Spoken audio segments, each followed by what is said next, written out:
16 years of cultivating pure yang energy has driven me to the brink of despair. On this dark and stormy night, my body temperature soared, my heart raced out of control. I desperately needed a woman to balance my yin and yang. Just at this critical moment, a stunningly beautiful yet drunken Emei female master, her body infused with medicinal properties, collapsed weakly onto me. Amidst the foul-smelling garbage heap, her jade-like skin pressed against me as she stripped me bare, resorting to the most primal method of healing. My name is Xiaobai, a lay disciple of Wudong. Although I'm still a high school student, my seniority is even higher than the current Wudong sect leader. Master said, the true Wudong has long concealed itself within the city, while what remains on the mountain is merely a commercial operation for profit. My Taoist name is Ming Chang. I've been secretly displeased with it for years, always feeling it sounded like some reckless highway robber. My master, a skinny, monkey-like old man in his 60s, though incredibly skilled. But his character was truly indecent. For instance, he enjoyed using qigong to lift the skirts of beautiful women just to peek at their underwear colors, even going so far as to get nosebleeds over it. He often says I'm too serious and too dull-witted, unlike him who is handsome, dashing, and charming. He said my aptitude was even higher than his master's, otherwise he would never have taken me, a disciple with such an incompatible temper, as his student. The old man once warned me. In this world, it's often the people you want to treat well who end up taking advantage of you. For example, your future wife. If you don't learn to be a little cunning, you're bound to end up at a disadvantage. When it comes to women, you have to rely on a bit of deception. Only by coaxing and tricking them can you manage to get a wife. 7 years later, at the age of 16, I finally began to feel the first stirrings of love and started to yearn for romance. The old man left me over a year ago. He told me to break my virginity early, saying my pure yang energy had reached its peak. Continuing to cultivate it further would lead to an imbalance of yin and yang, causing me to lose control and go berserk. Under the large locust tree in the old courtyard, I wore only a thin cotton shirt in the cold wind. Steam rose from my body, and heat emanated from the pores on my face, a result of my training. In the darkness of the night, I leaped into the air, vaulted over the courtyard wall without making a single sound. My parents are ordinary people and don't know about me becoming a disciple and practicing martial arts.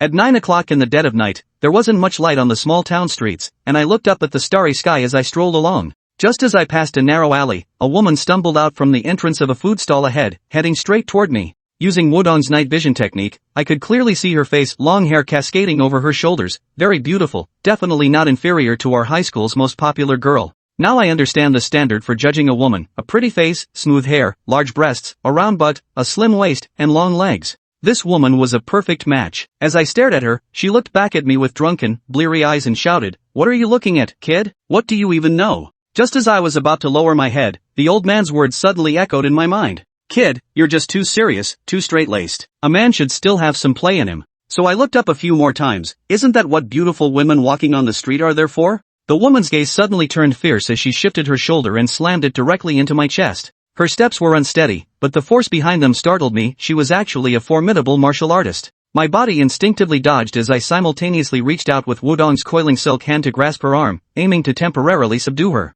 But as my hand just touched her arm, her body slid backward, her waist almost parallel to the ground, displaying astonishing core strength. Her hand grabbed my ankle while her feet kicked toward my face, her movements as graceful as a butterfly. Even worse, as she moved, her shirt naturally slipped down, and I caught a clear view of something round and full. My nose started bleeding profusely. The old man wasn't lying. My body's yin and yang are imbalanced, and I'm on the verge of qi deviation. My mind was in turmoil, filled with confusion, and that kick landed squarely on my shoulder. Instinctively twisting my body to avoid vital spots, I was still sent flying by the kick, crashing straight into the garbage pile in the narrow alley. The protective qi shielded me from the impact, leaving me completely unharmed. As my mind wandered with wild thoughts, the woman had already stepped in front of me, her face flushed with drunkenness and a look of bewilderment, murmuring to herself, "Hey, that's not right. His skills should be more profound than mine." Clearly, it's Wudong's coiling silk hand and the legendary Ziyang technique, which only the hidden sect's leader can learn. Damn it, why can't I take a hit? Suddenly, my mind cleared. Her moves also carried traces of Wudong's legacy.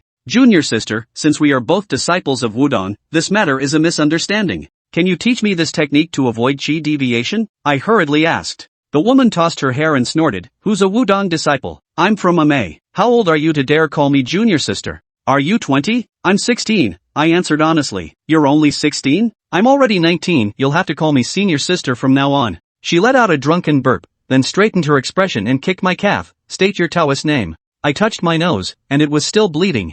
I declared with full confidence. My name is Xiaobai, with the Taoist name Ming Chang. My seniority even surpasses the Qing generation of the Wudong sect leader. Shouldn't you address me as Great Master Uncle? Great Master Uncle my foot. I'm of the Hui generation from Emei. My name is Huixin, we're peers. From now on, you'll call me senior sister. Huixin kicked me again, then asked curiously, you're of the Ming generation, so is your master Lin Tianping with the Taoist name Ziyang? Senior sister, you know my master? The old man is indeed named Lin Tianping. Since we're family, help me out. My qi deviation is getting worse, and look, now it's standing up straight on its own. He's cultivating pure yang energy again. The imbalance between yin and yang is getting worse. Senior sister, please help me, I said with a bitter laugh, my gaze falling somewhere. Huixin lowered her head to look, her face instantly flushed red, and she exclaimed angrily, you really are just like that heartless scoundrel Lin Tianping, a total lecher. I'm going to kill you. She pointed her fingers like a sword, aiming straight for my throat, clearly the amazed jade maiden sword technique.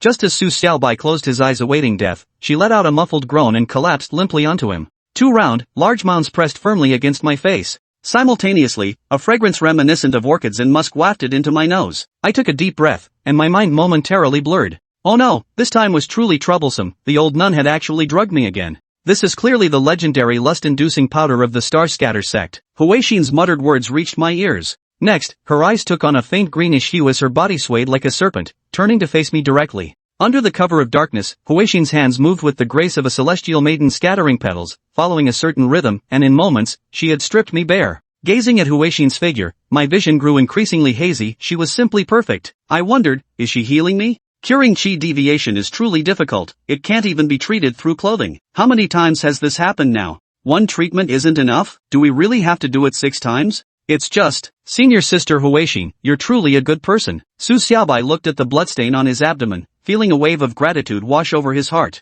At this very moment, I felt a surge of pure yin energy rising from my lower abdomen, causing my meridians to swell and my martial power to greatly increase. I followed my usual training state, holding the essence and guarding the oneness, entering a trance where both the self and the external world were forgotten. After an unknowable length of time, the opposing yin and yang energies gently collided within the lower dantian, transforming into countless streams of true qi that settled within both the upper and lower dantian. Clear as black and white, my skills had inexplicably increased by 7 or 8 years worth of cultivation. The sky was just beginning to lighten as I remained stark naked in the garbage heap, my yang energy astonishingly potent. Sister Huixin is no longer here, but the blood clots on my lower abdomen confirm that last night's healing truly happened. A wooden sword is stuck beside me, with a hastily scribbled note attached. I lost my purity to you today, but considering you were still unconscious, I, Huixin, never kill those who cannot fight back. This grudge will be settled another time. The wooden sword feels incredibly heavy in my hand, harder than steel, crafted from 1,000-year-old ironwood. I frowned, pondering in my heart. To lose one's purity to me, so this is the true joy between man and woman, no wonder it can balance yin and yang. Senior sister Huixin, next time we meet, I must be on top. The old man said men shouldn't be ridden by women. It's a matter of a man's dignity. I secretly glanced around a few times, confirming no one was there, before finally putting on my clothes. 004 skirt blowing. Under the scorching sun, on Donghai Street near Wanda Plaza, Xiaobai stood on the busiest road, facing the plaza's entrance. Countless men and women came and went, each carrying a sense of ease and comfort. He sighed softly to himself. These days, he was probably the only one conducting market research outdoors in the sweltering summer heat. While those men and women strolled the streets and basked in air-conditioned comfort, that was the good life. But finding work these days was no easy feat. Though he possessed a skill. In peacetime, there was little need for fighting. And while he was technically a graduate of Donghai University, landing a job wasn't straightforward. He'd only graduated a month ago and had barely secured a position at a beverage company, only to be dispatched here for market promotion.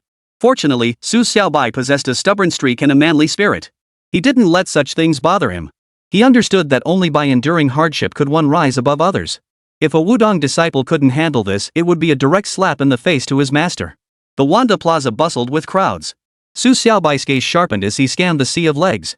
A pleasant sensation stirred within him. Those countless pairs of stocking-clad legs, black or white, red or purple, blue or green, perfectly showcasing feminine beauty. The East Sea region produced beauties whose grace and looks ranked among the nation's finest. Pretty faces, silky hair, ample busts, slender waists, rounded hips, and long legs. 6 years later, Xiaobai still judged women by these standards, though he now understood their deeper meaning.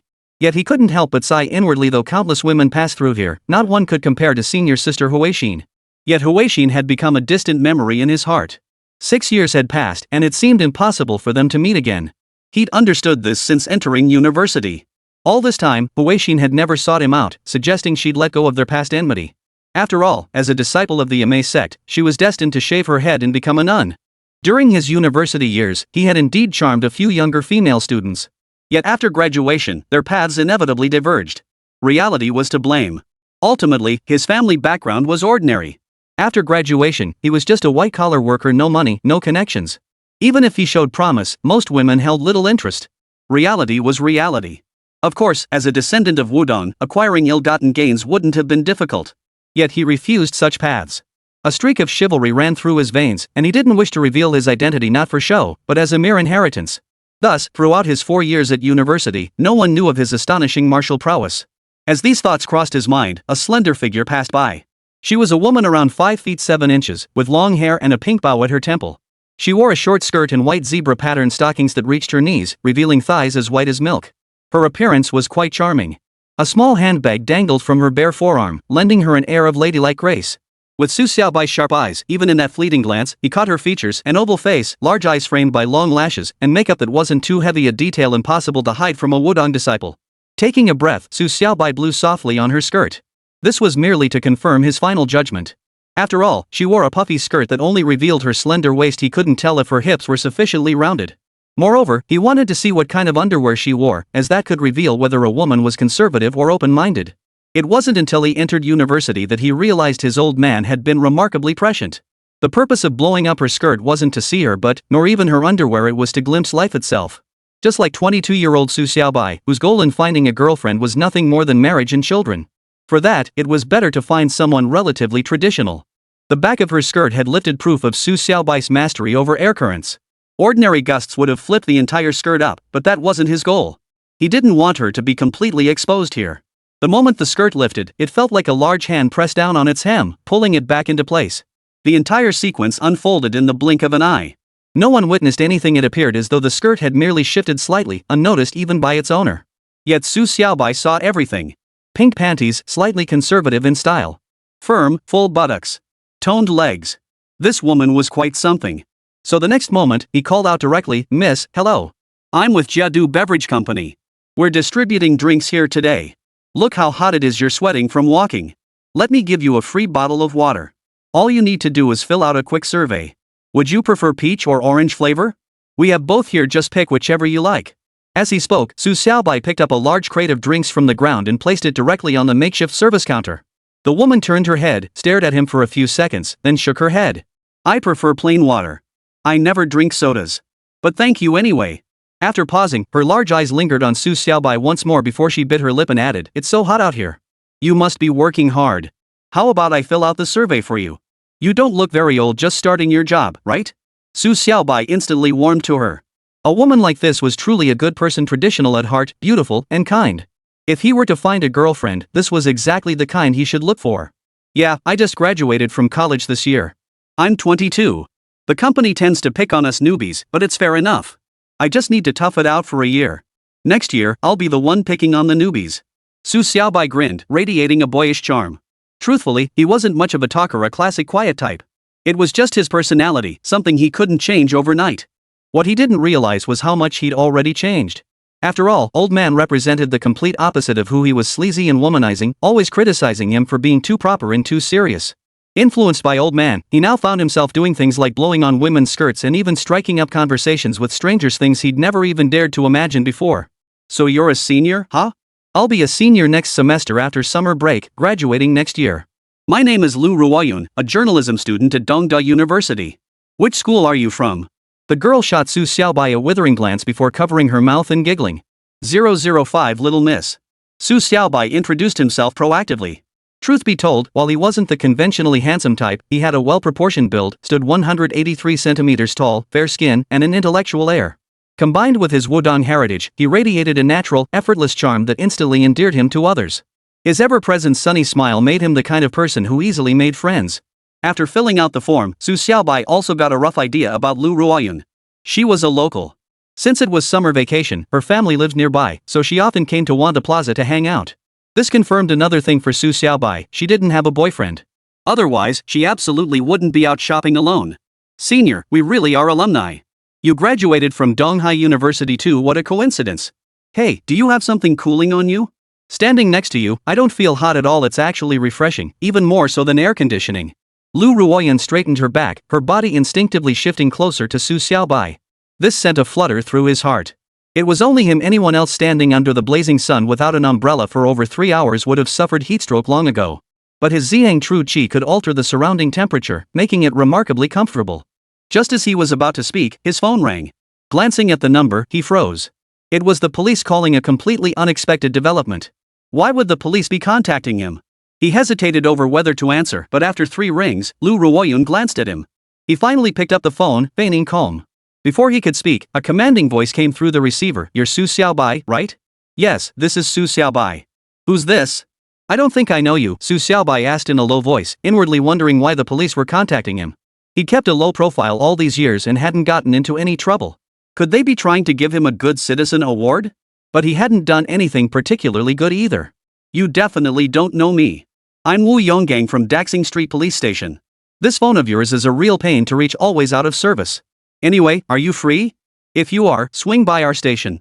If not, I'll come pick you up right now. Just give me an address," the authoritative man said with a laugh. Su Xiaobai exhaled in relief, though a twinge of reluctance lingered. Either way, he'd have to go there. And there was that beautiful woman beside him. He'd hoped to keep chatting. Missing this chance, who knew when he'd get another? After all, meeting someone like this in a crowd was incredibly rare. Still, his curiosity grew. This police officer didn't sound malicious. Old Wu, why don't you just tell me what's going on? Honestly, I've never been to your place before, and it's kind of stressing me out." Su Xiaobai glanced at Lu Ruoyun beside him before asking softly. Wu Yonggang paused, thinking to himself, this kid's pretty interesting, calling me Old Wu straight off the bat. But the nickname wasn't unpleasant. "Oh, nothing major. Just that someone needs you to come pick her up. Your daughter went missing and is currently here with us. How could you be so careless? A 5-year-old girl, couldn't you keep a closer eye on her? It's a good thing she ended up with us. If she'd fallen into the hands of those human traffickers, you wouldn't even have a place to cry." Wu Yonggang snorted impatiently. To him, fathers like Su Xiaobai seemed utterly irresponsible. But in that moment, Su Xiaobai froze, a wave of bewilderment washing over him. Not even the Wudong lineage could control this when he had a child. A 5-year-old girl, no less? After hanging up, Su Xiaobai glanced at Lu Ruoyun. Just as he was about to speak, she gave a faint smile, her eyes flickering. "Senior brother, if you have business to attend to, go ahead. I'm just here to browse the mall anyway." "Alright then. You go ahead, Ruoyun. I've got some things to take care of. I've got your number, so we can meet up another time." Su Xiaobai smiled, then carried his things into the mall before turning to leave. Still, he couldn't help but feel a pang of regret. That image of the pink panties lingered in his mind. Of course, Lu Ruoyun's smile was also incredibly infectious. Smooth hair, pretty face, ample bust, round hips, slim waist, long legs. Lu Ruoyun met all 6 criteria. In Su Xiaobai's book, she easily scored at least 10 out of a possible 12 points, which was no small feat. After tidying up, Su Xiaobai tucked away the form Lu Ruoyun had filled out, which still bore her contact information. It had to be said, this girl was genuinely straightforward. He mounted an old bicycle, one that rattled everywhere except for its silent bell. Yet Su Xiaobai pedaled with surprising speed, weaving through traffic with astonishing skill. Within half an hour, he arrived at the Daxing Street Police Station. Parking her bike against the wall of the compound, Su Xiaobai claimed a spot all to herself before striding into the station. The moment she entered, her eye twitched. A 5-year-old girl stood perched on a chair, hands on her hips, lecturing 2 male officers. The little girl was quite pretty, though her face was dusty and grimy. She wore 2 small pigtails and a pink dress. "Your skills are really nothing to write home about.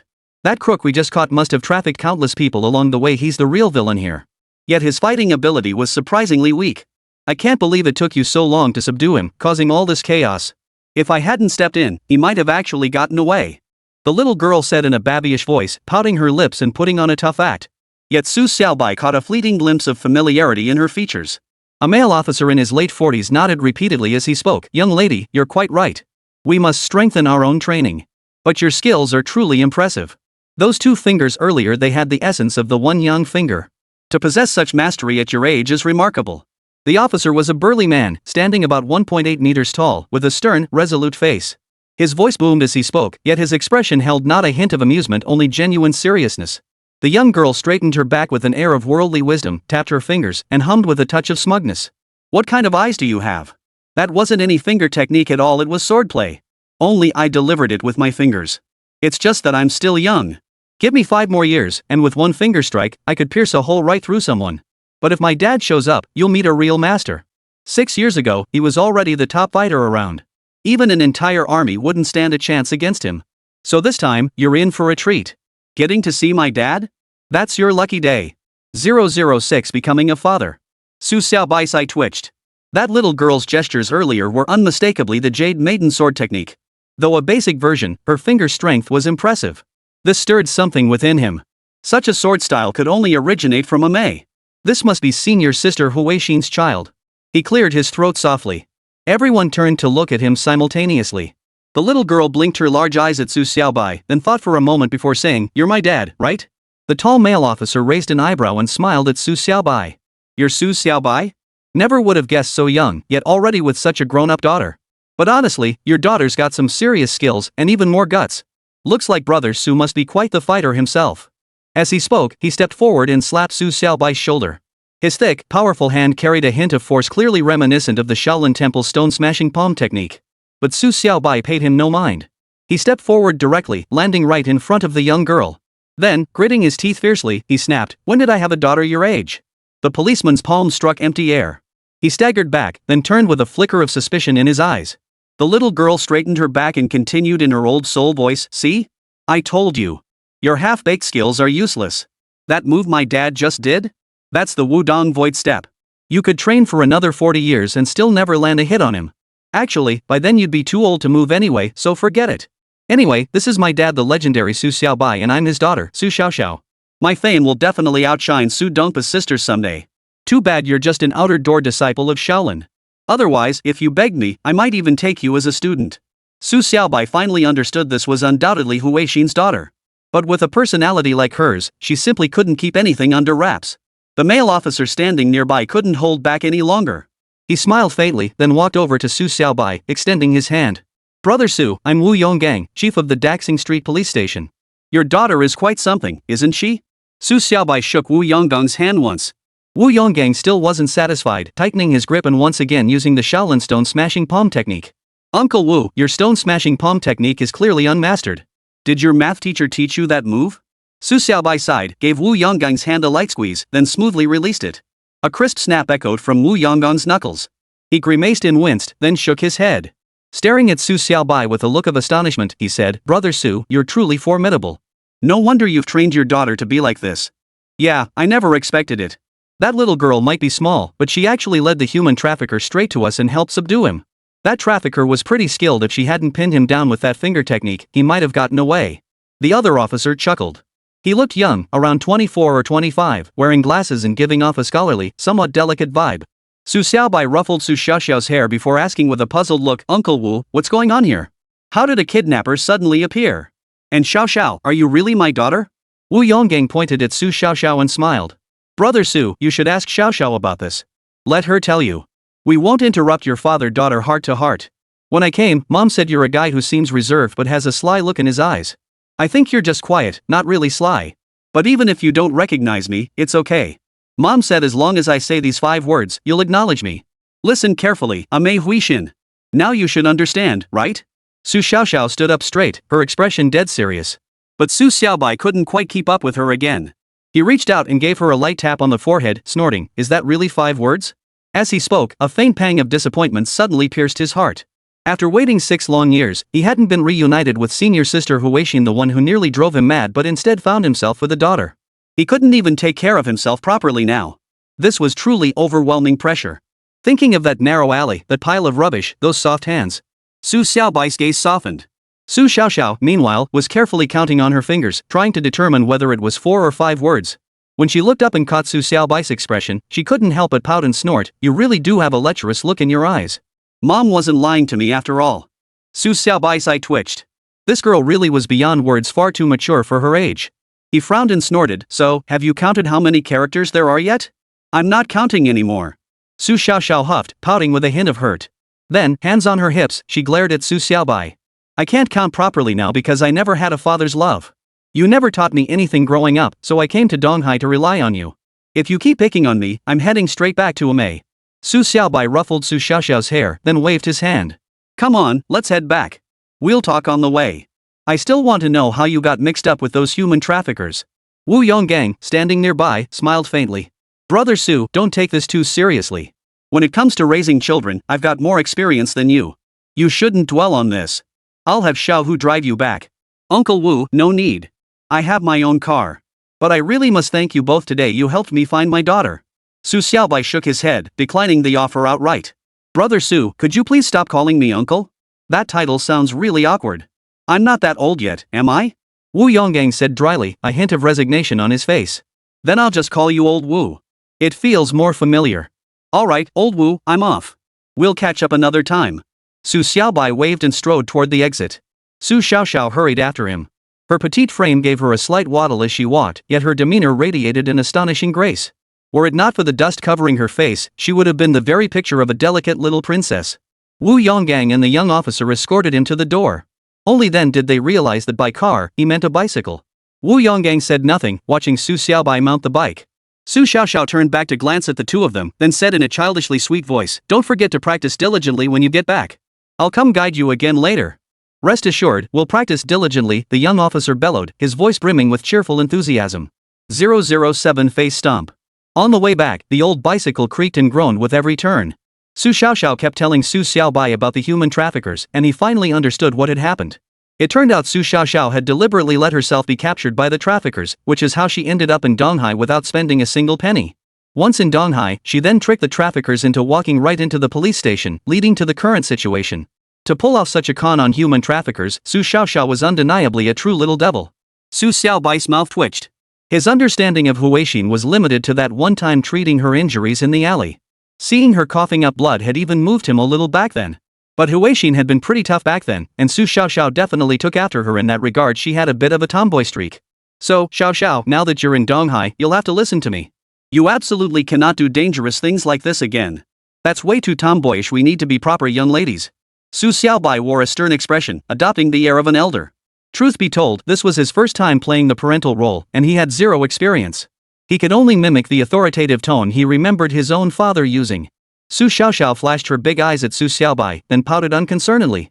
"Dad, you don't need to look so stern. I know you just want to remind me you're the adult here. As for the human traffickers, don't worry. I can handle them. Growing up on Mount Emei, I dealt with wild beasts all the time. A few traffickers? Piece of cake. Honestly, those human traffickers are kind of pitiful. He treated me really well along the way. Whatever I wanted to eat, he bought. He always spoke kindly and granted every request. If I weren't here to find Dad, I'd have loved to stay with him and visit more cities. Free stuff? I never passed that up." Su Xiaobai really didn't want to deal with her anymore. But growing up surrounded by nuns, it made sense she'd developed such a fierce temperament. In that regard, Huixin seemed to be in a similar state. "Dad, when I miss Mom later and go back to Emei to see her, I'll find another human trafficker to take me part of the way. That way, I'll get back faster, get to eat more delicious food, and won't cost you a penny. You won't have to arrange anything for me." Mom said I should toughen up from a young age, learn about the warmth and coldness of human relationships. Compared to that, I think human traffickers are actually pretty great. Su Xiaoxiao spoke again in her childish voice, soft and babyish. A 5-year-old always carried an air of cuteness, but the words she uttered were something Su Xiaobai found rather hard to bear. "What the heck is this nonsense? I have no idea what kind of person Huixin raised you to be. These thoughts are truly..." Su Xiaobai snorted, his voice dripping with stern parental authority. But before he could finish, Su Xiaoxiao's stomach growled loudly. She looked at him pitifully and said, "Daddy, I'm hungry. If only I'd known I should be eaten with the kidnappers before going to the police station. That way, I could save Daddy some money." The bicycle swerved into a small alleyway. Su Xiaobai was getting a headache. This girl couldn't stop talking about that kidnapper business. Passing through the alley, a food street appeared ahead. Su Xiaobai parked the bike in front of a street stall, a standard fried chicken shop. After leaving the bike to one side, he pulled Su Xiaoxiao to sit under an open-air table shaded by a sun umbrella. Ordering 2 set meals, Su Xiaobai glanced again at Su Xiaoxiao, wrapped in pink and white like a delicate porcelain doll. He still found it hard to believe she was his daughter. Between him and Huixin, there had been only that one time. Never did he expect her to give birth to Su Xiaoxiao. This reality was truly difficult for him to accept. Su Xiaoxiao, however, remained completely oblivious. She looked at Su Xiaobai and said, "Dad, I didn't really want to come to Donghai this time. There are skyscrapers everywhere here, and it feels so stifling. It's nothing like Emei Mountain, with its lush forests, green trees, and all the animals. I used to go out and catch a pheasant to roast and eat. But Mom said I'm old enough for school now, and Donghai has the best education. That's why I came to stay with you. She promised I won't be a freeloader. If you don't want to support me, just pawn this jade pendant. The money will last me through college." As she spoke, Su Xiaoxiao pulled a jade pendant from around her neck. Square in shape with intricate patterns, it was nearly as large as her palm. The entire piece was smooth and lustrous, and with Su Xiaobai's knowledge, he could tell at a glance that it was top-grade jade. Alright, put that thing away. I really don't get what's wrong with you people. Do I look like that kind of person? Su Xiaobai snorted, though inwardly he sighed bitterly. He just graduated from university and was practically penniless. Before, he could feed himself without burdening anyone, but now with Su Xiaoxiao in tow, he have to start earning money in earnest. The fried chicken arrived, and Su Xiaobai ordered a bottle of ice-cold beer. Under the scorching summer sun, he took a light sip. The icy liquid sent a wave of refreshing coolness through his entire body. Su Xiaoxiao buried her head in her food. As she ate, crumbs scattered across her face, adding an extra touch of cuteness. But just then, 4 men approached from the street. All were shirtless, striding with an air of domineering swagger. All 4 sported dyed yellow hair and fierce tiger tattoos on their shoulders, radiating a thuggish aura. As they passed Su Xiaobai, one of them swung his arm wide, accidentally colliding with Su Xiaobai's chair.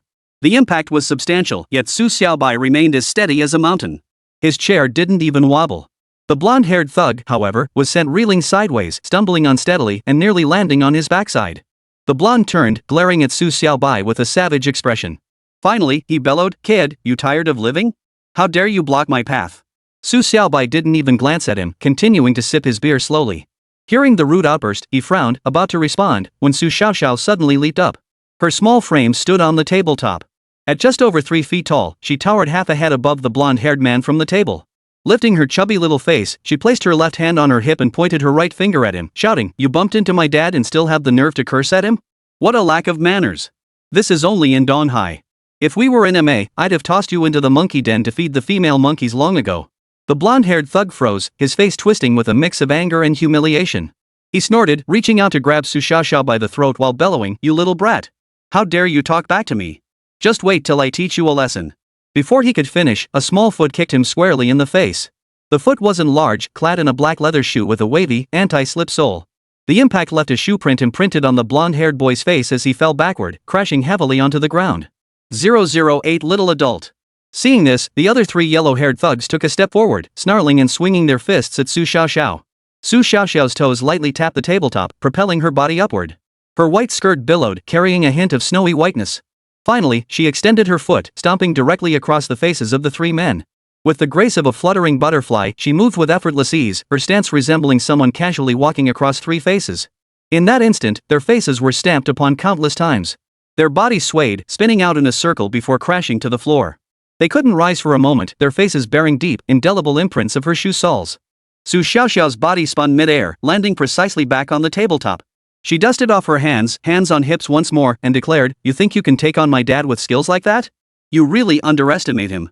A wave of warmth washed over Su Xiaobai's heart. His gaze softened as he looked at Su Xiaoxiao. He never imagined this little girl would go out of her way to defend him.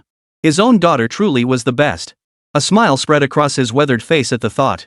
He grabbed Su Xiaoxiao by the collar, plopped her into the seat beside him, and ruffled her hair. "Alright, kid, let's eat. After dinner, we're heading home."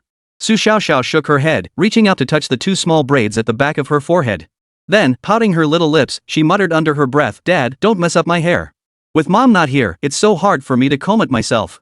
All these days since I came with the traffickers, my hair has stayed exactly how Mom styled it." Hearing this, Su Xiaobai felt a pang of sadness. The little girl was still just a child, without much to worry about. She hadn't even combed her hair in all these days. He tilted his head back and took a big gulp of ice-cold beer.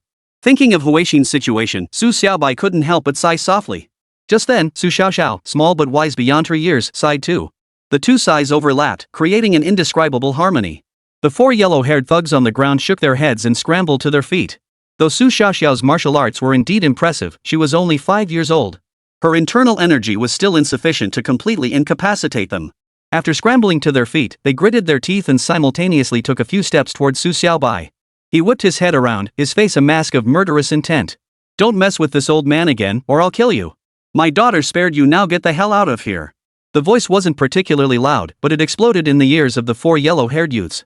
They clutched their ears simultaneously, a buzzing sound filling their ears, drowning out all other sound. The 4 turned and fled in terror, rolling on the ground as they ran, utterly terrified. A delighted smile spread across Su Xiaoxiao's baby-faced cheeks, her body shaking with laughter. Her voice was still childishly soft, so the crisp, silver bell-like laughter echoed at the entrance of the food stall, drawing the attention of many passers-by. Su Xiaobai lived in a rented studio apartment on the outskirts of Donghai. The place wasn't large, just over 40 square meters, and it was a bare-bones unit. Fortunately, the landlord had provided essentials like a refrigerator and shower, making it somewhat livable. Cycling from downtown, it took him just over half an hour to reach the neighborhood. Of course, this was Su Xiaobai's personal speed hardly replicable. He pedaled at breakneck pace, never easing up, matching cars in speed. The only incongruity was his bike's dilapidated state. Its rattling noise had once triggered a roadside decibel meter to over 90 decibels, exceeding even car exhaust levels.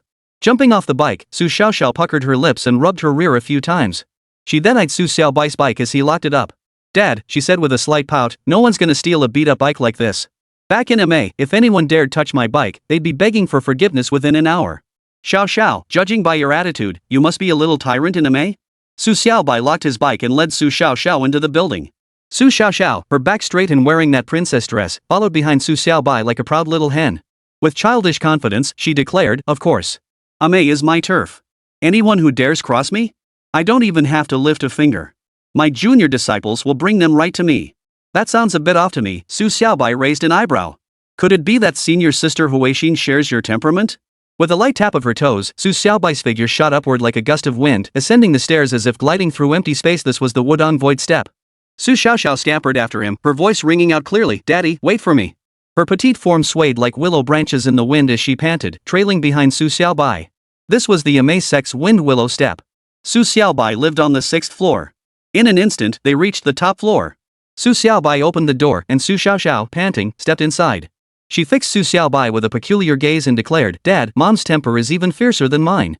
Anyone who dared steal her things would be beaten to death. That's why even if she lost a bracelet at the foot of Mount Emei, someone would rush it back to her.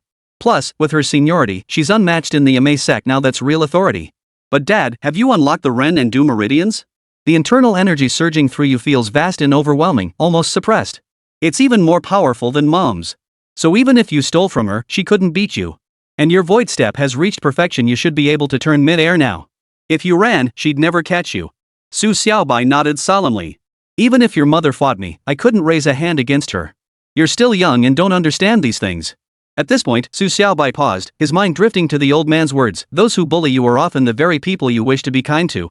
He hadn't understood that logic before, but now it seemed to make a bit of sense. Huixin had even given birth to his child. How could he possibly fight her?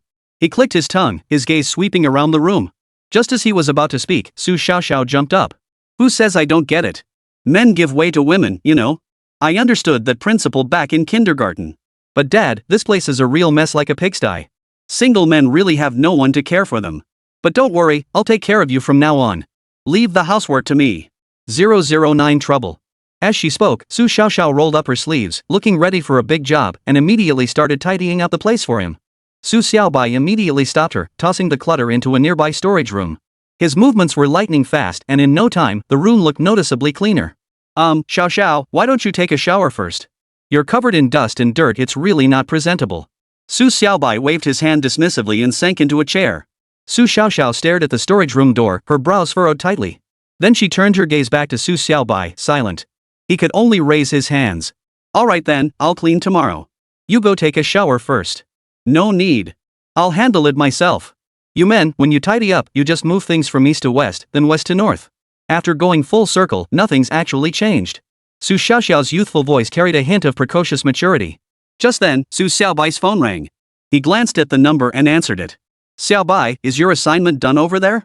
When are you coming back to the office?" A soft, feminine voice sounded, carrying an indescribable pleasantness. "Hey, my tasks are pretty much wrapped up. But something came up at home, so I'm heading back first. Probably won't make it back today, so I'll come into the office tomorrow instead." Su Xiaobai chuckled, then nudged Su Xiaoxiao with his chin, signaling her to take a shower. Su Xiaoxiao wrinkled her nostrils and turned to walk into the bathroom on the side. On the other end of the line, the woman's voice sounded again. "Family matters? I thought you were in Donghai, living alone? Aren't your parents in that small town up north? Are you heading back north now?" Boss, it's not about my family, it's about my home situation." "Right, I was alone in Donghai before, but that's changed. My daughter came, so I'll be living with her now. I just picked her up. Yeah, I'll head to the office after I get her settled." Su Xiaobai rubbed his temples, his words coming out somewhat disjointed.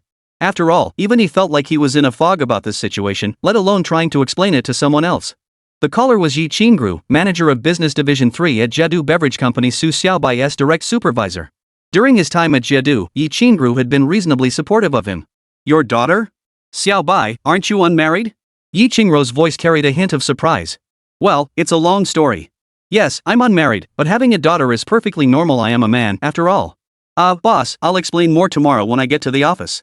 Right now, I need to go pack some clothes for my daughter. She didn't bring any. This is a real headache. Su Xiaobai responded with a nod before cutting the call. But thinking about Su Xiaoxiao's situation, his head started spinning again. He never had any experience taking care of a child. He never expected to suddenly have a little girl like this around. He have to watch his image from now on, no more casually blowing up women as skirts. Daddy, this is disgusting. Why are you still piling clothes in the bathroom? Seriously, can't you just wash them? Su Xiaoxiao's childish voice chimed in again, sounding more like a little housekeeper by the minute. Su Xiaobai had grown accustomed to her manner of speaking and paid it little mind, nearly replying faintly, well, Xiao, you go ahead and take your bath. I'll go buy you some clothes. I want white or pink. Get me a size 1.2 this time so I can still wear it in a few months. Otherwise, it'll be too small, and that'd be such a waste. Just look at your situation, you really don't have much money. Su Xiaoxiao chirped her reply, clearly finding the prospect of new clothes quite tempting. Su Xiaobai grunted in response, his mouth twitching. This kid was truly wise beyond her years. But he couldn't help wondering if he went to work tomorrow, who would look after this little girl? Stepping outside, the midday summer sun blazed everywhere. Though technically considered the suburbs, the area where Su Xiaobai lived was already quite bustling, conveniently featuring a shopping mall nearby. Just a few steps out the door, Su Xiaobai halted. A group of people approached, more accurately, a group of burly men, each with a menacing look. Except for the one in front wearing a shirt, the other 7 or 8 were bare-chested. The leader, however, had a somewhat refined air about him. Standing about 6 feet tall and in his early 20s, he sported a short haircut and a sunny disposition. When he smiled, a row of pearly white teeth flashed. He wore a black shirt paired with crisp, baggy shorts, his hands tucked into his pockets. A pair of oversized sunglasses perched on his nose as he sauntered slowly up to Su Xiaobai. Kid, the leader said with a smirk, his voice dripping with arrogance and his eyes flashing a hint of contempt, I hear your daughter stepped on my buddy's face? Su Xiaobai touched his temple, glancing sideways at the man before him. Oh, so that minivan that followed me earlier was yours, huh? That's all you've got? You need a whole crew to come after me? Well, if my daughter stepped on their faces, they should consider themselves lucky. If I'd done it, I'd have crushed their balls. Brave words. The leader's expression darkened before he strode forward, bellowing, attack. Several men instantly fanned out, surrounding Su Xiaobai. Fists flew toward him in rapid succession. Their technique showed some structure-wide, sweeping movements clearly resembling Shaolin tiger subduing fist. But such skill held no interest for Su Xiaobai. He extended his fingers and casually tapped each of their fists. A series of cracking sounds followed. It wasn't Su Xiaobai's slender fingers that snapped, it was their wrists. A mere light tap from him shattered their bones. Wudong's Ziyang True Qi combined with the green wind finger could easily pierce steel plates. This was Su Xiaobai holding back, otherwise, their entire arms would have been blown apart. The group hadn't even grazed Su Xiaobai's sleeve before being utterly routed.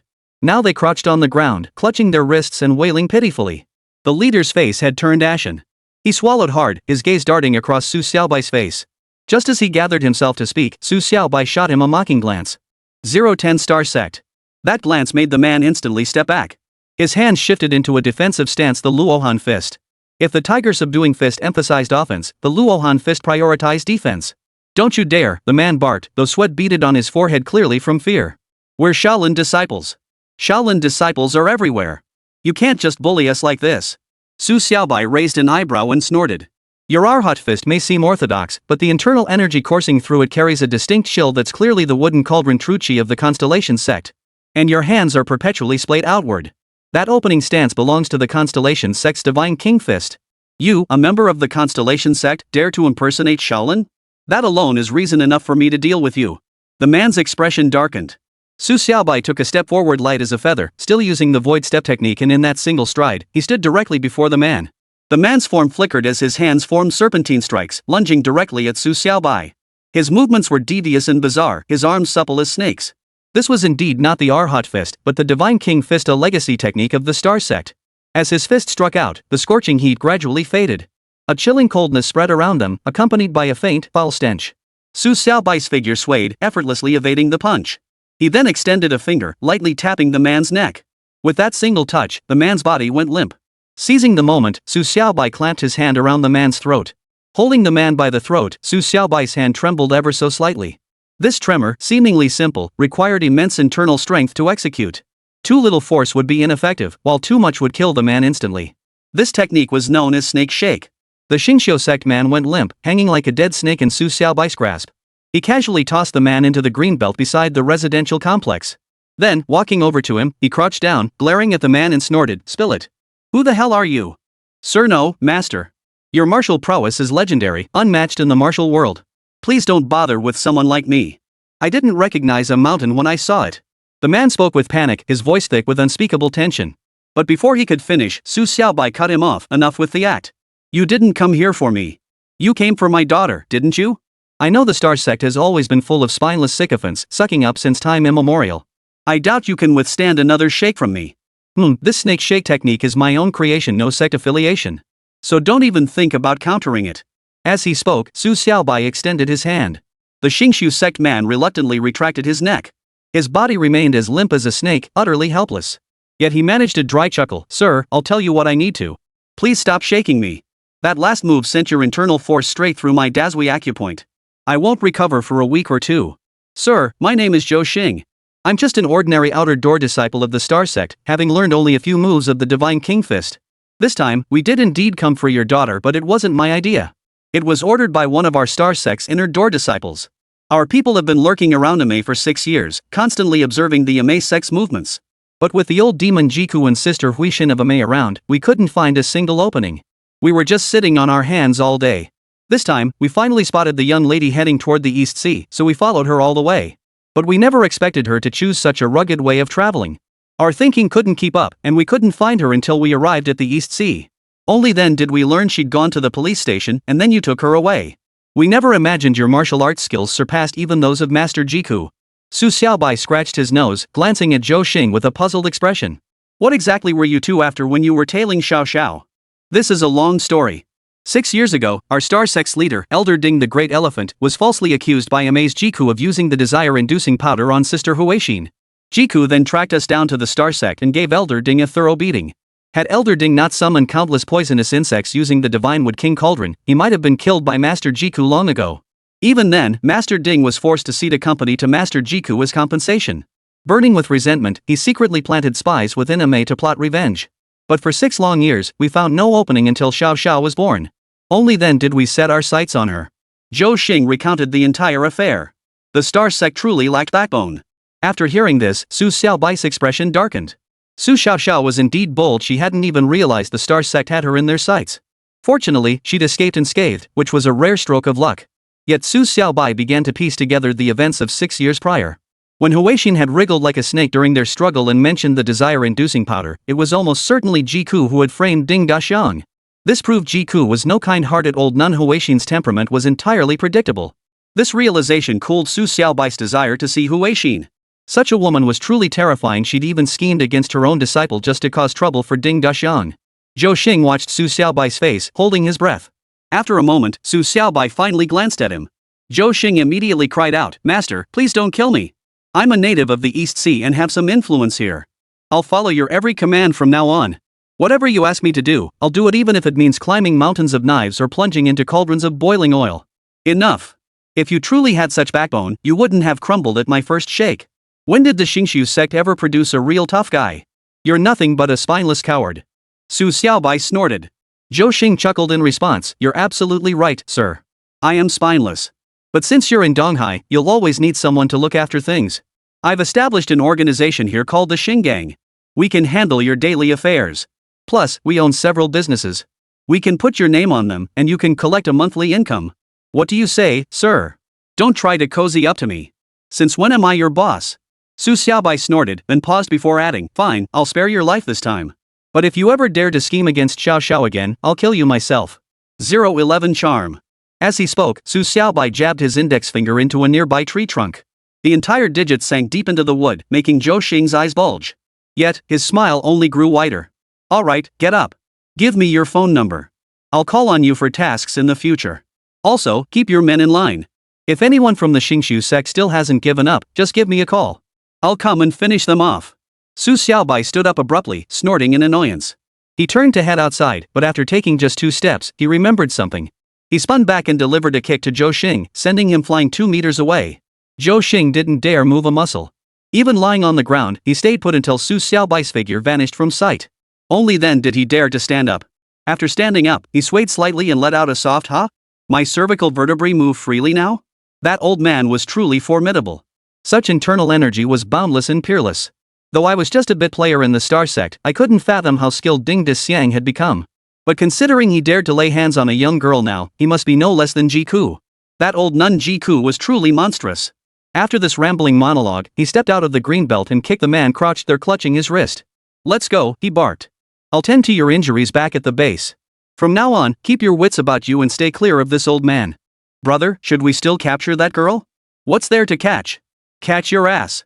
That little girl is our boss's daughter. We'll feed her well and treat her like royalty. From now on, we're out of the Star Sect. No more being their outer organization. This is the East Sea, not the Star Sect. Even if they show up, we've got nothing to fear. The boss has got our backs. Even if Ding Xiang himself comes, it won't matter." Zhou Xing slapped the man across the face several times, his face twisted with frustration. After that, he barked, "All right, get moving. Come back with me in a couple of days. Don't skimp on showing respect to the boss, though I don't even know his name." What a failure. The group shuffled away muttering among themselves. Su Xiaobai paid no mind to the commotion behind him. He already turned onto the main road outside the complex. Not far from the residential area stood a shopping mall. But as he walked, he passed a kindergarten on the side and couldn't help but stop in his tracks. Su Xiaoxiao was 5 this year. Logically, she should be starting kindergarten, specifically the senior class, and would enter elementary school next year. He never paid much attention to such matters before. Passing by this kindergarten-s entrance, he even avoided listening to the children's voices inside. He'd heard from neighbors that this Lingang kindergarten was quite renowned in the area, even holding a first-class status in Donghai. Its admissions were notoriously strict. After a moment's thought, he bypassed the kindergarten's perimeter wall and headed straight for the main entrance. Regardless, since Su Xiaoxiao had come to him, he couldn't just abandon her. Her education couldn't be neglected. At this hour, the kindergarten children were all napping. When Su Xiaobai stood tall before the gate, a security guard with an equally straight posture approached, his expression stern. "Who are you here to see?" "Well, I'm a parent here. I'd like to speak with your principal," Su Xiaobai said, waving his hand.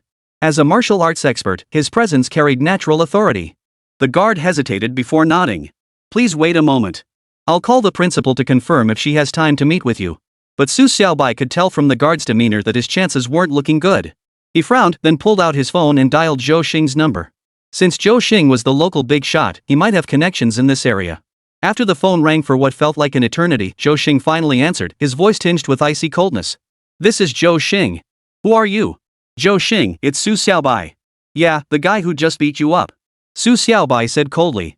"Oh, it's you, Su. I didn't have your number saved, so I didn't recognize it. But it's great you called me personally. Is there something you need me to handle?" Zhou Xing was sharp as a member of the Xingqiu sect. He'd grown up navigating shifting winds and knew nothing of principle. His adaptability was natural, something Su Xiaobai couldn't match. "Well then, Zhou Xing, my daughter wants to enroll in Lingang kindergarten. Do you happen to have connections there?" Su Xiaobai cut straight to the chase, speaking softly. Zhou Xing hesitated before offering a dry chuckle. "Mr. Su, Lingang kindergarten is managed by Lingang Elementary. For this, you'd need to approach the principal there. But Lingang Elementary is renowned citywide. Their principal, Jiang Emei, is notoriously rational and unwilling to compromise. Countless well-connected applicants have failed to secure spots. I can certainly try to make it happen, but please give me some time, Mr. Su. I'll do my utmost." Su Xiaobai acknowledged with a nod before replying flatly, "Right then. That's settled. Just do your best." With that, he cut the connection. Just then, the security guard returned, shaking his head at Su Xiaobai. "Sorry, the principal isn't in her office. Why don't you come back tomorrow? Come early, she usually arrives around 7:30. Just wait here before then." Su Xiaobai nodded, though inwardly he was a bit speechless. He never imagined enrolling in kindergarten would be such a hassle these days. Just as he was about to turn and leave, 3 figures emerged from the kindergarten lobby, 2 in front, 1 behind. The 2 in front were chatting and laughing, but the moment Su Xiaobai saw them, he froze. The woman with smooth hair, a pretty face, and long legs was clearly Lu Ruoyun. Her smile radiated charm, yet it couldn't overshadow the excellence of the other woman beside her. This was a mature woman around 30, sporting a short haircut and an exceptionally gentle demeanor. She wore a white blouse paired with a black straight skirt that fell just above the knee. With almond-shaped eyes and a delicate nose, her entire complexion was as fair and smooth as water. Even beside Lu Ruoyun, her allure remained undeniable. Though standing at just 5 feet 4 inches, a full head shorter than Lu Ruoyun, and falling slightly short of Su Xiaobai's standards in every aspect, her short haircut didn't reveal its smoothness. Her face was pretty enough, her waist was acceptable, but her legs were a bit weak. Yet her most striking features were her ample bust and rounded hips. 012 whispered secrets. This mature woman easily scored at least 9 points, nearly matching Lu Ruoyun. Crucially, her allure as a woman of experience was deeply captivating. Su Xiaobai's gaze momentarily went blank. Just then, Lu Ruoyun shot over a menacing glance. Spotting Su Xiaobai, she paused in surprise before calling out in a soft, sweet voice, "Senior brother, what are you doing here?" "Ruoyun? What are you doing at this kindergarten?" Su Xiaobai asked, frowning, though a faint blush once again surfaced in his heart. "Oh, I came to visit my cousin. She's the principal of Lingang Elementary and happened to be inspecting the kindergarten, so I tagged along for the fun." "Hee, senior brother, what a coincidence." Lu Ruoyun brushed a stray strand of hair from her ear with a faint smile. Su Xiaobai couldn't help but pause, so this stunningly beautiful woman was Jiang Emei. As the thought crossed his mind, Su Xiaobai's voice whispered in Lu Ruoyun's ear, "Ruoyun, since Principal Jiang is your cousin, could you do me a favor? I have a daughter who wants to enroll in Lingang Kindergarten, but I don't have any connections. Could you help smooth things over?" He whispered this directly into Lu Ruoyun's ear. After all, he wasn't familiar with Jiang Emei and could only achieve his goal through this roundabout method. Lu Ruoyun froze. She pursed her lips and murmured softly, "Senior brother, my cousin is right here. If you have something to say, just tell her directly. I don't want to be the messenger." "And you have a daughter? When did this happen?" "Never mind. It's a surprise to me too. It happened this morning. I only just found out I have a daughter." Su Xiaobai whispered again, though this method of communication naturally left Jiang Emei standing nearby, utterly baffled. She glanced at Su Xiaobai. He was quite handsome, with a dignified air that gave him a certain masculine charm. He didn't seem like a bad person. Her gaze sharpened. Jiang Emei turned to Lu Ruoyun and said, "Xiaoyun, what are you talking about?" "He hasn't said a word. You're the only one talking to yourself here. What kind of scene is this?" Lu Ruoyun froze, then pointed at Su Xiaobai. "Cousin, my senior brother clearly said he has a daughter who wants to enroll in Lingang Kindergarten and asked you to make an exception. Didn't you hear?" Jiang Emei shook her head. Lu Ruoyun, still not giving up, turned to the woman following behind them. This was a woman in her 40s, slender, with a smile on her face that seemed fairly amiable. Meeting Lu Ruoyun's gaze, she also quickly shook her head and said, "Ruoyun, I didn't hear your senior brother speak either." Lu Ruoyun froze, then turned to Su Xiaobai. Only then did he speak softly, "Principal Jiang, about my daughter. I'm counting on you. You see, she's lively and energetic, cheerful, and quick-witted, truly a once-in-a-century gem. She'll definitely bring honor to your kindergarten." As he spoke, his voice once again carried a private whisper directly into Lu Ruoyun's ear. "Ruoyun, about what I just said, that was meant for your ears only. You see, it wouldn't be appropriate for your cousin to hear those words. So please don't take offense." Lu Ruoyun's eyes lit up. She glared fiercely at Su Xiaobai, her gaze carrying an unusual intensity. This ability surpassed her comprehension, instantly making Su Xiaobai seem towering and imbuing him with an inexplicable aura of mystery. Clutching her fists tightly before her chest, Lu Ruoyun turned to Jiang Emei. She swayed her hips slightly and spoke in a soft, sweet voice, "Cousin, if it's not too much trouble, could you please help my senior brother?" Jiang Emei's expression darkened. She shot Lu Ruoyun a fierce glare before adopting a stern tone. "This matter falls under Director Chio's jurisdiction. Bring the child over for an interview. If he meets our admission requirements, we'll gladly welcome him. But if he doesn't, we can't force him in." Her words were naturally very official, but Su Xiaobai just smiled. What he needed most right now was an opportunity. With Su Xiaoxiao's mischievous and spirited nature, she would surely breeze through this kind of admission interview. "Principal Jiang, as long as you're willing to give our Xiaoxiao this chance, well, I'll bring her in for the interview tomorrow." Su Xiaobai grinned, his smile radiating sunshine. Lu Ruoyun first glanced at Jiang Emei, then her eyes flickered like rippling spring water as she cast a sidelong look at Su Xiaobai. Tilting her head, she spoke in her soft, sweet voice once more, "Senior brother, since I've helped you out a little this time, how about you treat me to a cup of coffee?" Jiang Emei glanced at Su Xiaobai and frowned slightly, though she said nothing. Su Xiaobai naturally noticed her subtle reaction, but with his easygoing nature, he didn't give it a second thought. He nodded and said, "Let's go then." Lu Ruoyun smiled faintly, then turned to glance at Jiang Emei. "Cousin," she murmured softly, "you go ahead and get back to work. Just don't forget to come home this Saturday. Mom and Dad really miss you. See you the day after tomorrow." Jiang Emei shot Su Xiaobai a glance before pressing her bright red lips close to Lu Ruoyun's ear. "Be careful," she murmured. "If you don't know this guy well, you should get to know him better." "Don't worry, cousin. I never misjudge people. Besides, I'm just having a chat with my senior brother. It's broad daylight, what's there to be concerned about?" Lu Ruoyun replied with a laugh, her voice equally hushed. Her allure carried a hint of liveliness. Her face was exquisitely delicate, always radiating an indescribable elegance, the quintessential Jiangnan woman. Su Xiaobai's lips twitched. Such words couldn't escape his sharp ears. Jiang Emei was indeed a seasoned woman experienced in these matters. But if he truly wanted to make a move, these three before him wouldn't stand in his way. Whatever he planned to do, they'd never know who was responsible afterward. As this thought crossed his mind, he let out a soft sigh. Simultaneously, his right hand swept through the air, stirring a faint breeze. Jiang Shuemei's black pencil skirt fluttered slightly, revealing the curve of her snow-white thighs to his peripheral vision. The hem fluttered and fell almost instantly, unnoticed even by Jiang Shuemei herself. Yet from behind her came a childish voice, "Wow, the principal is wearing a black cloth strip." Su Xiaobai couldn't help but lift the corners of his mouth. Jiang Shuemei was indeed a mature woman, cold and elegant on the outside, fiery on the inside. 013 Pure Yang energy. In a refined tea room at the Dingsheng Mall, Su Xiaobai sat across from Lu Ruoyan, separated by a tea table laden with a lidded bowl steeping tea. A faint tea fragrance wafted through the air, the unmistakable scent of orchids. Incense curled gently from an incense burner nearby.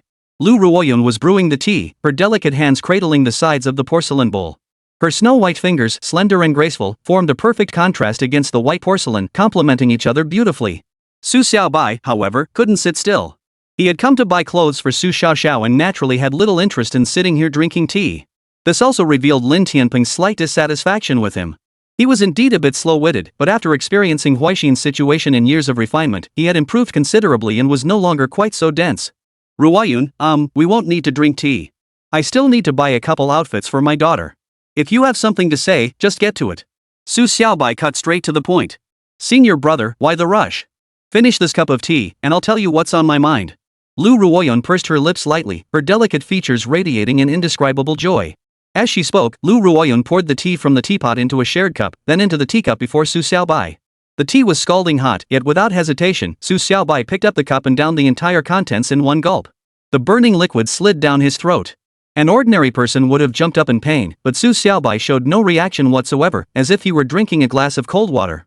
Lu Ruoyan raised her eyebrows and glanced at him, a hint of something unusual flickering in her eyes. Finally, she asked softly, "Senior brother, how is the tea? Is it good?" "I drank too quickly just now and didn't really taste it," Su Xiaobai replied bluntly. "But it smells nice, a faint orchid fragrance." It should be pretty good." Lu Ruoyun pursed her lips. Thin yet exquisitely delicate, they glowed with a natural rosy hue even without lipstick, forming a curve of breathtaking beauty. "Then have another cup. I went to all this trouble to brew it, you could at least give me some face." Lu Ruoyun bit her lip with her pearly teeth, her large eyes fixed on Su Xiaobai. Su Xiaobai didn't hesitate. He lifted the teacup, took a small sip of the tea, then slowly drank it down. This time, he finally tasted its essence, a smooth fragrance that carried an indescribable crispness, leaving an endless aftertaste. Not bad. Truly fine tea. "So, Ruoyun, care to get down to business now?" Su Xiaobai murmured softly, the corners of his mouth lifting in a faint smile, radiating a sunlit warmth.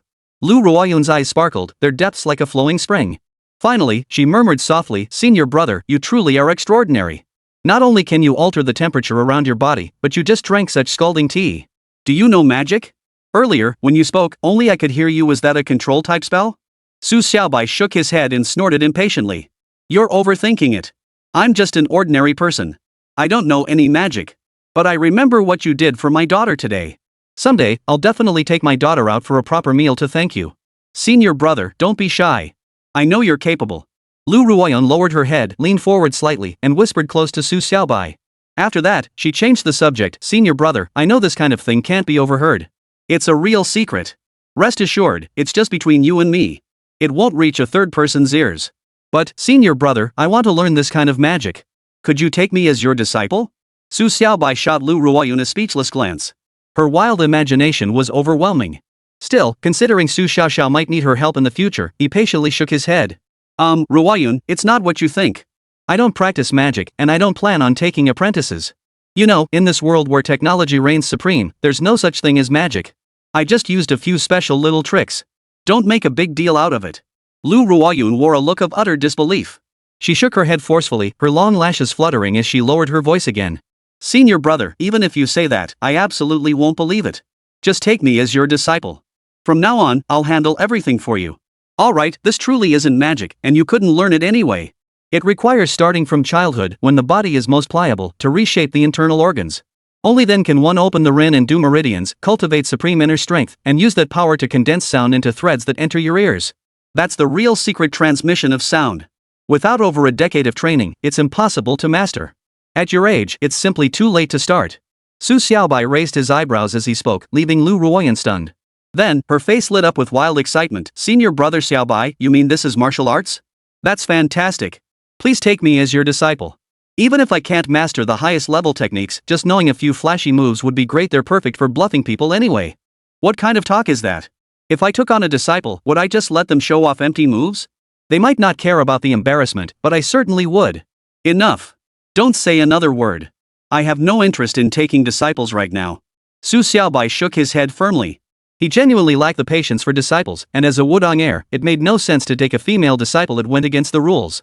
Lu Ruoyun reached out her small hand and grasped Su Xiaobai's large one. Her warm, soft palm carried a hint of silkiness, a stark contrast to Su Xiaobai's rough, calloused hands, hardened by years of martial training. Even Huixin's hands couldn't compare to Lu Ruoyun's. They felt almost boneless, causing his heart to suddenly race. Oh no, this feeling, it truly felt like I was about to lose control again. My body was completely beyond my command.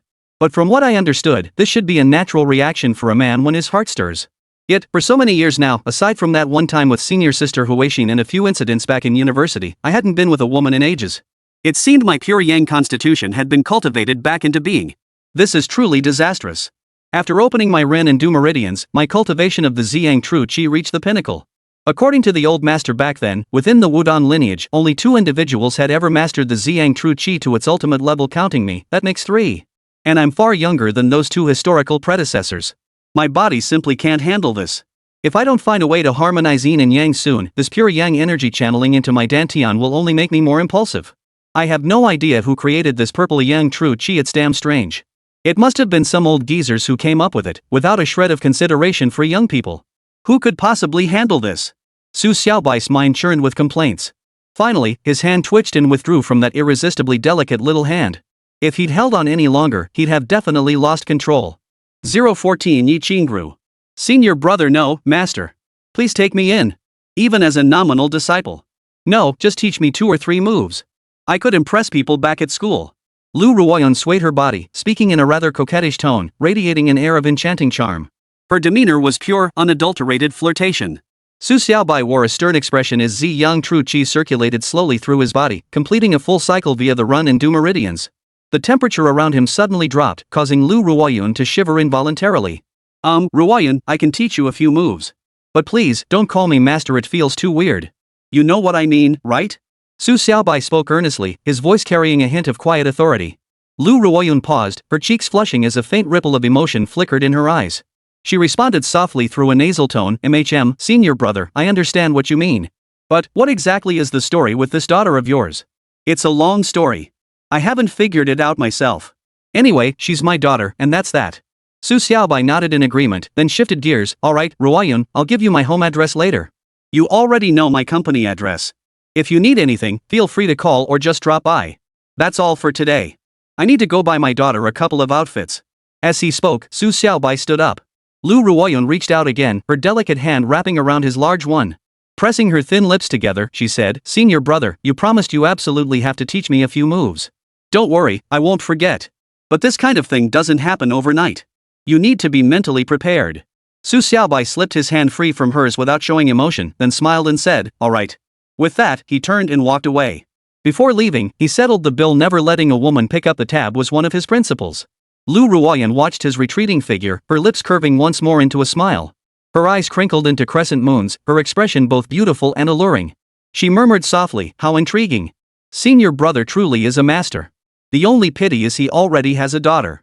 But that's no big deal, I'll look into it later. For now, I'll just learn a few moves from him. This whispering into the ear technique? Absolutely brilliant. As she spoke, her expression shifted again, tinged with an inexpressible frustration. Oh no. I completely forgot to ask senior brother which sect or faction he belongs to. Is it the legendary Xiaoyao sect? The Shu Mountain Sword sect? Or perhaps the Ming sect on the Summit of Light? But none of that matters. What's most important is that senior brother is truly quite handsome. A man with skills is the most dependable. Lu Ruoyun murmured to herself, her smile growing ever brighter, radiant like spring sunshine, carrying the sweetness of a young girl's heart. Jiadu Beverage Company was located southwest of Donghai, nestled within a standard industrial park. 8 6-story buildings stood within its grounds, their architectural style decidedly avant-garde. Bottle-shaped sculptures adorned the entrances, perfectly aligning with the beverage company's image. In the office building closest to the road, Su Xiaobai clocked in and returned to her cubicle. This open-plan office on the 2nd floor was divided into individual workstations. 7 people worked in this open space, forming the office area for Sales Department 3. Adjacent to the open space was a separate office, Yi Qingrou's manager's office. As Su Xiaobai sat at his desk, the sound of wheels rolled in from the side. A heavy-set man in a swivel chair leaned in at an angle. Bro Su, tomorrow's the weekend. Any plans? If not, let's go camping together. Mingxi Mountain is the perfect spot. From the other side, a man as thin as a bamboo pole leaned in, grinning widely. Brother Su, come on, join us. There'll be 9 of us total, including 4 female team members. Mingxi Mountain has several renowned Taoist temples apparently run by true Wudong successors who accurately resolve people's troubles. Let's all go draw fortune sticks together. Just as Su Xiaobai was about to respond, a crisp set of footsteps echoed behind them, followed by a sharp female voice. Luo Yisheng, Zhang Xiaosong. What are you two doing here instead of working this early in the morning? The fat guy and skinny guy both shrank back to their seats. Though they were about the same age as Su Xiaobai, they'd been at Jedu for 2 years longer, making them senior to him. Yet they held Su Xiaobai in such high regard that they addressed him as brother. The footsteps drew nearer, the soft click of high heels against the floor. Then a faint, fragrant breeze swept past, carrying a subtle floral scent, faint yet distinct. Su Xiaobai turned to see Yi Qingru. She wore a bright yellow dress, her legs encased in black stockings, and her feet in black high-heeled sandals. Her medium-length hair was dyed chestnut brown, radiating the modern sophistication of a career woman. Yet her demeanor radiated extraordinary gentleness, her face carrying the approachable charm of a girl next door, instantly inviting warmth. Fatty turned his head, glanced at Yi Qingru, and gave a dry chuckle. Boss, we didn't say much to Brother Su. We just wanted to discuss tomorrow's travel plans. It won't affect work at all, so don't worry. We'll go to the Morning Dew Club this morning to collect the money. Yi Qingrou's gaze lifted slightly before she nodded. Focus on your work. What are your plans for tomorrow? I've actually been a bit free lately. If I have time, I'd be happy to join you. Fatso perked up instantly. Even Skinny, who'd retreated between seats, stood up and joined in, grinning. Boss, we're planning to camp at Mingxi Mountain. We've got 9 people so far. If Brother Su joins, that makes 10. But we're still missing one, a gorgeous lady like you. Yi Qingru pursed her lips and smiled faintly. I absolutely love camping. Let's go together. With that, she turned, patted Su Xiaobai's shoulder, and said softly, Xiaobai, come to my office. I have some work to assign you. Su Xiaobai raised an eyebrow, thinking to himself that this was clearly just an excuse to ask about his leave request rather than any actual work. Still, he said nothing, merely watching as Yi Qingru turned and walked away. Her slender, graceful silhouette carried a certain rhythm of figure that, in his estimation, easily scored an 8 out of 10 in charm. 015. Not even a nun is safe. As Yi Qingru entered the office, the chubby Luo Yizhan let out a long sigh. He then winked at Su Xiaobai and whispered suggestively, Bro Su, I've noticed the boss seems to have a special fondness for you. But are you really going tomorrow? With another genuine beauty joining us, it'd be such a waste if you didn't go. The skinny guy also leaned in dryly, lowering his voice, Brother Su, if you go, that makes 6 guys and 5 girls. At least we'd have a chance to get close to the beauties, right? Su Xiaobai straightened up and stood abruptly.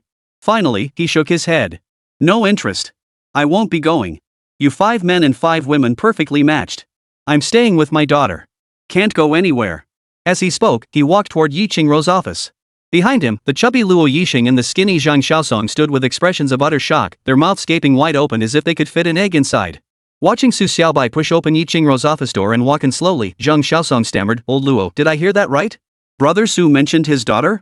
When did he have a daughter? Whose child is this anyway? You're asking me? Who should I ask? Luo Yisheng shook his head, then shifted his tone. But I didn't see much disappointment on his face. Could it be, this isn't what we imagined? Whether Brother Su has feelings for her is just wild speculation.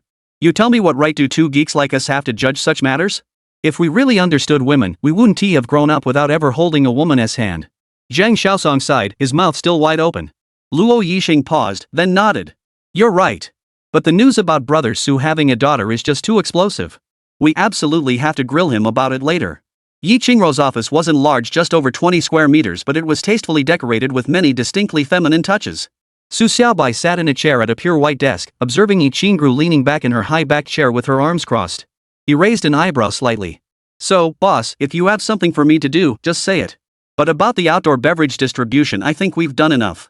These 2 consecutive weeks of street promotions have already boosted our sales. Let's hold off for a few weeks.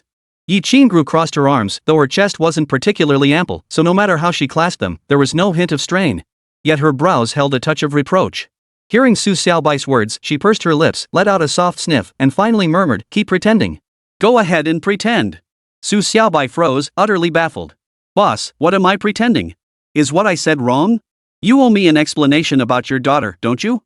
Yi Qingru bit her lip, her gaze fixed intently on Su Xiaobai, her eyes filled with resentment. Oh, you mean that? Right, I did take half a day off yesterday. But my daughter came all the way from Emei, of course I had to look after her. She's young but sensible, so you needn't worry, head. Yeah. I can handle taking care of her. Su Xiaobai replied indifferently, though a strange feeling stirred within him. Why did he need to explain his daughter's affairs to Yi Qingru? Yi Qingru shook her head slightly and replied softly, Xiaobai, you know that's not what I meant. Have you gotten married yet? Boss, I'm not married, but this child is definitely mine. However, her mother is a nun, so I doubt our relationship will work out. Well, I suppose you have no other business with me? Su Xiaobai replied softly, though he felt increasingly baffled. Yi Qingru's tone seemed rather ambiguous. Over the years, his experience with women had grown somewhat. As a man cultivating pure Yang True Qi, he sometimes faced more uniquely male dilemmas. It was just as Su Xiaobai had said, life as a homebody wasn't easy. Thankfully, he'd dated a few girls during college, which had helped solve some problems. But now that he was working, he'd have to think more carefully about the days ahead. Yi Qingru's mouth gaped wide, as if it could fit an egg inside. Yet her lips formed a remarkably beautiful shape, pink and glistening with a hint of translucence. This made Su Xiaobai's eye twitch. Hey, what's that look on your face? Xiaobai, so this is your thing? You don't even spare nuns. That's wild. I really misjudged you before. But is this little nun actually the kind of breathtaking beauty who could topple a city? Yi Qingru fixed Su Xiaobai with a peculiar gaze, tinged with caution. Such extreme tastes did indeed make her heart grow wary. Su Xiaobai glanced at Yi Qingru and nodded. She is quite beautiful. But you see, when we were together, I didn't know she was a nun. I only knew she came from Emei. Now that I think about it, she hasn't left Emei all these years, she must be a nun. Plus, she's learned those techniques Emei never lightly passes down. His voice grew husky as he continued. Whether it's the Jade Maiden Sword technique or the Emei Wind Willow Step, these are arts only the sect leader can cultivate. So in my view, Huixin is almost certainly destined to succeed the current leader. This set her apart from him. Though he too had mastered the Purple Yang True Qi, a technique reserved for Wudong's Grandmaster, he had never set foot on Wudong Mountain. His connection to the sect's leader was as tenuous as an 8-foot pole. Alright, Xiaobai, that's all I needed to discuss. You may go now. Oh, and since your daughter is here, I'll treat you both to dinner on behalf of the company this Sunday evening. You may choose the location. Yi Qingru spoke softly, then shifted her tone. Your performance at the company this past month has been commendable. In this sweltering heat, you've persistently distributed beverages outdoors and conducted market research. That's truly rare. These days, fewer young people can focus their minds on their work. So, you'll always have more opportunities ahead. Su Xiaobai glanced at Yi Qingru before nodding. Thank you, boss. In that case, let's go to a buffet near our place. I'm not sure what my daughter likes to eat, but a buffet offers plenty of choices. That way, she can pick whatever she fancies. With that, he rose and exited Yi Qingru's office. Just as he stepped out, the corners of his mouth lifted slightly, suddenly radiating a touch of lightheartedness. His return to work was also due to Su Xiaoxiao starting kindergarten. This interview went without a hitch. Principal Chiu said nothing and accepted Su Xiaoxiao on the spot. This outcome owed much to Lu Ruoyun's influence, otherwise, things wouldn't have gone so smoothly. 016 Su 4 Eyes. Su Xiaoxiao's demeanor at the kindergarten didn't resemble that of a 5-year-old at all. She was mature and cheerful. Yet, when her gaze fell upon the kindergarten's toys, a hint of wildness flickered in her eyes. This was something she'd never encountered at Emei, and it couldn't help but soften Su Xiaobai's heart. Still, the idea of sending her camping made Su Xiaobai uneasy. His own daughter needed proper care, he couldn't just abandon her there. Besides, he'd grown quite fond of Su Xiaoxiao. Though she carried herself like a tomboy, she was deeply filial and possessed a chivalrous spirit, habits likely cultivated during her time at Emei. Luo Yixing and Zhang Xiaosong had gone to the morning dew club to collect debts, leaving Su Xiaobai with some free time. Lately, he'd been frequently out doing market promotions, making him something of a key contributor at Jiadu Beverage Company.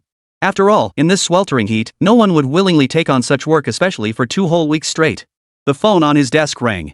He picked it up, and a sharp, authoritative male voice demanded, Su Xiaobai, come to my office immediately. This was Su Guangliang, deputy director of the entire sales department. At Jiadu Beverage, he was considered genuine upper management. Aside from the chairman, general manager, deputy general manager, and department directors, he held the most authority. Su Xiaobai responded indifferently, well, Deputy Director Su, if you need something, just say it. I'm quite busy right now. Su Guangliang froze, taken aback by Su Xiaobai's direct refusal. He snorted, his voice tinged with irritation. Someone has filed a complaint against you for abusing your position to handle personal matters during work hours. If you don't want this job anymore, you don't need to come in. Besides, I know the marketing campaign has wrapped up. What else could you possibly be doing? Look, if complaints can be blown out of proportion like this, I could file reports against people daily. Who made this complaint? Have them step forward. Besides, Vice President Su, I intend to keep working diligently. If you can find fault with my performance, then come fire me. I'm a permanent employee now. If you dismiss me, you'll need to pay severance first. I'll take the money and leave. Besides, if you fire me, you'd have to notify Manager Yi, right? Mr. Su, this is clearly settling a personal score. If I were to report you to President Jiang, do you think he'd call you in for questioning? That's the level of your intelligence. Su Xiaobai said indifferently. Truth be told, his relationship with Su Guangliang wasn't bad to begin with. After all, he'd only been at Jedu Beverage for a month. Even if he caused trouble, it wouldn't make much of a splash. Not to mention, he spent most of his time doing outdoor marketing promotions. The issue was Su Guangliang had a favorite in Business Division 3, Sun Xiaomei.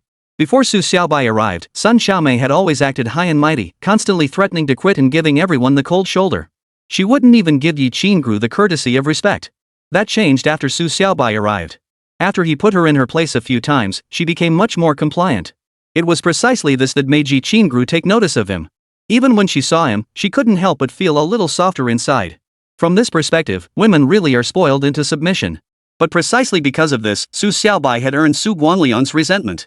The latter constantly sought to make life difficult for him. Fortunately, Su Xiaobai wasn't the type to cower. He simply didn't give Su Guangliang a second thought. Su Guangliang was utterly speechless at Su Xiaobai's retort, gasping for breath for a long moment. Finally, gritting his teeth, he spat out, "Su Xiaobai, just give me an answer. Are you coming to my office or not? If you don't, I can still manage to have you kicked out, costing the company some money, but kicking you out is within my power." Su Xiaobai raised an eyebrow. "Why wouldn't I? I'm in this for the long haul. Cut the nonsense." He cut the connection and slowly rose, heading toward the exit. As deputy director of the sales department, Su Guangliang's office was on the 3rd floor. As he stood up, Su Xiaobai glanced behind him. Across from Zhang Xiaosong, in a separate cubicle, sat a woman in a bright red long dress. She was secretly peeking up at him. She had a classic snake-like face, pale skin, long hair cascading down, an entire visage clearly sculpted by makeup, giving off a powdery white feel. Her lashes were adorned with false extensions, instantly marking her as a fox-like temptress. This was Sun Xiaomei. Noticing Su Xiaobai's gaze, Sun Xiaomei quickly lowered her head, though the corners of her mouth curled upward in a sly smile. This made Su Xiaobai shrug and mutter under his breath, "What a waste. Smooth hair, pretty face, but clearly only a 4 out of 10, yet she insists on pretending to be a 6. And that attitude? She's nothing but a troublemaker." As he spoke, he entered a nearby emergency exit and climbed the stairs to the 3rd floor. The entire 3rd floor housed the offices of Jedu Beverage's senior executives. As merely a vice president, Su Guangliang naturally didn't occupy the most prominent spot. His office lay directly above Huixin's. The office door was imposing. Standing before it, Su Xiaobai didn't hesitate. He grabbed the handle and pushed. But the door was locked from the inside, clearly Su Guangliang's attempt to intimidate him. Yet Su Xiaobai's hand twisted the lock all the way to the bottom, forcing the door open. The entire steel handle snapped off in his grip, a feat even the strongest man couldn't achieve, once again showcasing Su Xiaobai's extraordinary capabilities. Su Guangliang's office spanned 50 or 60 square meters, decorated in an antique style. The massive desk was crafted from rosewood. Currently seated in a large executive chair, he wore a smug expression, his feet propped up on the desk as he puffed on a cigarette. As Su Xiaobai strolled in unhurriedly, Su Guangliang's eyes widened in disbelief. So absorbed was he by the sight that he didn't even notice the cigarette fall onto his clothes. Su Guangliang wasn't particularly old, only around 28 or 29. He wore a crisp white shirt paired with white trousers, and gold-rimmed glasses perched on his nose. But not all men in white are Prince Charming. His skin was slightly dark, and he wasn't tall, standing only about 5 feet 6 inches. He looked thin and small, yet his hair was slicked back neatly.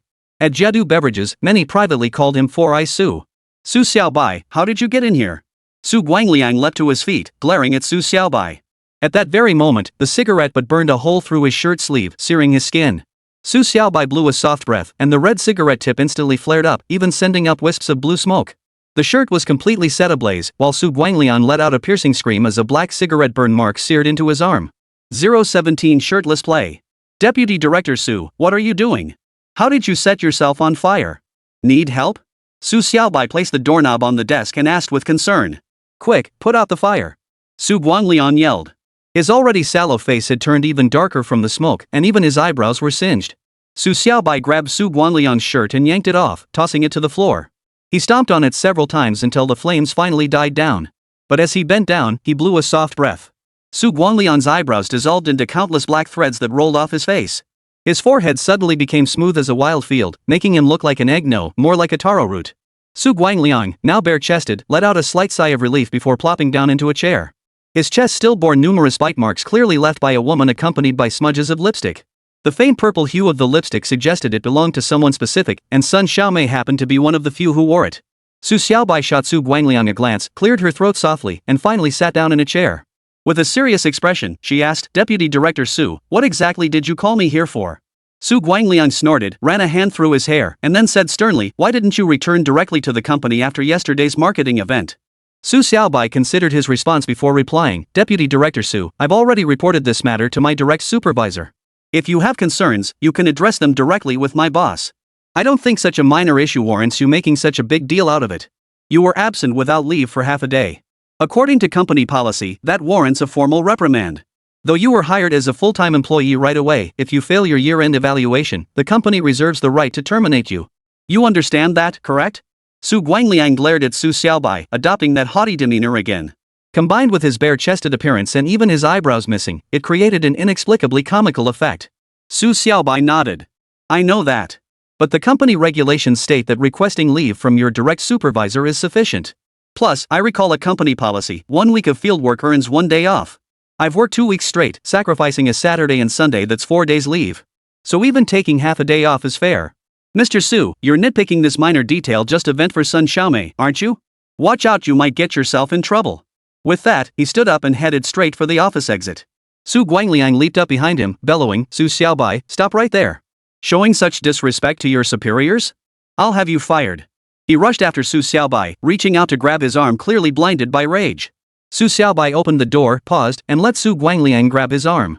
With a slight jerk of his arm, Su Guangliang's body flew straight out, landing in the third-floor lobby and sliding across the cold floor. "Deputy Director Su, what on earth possessed you to strip down to your undershirt and play around in the office?"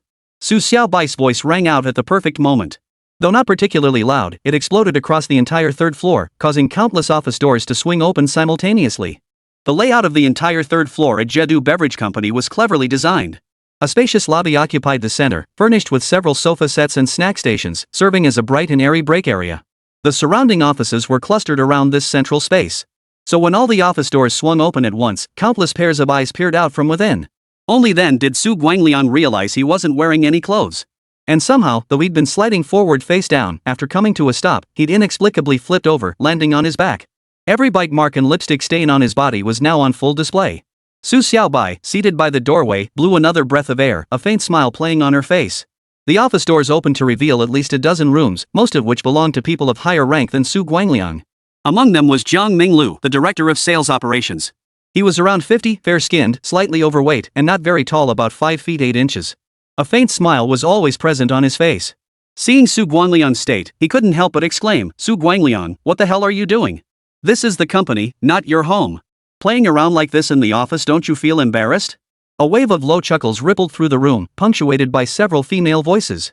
Su Guangliang immediately crossed his arms, a flush creeping across his face. He raised his voice, "Director Jiang, it's not what you think. I wasn't. Enough.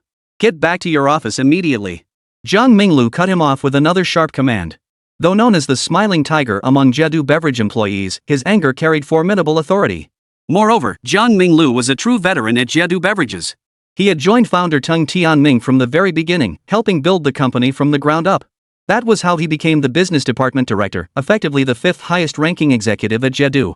Su Guangliang sprang to his feet and dashed toward the office, his teeth gnashing with fury as he shot a vicious glare at Su Xiaobai. But when he looked up, he realized Su Xiaobai had vanished completely, leaving no trace behind. After bursting into the office, Su Guangliang slammed the door shut. But with a loud bang, it swung open again. The door had no handle or lock, making it impossible to secure. Gritting his teeth, Su Guangliang wedged a chair against the doorway. His face twisted into a grimace as he muttered, "Su Xiaobai, we'll see about that. Since you're going against me, I'll assign you some tasks. If you can't complete them, you'll be out of Jedu Beverage Company." As he spoke, he returned to his cubicle and picked up the phone to make a call. Meanwhile, Su Xiaobai had returned to the second-floor seating area. He had barely sat down, eyes narrowed, when his phone rang. Answering it, he heard Yi Qingrou's gentle voice, "Xiaobai, did Su Guangliang just call you in for a talk? Are you okay?" "Oh, it's fine, boss. Don't worry. That four-eye Su only dares bully decent women." Su Xiaobai replied, then shifted gears, "Oh, right, I just remembered he seemed to get chewed out by General Manager Jiang earlier. Probably in a bad mood. So if he calls, don't take it seriously." Operation 018. General Manager Jiang scolded Su Guangliang? But he's General Manager Tang's nephew. General Manager Jiang has to save face for General Manager Tang. He's never yelled at him before. This is practically making him lose face. Yi Qingru spoke doubtfully. She hadn't witnessed the scene firsthand, so naturally couldn't grasp the crux of the matter. Su Xiaobai wouldn't bring it up either. He just smiled and said, "Boss, don't sweat it. A bumbling fool like him won't quit even if he gets yelled at. Besides, Manager Jiang is someone who built the empire alongside Manager Tang. Why would he need to save face for him? Alright, I'm just glad you're okay. But you still need to be careful. That Four Eyes Su probably has other tricks up his sleeve. If you really can't stand it anymore, don't put up with the humiliation. When the time comes, I'll leave Jedu with you. Anyway, starting over from scratch might just make us stronger." Yi Qingru spoke softly, her voice tinged with genuine concern. Su Xiaobai gave a brief acknowledgement before cutting the connection. Just then, footsteps echoed outside. Su Xiaobai frowned and turned to look.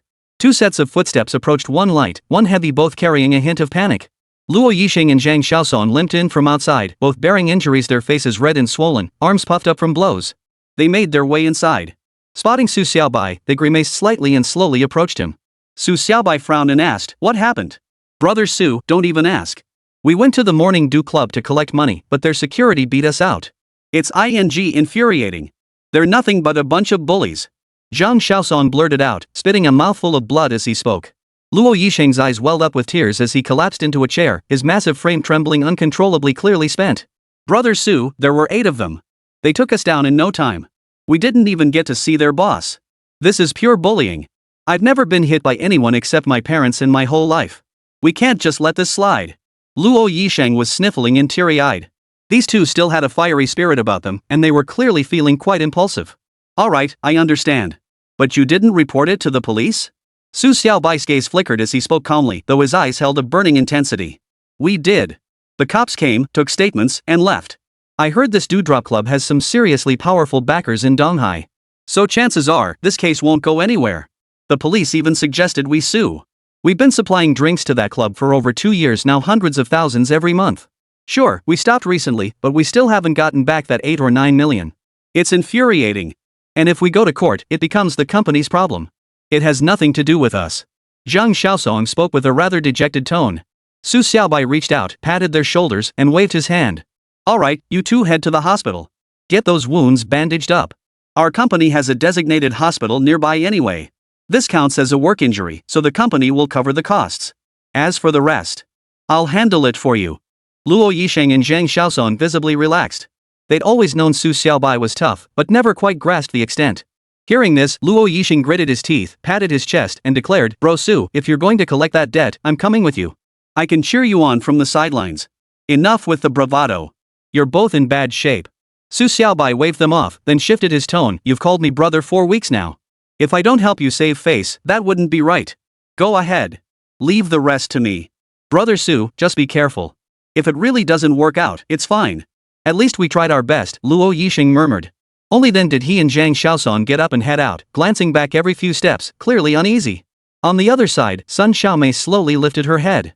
Watching Luo Yixing and Zhang Xiaosong's retreating figures, she couldn't help but smile, her face tinged with contempt.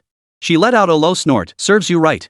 You dared to bully me like that all this time, you deserve to suffer a little." Su Xiaobai raised an eyebrow. He heard the mutterings, but said nothing. Just then, the phone on his desk rang again. He answered, and Yi Qingru's voice came through again, tinged with an indescribable worry. "Xiaobai, General Manager Jiang just called. He said the Chaolu Club payment still hasn't been recovered, another failure. He mentioned that the company's top brass now sees this as a challenge. Whichever department manages to collect that payment will have its department manager promoted to deputy director. President Tang has also weighed in on this. To be honest, both our sales department 1 and 2 have stumbled on this matter. I just heard that Fatso and Skinny both failed too. Now, President Jiang wants you to try again. What do you think? If I get that money back, you'll be promoted to deputy director?" Su Xiaobai said with a faint smile. "You still have the energy to joke." Yi Qingru said coquettishly, her voice tinged with anxiety. Then her tone softened, her gentle words carrying an inexplicable tenderness. "I'm serious. If you really don't want to do this anymore, I'll leave with you. Let's start our own business. I can't bear to see you thrown out of the Morning Dew Club. Don't worry, boss. Just wait for your treat. Also, this can't be a verbal agreement. Go get a written document from Mr. Jiang.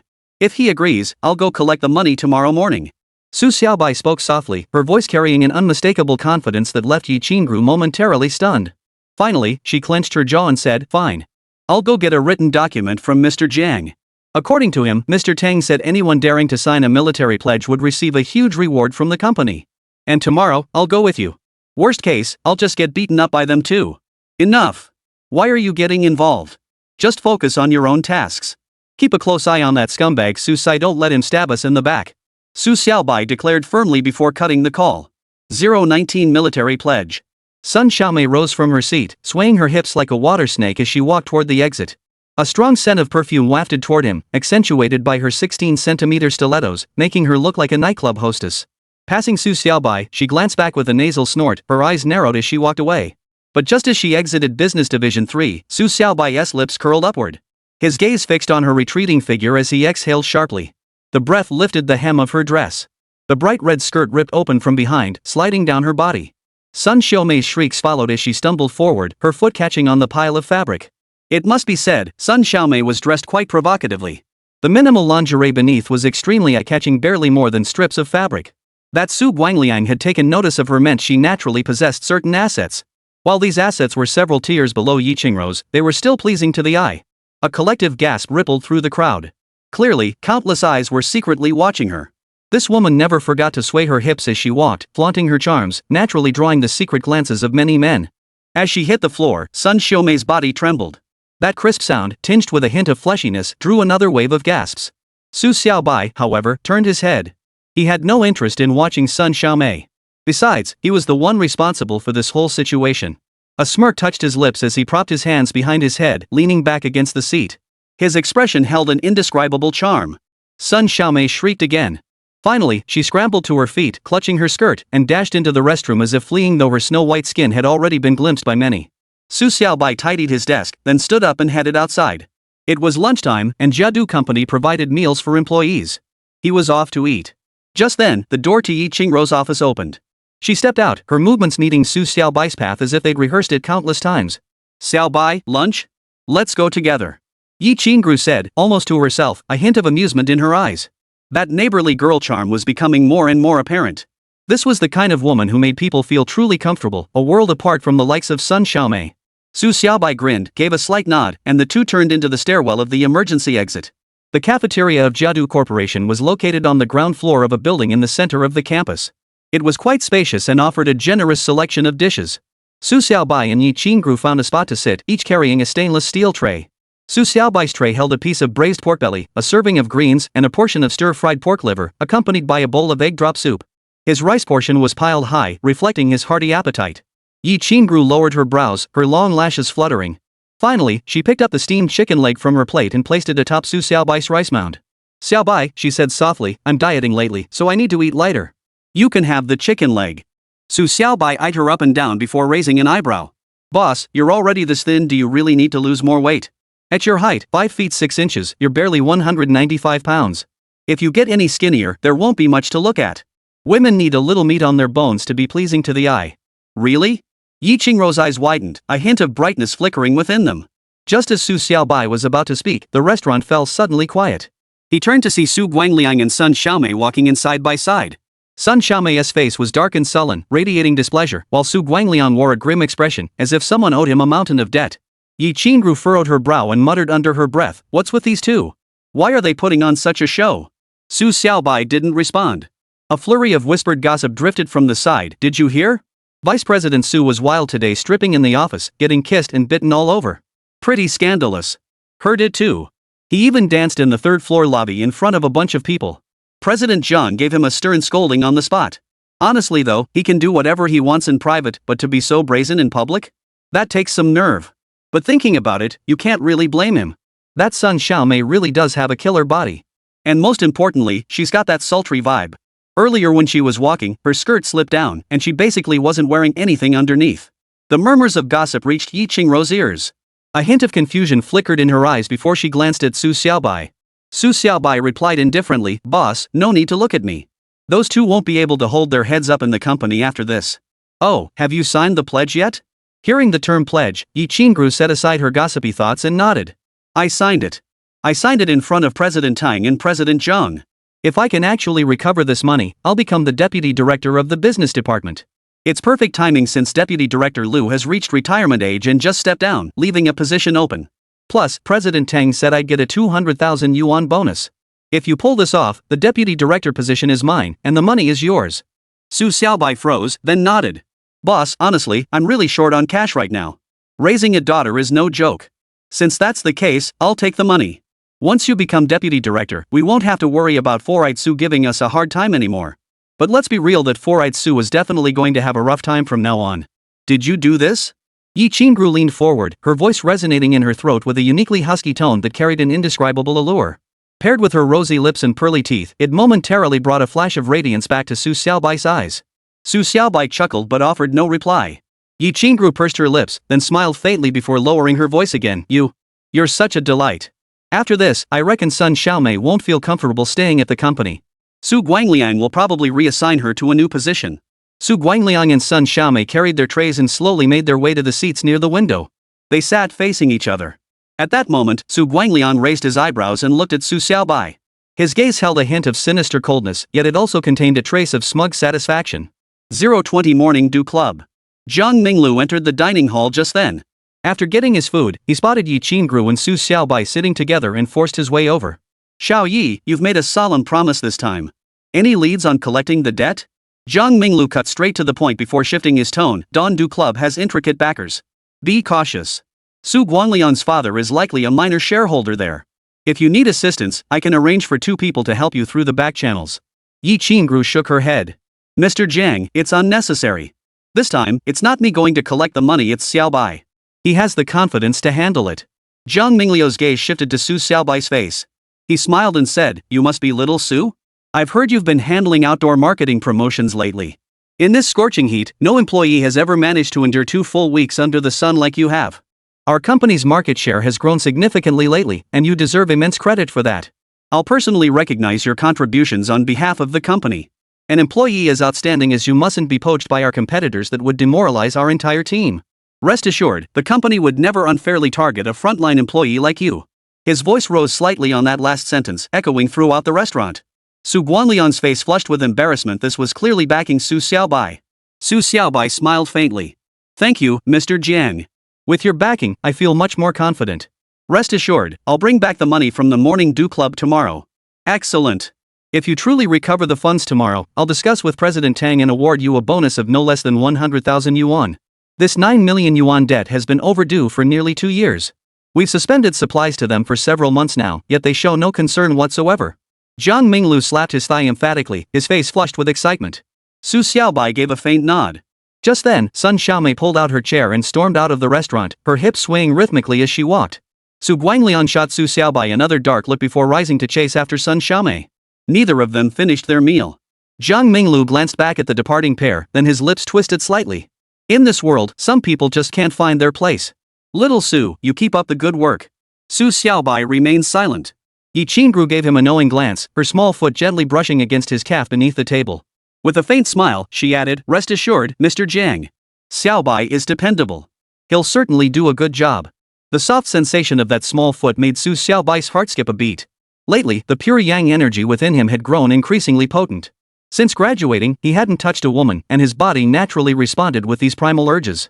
This was true harmony with nature, never suppressing his true self. Finishing his meal swiftly, Su Xiaobai bid farewell to Zhang Minglu and Huixin before slowly leaving the restaurant.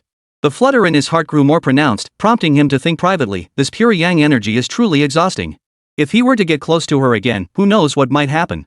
Stepping out of the restaurant, Su Xiaobai paused, pulled out his phone, and was just about to call Su Xiaoxiao when it unexpectedly rang. Su Xiaoxiao's youthful yet commanding voice came through. Daddy, have you eaten yet? Just finished. How's kindergarten? What did you have for lunch? Su Xiaobai felt a warm surge in his heart as he asked casually. Su Xiaoxiao replied, deliberately adopting a mature tone, Dad, the food at kindergarten is really good. We had spaghetti for lunch. Our teacher Nyo is so nice to us. But I'm actually sneaking this call to you during nap time using her phone. You absolutely must not call back this number. Su Xiaobai's eye twitched. This little girl was still as bold as ever, daring to pull such a stunt. With her skills, sneaking the teacher's phone without anyone noticing was certainly no big deal. Look, Xiao, now that you're in kindergarten, you need to follow the rules. No more pulling stunts like this, okay? Show some respect for your teachers. Su Xiaobai said softly, though inwardly he felt a bit overwhelmed. Raising a child really wasn't an easy task. Why did it have to be so complicated? The Morning Dew Club, located about 17 or 18 kilometers from Jedu Beverages, was already considered part of the city proper. Consequently, the surrounding commercial infrastructure was quite developed. Come nightfall, the area transformed into a neon-lit, bustling hub, radiating the unique vibrancy of Donghai. At 9:30 a.m., the sun hung high in the sky, its rays beating down fiercely. A bicycle sped down the road at an astonishing pace. However, the bike itself was in such a dilapidated state that it rattled and clattered like a marching band, wave after wave of noise drawing the attention of countless passers-by. Anyone witnessing this scene couldn't help but cringe. What's more, perched on the back of this bicycle sat a remarkably pretty young girl. She wore jeans and a white t-shirt, her long hair cascading down her back. She looked like a delicate porcelain doll, radiating an indescribable liveliness. This was none other than Su Xiaobai and Su Xiaoxiao, who had come specifically to the Morning Dew Club to collect a debt. Since it was Saturday, he couldn't bear to leave Su Xiaoxiao home alone, so he brought her along. The little girl, upon hearing they were going to collect a debt, was visibly excited. One arm wrapped around Su Xiaobai's waist, she waved the other as she declared, "Dad, if these bad guys dare not pay back what they owe, we've got to teach them a lesson. Back in Emei, I wouldn't even have to lift a finger, just send word, and they'd crawl on their bellies to pay me back. Xiao, the way you talk, you're starting to sound like a little bandit. Looks like senior sister Huixin really doesn't have much patience raising kids." Su Xiaobai's eye twitched. Su Xiaoxiao constantly brought up Emei Mountain, and her attitude had a distinct air of a gang leader. Mom said she wanted me to grow up on my own, so I often stay out for days, roaming deep in the mountains. I play with the monkeys and wild wolves, and sometimes I even tease the black bears. These beasts are way smarter than people. After a few lessons, they learn to behave. Now they actively crawl to the ground whenever they see me. Su Xiaoxiao spoke with utter pride, completely unaware of her actions. She was still just a child, naturally free of any constraints, saying whatever came to mind. But Su Xiaobai couldn't help but feel sympathy for those wild beasts. How badly must they have been bullied to prostrate themselves the moment they saw a human? 021 Wudong Legacy. The car pulled up in front of the Morning Dew Club. The entire establishment gleamed with opulent splendor, its golden hues shimmering in the sunlight. Towering golden pillars flanked the grand entrance, lending an air of unmistakable nobility to the whole scene. The plaza in front was filled with parked cars, yet not a single bicycle was in sight. After glancing around, Su Xiaobai parked his bike beside one of the pillars and locked it. A security guard suddenly stepped forward, barking at Su Xiaobai from a distance, "Hey! This is for cars. Move your bike across the street." Su Xiaobai ignored him, casually patting Su Xiaoxiao's head. The little girl hopped straight off the bike. Only then did Su Xiaobai turn, glancing at the guard and asking, "Is your chairman, Gao Dafu, here?" The guard frowned, gave Su Xiaobai a stern look, and barked again, "Our chairman Gao isn't here. He's too busy to waste time on someone like you. Move your bike now, or I'll throw it out myself. This is the Chaolu Club. Didn't you even bother to find out? Parking your bike here is nothing short of damaging our image." Su Xiaobai remained unruffled, about to respond, when Su Xiaoxiao piped up in a high-pitched voice, "We're here to collect money. My dad owns Jedu Beverages. You owe us, so paying up is only fair. We're your creditors. Until you settle this debt, this place is ours. We park wherever we want. If you don't like it, cough up." As she spoke, Su Xiaoxiao placed one hand on her hip and extended the other toward the security guard. Her little face wore a hint of seriousness, but the attempt to act grown-up couldn't help but seem comical. The security guard froze, glancing at Su Xiaobai before curling his lips in disdain. "So it's Jedu again. You've sent over a dozen groups already, and we've beaten you a dozen times. Still haven't learned your lesson? Don't think bringing a kid along will make us go easy on you. We'll still take you down." With that, he bellowed toward the clubhouse entrance, more Jedu people coming to see Chairman Gao. "Everyone come out. We'll get another chance to practice our palm strike." 8 security guards leapt out from the clubhouse entrance. Joining the original guard, the 9 of them surrounded Su Xiaobai and Su Xiaoxiao. Each assumed a fighting stance, arms raised, radiating a sense of overwhelming force.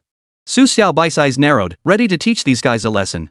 But Su Xiaoxiao flickered forward, palms out, striking first. Her form moved like the wind. This was the Emei Sect's wind willow step. Her palms carried an ethereal quality, enveloping the space around her entirely. This was the Emei Sect's Bagua palm, derived from the I Ching, fundamentally different from the Bagua Sect's palm techniques. 9 security guards closed in, but Su Xiaoxiao weaved through the crowd, her palms repeatedly striking their waists. Though their stone-smashing palm appeared imposing and brute force, it was merely Shaolin's outer door skill, far inferior to the subtlety of Bagua palm. Yet Su Xiaoxiao's strength proved insufficient. After knocking down 4 men, 2 massive hands swept toward her from front and back, the force blowing her hair wildly. Those 2 massive hands closed in on Su Xiaoxiao with astonishing speed. Just then, Su Xiaobai flickered into motion, hoisting Su Xiaoxiao onto his shoulder. With a swift twist of his wrists, he struck both attackers directly on the neck. His hands then flashed like lightning, knocking down the remaining attackers. Their eyes rolled back and they instantly passed out. The 4 knocked down by Su Xiaoxiao, however, remained conscious. Witnessing this, they let out a piercing shriek. One of them shouted, "We're all outer disciples of Shaolin. Our senior disciple, Master Xiaoyun, is inside right now. He's a true Shaolin disciple. You'll pay for this." Su Xiaobai ignored him, striding directly to the 4. With fluid kicks, he sent them all unconscious. He snorted, "Xiaoyun? What's so special about a disciple from the Xia generation? That's the same generation as the Jing generation disciples from Wudong Zi, Ming, Qing, Yuan, Ning, Jing. That's 4 generations below me. And they dare act all high and mighty in front of me? What a joke." After speaking, he patted Su Xiaoxiao sitting on his shoulder. "Xiaoxiao, next time, you don't need to handle this. I'll take care of it." What if they'd hurt you? How would I explain that to your mom? Father and daughter fight together, brothers slay tigers side by side. Dad, I absolutely must help with matters like this. Besides, even if they'd hit me just now, it wouldn't necessarily have hurt me. I've mastered Emei's secret, untransmitted technique. Su Xiaoxiao proudly straightened her back as she spoke. Su Xiaobai's earlier intervention had made her beam with delight, her eyes sparkling with excitement. The Emei's secret art? Su Xiaobai froze, then his eyes flickered. That must be that technique. I never imagined the Emei's secret art would appear here. This is truly remarkable. Of course. Even my grandmother couldn't master that peerless martial art within all of Emei. Yet my mother and I have both mastered it. That's why I'm called Emei's most gifted disciple. According to Mom, my martial arts talent is second only to Dad's. Su Xiaoxiao said innocently, waving her chubby little hand as she spoke. But Su Xiaobai stared wide-eyed and asked, "Grandmother? Your grandmother was also from Emei?" Of course. If Grandma weren't from Emei, how could she have had Mom? Dad, you didn't even know that? Grandma is the Emei Sect leader. She's Mom's mother. And according to Grandma, my grandfather is Master Ziyang Lin Tianpeng, the leader of the Wudong Hidden Sect lineage. Seems like he might be your master? Su Xiaoxiao said softly, but Su Xiaobai's mouth instantly fell open. This news was simply too shocking. For a moment, he was completely at a loss. The current Emei Sect leader is clearly Master Jiku. She was actually a couple with that old man and even bore Huixin. So Huixin's real name must be Lin Huixin, she's the old man's daughter. Su Xiaobai couldn't wrap his head around it. How could the radiant, brilliant senior sister Huixin, whose brilliance reached the highest level, possibly be connected to that sleazy old man? A thunderous shout erupted. Who dares cause trouble here? I am Shaolin Xiaoyun. Dare to strike down our Shaolin outer door disciple? Take this punch. Accompanying the shout, a fierce fist shot out a Shaolin Luohan punch. The attacker was a towering figure, standing about 185 centimeters tall, built like an iron tower. His hair was cropped extremely short. He wore a tight-fitting white t-shirt and jeans, his muscles bulging like a bodybuilder's. Though Su Xiaobai's mind was momentarily short-circuited, his body reacted instinctively.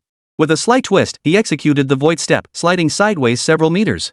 Finally, his left hand shot out with the grace of Tai Chi, a movement as natural as breathing. Void step, Tai Chi palm. This is the true Wudong legacy. Sure, Xiaoyun exclaimed in shock. Yet before his words faded, Su Xiaobai's palm struck him squarely in the chest. His body flew backward like a cannonball, crashing straight into the entrance of the Do Club. The heavy doors burst open instantly, sending a rumbling vibration through the floor. Only then did Su Xiaobai snap out of his daze. He glanced over, frowned, and muttered under his breath, "Damn. I was lost in thought just now and hit him a bit too hard. That 1/10 of my power sent him flying. But that guy practicing the Arhat fist earlier seemed to have cultivated the golden bell technique. He shouldn't be dead. Even if he really is, it's not my fault. Attacking me the moment we met? He was just asking for it." As he spoke, he stepped forward. With that single stride, he seemed to walk through empty space, entering the Morning Dew Club in just a few paces. Xiaoyun crashed into a stone pillar in the club's lobby, landing stiffly on the floor. The golden pillar was now streaked with several cracks. Fortunately, Su Xiaobai hadn't unleashed his full power with that Tai Chi palm strike. Otherwise, the pillar would likely have snapped clean in two, and Xiaoyun wouldn't have survived.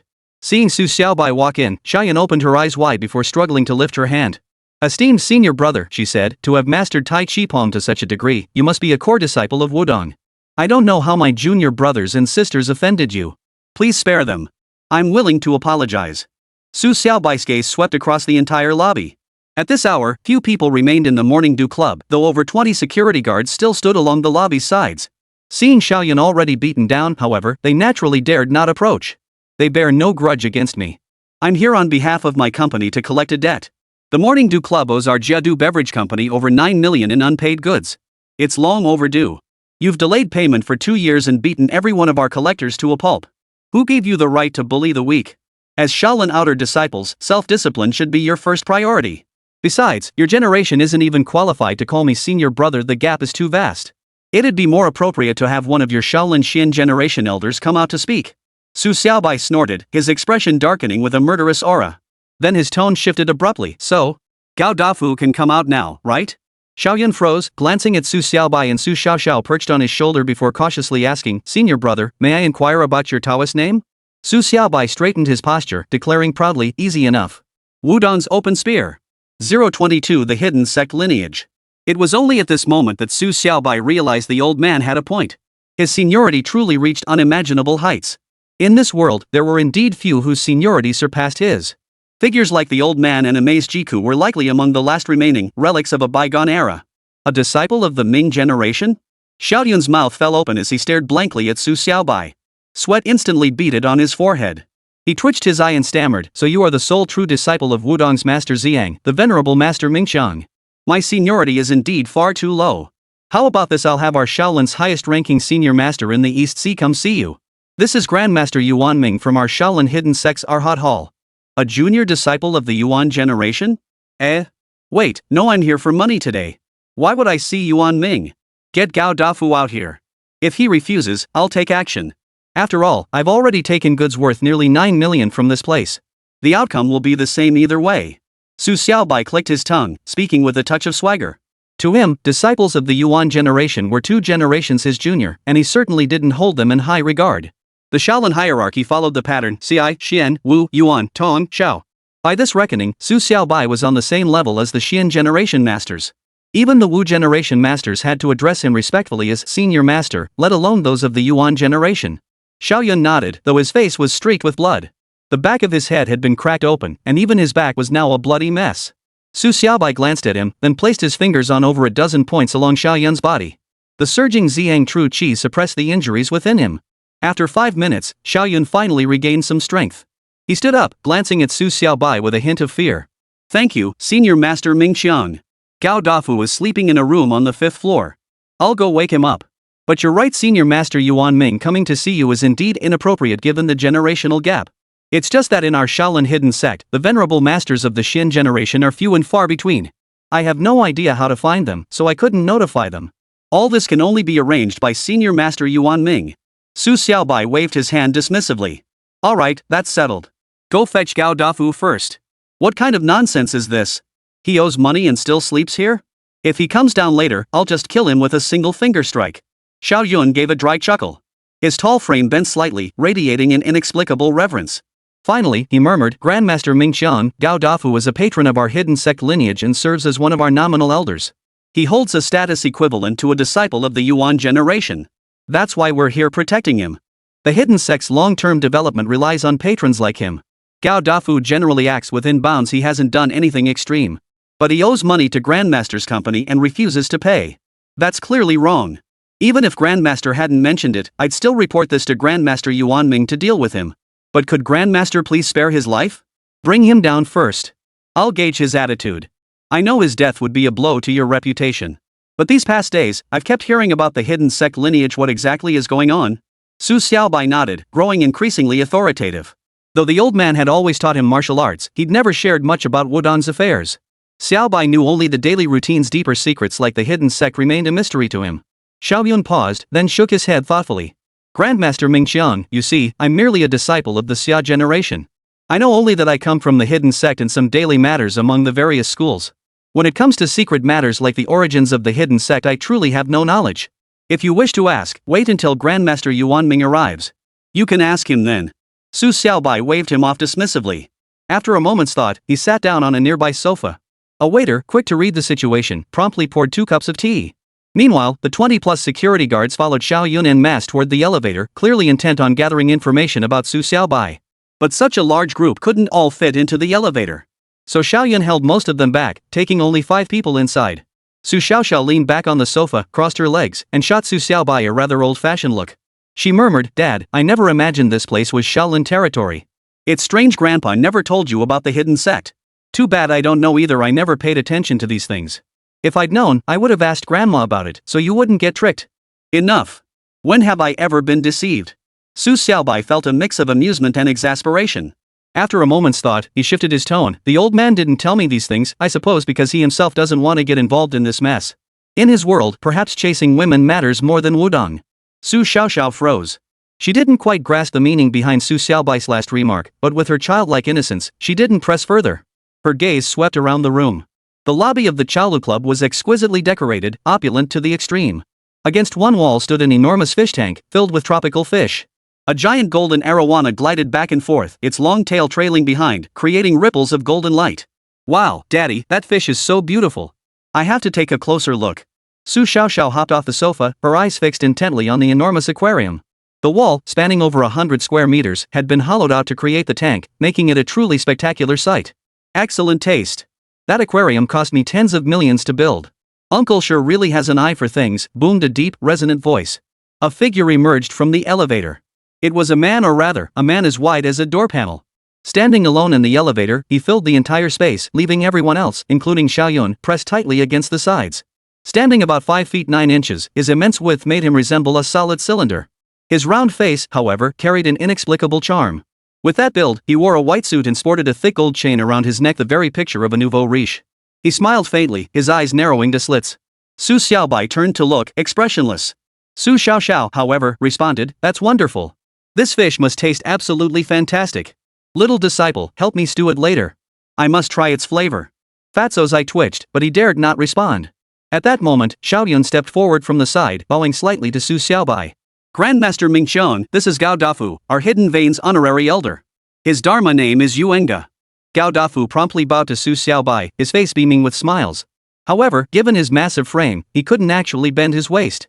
The consequence of this attempt was that his legs could no longer support his weight. He toppled forward, his head hurtling straight towards Su Xiaobai. Su Xiaobai extended a finger, pressed it against Gao Dafu's forehead, and with a flick of his wrist, snapped the man upright. Finally, he tapped the armrest of the sofa and said, "Now that you've made an appearance, let's discuss how you intend to handle those 9 million plus from our Jedu Beverage Company." "Grandmaster, I truly had no knowledge of this matter. The club isn't managed by me, we hired a professional team. I only recently investigated and discovered that one of our vice presidents took a fancy to a female employee at your company." He kept dropping hints, but when she didn't respond, he resorted to this scheme. "My staff didn't understand what was happening either, so naturally they stopped those people demanding money. Think about it, Senior Master, our Chaolu Club is such a large operation. How could we possibly refuse to repay a debt? Besides, 9 million isn't exactly a staggering sum. I've already arranged for a check to be cut rounded up to 10 million and it'll be delivered shortly. Why don't we grab a meal first?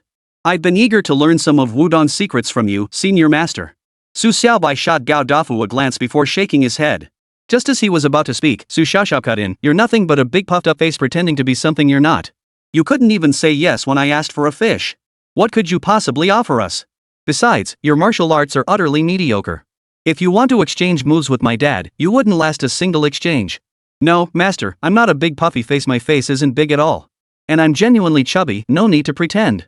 If you truly want that fish, I'll gladly give it to you. But please, don't eat it, okay? I've raised it for years, we've grown attached. I just can't bear to part with it."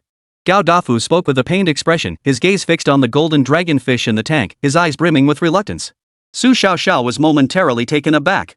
She clicked her tongue in disappointment before saying, "Oh, so it's not a fish for eating? That's really boring. I wouldn't know what to do with it anyway, and I don't have anywhere to keep it." "Never mind then." Su Xiaobai's mouth twitched. He glanced at Gao Dafu and said flatly, "Gao Dafu, I'm not staying for dinner. Hand over the check and I'll be on my way. Since you claim this has nothing to do with you, I won't press the issue. However, you injured so many of our Jedu Beverage employees. This can't just be swept under the rug. You need to compensate them." 023 Big Sister. "Absolutely. I've already looked into it. There were 8 people in total. Each will receive 100,000 yuan in compensation, totaling 800,000 yuan. I'll round it up to a nice figure and give Grandmaster 1 million. The remaining 200,000 yuan is for your travel expenses. Someone from the finance department will bring it down shortly. We will continue our cooperation with Jedu Beverages in the future. Please rest assured, Grandmaster. Also, please visit often, Senior Master. I'd love to hear your guidance. I hold some influence in Donghai, anything you need, I can handle. Brother Yuan Ming will be arriving soon, let's gather at the Morning Dew Club when he does. It's a wonderfully tranquil setting. As for that scheming deputy director who tried to drive a wedge between us, he has been fired. What a pathetic excuse for a man. Using underhanded tactics just because he fancies a girl? That is cowardly. If he had any real skill, he'd shower her with money until she's dazzled. Now that's true talent, wouldn't you agree, senior master? Gao Dafu's demeanor was perfectly proper, his face beaming with a smile. Combined with his round features, he exuded an inexplicable warmth that couldn't help but put Su Xiaobai at ease. Su Xiaobai nodded. Well then, Gao Dafu, you're a decent fellow. Once Yuan Ming arrives, get in touch with me. I'll head back for now. Master, why don't you stay for a meal?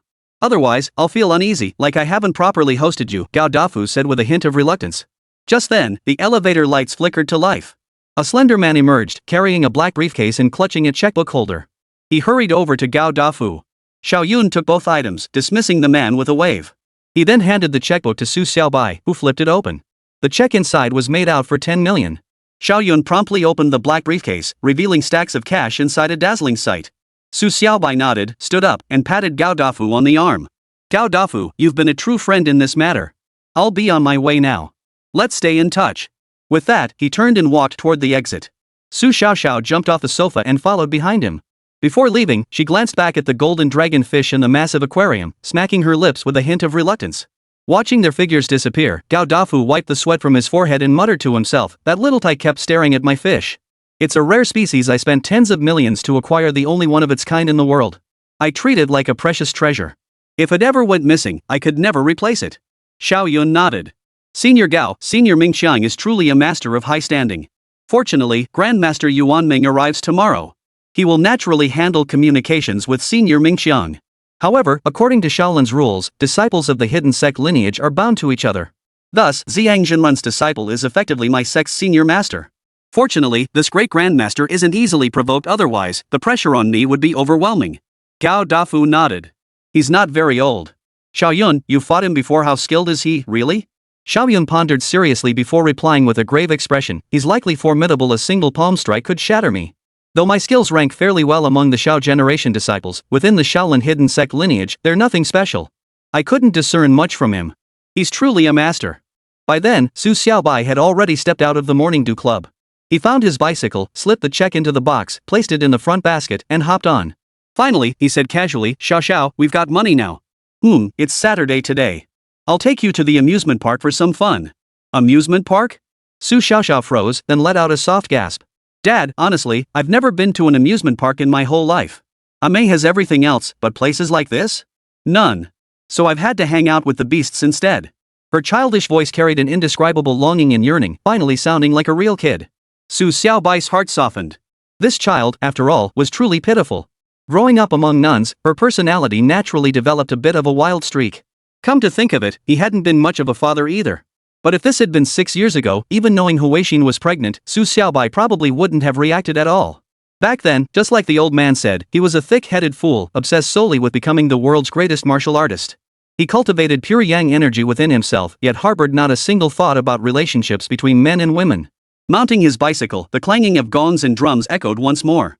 Su Xiaobai pedaled straight toward the amusement park. Located in Donghai's outskirts, it lay about 10 miles from his home. Renowned throughout Donghai, it bore the simple name Donghai Amusement Park. Inside Donghai Amusement Park, Su Xiaobai held Su Xiaoxiao's small hand as they walked through the bustling grounds. The entire park was quite large, but being a Saturday, it was packed with people. Su Xiaoxiao stared transfixed at the carousel on one side, unable to move her feet.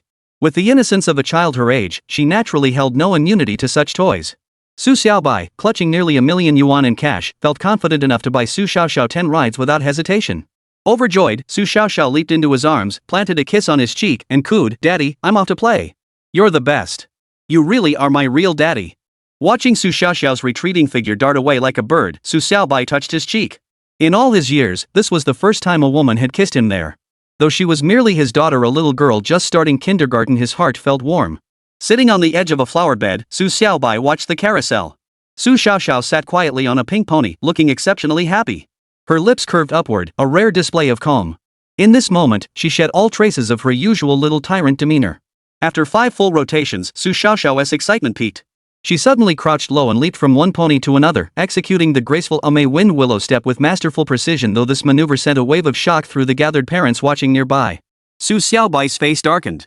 He whispered into Su Xiaoxiao's ear, Xiaoxiao, could you please be a little quieter? Scaring people like this isn't good. Su Xiaoxiao finally quieted down, her triumphant laughter echoing around the carousel, crisp and childlike. After 10 laps on the carousel, Su Xiaoxiao hopped over to Su Xiaobai, tilting her head up to gaze at the roller coaster beside them. Her voice brimmed with excitement. "Dad, take me on this. I've dreamed of riding it but never had the chance. This thing looks so thrilling." Just as Su Xiaobai was about to speak, a young boy's voice called out from behind them, "Big sis Xiaoxiao? What are you doing here? Chubby?" Su Xiaoxiao turned her head, her expression turning stern as she spoke, her face brimming with displeasure. The little boy before her was about the same age as Su Xiao, around 5 years old, and similarly short in stature. His whole body was plump and round, giving him a rather endearing appearance. Beside him walked a woman standing about 5 feet 7 inches, dressed in a pale purple long dress. Her long hair flowed freely, and she wore white high-heeled sandals with grass-green stockings that stood out strikingly. The woman possessed a classic oval face, though far more natural-looking than Sun Shirmei's. Large earrings dangled from her earlobes, delicate white gold frames shaped like seashells. Her fingers were painted with purple nail polish, adding an extra touch of allure. Even standing still, she swayed slightly, radiating an indescribable charm. The only slight disappointment was that her bust and hips weren't quite ample enough. For Su Xiaobai, who always prioritized a pretty face, smooth hair, ample bust, slim waist, round hips, and long legs, this was somewhat disappointing. Even so, this woman easily scored an 8 out of 10. If those two shortcomings were perfected, she'd be unstoppable. The woman shot Su Xiaobai a wary glance, her eyes darting between him and Su Xiaoxiao before she offered a faint smile. "Da Zhu, is this your classmate?" "Auntie, this is Su Xiaoxiao, the new girl in our class, my idol. She's my big sister now, and I'm sticking with her." The chubby boy waved his arms excitedly, his face beaming. Hearing this, Su Xiaobai's mouth twitched. It seemed Su Xiaoxiao wasn't exactly a low-maintenance kid, even in kindergarten. After just one day, she'd already become someone's big sister. The pretty woman's eyes flickered. She glanced at the chubby kid's face, then fixed a wary stare on Su Xiaobai and Su Xiaoxiao. "Da Zhu, what's going on? Is this Su Xiaoxiao bullying you at school?" "Auntie, being bullied by the big boss is actually an honor. At school, she doesn't even bother picking on me. There are plenty of others who'd love the chance." The little chubby boy patted his chest, grinning cheekily as he spoke, his eyes narrowing into slits. Su Xiaoxiao shot the chubby kid a glance before snorting, "Fatso, you're such a nuisance. I'm going to play now. Don't follow me." The chubby kid grinned but dared not respond. However, the pretty girl beside him wasn't having it. She snorted and shot a look at Su Xiaobai. "What kind of language is that? Is that how your parents raised you? Don't you have any manners?" 024 Nanny Potential. Su Xiaobai glanced at the pretty woman, raising an eyebrow, feeling a bit annoyed. This woman was far too quick to jump to conclusions.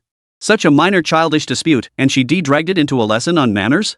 She was clearly trying to stand on the moral high ground, looking down on Su Xiaobai with condescension. "Chubby, keep your parents in check. Don't bother me again." Su Xiaoxiao snorted, then strode toward the roller coaster, refusing to acknowledge the woman at all. Su Xiaobai trailed behind Su Xiaoxiao, also ignoring the attractive woman. The woman wouldn't let it go.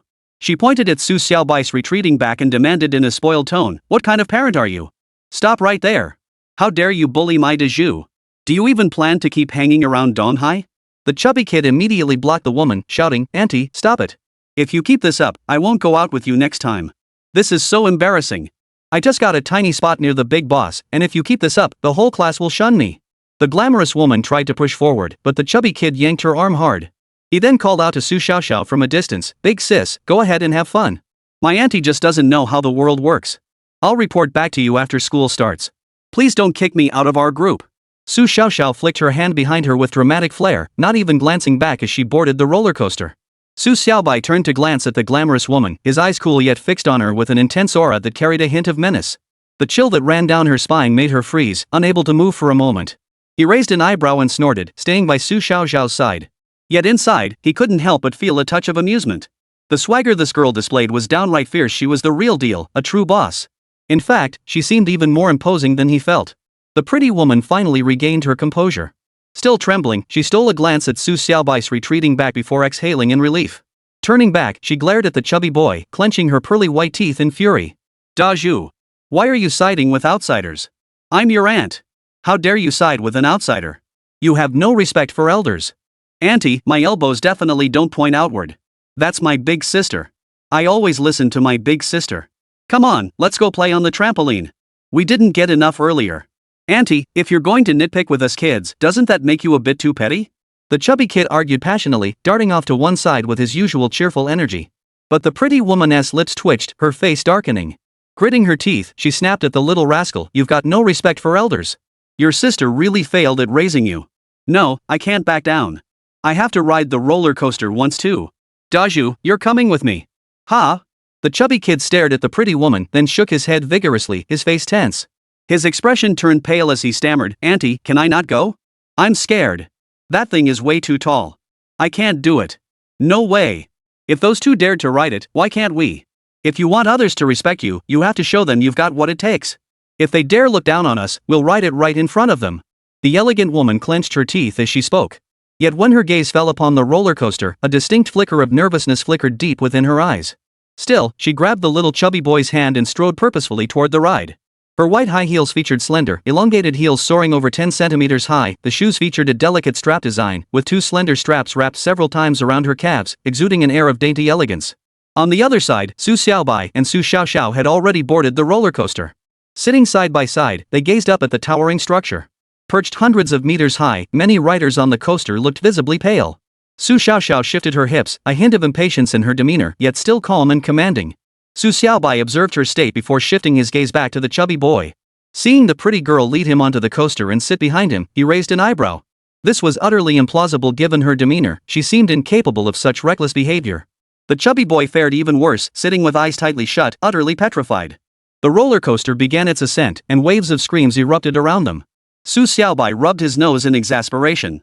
These people were so timid, yet they dared to ride a roller coaster? He couldn't fathom what they were thinking. The car accelerated rapidly, gradually beginning its inverted loop high above the ground. The screams reached a crescendo. At that very moment, someone behind Su Xiaobai couldn't withstand the thrill and vomited violently. A large mass of vomit sprayed over the heads of the pretty woman, the chubby guy, Su Xiaobai, and Su Xiaoxiao. Su Xiaobai's eyebrows twitched as the Ziyang True Qi within him stirred, forming a protective aura that deflected all the vomit to the side, letting it slide down from the air. The pretty woman and the chubby kid weren't so lucky, though. They got drenched from head to toe, feeling utterly chilled to the bone. That sensation was quite sour and refreshing. The beautiful woman's hair was now coated in a layer of white slime.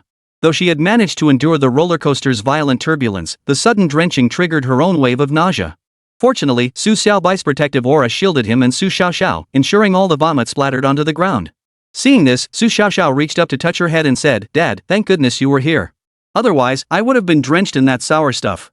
These people are so cowardly, yet they still dare to ride the roller coaster. They're really no good." Seeing her tense little face, clearly displeased, Su Xiaobai smiled gently and rubbed her head. "Alright, after we finish this roller coaster, I'll treat you to a meal. There's a great barbecue place nearby. Let's go eat barbecue. Dad, I want fried chicken. That place last time had really good fried chicken. Why don't we just go back to that shop?" Su Xiaoxiao smacked her lips lightly as she suggested. Su Xiaobai paused, then nodded. Last time they'd eaten at that fried chicken place, they'd run into Zhou Xing's men. The thugs had tried to pick a fight with Su Xiaobai, only to get their faces stomped by Su Xiaoxiao. That incident had drawn out Zhou Xing, revealing they were all members of the Star Sect. Su Xiaobai didn't fully grasp the feud between the Xingqiu sect and Emei. But that old nun, Jiku, was clearly no saint. She'd secretly set a trap for Ding Daxiang of the Xingqiu sect, causing him massive losses. Though Ding Daxiang wasn't exactly a saint either, Jiku's actions made her no different from the rest of the Star Sect. Both were willing to use any means to achieve their ends. Worse still, Jiku had even dragged Lin Huixin into the mess. Just as he was about to speak, Su Xiaobai suddenly looked up. As the roller coaster surged forward, a sharp crack echoed from one of its wheels. Two wheels had snapped off. The coaster then shook violently. Items strapped to many riders' backs fell off one by one. Spectators below couldn't help but scream. Behind them, cries of agony and tears filled the air. The chubby boy screamed frantically, "I don't want to die. I'm only 5. I haven't lived enough yet. I haven't even had a chance to carry on the family line or welcome my aunt. Please, save me." The lovely woman's face had also turned ashen. She'd just vomited up bile and had no energy left to tend to the little chubby boy.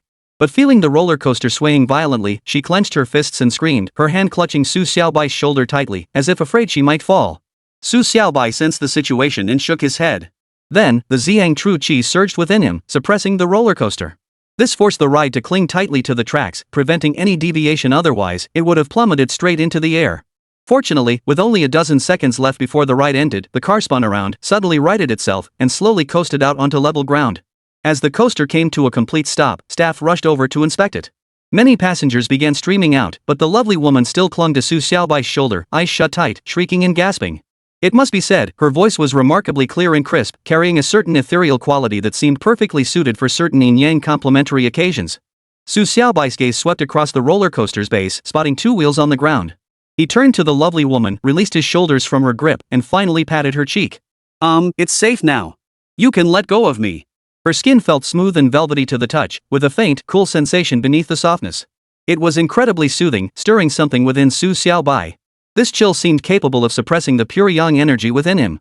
Judging by this woman could very well be a candidate for a healer. The two slaps finally snapped the woman back to her senses. She glanced at Su Xiaobai with a dazed, helpless expression, tears welling up instantly. She sprang to her feet, threw her arms around him, and burst into sobs. "I'm still alive. This is wonderful." As she spoke, the pile of vomit on her body swayed slightly. Su Xiaobai held his breath. That sour, pungent smell was absolutely unbearable. Fortunately, his protective aura prevented the vomit from splattering onto him even as she clung to him.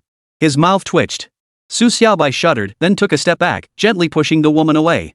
His expression hardened as he said, "No hugging. In your current state, you should go back and clean yourself up properly." 025 The longing to become family. On the other side, the little chubby boy bounced up and down excitedly. His pants were soaked through. Clearly, he genuinely peed himself from fright. But with a childless nature, once out of danger, he promptly forgot the incident.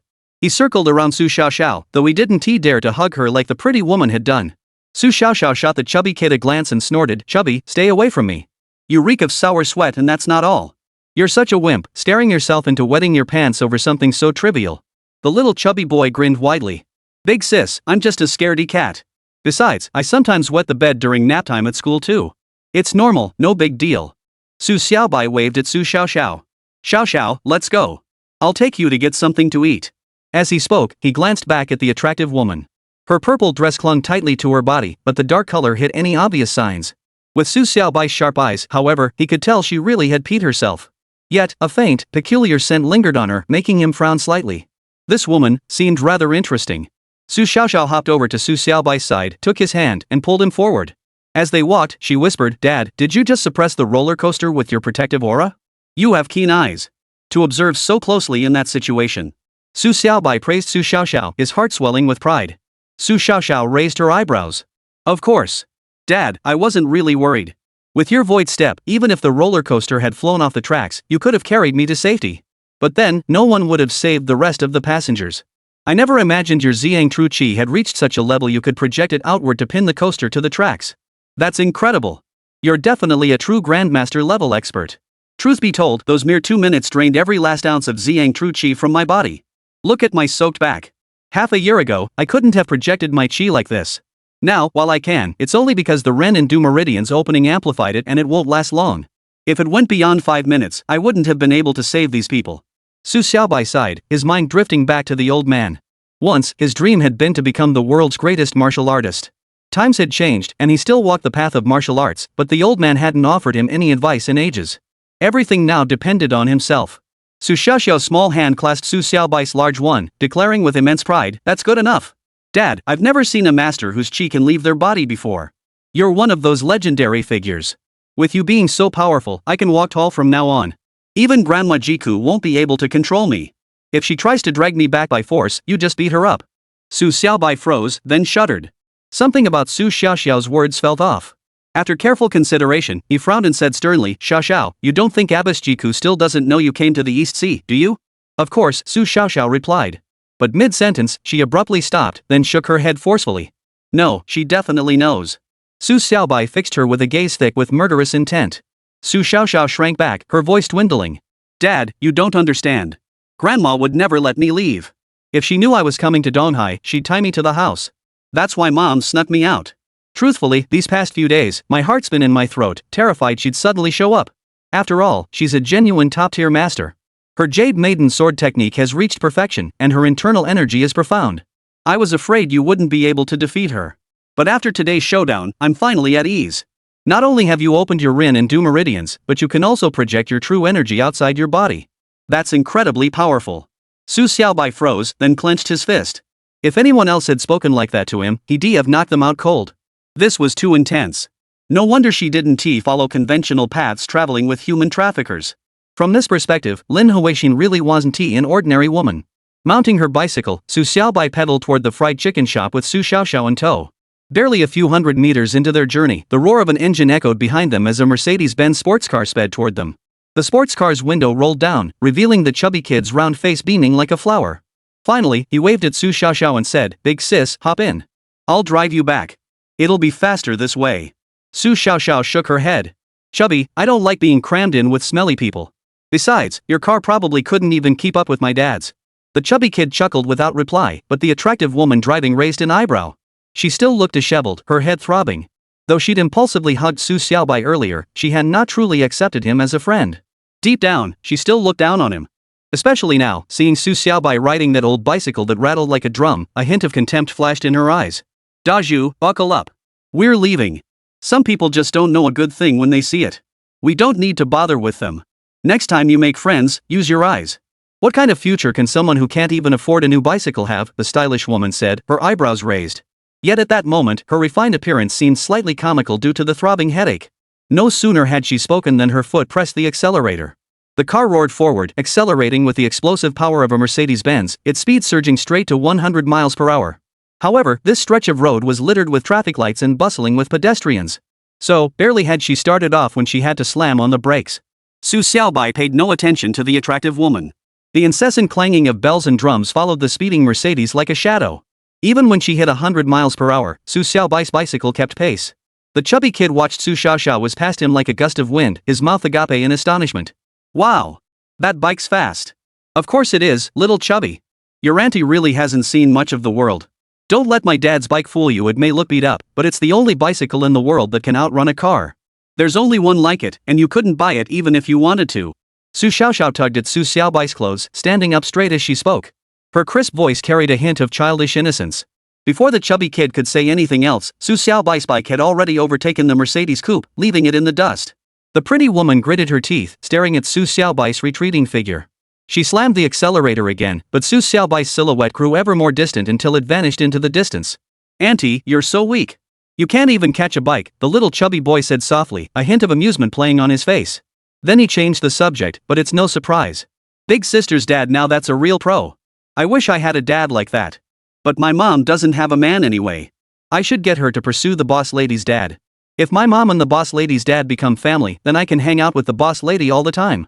That's a brilliant idea. Yeah, I gotta talk to mom about it, get her to make a move on the boss lady's dad. The pretty woman's face gradually darkened. Finally, unable to bear it any longer, she snapped at the chubby kid, Guan Daju. What kind of crazy ideas are these? With my sister's temperament so aloof, would she ever set her sights on someone like that? Auntie, don't get angry. Getting angry will give you wrinkles, and then you won't be able to get married. My mom's aloofness is exactly what attracts men. Besides, I thought that uncle earlier was actually quite handsome. And he might not even be interested in my mom. So she has to be more proactive, yeah, wear less, show more skin. That's the way to go. Little fatty said this with deadpan seriousness, a smile still plastered on his face, showing no sign of stopping. The pretty woman couldn't take it anymore. She shouted again, Guan Daju. Just wait till I get home and tell your mom. I won't believe you've actually rebelled against her. The little chubby boy showed no sign of fear. He stared straight at the woman's retreating back and said, Auntie, you should hurry home. If you don't leave now, we'll lose even the scent of big sister. And you really need to work on your temper. Otherwise, you won't even be able to attract big sister's dad. The pretty woman slammed her foot on the gas pedal, and the car roared to life once more. The road ahead was finally clear, but no matter how hard she chased, she still couldn't catch sight of Su Xiaobai and Su Xiaoxiao. This caused the woman's heart to pause. Su Xiaobai's refined, unhurried face flashed through her mind, and she realized she had indeed been relying on him. At the fried chicken stall's outdoor seating area, Su Xiaobai and Su Xiaoxiao sat under a sunshade table, munching on fried chicken. A chilled beer sat before Su Xiaobai, flanked by several unopened bottles. Su Xiaoxiao wolfed down her food for a while before taking a sip of mango juice. Straightening her back, she declared, Dad, this is the real deal. The fried chicken here is seriously delicious. If you like it, I'll bring you here often. But that little show you put on in front of that chubby kid today, well, it was quite the display. But I liked it. Thinking he could outrun me in his little sports car? He's seen nothing yet. Su Xiaobai reached out and ruffled Su Xiaoxiao's hair. The two pigtails sticking straight up on the little girl's head were no longer styled by Lin Huixin, but arranged by Su Xiaoxiao herself. 026 Spare me, hero. After all, if Su Xiaoxiao didn't wash her hair, the smell would become unbearably sour and tangy, attracting swarms of flies and mosquitoes. So after washing it, she had to comb it herself. Su Xiaobai was completely inept at this. He simply wasn't cut out for childcare. Su Xiaoxiao pumped her little fist proudly. Of course. Think driving a sports car makes you special? Back in Emei, I could have my people wreck their car. Anyone flaunting it in front of me? No need for me to say a word, my junior disciples would handle it themselves. Are you some kind of underworld godfather? Why are you always talking about having people take care of others? Su Xiaobai said, somewhat speechless, though his expression was filled with indulgence. Su Xiaoxiao shook her rosy little face. Dad, I'm not part of the dark path. If I want to bully someone, I always do it openly and honestly, no need for underhanded tricks. Anyone who dares challenge that by coming to Emei Mountain to argue their case will face my mother's wrath. And even if they somehow get past her, they won't get past my grandmother. Given her temperament, even if she spares them face at the time, she'll settle the score later. Ding Daxiang is a prime example.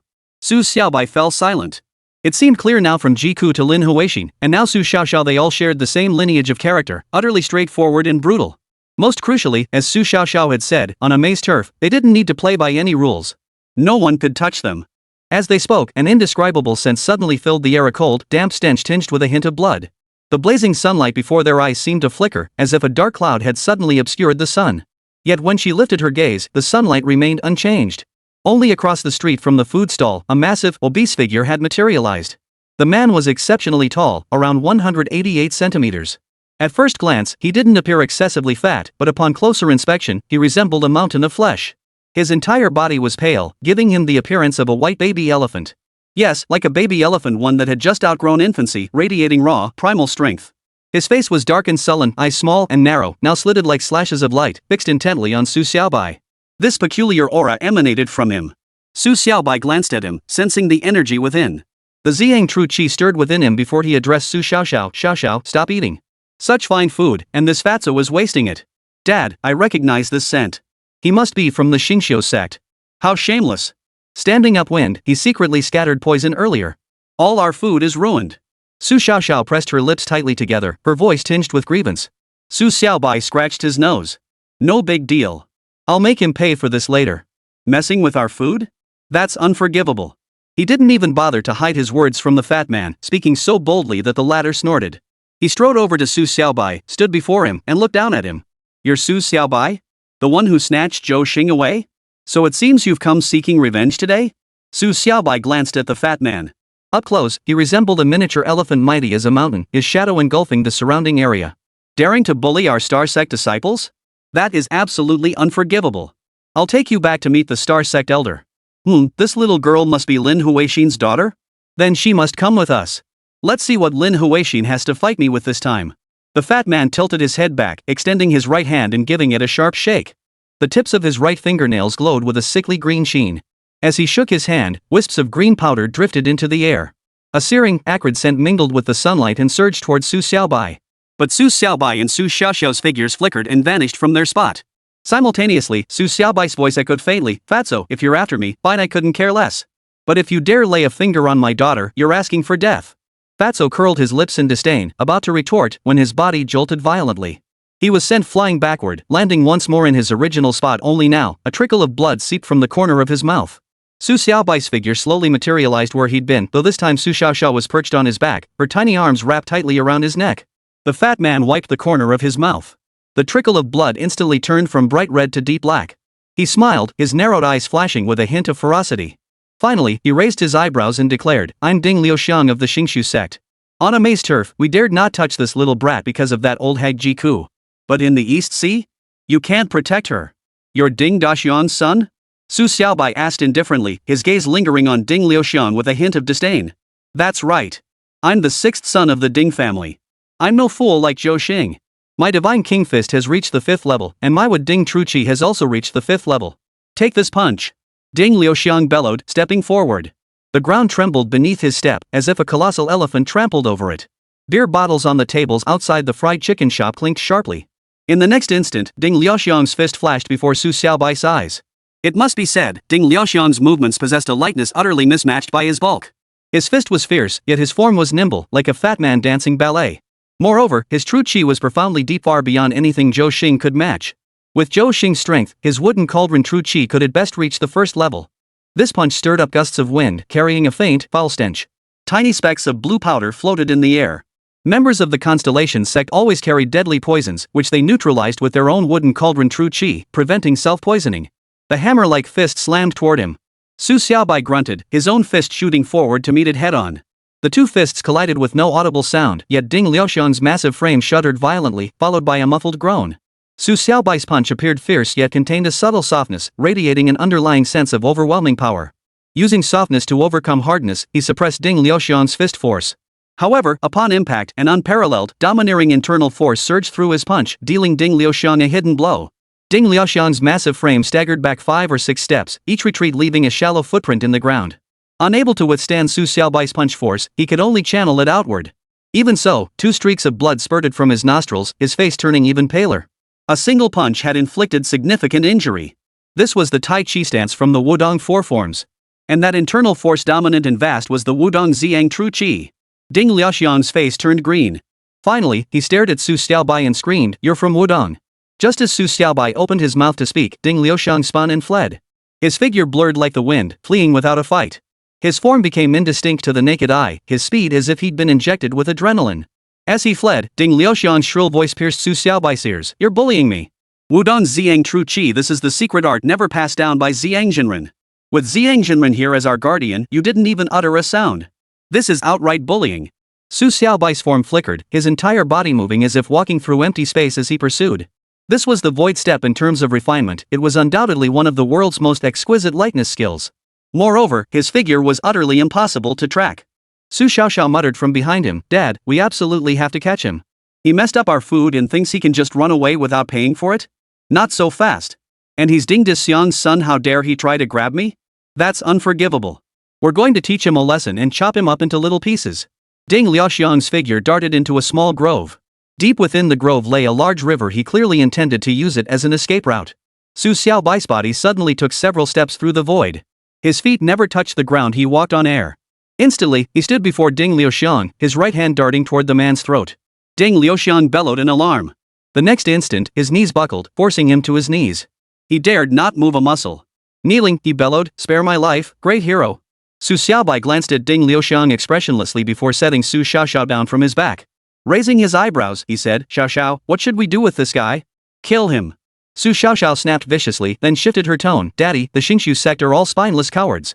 But I heard Ding Elephant is different. He has the makings of a tyrant. Among his sons, a few show real backbone." I overheard these things when Mom and Grandma were talking. I didn't pay much attention back then.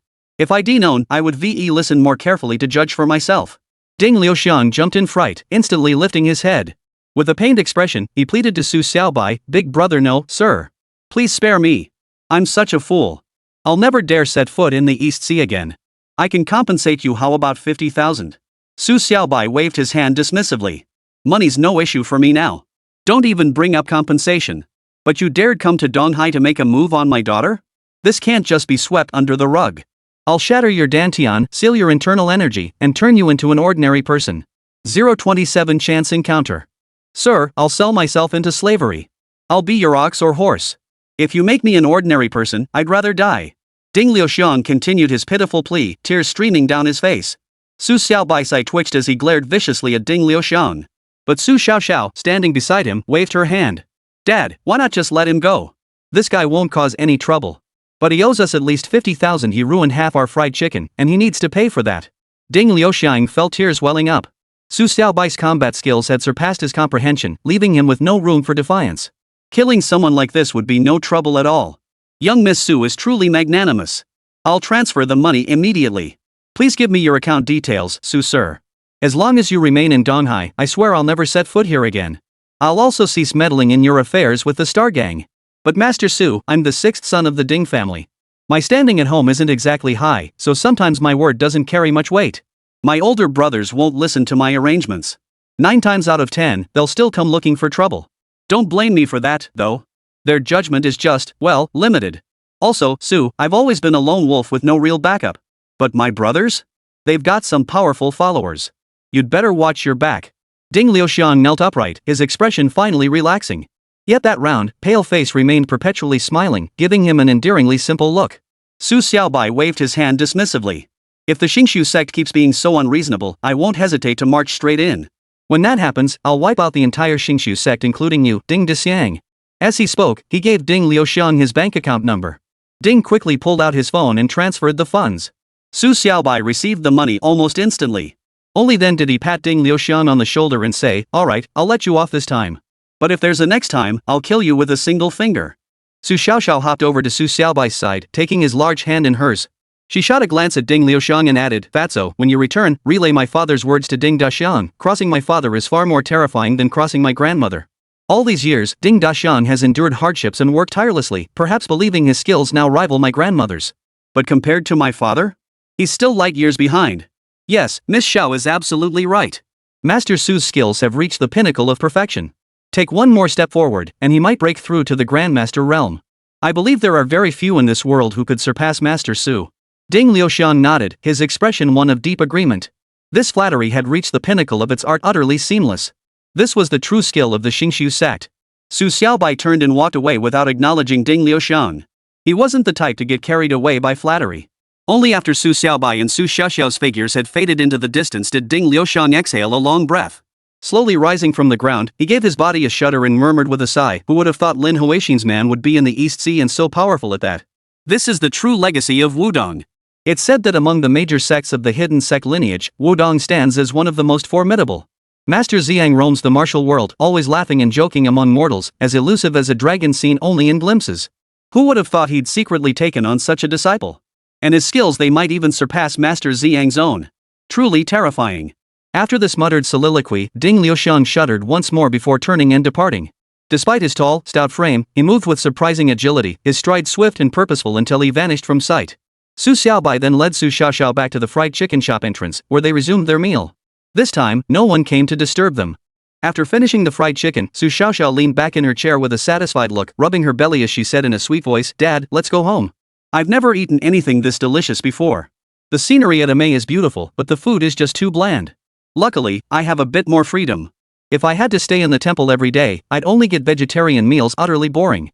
If I couldn't come down the mountain often to treat myself at restaurants, I'd end up like grandma, eating nothing but vegetables day in and day out. Su Xiaobai ruffled her hair before nodding. Don't worry. I'll take you out for good food often. When you have money, you've got to spend it. Su Xiaoxiao stood up, gave a serious nod, and followed Su Xiaobai back to the motorcycle. They rode toward the residential complex. This time, Su Xiaobai had an extra 50,000 in his account and was carrying a box stuffed with $1 million in cash. Naturally, he felt confident. After leisurely riding back to the residential complex, just as Su Xiaobai was about to enter the gate, he suddenly turned his head to glance at the roadside. A Cayenne was parked there, with Su Guangliang and son Xiaomei standing beside it, deep in conversation. Not far from them was a beverage shop. Clearly, they were waiting for something. At that moment, they were embracing, Su Guangliang's hand resting on son Xiaomei's waist, stroking her up and down. Su Xiaobai's eyes narrowed slightly, a hint of disdain crossing her face. These two were so blatant outside the office, trouble was bound to happen sooner or later. Especially since Su Guangliang seemed to be a married man. That made the whole situation even more interesting. Pulling over, Su Xiaoxiao hopped out of the car. In her childish voice, she said, Daddy, I want a drink. Eating fried chicken made me so thirsty. Since you just got paid today, treat me to a glass of watermelon juice, okay? Su Xiaobai pulled out a 100 yuan note and handed it to Su Xiaoxiao. Then, pushing his bike, he followed her toward a nearby beverage shop. As they walked, he pondered, Fatso, Skinny, and Yi Qingru should all be at the camping trip today. But Yi Qingru had invited him to dinner tomorrow night, so she'd probably be back by then. Just as these thoughts crossed his mind, his phone rang. Answering it, Yi Qingru's voice came through, Xiaobai, why didn't you come camping this time? Well, you know. I'm stuck at home taking care of the kid. How could I possibly go camping? Have fun, guys. This season, the scenery over there should be pretty nice. Just treat it as a little eye candy. Su Xiaobai gave a soft reply. By then, he had already walked outside the beverage shop and casually propped his bike against the wall. Since you didn't go, I decided not to either. Are you free tonight? I'd like to treat your whole family to dinner. Work starts again the day after tomorrow, and tomorrow night will be too hectic. Yi Qingru said softly. Su Xiaobai glanced at Su Xiaoxiao shopping inside the store before replying quietly, Boss, I really don't want to criticize you, but you're passing up such a great chance to go out, make new friends, and socialize. Tonight's dinner, let's meet at 6 p.m. right outside the buffet restaurant. But this time, I'll treat. No way. I promised this was my reward for you. As your boss, how could I let you pay? So, 6 o'clock tonight you better be there. Yi Qingru spoke softly, her voice carrying an indescribable charm. With that, she ended the call. Just then, son Xiaomei's disdainful voice came from behind Su Xiaobai. Su Xiaobai, riding around on that beat-up bike all day is such an embarrassment. Su Xiaobai turned his head and glanced at son Xiaomei. She had changed into a black knee-length dress, her legs covered in black stockings. The outfit gave her a different kind of allure, though her face remained as heavily made up as ever. Who exactly am I embarrassing by riding my own bike? Su Xiaobai replied indifferently, shrugging at the end. Sun Xiaomei, your intelligence is truly limited. You act like we're friends, but whether I embarrass myself or not has nothing to do with you. Or are you trying to get something from me? Sun Xiaomei stamped her foot, then cast a pitiful glance at Su Guangliang beside her. She reached out, wrapped her arms around his arm, and shook it a few times, deliberately using a sultry voice. Brother Liang, look at him. He's always picking on me.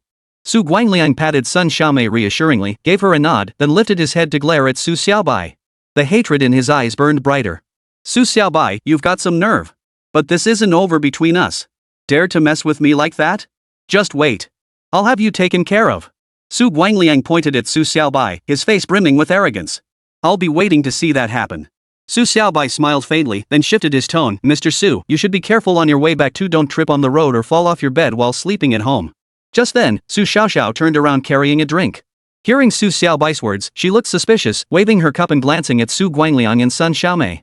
She then leaned close to Su Xiaobai and whispered, Dad, who are these two? That woman looks like a fox spirit. She's definitely no good. Though spoken softly, Su Guangliang and Sun Xiaomei still caught her words. Sun Xiaomei's face instantly turned green. She lunged at Su Xiaoxiao, snarling as she grabbed, You little brat. How dare you? Before she could finish, a fist slammed into her face. Su Xiaobai had struck. Sun Xiaomei's eyes rolled back, 2 streaks of blood trickled from beneath her nose, and she collapsed unconscious. Su Guangliang caught Sun Xiaomei as she fell, pointing at Su Xiaobai. Su Xiaobai, how dare you hit someone? If she lays a finger on my daughter, beating her is the least I'd do. Su Xiaobai snorted, then shifted her tone. You don't even spare children. You have no compassion whatsoever. Su Guangliang, if I were you, I wouldn't have fallen for such a woman. You wait. I'll have someone deal with you right now. Su Guangliang gritted his teeth, then helped Sun Xiaomei into a nearby car before pulling out his phone and dialing a number. 028 Emei sword technique. Su Xiaobai ignored him, turning to Su Xiaoxiao instead. Xiaoxiao, let's go home. Our company leader is treating me and you to dinner tonight. Then I'll definitely eat more. Dad, the food here in Donghai is so delicious, way better than Emei's. Su Xiaoxiao cheered, radiating childlike cheerfulness. Neither paid Su Guangliang any mind as they turned toward the community gate. Their shadows stretched long in the sunlight, radiating an indescribable harmony. Upon entering the complex, Su Xiaobai locked his car and was about to head upstairs when his phone rang again. Answering it, he heard Gao Dafu's dry voice. Senior Master Mingxiang, it's Yuenge here. Senior brother Yuan Ming heard about you and rushed over immediately. He'll be here in 3 hours. He asked me to invite you to dinner tonight at our Chalu Club. How about it? No time. I've got plans tonight. Su Xiaobai flatly refused. He'd already committed to dinner with Yi Qingru that evening. No way he'd have time for Yuan Ming's crew. Come on, Senior Master. Why not join us? I thought brother Yuan Ming wouldn't return to East Sea until tomorrow. I had no idea he was in such a rush. Let's all gather tonight. You can join our table, and I'll cover the bill. Money's no object for me anyway. Gao Dafu flashed a smile, his voice as smooth as ever, yet his enthusiasm was genuinely infectious, the mark of a true businessman. Su Xiaobai couldn't help picturing a bald monk seated beside him, and Yi Qingru. The thought alone made him uncomfortable. He shook his head. Yuan Jue, this isn't convenient. How about tomorrow? Yes, tomorrow at noon. We can meet then. Senior Master, I'll discuss this with senior brother Yuan Ming first. Yuan Ming was usually steady and mild-tempered, so this impulsive behavior was unexpected. Gao Dafu acknowledged the request but dared not say more. Within the hidden sect, seniority was strictly observed. Disciples of the Yuan generation were considered junior to those of the Ming generation. Su Xiaobai cut the connection and was about to head upstairs when his brow furrowed. He turned to see a dozen men entering behind him, all dressed identically in black tight-fitting t-shirts and athletic shorts, each wielding a stick. They looked every bit the part of street thugs. Dad, looks like trouble's brewing. Su Xiaoxiao rubbed her small hands together, her face glowing with an indescribable excitement. This girl was undeniably wild at heart. Far from worried by the situation, she seemed almost eager. That was the result of truly ruling the roost on Mount Emei. The group advanced to a stop 2 meters in front of Su Xiaobai. Their leader, standing at just over 5 feet 8 inches tall, was unremarkable among the larger men. Pointing his stick at Su Xiaobai, he demanded, Kid, you're Su Xiaobai, right? Su Xiaobai's gaze shifted. Su Guangliang sent you, right? Who are you guys? I don't know any Su Guangliang. Since you're Su Xiaobai, that's good enough. Brothers, attack. The leader shook his head, waved his long stick, and bellowed the order. A wave of men roared and charged forward, swinging their clubs wildly. They had some basic fighting skills, but their foundations were shallow. Against Su Xiaobai, those skills meant nothing. Su Xiaobai's figure flickered as he stepped forward, creating a void step. He reached out and took the long stick from one of the attackers. Though the man had clearly swung at him, Su Xiaobai's hand moved as if the man had simply handed him the weapon. It felt like they'd rehearsed this countless times. The staff traced a circle before him. With a flick of his wrist, Su Xiaobai sent it flying like a feather. This was the Wudong sword style, Tai Chi sort of torrent of strikes that touched each man's throat. The group had just taken a step forward when they froze in mid-stride, still locked in their charging posture. One by one, they slumped limply to the ground, instantly unconscious. Su Xiaobai channeled his Ziyang True Qi into their bodies, precisely sealing the Tianqi acupoint on their necks. Naturally, they lost consciousness. The staff, thrust out in an instant, struck nearly every person simultaneously at the same acupoint. Such precision was only achievable by a true master. The short, stocky leader remained standing at the rear of the group, now completely alone. Seeing the fallen bodies strewn across the ground, he froze, his eyes fixed on Su Xiaobai with a hint of fear. He swallowed hard, his body trembling nervously. Don't come any closer. I'm Zhang Hui of the Sanha gang. Our leader is a true master. We're backed by the Emei Sect. No matter how skilled you are, you can't possibly take on the entire Emei Sect. The man gritted his teeth, though his words lacked conviction. Yet he had a fair complexion, carrying the air of a scholarly intellectual. As he spoke, he swung his staff sideways, pointing it diagonally at Su Xiaobai. The move clearly bore the essence of Emei's guiding sword technique. However, the guiding sword technique was commonplace within Emei, a basic outer door skill accessible to all disciples, much like Shaolin's tiger subduing fist, Arhat fist, or palm shattering palm. Emei's truly secretive martial arts, like the Jade Maiden sword technique, were reserved solely for core disciples. Guiding sword technique? When did Emei produce such a bunch of good-for-nothings? And they're actually pulling stunts like this. Su Xiaoxiao's displeasure flared. She snapped in a sharp, commanding tone, then pointed a finger. Back in Emei, someone like you wouldn't last an hour. Dare to point at me like that? I wouldn't even need to lift a finger. Countless disciples would drag you before me, toss you off the reflection cliff. If you're lucky, you might survive. If not, you'd be bare fodder. This is rather interesting. Authentic Emei sword technique, huh? I'd like to meet your gang leader. So get lost back to your place. Have that so-called Sanha gang leader come see me? But first, I'll leave a little mark on you. Su Xiaobai shot a glance at Zhang Hui before lightly flicking his staff out. The strike landed squarely on Zhang Hui's calf. A sharp crack echoed from Zhang Hui's leg, drawing a piercing scream from him. He spun and fled, though his retreat was now a limping retreat. Su Xiaobai's strike hadn't truly broken his leg. Instead, harnessing the power of Ziyang True Qi, he dislocated Zhang Hui's knee. Yet the brutal process of being struck until dislocated was excruciating. The longer Zhang Hui ran, the more intense the pain grew. Fortunately, this wouldn't hinder his recovery later. The purpose, of course, was to ensure Zhang Hui returned with the Sanha gang leader. If he didn't come back, no one would be able to fix that leg. Glancing down at the Three Rivers gang members sprawled around him, Su Xiaobai kicked each one with a single stump. They flew deep into the greenbelt, piling up like a mountain. He then tossed his stick into the greenbelt as well. Dad, why did you kick them into the greenbelt? Su Xiaoxiao asked in confusion. Let them feed the mosquitoes. It's midsummer and there are too many mosquitoes. If these guys feed all the mosquitoes in our neighborhood, then those mosquitoes won't bother anyone else. Su Xiaobai replied indifferently before turning and heading upstairs. Su Xiaoxiao wrinkled her nose and replied in a childish voice, they got off easy. Daring to bully people outside under the guise of our Emei Sect. When their leader shows up, I'll teach him a lesson. Don't worry, he'll come. Su Xiaobai patted Su Xiaoxiao's head. Both entered the stairwell together. At that moment, Su Xiaobai's lips curved into a faint smile, carrying a hint of authority. Baiwei Restaurant, a seafood buffet establishment, was quite renowned in Donghai and had opened numerous branches nationwide. At 6 o'clock sharp, Su Xiaobai stood at the restaurant entrance with Su Xiaoxiao.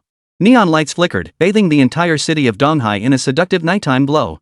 Su Xiaobai wore a white crew neck t-shirt paired with black shorts, his complexion still fair and clean-cut, resembling a scholar with a touch of masculine, scholarly charm. Su Xiaoxiao wore a white princess dress with a pink hairband, looking utterly adorable. Dad, why isn't the person treating us to dinner here yet? If you're inviting someone to eat, you should arrive early. Otherwise, it's just rude. Su Xiaoxiao tugged at Su Xiaobai's large hand, pouting as she spoke. Then she shifted gears. Oh, Dad, is this person a guy or a girl? A woman. Su Xiaobai lowered his gaze to glance at Su Xiaoxiao, a faint smile playing at the corners of his mouth. Su Xiaoxiao froze, her eyes darting around before she clenched her little fist. She raised her eyebrows and stared at Su Xiaobai. Dad, this woman, she wouldn't happen to have a crush on you, would she? You're just a kid. Do you even know what like means? He said. Alright, don't worry about this. Just focus on eating your meal properly. This is a leader from my company. Her surname is Yi. Don't embarrass me later. Su Xiaobai sighed silently, ruffling Su Xiaoxiao's hair. This girl was full of wild energy who knew what she might do. Better lay down some ground rules early. How could I not know what liking someone means? Don't think I'm too young to understand these things. Su Xiaoxiao said indignantly, then changed her tone. But Dad, I know you and Mom aren't married yet. I don't think things will work out between you two, so if you want to date someone, I won't stop you. Anyway, I'm only here to study. Well, having a woman take care of you can't hurt. At least your place won't be such a mess all the time. Su Xiaobai's mouth twitched. This little girl was surprisingly mature. Judging by her demeanor, she must have been through a lot during her time at Emei Mountain, experiencing everything she needed to, which had turned her into such a little schemer. 029 Non-interference. A figure approached from afar, clad in a white shirt paired with a knee-length floral skirt. Nude stockings covered her legs, and her shoulder-length hair swayed gently at her sides. Bathed in the neon lights, her figure glowed with shifting hues of red and purple, lending her an indescribable allure. This was Yi Qingru. Though dressed more casually on weekends, her beauty remained undiminished, and that quintessential girl-next-door charm always lingered about her. Xiaobai, sorry I'm late. Yi Qingru waved cheerfully from afar, her face radiating an indescribable smile as bright as summer flowers. Su Xiaobai shook her head. We just got here 5 minutes ago. Yi Qingru's gaze then lingered on Su Xiaoxiao's face, her eyes sparkling with genuine admiration. Xiaobai, this is your daughter? She is absolutely stunning. When she grows up, she'll be a true beauty. I'd say she is even prettier than that big star Su Yuran. Su Xiaoxiao gave a faint smile and nodded to Yi Qingru. Sister Yi, I'm hungry. Yi Qingru chuckled softly, then waved her hand. Let's go inside then. Sister will take you to eat something delicious. As she spoke, she reached out and took Su Xiaoxiao's hand. The two beauties, one tall and one petite, walked through the restaurant's entrance together. Su Xiaobai lifted the corners of her mouth slightly, a look of contentment on her face as she followed slowly behind. The restaurant was bustling with customers. Though the prices were far from affordable, definitely not for the average diner, the chef's skill was exceptional, resulting in superb flavors that drew such a crowd. Yet even such an upscale establishment had an unwritten rule: children under 1.3 meters tall paid only half price. The trio found a window-side table. Su Xiaoxiao's eyes widened at the array of dishes displayed around the room. Yi Qingru smiled gently, taking her small hand. Xiaoxiao, come on. I'll take you to get something to eat. Take whatever you like. Su Xiaoxiao replied, Sister Yi, that steak and foie gras look delicious. I'll go get some. Actually, I've never tried foie gras back in Emei. I absolutely must taste it this time. Come on, I'll get it for you. Yi Qingru nodded, a soft blush rising on her delicate features, making her appear even more like a jade beauty. Her exquisitely styled medium-length hair bounced gently with each step, creating a captivating sight. Su Xiaobai frowned inwardly, sighing silently. The pure yang energy within him grew ever more potent. Whenever he encountered such a beauty, the very embodiment of yin's ultimate essence, his body would churn violently, as if possessed by a demonic energy. This was most certainly not a good sign. He couldn't help but wonder how the Wudong masters of old had endured their lives abstaining from women entirely, cultivating only pure yang energy within their bodies. If one pushed this cultivation to its absolute limit, wouldn't they ultimately perish, consumed by the very flames they had nurtured? Yi Qingru took Su Xiaoxiao's small hand and stepped into the dining area. With her beauty, she naturally drew many glances. Such a gentle, neighborly woman carried not a trace of domineering aura, neither aggressive nor haughty. She was precisely the ideal woman in a man's heart. Su Xiaobai couldn't help but sigh. The days ahead would be tough. Living under the same roof as Su Xiaoxiao, he couldn't go too far with certain things. Thinking back to the girlfriends he'd had in college, they'd all flown away like swallows. It was time to find another. But now, he'd have to consider Su Xiaoxiao's feelings. Ideally, he'd find one to educate her, one to take care of her daily needs, and another to warm his bed. That would be the proper arrangement. Shaking his head at the thought, Su Xiaobai realized he didn't even have a girlfriend now. Mainly, he just hadn't bothered looking. After all, finding a woman now meant considering the future, but with a daughter already, his interest in that sort of thing had naturally faded. His phone buzzed then. Answering it, he heard a voice that was authoritative yet dignified. Grandmaster Ming Xiang, this is Shaolin Yuan Ming. I'm currently in the East Sea. You and Jue mentioned you have a dinner engagement tonight. How about we treat you to a late-night snack instead? As elders of the hidden sect, it would be discourteous not to meet someone of your stature sooner. Moreover, Master Ziyang has been missing for years. As one of our sect's strongest masters, we wish to ascertain his whereabouts. Recently, one of our elders unexpectedly obtained some information about him. I'd like to share this with you. Su Xiaobai froze. All these years, he'd longed to see the old man again, but news of him had been as elusive as a stone sinking into the sea, utterly silent. After several fruitless searches, he'd had to give up. After all, someone like Lin Tianping, if he truly wished to hide, no one could find him. Coupled with his formidable strength, few could even challenge him. Thus, Su Xiaobai hadn't worried excessively.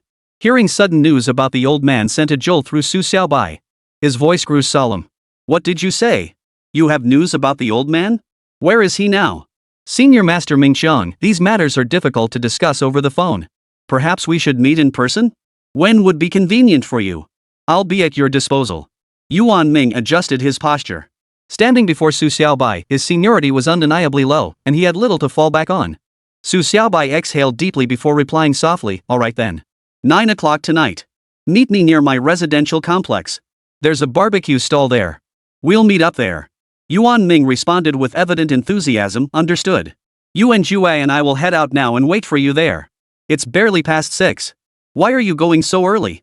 Su Xiaobai replied, somewhat speechless. "I'm eager to meet my great-uncle and won't delay a moment. If I go now, I'll be waiting when you arrive. Besides, neither Yuan Jue nor I have eaten yet, so we'll head over early and have dinner while we wait for you," Yuan Ming said with a smile, his tone tinged with flattery. This delighted Su Xiaobai immensely. Such sycophantic skill was truly top tier. Cutting off the connection, Su Xiaobai found his mind unexpectedly unable to settle. It had been 10 years since he last saw the old man, and now, thinking of it, he still felt a sense of anticipation welling up inside him. After all, once one's cultivation of Ziyang True Qi reached its pinnacle, even if a mountain collapsed before them, their composure would remain unshaken. Yet now, hearing news of Lin Tianpeng, he found himself unable to withstand it. Yi Qingru and Su Xiaoxiao returned together at that moment, each carrying 2 large platters piled high with food. "Daddy, this foie gras is absolutely delicious. But since they only serve limited portions, I'll just have more steak instead. And these lobsters, they're truly amazing too." Su Xiaoxiao sat beside Su Xiaobai, speaking with a mouthful as she ate. Her cheeks puffed out adorably, making her little face look even rounder and more endearing. Yi Qingru sat down across from Su Xiaobai, smiling slightly. "Xiaobai, Xiaoxiao is truly adorable and so well-mannered. I heard she's staying with you now. Your place is rented, not well decorated, and probably not very comfortable. Why not let Xiaoxiao stay with me? I live alone anyway, and the place is spacious enough with 3 bedrooms. We could just fix up 1 room for her. That way, I can look after her properly. You're a man, you can't even wash your own clothes or cook a meal. How could you possibly have the experience to care for a child?" As she spoke, Yi Qingru's eyes glistened softly. Reflecting the light from the window outside, they shone with an added radiance, casting faint golden hues across her fair skin, dazzlingly bright. Su Xiaobai froze, thinking Yi Qingru's train of thought was jumping far too quickly. After all, their relationship was merely that of colleagues. What on earth was she suggesting by coming to take care of his daughter? As these thoughts crossed his mind, he glanced at Su Xiaoxiao beside him. She immediately shook her head. "Sister Yi, I can't. If I move in with you, there'll be no one to take care of Dad. I've finally gotten everything at home organized and the cleaning mostly done. I don't want to go back to how things were before." Yi Qingru chuckled softly before replying with a gentle smile, "Xiaoxiao is such a sensible child. To think she already understands caring for others at this age. Her mother raised her well indeed." As she spoke, she lifted her small foot beneath the table, brushing her slender leg against Su Xiaobai's calf. The delicate leg, wrapped in stockings, carried an indescribable softness and silkiness. Su Xiaobai felt a flutter in his heart. He glanced at Yi Qingru, noticing a hint of reproach in her expression. "Well, little Xiao is indeed quite a good child. She's cheerful and generous in her actions. Having her around saves me a lot of trouble, you know. As for her mother's situation, I don't know much about it, but I'd guess the approach she takes with little Xiao is probably laissez-faire parenting." Su Xiaobai cleared his throat lightly. His understanding of Lin Huixin was limited to that one night, or rather, half a night, when those 2 large, white mounds had bounced before his eyes. Lin Huixin had writhed over him like a beautiful snake, and as for her personality and habits, he knew nothing. "Non-intervention?"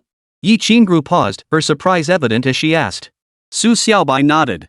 "Yes, it's the Taoist way, letting things be, not interfering. Whatever she wants to become is entirely up to her." 030 lick. Yi Qingru giggled softly. Beneath the table, her long leg brushed against Su Xiaobai several times. Her eyes sparkled as she shot him a sly glance.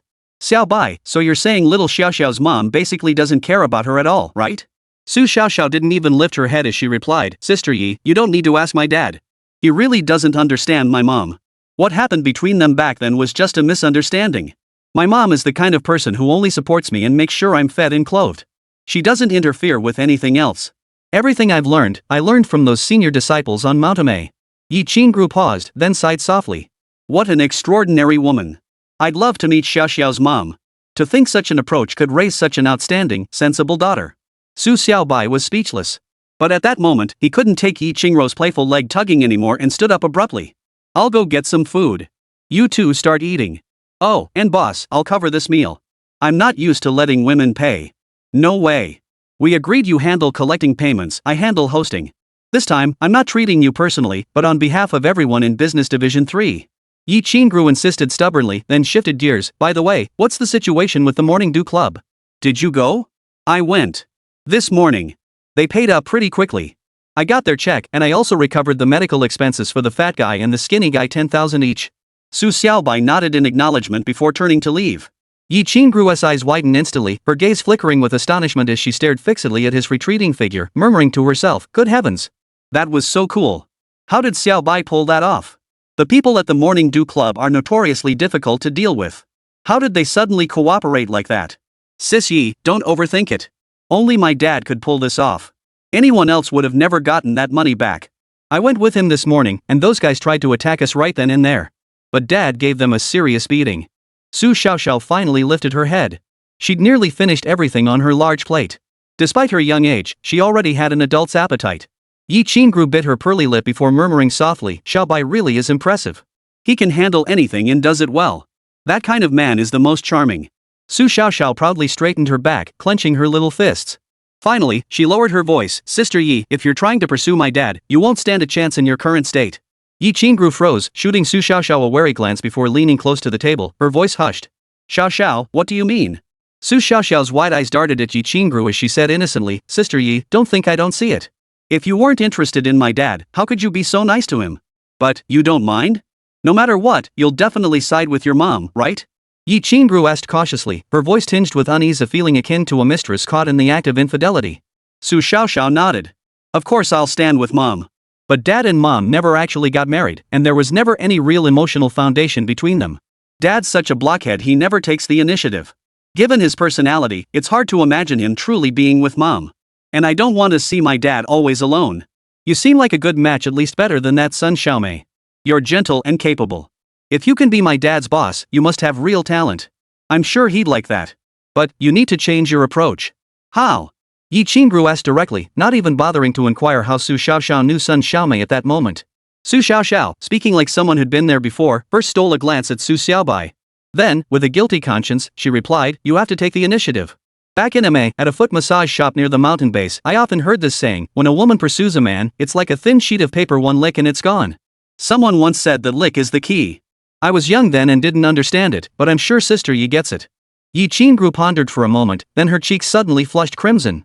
She gave a soft, disapproving tisk, her entire being radiating a mix of bashfulness and embarrassment as she lowered her gaze, exuding an indescribable charm. Su Xiaoxiao paused, then whispered, "Sissy, I've already told you the trick. My dad is completely thick-skinned, so you've got to act fast." That's all I can do to help. I need to grab something to eat. Take your time thinking it over. Once you've figured it out, make your move." With that, she hopped off her chair and headed toward the food area. Only then did Yi Qingru lift her head, stealing a brief glance at Su Xiaobai's retreating figure. Her face remained flushed crimson, the aura of coy shyness radiating from her intensifying. Su Xiaobai happened to return carrying 2 plates. Though he had a hearty appetite, his demands for food had lessened since mastering the Ziyang True Qi. Still, this was a buffet, and true to his nature, he intended to get his money's worth. Sitting down before Yi Qingru, Su Xiaobai immediately began eating, paying little heed to her expression. Her gaze, however, remained fixed on him, her eyes brimming with a gentle tenderness as smooth as water. "Hey, the food here is actually pretty good. The flavors are light and refreshing, perfect for you. Since it won't make you gain weight, just eat your fill," Su Xiaobai remarked casually. Yi Qingru quickly agreed, then lowered her head.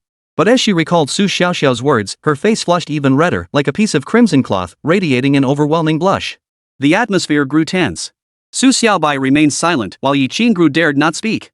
Fortunately, Su Xiaoxiao returned with a tray at that moment. "Sister Yi, your home can't be too far away, right? How did you get here?" Su Xiaoxiao asked directly after sitting down. "I took a cab here. I was planning to drive, but then I thought, what if I have a drink tonight? Driving wouldn't be wise. But it's not far from where I live, just about 6 kilometers." Yi Qingru sighed in relief and said softly, "Hey, speaking of which, I think it's a real shame you didn't go camping. After all, it's a chance to relax and meet more friends, it's a good thing. If you don't go, Fatso and Skinny won't be happy either, right?" Su Xiaobai looked up and glanced at Yi Qingru. "Anyway, if you're not going, I'm not going either. If I went camping without a single friend to have deep conversations with, that would be truly boring." Yi Qingru replied softly, her gaze growing determined. For a moment, it was unclear what she was thinking about. Su Xiaobai shook his head. "Hey, you talk like we've actually traveled together before, as if we've ever really connected. But since you're not going anyway, that's just how it is." Yi Qingru drew in a deep breath, her body rippling with the movement. Finally, she exhaled slowly, her entire being settling back into calm. Under the bright streetlights, a bicycle sped past the roadside, accompanied by the rhythmic clatter of bells and drums. Traffic was sparse on the road, but the bicycle sped by, carrying with it a warm breeze that carried away some of the summer's scorching heat. The rider was, of course, Su Xiaobai, with Huixin perched on the back. After finishing the buffet, it was already 8:30 p.m. Huixin had tried hailing a taxi for ages without success, so Su Xiaobai had no choice but to leave Su Xiaoxiao at home and cycle her back. At Su Xiaobai's pace, the round trip took no more than 40 minutes, hardly a significant delay. Besides, with Su Xiaoxiao's skills, being home alone posed little risk, especially since she'd mastered the Emei Sect's secret techniques. With that martial arts power, she wouldn't encounter any danger. The summer heat gradually faded in the night breeze. Yi Qingrou's feet dangled playfully, casting a mischievous shadow on the ground as the bike moved forward. Her gentle demeanor was evident as she wrapped one arm around Su Xiaobai's waist and rested her head against his solid back. Su Xiaobai felt a warmth spreading through his heart, that intoxicating sensation growing more pronounced. Consequently, the clinking and clanking sounds from the bicycle grew more frequent. One after another, cars were overtaken by Su Xiaobai's bicycle. Whistles erupted from both inside the vehicles and along the roadside, accompanied by shouts, "Damn, a bicycle can go this fast? Honey, look! That beat-up bike is flying. It just passed us, and the rider's even carrying someone. That's hardcore. That's a real tough guy. Such a strong man, I gotta catch up and see. The woman riding behind him must be so lucky. That's true love. I wish my boyfriend would take me for a nighttime bike ride like that. Easy peasy. I've got a bike right here, hop on, I'll take you home. But can you keep up with his speed? Yours is just an ordinary bike, what's the fun in that? You'd be better off working hard and buying a car. When you lack stamina and speed, money's your only option." Su Xiaobai's lips twitched at the exchange, while Yi Qingrou's eyebrows curved upward. A triumphant smile graced her face as she pressed her soft lips together, her eyes narrowing into crescent moons beautiful and alluring. 031 Hidden Sect. Xiaobai, I never imagined riding a bicycle could be more comfortable than riding in a car. If I had the chance, I'd ride your bike every day. Yi Qingru responded softly, her face radiating pure contentment. Well, you have a car, so of course driving is more comfortable. That way, you don't have to worry about wind or rain. Riding a bicycle is pure suffering, only poor people do that. Su Xiaobai replied without a second thought, completely missing the meaning behind Yi Qingrou's words. This caused a hint of reproach to flicker across her face. A man like this truly hadn't caught on. Oh, right, Xiaobai, since you got the check, that means the performance target is met. Next week, I should get the 200,000 yuan bonus. I'll transfer it straight to you, it's all thanks to you. But once you get the money, you'll have to treat us folks from Sales Division 3 to a proper meal, right? Of course, you can skip someone like Sun Xiaomei. Oh, and General Manager Ziyang mentioned he'd personally reward you with another 100,000 yuan, that's definitely happening. If it's less, I'll go ask him for the difference. Yi Qingru swayed her little feet as she spoke, her teeth constantly nibbling at her pink lips, yet an inexpressible melancholy lingered between her brows. Su Xiaobai nodded. Boss, rest assured. If he dares to skim my share, I'll give old Ziyang a piece of my mind. The dinner is a given, I'll arrange it as soon as I get the money. As they spoke, the car pulled into Yi Qingrou's residential complex. Her neighborhood wasn't too far from Su Xiaobai's rented apartment, but it was noticeably more upscale and closer to the city center. The car stopped beneath Yi Qingrou's building. Su Xiaobai grinned widely. Boss, you're home. Get some rest. After this Chaolu Club incident, I'm sure you'll get proper recognition from the company, maybe even a feature on their website. From now on, you've got my back, right? Yi Qingru chuckled softly, shooting Su Xiaobai a playful glare. She swayed slightly, then lowered her head slightly. Xiaobai, come up for a bit. Have some coffee? You've been riding all this way, you must be sweaty. Grab some air conditioning to cool off before you go. Yeah, living alone is pretty convenient. You underestimate me. A little distance like this is no challenge for me, Su Xiaobai said with a slight smile, though a vague sense of disappointment suddenly welled up inside him. Usually, when a woman tells you she lives alone, she's hinting at something. But for Su Xiaobai, he still didn't want to do anything. It wasn't that he didn't like Yi Qingru, he just had to consider Su Xiaoxiao's feelings. Otherwise, true to his nature, when he was with a woman, he absolutely didn't seek an outcome, only the process. This was deeply rooted in his personality. Back in college, that's exactly how he operated. If someone pursued him and met his aesthetic standards, that was enough. A hint of sadness flickered across Yi Qingrou's face once more. Finally, with a touch of hurt, she waved at Su Xiaobai and murmured softly, "All right then. Take your time heading back. We'll see each other on Monday." Her words were spoken with a faint, weary tone. Su Xiaobai watched her, half her face hidden in darkness, the other half illuminated by lamplight. A softness stirred within him, and his heart skipped a beat involuntarily. With a simple wave, Su Xiaobai turned and rode off. After a burst of clattering sounds, both rider and bike vanished into the darkness. Yi Qingru gazed at the direction Su Xiaobai had vanished, letting out a quiet sigh. Finally, she murmured to herself, Xiaobai's emotional intelligence is really lacking. To put it bluntly, he's way too immature. How could he not even pick up on hints like mine? Could it be? I really have to do that. But licking him all over, just thinking about it is pretty embarrassing. Wouldn't that be too direct? Ah, well. Never mind. I'll wait a while longer. If Xiaobai still doesn't get the hint, then I'll try a different approach, something more direct. Maybe we're less in front of him, or just trip right in front of him. Trip right into his arms. That's not a bad idea either. This womanly rambling revealed Yi Qingrou's current confusion and hurt feelings. Yet after voicing these thoughts, she stamped her foot lightly and murmured again, her voice tinged with coyness, what kind of messy thoughts am I having? A woman should always maintain some reserve.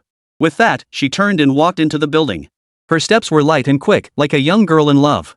Her heart was filled with so many beautiful thoughts that she was always caught in that atmosphere of shy anticipation. At that moment, Su Xiaobai was already on his way back. This time, with one less person on the back of his bicycle, the ride felt noticeably lighter and faster. He pedaled at breakneck speed, feeling as if he might take flight. After about 10 minutes on the road, a street food stall appeared by the roadside ahead. It was an ordinary late-night stall specializing in grilled skewers and beer. Usually bustling, but now only 4 cars were parked outside. Leading the line were 2 top-tier luxury vehicles, a Rolls-Royce and a Bentley, followed by 2 Mercedes-Benz vans. Only 2 people occupied the entire barbecue stall. One was a man as broad as a door panel, while the other was a lean, bald man dressed in a white shirt, black dress pants, and a black tie, giving him a rather refined appearance. Surrounding the stall stood a dozen burly men. The stall owner was busy grilling food, though his expression betrayed a hint of nervousness. Su Xiaobai parked his bike beside the Rolls-Royce and walked toward the stall. The man as broad as a door panel stood up, his face plastered with a smile. Great Uncle Master, you've arrived. As he spoke, he tugged the bald man beside him. The bald man immediately stood up, forcing his way to the front of Su Xiaobai. A smile spread across his face as he boomed, Grandmaster Mingxiang, you've arrived. I am Yuan Ming, the head of the Shaolin Hidden Sect in the East Sea. Though Yuan Ming was thin and small, barely reaching 5 feet 7 inches, his voice boomed with powerful resonance. Su Xiaobai glanced at him. Yuan Ming appeared to be in his late 40s, his face bearing a touch of world weariness, yet his eyes held a sharp gleam. His hands were like stone tablets, and standing there, he resembled a towering pagoda, a clear sign he had cultivated the true Shaolin legacy. His fingers were long and snow-white, undoubtedly the result of mastering the flower-plucking finger technique to perfection. Cao Dafu, you're just grabbing some barbecue, yet you brought this many people? Su Xiaobai nodded, then shifted the conversation, Yuan Ming, take a seat. I'd like to hear about the hidden sect. Yuan Ming responded with a nod, then together with Cao Dafu, they escorted Su Xiaobai to a table off to the side. Their demeanor was unmistakably that of true juniors showing respect to their elders. Only after Su Xiaobai sat down did Cao Dafu and Yuan Ming take their places, flanking him on either side. Cao Dafu then smiled, his eyes narrowing, Great Uncle, we're here to discuss business, so a quiet setting is essential. I brought extra people specifically to clear the area. Grandmaster, Yuan Jue is right. Securing the entire place makes the stall owner happy, and as happy everyone wins. Besides, the food here really is delicious. Yuan Ming nodded in agreement. Yet he was usually a rather stern individual who seldom smiled, so his grin came off as stiff and unnatural, making him look distinctly uncomfortable. Su Xiaobai waved his hand. Yuan Ming, you really shouldn't force a smile. Just be yourself, it looks awkward. Alright, let's get down to business. So, what news does my master have? Yuan Ming responded with a nod, his expression turning serious. Great Uncle, it's like this. To speak of Master Ziyang, we must first discuss the situation of the hidden sect. At this point, Yuan Ming paused, staring expectantly at Su Xiaobai. Su Xiaobai was speechless. He really wanted to slap Yuan Ming's bald head. Stopping at this moment was pure torture. Then speak. Don't pause. Get it out in one breath, Su Xiaobai snapped impatiently. Yuan Ming gave a dry nod. Yes. I'll follow whatever you say, Senior Grandmaster. It's like this, the hidden sect was originally founded by the major martial arts sects to preserve their strength. After all, the overt sects out there have become tourist attractions. The martial arts they teach are mostly empty flourishes, not even properly executed ones at that. Our hidden sect, however, was founded by our predecessors to prevent the loss of martial arts. They decided to integrate the true elites into society, the great hidden among the common folk. This way, we became ordinary people in appearance, yet through generations of inheritance, no one could uncover our existence. We could thus perpetually safeguard the sect's hopes. Within the hidden sect, tradition is deeply revered. We've preserved not only the full spectrum of our sect's martial arts but also its core principles, such as honoring teachers and respecting the way. All major sects share common roots, and roughly a century ago, the hidden sect underwent its own reforms. Most of our sects united to form an alliance, managed by the hidden sect's 10 elders for daily affairs. Below them are the protectors, followed by ordinary elders. The hidden sect also appoints a nominal sect master to oversee its various enterprises. These thousand-year-old enterprises form the bedrock of our hidden sect's operations. Therefore, the sect leader must be a true business genius. Frankly speaking, our hidden sect's wealth far surpasses that of any world's richest individual. Even if you combine the fortunes of the top 10 wealthiest people, it might not equal our hidden sect's wealth. However, we must remain discreet. Otherwise, sticking your neck out invites trouble, and our legacy could easily be severed. This is the ancestral edict we must obey. Moreover, over the years, our hidden sect has attracted many ambitious individuals to join. Take Brother Yuan Jue, for instance. He voluntarily joined the hidden sect, becoming part of our outer organization. Thus, beyond the 10 elders and the sect leader, few truly grasp the sheer scale of our hidden sect's resources. 032 The 10 Elders. Su Xiaobai drew a deep breath, his heart trembling slightly. The hidden sect was this formidable? It was almost overwhelming. So, despite the old man's unassuming appearance, he was truly a figure of immense stature. Yuan Ming paused, offering Su Xiaobai an awkward smile. Great uncle, my Yijin Jing hasn't reached perfection yet. I can't speak for so long without a break. I need to take a sip of water first. Su Xiaobai was utterly speechless. This Yuan Ming was as stiff as a board. That someone like him could become the hidden sect's representative in the East Sea was truly bizarre. Gao Dafu chuckled from the side and explained softly, Grandmaster, Brother Yuan Ming is meticulous in his approach. He handles matters with utmost seriousness. Since you've just met him, you might not be accustomed to his style yet. But if you spend more time with him, you'll find Brother Yuan Ming is actually quite easy to get along with. He has no ulterior motives. The hidden sect's longevity stems, from a business perspective, precisely from individuals like Brother Yuan Ming. His unconditional dedication to executing missions embodies loyalty to the sect. The hidden sect's vast commercial empire didn't arise by accident. This trait is fundamental to its success. Su Xiaobai nodded. The point was well taken. For an organization like the hidden sect, smooth talkers weren't needed, only those who could loyally execute tasks. Placing a hand on Yuan Ming's shoulder, Su Xiaobai affirmed, Yuan Ming, you truly are exceptional. Seeing this, I realize I've underestimated these sects before. Continue. Yuan Ming straightened his back, his face beaming as if Su Xiaobai's praise had brought him immense comfort. He continued, Grandmaster, the hidden sect's leader is chosen by the 10 elders. As an ordinary elder myself, I've never even seen him. These 10 elders are selected from various sects and schools, with one representative from each. Naturally, only the truly great sects qualify to have an elder. First and foremost, they must be genuine top-tier masters. With Master Ziyang's martial arts prowess, he is undoubtedly one of them. Moreover, it's said Master Ziyang's martial arts have reached the pinnacle. Within our hidden sect, he absolutely ranks among the top 2 supreme masters. His prowess surpasses even that of our Shaolin patriarch, Master Zijing. After him, perhaps only Patriarch Daoyan of the Xiaoyao sect could be considered his equal.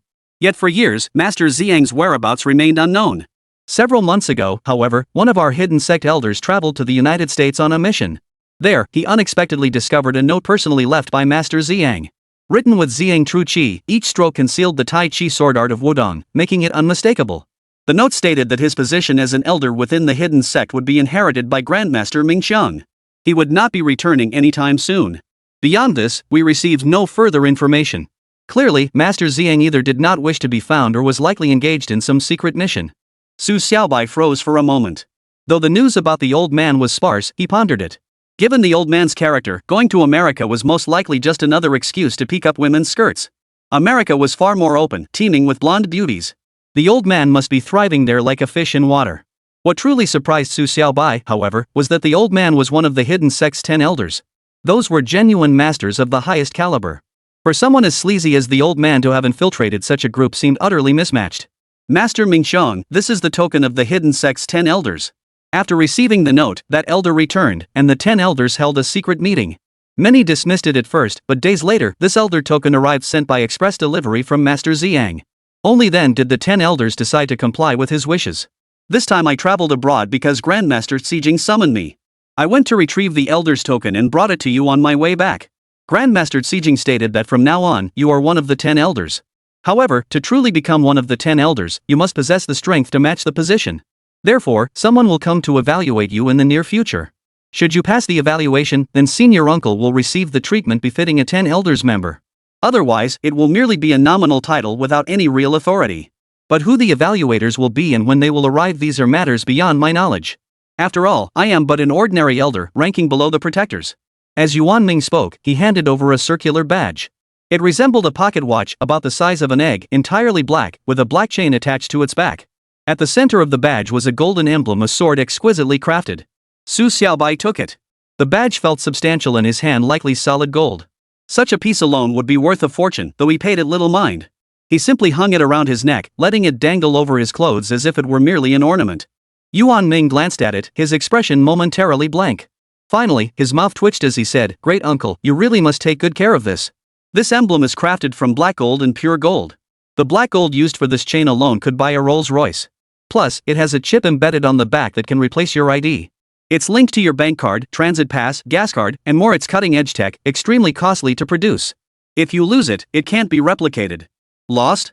Su Xiaobai arched an eyebrow, then snorted dismissively. "Nothing on my person can be taken. Besides, this thing looks sturdy, it won't snap easily." Yuan Ming finally nodded in agreement.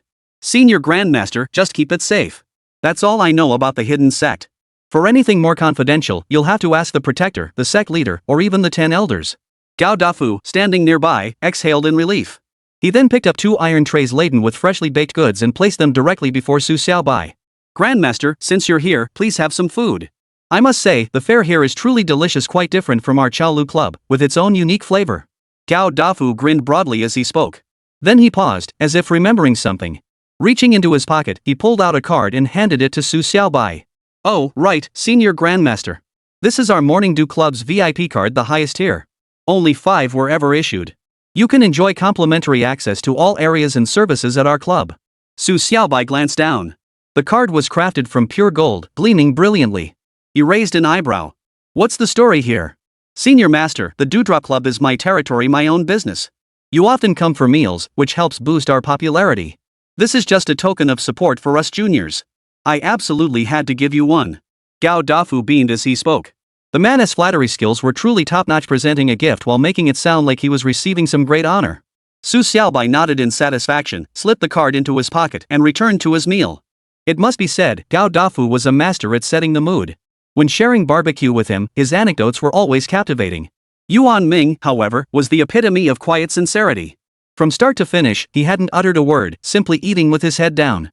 Yuan Ming, aren't you a monk? How come you're tucking into lamb skewers? And those oysters and scallops, you're really going at it."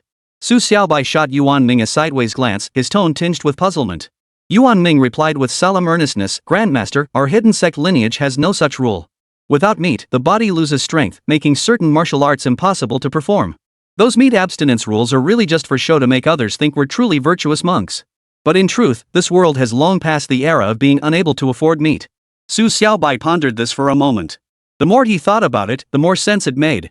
Yet Yuan Ming's demeanor remained as earnest as ever. "Oh, Senior Grandmaster," he added, "Ding Liuxiang of the Star Sect has recently arrived in the East Sea. This man is formidable, a true master even within his own sect. Please exercise caution when venturing out. Though they too belong to the hidden sect lineage, they are not of our branch. They are the hidden sect of the demon path, our enemies." Yuan Ming spoke softly, then shifted gears. "Master, how about I arrange some assistance for you? That way you'll have people to command. If you encounter Ding Liuxiang, you won't need to fear him." "What nonsense is this? As if I'd feared Ding Liuxiang?" Su Xiaobai snorted, then reached out and gave Yuan Ming's bald head a pat. He simply couldn't take it anymore. This single-minded fellow had truly underestimated him. "Yuan Ming, let me put it plainly, I've already crossed paths with Ding Liuxiang. Only because he knelt before me begging for mercy did I spare him. Otherwise, by my own standards, I'd have finished him off long ago. His wooden cauldron True Qi and Divine King Fist are only at the 5th level. What kind of expert is he?" Su Xiaobai finished off another eggplant as he spoke. The barbecue here truly suited his taste, even better than the buffet, so he ate with fierce abandon. "What? Senior Grandmaster, you've already encountered Ding Liuxiang?" Yuan Ming froze, then shouted out loud. His voice was deep and resonant, and his entire body sprang up. Regaining his footing, he quickly changed the subject. "Senior Grandmaster, are you unharmed? That Ding Liuxiang is covered in poison." 033 Guidance. "Yuan Ming, sit down. Is this really worth such a fuss? That's the extent of your insight. My Ziyang True Qi has already formed a protective aura around me. No poison can touch me. Ding Liuxiang would be lucky to last a single move against me." Su Xiaobai snorted again, then appraised Yuan Ming with a few glances. "Yuan Ming, I estimate you've only mastered up to the 4th layer of the Yijing Jing. That's why your internal energy seems unstable. Your finger flower technique, however, appears to have reached perfection. Your fingers gleam like white jade. You've also practiced the invincible Vajra divine power, but you haven't even grasped the basics. You're still far off." Yuan Ming's expression grew solemn. He bowed deeply to Su Xiaobai with utmost reverence. My senior master is correct. The invincible diamond technique is profound beyond measure. I've practiced for over a decade yet failed to grasp its fundamentals. Indeed, throughout Shaolin's history, few have truly mastered it. Senior master, I humbly request your guidance in refining my martial arts. Su Xiaobai nodded. After we finish eating, we'll find a secluded spot and I'll teach you a few moves.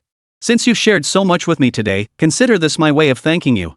However, Shaolin and Wudong have different martial arts systems.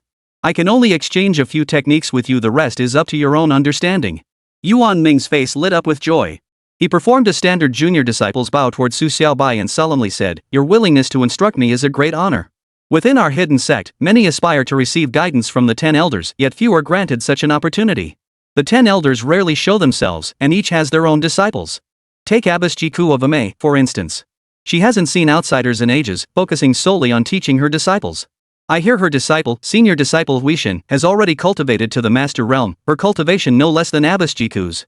The same goes for the Xiaoyao sect's patriarch Dao Yan. So for you to guide me, it's like manna from heaven. Su Xiaobai nodded in response, his mind drifting back to Lin Huixin. Judging by Jiku's words, it seemed she genuinely intended for Lin Huixin to become the leader of Emei. The hidden lineage of Emei still resided on Mount Emei, though Jiku's fame remained obscure in the wider world. Outsiders knew nothing of her, mistaking her for just an ordinary old nun.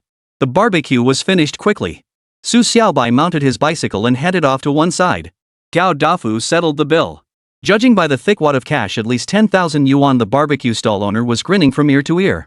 Yuan Ming approached and suggested to Su Xiaobai, Great uncle, why don't you ride with me? We can just stow your bike in the trunk. Su Xiaobai shook his head. No need. There's a small garden just up ahead. Let's walk there together. I'll give you half an hour to practice with me.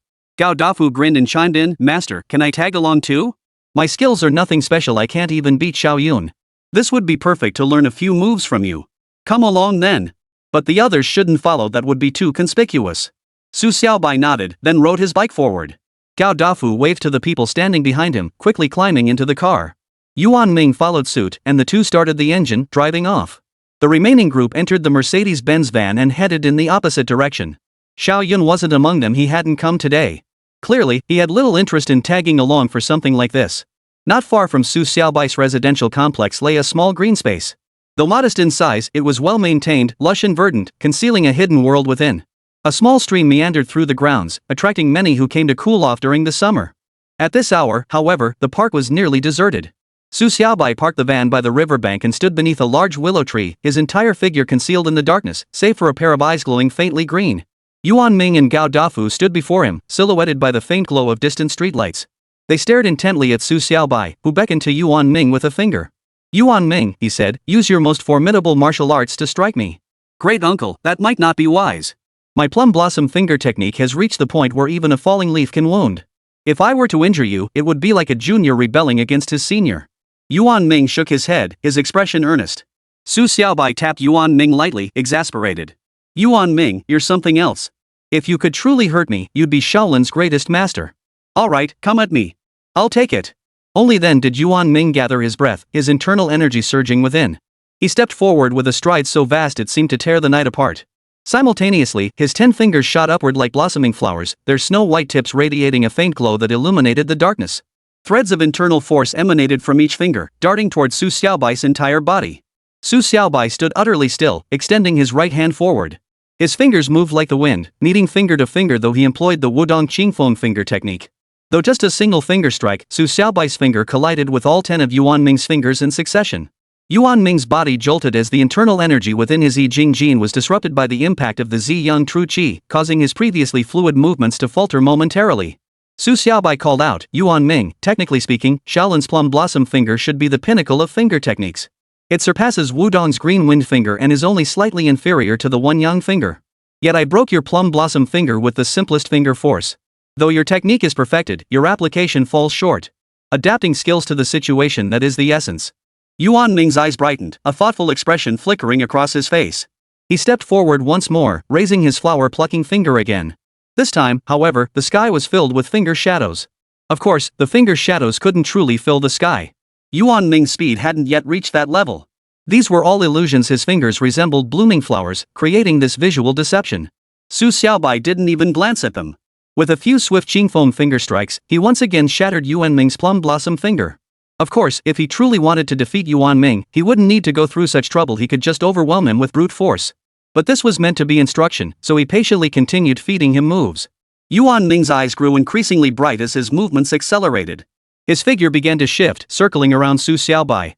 After over 20 minutes of this, steam began to rise from Yuan Ming's head, making him look as if he'd just stepped out of a sauna. Throughout the entire session, Su Xiaobai hadn't budged from his spot. No matter how Yuan Ming maneuvered, he countered each move effortlessly, appearing utterly unfazed. Only after 20 minutes did Su Xiaobai frown, clearly growing impatient. He let out a sharp command, shifted his stance, took a step back, and landed a punch squarely on Yuan Ming's chest. Yuan Ming's flower-plucking finger had already unleashed countless variations, yet no matter how he tried to block it, he couldn't stop Su Xiaobai's punch. His body flew backward like a cannonball, crashing into the base of a large pine tree. Thick pine needles rained down from the sturdy trunk. Yuan Ming grunted deeply, momentarily unable to rise.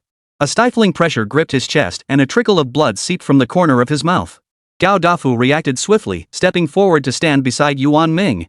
Just as he opened his mouth to speak, his vision blurred. Su Xiaobai had already positioned himself before Yuan Ming, tapping his chest several times while saying, "That was too harsh. I used less than 1/6 of my power, just to test your invincible Vajra technique. Turns out you haven't even mastered the basics. Still, your physique is remarkably sturdy." Yuan Ming coughed a few times before rising to his feet. Rubbing his chest, he said, "Senior Master Ming Qiong, the invincible Vajra technique. I haven't even grasped the surface of it. It's one of Shaolin's secret, non-transmitted techniques. Otherwise, I'd truly love to discuss it with you. With your wisdom, you could surely offer me much more guidance." Gao Dafu's eyes nearly popped out of his head. Staring at Su Xiaobai, he swallowed hard before muttering under his breath, "Holy crap. Master Gao defeated senior brother Yuan Ming with just 1/6 of his power. Senior brother Yuan Ming is considered a true master among the Yuan generation disciples at Shaolin. The gap is just too vast." Yuan Ming cleared his throat and addressed Gao Dafu with solemn, unyielding seriousness. "Yuanjue, our great grandmaster's prowess is not merely profound. To possess such deep inner strength at such a young age, he is undoubtedly a true martial arts prodigy. Among the 10 elders, few could surpass him." Su Xiaobai waved his hand. "Alright, that concludes today's guidance. Go back and study it thoroughly. Your plum blossom finger technique is excellent, though your footwork sometimes lags behind the rhythm. More practice will fix that. Master, Yuanjue and I would like to escort you out. Given your stature, you are the highest ranking figure in the hidden sect within the East Sea. Should you have any arrangements in the future, please simply instruct Yuanjue and me to carry them out." Yuan Ming bowed slightly, speaking earnestly. Su Xiaobai acknowledged the gesture. His figure flickered as he hoisted his bicycle and left the grove. His voice carried back, "No need to see me off. If I need anything, I'll find you directly. But don't ever pull stunts like the Jedu beverage incident again. That kind of thing is an absolute embarrassment to the hidden sect." Yuan Ming shot Gao Dafu a glance, rubbing his chest once more before solemnly adding, "Yuanjue, let's go back. You heard what our great uncle said. No more reckless stunts. If we anger him again, we won't have the face to stay in the hidden sect." Accident. It was truly an accident. Gao Dafu wore a bitter, helpless smile before shifting the topic. "Senior brother, just how formidable are our great uncle's martial arts?" 034 Guanyin Nan. Yuan Ming pondered for a moment before shaking his head. "I truly have no idea. My cultivation is too low, it's beyond my comprehension. But suddenly, I recall something. I heard that when Master Ziyang was recruiting disciples back then, he mentioned taking on a martial arts prodigy of a kind seen only once in 1,000 years. They said this disciple had the potential to reach the realm of a grandmaster before the age of 15. Now that I think about it, senior grandmaster Ming Qian was likely already a grandmaster at 15. His martial prowess might even surpass that of true Master Ziyang. A man like that, if it came to a fight, would probably be too much even for the Xiaoyao sect's patriarch Dao Yin. The guidance he gave me earlier, upon reflection, it truly was immensely valuable." Gao Dafu responded with a nod, grinning cheekily. "Then I'll make sure to stick close to Grandmaster Mingqiang from now on. I'll soak up some of his brilliance. A master like him is truly a rare find." Su Xiaobai had already returned home. Pushing open the door, he found the living room light on, yet the house was eerily quiet. The entire room was immaculately tidy, all thanks to Su Xiao. These past days, Su Xiao had slept in the large bed, while Su Xiaobai had made do on the sofa. Now, the sofa was covered with a quilt, and a glass of water sat on the coffee table, with a piece of paper tucked beneath it. Su Xiaobai picked up the paper. It bore Su Xiaoxiao's handwriting, crooked and uneven, with some characters replaced by scribbled circles where she hadn't yet learned to write them. "Dad, I've been circling you for ages, but you still haven't come back. So I'll circle you for now. When you return, circle me back." Su Xiaobai was speechless. He thought to himself, just a few words, and she drew 5 circles? but he grasped the general meaning. Then, he glided lightly into the bedroom. The bedroom was pitch black, but Su Xiaobai's night vision allowed him to see clearly. Su Xiaoxiao lay on her side on the bed, wearing a nightgown, fast asleep. Her peaceful, sleeping form looked like a genuine little girl. Su Xiaobai's heart softened. He walked over to her, leaned down, and kissed her forehead. Then he pulled the blanket up around her before turning and returning to the living room. After showering and tidying up, Su Xiaobai lay back on the sofa, hands behind his head. His mind was occupied with thoughts of the future. He couldn't keep renting like this forever, he needed to settle down. That way, he could provide Su Xiaoxiao with a better living environment. However, the money he had on hand, including the 300,000 yuan bonus from Jiadu Beverages, amounted to just over 400,000 yuan. The 1 million yuan he held was earmarked for compensation for the injured employees. After setting aside the extra 200,000 yuan, he was left with only about 600,000 yuan. That sum was truly insufficient to purchase a house. But Su Xiaobai didn't let it bother him. If he really wanted to buy, he could still afford the down payment. As these thoughts crossed his mind, his phone rang. Answering it, he was met with a rather sharp voice. "I'm Fei Yui, leader of the Sanha gang. I hear you beat up Zhang Hui today and want to see me?" The distinctly feminine voice carried an air of superiority, catching Su Xiaobai off guard. Anger welled up inside him, and he snorted heavily. "Yeah, I beat up Zhang Hui. Think you've got some kind of right to talk? Our Sanha gang may not be a super powerful gang in the Donghai underground, but we've got some clout. If you think you can take us on alone, just wait to get your ass kicked. Whether I'm right or not doesn't matter. What matters is that my fists are bigger than yours." The woman's voice remained fierce, carrying an indescribable dominance, yet it was remarkably pleasant, a low, husky tone laced with tension. Su Xiaobai raised an eyebrow. His original intention in having Zhang Hui bring the Sanha gang leader to him was precisely because the man used the Emei sword guidance technique. There couldn't be so many coincidences. He wanted to get to the bottom of it. If you want to settle this with fists, then there's nothing left to discuss. Just wait. Su Xiaobai snorted, then cut the connection immediately. Yet a hint of murderous intent flickered in his heart. Though he'd never killed anyone in his years of martial training, he wouldn't hesitate if faced with something truly intolerable. Especially since they dared to exploit Emei's name, that was unforgivable. Adjusting his posture, Su Xiaobai drifted into a deep sleep. Truthfully, it didn't matter where he slept. With his Ren and Du meridians fully opened, his body maintained its own equilibrium. 2 or 3 hours of sleep a day sufficed. Monday arrived quickly. Thanks to his cultivation of the Ziyang True Qi, Su Xiaobai woke up precisely on schedule every morning, needing no alarm clock whatsoever.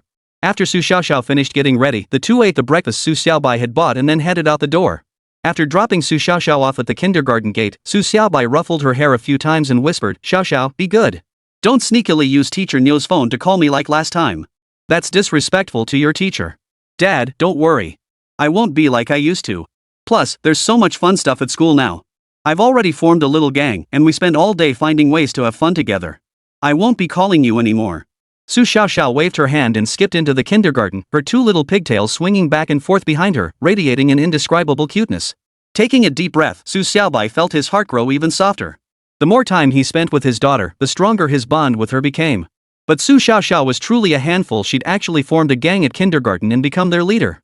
Just as he turned to leave on his bike, a honk sounded behind him. He glanced back to see a Mercedes parked there. The pretty face of Guan Yanan, the little chubby girl's aunt, appeared at the window, waving a greeting to Su Xiaobai. "Mr. Su, may I have a word with you?" Guan Yanan said softly. Today she wore a light pink blouse, her long hair cascading down her back. Sunglasses perched on her nose bridge, paired with 2 large white gold earrings, gave her the quintessential modern woman look, a typical career woman. Su Xiaobai responded, "Go ahead and say what you need to. I'm in a hurry to get to work."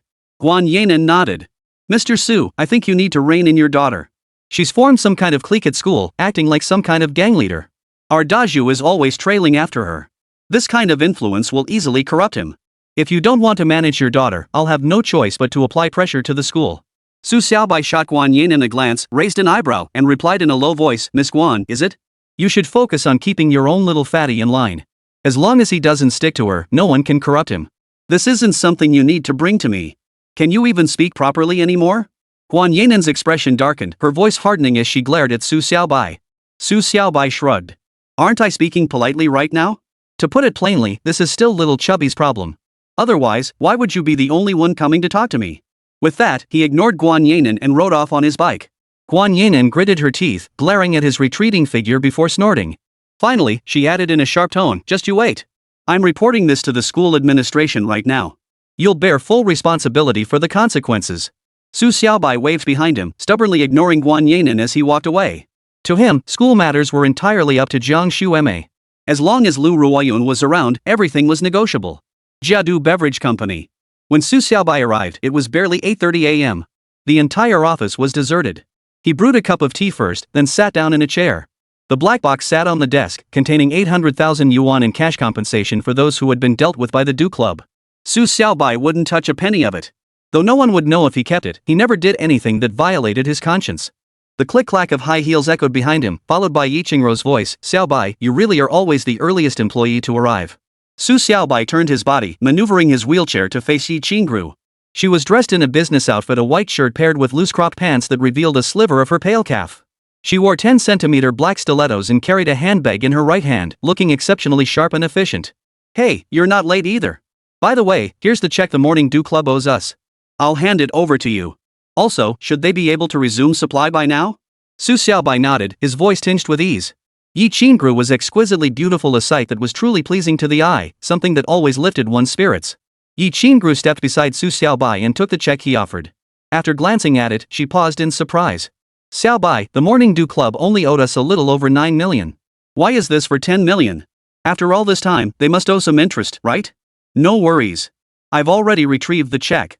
Don't fret about it. More money is always better than less." Su Xiaobai raised an eyebrow, his tone calm. Yi Qingrou's gaze held a hint of surprise. After glancing at Su Xiaobai, she bit her lip lightly and murmured, "Xiaobai, you really are capable. Boss, here's 800,000 in cash. I heard 8 of our employees were bullied at the Morning Dew Club. They're willing to compensate for medical and emotional damages, 100,000 per person. Handle this too. I only know the fat guy and skinny guy were bullied, I don't recognize the others." Su Xiaobai handed the black box on the table to Yi Qingru as well, then clapped his hands and changed the subject. "Alright, my task is complete. Boss, I'll be waiting for you to look out for me after your promotion. 035 100,000. Yi Qingru gently nudged Su Xiaobai's shoulder with a touch of feminine charm. Her eyes sparkled with an indescribable allure as she drew out her words with a long nasal tone, "You." With that, she picked up the black box and turned to leave. Her slender waist swayed rhythmically, hinting at curves that seemed almost palm-sized, causing men's gazes to involuntarily follow her. Su Xiaobai sighed inwardly, musing, something really feels off about her lately. Why do I keep thinking she's turning into my girlfriend? Though if it actually happened, I suppose it wouldn't be so bad. Come to think of it, my pure yang energy has truly returned to me. By 9 o'clock, the company's scattered employees had finally gathered. The fat guy and skinny guy slumped down listlessly. Their minor injuries had long since healed, otherwise, they wouldn't have been able to join the camping trip. Yet judging by their state, they seemed even worse off than before the accident. Su Xiaobai shot them a puzzled glance. "What's up? Didn't you just get back from camping? You were at such a great place, you should be happier. Why do you look like celery and winter melon hit by frost? Bro Su, don't even get me started. We were hoping to meet some nice girls on this trip. Turns out, 3 of the girls who came were already taken, they were just accompanying their boyfriends. The last one, who was single? She was built sturdier than me and worked like she was 5 people rolled into one." Fat Luo Yixing sighed, a hint of melancholy in his brow. Skinny Zhang Xiaosong then added fuel to the fire. "Bro Su, what's even scarier is that this girl, who's even bigger than Fatso, eats like a horse and sleeps like a log. Even out in the wild, her snoring was so loud I didn't get a wink of sleep all night. But there was one upside, not even wild animals dared come near. They were scared off by that snoring." Sigh. Speaking of which, that girl seems to have a thing for the Fatso. She's always hanging around him. But man, just one look from her and he turns pale as a ghost, too scared to even pass gas. What a wimp. Did she just glance at me? That was clearly a look full of longing. If you had any backbone, why didn't you make a move? The Fatso couldn't hold back any longer and jumped up, his face still showing a hint of terror. It was clearly fear-induced. "Do you really think my build could ever match hers? She's a winter melon, and I'm just a water celery totally crushed. The only one who'd actually be a good match for her is you. After all, you're both winter melons." The skinny guy snorted and flexed his tiny fist. Su Xiaobai waved his hand, cutting off their banter. Only then did he grasp what had transpired. At that moment, he felt relieved he hadn't tagged along, otherwise his life would have been a living hell. Yi Qingru was right not to go. Otherwise, she'd have only stirred up trouble. With her looks, she might have charmed the souls right out of those with girlfriends. If that caused chaos, the consequences would have been severe. "Alright, stop worrying about that.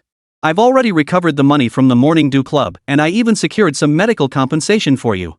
You can go pick it up at the front desk later." Su Xiaobai said casually, lifting his teacup and taking a light sip. Fatso and Skinny both lit up. Fatso blurted out, "Brother Su, you're our savior. You even got us medical expenses? How much?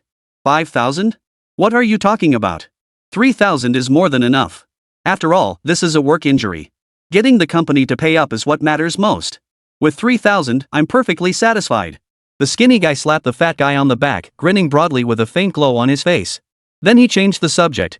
With that 3,000, I can finally upgrade to the latest phone model. Is that all you two can manage? I got each of you 100,000 yuan in compensation. Go collect it from the front desk. Su Xiaobai waves dismissively, then spun his wheelchair around and returned to the workbench. 100,000.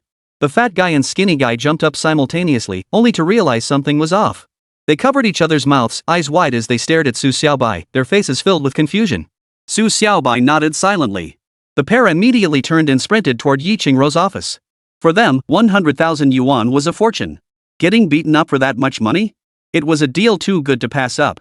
Sun Xiaomei slowly walked in from outside. She was the daily latecomer at Jiadu Beverages, but as an employee of Sales Division 3, she always found ways to dodge evaluations. Besides, Su Guangliang was already a Jiadu executive. Looking out for Sun Xiaomei was the easiest thing in the world. Su Xiaobai glanced back once before turning away, his expression blank as he stared at the computer screen and began organizing documents. During those days of outdoor promotions, he had conducted numerous surveys. Now, he needed to input each one into the computer, a requirement for the company's performance evaluations. Sun Xiaomei watched Su Xiaobai's back, her gaze tinged with a hint of viciousness. She bit her lip hard and swayed her hips as she sat down at her own desk. Judging by her demeanor, she seemed to be brewing some kind of scheme. But as far as Su Xiaobai was concerned, he couldn't be bothered to pay her any mind. 10 minutes later, the fat guy and skinny guy emerged from Yi Qingrou's office, grinning from ear to ear. Each clutched a bulging package, tightly wrapped, their eyes darting around as they walked, guarding their loot as if warding off thieves. Reaching Su Xiaobai's cubicle, the skinny guy and the fat guy simultaneously pumped their fists at him with smug expressions before returning to their own workstations. The skinny guy's desk happened to be right next to Sun Xiaomei's, with Su Xiaobai directly across from him. The fat guy sat to Su Xiaobai's right, facing Sun Xiaomei. The other three colleagues occupied the other side of the room. This was the entire setup of Business Division 3, forming two separate workstations for groups of 4. In the other workstation, a vacant seat was piled high with promotional materials. Seeing the skinny guy and the fat guy acting all mysterious, Sun Xiaomei snorted disdainfully. What a bunch of hicks. They go out for a little fun and bring back some stuff, and they act like it's worth a fortune. Like it's worth a fortune. The fat guy and skinny guy immediately took offense. The fat guy snorted, plunking a brick-like object wrapped in newspaper onto Sun Xiaomei's desk. He looked down at her and sneered, "This is money. You're the hick never seen cash wrapped in newspaper?" The paper unfolded to reveal a thick stack of bills. No matter how you looked at it, 100,000 yuan piled up like that was a hefty sum. Sun Xiaomei froze, her expression turning awkward. Where did you get this money? What gives Yi Qingru the right to give you bonuses? Did she even get company approval for this? Sun Xiaomei's eyes darted around before she shouted loudly. Fatso tucked the money away and smirked triumphantly. This has nothing to do with the company. And we're not telling you anyway. Exactly. Who do you think you are? We won't tell you. Don't think just because you're with Su Guangliang you can look down on Yi. Without Yi, do you think you'd be getting paid this much? Use your brain. Why do you think Su Guangliang assigned you to Sales Division 3? You probably don't know, do you? It's because our division is the strongest of the 3 sales teams. We consistently rank first in performance evaluations, which is why our salaries are significantly higher than the other 2 divisions. Someone like you, who does nothing when called upon yet collects a higher salary than both other sales departments whose contribution is that. It's all thanks to Yi 2's behind-the-scenes efforts. You show no gratitude yet constantly oppose Yi 2. If no one has explained this to you, let me make it clear today. Sun Xiaomei, if you want to be a parasite, that's your business. But do us a favor, stop dragging us down. In our department, Yi 2 and Su Good deserve respect because their performance is always top-notch. If you're really capable, then get out of Sales Division 3, we don't keep dead weight around. Skinny chimed in, his voice tinged with excitement. These words had never been spoken to Sun Xiaomei before. Before Su Xiaobai arrived, everyone feared Su Guangliang, so they all avoided confronting Sun Xiaomei. It wasn't until Su Xiaobai came that this dynamic began to shift. Today, holding that 100,000 yuan, the skinny guy suddenly found his courage and spoke up. He'd never seen so much money before. Money truly does give you guts. Sun Xiaomei froze, her face turning pale. She snorted, stood up, and walked off to one side, muttering as she went, "Fine. Switch departments. Fine. I don't even want to be around you bumpkins anyway." Su Xiaobai raised an eyebrow, then turned to look. This time, Sun Xiaomei wore a red dress, soft as silk, falling just above her knees. She had on white stockings and red high heels with a 15-centimeter heel, exuding a seductive charm. Ziyang True Qi surged within him. Su Xiaobai exhaled softly, and the breath shot out without dispersing, landing precisely behind Sun Xiaomei. This demonstrated his precise control over his power.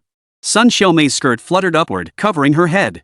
She let out a startled gasp before twisting her left foot, sending her tumbling forward once more. Another crisp thud echoed through the room. Beneath her skirt, she wore undeniably sexy lingerie. This prompted a collective gasp from the sales department. Sun Xiaomei scrambled to her feet and hurriedly turned into a nearby stairwell, ascending the stairs clearly heading to find Su Guangliang. Su Xiaobai raised an eyebrow and resumed typing into the spreadsheet, maintaining an utterly composed demeanor. The fat guy, however, whistled, exchanged a knowing glance with the skinny guy, and sat down with a smug look. 036 Trust and Support. As noon approached, the fat guy sidled up to Su Xiaobai, his face beaming. Brother Su, here's the deal. We talked it over with the folks from sales departments 1 and 2 who got the medical compensation.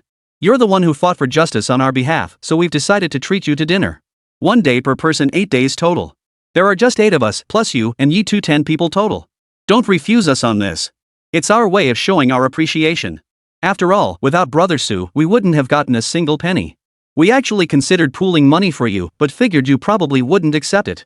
So this is the only way we could think of. We'll take you to Lotus Buffet, the most upscale one. Seeing the fat guy's generous demeanor, Su Xiaobai smiled faintly. He reached out and patted the fat guy on the shoulder. Alright, no problem. Let me finish this last form and we'll head out. Hey, did you guys notify the boss yet? Skinny already told him. But as long as you're going, Su, the boss will definitely come. Fatso said with a grin, his face radiating an inexplicable air of ambiguity. Su Xiaobai ignored him, finishing the last form by inputting the data into the computer. He uploaded it to the company's cloud storage before shutting down the machine. Yi Qingru emerged from the office at that moment, the skinny guy trailing behind her with a delighted expression. Xiaobai, General Manager Jiang said he's preparing a meeting for our sales department in the large conference room this afternoon. He'll focus on the Chao Lu Club matter. It's at 2 p.m. perfect timing after lunch. Yi Qingru beckoned to Su Xiaobai, her eyes sparkling with an indescribable joy. Su Xiaobai responded with a nod. Boss, this should be good news. If you become Deputy Director of Sales, our lives will be much easier. We won't have to put up with Su Guangliang's nonsense anymore. When has Su Guangliang ever dared to give you grief? Yi Qingru shot Su Xiaobai a playful glare before shifting her tone. But if he ever tries to make life difficult for you guys, I'll finally have the clout to stand up to him. Even if it gets escalated to General Manager Jiang, it won't matter. Fatso and Skinny cheered in unison, then linked arms and strode ahead of Yi Qingru and Su Xiaobai. Su Xiaobai and Yi Qingru walked shoulder to shoulder into the elevator. Lotus Buffet was located not far from Jiadu Corporation. Though situated in an industrial zone, a large dedicated dining area had been built here specifically for business negotiations. With numerous companies in the vicinity, it naturally attracted a substantial clientele. However, the prices here were steep. The buffet cost 680 yuan per person. That said, Lotus's ambience and cuisine certainly justified the price. Inside the buffet hall, the other 2 business department teams had also arrived. 10 people crowded around a large table, 3 from Business Department 1 and 3 from Business Department 2, with their respective managers present. The manager of Business Department 1 was Qi Niao, a man in his 30s. Not particularly tall, around 5 feet 8 inches, he carried a noticeable paunch and appeared surprisingly mature, a look forged by the pressures of life. The manager of Business Department 2 was Yen Kuei, around 34 or 35. He was as thin as a bamboo pole, standing 1.8 meters tall but weighing no more than 115 jin. Wearing glasses, he gave off an intellectual, scholarly vibe. Brother Su, we're truly grateful you helped us secure that 100,000 yuan medical reimbursement. I'll definitely toast to you later. Xi Miao said with a smile, clasping his fists in a bow towards Su Xiaobai. Yen Kuei sighed. Brother Su, honestly, I envy Manager Yi for recruiting talent like you. If you joined our business department too, we'd definitely become the top performing department in the company. Yi Qingru snorted lightly, straightening her back with a smug look. That just proves I have good judgment. But I heard Sun Xiaomei requested a department transfer. So tell me, which department did Su Guangliang assign her to? Xi Miao sighed with a pained expression. Don't even mention it. Su Guangliang assigned her to our department, but I turned her down. With me included, we're already 7 people, a perfectly balanced team. We simply can't afford to take on a heavyweight like Sun Xiaomei. You turned Su Guangliang down? Did he say anything? Yi Qingru froze, her voice tinged with concern. Xi Miao shook her head. What could he say? Our department manager has autonomy anyway. Brother Su was so honorable he brought back 100,000 yuan for each of us. Honestly, if he hadn't mentioned it and pocketed the 800,000 himself, we'd never have known. That's true integrity. Since Sun Xiaomei has it in for Brother Su, we won't take her on. Anyway, Su Guangliang doesn't have the authority to fire me directly. I've already made that clear to old Yen. Even if Sun Xiaomei transfers to Business Division 2, he won't accept her. From now on, we'll follow Brother Su's lead. We absolutely can't go back to the vicious competition between our three departments like before. Su Xiaobai nodded, smiling faintly. Thanks for trusting me. Since we're here, let's eat. There's a meeting this afternoon. Wonder what General Manager Jiang will say. The group dispersed to grab food. Everything here was all you can eat, even the foie gras.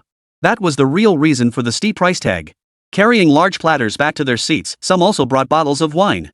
Glasses were filled one by one, the rich red liquid swaying in the clear crystal, creating ripples that spread in concentric circles. Su Xiaobai and Yi Qingru sat together at the farthest end. The crimson wine had tinged Yi Qingru's cheeks with a faint blush, making her seem even more radiant than the flowers. Brother Su, to you. Yan Kuei raised his glass. Though all were older than Su Xiaobai, they invariably addressed him as brother. Su Xiaobai took it in stride, accepting it without fuss. The group ate and drank, chatting cheerfully. In the past, the three business departments would never have interacted like this, privately competing against each other. This change was undoubtedly due to Su Xiaobai. As they neared the end of the meal, Qi Miao suddenly interjected, by the way, President Tang will also attend this afternoon's business meeting. So after lunch, everyone should rest up for a while to ensure we're fully prepared. The others froze. Yan Kuei frowned. President Tang too? These past years, the company's performance has soared, yet he rarely meddles in operational matters. He's only appeared at major meetings a few times. If he's attending this minor meeting, could it be to back Su Guangliang? As he spoke, all eyes turned to Su Xiaobai. She shook her head. If Mr. Tang really is backing Su Guangliang, then you shouldn't get involved. I'll handle everything. At worst, they'll just fire me.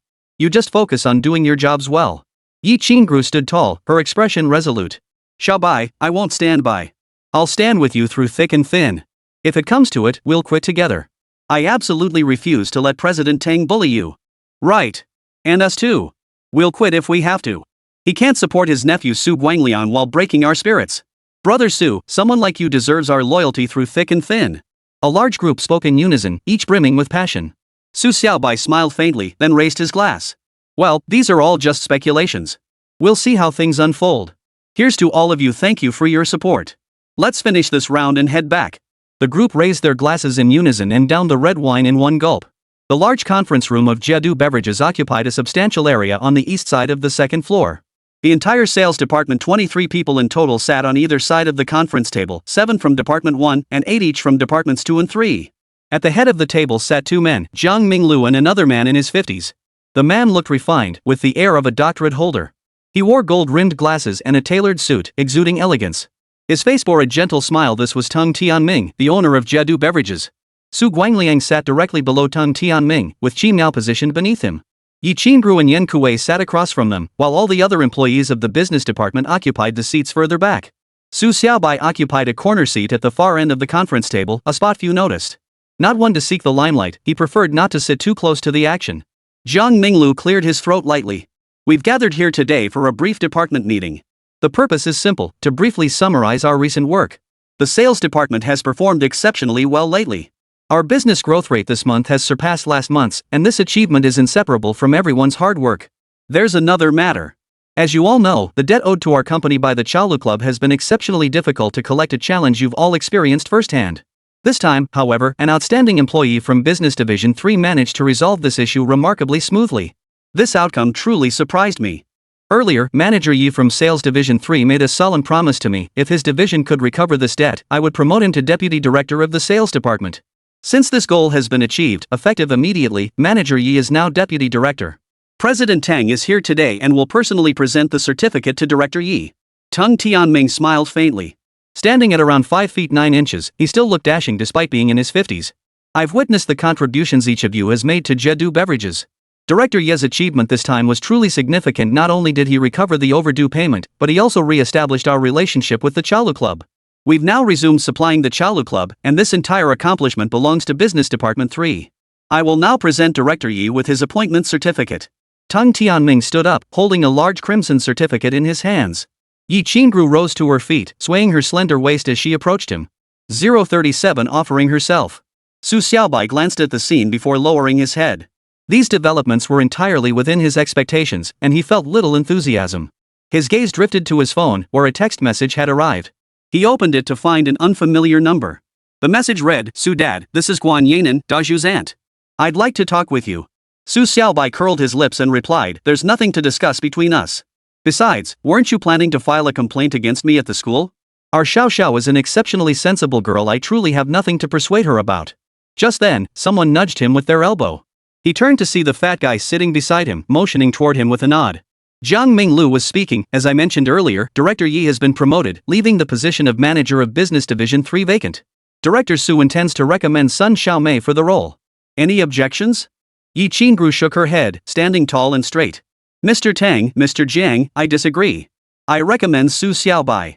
He was the one who recovered the outstanding payment from the Morning Dew Club. That alone proves his capability. Jiang Minglu glanced at Teng Tianming, who smiled faintly. It's true Xiaobai recovered that debt, and we even gained an extra 600,000 yuan. I've discussed this with Director Jiang. Will award that bonus to Xiaobai. Finance will transfer the funds this afternoon. However, regarding the department manager position, I hope everyone in the business department can voice their opinions. Matters like this should always seek input from the team. It can't just be decided by two deputy directors and Mr. Jiang. As the business department director, you should have your own judgment on this. Yan Kuei and Qi Miao exchanged glances. Qi Miao then spoke up first. Director Tang, I support Su Xiaobai. Mr. Tang, I also support Su Xiaobai. Yan Kuei chimed in, both men raising their hands simultaneously. Yan Kuei then shifted his tone. Everyone, if you support Su Xiaobai alongside me, please raise your hand. 21 hands shot up. Only Su Xiaobai and Sun Xiaomei remained still. Yi Qingru's eyes sparkled with pride as she turned to Su Xiaobai, her gaze softening. Su Xiaobai scratched his nose. This situation thrust him back into the spotlight. Yet in this context, he truly couldn't back down. Doing so would only let Yi Xiaomei gain the upper hand. Su Guangliang and Sun Xiaomei looked grim, while Tang Tianming remained utterly unmoved. Seeing this, he gave Jiang Minglu a nod beside him. Jiang Minglu announced loudly, in that case, Su Xiaobai will be the manager of Business Division 3. I'll have the employment letter delivered to you shortly. I hope Business Division 3 will thrive under your leadership. Alright, the meeting is adjourned. As soon as Tang Tianming and Jiang Minglu left the conference room, cheers erupted. The chubby guy jumped up and shouted, Brother Su, you're our boss now. This is so awesome. On the other side, Sun Xiaomei and Su Guangliang exchanged a glance before hurrying out of the conference room, unable to bear staying any longer. Su Xiaobai sighed softly, then rubbed his temple and said, well, everyone's support warms my heart, but I'm afraid I can't accept your offer to marry me. Laughter erupted in the room. Just then, the fat guy bellowed, Brother Su, if you were offering yourself, I think Director Yi would be perfect. We really couldn't handle that. Who said that? I can handle it. Brother Su, come to my place tonight. I'll cook for you myself. A woman's voice rang out. Su Xiaobai glanced over. It was Qin Hong, a female employee from Business Division 2. She was somewhat attractive, but far too fierce and spirited. Her usual demeanor was bold and daring, giving off the vibe of a total tomboy. Su Xiaobai's eye twitched. He almost wanted to throw himself out the window. Fortunately, he restrained himself. Doing so would have completely exposed his abilities. While revealing them to the hidden sect members wouldn't matter, exposing them to ordinary people would definitely not be a good thing. Alright then, thank you all. This afternoon, I'll send each of you a cake as a treat. Now, everyone, back to work. Su Xiaobai said with a slight smile, then strode toward the conference room door. The crowd erupted in cheers once more. Among them, Yi Qingru stared intently at Su Xiaobai's retreating figure. Her eyes flickered several times as she clenched her teeth, her gaze deepening with an ocean of tenderness. Returning to his cubicle, Su Xiaobai exhaled softly. This promotion had come entirely unexpected, though he was genuinely pleased to accept the company's 60,000 yuan bonus. That afternoon, Yi Shushu completely relocated her office upstairs, right next to Su Guangliang's. The office she vacated was handed over to Su Xiaobai. The fat guy and skinny guy volunteered to carry Su Xiaobai's belongings into the new office. Afterward, Su Xiaobai sent the fat guy to buy cakes, preparing one for everyone in the sales department, though Sun Xiaomei and Su Guangliang didn't get the same treatment. Even as the workday ended, the office buzzed with excitement, everyone still buzzing about the recent events. Qi Miao and Yan Kuei even made a point to swing by Su Xiaobai's office to offer their congratulations. After work, Su Xiaobai pushed his bicycle, pondering that his account had finally reached 1 million. This time, he could genuinely consider buying a house. Actually, purchasing a place near the company seemed like a pretty good idea. Riding his old bicycle, Su Xiaobai first headed to Lingang Kindergarten. Standing at the entrance, he spotted Su Xiaoxiao playing in the playground, accompanied by several other children. Spotting Su Xiaobai, Su Xiaoxiao walked out of the gate with her little backpack. Just then, Guan Yinan darted out from the side, quickly closing the distance to him. She leaned in and whispered, Brother Su, I really need to talk to you. How about I buy you a cup of coffee? Seriously, I've been waiting here for over an hour just to see you. Su Xiaobai glanced at her, then tilted his head back. She wore denim hot pants and white high heels, their thin straps laced around her slender calves. Her pale, long legs, silhouetted against the evening glow, were strikingly eye-catching. He recalled that day on the roller coaster when Guan Yanan had wrapped her arms around his shoulders. The cool aura radiating from her body had suppressed the restless pure yang energy surging within him. This woman, he thought, possessed quite the remarkable physique. Su Xiaoxiao shot Guan Yanan a glance before reaching out to take Su Xiaobai's large hand. Su Xiaobai glanced over, his expression a mix of amusement and amusement as he looked at Guan Yanan and said, "So, what exactly do you want to say?" Guan Yanan frowned slightly, looking somewhat troubled. Finally, she leaned forward, pressed her lips close to Su Xiaobai's ear, and whispered softly, "Brother Su, I want Xiao Xiao to help me discipline our little fatty. Right now, he won't listen to anyone except Xiao Xiao. Weren't you planning to complain about me?" Su Xiaobai whispered directly into Guan Yanan's ear, using his mastery of telepathic communication. Since she didn't want others to hear these words, he could only fulfill her request through this method. Guan Yanan blushed, letting out a soft sniffle. The sound echoed in her nasal cavity, carrying an indescribable huskiness and a hint of feminine allure. Unfortunately, the breath tickled Su Xiaobai's face, sending a tingling sensation across his skin. "Brother Su, I did file a complaint against you, but Principal Chiu completely ignored me. She said Xiao Xiao is the most popular kid in the kindergarten. With her around, the school atmosphere is lively, and everyone behaves well. If I'm dissatisfied, I can transfer Daju to another school. But you know what? I'll let it go. After all, Lingang Kindergarten is connected to Lingang Elementary, one of the best schools in Donghai. I wouldn't want Daju to miss out on that chance. So, Suga, please be magnanimous and help me out. How about I treat you and Xiao Xiao to dinner?" Guan Yannan spoke softly, gently nudging Su Xiaobai's arm with both hands as she spoke. This nudge carried a hint of unspoken desire, embodying feminine allure. Su Xiaobai felt a surge of turmoil within him. He thought to himself, "Damn it, this world is full of temptations. Just a couple of pushes from a woman, and the pure yang energy inside me is already stirring. This can't go on. If it continues, something bad will happen sooner or later. I need to figure something out. Maybe I should just find a woman. But no one's making a move on me. That's not right." As these thoughts swirled, a thread of cool energy surged from Guan Yan's body into his own. It intertwined with his pure yang energy, forming strands of new internal power that merged with his own, slowly sinking into his dantian. The cool energy felt so pleasurable he nearly moaned, but for now, he maintained his composure. Finally, he replied casually, "So, Xiao Xiao, are you interested?" Su Xiao Xiao lowered her head. "Dad, let's go eat barbecue then. Last night you said you had a date at the barbecue stall. I want to try the food." "Alright, let's go then. We're off for barbecue." Su Xiaobai agreed, then turned to glance at Guan Yanan. Guan Yanan froze. She glanced down at her outfit, a white blouse paired with denim hot pants and sleek, fashionable high heels. She looked every inch the corporate professional. She pursed her lips, a hint of resentment in her voice. "Dressed like this, going to a barbecue stall, doesn't seem quite appropriate, does it? Auntie of little fatty, you can just watch us eat. I heard what you said to my dad earlier. Whatever you want, just tell me. I promise." Su Xiaoxiao's childish voice carried an indescribable assertiveness. 038 a single chopstick. Guan Yannan gritted her teeth. "Fine, let's go. I'll take you. Su brother, why don't you ride with me?" "No need. Just follow behind. Be careful not to lose track." Su Xiaobai waved his hand dismissively, then grabbed Su Xiaoxiao by the collar and plopped her onto the back of his bicycle. He hopped on and rode off. Guan Yannan stared at the bicycle, so beat up it looked like it might fall apart any second. Her eye twitched. But then she remembered the last time she'd argued with Su Xiaobai and actually lost track of him. Panic seized her, and she hurriedly climbed into the Mercedes. Both the bicycle and the Mercedes pulled out simultaneously. Guan Yannan stared intently at the bike ahead, her posture mirroring that of a tailing vehicle. She was terrified of losing sight of it. Fortunately, Su Xiaobai wasn't speeding this time, maintaining a steady pace of 40 to 50 kilometers per hour. Even so, Guan Yannan nearly lost sight of him several times. After all, traffic jams were common at this hour, and while cars could get stuck, bicycles could weave through them effortlessly. Returning to yesterday's barbecue stall, a crowd had already gathered around it. The stall owner was still busy preparing food. When he spotted Su Xiaobai approaching with Su Xiaoxiao and Guan Yannan, his eyes lit up. He quickly stepped forward. "What would you like to order this time, sir? Thank you for your patronage yesterday." Though he hadn't overheard much about the hidden sex secrets during yesterday's barbecue, he had witnessed Gao Dafu and Yuan Ming's respect for Su Xiaobai. To him, Su Xiaobai was clearly a big shot, someone who could casually toss a 10,000 yuan bill to cover an entire barbecue stall. Such generosity was beyond the reach of ordinary people, especially considering Gao Dafu had brought along so many burly bodyguards. Su Xiaobai nodded. "Then stick with yesterday's standard 100 or 80 skewers should do." The owner responded with a nod and swiftly cleared a table. At this kind of open-air eatery, seating was only available outside. Fortunately, it was a summer evening. Though still hot, the setting sun had softened the intensity of the heat. Su Xiaobai and Su Xiaoxiao sat down. Guan Yinan swayed her hips over, reluctantly perching on a small round stool. She then casually crossed her right leg over her left, instantly creating a stunning effect as straight as bamboo.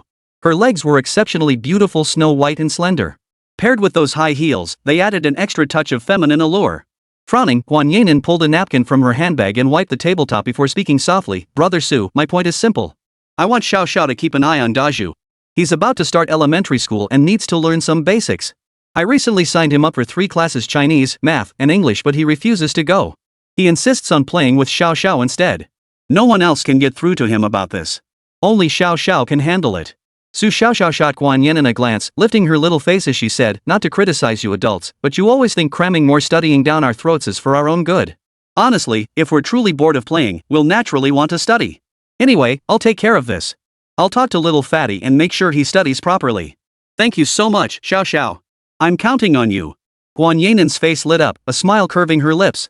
Against her delicate, pink pout, it only accentuated her sharp, predatory features. Just then, a series of whistles echoed from behind, followed by a deep, booming male voice. Hey, sweetheart, you're a looker. Those legs alone could keep me entertained for a whole year. Come join us for a few drinks, will ya? Guan Yinan turned to look. At a table behind her sat 6 men.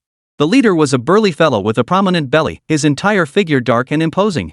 A gold chain hung around his neck, and each thick finger was adorned with a gold ring. 5 other men flanked him, clearly his underlings. Do I know you? Guan Yinan snorted, her tone laced with fiery edge. This caught Su Xiaobai's attention. The woman looked like a white bone spirit, yet her temper was fiercely untamed, showing no trace of stage fright. The man chuckled, the fleshy folds on his face twitching with an unsettling ferocity. Finally, he slammed his thick knuckles on the table and snorted, looks like not many remember my name, Leopard Head, these days. Back in the day, I bullied plenty of feisty chicks just like you. Finishing his threat, he flicked his chin toward his henchman. Send a few men. Bring that girl over here. I'll be damned if I can't make her submit completely. If I can't, I'm not Leopard Head. 3 henchmen emerged from behind Leopard Head and closed in on Guan Yinan. A flicker of panic crossed her eyes. Though she wasn't afraid of these bullies, she had little ability to fight back if they actually attacked her. Still, she gritted her teeth and glared fiercely at the 3 men, her defiance unyielding. Su Xiaobai glanced over, casually picking up a pair of chopsticks from the table. Just then, the 3 men closed in on Guan Yinan, reaching out to grab her, 1 for her neck, 2 for her arms. Their rough hands showed no mercy. That ass when Su Xiaobai moved. The chopstick in his hand came crashing down. It looked light as a feather, but it was infused with Ziyang True Qi. The chopstick struck the wrists of the 3 men simultaneously. 3 crisp snaps of breaking bone echoed, followed by their united screams. Each clutched their wrist, collapsing onto the floor. Su Xiaobai turned to face Leopard Head, raising an eyebrow. The chopsticks flew from her hand, plunging straight into the tabletop. It sank 2 or 3 centimeters deep, silent as if piercing tofu. The tip of the chopstick continued to tremble, emitting a series of rapid, rattling vibrations. Leopard Head's expression shifted upon seeing the chopstick. He swallowed hard. Such a technique was beyond his comprehension. He could only cautiously glance at Su Xiaobai before shifting his hips, clearly wanting to flee. Yet even escape seemed beyond his nerve at that moment. Get lost. Su Xiaobai barked, pointing at Leopard Head. If I catch you harassing women around here again, next time, those chopsticks will go straight into your thing. Leopard Head glanced down at the spot Su Xiaobai had indicated right between his legs. The realization sent a shiver down his spine, and he turned and fled. The others who had followed Leopard Head scattered like rats. Even the 3 with severed wrists scrambled to their feet and fled, clutching their injuries. Guan Yinan glanced over, swallowed hard, then shot a nervous look at Su Xiaobai. Her eyes betrayed a hint of shock. The sudden reversal of these men was hard for her to process. No matter how she looked at it, Leopard Head and his crew seemed like a fearsome bunch, not the kind you'd wanna mess with. Yet Su Xiaobai had taken them down with a single chopstick. Brother Su, thank you so much for what you did just now. But, you broke those 3 guys' wrists with just 1 chopstick and then stuck it into the table? How did you get so strong? Guan Yan's fists clenched so tightly her fingers turned pale. Her purple nails contrasted starkly against the ghostly white skin, creating an oddly alluring effect. Su Xiaobai shook his head, replying casually, it's really nothing special, just a little trick. Alright, Miss Guan, since we've settled your business, let's enjoy our meal. The barbecue here is pretty tasty. Guan Yinan exhaled softly. She turned back to stare at the chopstick for a few more seconds, her eyes flickering. A faint smile touched her lips as she said, Brother Su, you can call me Yinan or Xiaonan. Daju and Xiao Xiao are classmates, so we're practically friends now. Su Xiaobai gave a non-committal nod. Just then, the barbecue stall owner brought over 2 large platters, 5 eggplants plus a mountain of lamb skewers, oysters, scallops, and other seafood, their aroma filling the air. Handing a plate directly to Guanyin Nan beside him, Su Xiaobai finally murmured softly, Xiaonan, since you're treating us to this meal, you should eat your fill. The flavor here is decent, but there's one major flaw: you might not get enough to eat. Guanyin Man looked down at the massive platter of grilled food before her, then glanced at her own rather fashionable outfit. A hint of resentment flashed across her face. However, when she saw Su Xiaobai and Su Xiaoxiao wolfing down their food, she gritted her teeth, lowered her head, and began eating. This scene once again drew countless stares from the surrounding crowd. A woman this stylish was clearly a high flyer, flaunting 2 pairs of snow-white, perfectly straight legs. Such a sight appearing in a humble street stall couldn't help but make people envious. But the memory of Su Xiaobai snapping several wrists with a single chopstick, the very same chopstick still lodged in the table, quickly extinguished any lingering curiosity. No one dared entertain any strange thoughts. For Guanyin Nan, this was truly her first time eating such food. This was a standard street stall, completely at odds with the upbringing she had received since childhood. She'd lived a princess-like life since childhood, her family quite well off, with high standards for clothing, food, housing, and transportation. She'd never once eaten at a street stall. But seeing Su Xiaobai and Su Xiaoxiao devouring their food with such relish, she abandoned all pretense of propriety. After a few bites, her eyebrows twitched. She murmured, then nodded.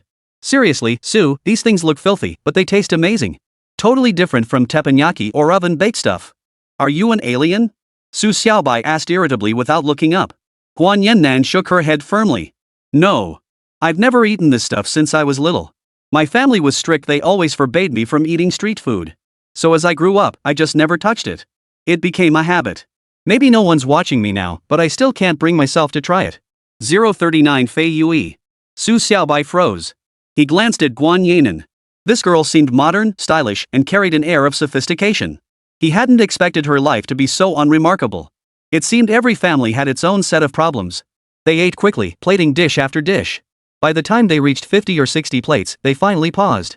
Su Xiaobai glanced at the stack before Guanyin, a solid 10 plates high. Guanyin Nan took out a napkin and dabbed the oil from the corners of his mouth. Straightening his back, he said, Brother Su, I haven't eaten this much in ages. I really have to thank you for this. You're the one treating, so there's no need to thank me. Su Xiaobai shook his head, then changed the subject. Alright, we've eaten our fill and it's getting late. We should head back. Your attitude now is much better than before, much improved. Yeah, you really need to work on changing that temper of yours going forward. Bro Su, the old me was so arrogant, always thinking everyone owed me something. It was only after getting burned by you that I learned these lessons.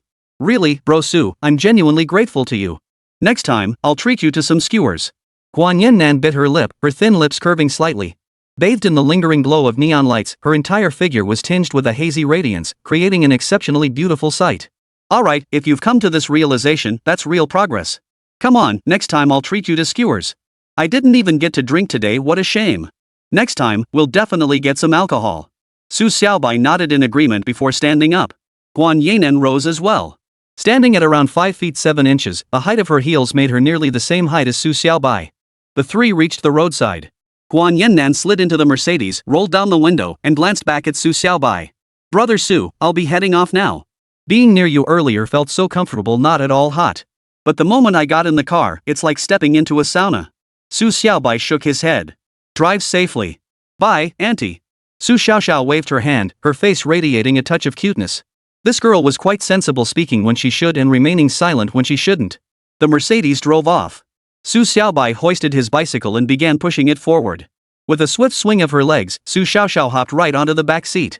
The night was enchanting, with a poetic charm, but Su Xiaobai's bicycle clattered and rattled, shattering the idyllic scene. The food stalls weren't far from the residential complex. As Su Xiaobai passed a small grove ahead, he abruptly stopped. His gaze shifted, and he turned his head to one side. From the grove emerged a group of people, at least 30 or 40 strong at first glance. Leading them was a woman, or rather, a woman radiating formidable presence. Standing about 5 feet 7 inches, she wore a tight-fitting black t-shirt paired with white spandex leggings. Her feet were encased in beige high heels with heels soaring to 5 or 6 inches. Her short haircut accentuated her fiery appearance, curvy yet composed, with a face as serene as a lake. Her beauty easily scored a perfect 10. Especially to Su Xiaobai, she embodied 5 out of the 6 ideal traits: smooth hair, a pretty face, ample bust, a slim waist, long legs, and a round butt. While her hair wasn't perfectly straight, she was undeniably a rare beauty. She appeared to be around 25, in the prime of her youth. By her side was Zhang Hui, limping on one leg. You must be Su Xiaobai. I'm Fei Yui from the Sanha gang. You injured my man, give me an explanation, the woman declared boldly. Under the streetlight's glow, the purple eyeshadow around her eyes gave her an almost overwhelming aura, clearly a hint of smoky, seductive charm. Su Xiaobai couldn't help but feel a pang of regret. Such a lovely face, ruined like this, had truly marred her image. But facing such a fierce and domineering woman, he couldn't muster a friendly expression either. He snorted heavily. "So you're the woman who called me? Acting all high and mighty, what do you think I owe you? You sent people to ambush me downstairs, clearly intending to break my leg. That I only injured your men was showing mercy. If I weren't a man of chivalry, I'd have killed them all. And you dare to impersonate Emei disciples? That is utterly unforgivable." Fei Yui snorted, waved her hand, and pointed at Su Xiaobai. "Why would I need to pretend? I am Emei. Fix Zhang Hui's leg immediately, or else you'll regret it." As she spoke, Fei Yui shifted her stance, adopting an attacking posture, clearly the opening stance of Emei Bagua Palm. Bagua Palm wasn't a common martial art at Emei, one couldn't cultivate it without reaching a certain level. Bagua Palm? Where on earth did you learn that? Su Xiaoxiao barked, leaping off the back of the bicycle and pointing a finger at Fei Yui. Fei Yui glanced at Su Xiaoxiao, surprise flickering in her eyes. Yet she remained defiant, bellowing, "Su Xiaobai. Don't think I'll be scared of you just because you brought your daughter out." Su Xiaobai raised an eyebrow, a hint of unspeakable disdain playing at the corners of his mouth. Finally, he snorted and said, "That's the extent of your vision. Even if you've learned Bagua Palm, do you really think it's such an extraordinary martial art?" Just as Fei Yui was about to speak, Su Xiaoxiao barked again, her voice tinged with irritation. "If you don't recognize me, surely you must know Emei's master Huixin? Surely you must know Abbess Jiku?" Fei Yui's expression shifted. Her mouth fell open as she stared at Su Xiaoxiao in stunned silence. Finally, she swallowed hard, clenched her fists, and asked nervously, "You know Grandmaster Jiku? You know Great Aunt Huixin?" Su Xiaoxiao straightened her back. "Of course. Among the Du generation disciples at Emei, Huixin is my mother." "Which generation are you from?" Fei Yui's body trembled slightly. After a moment's silence, she murmured softly, "I'm from the Ling generation. By seniority, I should address you as senior sister. But since I've left Emei, I'm no longer bound by its rules. So whether I call you that or not is entirely up to me." As she spoke, her legs sank into a stance, her hands shifting front and back into an attacking posture.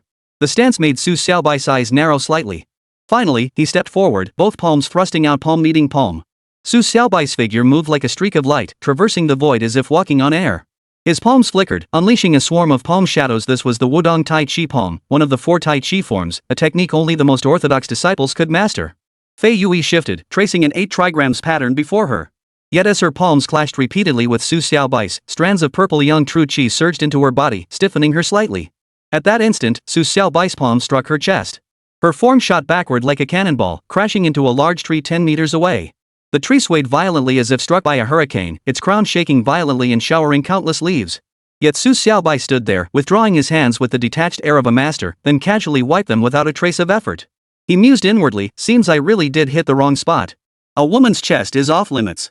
This Fei Yui is quite well endowed, after all. Compared to senior sister Huixin, she might fall slightly short, but she definitely belongs to the category of truly full and ample."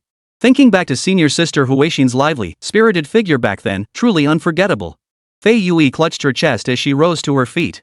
Staring at Su Xiaobai, who now radiated the loneliness of a master, her face drained of color. Rubbing her chest, she staggered forward, her breathing noticeably uneven. With each gentle press, Su Xiaobai felt a fresh surge within him. The pure yang energy coursing through his body was vast and boundless, and even the slightest movement felt like a tidal wave crashing against the shore. "Alright, I admit defeat this time.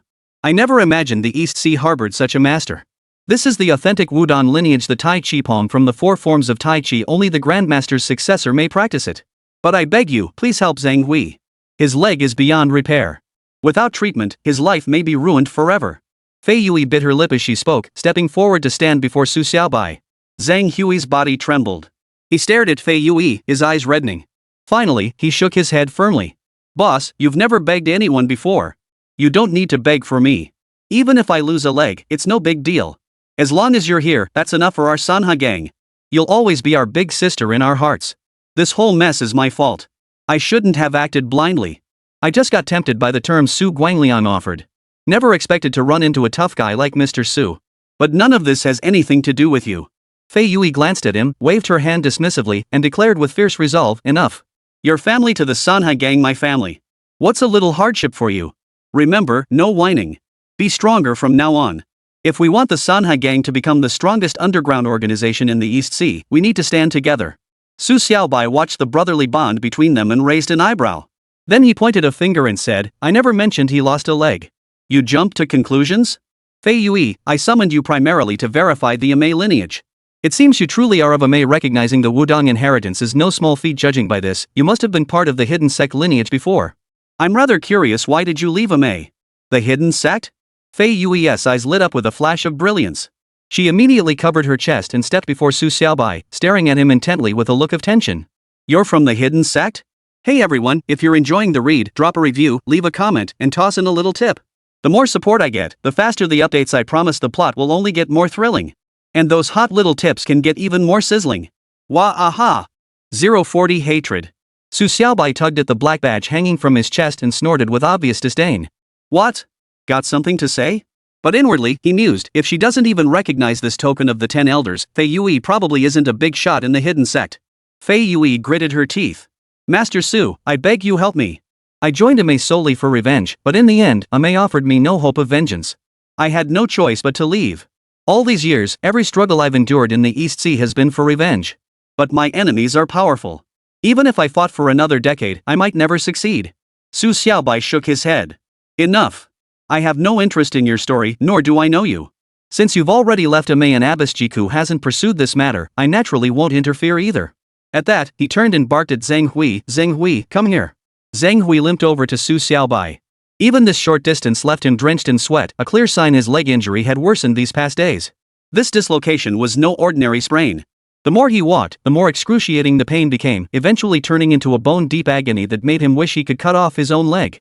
Su Xiaobai glanced down, then delivered a kick to Zhang Hui's knee. A sharp crack echoed, followed by Zhang Hui's agonized scream. A series of crisp pops then rang out continuously, sounding like popping beans.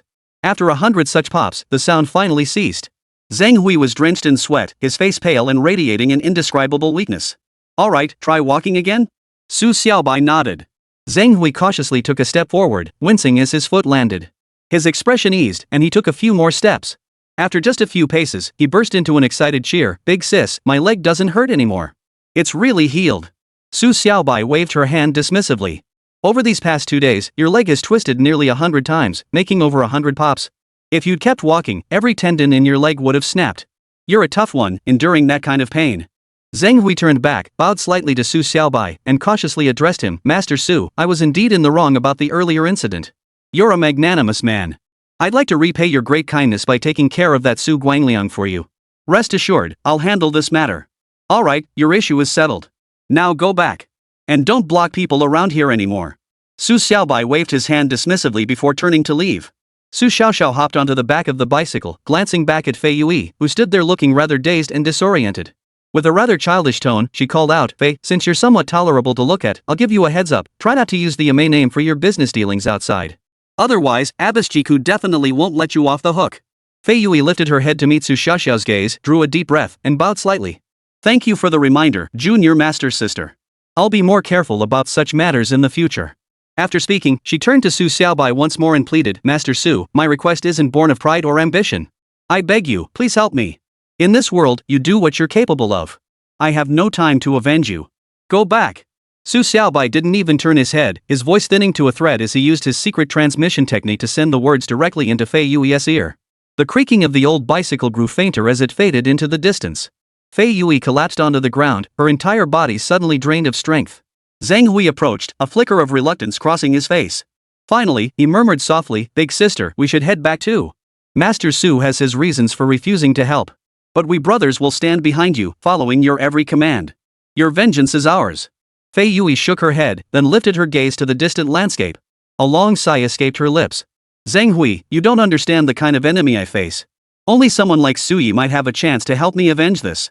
But if he won't help me, well, it doesn't matter. I, Fei Yui, have never been one to be easily crushed. Since no one will aid me, I'll focus on building the Sanhai Gang into the largest and strongest underground network in the East Sea. That way, I can still get my revenge. To be honest, I was too impulsive earlier. I spoke to Master Su without considering the consequences. This hatred has weighed on my heart for over a decade. My world has always been shrouded in gloom. Now that a glimmer of hope has appeared, I naturally disregarded common sense. Master Su and I have no connection whatsoever. Just moments ago, we were enemies. How could he possibly avenge me? By now, Su Xiaobai had already walked some distance away, yet he still caught Fei Yui's words. His eyes flickered. This woman was clearly someone with a story, and her strength rivaled any man's. Interesting. After a moment's thought, Su Xiaobai's voice reached her ears through a whisper-like transmission. Little Fei, wait for me here tomorrow morning. Tell me your story. You have one night to gather your thoughts. Fei Yui's slender frame trembled slightly, her eyes flashing with surprise. She turned to Zhang Hui beside her and asked, Zhang Hui, did you hear that just now? Zhang Hui paused, then nodded firmly. Of course I heard. Big sister, all our brothers heard it. Rest assured, we'll stand by you through thick and thin. No, I mean, did you hear what Su Yi said? Fei Yui cut him off, raising her eyebrows with a hint of excitement. But didn't Su leave already? What did he say earlier? Zhang Hui frowned, trying to recall. Fei Yui shook her head, her face beaming with delight. Alright, I get it. You don't need to say more. Zhang Hui and the group behind him exchanged glances, then fixed worried stares on Fei Yui. They murmured among themselves, the boss is so obsessed with revenge she's gone mad. Why is she swinging between despair and elation like this? Fei Yui snorted, smacking Zhang Hui's forehead with her palm. She then turned and strode forward, calling over her shoulder, let's go. What nonsense are you spouting? So this is the legendary skill of transmitting sound into the mind, truly formidable. It seems Master Su's martial arts have reached a realm beyond my comprehension. Perhaps that's the Grandmaster realm, the same level as Patriarch Jiku. Yet he's so young, truly astonishing. That's what a true genius looks like. Zhang Hui glanced at Fei Yui again, his expression growing even more troubled. To him, her monologue was definitely not a good sign. After all, Su Xiaobai had already vanished without a trace. How could he possibly have left a message behind? Fei Yui, however, no longer cared about others' gazes. Her silhouette stretched long beneath the streetlight, still radiating a certain dominance, yet possessing a unique graceful charm. With her curves accentuated, the shadow swayed slightly with her movements, undulating like gentle waves. Early morning. After dropping off Su Xiaobai sat astride his bicycle, one leg braced against the ground, watching the little girl skip and bounce her way into kindergarten. His heart grew increasingly tender. At that moment, he felt it hardly mattered whether he found a woman or not. Having this little girl accompany him for the rest of his life seemed like a joy in itself. A crisp voice called out from behind him, Brother Su, you've already dropped off Xiao? Turning around, he saw Guan Yinan swaying her hips as she approached. Ahead of her, the chubby little boy Guan Dazhu hurried along. Guan Yinan waved at him and said, Dazhu, you go ahead, but take it slow. Auntie, aren't you going back? You and Uncle Su should chat properly. Yeah, grabbing coffee together would be even better. I'm off to school. The little chubby boy turned to Guan Yinan, winking at her as he spoke. Guan Yinan shot the little chubby boy a glare, then raised her eyebrows to look at Su Xiaobai. She smiled faintly and said, Brother Su, how about I give you a ride? Where do you work? Su Xiaobai shook his head. He had a meeting scheduled with Fei Yui and couldn't leave with Guan Yinan. Besides, taking her car would add at least half an hour to his commute. Oh, I work in the Southwest Industrial Zone. No need for a ride. At this hour, your car will definitely get stuck in traffic. It won't be faster than mine. Plus, I have a meeting to attend before work. Guan Yinan paused, then her lips curved upward. Suge, I work in that industrial part too. This is perfect, we can have lunch together from now on. I'm at the Longxiang Business Center doing educational training. Suge, which company do you work for? I work at Jiadu Beverages. The Longxiang Business Center is indeed very close to me. There's also a landmark mall in the Southwest District there, always bustling with people. I sometimes go there for lunch too. Su Xiaobai paused, then smiled faintly. Today, Guan Yanman wore a black dress, bright yellow stockings on her legs, and a pair of black high heels. She still looked radiant and fashionable, embodying all the characteristics of a modern professional woman. Seeing her dress like this stirred an urge in him to lift her skirt, but he quickly dismissed the thought as inappropriate and suppressed the impulse. Guan Yannan extended her slender hand, gently grasping Su Xiaobai's arm and nudging him a few times. Jiadu Beverage is so close to me. Brother Su, starting tomorrow, shall we commute together? Since you find driving inconvenient, why don't I ride with you? It's green travel, let's support environmental causes. 041 sitting in his lap. Su Xiaobai was speechless. Guan Yanman looked like a typical career woman, yet she acted so bold and straightforward. They weren't even that close. Xiaonan, let's talk about this later. Which neighborhood do you live in?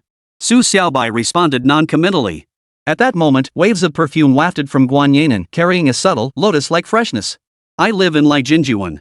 It's not far from here. Guan Yannan gestured to the side, causing Su Xiaobai to pause again. Lijianjuan was right across from his current residence, but it consisted entirely of villas inhabited by the wealthy. Alright, meet me at the entrance of Lijianjuan tomorrow.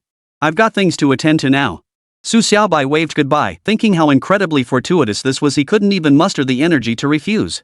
Guan Yannan raised her eyebrows slightly and asked crisply, Brother Su, which neighborhood do you live in? Su Xiaobai rode his bike forward without looking back, merely pointing casually as he replied, I live in Linming New Village, right across from yours. Huixin stood tall, narrowing her eyes as she watched Su Xiaobai's receding figure. Under the blazing sunlight, her long lashes cast a shadow across her delicate face, lending her an indescribable beauty. What an incredible coincidence! And a man like Brother Su carries this inexplicable aura of mystery. How did I never notice him before? Even the way he effortlessly dispatched those street thugs, driving chopsticks into the table, that was truly formidable. A man like this must offer such a sense of security, and he's so rare. Huixin man murmured softly, biting her lip with an air of consummate feminine allure. Su Xiaobai had already pedaled his bike into a small grove nearby, where many early rising elderly men and women were doing their morning exercises. On a bench near the riverbank within the grove, a young, beautiful woman sat leaning against a large tree, fast asleep and completely oblivious to her surroundings. She was dressed entirely in white, a tight-fitting white t-shirt paired with white leggings. On her feet were a pair of black high-heeled boots reaching to her knees. Short hair fell across her forehead, giving her a slightly disheveled look. Her features were exquisitely delicate, her face a perfect oval. This was Fei Yui. No one knew how long she'd been sitting there. Yet when Su Xiaobai saw her, he couldn't help but feel a pang of pity. This woman simply didn't know how to dress herself. She was clearly a great beauty, yet she insisted on dressing in a way that was unbearable to look at. Perhaps only an old man would appreciate this style. Glancing down at her feet, Su Xiaobai noticed the impossibly high heels 15 centimeters. He tapped the tree she leaned against, causing it to sway. Fei Yui jolted awake. Her feet planted firmly on the ground, propelling her upward in a single leap. She then scrambled up the trunk, her feet finding purchase on the branches. Clinging to a limb with one arm and balancing with her legs, she hung there like a female panther. Her movements flowed like clouds in water, swift to the extreme. Yet despite her lofty perch, she remained crouched low, her clothes exaggerating her silhouette. Her waist was remarkably slender, yet she appeared incredibly powerful. Master Su? Fei Yui froze upon recognizing Su Xiaobai. With a swift kick off the branches, she somersaulted through the air and landed before him, showing no discomfort despite her high heels. Su Xiaobai's eyes narrowed. Her descent had clearly employed the Emei Sect's secret wind willow step, another of their untold techniques. Fei Yui, tell me about your situation. I'll give you half an hour, keep it concise. Su Xiaobai sat down on the long bench, glancing at Fei Yui again. Suddenly, he realized that with her figure, this outfit actually looked quite good on her. Come to think of it, this style of dressing seemed quite reasonable. Master Su, you may call me Xiao Fei from now on. By seniority, your daughter is already my senior master, making your standing even higher. There's one more thing I'd like to ask. Why are you willing to help me? Fei Yui spoke softly, her eyes betraying a hint of nervousness. This prompted Su Xiaobai to nod. I haven't decided to help you yet. I just wanted to hear your story first. Well, last night, you showed some consideration for your younger brother. That's a good quality. That's why I thought I'd come meet you. But this kind of thing isn't suitable for others to see. It's better if we meet alone. Master Su, thank you for your trust. 17 years ago, when I was 8, my parents and I were traveling. Passing through the Gobi Desert, we stumbled upon a fierce battle between the Blood-Robe Sect and the Kongtong Sect. Caught in the crossfire, our vehicle overturned instantly. I remember there were 7 of us together then. The Kongtong Sect members covered our retreat, but the Blood-Robe Sect wouldn't relent. In the end, my parents were killed in the Gobi Desert protecting me. Mr. Yunha of the Kongtong Sect stayed behind to hold off the Blood-Robe Sect so the rest of us could escape, but he too was ultimately slain. I still recall the Blood-Robe Sect's leader, Yuanzi. Clad entirely in purple, his body drenched in blood, he radiated murderous intent. The way he looked at us was as if we were already dead. From that moment, I vowed to seek vengeance. I intended to join the Kongtong Sect, but they refused me. So I joined the Emei Sect instead. 10 years ago, my martial arts reached a plateau, unable to progress further. Knowing vengeance was impossible, I secretly left Emei. Before departing, I left a letter behind. Since then, I've drifted through the martial world, making the Four Seas my home, yet I never found a way to confront Yuanzi. Until one day, I arrived at the East Sea and founded the Three Rivers Gang. Only then did I focus entirely on managing the gang, hoping to harness its strength against the Blood Robe cult. Yet I also understood that the Blood Robe cult was the backbone of the hidden demonic sects, surpassing even the Star Sect in power. Yuanzi was said to have already reached the early stages of Grandmaster cultivation, while I was merely at the microcosmic realm. Thus, in this lifetime, I feared my quest for vengeance was hopeless. Fei Yui sat beside Su Xiaobai, her voice soft and gentle as she spoke. In this moment, she shed all traces of her usual formidable aura as the gang's leader, revealing her true feminine essence. Su Xiaobai narrowed his eyes, a sharp gleam flashing within. Finally, he nodded. So that's how it is. Your enemy comes from the Blood Robe Sect. Though I've never heard of Yuanzi personally, anyone who's reached the realm of a Grandmaster, even one just beginning that stage, cannot be underestimated. Fierce might, tempered strength, subtle mastery, dominion, Grandmaster, these 5 realms were universally recognized tiers in the martial world, each further divided into 4 substages. Judging by your progress, you've already reached the peak of the subtle mastery stage. That's truly remarkable, showing you've never slacked in your cultivation. But seeking revenge against Yuan Zi? That's simply too much to ask. A flicker of disappointment crossed Fei Yui's eyes. Su Xiaobai hadn't directly answered whether he would help her. In her view, someone like Yuan Zi, already at the early stage of the Grandmaster realm, was not someone anyone would readily risk themselves to confront. Master Su, I understand your reservations. It's only natural you wouldn't help me. I've heard our orthodox hidden sect has 10 great elders, and beneath them are protectors. To deal with someone like Yuan Zi, I'd likely need at least a protector-level expert, but I don't know anyone that powerful. Fei Yui clenched her teeth, her expression growing more stubborn, radiating an unyielding resolve. This made Su Xiaobai frown slightly. Little Fei, I don't recall saying I wouldn't help you. Where is Yuan Zi? Yuan Zi? Fei Yui froze for a moment, then her face lit up with wild joy. She grabbed Su Xiaobai's hand and squeezed it tightly. Master Su, you're so honorable. You're actually willing to help a weak woman like me? Then I, Fei Yui, swear here, from this day forward, I belong to you, Master Su. I have nothing to repay you with, Master Su, except myself. My body is still pure. Though I come from the underworld, I've kept myself clean and never engaged in any romantic affairs. From now on, I'll be the woman by your side, managing the Sanha gang for you. Su Xiaobai's mouth twitched. Fei Yui was hardly a weak woman, she was fierce. Besides, pledging oneself in marriage wasn't exactly fashionable in this day and age. Though her figure would make her a perfectly capable wet nurse, the whole thing felt a bit off. Xiao Fei, the blood robe sect is demonic. That's why I'm helping you, don't get the wrong idea. Ugh, your movements are too rough. It's broad daylight, what are you trying to do? Su Xiaobai declared with solemn earnestness. Yet mid-sentence, he sensed something amiss. Fei Yui wrapped her arms around his, collapsing into his embrace. Her face glistened with tears, pear blossoms drenched in rain, her expression indecipherable, a blend of weeping and laughter. But her full hips seemed poised above his lap. The moment she settled onto Su Xiaobai's thighs, his words died in his throat. Fortunately, they were in a public place. After enduring the awkwardness for a while, Fei Yui finally calmed down. She was now fully seated in Su Xiaobai's embrace, her legs wrapped around his waist, her arms clinging to his chest. Her crying had soaked his clothes, and even her mascara had smudged onto his shirt. Master Su, Yuan Zi is currently in the East Sea. He's established the Blood Robe Gang to gather intelligence for the Blood Robe cult. As one of the East Sea's 10 major underground organizations, they're exceptionally formidable.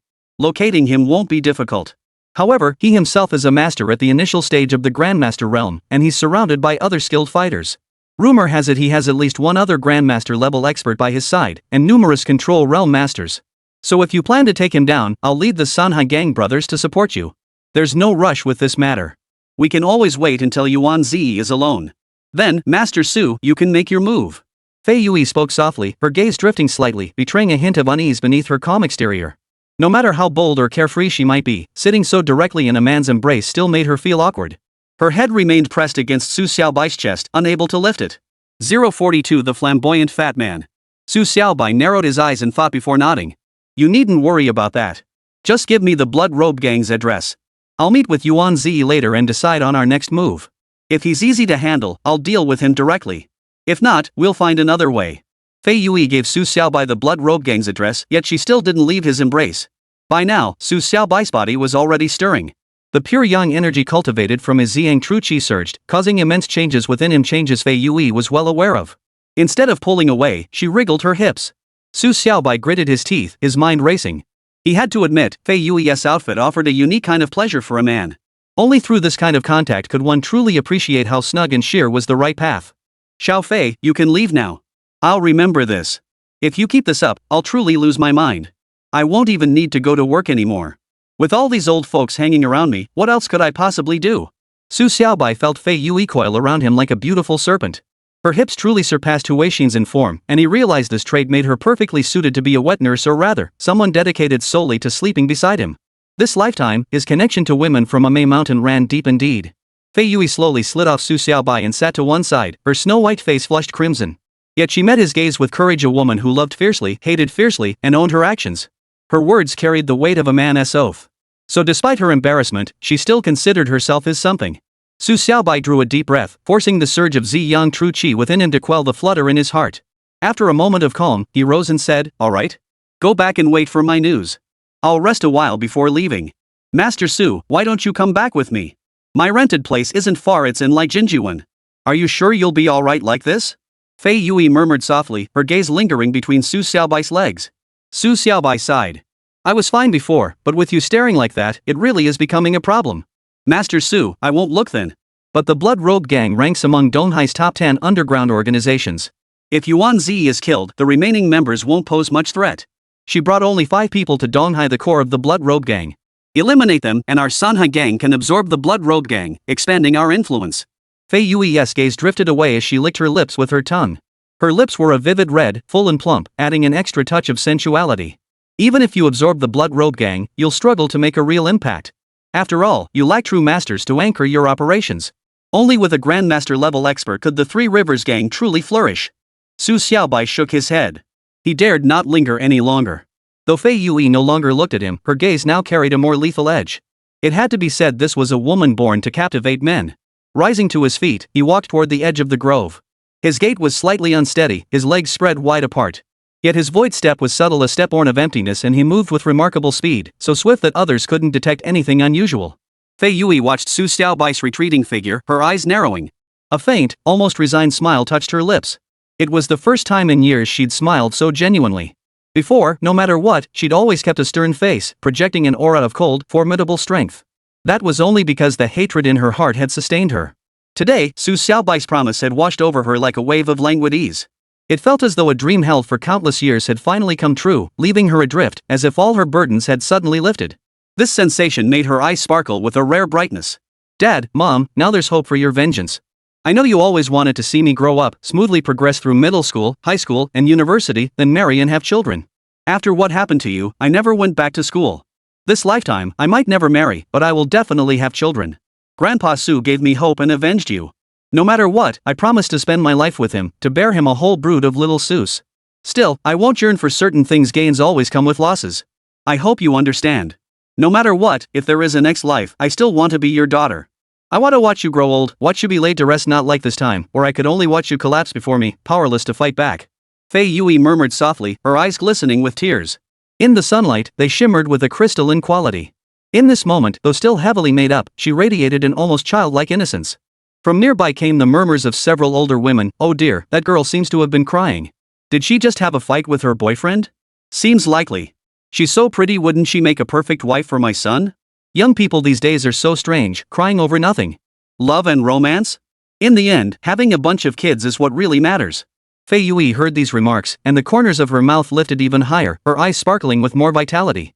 Then she stood up, stretching her supple waist. The t-shirt she wore instantly tightened, revealing her slender waistline. Above her navel, a glistening sparkle shone, a diamond-studded belly button ring. Thanks for your advice, ladies. I feel much better now. Fei Yui bowed to the group of women, her words crisp and decisive. With that, she turned and walked away. Her figure swayed as the early morning sunlight bathed her in a golden glow, truly a goddess. At Jiadu Beverage Company, Su Xiaobai sat in his office. Since becoming manager of Business Division 3, he'd taken over Yi Qingrou's former office, a prime spot for blatant napping during work hours. A knock sounded at the door. Su Xiaobai responded, and the door swung open. The fat guy walked in with a smug grin, plopping down in the chair facing Su Xiaobai's desk. He grinned widely and said, Bro Su, you're the new guy in charge, and you've already quietly closed a few big deals, huh? Su Xiaobai shot the chubby guy a puzzled glance and raised an eyebrow. What do you mean? You didn't know? Just now, Yali Education called, mentioned your name, and ordered 2 truckloads of bottled water. That's a full 6 tons. Plus, they promised to order the same amount of beverages every month. Yali Education has at least 20 branches in Donghai, and they only do high-end training. So every time they hold a class, they can distribute tons of drinks. Bro Su, I think we should at least get a contract for this. Their headquarters at Longshan Business Center is right next door. If you go sign it, could you take me along? Heard Yali Education has tons of beauties. I've been single for over 20 years. If I don't find someone soon, my family's gonna start freaking out. Fatso rubbed his hands together, his face beaming with an unspeakable lecherousness. At that moment, Su Xiaobai inexplicably thought of the old man. This was pure lust, yes, only when thinking about women did they slip into this state. Su Xiaobai frowned, pondering the matter. He couldn't figure out what this Yali Education was all about, but their purchasing volume was indeed impressive. This made him nod in agreement. Fatso, you'd be better off going on a proper blind date. You think just visiting their company once will get you a beauty to bring home? If that worked, wouldn't you just walk up to any pretty girl on the street and hit on her? That's the best you can do. If you really want a girlfriend, blind dates are the way to go. Relying on yourself? You'll probably be single forever. You're just not bold enough. Fatso's mouth twitched as he shot a glance at Su Xiaobai. Su, don't rub it in. You don't have a girlfriend either, right? Why don't you bring one to show us? Set an example, or maybe we could all go on blind dates together? Su Xiaobai snorted disdainfully. You think I need matchmaking? Let me tell you this, when I set my mind to it, finding a girlfriend is a piece of cake. Fine, I'll take you to this Yali education place. Yeah, let you see what I'm capable of. Fatso slapped his thigh hard. Brother Su, you're my real brother. I'd been waiting for you to say that. Alright, let's go now, or should we finish eating first? It's just past 10 in the morning. It's not far, only about 20 minutes walk. Su Xiaobai shot the fat guy a glance before nodding. Go print out the contract. We're leaving now. The fat guy practically jumped up, responding with a hearty, got it, Su. I'll get everything ready. You just pack up 5 minutes max. His bulky frame bounded toward the door. Just as he reached for the handle, it swung open. Yi Qingru stood there, her slender figure framed by the doorway, hands clasped behind her back. She looked at the overly excited Fatso with a puzzled expression and asked, Luo Yisheng, what's going on? Why are you so happy? Can't you even walk straight anymore? Yi head. Heh, you'd better ask Brother Su about this. I gotta go print the contract. The chubby guy jumped in surprise, then made a couple of furtive gestures like a guilty thief before shifting all responsibility onto Su Xiaobai. Yi Qingru grew even more puzzled. She turned to glance at Su Xiaobai, but the chubby guy had already sucked in his stomach and darted past her with surprising agility. Xiaobai, what's going on here? Why does Fatty suddenly seem so flirtatious? Does he have a girlfriend now? Yi Qingru asked softly, a hint of reproach in her eyes. 043 signing the contract. It must be said that women's intuition was indeed exceptionally sharp in this regard. However, Su Xiaobai was a rather thick-skinned fellow. He shrugged slightly and explained, Boss, it's like this. Yali Education has placed a batch of orders and I'm going to sign the contract. The fat guy insisted on coming along, saying there are lots of beautiful women there and he needs to seize the opportunity. Yi Qingru giggled, her eyebrows arching like brushstrokes. Finally, she teased softly, Yali Education? There are indeed plenty of beauties there. But they're all the real 3 highs: high education, high looks, high IQ. With Fatso's EQ, he'd never handle them. He'd just end up being played like a fool. She paused, then asked curiously, by the way, how did you get involved with Yali Education? They're notoriously tough to deal with, powerful and aggressive. But I've heard from friends with kids that these educational institutions just make money off children. Honestly, I'm not entirely sure how it happened. Anyway, they mentioned my name for the procurement, so I had to go check it out. But business is always a good thing.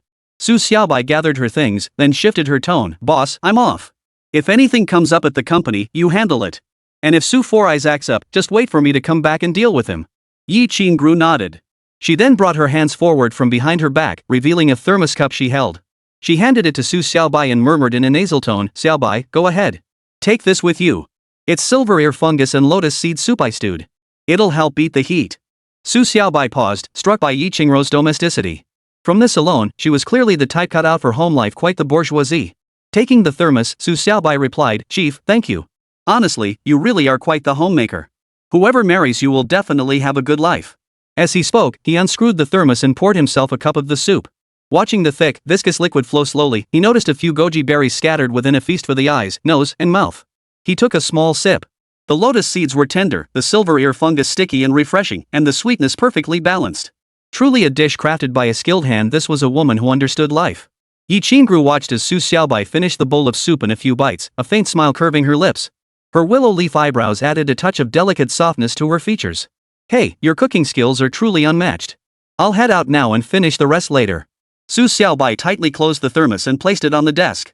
A flicker of delight danced in Yi Qingru's eyes. Just as she was about to speak, the fat man barged in, waving at Su Xiaobai. Bro Su, can we go now? If we don't leave soon, we'll be stuck eating lunch here. Su Xiaobai gave Yi Qingru a farewell nod before stepping out of the office. Yi Qingru, however, whipped her head around and shot the fat guy a murderous glare. The fat guy shuddered involuntarily, momentarily unsure what had triggered it. But seeing Yi Qingru's expression, he knew it couldn't be anything good. He quickly ducked his head and made a hasty exit. The two left Jiadu Company together. Su Xiaobai rode his old bicycle as usual, while the fat guy jogged slowly behind him, whining weakly, Bro Su, this is totally unfair. You get to ride while I have to run. Give me a ride, will ya? No way.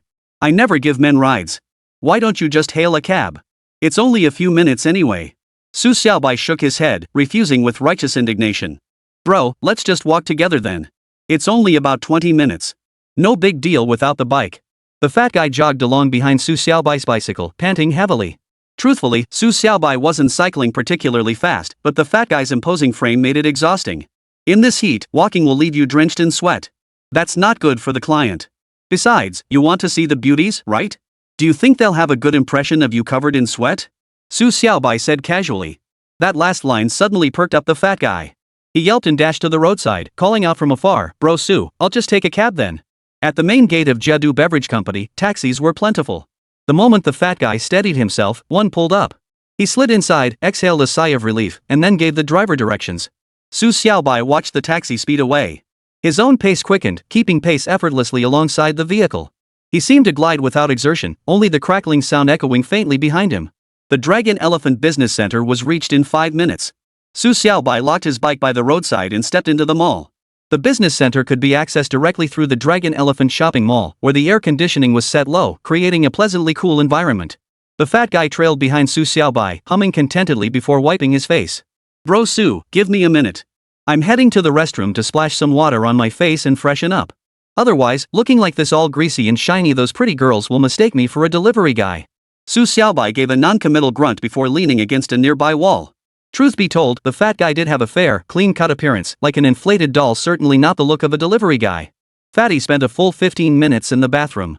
When he emerged, his skin was noticeably drier and fairer. But Su Xiaobai paid him no mind, turning and walking away. "Bro Su, how'd I look?" "Hey, don't walk like that. We're already here, no need to rush. Earlier you were rushing over because you were afraid of catching the client during lunchtime, and now you're not in a hurry at all. Fine, let's get there early and get things done. Seriously, what kind of image are you trying to project?" After this exchange, the chubby guy's mouth twitched, looking genuinely hurt. But Su Xiaobai stubbornly ignored him. The two walked together to the business center, then stepped into an elevator on the side and pressed the button for the 18th floor. Yali Education occupied the 18th floor of the business center, the actual office zone, distinct from the training center and much less crowded. The receptionist was a quiet young woman, seemingly around Su Xiaobai's age, just over 20. The moment he saw her, the fat guy's eyes lit up. Before Su Xiaobai could say anything, the fat guy had already stepped forward, his face beaming. "Hello," he said, "I'm with Jiadu Beverage Company. I'm here to sign a contract with your general manager Guan.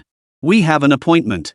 "Oh, please wait a moment," the receptionist replied softly, casting a peculiar glance at the chubby guy before changing her tone. "May I ask your name?" "My name is Luo Yishan. Jiadu Beverages." The chubby guy stood tall, his face beaming with pride. His posture clearly carried the air of a male animal displaying his prowess before a female. The receptionist's brows furrowed. At that moment, the fat man radiated an overwhelming aura of sleaziness that she found hard to stomach. Su Xiaobai beside him was equally speechless. The moment they entered Yali Education, the fat man had completely forgotten he was even there, utterly embarrassing. The call connected. The receptionist spoke softly, "Mr. Guan, hello. A Mr. Luo Yisheng from Jiadu Beverages is here to sign a contract with you. Would now be a convenient time?" After asking, the receptionist kept responding to the phone until she hung up. Only then did she glance at Luo Yisheng, then her gaze lingered on Su Xiaobai. She stood up, smiled slightly, and said, "This gentleman must be Brother Su, right?" Su Xiaobai nodded without comment. The receptionist's smile broadened. "Mr. Su, come on in. Our CEO is waiting. You can just call me Xiao Rui." Fatso sidled over from the side, squeezing awkwardly next to Su Xiaobai. He grinned sheepishly, "What about me? I'm Brother Su's assistant. I should come in too." The receptionist glanced at him but ignored him. Su Xiaobai couldn't stand it anymore. He waved his hand and said, "Fatso, just give me the contract. I'll go sign it. You wait here. Yeah, chat with Xiao Rui for a bit." Fatso beamed, shoving the bag straight into Su Xiaobai's hands. He clapped his hands together. "All right, Su, I'll wait right here. Go ahead and talk. Take as long as you need." Su Xiaobai took the bag Fatso handed him without another word. The guy was the textbook definition of abandoning friends for a pretty face. The receptionist led Su Xiaobai deeper into the office. The space was quite large, decorated in a simple style, almost minimalist yet distinctly different from ordinary offices. It exuded a powerful aura. The CEO of Yali Education occupied the innermost office, commanding the prime location. This space served solely as administrative headquarters, while the training facilities were housed within the Longshan Mall. The receptionist stood before the office door, bowed slightly to Su Xiaobai, and said softly, "Brother Su, please go in on your own. I won't accompany you further. If you need anything, just let me know." Su Xiaobai nodded and pushed open the door to enter, though his mind was filled with puzzlement. The receptionist's attitude toward him seemed unnecessarily deferential from any perspective. It felt entirely unnecessary. The office was immaculately tidy. Behind the spacious desk stood a full-length glass wall, offering a sweeping view of most of the southwest district. Layers upon layers of buildings unfolded before him. The sun was blazing brightly, streaming through the glass and casting a vivid, radiant glow. Su Xiaobai's gaze fixed on the figure behind the desk and he paused, startled. Guan Yinan smiled faintly and beckoned him over. Her long legs extended beneath the desk, encased in bright yellow stockings that hugged her bamboo-straight calves like two vertical poles. 044 directs. Sunlight bathed her face, accentuating her smile radiant and refined. This was the true picture of a professional beauty. Xiaonan? Su Xiaobai called out, raising an eyebrow. Is Yali Education your company? Brother Su, have a seat. Let me get you some water. Guan Yannan hurriedly stood up, striding over to Su Xiaobai. Her small hands rested on his arms, gently guiding him to the chair at the desk. She then poured a cup of coffee from the machine beside him. The deep blue coffee cup shone against her snow-white, slender hands. Guan Yannan then leaned closer to Su Xiaobai, her brows slightly furrowed. Brother Su, I mean no offense. We always need water delivered for the company. We used to work with another supplier, but since you have ready resources and it'll be easier to communicate with you going forward, now that you're here, let's just sign a 2-year contract. Su Xiaobai nodded in agreement. He then opened the fat guy's bag to retrieve the contract, but he hadn't anticipated the utter disarray inside. When he finally pulled out the contract, it was sandwiched between a Durex condom. Durex rolled over and landed on top of the contract. Su Xiaobai's eye twitched. He thought to himself, this fat guy really can't be trusted. But at this point, even if he told Guan Yanan the bag wasn't his, she probably wouldn't believe him. So Su Xiaobai didn't bother explaining. He casually picked up the Durex box and placed it on the side of the desk. Then, with a straight face, he said, Xiaonan, take a look at this contract. If it's okay with you, sign it. From now on, every time I deliver goods, I'll throw in a few extra boxes. Consider it a personal gift for you. Guan Yanman's expression darkened. She stared at the Durex for a few seconds before returning to her seat. She glanced over the contract, signed it without hesitation, stamped it with the company seal, and slid it back across the desk to Su Xiaobai. Su Xiaobai signed his name too. They each took their copy and tucked them away. Then, after a moment's thought, he glanced at Guan Yanan and said, Xiaonan, well, since you've supported me this time, I'll treat you to lunch. Guan Yanman glanced at Durex out of the corner of her eye and forced a smile. Brother Su, no need. I'm dieting lately. Anyway, Xiao and Daju are classmates. She's been keeping a close eye on him these past few days. I'll consider this my repayment to you. Su Xiaobai nodded, though he understood what was happening. Guan Yanman clearly thought of him as some sleazy old man. He didn't feel like explaining, so he simply stood up and said, alright then, since that's the case, I'll head out. If anything comes up, just give me a call. With that, he headed straight for the office door. Guan Yanan glanced at the Durex still sitting on the desk, wanting to call out to Su Xiaobai. But her cheeks flushed red, and she froze, unable to say a word. She watched helplessly as he closed the door and left. Seems like Brother Su is quite the unscrupulous character. Men are all the same, not a single decent one. Always keeping Durex in his bag, clearly not up to any good. Humph, and peach flavored at that. Though it is my favorite scent, pulling it out right in front of me? What ulterior motives he must have. Guan Yanman propped her chin on her hand, her handsome face tinged with disdain. She gritted her teeth and reached for the condom, but paused just as her fingers touched it. Finally, she frowned, pinched it between her thumb and index finger, and tossed it into the nearby trash can. Her delicate fingers and the peach-colored condom created a pink scene. Her nails were painted purple, adding a touch of dominance to the crimson hue. After disposing of the condom, Guan Yannan frantically washed her hands in the private restroom off the office. Only after finishing did she breathe a sigh of relief, murmuring to herself, this is absolutely disgusting. I really need to keep my distance from him from now on. Su Xiaobai exited Guan Yanan's office and returned to the front desk of Yali Education. He saw the fat guy still chatting animatedly with the receptionist, Xiao Rui. He spoke with great enthusiasm, but Xiao Rui didn't even glance at him, her eyes fixed on her computer screen. She didn't even respond verbally, only humming in a nasal tone. Su Xiaobai tapped the chubby guy on the shoulder and grumbled, Chubby, let's go. We're done here. As he spoke, he tossed his bag straight into the fat guy's arms and huffed irritably, Fatso, when we come out for business, at least pack your bag properly. What's the deal with carrying Durex condoms around with you? What's that supposed to mean? Xiao Rui at the front desk's eyes widened instantly. She finally turned her head to glance at the fat guy, then quickly backed away to put distance between them. The fat guy froze, his face turning a deep liver-like shade. His lips twitched a few times before he grabbed his bag and strode out the door of Yali Education without looking back. Su Xiaobai followed shortly after. Front desk staff member Xiao Rui promptly bowed slightly and called out in a clear voice, Brother Su, take your time. Come back again when you have the chance. Stepping outside Yali Education, Su Xiaobai walked up beside the fat guy. Seeing him waiting for the elevator with a dejected look, he patted the man's shoulder and said, Come on, I'll treat you to a meal.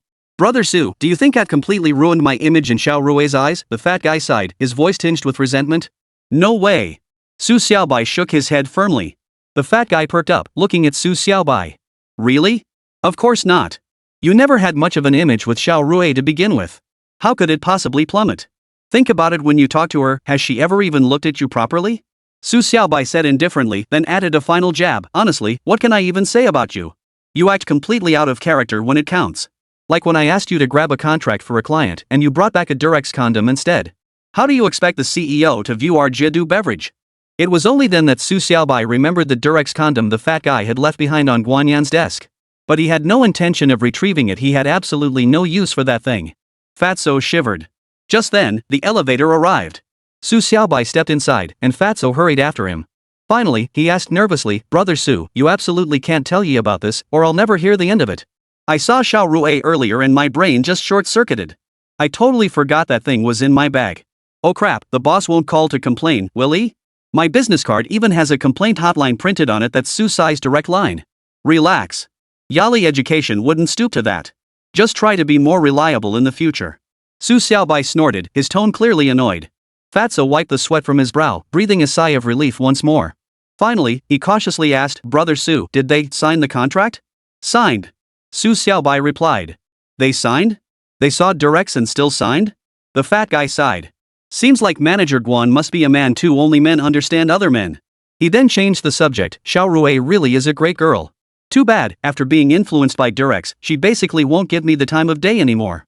Ms. Guan is a woman and a pretty one at that. Way prettier than this Xiao Rui. Su Xiaobai retorted bluntly, then added with a twist, besides, women aren't truly swayed by Durex. If you were loaded, I bet even a whole box of Durex wouldn't stop Xiao Rui from greeting you with a smile. Fatso, could you show a little backbone around women?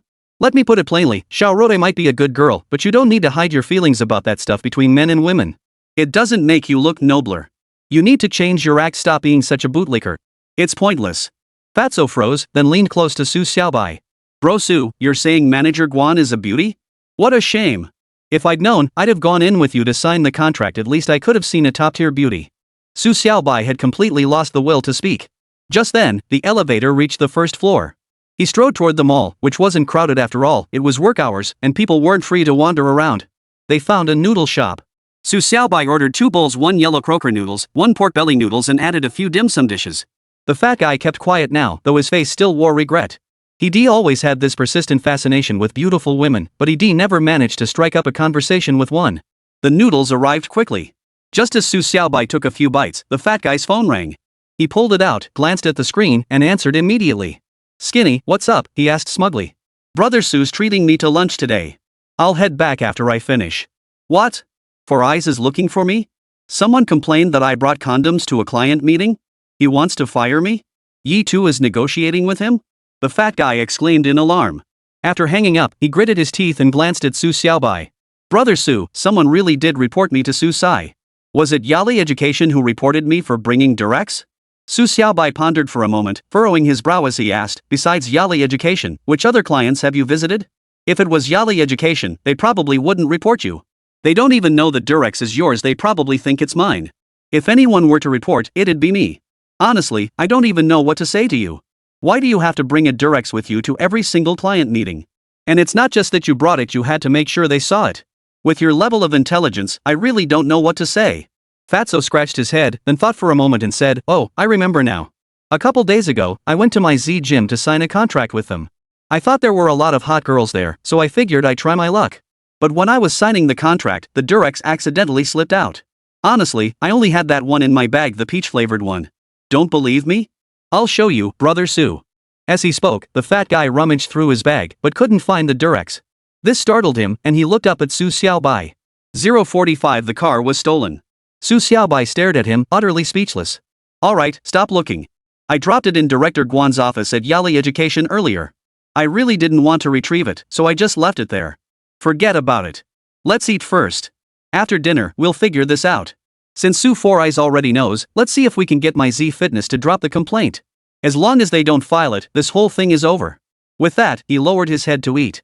The fat guy pondered for a moment, then nodded in agreement before quickly tucking into his meal.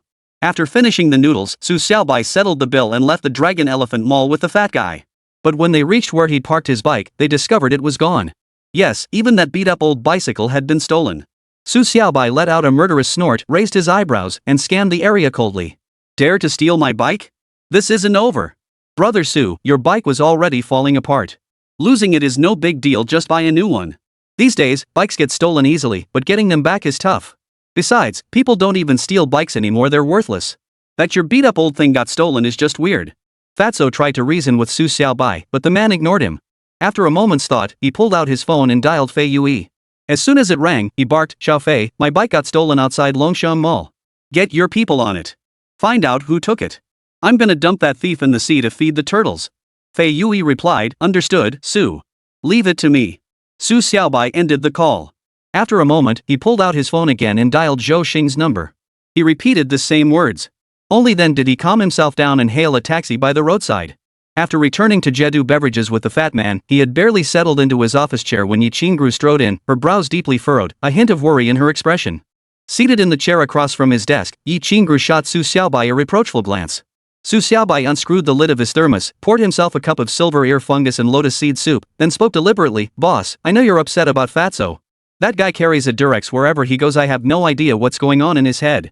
Su Guangliang is using this to try and fire the fat guy. He's been keeping a low profile lately, so he's been waiting for an opportunity like this. He definitely won't let it go. I already talked to him about it, but he won't budge. I suspect even if we take this to General Manager Jiang, the outcome won't be any different." Yi Qingru said indignantly, crossing her left leg over her right. Her long legs, clad in sheer stockings, were fully exposed. Su Xiaobai nodded. "Alright, I'll head over to my Z gym this afternoon. I'll talk to them and try to get them to drop this matter." Yi Qingru responded with a faint sniff, then glanced at Su Xiaobai like a docile little wife. "This whole mess is that Fatso's doing. He insists on bringing Durex condoms whenever he visits clients. What kind of mindset is that? Especially with my Z's operations director being such a burly brute. The fact he didn't beat him to death on the spot is already generous." Su Xiaobai nodded while sipping his silver ear jelly. "Boss, rest assured. Leave this to me. I'll handle it. I'll head out as soon as I finish this." Yi Qingru shot him a worried glance before whispering softly, "Xiaobai, if they refuse, don't let your temper get the better of you. They're a gym, those trainers are all muscle-bound brutes. If things escalate, you could get hurt. Your safety comes first. If it comes to it, we'll find another solution." Su Xiaobai nodded, but inwardly he was thinking, if there were other ways to handle this, it would be much easier. Su Guangliang would definitely keep pushing this issue. With the My Z gym, some special measures were definitely needed. If necessary, he'd just beat up every single trainer in the gym. Anyone who didn't back down would get beaten twice. Either way, he'd make sure they stopped complaining about this.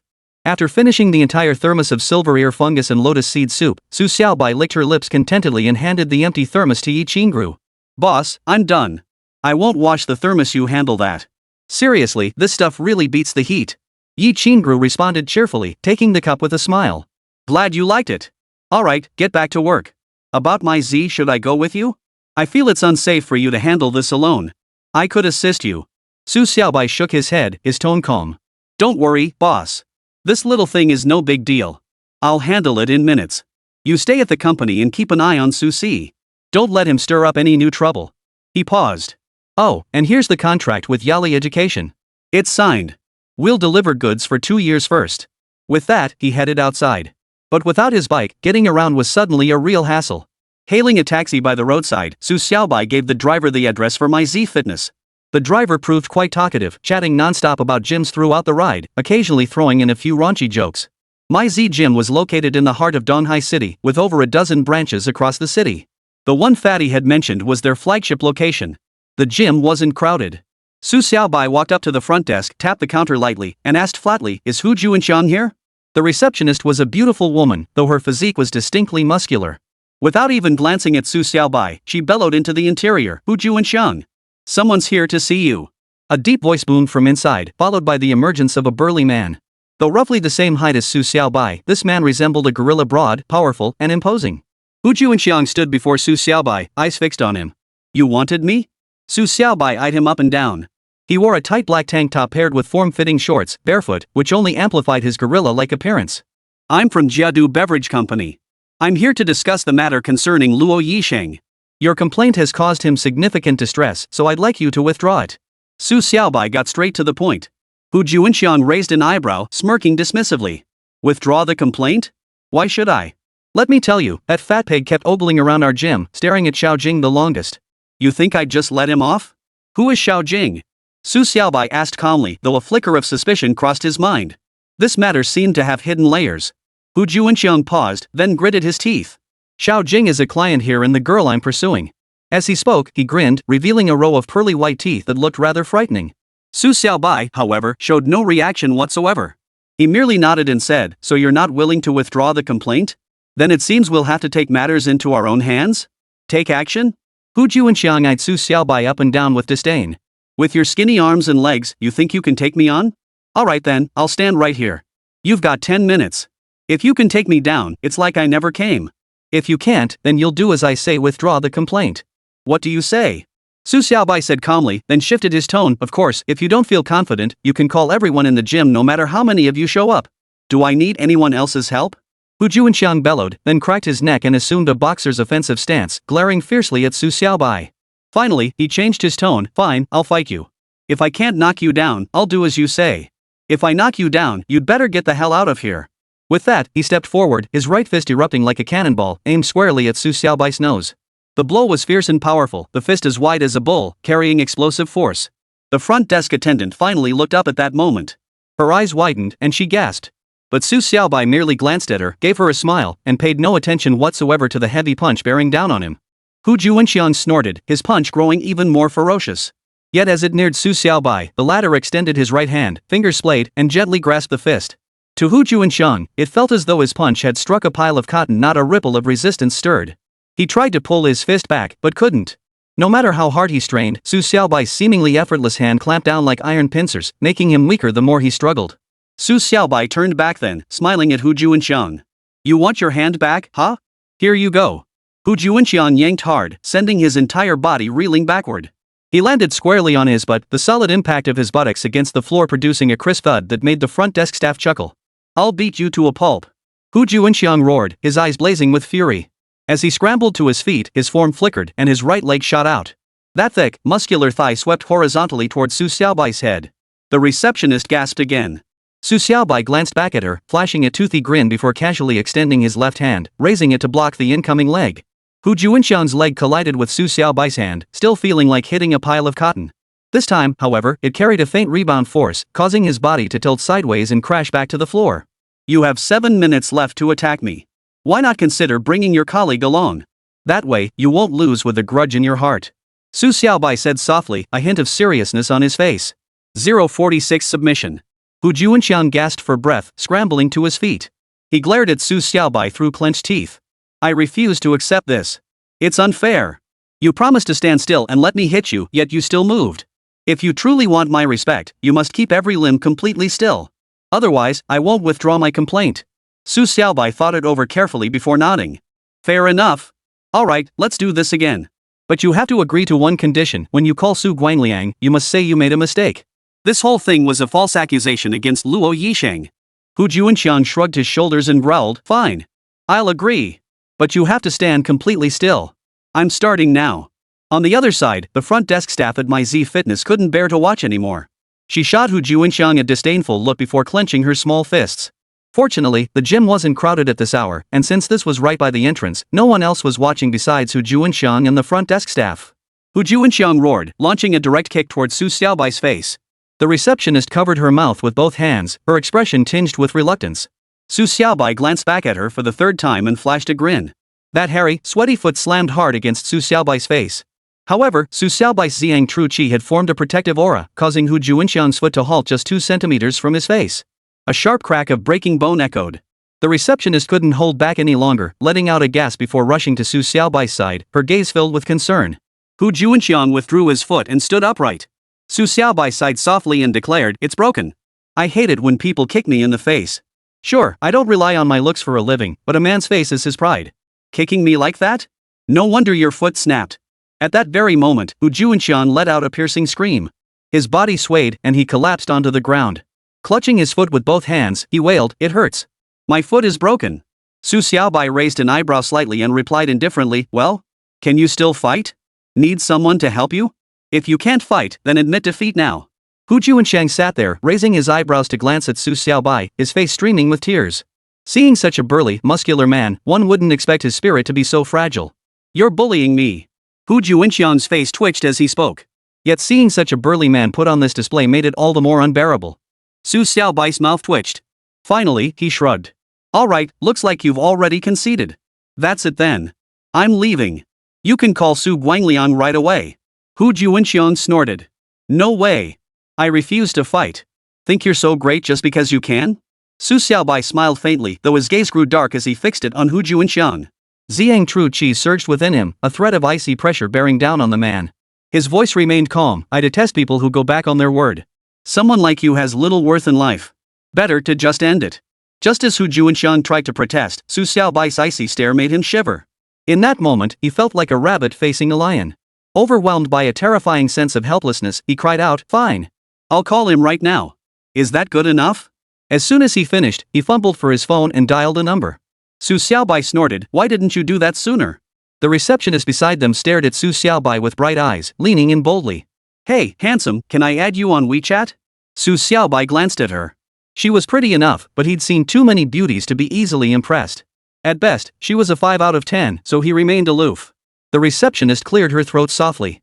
"Handsome, I'll keep an eye on Hu Juinxiang for you. If he dares to mess up, I'll beat him up." Men who act like women are such losers. Only then did Su Xiaobai respond, giving her his phone number. He nodded at the end and said, "Beautiful lady, keep an eye on him for me. If he dares to slack off, just give me a call. I'll deal with him properly." The front desk waved her hand. "Handsome, you'll need to verify through me later. I'll add you on WeChat now. Remember my face. You were so cool just now, I've never met a man like you before." Su Xiaobai grinned widely. "Don't worry, it's a done deal." With that, he turned and walked out of my Z gym, thinking to himself, Fatso really is just that useless. He can't even handle someone like Hu Juinxiang. But don't let Hu Juinxiang's timid personality fool you, he's actually quite skilled. He could easily take down several fat guys by himself. Stepping outside, Su Xiaobai glanced up at the scorching sun overhead. Just then, his phone rang. Answering it, he heard Fei Yui's commanding yet tender voice, "Mr. Su, the thief who stole your car has been apprehended." "But are you sure you still want that vehicle?" "Of course. Even a mosquito's leg is still meat." "That car's performance is top-notch, a bit loud, sure, but the quality is rock solid," Su Xiaobai declared proudly, then shifted gears. "Wait for me. I'm coming over now. Dare to steal my car? Just wait and see how I deal with him." "Mr. Su, then please come to our Sanhai gang headquarters." "I'll be waiting for you," Fei Yui said softly, her voice carrying a hint of respect, the posture of true submission. The Sanhai gang headquarters was nestled within a dilapidated warehouse district in Donghai. This sprawling industrial zone had been extensively renovated after Fei Yui leased the space. The 2,000 square meter factory floor was now beautifully refurbished. Bright wooden floors covered every room. Fei Yui sat with her arms crossed, one leg crossed over the other, in a chair. Her all-white outfit remained strikingly eye-catching. Black thigh-high boots hugged her slender calves, their pointed stiletto heels pointing straight at the forehead of the man kneeling before her.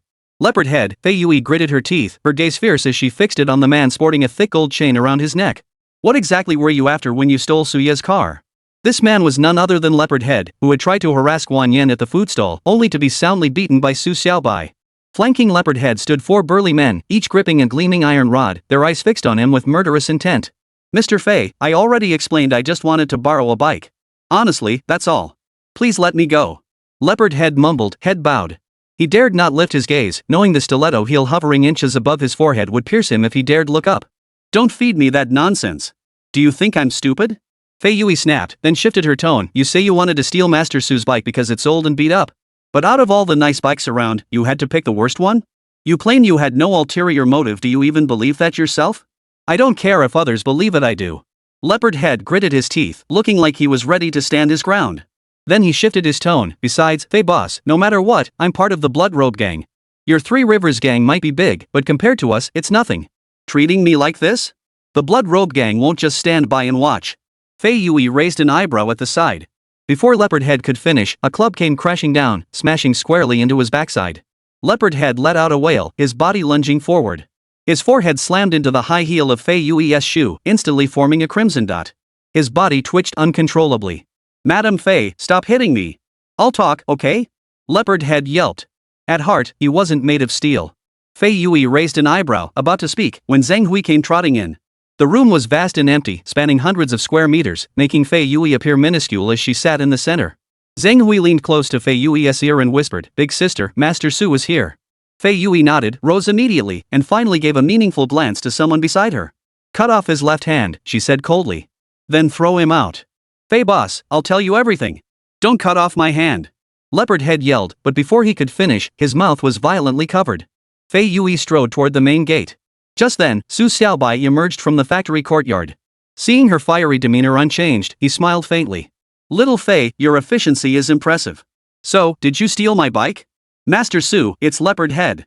I've already taken one of his hands. He's just a petty thug who usually hangs around the neighborhood where you live. Fei Yui approached confidently, a confident smile playing on her lips, radiating a spirited vigor. Yet, in front of Su Xiaobai, her expression softened noticeably, even carrying a hint of warmth. The Sanhe gang members gaped, staring at Fei Yui with peculiar expressions. They'd never seen her smile before. Even Zhang Hui shared their astonishment. Is the boss okay? Why is she smiling? And it's such a feminine smile, this is weird. Did I see that right? Good heavens, the boss lady is actually smiling at a man. And what's more, she looks like a little bride. I can't handle this. Su Yi is seriously impressive, he actually won her over. I always thought a tough-as-nails woman like her would never fall for any man. She was meant to stay a boss lady forever. Who would have guessed? 047 scheming. These whispers reached Su Xiaobai and Fei Yui's ears. Fei Yui's eye twitched. Finally, she whipped her head toward the group and barked, "Shut up! Got nothing better to do? Then go scrub every corner of this factory 10 times over." Her roar carried a menacing edge, and the surrounding crowd scattered instantly. This alone demonstrated the authority Fei Yui commanded over them. Su Xiaobai raised an eyebrow, then nodded. Leopard Head, I remember now. That night, I gave him a thorough beating. He probably still resents it, which is why he tried to steal my car. Su, Leopard Head belongs to the Blood Robe Gang. That's why I severed his hand. If the gang comes looking for trouble, we'll eliminate them one by one. Perhaps this will draw out Yuan Zi. Fei Yui spoke softly. Just then, a muffled scream echoed from behind her, likely Leopard Head's arm snapping. Su Xiaobai replied calmly, Yuan Zi. Over the next couple days, investigate his usual haunts. I'm preparing to move. To truly resolve this, we can't rely on piecemeal tactics. They won't lure Yuan Zi out, they might even alert him. Master Su, I've never ceased investigating Yuan Zi. His favorite haunt is the Red Heart Grand Theater he visits at least twice weekly. He also frequents a tea house renowned for its distinctive De Hong Pao, stopping by roughly every other week. Occasionally, he visits the Mai Zi group, which belongs to the Blood Robe Gang. Fei Yui spoke softly, revealing every detail about Yuan Zi. It was clear the hatred from years past had sustained her survival. She thought of revenge constantly, yet her abilities fell far short. This agony of knowing her enemy's every move while remaining powerless was unbearable. Su Xiaobai watched Fei Yui, her resolve as unwavering as a man's, her face etched with searing hatred. He reached out and patted her shoulder, his tone calm, I understand. I'll make my move within the next couple of days. Bear with it a little longer. I'll bring Yuan Zi back for you to deal with. Fei Yui's slender frame trembled before she naturally nestled into Su Xiaobai's embrace, wrapping her arms around his waist. She murmured softly, Master Su, I've waited over a decade. Another year or two won't matter. But every time I see Yuan Zi, I want to fight him to the death. I know, though, that with my skills, it would only lead to my own demise. If I die, no one will remember this grudge. No one will seek justice for my parents. No one will honor Master Yunhe. That's why I must live and live well. Without overwhelming strength, I can only let time erode everything. I once thought that if I waited until Yuan Zi reached 100, perhaps I'd have a chance to confront him. He's 20 years older than me, in his 40s now. But with his Grandmaster-level prowess, he's at the peak of his physical prime. Even if he lives much longer, that's no problem. All this time, I've cherished my life not out of fear of death, but because I must witness Yuan Zi die before me. In this world, when you lack formidable strength, only by living long enough can you see more, draw closer to your dreams. So, Master Su, your willingness to help fills me with nothing but gratitude. Su Xiaobai cradled Fei Yui in his arms. Her figure, with its alluring curves, stirred something deep within him. Yet it was her life experience that truly moved him. This was a woman who truly lived for others. Xiao Fei, your life has only just begun. Once I bring Yuan Zi here, you'll see that when this is over, you're no different from anyone else. Su Xiaobai patted her back, his hand drifting down unconsciously to her waist, then to her firm, rounded hips. At the same time, he silently praised her. She really is a true meat bomb, slim waist, perky butt. Compared to this, blowing up a skirt just doesn't feel as satisfying. That old man's technique still falls a bit short. Fei Yui nodded vigorously, her body feeling slightly weak. Just then, the 4 men in the hall carried Leopard Head out, shouting as they walked, Big sister, Leopard Head's hand is ruined. But that guy's just a useless piece of trash, he's screaming in pain. At that moment, the 4 men noticed Fei Yui nestled like a little bird in Su Xiaobai's arms. Their eyes widened instantly. They exchanged glances, their jaws practically hitting the floor. That's the big sister, one of them asked doubtfully. Su Xiaobai released Fei Yue. She brushed a stray strand of hair from her forehead, then turned around and barked with surprising ferocity, "What? Don't you even recognize me anymore?" "No, boss lady. We couldn't recognize you from behind. And honestly, we never imagined you could look so feminine." "We were just surprised," the guy stammered, his face flushing as he cautiously glanced at Fei Yue. "Surprised my ass. Looks like I've been too lenient with you. Go scrub every toilet in the factory." Fei Yue barked fiercely. Turning back to Su Xiaobai, she pursed her lips and offered a faint smile. "Mr. Su, let's talk inside." Su Xiaobai glanced at the four men propping up Leopard Head, then shook his head. "No need. I'm leaving. I found the bike, so I can head back. I'll take care of that matter too, don't keep Yuan Zi waiting too long." With that, he turned and walked away, his retreating figure radiating a certain cold, resolute aura. This caused Fei Yue's gaze to flicker again. Staring at his back, she bit her thick lips tightly, like a woman consumed by a lingering, sorrowful longing. Pedaling that old bicycle out of the factory grounds, Su Xiaobai murmured contentedly, "You know, once you get used to it, the clunking sound of this thing is actually kind of comforting." This time, he didn't return to Jedu Beverages but headed straight home. Along the way, he sent a WeChat message to Yi Qingru, "Boss, the fatso issue is resolved. If anything changes with my Z, contact me and I'll handle it." Yi Qingru's reply came instantly, "Xiaobai, they've already called. That Hu Juanxian took full responsibility. Don't worry, Su Guangliang is completely out of options now." Su Xiaobai sent another message informing Yi Qingru he wouldn't be returning to Jedu Beverages. His mind drifted back to what Zheng Hui had once said about giving Su Guangliang a taste of his own medicine. Yet, he still hadn't put the plan into action, seemingly unable to find the right opportunity. Back at the residential complex, Su Xiaobai locked his car. Realizing it was nearly time to pick up Su Xiaoxiao, he sat down on a bench and dialed Yuan Ming's number. Yuan Ming answered immediately, his dry voice tinged with nervous flattery. "Great uncle, what are your instructions?" "Yuan Ming, have you heard of Yuan Zi?" Su Xiaobai asked softly, his voice carrying a hint of detachment. "Yuan Zi?" Yuan Ming faltered, his breathing growing slightly hurried. He shifted his tone, "Of course I know her, Grandmaster. She's from the hidden sect of the Demon Gate. The Blood Robe sect is one of the strongest sects within the Demon Gate. Their most powerful masters all wear blood red robes. Though Yuan Zi wears purple, she's already a Grandmaster level expert. By the rules, anyone reaching the Grandmaster realm can switch to wearing blood robes. But Yuan Zi refused because he favors purple. He's immensely powerful, yet there's no conflict between the Blood Robe Gang and our hidden sect of the Righteous Path. The Blood Robe Gang is also one of the 10 great secret organizations of the East Sea. We're entangled with each other, neither side can truly harm the other." Su Xiaobai acknowledged the question, then frowned thoughtfully before continuing, "Yuan Ming, tell me what would happen if I killed Yuan Zi? And while I'm at it, wiped out the entire Blood Robe Gang? Would the consequences be severe?" Yuan Ming startled, his words coming out haltingly, "Grandmaster, if you could truly eliminate Yuan Zi, it would undoubtedly bring great honor to our righteous hidden sect. However, Yuan Zi possesses extraordinary martial prowess and is accompanied by a Grandmaster-level expert. Both are protectors of the Demon Sect's hidden branch. Killing him would likely put you in grave danger. The Demon Sect won't let this go unpunished, they will certainly retaliate. Therefore, this matter requires careful consideration." "Enough. Since the outcome benefits us, that's all that matters. As for the fallout after Yuan Zi's death, what does it matter? If the Demon Sect dares to attack, I'll wipe them all out. I always believed even the Demon Sect wouldn't stoop to such inhuman acts. I never imagined I'd underestimate Yuan Zi this much." Su Xiaobai spoke with murderous intent, then abruptly changed the subject. "Yuan Ming, report Yuan Zi's every move during this period, leave out nothing. I need this information urgently. But Grandmaster, if you intend to kill Yuan Zi, shouldn't you bring a group of elite fighters? Given your status, if something goes wrong, we won't be able to explain it to the hidden sect's higher-ups. How about this, I'll gather all the hidden sect's top fighters in the East Sea to accompany you." Yuan Ming spoke with considerable authority. This typically rigid and loyal Shaolin disciple was deeply obedient to his elders. Faced with Su Xiaobai's arrangements, he had lost any desire to dissuade him, focusing solely on ensuring Su Xiaobai's safety. Su Xiaobai responded indifferently, "Yuan Ming, you needn't trouble yourself over this. At your current cultivation level, you're still no match for Yuan Zi. Once your invincible Vajra divine skill reaches the second tier, then you can come with me to deal with people." 048 hosting a banquet. "Great uncle, I'll go gather information then. I'll call you once I have news." Though my martial arts aren't up to par, our orthodox hidden sect still has several top-tier masters in the East Sea. The Carefree sect also has a senior brother there, he's already a Grandmaster-level expert. Yuan Ming spoke earnestly and quite honestly. Yet before he could finish, Su Xiaobai cut him off. He said indifferently, "Yuan Ming, I've told you I don't need it. Just handle the tasks I assign you. This matter is between us alone. Even if others ask, don't mention it was my arrangement. Within the hidden sect, my rank should be the highest, right? Senior Grandmaster, as one of the 10 elders, your rank is indeed the highest. Only 9 others stand equal to you. Rest assured, I will keep your secret.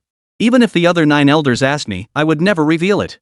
Yuan Ming answered with unwavering conviction. Su Xiaobai gave a satisfied nod before abruptly severing the connection. Rising to his feet, he headed toward the exit of the residential complex. Recalling how Fei Yui had suffered for over a decade because of Yuan Zi, a surge of anger welled up within him. At the entrance of Lingang Kindergarten, this time of day was peak pickup hour. Standing at the gate, Su Xiaobai watched the smiling faces and realized he really had been picking up Su Xiaoxiao a bit late lately. Guan Yinan pushed through the crowd to his side, tucking a stray strand of hair behind her ear before glancing at him warily. Brother Su, why are you here so early today? Got off work early, so I came ahead of time. Do you come at this hour every day?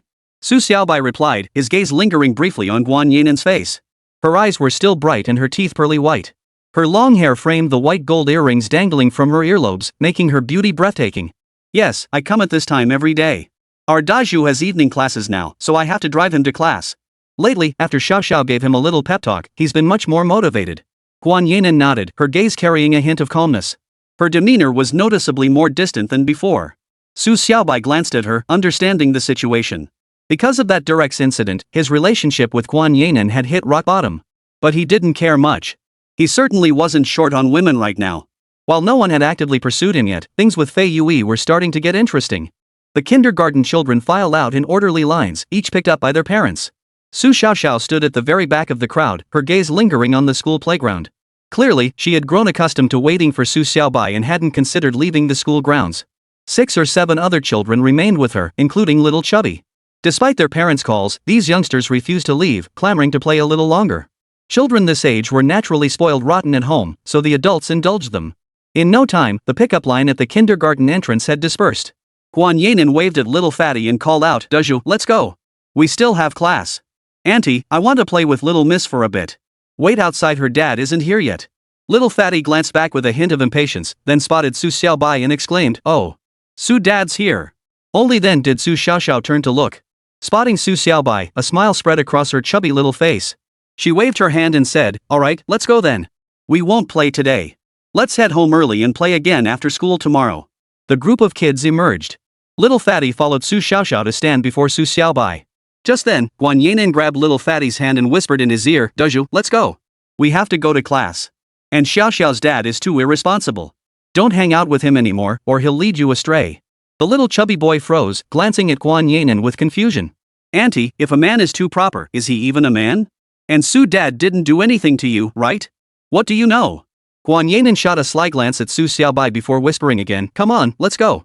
As she spoke, she pulled little Fatty along. He waved at Su Xiaoxiao and said, little miss, I'm off then. See you tomorrow. As they approached the car, the chubby kid finally asked Guan Yinan, Auntie, what exactly did Su dad do to you? He brought a Durex condom that alone proves he's no good. Guan Yinan snorted impatiently, then abruptly changed the subject, also, don't call him Su dad anymore. That man is completely unscrupulous. Durex? Is that his female secretary? The chubby kid clearly had no clue what was going on and asked with a puzzled look. Then he changed the subject, Auntie, why don't you just go along with Su dad? If the two of you really got together, then mom wouldn't have to step in. She's too aloof, she doesn't have what it takes to seduce Su dad. Everything would depend on you. Guan Yinan's mouth twitched. She finally placed her hands on her hips, her expression fierce. Daju. How dare you talk to your aunt like that? The little chubby boy ignored Guan Yinan, climbing into the car on his own. He waved at her and said, Auntie, let's go. Didn't you say you had class? I know you don't have what it takes anyway. Mr. Su has such high standards. Su Xiaobai's lips curled slightly at the corner. Every word had reached his ears. This little chubby kid was actually quite interesting. At the Morning Dew Club, Su Xiaobai pulled up in his vintage car. He still hogged a single parking spot, but this time, no one dared stop him. A security guard approached with a stiff smile, Mr. Su, you're here? Don't worry, I'll keep an eye on your car. Su Xiaobai waved him off. No need. This car can take a few bumps. It can't get any worse anyway. Just don't let it get stolen. The guard's mouth twitched inwardly. A car this beat up and decrepit? Even if it were abandoned on the street, no one would bother picking it up. Who would possibly steal it? But he dared not voice such thoughts aloud. Last time Su Xiaobai visited, he'd even beaten up Xiao Yun, and Xiao Yun was the head instructor here, a formidable fighter. So everyone treated Su Xiaobai with nothing but deference. Rest assured, Mr. Su, I'll keep a close eye on your car. Please come in. However, General Manager Gao isn't at the club right now.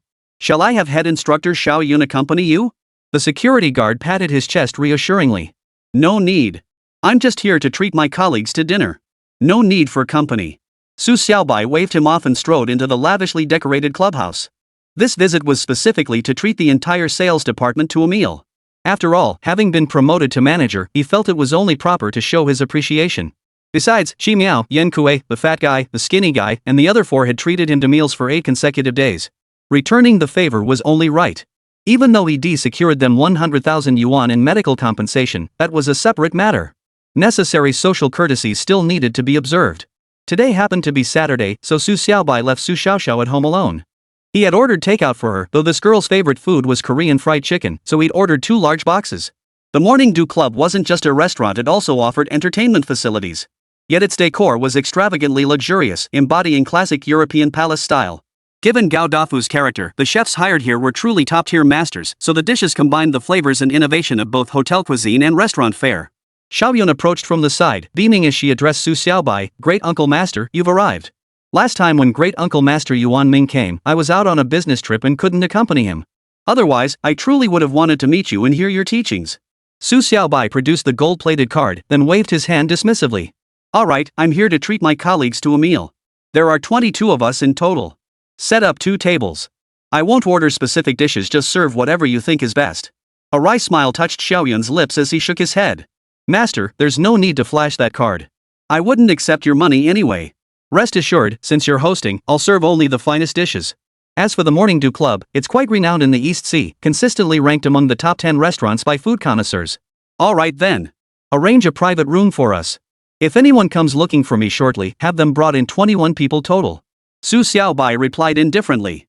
Xiaoyun acknowledged the request, gave a few instructions to the receptionist at the door, then led Su Xiaobai upstairs.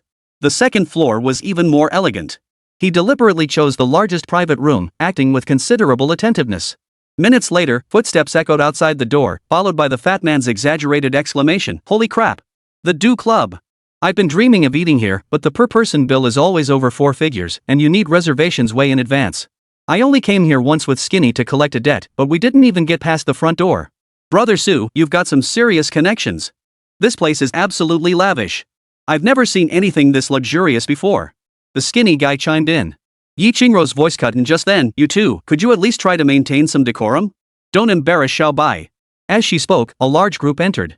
Seeing the scene inside the private room, they wore equally exaggerated expressions. Yi Qingrou shot a disapproving glance at the fat guy and skinny guy before taking a seat beside Su Xiaobai. Xi Miao and Yan Kue sat on Su Xiaobai's other side. The group naturally split into 2 tables, 11 at each. Fortunately, the banquet room's large table could comfortably seat over 20 people dining together, making it feel quite spacious. 049. Let's get this party started. The dishes began arriving. It must be said, Xiaoyun was truly generous. First came a whole ox head, a full, intact head, 1 per table. Just the sight of those 2 enormous platters was utterly impressive. Xin Hong exclaimed, "Brother Su, you're so generous. This huge ox head smells absolutely delicious. Are you going to pledge yourself to him again?" Yan Kue teased from the side. "Of course. If Brother Su agrees, I'll take him home without a second thought," Xin Hong declared boldly, radiating spirited confidence. Then she shifted gears. "Brother Su, give me an answer, are we going or not?" Before Su Xiaobai could respond, Yi Qingru beside him couldn't sit still. After all, Xin Hong was quite a beauty, bold and brash, with a charm that could easily captivate men. So, under the table, she rubbed her calf against Su Xiaobai's leg again. Today being Saturday, Su Xiaobai dressed casually in a white t-shirt paired with dark green shorts that fell a few inches above her knees, revealing her entire calves. Yi Qingru, meanwhile, wore a pink blouse paired with a light purple floral maxi skirt. Her legs were encased in nude stockings, and the moment they brushed against him, their softness carried an indescribable smoothness that sent a shiver down Su Xiaobai's spine. Simultaneously, Yi Qingrou's small hand slid off the tabletop and rested on Su Xiaobai's thigh. She gave it a gentle squeeze before tracing a few characters in the air. Su Xiaobai couldn't make out what she was writing. Even without knowing the exact words, Su Xiaobai grasped her meaning. She absolutely did not want him associating with Xin Hong. A chorus of whistles erupted from the surrounding tables, with Fatty's voice booming the loudest. "Bro Su, wanna hook up?" Su Xiaobai frowned, about to respond, when the waitstaff began serving dishes again. This time, several courses arrived: giant Australian lobster, steamed grouper, stir-fried blue crab, seared foie gras with truffles. Each dish was spectacular. "Let's just eat, guys. But I definitely can't go out with Qin Hong. I'm not single anymore, Su Xiaobai said, raising his eyebrows. A collective gasp rippled through the room. Clearly, no one had grasped the situation. All eyes fixed on him, and the fat guy's jaw dropped. Bro Su, you have a girlfriend? Hearing this, Yi Qingrou's slender calf brushed against his again, while her small hand pinched his thigh once more. Su Xiaobai replied with deadpan seriousness, not exactly. But I have a daughter. The private room fell silent. After a few exchanged glances, Qin Hong declared boldly, Brother Su, I don't mind. If you want to ask me out, I'm totally fine with it. Such bold words left even Su Xiaobai momentarily flustered. His mouth twitched as he said, let's discuss this privately. For now, let's eat. It's on me today, help yourselves. Fatso and Skinny cheered and dove straight into their food. Only then did Su Xiaobai relax and start eating himself. After just a few bites, a look of pure satisfaction washed over Su Xiaobai's face. The dishes here were truly exceptional. The flavors and cooking were perfectly executed, leaving everyone thoroughly delighted. Brother Su, I'd only heard rumors before that the Morning Dew Club is one of the top 10 restaurants in the East Sea. To dine here is like tasting all the delicacies under heaven. But only those with a certain social standing can come here, so we can only sigh with longing. Never imagined we'd get to experience it today thanks to you. Xin Miao spoke while eating, her face smeared with bits of crab shell, looking quite comical. Yan Kuei nodded in agreement. After partnering with the Morning Dew Club, I thought my chance had finally come that I might snag an invite to dine here. But they still won't give us any connections. Brother Su, you're incredible. If I were a woman, I'd definitely go out with you. Yi Qingru turned her face slightly, stealing a glance at Su Xiaobai. Beneath the table, her leg pressed against his once more, this time refusing to budge, clinging tightly as her gaze held a hint of reproach. Su Xiaobai lowered his brows, suppressing the surging pure yang energy within him. For a moment, he had no desire to speak, merely bowing his head to eat. He didn't even glance at Yi Qingru. Just then, waitstaff arrived with wine, 2 cases per table, totaling 24 bottles. The atmosphere grew even livelier. True to Qin Hong's nature, she began drinking without prompting. Everyone now shared a common goal, toasting Su Xiaobai. By the time they were halfway through the meal, Su Xiaobai had downed at least 5 bottles of red wine. Qin Hong then made her way over, leaning on the table for support. She held a wineglass in one hand and a half-full bottle of red wine in the other. Qin Hong rested her arm on Su Xiaobai's shoulder, her face flushed crimson, her eyes half closed in a seductive gaze. Slurring her words, she said, Brother Su, let me toast you one more time. This dinner is truly top-notch. I probably won't get another chance to come to the Morning Dew Club, so I'm going to eat my fill today. Su Xiaobai raised his glass, clinked it with Qin Hong's, then downed the wine in one gulp. By now, he too was feeling a bit tipsy, though his robust constitution allowed him to retain a sliver of clarity. Qin Hong tilted her head back and downed her wine. Then she refilled Su Xiaobai's glass, her lips curving upward as she said, Brother Su, if you ever want to meet up, just give me a shout. I'm always ready to join you anytime, anywhere. Just as Su Xiaobai was about to respond, his phone rang. Without hesitation, he answered it. Yuan Ming's earnest voice came through, Grandmaster, I heard you were at the Morning Dew Club today. I happen to be here too. If it's convenient, would you be willing to meet with me? I have some information about Yuan Zi I need to share with you. Alright, wait there. I'll come meet you right now. What's your room number? Su Xiaobai mumbled, still a bit dazed. It was his first time drinking, so he had no experience handling it. Yuan Ming gave Su Xiaobai his room number. Su Xiaobai ended the call, then paused for a moment. He swayed as he stood up and said to Yi Qingru and Qin Hong beside him, Boss, Qin Hong, I need to step out to handle something. You two go ahead and eat. Don't wait for me. The bill here is already settled. Yi Qingru gave a faint nod, radiating a strong aura of the girl next door type. Qin Hong, however, gave a hearty nod and said, Brother Su, don't worry. I'll eat your share too. Su Xiaobai was speechless. He stepped out of the private room, but as soon as he moved, he swayed slightly. The slight movement made the alcohol rush to his head, and a hazy blur appeared before his eyes. Fortunately, even with his eyes closed, Su Xiaobai could navigate effortlessly.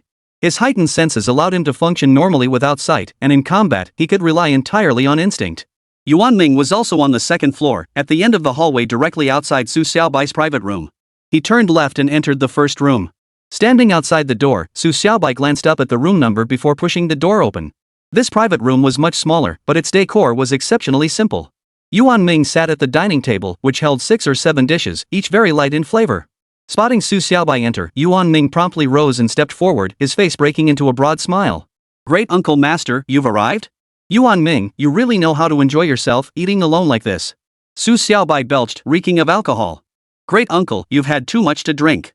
I happen to have some hangover tea here. Have some. Yuan Ming said earnestly. Su Xiaobai sat on the sofa in one corner of the private room, shaking his head. Just give me a glass of water. Tell me about Yuan Zi's situation instead. Yuan Ming promptly poured a glass of plain water for Su Xiaobai before sitting beside him. Master, he said earnestly, Yuan Zi went to the Red Heart Grand Theater today. He usually visits once or twice a week, but his schedule is unpredictable and his movements are secretive. Today was the performance of opera diva Su Yuran, and he typically attends her shows. Su Xiaobai's eyes flickered. Su Yuran? Isn't she that super popular superstar? Exactly. Though she's famous now, she still loves performing traditional opera. She doesn't do it often, but each appearance causes a sensation. Rumor has it this is due to her mentor's influence. But being hailed as the nation's most beautiful woman naturally draws extraordinary attention. Yuan Ming spoke softly, then shifted the subject. However, Grandmaster Yuan Zi has gone to the Red Heart Grand Theater this time, accompanied by 5 people. One of them is also a Grandmaster, hailing from the Blood Robe Sect. His name is Lu Shui, and his martial arts skills are on par with Yuan Zi's. The other 4 include 3 experts at the subtle realm level, considered blue robes, and 1 at the mastery realm level, also a purple robe. Grandmaster, the Blood Robe Sect's hierarchy is marked by the color of the band on their right arm: blood red, purple, blue, orange, green, or white, making them quite easy to identify. But 6 of them together are formidable. This group represents the core strength of the Blood Robe Gang. Grandmaster, we need to strategize further. Before Yuan Ming could finish, Su Xiaobai flickered and vanished from the private room. His voice reached Yuan Ming's ear through telepathic transmission. Yuan Ming, if every plan had to be meticulously strategized before action like you suggest, our enemies would always be prepared. Since I've learned of this today, we must act. You go tend to my colleagues. Once I've dealt with Yuan Zi, I'll return to you. Yuan Ming, while you're at it, contact Fei Yui of the Sanhai Gang and have her come to the Morning Dew Club. Arrange a private room for her. I'll need to see her shortly. 050 The most beautiful woman. Yuan Ming opened his mouth, his face twisted with frustration. Finally, he muttered under his breath, Grandmaster doesn't realize that with my cultivation level, even if I wanted to speak with him, I couldn't. I don't possess the ability to transmit sound through the air. And even if I did, my inner strength isn't deep enough to project my voice over such a great distance. But Senior Master really acted too impulsively. Yuan Zi is such a formidable expert, and she has another Grandmaster by her side. The thought of them teaming up is terrifying. But Senior Master's cultivation is profound. Perhaps he has considerable confidence. This hesitant, conflicted speech revealed Yuan Ming's inner turmoil. He didn't want to disobey Su Xiaobai's orders and keep anyone in the dark, yet he also couldn't bear the thought of letting him face this danger alone. After all, as one of the 10 elders of the hidden sect of the righteous path, if something happened to him, it would reflect poorly on the sect's reputation.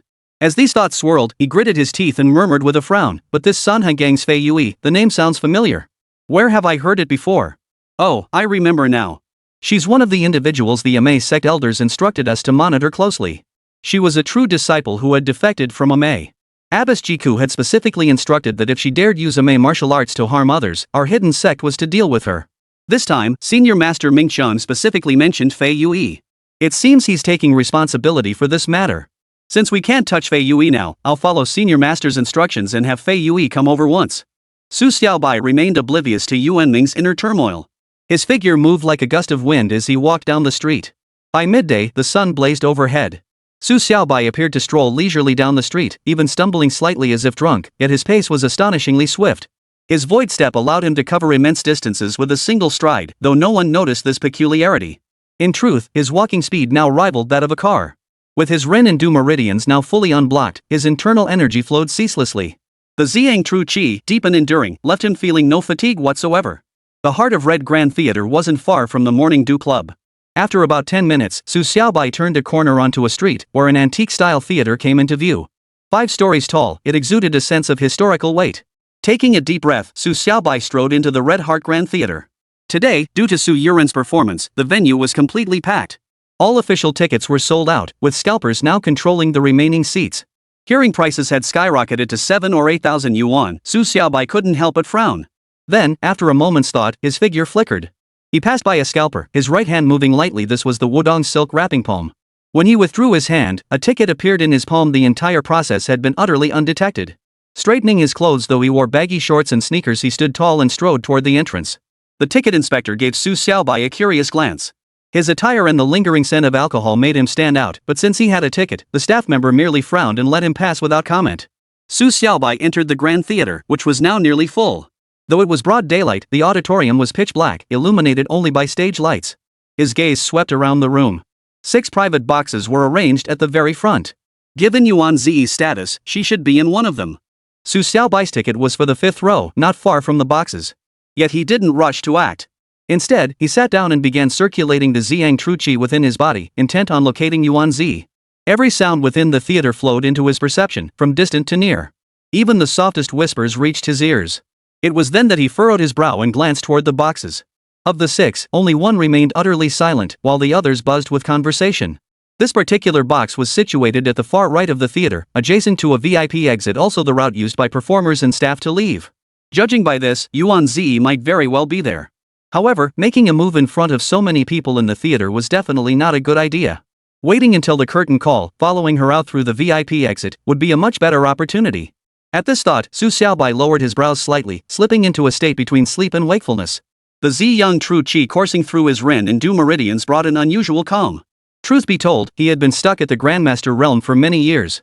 Ever since his ren and du meridians opened, he had sensed a potential transformation brewing within his internal energy. Yet, throughout all those years, this transformation had never materialized. This was precisely why Su Xiaobai chose to blend into the city streets, becoming an ordinary man. Living an unremarkable life, his internal energy grew increasingly serene. Yet that pure yang essence had indeed returned through cultivation, an unalterable truth that meant he could never truly part with women. Every sound within 100 meters fell within his perception. At this moment, Su Xiaobai functioned like a machine, reflecting every human breath. Precisely then, the performance on stage began. A woman in a light blue robe glided gracefully onto the stage from backstage. Her figure was exquisite. Though heavy makeup obscured her true features, her allure made Su Xiaobai's heart skip a beat. This woman truly lived up to her reputation as the nation's most beautiful woman, perhaps even Asia's most beautiful. Her hair flowed smoothly, her face was lovely, her waist slender, her legs long, her chest full, her hips rounded. Her beauty surpassed even Fei Yui's, falling only slightly short of Lin Huixin's. Especially her gentle allure, evoking a sense of tenderness. This was the essence of womanhood. Su Xiaobai took a deep breath, musing inwardly. Lin Huixin's beauty lay in her balance. Every feature was distinctly strong. Fei Yui's looks, while not lacking, showed slight weaknesses in certain details. Yi Qingrou's figure was slightly less defined, though her waist was slender enough. Her overall presence felt weaker, landing her in the 9-point range. Lu Ruoyun was stronger, deserving a perfect 10. Zhang Xuemei also scored 9 points, while Guan Yanan was around 8. Fei Yui reached 10 points, but this Su Yuran easily hit 11. These were all women in Su Xiaobai's circle, but the only ones who truly had any connection with him were Fei Yui and Yi Qingrou. The others were likely just passing through. As these thoughts crossed his mind, Su Yuran began to sing. Her voice was melodious as a nightingale, light and ethereal as the wind, and as otherworldly as a fairy. This rendition of the Peony Pavilion carried a hint of deep, lingering sorrow, singing the feminine grace to its absolute peak. Su Xiaobai was utterly captivated. This was a true master. Transcending mere technique to reach the realm of artistry, she could mesmerize people through sound alone. Such thoughts filled Su Xiaobai's mind. At that very moment, the Ziyang True Qi within him stirred, surging in waves. Following its cultivation path, it completed one full cycle after another, gradually elevating his aura to its peak state. The unusual stirring within him grew even more pronounced. It must be noted that at the age of 15, he had already entered the Grandmaster realm, making him arguably the youngest Grandmaster in history. Yet despite this, 7 years had passed, and he remained trapped at the very pinnacle of the Grandmaster realm. This stagnation had lasted several years. Though his Ren and Du meridians had since opened, preventing him from being judged by ordinary standards as a peak Grandmaster level expert, without taking the decisive step forward, he remained merely a Grandmaster. Su Xiaobai suppressed the abnormalities within his body, focusing his entire mind on the theater. Not a single detail escaped his notice. The performance lasted a full 20 minutes before Su Yuran finally concluded. A wave of applause erupted from the audience. Su Yuran then bowed slightly and said, "Thank you all for your support, especially Mr. Yuan. Every time he comes, he brings gifts. However, my performance for today has concluded. Next, my master will sing for you all. She is a true grandmaster of the opera world, and her singing skills far surpass mine." Her voice carried a gentle, water-like softness. As she spoke, another woman dressed in a Qingyi costume stepped forward. Though clad in a white gown with a plain headscarf, her figure was every bit as striking as Su Yuran's. The entire venue erupted in cheers once more. Su Xiaobai glanced over and noticed a group of middle-aged men cheering the loudest, chanting, "Director Fan, Pear Blossom." After listening for a while, Su Xiaobai finally understood. Su Yuran's master was Fan Lihua, the director of the Red Heart Grand Theater and a legendary figure in the entire East Seas opera world. As soon as she stepped onto the stage, Fan Lihua bowed and began to sway lightly. Her waist moved like a willow branch, her steps leaving no sound. Su Xiaobai's eyes narrowed. This clearly had the flavor of superior lightness kung fu. However, this kind of skill was so seamless, not inferior to the Emei wind willow steps, yet he couldn't discern any lineage behind it. Interesting. Earlier, Su Yuran showed no signs of unusual energy, confirming she was indeed an ordinary person. But this Fan Lihua was unfathomable. Judging by her figure and allure, she was undoubtedly a true master of the highest caliber. If that's the case, Yuan Zi's frequent visits to the Red Heart Grand Theater might not be just for the performances.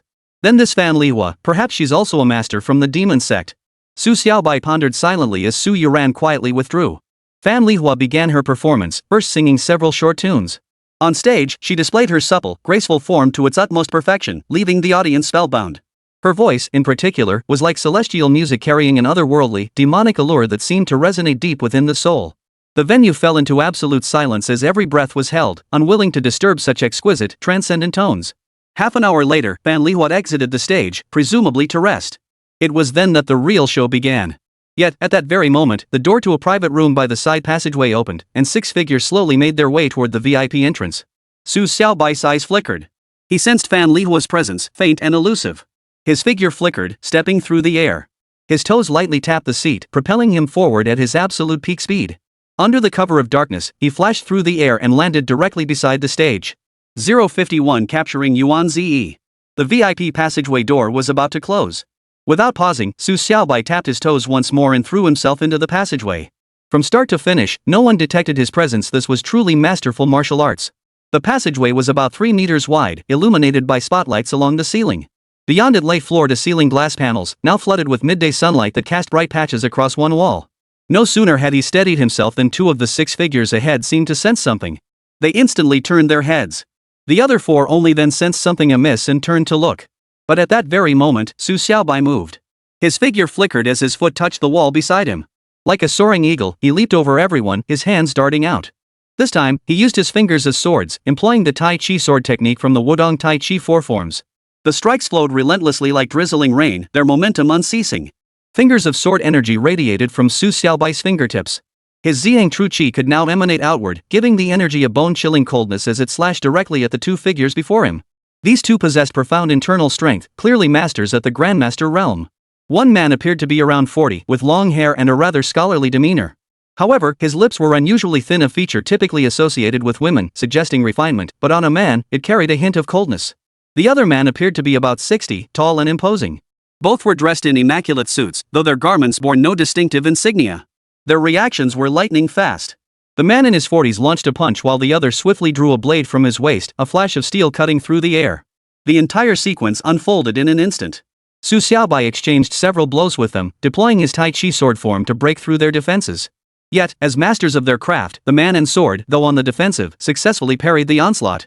Only then did the other 4 react, stepping forward in unison. Su Xiaobai's expression remained utterly calm, showing no change.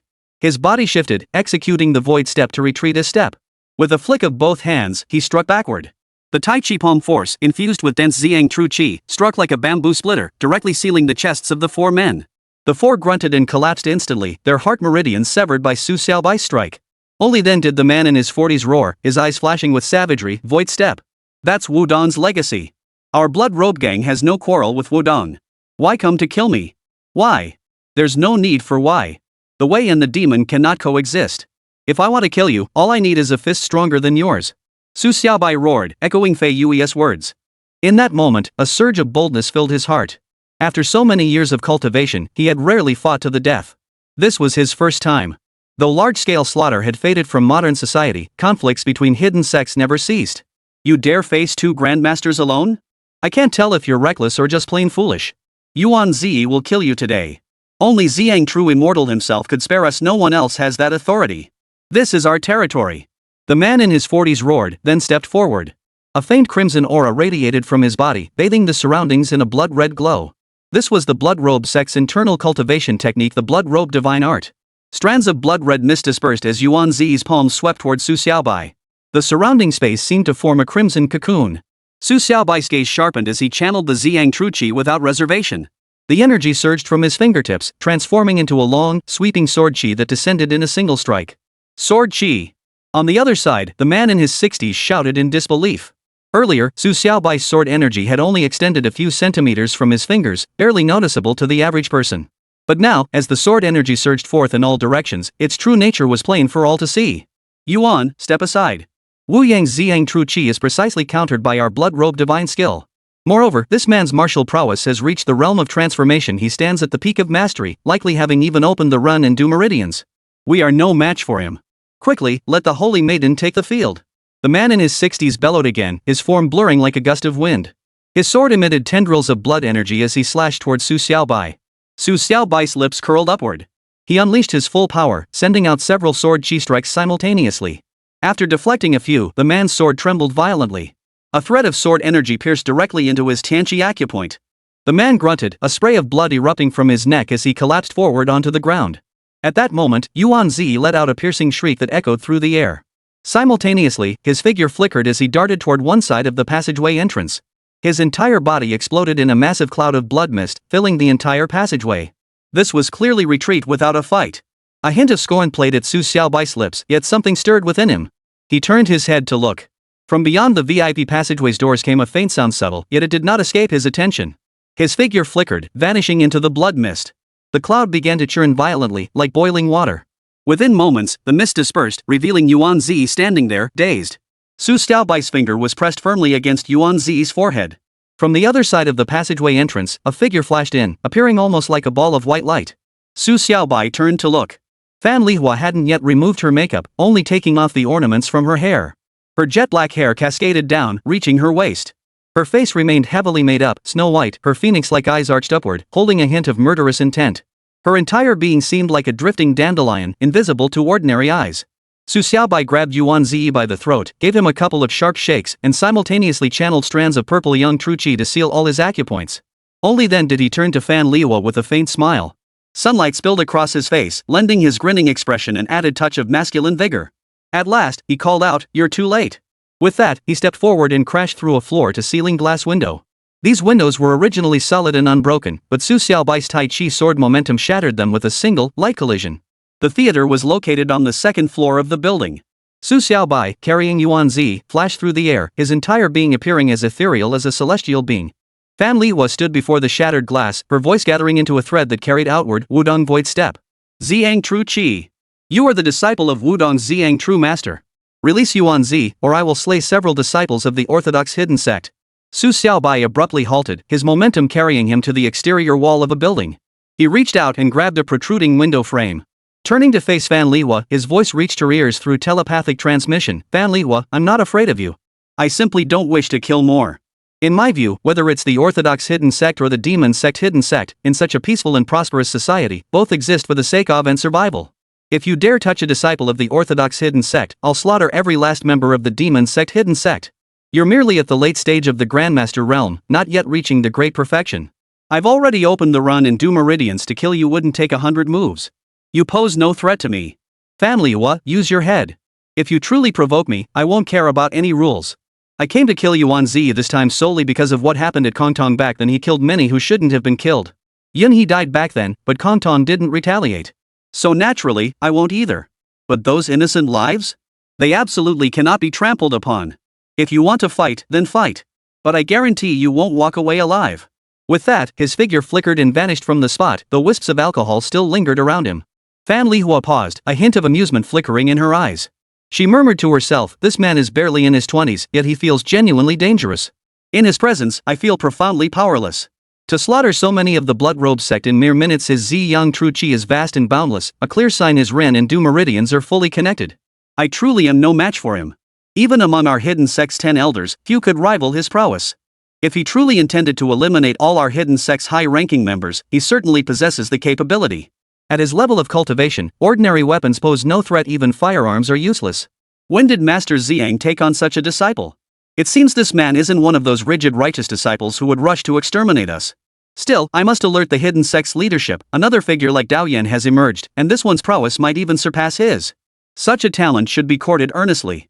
Glancing once more at the view outside the window, Fan Lihua straightened her body and slowly made her way to the other end of the passageway. The blood mist still lingered within, its pungent stench as intense as ever. She glanced at the several corpses on the floor, then flicked her snow-white sleeves, sending them into a corner nearby. Meanwhile, Su Xiaobai's figure had already materialized outside the Dewdrop Club. He scaled the outer wall to the second floor and re-entered Yuan Ming's private room. Yuan Ming paced restlessly within the private room. The table laden with dishes remained untouched. Clearly, since Su Xiaobai's departure, he had lost all appetite, his steps growing increasingly agitated. Why hasn't my great grandmaster returned yet? It's been over half an hour. Please, nothing must have happened to him. If this keeps up, I'll have to inform Grandmaster Ziyang. Yuan Ming muttered to himself, shaking his head as he spoke. No, I must obey the Grandmaster's orders. This situation is driving me crazy. What on earth should I do? No, I should call and consult the higher-ups. Let them decide what to do. Yuan Ming gritted his teeth and reached for his phone. Just then, his vision blurred and the phone vanished. Looking up, he found Su Xiaobai seated beside him, casually tossing Yuan Zi onto the floor with one hand while placing the phone on the dining table with the other. 052 Resentment. Great Uncle Master, you're back? That's wonderful. Are you hurt? What about Yuan Zi? Yuan Ming leapt to his feet, grabbing Su Xiaobai's hand excitedly. But Su Xiaobai merely waved him off. Alright, it's done. No need to get worked up. Yuan Zi is right here. Yuan Ming exhaled a long breath and plopped down onto a chair, his expression finally easing. Only then did he realize Su Xiaobai had brought Yuan Zi back. He jumped up again. Glancing at Yuan Zi lying face up on the ground, Yuan Ming's mouth twitched. He's still alive? Su Xiaobai smacked Yuan Ming's forehead impatiently. Of course he's alive. I shattered his dantian and sealed his acupoints. He's completely powerless now. Great uncle, Yuan Ming asked blankly, what about the person who was with Yuan Zi? I killed them all. Su Xiaobai replied, then shifted the topic. Oh, right, has Fei Yui arrived yet? Oh, she's here, Grandmaster. I had her seated in a private room on the other side. She's drinking right now. Fei Dongjia has a boisterous personality and loves her liquor. But I didn't tell her you arranged for her to come, so she's still in the dark about it. Yuan Ming replied softly. Su Xiaobai immediately stood up, grabbed Yuan Zi by the arm, and said, alright, take me over there. If anything comes up, I'll handle it directly with her. Oh, right, are my colleagues still there? They are. The dishes have all been served, but they seem to be waiting for your return. I've gone to see them twice already. Yuan Ming nodded, then walked to the private room door and pulled it open. Su Xiaobai followed Yuan Ming as he turned toward the adjacent private room. Fei Yui's room was just a few doors down, separated by 5 or 6 other private rooms. Standing at the door, Yuan Ming knocked. But Su Xiaobai patted his arm and said, alright, Yuan Ming, you can go back. I'll handle this myself. There's no need to knock, just walk right in. He twisted the lock and stepped inside. Yuan Ming pressed his palms together, bowed slightly toward the room, and murmured softly, my great uncle is truly a master. But a man and a woman alone in one room, it feels like a sin. Ahmed Ba. Su Xiaobai naturally heard Yuan Ming's words. His lips twitched slightly. Finally, he casually closed the private room door and raised his eyebrows to look ahead. Fei Yui stood near the window in the private room, sipping wine. A glass of red wine was nestled in her palm, its translucent liquid casting a faint blush across her face. Today she had changed her outfit, a black fitted t-shirt paired with candy-colored skinny pants, her feet still encased in black thigh-high boots, wrapping her figure into an exceptionally alluring silhouette. Yet at this moment, she was visibly tense, pacing restlessly by the window. Despite her stunning figure, this agitated movement accentuated her slender waist and rounded hips in an entirely different light. Clearing her throat softly, Su Xiaobai casually set Yuan Zi aside. Taking one final step forward, she approached the woman and said calmly, Xiao Fei, I'm here. Master Su? Did you send someone to fetch me? Fei Yui paused, then exhaled softly in relief. Of course it was me. Who else do you think would find you here? Su Xiaobai replied, then shrugged his shoulders, causing a crackling sound to echo throughout his body. Fei Yui smiled faintly. I thought it might be the Emei Sect sending me here. After all, they mentioned the hidden sect's name. I hadn't even planned to come, I was preparing my escape route. But then I remembered I hadn't killed Yuan Zi yet, and I couldn't just abandon all the brothers of the Sanha gang. So I gritted my teeth and came. After arriving, I've been anxious, wondering what if they send me back to Emei? I'd die rather than live without killing Yuan Zi. But Abbess Jiku is notoriously impartial, she won't let me off. I figured my only hope was to seek help from you, Master Su. After all, your skills surely match hers. Su Xiaobai glanced at her and nodded slightly. These matters require reason, not just strength. Your quest for vengeance is entirely justified. Even if Abbess Jiku is as unyielding as they come, she can't touch you, you've effectively left Emei. Fei Yui paused, then pursed her lips slightly before replying, Master Su, I'm counting on you from now on. You can't abandon me. Su Xiaobai's heart stirred violently. Fei Yui's beauty was striking, and as she spoke, she swayed her body, her curves undulating. This stirred the pure yang energy within him, causing it to surge and stir trouble. Oh, right about that. I brought Yuan Zi back. You handle her. Su Xiaobai hastily changed the subject, casually pointing at the ground. Yuan Zi? Fei Yui froze, then leapt to her feet, eyes wide as she gasped, what? Yuan Zi? Yuan Zi of the Blood Robe sect? As she spoke, she looked down at Yuan Zi on the ground, her teeth clenched so tightly they sank into her lips, drawing thin threads of blood. Large tears streamed down her face, splattering onto the ground where they shattered into droplets of mist, scattering with a crisp, pearly sound like pearls striking stone. After a long moment, Fei Yui finally approached Yuan Zi. Staring intently at his face, she clenched her fists and declared, "Master Su, no mistake, this is Yuan Zi. This face has been buried in my memory for 17 years. I'd recognize him even if he were reduced to ashes. Except, compared to 17 years ago, he hasn't aged a day." Su Xiaobai drew a deep breath. Internal energy surged within him. With a flick of his finger, a thread of qi shot into Yuan Zi's body, unsealing his blocked acupoints. Yuan Zi stirred, slowly sitting up. When Su Xiaobai had seized him earlier, those two casual shakes were his self-created snake shake technique. The Ziyang True Qi had shattered his dantian, destroying all his cultivation. With not a shred of internal energy left within him, he was now no match even for an ordinary person. Yuan Zi coughed heavily several times, blood trickling from the corners of his mouth. Finally, he raised his eyebrows and fixed his gaze on Fei Yui, a bitter smile spreading across his face.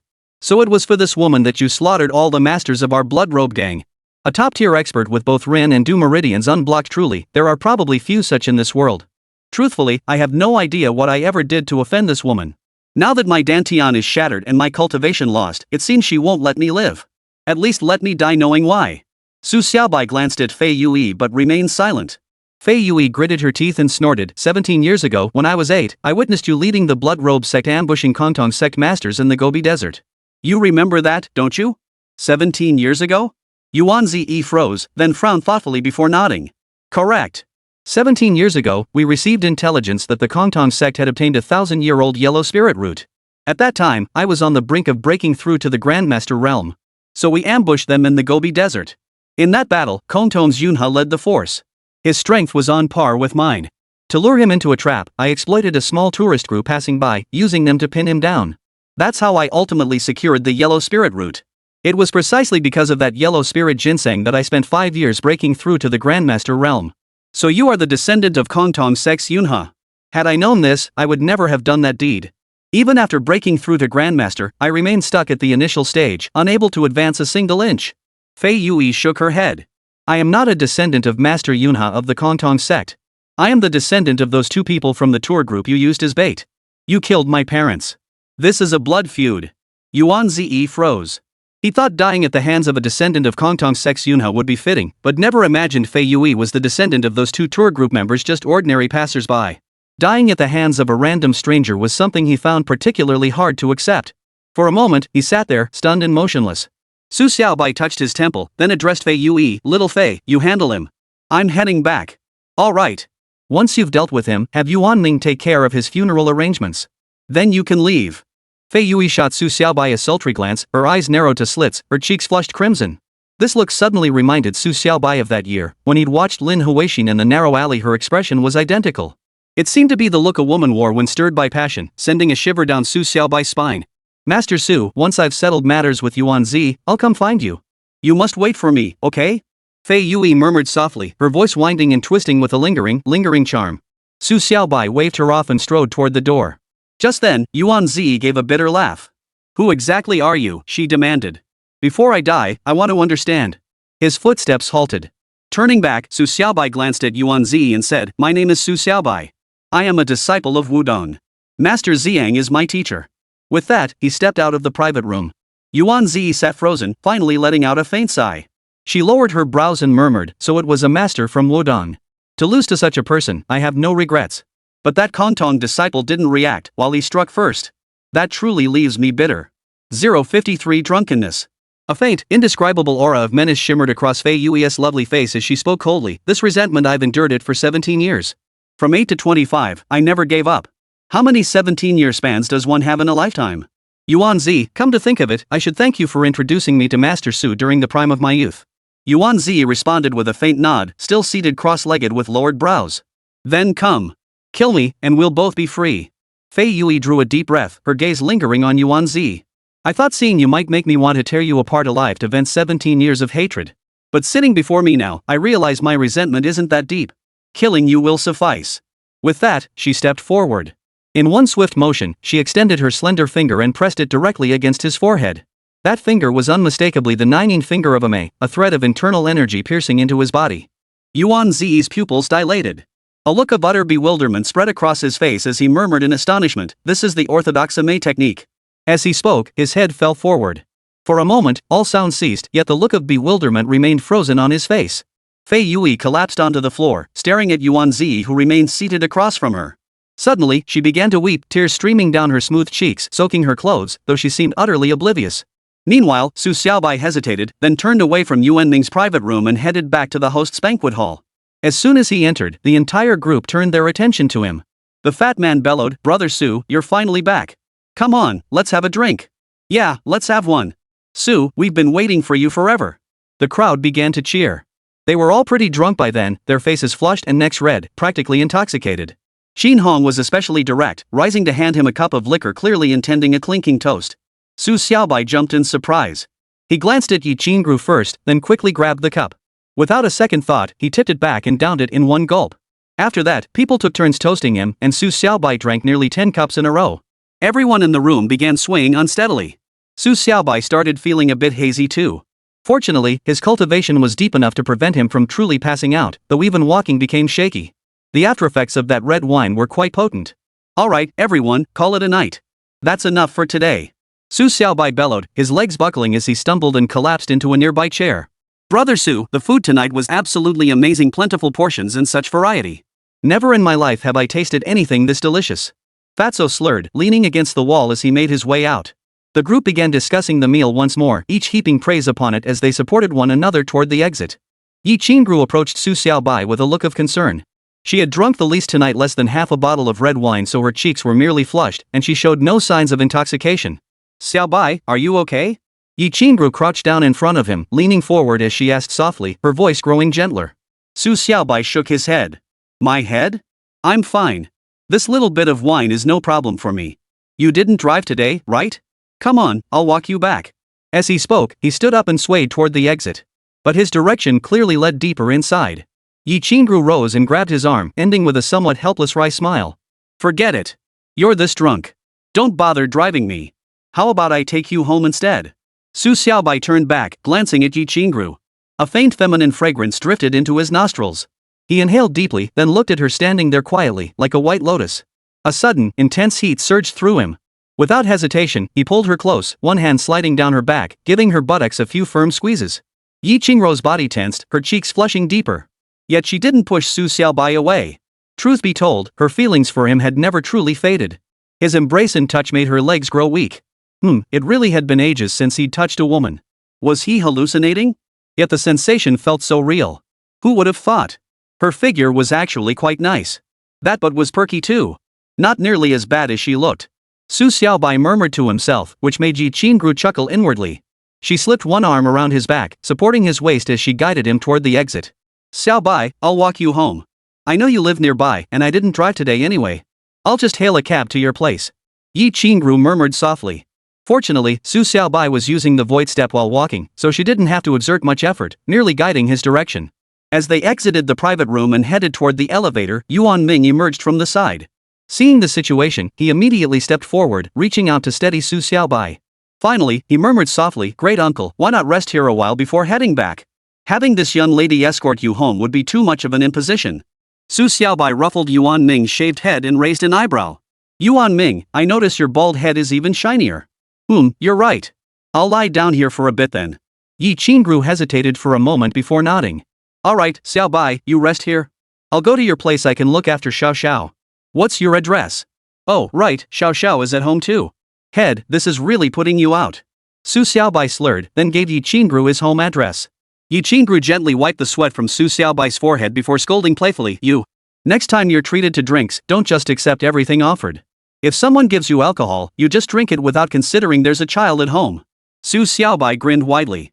That gentle scolding, spoken with such tender affection, set a fiery flame burning in his heart once more. He reached out and gave Yi Qingru's cheek a playful pinch, then hummed a few soft notes. Yi Qingru's pretty face flushed. She stole a glance at Yuan Ming beside her, but he kept his brows lowered, pretending not to notice anything, acting like the most honest person alive. This relieved her. Finally, she looked at Yuan Ming and said, "Sir, I'll leave Xiaobai in your care. I must be going now. Rest assured, I'll take excellent care of my great uncle." Yuan Ming nodded earnestly, his expression solemn. He was a thoroughly rigid individual, whose words and actions exuded dependability. Yi Qingru looked puzzled. She still didn't understand why Yuan Ming called Su Xiaobai grandmaster, nor did she grasp the generational hierarchy involved. But seeing that Su Xiaobai and Yuan Ming knew each other and seemed to have a decent relationship, she said nothing more and stepped directly into the elevator. Watching the elevator descend, Yuan Ming supported Su Xiaobai as they walked toward the hallway. Along the way, he said, "Great uncle, let me help you up to the third floor. The entire third floor is the rest area."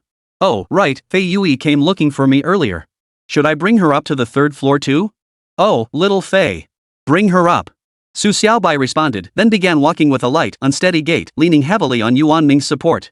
Fortunately, Yuan Ming's profound inner strength allowed him to carry Su Xiaobai with remarkable stability. However, when they reached the staircase, Su Xiaobai found himself unable to step up. His foot twitched several times, but failed to land on the step. After a few attempts, he raised his eyebrows defiantly and snorted, "You think this low wall can stop me? Watch me fly over it." With that, his figure swayed as he generated a step in mid-air. His toes touched the void, propelling him directly from the second floor to the third. Yuan Ming, startled, quickly followed, rushing to steady Su Xiaobai, who stood there swaying, looking as if he might collapse any moment. She then escorted him all the way into a room. The room resembled a presidential suite in a luxury hotel, lavishly decorated and spotlessly clean. Its location was prime, with floor-to-ceiling windows offering a clear view of the busiest street in Donghai. After settling Su Xiaobai onto the spacious sofa in the living room, Yuan Ming wiped the sweat from his forehead and muttered to himself, "Grandmaster is truly hard to please. If he'd fallen and hurt himself, he'd definitely scold me when he woke up. But Yuan Ziyi's death, word of this will surely spread throughout the martial world. It's an absolute bombshell. Still, those from the hidden sect of the demon cult probably won't dare make a move. Our grandmaster is just too formidable. I just heard through the grapevine that our great grandmaster has mastered both the run and do meridians that makes him a true supreme master. No wonder he could take down 2 grandmasters and several top-tier experts from the Blood Robe sect. Perhaps he could even suppress Grandmaster Ci Jing now." Whether Su Xiaobai heard Yuan Ming's words or was lost in his own thoughts, he murmured in response, Yuan Ming, look into it. There's this woman named Fan Lihua, a singer, apparently. What kind of holy maiden is she? She's a late-stage grandmaster level expert. Quite a formidable woman." After speaking, he leaned back on the sofa, his brows furrowed. It was unclear whether he had fallen asleep. Fan Lihua? Yuan Ming froze, then pondered carefully. He still couldn't grasp who this person was. This made him frown and mutter under his breath, "Holy maiden? That should be the same role as our sect master, but I've never heard of any holy maiden in the demon sect? This must be something our great grandmaster imagined while drunk." He glanced at Su Xiaobai once more, pondered briefly, then turned and walked away. Descending directly to the second floor, he eventually reached Fei Yui's private room and knocked on the door. Fei Yui opened the door and saw Yuan Ming. She wiped the corner of her eye and smiled faintly. "Master Yuan Ming, where is Master Su? Also, Yuan Zi is dead. Master Su said he wanted you to handle this matter." Yuan Ming nodded solemnly. "Rest assured, Madam Fei. Yuan Zi's final arrangements are in my hands. We handle several such cases every year. If you wish to see the senior master, then come with me." 054 soaked. Fei Yui's eyes flickered. Yuan Ming's title gave her a rough idea of his status. After all, she had once been a true disciple of Emei. As a member of the hidden sect, she naturally knew the standing of disciples bearing the Yuan generation name. The two ascended to the third floor, one ahead, one behind. Standing before the door to Su Xiaobai's room, Yuan Ming gestured with a finger. "Your senior master is drunk. You go in yourself and look after him. I'm a man, I tend to be clumsy. If you need anything, just let me know, and I'll arrange it." Fei Yui bowed slightly to Yuan Ming, then murmured softly, "Thank you, master. Nothing else matters, just please handle matters concerning Yuan Zi." Yuan Ming shook his head solemnly. "No need for formalities, Madam Fei. This is what my senior master instructed me to do, and I will see it through properly. You needn't concern yourself." Fei Yui nodded. Watching Yuan Ming turn and leave, she drew a deep breath and pushed open the room door. The room was quiet. It was mid-afternoon, around 3 o'clock. The scorching sunlight streamed through the clear glass windows, bathing the entire space in bright light. Fortunately, the air conditioning was on, making it quite comfortable. Fei Yui closed the door and locked it. Her gaze swept around the room. Spotting the sofa, she saw Su Xiaobai sitting there, perfectly still, like a marble statue. He was clearly in deep meditation. A faint smile touched her lips as she moved slowly toward the sofa. Her footsteps were incredibly light, employing the Emei wind willow step. Sitting beside Su Xiaobai, she paused briefly before gently unzipping her high-top boots and slipping her feet out. Standing barefoot on the floor, she reached out to touch Su Xiaobai. The instant her hand touched Su Xiaobai, a soft, elastic force radiated from her body, gently deflecting the touch to the side. This caused her eyebrows to arch slightly, a look of astonishment flitting across her face as she murmured softly, "Protective aura?" The ability to generate protective qi signified that one's internal cultivation had reached the realm of transformation. Only when the body was in an unconscious state would its functions naturally produce this protective barrier, serving as a form of self-defense. At such moments, no one could approach Su Xiaobai unless they brutally shattered the protective aura with immense internal force, but doing so would likely provoke his fierce counterattack. Don't underestimate Su Xiaobai just because he's unconscious now. Even drunk to this extent, his counterattack is truly master level. No one could withstand it. Fei Yui showed no urgency. She glanced down at her own state.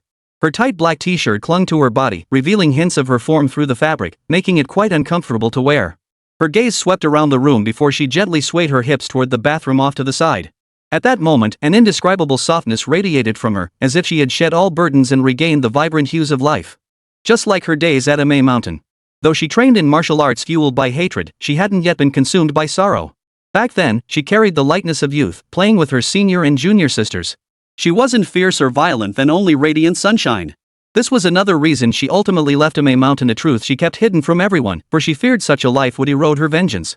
Buddha's light shone everywhere, Emei bathed in golden radiance.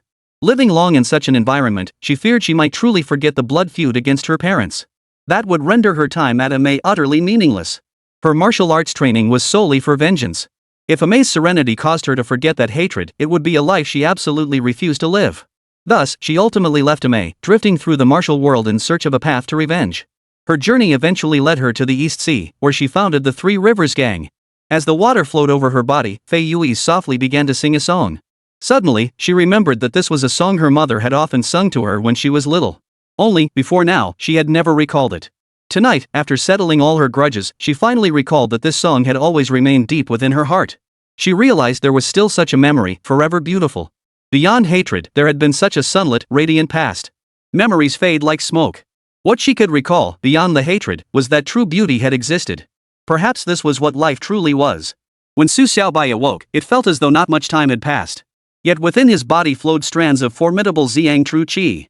After today's battle, the sensation of impending transformation within him grew even more intense. It seemed that with just a little more external pressure, he could truly step into the next realm of the Grandmaster. According to the ancient texts, that realm should be called breaking the grain. Such secret texts were not circulated openly, preserved only within ancient sections. Take Wudong, for instance, only the hidden sect possessed them. The public face of Wudong had severed many of its ancestral traditions. Exhaling deeply, Su Xiaobai circulated his Ziyang True Qi through a full cycle. Wispy trails of alcohol vapor dissipated from his body. Just as he was about to rise, he noticed a pair of black stiletto heels standing upright beside the sofa. Scattered across the cushions lay a complete outfit, unmistakably women's clothing. A black t-shirt paired with white leggings, followed by lingerie. This seemed to be Fei Yui's signature style. Su Xiaobai couldn't help but twitch an eye corner, thinking she was truly bold, undressing right in front of him. But then again, he had been completely unconscious earlier. Fei Yui probably didn't expect him to wake up so quickly and hadn't paid much attention to these details. From the moment Yuan Ming left to Fei Yui entering, then her showering, it couldn't have been long, certainly less than an hour. Glancing outside again, the sun still blazed high in the sky. Su Xiaobai exhaled in relief. It must be around 4 in the afternoon. The sound of running water reached his ears. Turning his head to the side, Su Xiaobai saw Fei Yui showering while humming a song. Its rhythm was gentle and soothing, almost like a lullaby meant to calm a child to sleep. He found himself leaning in to listen. Fei Yui's voice was low, husky, and gentle, lacking her usual commanding presence. It felt as though she were genuinely lulling a child to sleep. This made Su Xiaobai frown slightly, though he mused inwardly that perhaps, after exacting her revenge, her mindset had shifted considerably. That was likely why she no longer carried the fierce, cold aura of a gang boss. After 7 or 8 minutes, the water stopped running, followed by the click of the bathroom door closing. Su Xiaobai paused, then settled back onto the sofa, lowering his eyelids as if still asleep. Otherwise, Fei Yui might feel awkward. Fei Yui walked toward the sofa while drying her hair. Her figure was undeniably striking, truly a vision of curves. Standing around 5 feet 8 inches, she possessed exceptionally long legs. Her skin was as milky white as cream, and years of martial arts training had sculpted her muscles into perfect proportion. As she moved, her hips swayed with a captivating rhythm. Reaching the sofa, she shot Su Xiaobai a glance before biting her lip. She sat down beside him, leaning half her body against his, and gently traced his cheek with one hand. "Master," she murmured softly, "my entire future is now entwined with yours." Su Xiaobai's heart raced. It was summer, and he wasn't wearing much to begin with. Fei Yui, however, was practically naked. This intimate contact meant every curve and contour of her body pressed against him, leaving him utterly overwhelmed. Fei Yui, however, remained utterly oblivious. She clung tightly to Su Xiaobai, her lips still humming that haunting melody. Her small feet dangled over the edge of the sofa, swaying back and forth, her long legs creating ripples of white foam. Su Xiaobai could barely hold on. He suspected that if he kept pretending any longer, Fei Yui might do something unexpected. The pure yang energy surging within him was nearly beyond his control. If this continued, trouble was inevitable. Exhaling a long breath, Su Xiaobai opened his eyes slowly, as if truly emerging from meditation. He wore the air of a reclusive sage, though he dared not glance beside him for there sat a true vision of beauty. Fei Yui sensed Su Xiaobai's awakening. Unlike the startled leap of a traditional woman, she remained seated, her voice soft as she asked, "Master Su, you're awake?" Only then did Su Xiaobai turn his head to look at her. The moment his gaze met hers, his nostrils tingled, and two thin streams of blood trickled down. Yet he maintained a stern expression as he demanded, "Xiao Fei? Why aren't you wearing any clothes? What does it matter? Do you like looking? If you do, then look all you want." Fei Yui replied with unabashed candor, her eyes twinkling with an indescribable mischief, though her commanding presence remained undiminished. This was a woman of true fiery spirit, bold in love and hate. Before Su Xiaobai, she was unpretentious, acting on her whims. Su Xiaobai's gaze fell upon her chest, his eyes widening. Those were truly mounds like hills. His heart surged with emotion, and finally, he said with a stern expression, "Xiao Fei, yes, it's very beautiful." As he spoke, two thin trails of blood trickled from his nostrils. His breathing quickened, the pure yang energy within him surged, and for a moment, he felt his body temperature rise. This sensation mirrored the feeling he'd experienced upon first meeting Lin Huixin years ago. He knew it was the pure yang energy within him playing tricks. For a moment, he sat there dumbfounded, his mind completely blank. Fei Yui, noticing Su Xiaobai's state, smiled faintly. She extended her right thumb and index finger to wipe away the two streaks of blood from his nostrils. Then, she placed her two fingers in her mouth and sucked on them with a series of smacking sounds. Mmm. Su Xiaobai hummed, his mind racing, this is it. That feeling of losing control is back. Right on schedule, it's terrifying. Looks like I won't escape Xiao Fei's grasp today. But it's no big deal, this isn't the first time a woman's charmed me. 055 offering herself. For Su Xiaobai, he was no longer the naive youth who first met Lin Huixin, clueless about matters between men and women. After entering university, he finally understood these feelings. He'd even been pursued by female classmates and engaged in plenty of activities unsuitable for minors. So, he was now truly a man of experience. Fei Yui's eyes glowed with a wild light as she watched Su Xiaobai staring at her blankly. She murmured softly, "Master, you helped me deal with Yuan Zi. I know the outcome seems simple, but it must have been a harrowing ordeal. I've said it before, from this day forward, I am yours. I possess nothing of value to you. You're not short on money, and the Sanhe gang is hardly worth your attention. The only thing I can offer is myself. So if you wish to look upon me, you may do so for a lifetime. I am willing to accompany you through life and death, becoming the woman who remains eternally devoted behind you." Su Xiaobai snorted inwardly, truth be told, I am short on cash. But then again, I doubt you have much to spare either. And your beauty? That is something no amount of money could ever buy. These words remained unsaid. By now, Su Xiaobai had no desire to speak. His gaze scanned her body as Fei Yui leaned forward, nestling completely into his embrace. One hand had already slipped beneath his clothes. Su Xiaobai's eyes narrowed, tinged with anticipation. Just then, a knock sounded at the door. Immediately after, Yuan Ming's earnest, staid voice echoed, "Master Fei, has the Grandmaster awakened? I've brought some hangover remedy. I'll come in now." Fei Yui's body jerked back, collapsing face down onto the sofa. Without hesitation, Su Xiaobai leapt to his feet, his toes pushing off the ground. His body spun mid-air, landing directly at the doorway. He pulled the door open. Only as he pulled the door open did he slap his forehead in realization. The door was actually locked from the inside. Even if Yuan Ming wanted to enter, he couldn't. And though he was an honest, straightforward man, knowing the door was locked would make him realize something unsuitable for minors was happening inside, causing him to naturally give up. This realization brought a wave of frustration to Su Xiaobai's heart. He had truly missed his chance. The pure yang energy surging within him now felt like a raging river. Yuan Ming pushed a small cart over, laden with food and even two sets of clothes, one for a man and one for a woman. The man's clothes were naturally for Su Xiaobai, while the woman's were for Fei Yui. From this, it seemed that the seemingly simple Yuan Ming was actually quite thoughtful. "Oh, Grandmaster. Why is your nose bleeding? Have you suffered internal injuries? Could it be from the fight at the Red Heart Grand Theater when you killed Yuan Zi?" Yuan Ming stared intently at Su Xiaobai's face, his voice tinged with concern. Finally, he rolled up his sleeves and shuddered slightly. "Grandmaster, allow me to heal your wounds with the internal energy of the Yi Jin Jing. The red Yi Jin energy is gentle and enduring, perfect for healing injuries." Su Xiaobai's mouth twitched slightly. Finally, he waved his hand. "Yuan Ming, if there's nothing else, you may withdraw. I'm not injured. Just now, well, there was too much blood in my body, so I forced some out. Go now. Unless it's urgent, don't come bother me again. Great Uncle Master, I actually do have something to report. Grandmaster Ziyang called earlier and asked me to inquire about the details of your battle with Yuan Zi. How many moves did it take you to defeat him? Also, regarding that holy maiden you mentioned, she does indeed exist. Yuan Ming scratched his head and gave a rather dry, lopsided grin. Su Xiaobai shot Yuan Ming a glance, inwardly thinking this guy's rambling was downright infuriating. My fight with Yuan Zi took about 20 moves. His blood-robe divine power is a desperate, life-preserving technique, so he managed to withstand several of my Tai Chi sword strikes. Tell me, who exactly is this holy maiden? Su Xiaobai asked with a stern expression. Yuan Ming nodded vigorously. Grandmaster Ziyang said the same thing. The blood-robe divine skill excels at self-preservation. That you could defeat Yuan Zi in over 20 moves means you're truly a top-tier master. As our patriarch Huixin put it, you're on the verge of entering the Qi cultivation realm. He said your performance already renders human assessment unnecessary. But since the evaluators have already departed and their whereabouts are unknown, you'll just have to endure the ordeal. As for Fanliwa, she is the sacred maiden of the entire hidden sect of the Demon Gate. She appears to have originated from the Holy Yuan Sect, cultivating the supreme heavenly demon art. She can transform into the supreme heavenly demon, possessing unrivaled seduction techniques. Moreover, in matters of intimacy, she can bring one to the pinnacle of earthly pleasure. No man can escape her deliberate allure. Therefore, Grandmaster Ziyang urged you to exercise utmost caution. After all, you are young and impetuous, cultivating the purple Ziyang True Qi. Should you be bewitched by Fanliwa's supreme heavenly demon art, you risk being utterly ensnared. Such a fall would indeed spell trouble. Su Xiaobai froze.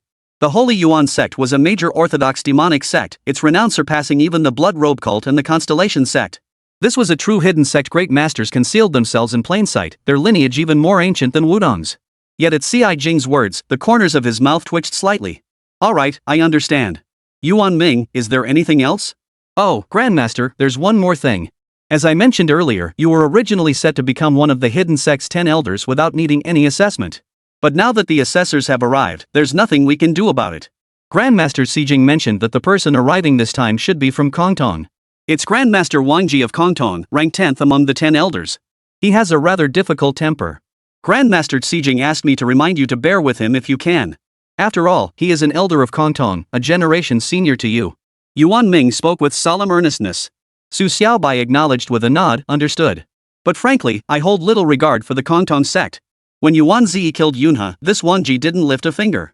What kind of senior is that? He doesn't protect his own juniors or uphold justice against evil. Does that even resemble a true senior? What defines a senior? It's someone who shoulders the honor of their entire sect alone, ensuring their own people aren't bullied at will. Yuan Ming bowed deeply, addressing Su Xiaobai with solemn respect. My great uncle truly possesses profound wisdom. I share your views, though such words may be spoken by you, but not by me. Why? Su Xiaobai shot Yuan Ming a puzzled glance. Yuan Ming raised an eyebrow. Because your martial arts prowess has likely already surpassed that of Grandmaster Wangji, whereas mine still falls far short. Even if you were to speak, he couldn't defeat you, he'd only be left seething with frustration. Su Xiaobai paused, then broke into a grin. His gaze softened toward Yuan Ming.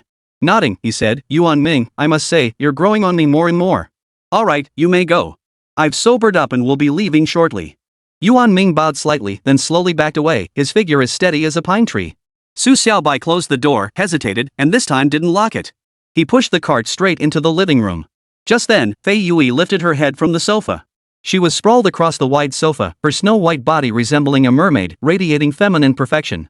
Su Xiaobai felt a rush of heat in his nostrils, silently musing, the supreme heavenly demon technique probably couldn't be any more extraordinary than this. Sir, you're actually one of the hidden sect's 10 elders? That's seriously awesome. Fei Yui fixed her gaze on Su Xiaobai, her eyes burning with fervor. Before, she'd addressed him as Master Su, but now she'd dropped the honorific. Clearly, their relationship had deepened. She now regarded him as family. Su Xiaobai waved his hand dismissively, shaking his head with unconcern. It's no big deal.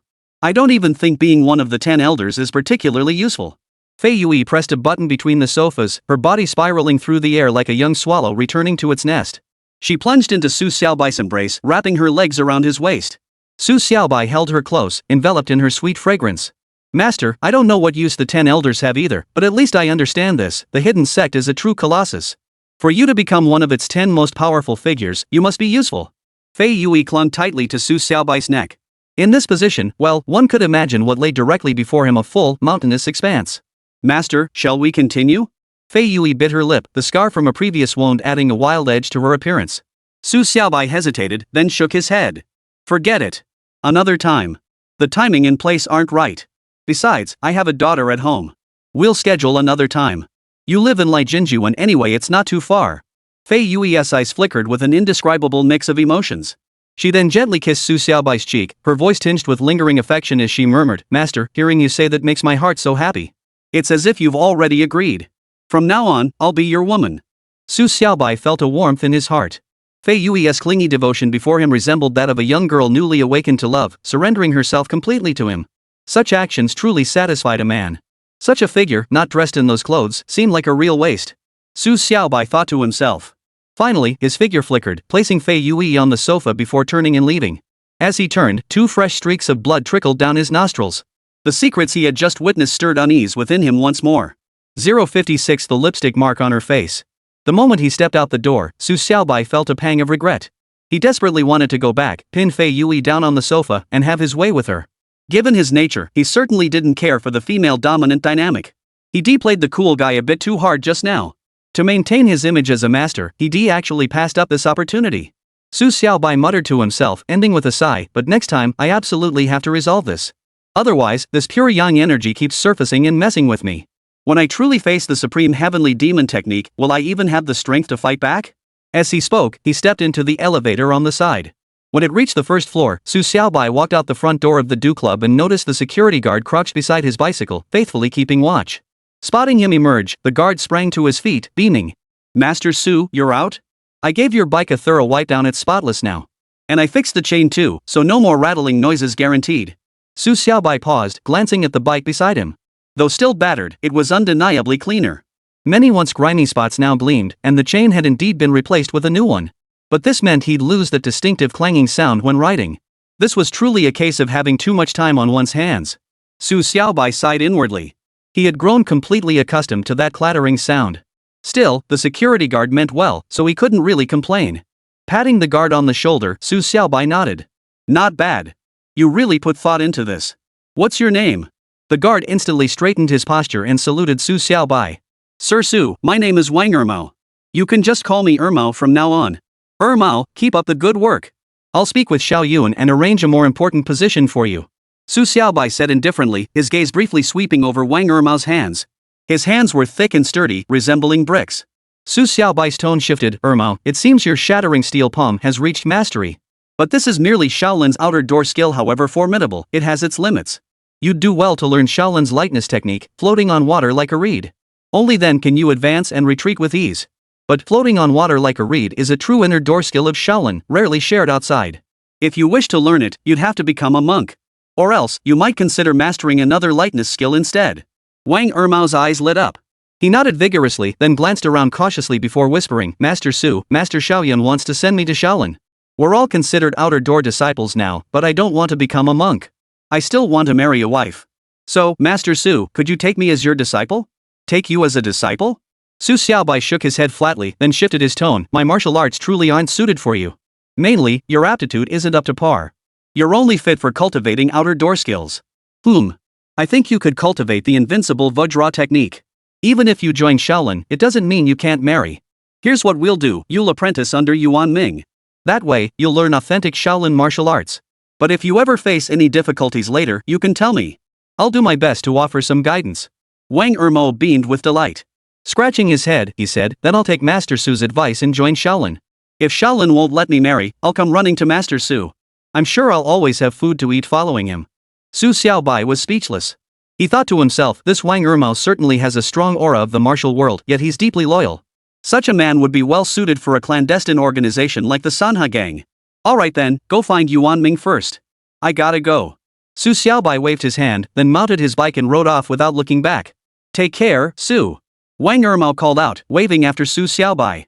Even after Su Xiaobai's figure vanished from sight, Wang Ermao's face remained lit with a smile. After a long moment, he turned back with a delighted expression, murmuring to himself, then I'll go find Elder Yuan Ming right now and ask him to take me as his disciple. Master Su said I'm suited for cultivating the invincible Vajra divine skill. That must mean it's a formidable martial art. I absolutely must master it and then join Master Su. Back in the neighborhood, Su Xiaobai locked his car. The rattling noise from the old car had indeed vanished along the way, leaving him frowning with displeasure. Without those sounds, it felt like something was missing. It was like riding a bike and suddenly losing the hum of the engine, pretty much the same feeling. Still, that guy Emei sure knows his way around repairs. Next time the car acts up, I'll go find him again. Su Xiaobai muttered to himself. Then, with a flick of his toes, he propelled himself up the staircase handrail.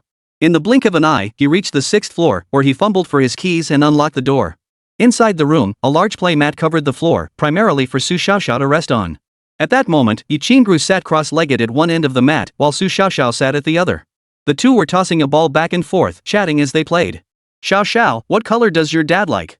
Huixin asked softly. Black and white. Su Xiaoxiao answered crisply.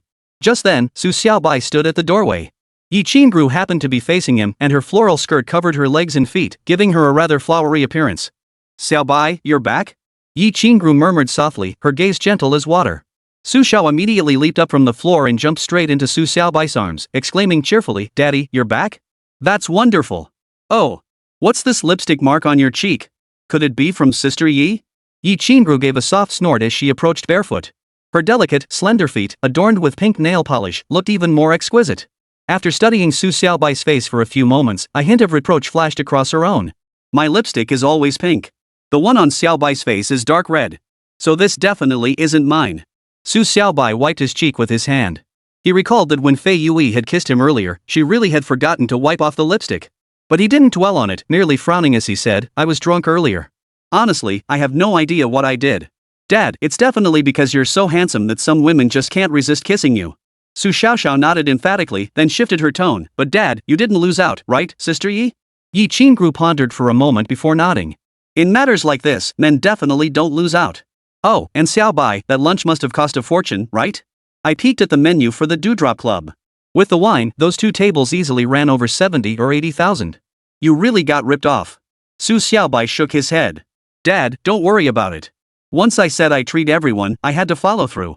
As long as the food's good, that's all that matters. It's not just good, it's top tier. I always thought the Morning Dew Club's reputation was overhyped, but honestly, the food here surpasses anywhere I've ever eaten. Their fame truly matches their quality. And the wine we drank? Authentic Lafite from the estate itself. That's the beauty of the Dewdrop Club though, pricey, it makes guests feel every penny is well spent. I might just start hosting clients here from now on. Huixin murmured softly, a hint of lingering satisfaction in her expression. Clearly, this meal had left her thoroughly pleased. Alright, boss, Su Xiaobai shook his head. I overdid it with the drinks at lunch. Let's keep dinner light tonight. I'll treat you and Xiao to some kanji. He ran his fingers across his face several times. The lipstick mark was indeed deep, leaving a faint red smudge on his palm. Huixin shot him a disapproving look and tapped his forehead. You. Since we're having porridge, let's just eat at home. I'll cook. I'll stir-fry a few dishes too, just keep it light. Don't you dare say my cooking isn't good. Su Xiaobai rubbed his temple, thinking, I've never even tasted it before, how could I possibly think it's bad?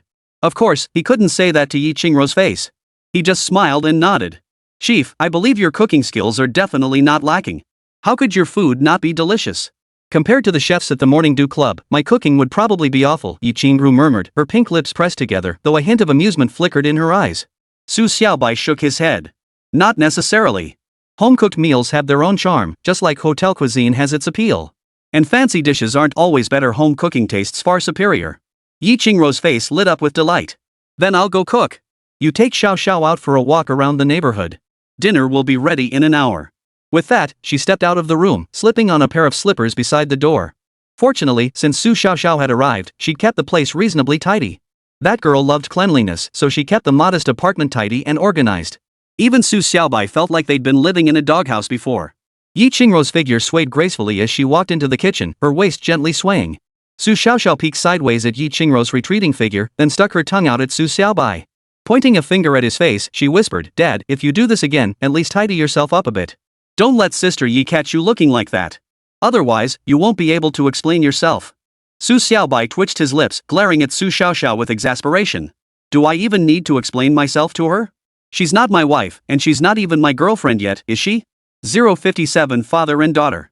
Dad, you'll always need a woman to share your life with.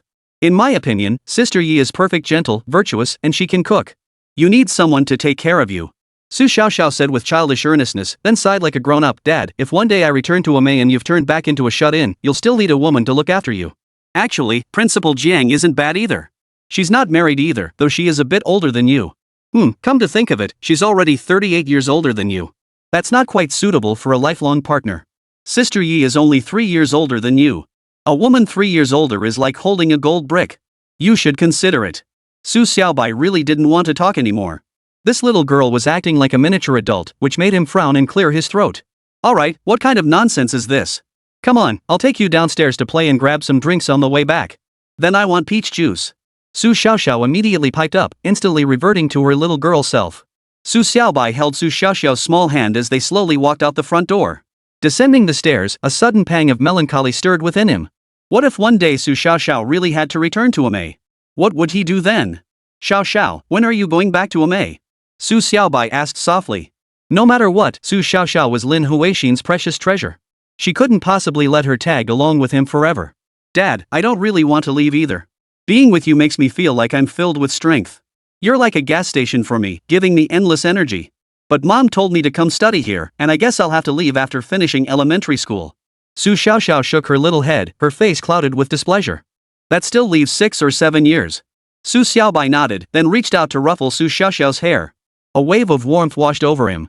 This little girl had brought him not only familial affection but also a transformation in his life. Su Xiaoxiao puffed out her chest. Dad, don't worry. Even if I go back to Emei, I'll come visit you in Donghai often. I'll just come with the traffickers, it's convenient and saves money.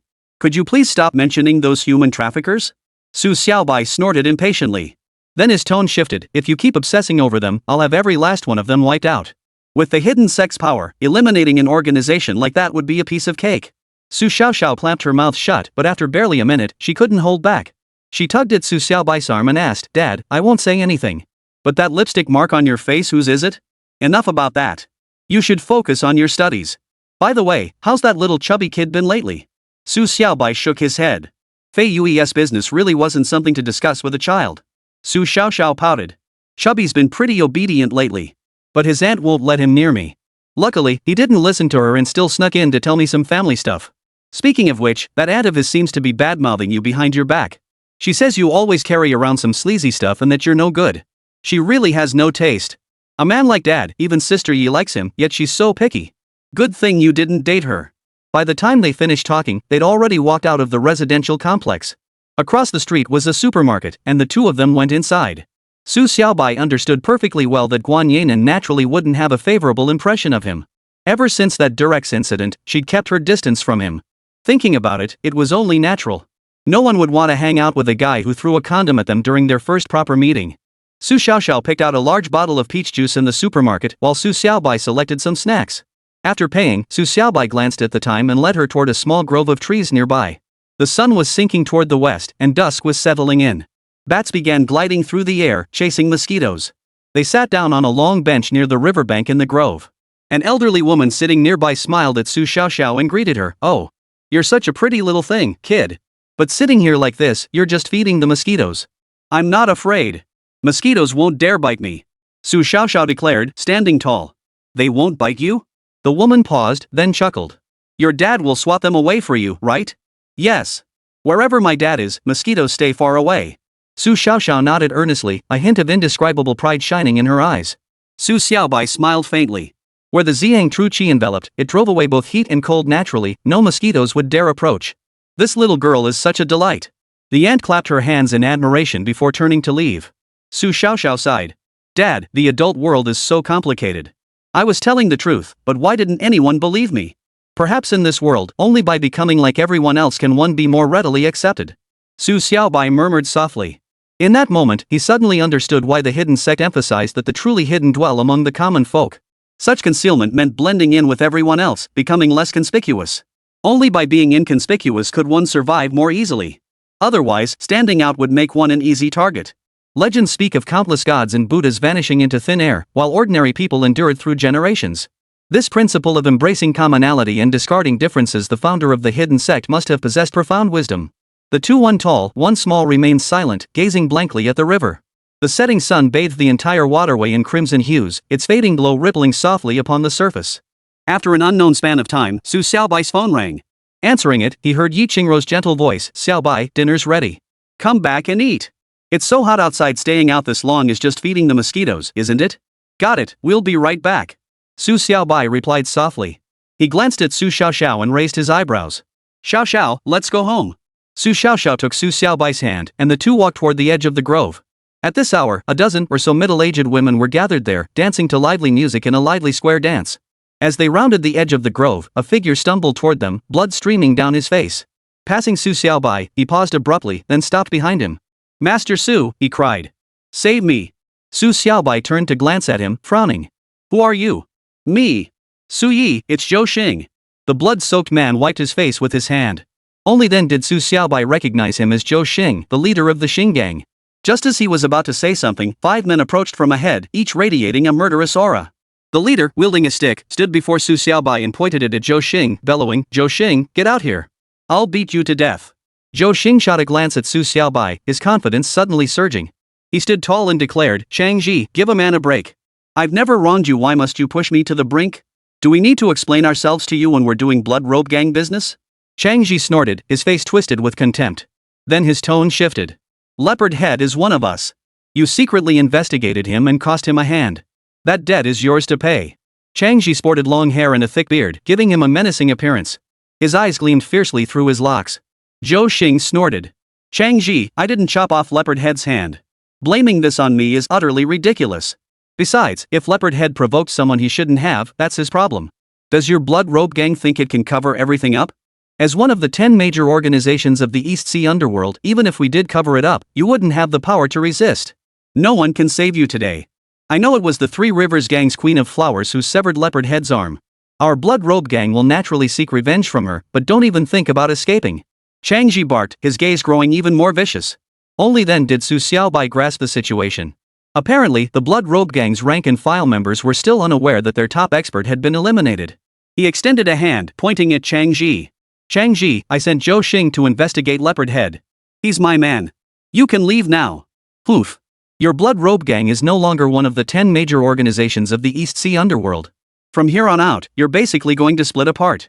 Changji shot Su Xiaobai a glance, swung his club, and smashed it straight at Su Xiaobai's forehead, bellowing, then I'll beat you to death. Su Xiaobai inwardly sighed. This Changji was nothing short of a madman, always resorting to violence. With a grunt, he casually seized the club. As soon as he grasped it, Su Xiaobai tapped the staff with his index finger. Purple Ziyang True Qi surged through it, causing Changji to feel a sharp pain in his palm. Instinctively, he released the staff. The entire sequence unfolded with blinding speed, as if Changji had voluntarily handed the stick to Su Xiaobai. He then swung the stick, delivering 2 sharp blows to Changji's calf. 2 sharp cracks echoed as Changji let out agonized screams. His sturdy calf had been brutally shattered, the excruciating pain beyond description. He rolled on the ground, screaming until he broke down in tears. The 4 men following him, who had been brimming with aggression moments before, hesitated upon seeing Changji's state. They dared not charge towards Su Xiaobai. Su Xiaobai raised an eyebrow, glancing at the 4. He swung the stick in his hand, tracing a flower in the air. Without a second thought, the 4 immediately knelt. Then 3 of them shoved one forward. The man shouted, "We surrender." "Sir, we surrender. Could you please not break our legs?" 058 The Queen of the Underworld. Fine, get lost. But don't ever go back to the Blood Robe Gang. You're joining the Three Rivers Gang now. From now on, listen carefully to Xiao Fei's instructions. Su Xiaobai waved his hand dismissively. He couldn't be bothered to deal with these 3 himself. But then he remembered Fei Yue's plan to absorb the Blood Robe Gang. This could be an opportunity. The Queen of Thorns? The 4 kneeling men froze, their faces filled with confusion. Su Xiaobai frowned and shot them a glance. One of them immediately shouted, "We'll listen to you. We'll do whatever you say." The 4 immediately turned and fled. Only then did Zhou Xing exhale in relief. He strode over to Changji, still sprawled on the ground, and kicked him a few times before snorting, daring to provoke Master Su? You really don't want to live anymore. Su Xiaobai glanced at Su Xiaoxiao beside him. Throughout the entire incident, the little girl hadn't shown a hint of fear. This likely stemmed from her life at Mount Emei. He was certain that even under the guidance of the stern Abbess Jiku, such violent confrontations were no strangers. Zhou Xing, go home and clean yourself up. From now on, you're joining the Sanha gang. With Xiao Fei watching over you, no one will dare mess with you on the streets anymore. Your skills are just way too lacking. Su Xiaobai waved dismissively, pulling Su Xiaoxiao forward without a second glance at Changji still sprawled on the ground. The Queen of Thorns? Zhou Xing shuddered, then forced a laugh. Su boss, you know Fei the head? Her temper isn't exactly the best, and her skills are formidable. joining her like this. I can't help but feel a little uneasy. Relax. She treats her own people with courtesy. Just say I sent you, she won't harm you. Besides, little Fei is actually quite gentle. Su Xiaobai replied indifferently, then shifted her tone. Yuan Zi of the Blood Robe Gang is dead, and all the elite fighters by his side are dead too. So there's basically no hope left. Sooner or later, Fei will take them over. If you defect early, you might even get some benefits. Zhou Xing froze, then his face lit up with wild excitement. Master Su, I'm heading over right now. I'll bring Chang Ji along too. When we clean up the Blood Robe Gang later, I'll get to really show my strength. Su Xiaobai waved at him dismissively, not even turning his head as his figure gradually faded into the setting sun. Chang Ji, lying on the ground, gritted his teeth and sat up. He glanced toward the direction Su Xiaobai had departed, his face drenched in sweat, bloodshot eyes glinting. Finally, gasping for breath, he managed, Yuan the head is dead? How is that possible? Zhou Xing sneered. Why not? Master Su wouldn't stoop to lying. Go check for yourself and I'll make sure you're convinced. In that moment, Zhou Xing adopted the posture of a petty man reveling in his triumph, a perfect embodiment of the star sex essence, borrowing the tiger's might. Chang Ji pondered for a moment, pulled out his phone, and dialed a number. When the call connected, he clenched his teeth, his jaw trembling as he asked, Boss Missouri, I need to ask, has something happened to head Yuan? Silence hung heavy on the other end before a faint voice replied, not just Brother Yuan. Brother Lu and the 4 guardians, they're all gone too. I'm now part of the 3 Rivers gang. Don't call me Mo Lauda anymore. Chang Ji, we've been close, both of us were hall masters in the Blood Robe Gang. Let me give you this advice, find your way out soon. Joining the 3 Rivers Gang would be best. This involves the Sanha Gang? Chang Ji's fierce gaze held a hint of bewilderment as he asked almost without thinking. It involves the Queen of Spades. She's hooked up with a man called Su Yi. This hasn't leaked outside yet, I got it from my informant. Think it over. This Su Yi struck at the Heart Grand Theater. When Yuan the head stepped down, he directly eliminated all the Blood Robe Gang's top brass. We can't stand up to someone like that. Mo Lao Dao whispered before abruptly cutting the connection. Chang Ji sat frozen for a long moment, then wiped his face and turned to Zhou Xing. Zhou Xing, he said, take me to the Sanha Gang. Get me to the Queen of Thorns. After that, I'll be your little brother. Zhou Xing paused, then raised his eyebrows smugly. So now you finally get it? Messing with Su Yi is a dead end. Chang Ji fell silent, but his eyes flashed with a hint of savagery. He remained a man who seemed like a madman. At the simple dining table, Su Xiaobai sat by the window, with Su Xiaoxiao beside him and Huixin grew on the other side. 4 dishes and a soup graced the table, all light and refreshing: scallion tossed tofu, garlic marinated cold noodles, stir-fried celery with squid, and sautéed green peppers, accompanied by a shredded pork and pickled mustard green soup. Sister Yi, I'm really hungry, Su Xiaoxiao called out before diving into her meal. Su Xiaobai reached out and ruffled Su Xiaoxiao's hair before lowering his head to eat as well. The dishes were indeed light and refreshing, with excellent flavors. Paired with congee containing preserved eggs and lean pork, Su Xiaobai couldn't help but nod in satisfaction. Sis, your cooking skills are beyond words. Not only can you make that silver ear fungus and lotus seed soup, but these dishes are also superb. This is what real home cooking should be. Su Xiaobai spoke without looking up, continuing to eat. Huixin shot Su Xiaobai a glance, her eyes sparkling, lips pressed together as she softly replied, as long as you like it. Or maybe, let Xiaoxiao stay with me instead. At least that would solve her meal problem, and it'd be super convenient for me to drop her off at kindergarten every morning. After all, with you, she can't cook and eats out every day. That's just too monotonous and unhealthy. Plus, making her wash her own clothes and tidy up, that's really not right. Su Xiaobai froze. He pondered for a moment, then glanced at Su Xiaoxiao. Yi Qingrou's suggestion actually made sense for Xiaoxiao's health. The family truly needed a woman around. Xiaoxiao, how about you stay with Sister Yi for now? I'm planning to buy a house. I'll start looking soon. Once I find a suitable place, you can move back. Well, anyway, you're still young, and I need to create a good environment for you. I'll find a relatively bustling area nearby and buy a place. That way, you'll have a proper home. Su Xiaobai nodded, glancing at Su Xiaoxiao earnestly. Su Xiaoxiao shot Su Xiaobai a look, pouting unhappily. Dad, I'll give you a month to buy the place. Then I'll move back. But it doesn't need to be huge, you can't afford that anyway. Yi Qingru chuckled softly.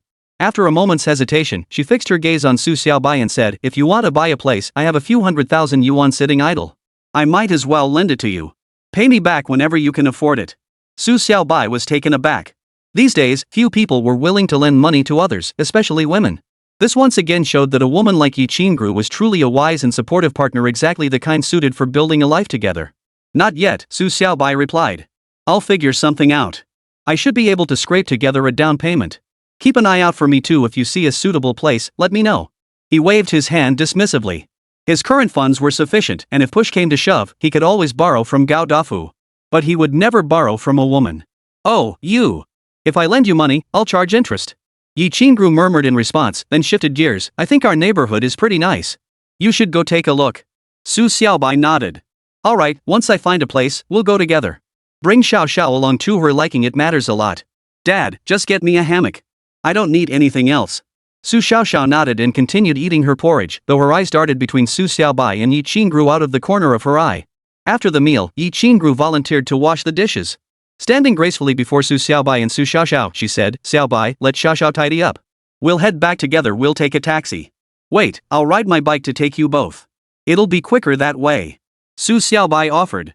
Yi Qingru shot him a disapproving look. Your bike? How's that supposed to carry two people? One in front, one behind you. Right in front, Xiao Xiao rides behind. My bike has a crossbar anyway. At my speed, it'll take no more than 20 minutes to get you home. Su Xiaobai declared with pride. But as he spoke, he suddenly sensed something amiss. If Yi Qingru sat in front of him, that would essentially mean she'd be sitting in his lap. A vivid, suggestive image instantly filled Su Xiaobai's mind. He felt the pure yang energy within him begin to stir once more, prompting him to quickly lower his gaze and forcefully cut off such thoughts. Yi Qingru gave a soft snort before swaying her hips as she turned to help Su Xiaoxiao pack. Truthfully, Su Xiaoxiao didn't have much to pack, just some school supplies and a few changes of clothes, all easily fit into a single tote bag. Once everything was packed, the three of them headed out together. Su Xiaobai didn't actually ride his bicycle, it really wasn't appropriate. They hailed a taxi by the roadside. This time, Yi Qingru showed good judgment, deliberately taking the front seat and leaving the back for Su Xiaobai and Su Xiaoxiao. Su Xiaoxiao reached out and held Su Xiaobai's large hand, whispering softly, Dad, while I'm away, you need to learn to take care of yourself. Eat on time, tidy up the room occasionally so it doesn't get too messy, and put on an extra layer at night. But with this weather, you probably won't need it. But most importantly, you absolutely must stop leaving things scattered everywhere. And don't go days without washing your clothes, getting yourself all grimy. Also, stay away from little fatty and auntie. She really has no taste, let her stay a spinster. Su Xiaobai's mouth twitched. This girl was indeed extremely mature for her age, like a little adult. He nodded and said, Don't worry. It's not like I'll disappear. Once I find a place, I'll move back. The two chatted sporadically while Yi Qingru, seated in the passenger seat, kept a faint smile on her lips, radiating a gentle tenderness like flowing water. 059 Kongtong Forgetfulness. Below Yi Qingru's apartment building, the taxi slowly pulled away. Su Xiaoxiao glanced at Su Xiaobai, waved at him, and said, Dad, you go back. Get some rest. Su Xiaobai waved back, watching Su Xiaoxiao turn and walk toward Yi Qingru with crisp efficiency. He said softly, Xiaoxiao, if you don't like it there, just give me a call. And don't embarrass me, okay? Yi Qingru giggled softly, murmuring reproachfully from the side, who teaches their child like that? Alright, why don't you come up for a visit? Come to think of it, you've never actually been to my place before. Su Xiaobai shook his head.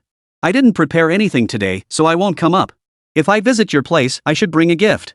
Besides, you're helping me take care of the kids, I should come over properly sometime. That would show I mean well. Yi Qingru said nothing more. She turned and took Su Xiaoxiao's hand, and the two of them walked into the building's hallway. Su Xiaobai lingered for a long time, feeling a hollow emptiness in his heart. For him, living alone had always been perfectly fine. But after living with Su Xiaoxiao for so long, he'd grown accustomed to it. Sighing deeply, Su Xiaobai murmured to himself, Never imagined I'd grow accustomed to having a daughter around before I'd even truly started settling into domestic life. As he spoke, he walked out of the residential complex. This time, he returned alone, not hailing a taxi. He simply strolled along the road. With the marvel of the void step technique, his walking speed was undoubtedly faster than any car. But this time, he walked like an ordinary person, gradually letting go of the lingering longing in his heart. That little girl, like a tiny speck, had unknowingly carved out an irreplaceable place within him. The East Sea glowed with its usual nighttime splendor. In this city nestled in the Jiangnan region, water was ever present. As he crossed a small bridge, Su Xiaobai abruptly halted, then turned his head to one side. A small boat drifted slowly along the river, a man clad in snow-white robes standing at the bow. He wore white sweatpants paired with a white short-sleeved shirt, his medium-length hair falling loosely behind his head, streaked with a few strands of gray. Bathed in the neon glow, his entire body seemed to be coated in a faint golden sheen, making him look like a celestial being, exuding an air of extraordinary elegance. The boat drifted steadily toward the small bridge, yet there was no one rowing it. Wispy trails of energy fanned out behind the craft, rippling the water in delicate, thread-like waves. The scene was utterly serene. Su Xiaobai's lips twitched. He thought to himself, what kind of people are these? Putting on airs to such an extreme is utterly ridiculous. Admittedly, the man was undeniably handsome, possessing immense power that felt boundless. The fluctuations of his internal energy radiated an oceanic aura. Yet, Su Xiaobai simply couldn't stand the sight of him. Still, he halted his steps. Glancing sideways at the pretentious man in his 60s, he demanded sternly, "Who are you? Waiting here specifically for me?" The man raised an eyebrow, his face radiating an indescribable authority. The lamplight reflected in his eyes, making them appear profoundly deep. His small boat had come to a stop precisely beneath the bridge, just a few meters away from Su Xiaobai. "Young man," the man began, his tone gentle yet carrying an unmistakable weight, "one must show proper respect to one's elders. Your attitude here is quite dangerous." The man spoke softly, then shifted his tone abruptly. "I hear you killed 2 masters of the Blood Robe sect? So you're the one avenging Yuan Zi. But judging by your cultivated inner strength, you seem to have no connection whatsoever to the Blood Robe sect. You're straightforward and honest, and that's precisely why I despise you." Su Xiaobai roared, then shifted his tone. "Enough talk. Let's fight. This time, I'll beat you so badly you'll your pants." With that roar, Su Xiaobai's figure flickered. His toes dug into the air, creating a step in mid-void. His entire body leapt off the small bridge, his feet bouncing continuously in the air as he forced his way toward the man. The man's hands shot out in a sweeping motion, reminiscent of the whirlwind palm technique. The entire stream rippled and churned under the force of his qi, sending countless droplets flying. His feet struck the man's hands, sending Su Xiaobai's body bouncing upward. The palms carried a wind-like force that momentarily halted his momentum. Yet the man fared worse. Su Xiaobai's Ziyang True Qi had pierced through his palm strike. The small boat beneath his feet could no longer maintain balance, rocking violently. A sharp crack echoed as a fissure split open along one side of the hull. His internal force hadn't dissipated Su Xiaobai's energy, instead, it channeled it downward. On solid ground, this wouldn't have mattered, but in the water, it put him at a distinct disadvantage. Su Xiaobai flipped his body and landed on the bridge railing. He raised an eyebrow at the middle-aged man, his mind tinged with contempt. "You think you're so tough? That one strike was enough to make you suffer. Just wait, I'll give you a few more, and you'll be a complete soaking wet mess." The man shook his sleeves, brushing away the mist clinging to his body. Though protected by his own protective aura, the moment his energy had surged, droplets had still settled upon him. "Su Xiaobai, you're just like Master Ziyang. Both of you are stubborn rebels who refuse discipline. Then I'll teach you a lesson on Master Ziyang's behalf. I'll make you understand the importance of respecting your elders." The man roared, his expression darkening considerably. As he spoke, his figure flickered, soaring into the air as he lunged towards Su Xiaobai. Both fists clenched, his fist shadows looming like mountains, crashing directly towards Su Xiaobai. Su Xiaobai's brow furrowed. This fist technique couldn't possibly be from the demon sect. He roared, "So you weren't here to avenge Yuan Zi? You're that old fool Wangji from the Kanton sect, aren't you? People like you just make me furious. Yuan Zi killed Yunhe, yet instead of avenging your own disciple, you dare accuse me of being impulsive? I won't rest until I've beaten the crap out of you today. You let them bully your very doorstep yet hide like a turtle. You came to test me, yet you had to show off in front of me. What kind of elder are you? I bet you're scared of Cheng Shuai from the Blood Robe sect, which is why you haven't dared to act. Today, I'll beat you for Yunhe." As he spoke, his hand swept behind his waist, drawing a jet-black wooden sword. It looked ancient and heavy, yet its edge remained unsharpened, clearly the very sword Lin Huixin had left him years ago. Purple Ziyang True Qi surged, transforming the wooden sword into a blazing orb of light. Like a burst of dark hair unfurling, its sword qi shot forth, striking toward Wangji. At that moment, Su Xiaobai's immense internal force directly overwhelmed Wangji. Wangji's expression darkened. He shifted his fist strike to meet the sword's energy. Both leapt into the air, streaking past each other and vanishing into a small grove beside the riverbank, gradually fading into the distance. "That's Emei's green silk sword, one of the sect's legendary blades. How did it end up in your hands?" Wang Ji roared. In that split second, he and Su Xiaobai had exchanged over 100 blows. Their internal energies clashed, and the sleeve of his right arm vanished completely. Su Xiaobai snorted, "Is that any of your business? Your 7 wounds fist has reached such profound mastery that you transform injury into energy. No wonder you can wield it endlessly. But thinking to defeat me with it? Impossible. Today, you're getting beaten by me, no question." As he spoke, his sword momentum shifted. A swirling mass of green threads coalesced into a circular vortex of energy, the Tai Chi sword formation. The energy dome closed in on Wang Ji, causing his expression to darken once more. Steam began to rise from his body as his internal energy reached its absolute limit. Fortunately, at this hour, the small grove by the river remained deserted. Both combatants controlled their exchange with remarkable precision, releasing no stray energy and thus avoiding any significant disturbance. Yet Wang Ji, as one of the hidden sect's 10 elders though ranked 10th, remained formidable. After exchanging nearly 1,000 strikes with Su Xiaobai, the Tai Chi sword stance only tightened its grip. His movements grew impeded, causing him to falter momentarily. Seizing this opening, Su Xiaobai's sword struck down with decisive force. The sword chi transformed into a gale, striking Wang Ji squarely in the face. His body flew like a cannonball, crashing into the river and sending a skyward spray of water. Su Xiaobai's form flickered as he exhaled a long breath. The force of his breath struck a large willow tree to the side, punching a hole through its trunk. With a shrug, he felt the energy within him surge like a raging river. As the internal force coursed through the ren and du meridians, it brought a tingling sensation. All his energy ultimately converged in his lower dantian, surging and churning as if something was about to emerge. This must be the beginning of a transformation in his dantian. Su Xiaobai's heart leapt with joy. He couldn't help but ponder inwardly, so this was the realm of grain-free cultivation. The three dantian upper, middle, and lower were each undergoing transformation. The lower dantian changed first. Once all three completed their transformations, he would achieve the grand perfection of the grain-free realm and advance to the next stage. It seemed that sparring with a master truly could unleash one's full potential, aiding in breaking through bottlenecks. Wang Ji let out a long howl, surfacing from the water. Standing on the surface, his entire body was covered in mud. His once white robes had turned completely black, with mud still dripping down, making him look utterly disheveled. Su Xiaobai's earlier strike had slammed him into the riverbed, forcing him to struggle free from the mud. Gone was any semblance of the master's composure. Su Xiaobai, this is disrespecting your elders. Wang Ji's momentum finally waned. At this moment, he finally faced reality. He definitely couldn't defeat Su Xiaobai. See if you can keep showing off now. Su Xiaobai snorted. His internal energy now surged with such vastness it seemed almost liquid. His strength had increased by at least 30% since his initial clash with Wang Ji. If they fought again now, he could send Wang Ji flying within 500 moves. Moreover, with Wang Ji's momentum weakened, he'd be lucky to last 100 moves if they fought now. Elder Wang Ji, you can't beat me, so you resort to seniority? How amusing is that? Let me tell you, what my master is like is our Wudong family's business, none of your concern. If you're dissatisfied, you can fight me again, or you can go find my master to fight.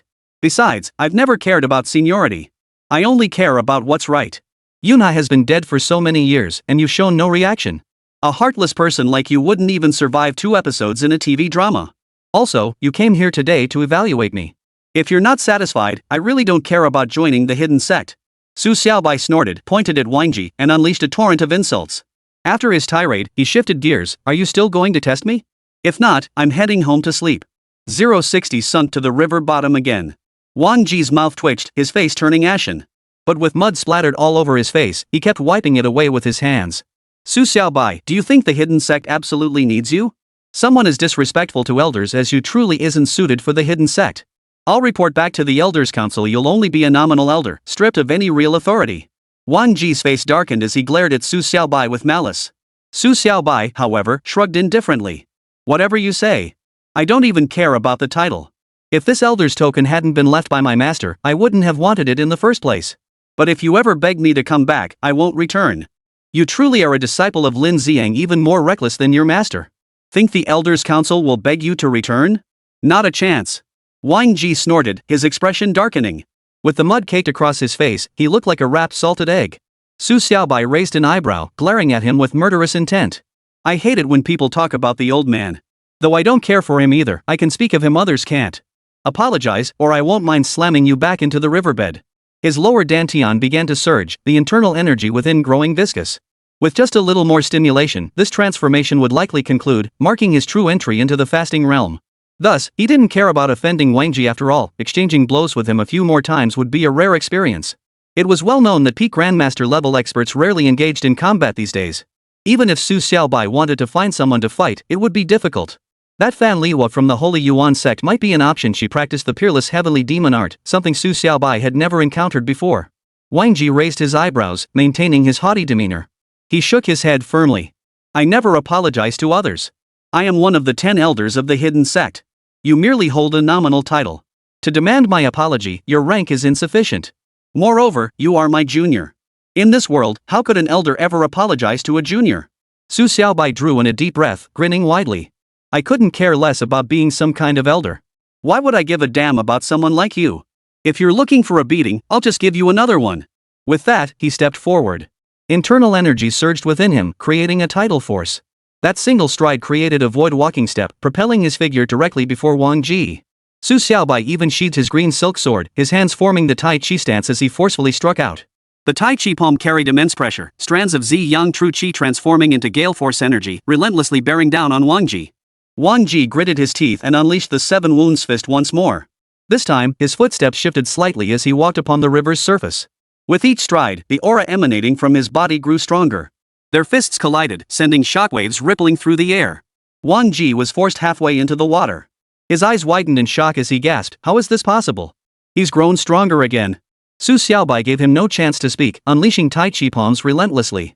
Each collision with the 7 wounds fist sent a tremor through his dantian. After over 200 exchanges, his right palm traced a circle, landing lightly on Wang Ji's chest.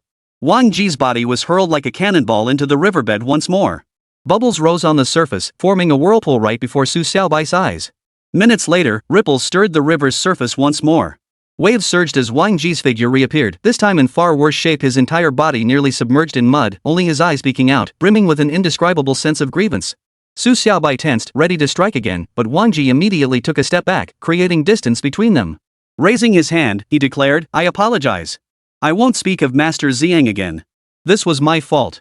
Wang Ji gritted out, his pearly white teeth starkly contrasting against the dark mud. Su Xiaobai took a deep breath, waved his hand, and glared at Wang Ji. "Why didn't you just say that earlier? That's how I am. If someone treats me well, I treat them well in return. You treat me like a junior, so I'll treat you like a senior. But don't assume everyone shares your mindset, desperate to squeeze into the hidden sect. If I were to establish my own hidden sect, I'm certain every Wudong disciple would join. Do you really think the hidden sect could maintain its current prestige without us Wudong disciples?" Wang Ji's expression darkened. Wudong was a true major sect within the hidden sect. If they truly withdrew, the responsibility for that decision would fall squarely on Wang Ji's shoulders, a burden he absolutely could not bear. "I cannot judge Wudong's affairs," Wang Ji stated. "After all, I am not one of them and cannot speak for them. Your assessment ends here today," Wang Ji said coldly. But even if his expression were icy, no one could tell his face was completely obscured by the mud plastered across it. Su Xiaobai waved his hand. "Elder Wang Ji, you really ought to smile more often. Otherwise, in your current state, you resemble nothing more than a mud-covered salted duck egg, hardly the picture of grace. Well, I'm off. Don't come looking for me again. I've no desire to meddle in the hidden sect's affairs." With that, he pushed off the river's surface with his toes, leaping into the air.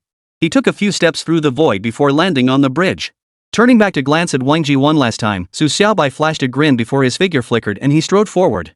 Only then did Wang Ji exhale in relief. He crouched by the river, splashing water on his face to wash away the mud. His expression darkened as he muttered under his breath, "What a lack of respect for elders. If someone like that ever joins the hidden sect, it'll be absolute chaos, no peace to be found." As these thoughts crossed his mind, Wang Ji's phone rang. Though it had been knocked into the river, soaking his pockets and the device itself, his rugged phone proved surprisingly resilient. At least it still worked. Answering the call, Wang Ji responded with an innate sense of superiority, "This is Wang Ji. Who is this?" On the other end, a voice warm yet serene spoke, "Fellow disciple Wang Ji, this is Shaolin Sijing. I call to inform you that Ming Xiang, having slain Yuan Zi and Lu Shui, has fully earned his place as a hidden sect elder. Therefore, I suggest you conclude his assessment." Wang Ji froze, then glared wide-eyed. But I've already completed the assessment. Senior brother Sijing, this Su Xiaobai is unfit to become a true elder of the 10. I've announced his assessment result. He holds only a nominal title, no real authority. So he failed the assessment? Ci Jing asked in surprise. Even with his profound monk's composure, he couldn't help but feel a momentary flutter of emotion. Fellow disciple Wang Ji, Mingqiang is a genuine top-tier master. At his age, he's already reached the peak of the Grandmaster realm, and I suspect he's on the verge of breaking through to the Qi cultivation realm. To shut him out is a loss for our hidden sect. I doubt anyone would agree with this decision. Brother Wang Ji, please reconsider and keep Mingqi. After all, he was personally designated as the successor by true immortal Ziyang. Given his discerning nature, the disciple he chose cannot be subpar. Senior brother Sijing, my decision is final. Though Su Xiaobai's martial prowess is undeniable, his disrespect for elders and arrogance toward all things violate our hidden sect's principles. That is why I have chosen to abandon him. Wang Ji spoke calmly, then shifted his tone. Senior brother Sijing, that's settled then. I must return. With Yuan Zi's death, we'll surely face the blood robe sect's retaliation. This Su Xiaobai, he's certainly done something utterly baffling. Sijing fell silent for a moment before sighing softly. This matter isn't as you imagine. When Yuan Zi died, Fan Lihua of the Holy Origin sect was present. She tacitly approved Mingqiang's departure. Therefore, I believe the Blood Robe sect likely won't retaliate. The Holy Maiden of the hidden sect of the Demon Gate must have discerned something. Therefore, Wang Ji, it's still possible to retrieve him now. If he truly falls into the hands of the hidden sect of the Demon Gate, he will become a threat to us. You know Ziyang Jinrun's style, he acts purely on impulse, never distinguishing between good and evil in his deeds. If you disagree, I'll have no choice but to convene the Elders' Council for a collective decision. Wang Ji's lips twitched, yet his sense of superiority remained intact. Before Su Xiaobai, he might bow his head, but that didn't mean he'd do so before others. Su Xiaobai was not someone who could be judged by ordinary standards. He acted on impulse. Cai Jing, however, was different. Always mindful of their shared affiliation with the hidden sect, he would never sever ties completely. Senior brother Xijing, I stand by my decision. I will not change it. Wang Ji replied coolly before severing the connection. His figure flickered, and he vanished from the riverbank. At the same moment, Su Xiaobai's figure moved through the night, swiftly returning to the residential compound. The transformation within his body was nearly complete. His lower dantian had expanded significantly, and the internal energy within had transformed into a semi-liquid state. Standing at the base of his apartment building, Su Xiaobai's face held a hint of joy as he murmured to himself, just as I thought. Looks like in another month or two, I'll officially break through to the Grandmaster realm and enter the Qi cultivation realm. The feeling is truly powerful. He exhaled a long breath and was about to head upstairs when his phone rang. It was an unfamiliar number. After a moment's hesitation, he answered. A calm, benevolent voice greeted him. Mingxian, my nephew, this is Shaolin Xijing. Master Xijing? Su Xiaobai froze, then shifted his tone. What brings you here, elder? 061 building a lean muscle mass. Mingxian, you killed Yuan Zi. I believe this qualifies you as an elder of the hidden sect, and you should receive the corresponding authority. Cai Jing got straight to the point. His voice was deep, yet carried an indescribable air of authority. Su Xiaobai responded, Master Xijing, honestly, I couldn't care less about that. That old codger Wang Ji just said I failed the assessment and can only hold a nominal position. I didn't even bother. If becoming one of the hidden sect's true 10 elders means I can't act according to my own preferences, then I really have zero interest. Mingqiang, calm down. Hear me out first. Learn what the true privileges of the hidden sect's 10 elders entail before deciding whether you want the real power. Master Xijing smiled faintly before shifting his tone. Here's the thing. Becoming one of the 10 elders grants you 1/10 control over the hidden sect. Its influence spans all of China. Anything you wish to accomplish would be as simple as uttering a single word. Then there's control over wealth. The hidden sect's assets exceed 1 trillion. You'd have access to at least 150 billion, no, 200 billion. Because Wudong is so powerful, it gets a larger share of resources. So whether it's worldly wealth or resources you'll need for your future cultivation, our hidden sect possesses it all. This is undoubtedly beneficial to you. As for whether you can act according to your own preferences, absolutely. You have that right, and you certainly have the capability. Master, but from what I heard from Wang Ji, it seems things aren't quite like that. In my anger just now, I sent him to the riverbed twice. He absolutely won't allow me to become the true ruling elder. Su Xiaobai frowned slightly and replied indifferently. Truthfully, he wasn't particularly power-hungry. Even if Cai Jing made the most compelling case, he wouldn't be overly interested.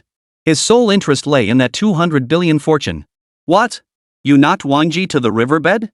No wonder he flew into such a rage. Cai Jing gasped. Even with his detached nature, this news was hard to stomach. My dear nephew, Wang Ji is a man who values his reputation. Defeating him was one thing, but knocking him to the riverbed? Given his temperament, it's no wonder he couldn't accept it. That's precisely why he insisted you couldn't become a ruling elder. I'll convene the Elders' Council about this. Regardless, you must become one of the hidden sect's 10 elders, ranking at least among the top 3. The new generation surpasses the old. Though you're a generation younger than us, your skills have already surpassed ours. You are the future hope of the hidden sect. Cai Jing spoke with utmost sincerity, his voice tinged with an indescribable compassion. Su Xiaobai exhaled. Master, if Wang Ji is willing to come back and ask me, I'd still be willing to give him a chance. Otherwise, let's just drop it. That's settled then. I'm going to sleep. Cai Jing responded with a faint, bitter smile in his voice. Mingqiang, rest assured. I will give you a proper explanation. But since you defeated Wang Ji, it seems you've already touched the edge of the Qi dispelling realm, right? No. Su Xiaobai replied flatly. Cai Jing exhaled in relief. That's good. Otherwise, that would be truly extraordinary. It's not that exaggerated. I've practically entered the fasting realm. What remains is just a matter of time refining it. I reckon another month or two should do it. Su Xiaobai's words carried a touch of modesty, leaving Cai Jing silent for a moment. He couldn't quite process it. This Su Xiaobai was far more gifted and far more formidable than he'd ever imagined. Cutting off the connection, Su Xiaobai walked into the hallway. Su Xiaoxiao had moved in with Yi Qingru, leaving an empty feeling in his heart that made him reluctant to go home. Back home, he sat on the sofa, surveying the immaculate space. He pulled out his phone and glanced at WeChat, suddenly recalling that the front desk staff at My Z Gym had added him on WeChat earlier. He hadn't accepted the request, and days had passed. He opened the app to see dozens of pending friend requests. Glancing through them, he couldn't immediately recall what the front desk staff member looked like, leaving him staring blankly for a moment. In his memory, the front desk staff had been dressed casually, with a distinctly muscular build. After a few glances, he checked the names and found one that seemed familiar. Work out those little muscles. He casually added this person on WeChat. Setting his phone aside, Su Xiaobai channeled his internal energy, which surged through him in waves. The viscous, liquid-like force even carried a tidal sensation. Just then, his phone buzzed. Su Xiaobai glanced at it and saw a message from the newly added contact. Opening it, he found the words brimming with enthusiasm. Hey handsome, your martial arts skills are seriously impressive. Can you tell me how you trained? I want to build a little muscle. Su Xiaobai pondered for a moment before replying. What does a woman need such strong muscles for? Just enough is fine. Besides, you're already quite well proportioned, you have plenty of muscle already. It's just right. Building a little muscle, replied, handsome guy, nice insight. But why can't women build muscle? It's not like it's a man's exclusive right. Su Xiaobai glanced at the message but didn't feel like replying. Arguing about this was pointless. He tossed his phone aside and headed for the shower. After his shower, he noticed Little Muscles had sent 7 or 8 messages in a row. Handsome, not replying to a lady's messages isn't very polite, you know. Handsome, I know you work at Jadu Beverages. If you don't reply, I'll come find you at your office. Handsome, women build muscle not just for looks, but for self-cultivation and mental fortitude. It strengthens the spirit and protects against predators. Don't you agree? The WeChat messages kept coming one after another. Su Xiaobai's mouth twitched. He thought to himself, this woman is taking things way too seriously, and her personality is indeed quite intense. As the thought crossed his mind, he replied, look, if you want to work out, go ahead. What's it got to do with me? Besides, we're not close, so there's no need for politeness. If you keep bothering me like this, I'm blocking you. Building Muscles fired back instantly. Hey, show some grace. If you think we're strangers, chatting more will make us acquaintances. Plus, I actually want to learn a few moves from you. Yours must be real martial arts, right? I just need some internal techniques to calm my energy and extend my lifespan. Su Xiaobai frowned thoughtfully. This woman did have some insight. She recognized this as orthodox internal cultivation techniques. But the Wudong Ziyang True Qi? That was absolutely forbidden to be passed on to outsiders. According to the old man, it had always been a martial art passed down through a single lineage. It's a fine martial art, but learning it? Forget it. If you really want to learn, go join the Emei Sect as a nun. The Emei Sect would never accept me. I can only pick up some martial arts from reclusive sections. Besides, handsome, I already have some martial arts foundation. I've trained in Shaolin's stone smashing palm, tiger subduing fist, and even Kongtong's wind chasing legs.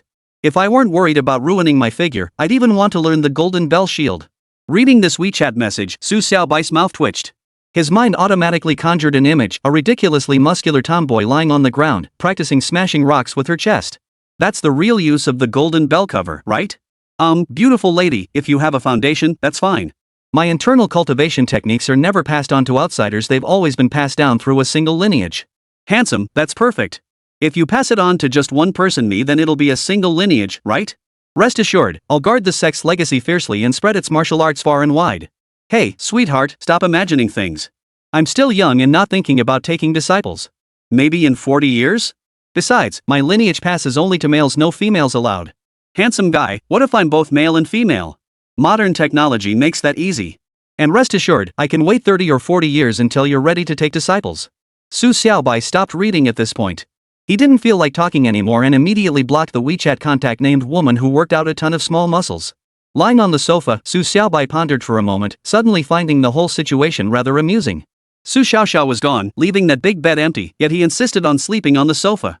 It made no sense whatsoever. But despite his thoughts, he had no intention of moving. He remained lying there when his phone rang. Answering it, a deep, melodious female voice spoke. Master Su, hello. I am Fan Liwa. Ha? The holy maiden of the hidden sect of the demon sect? Su Xiaobai froze. He hadn't expected someone from the demon sect to contact him. Indeed, it is I.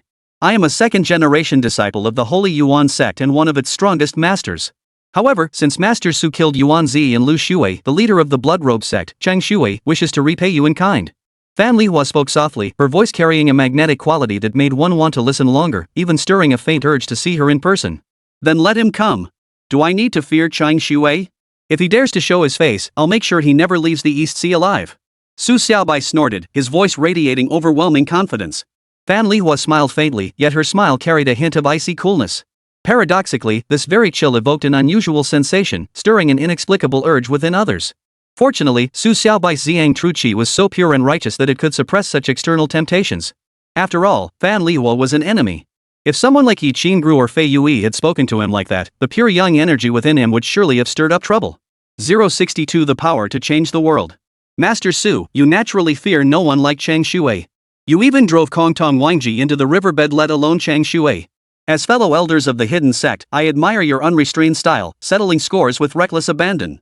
Truthfully, our Holy Yuan sect operates much the same way. We act solely on our convictions, never compromising our principles.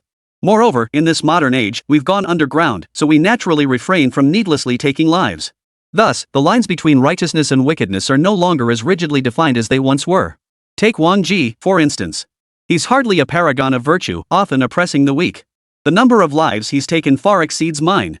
The old demon sect merely exploited others for its own gain. But the hidden sects of the demon sect today share the same purpose as the hidden sects of the righteous path. Both seek to advance humanity. We never engage in bloody deeds, never bully innocent civilians, and even willingly protect the people. Over the years, we've accomplished countless deeds in the shadows, all genuine public service. Master Su can verify this. Fan Lihua spoke softly, but Su Xiaobai responded indifferently. Sister, you've said all this without getting to the point. If you have something to say, just say it. Truthfully, what you've described might well be accurate, but I have no inclination to investigate. In this world of extreme superficiality, there's little distinction between good and evil in any strict sense. That's why I've never believed the hidden sect of the Demon Gate is inherently evil. Master Su is truly insightful. Honestly, all this talk was just to arrange a meeting with you. We can discuss things. Since Wangji has already excluded you from the hidden sect's 10 elders, whether you join the hidden sect or not makes little difference. Our hidden sect of the demon sect offers you a choice. If you choose to join us, the treatment you receive will be tenfold, even 100-fold, better than what you'd find in the righteous hidden sect. Fan Lihua offered a cool, clear smile, her voice tinged with genuine sincerity. Su Xiaobai paused, then shook his head firmly. I have no interest in joining the righteous hidden sect. Do you really think I'd join your demon sect hidden sect? Even if you haven't committed any wrongs, that doesn't mean I have to agree with you. Fan Lihua seemed to have anticipated this response. She smiled faintly. Master Su, your disapproval is understandable. However, if you were to join us, you would effectively stand above the entire hidden sect of the demon sect. You could dictate its entire course of action. Wouldn't all the sects under the demon sect's hidden sect then have to obey your commands? Su Xiaobai paused again. The words sounded somewhat arrogant, yet upon reflection, they held a certain appeal. Even as a disciple of Wudong, joining the hidden sect of the demon sect wasn't impossible. Once there, restraining these sects would be as easy as uttering a single command. Why does this feel like an empty promise? He countered. Even if I joined the hidden sect, I wouldn't necessarily have the power to change much. Among the 10 elders, I'd be a lone commander with no support. Su Xiaobai snorted. Fan Lihua replied, Master Su, that's not necessarily true. Not all of us 10 elders are from the demon sect. Some joined from the hidden sects of the righteous path. They did so precisely to gain the power to change the world. That's why I wanted to meet with you to discuss this matter properly. I hope you'll give me a chance. The power to change the world. Su Xiaobai's heart stirred slightly. In the darkness, his gaze held a hint of distant contemplation. At the entrance of Lingang Kindergarten, Su Xiaobai leaned against the vintage car parked by the roadside. Though Wang Ermo had scrubbed it clean, the vehicle remained decidedly ancient. A red Magotan pulled up at the kindergarten entrance. Su Xiaoxiao hopped out of the back seat and ran straight to Su Xiaobai. Taking his hand, she asked, Dad, you came too? Su Xiaobai ruffled Su Xiaoxiao's hair and replied with a faint smile, I came to see you. How have you been sleeping these past few nights? Of course. Sister Ye's place is so cozy and spacious, and that bed is so pretty I love it. Su Xiaoxiao replied cheerfully. Then she furrowed her brow and pouted, but without you here, there's no one to snore and keep me awake. Su Xiaobai's mouth twitched slightly. He ruffled Su Xiaoxiao's hair a few times and said, alright, go inside. I'll start looking for a place today. No matter what, I'll get the housing sorted out this week. There's no rush with the apartment. If you ask me, why don't you just move into Sister Ye's place too? We can share a room that bed's big enough for two, unlike your tiny one that barely fits one person. Su Xiaoxiao blinked her big eyes and murmured softly, a glimmer of hope in her gaze. Su Xiaobai hesitated for a moment before shaking his head. Alright, I'm a bit of a traditionalist. Moving into a woman's place just isn't my style. Don't let anyone else hear that. Just keep it to yourself. These words were whispered directly into Su Xiaoxiao's ear. She nodded, then paused before adding, Dad, I'll go in now. But the house doesn't need to be too big, just one room will do. I know you don't have much money. If this were in Emei. At this point, she hesitated, then waved her hand. Dad, I'm going in now. I know you don't want to hear this, so I won't say more. Su Xiaobai's mouth twitched. This girl was a sharp one, understanding everything. Yet his heart was filled only with warmth. Watching Su Xiaoxiao's retreating figure, a wave of tenderness washed over him. Yi Qingru stood beside him, smiling slightly. Xiaobai, Xiaoxiao has a point. Why don't you move in with us? You'd save on rent. Honey, I'm used to my independence. Living with you would be inconvenient. Let's talk about this another time. Su Xiaobai cleared his throat lightly, adopting a serious tone. Yi Qingru shot him a reproachful glance, pursing her lips slightly. You're just too stubborn. Why make such a big deal out of everything? Fine, if you don't want to listen, I won't push it. Come on, I'll take you to work. Just as she finished speaking, Guan Yinen's voice came from behind them. Daju, go inside now. Remember to behave yourself. The tutoring teachers have been saying you're not paying attention in class lately. Auntie, cut it out. If that tutor weren't at least somewhat pretty, I'd have punched her already. The young miss told me not to be so impulsive, and I think she's right. That's why I didn't bother arguing with her. Besides, someone of her caliber not even as good as you, Auntie, what could she possibly teach me? Also, Auntie, if there's any misunderstanding between you and Dad, just talk it out. Could you please stop bad-mouthing him behind his back? If you keep this up, I'm dropping out of school. It's just too embarrassing. Little Fatty yelled at the top of his lungs, his voice dripping with displeasure. Su Xiaobai and Yi Qingru both turned to look. Guan Yinen caught Su Xiaobai's gaze and gave an awkward smile. Only then did she notice Yi Qingru beside her, a flash of astonishment crossing her eyes. No matter how she looked at it, Yi Qingru's beauty surpassed her own by a slight margin. Good morning, Brother Su. Guan Yinen smiled faintly, her thin lips pressing together. Su Xiaobai nodded. Morning. Yi Qingru leaned closer to Su Xiaobai, then tugged at his sleeve. Xiaobai, aren't you going to introduce me? Oh, this is Ms. Guan from Yali Education, well, Xiao Xiao's aunt. Su Xiaobai offered a casual introduction. Yi Qingru smiled faintly, stepped forward, and stood before Guan Yinen. Extending her small hand, she said, Ms. Guan, hello. It's a pleasure to meet you. My name is Yi Qingru. Guan Yinman shook Yi Qingru's hand, gave a slight smile, but said nothing. She seemed hesitant, as if she wanted to say something but held back. This made Yi Qingru raise an eyebrow. Ms. Guan, is there something you want to tell me? It's okay, just say it. Nothing, Guan Yinnan replied softly. Miss Yi, you truly are beautiful. But you should keep a close eye on Brother Su. He's very popular with the ladies. Her gaze lingered on Yi Qingru's face, revealing a hint of astonishment. Yi Qingru stood tall, her posture proud. Of course he is. Xiaobai is very capable. Though not the most eloquent, he's a practical man who doesn't chase after women. Naturally, he's popular with the ladies. Guan Yinan gave a slightly awkward smile. Miss Yi certainly has excellent taste. Well, I have to get back to work. Let's chat another time. With that, she hurriedly turned and left. Su Xiaobai touched his nose. He understood that ever since the Durex incident, Guan Yinan's impression of him had soured. He couldn't really blame Guan Yinan for that. Ultimately, it was all Fatso's fault. Yi Qingru shot a puzzled glance at Guan Yinan's retreating figure before turning to Su Xiaobai. Xiaobai, this Guan Yinan, isn't he the client who just signed that long-term contract with us? Su Xiaobai nodded. Yi Qingru pressed on, but she seems kind of weird to me. She says all these strange things. Could it be you've been pursuing her? As she spoke, her eyes brimmed with reproach, her emerald gaze rippling with a look that was almost pitifully endearing. Su Xiaobai shrugged. Well, boss, it's a long story. But it probably happened on the day we signed the contract. When I picked up the agreement, I happened to leave a Durex on her desk. Yi Qingru's eyes widened in disbelief. Then, as if suddenly understanding, she shot Su Xiaobai a sympathetic glance, her cheeks flushing slightly. 063 Heavenly Beauty. Su Xiaobai gave a wry smile. Apparently, no woman would have a particularly favorable impression upon hearing the word Durex. He then briefly recounted the entire incident. Yi Qingru finally covered her mouth and laughed, saying between giggles, oh, you.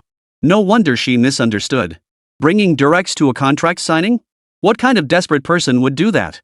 I never imagined that the usually clumsy, chubby guy would have moments like this. He never does anything serious. I actually thought Durex was yours. Considering you're a single, homebody guy living alone, it's understandable that you have. Well, you know, those moments. I could understand that. But you can't just pick up random women out there, you know what I mean? Anyway, I'll have to give the fatso a piece of my mind later. Making you and your friends so unhappy like that he's a total animal driven by his lower half.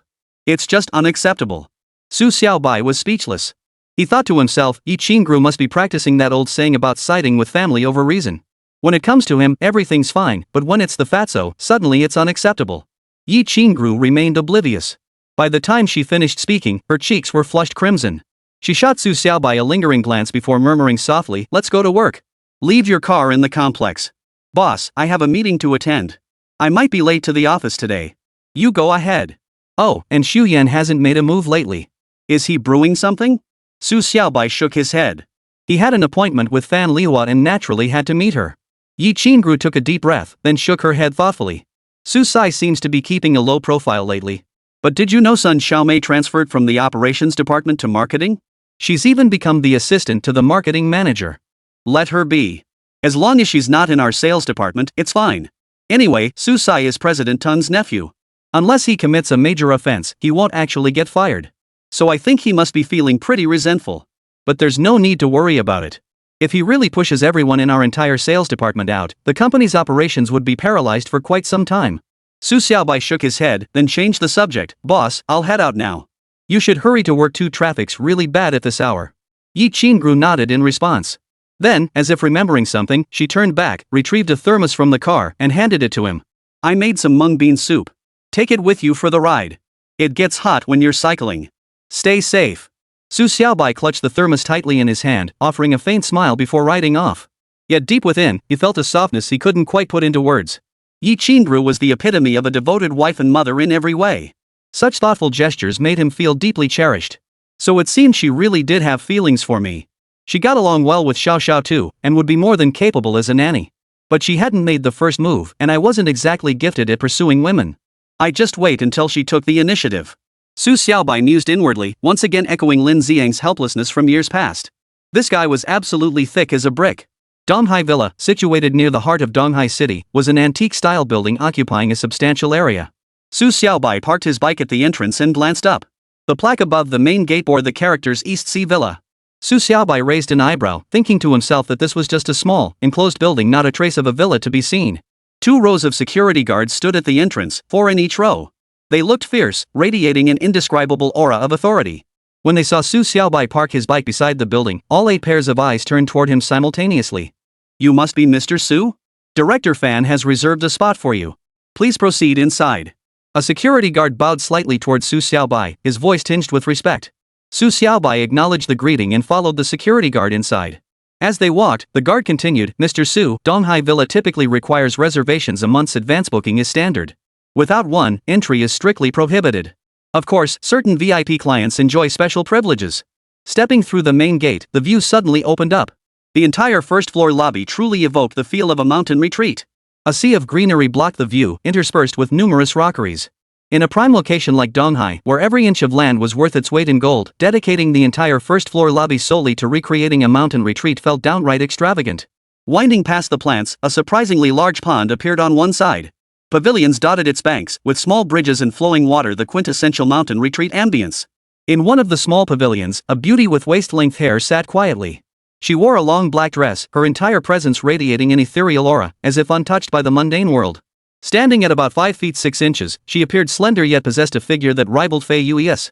Combined with her delicate frame, the effect was nothing short of stunning. At this moment, she seemed to merge completely with her surroundings.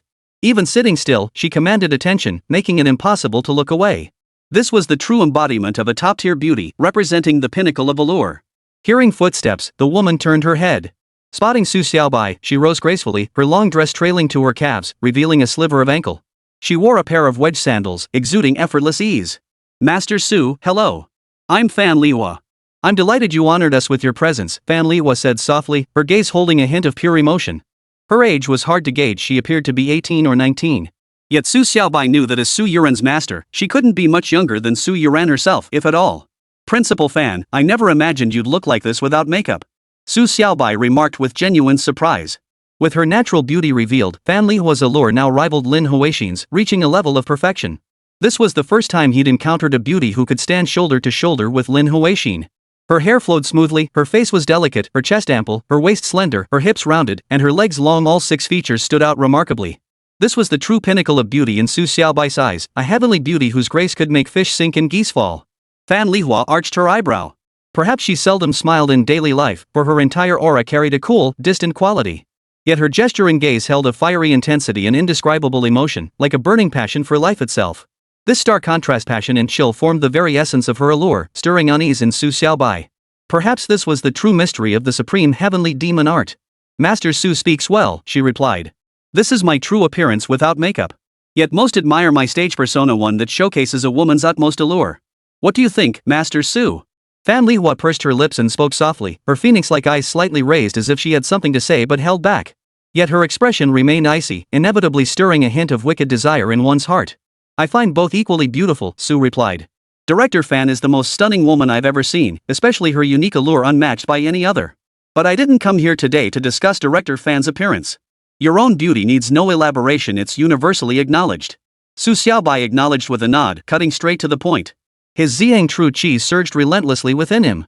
The expansion of his lower dantian and the viscous quality of his internal energy sharpened his control over it. Fan Lihua nodded. Master Su has a way with words. Over my past 30 years, I've received much praise, yet none brought such genuine delight as your direct manner. Vulgar yet refined, it seems profoundly true. You see things clearly, Master Su. What? You're already 30? Su Xiaobai froze, asking in genuine surprise.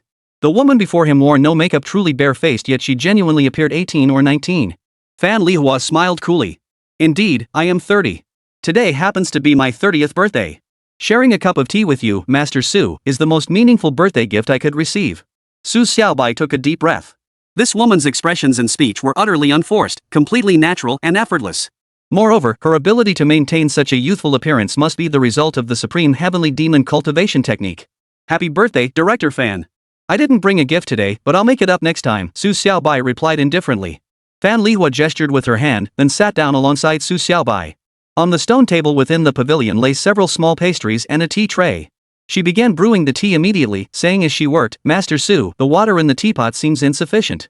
This Da Hong Pao tea is best brewed at 90 degrees Celsius. I humbly request you reheat the water for me, Master Su. Consider it my birthday gift. Su Xiaobai glanced around. There were no kettles or heating tools in sight. Yet, without a flicker of emotion, he reached for the teapot. With a flick of his finger, Ziyang True Qi surged forth, radiating majestic power. The water inside was indeed too cool, barely 40 degrees Celsius, matching the outdoor temperature.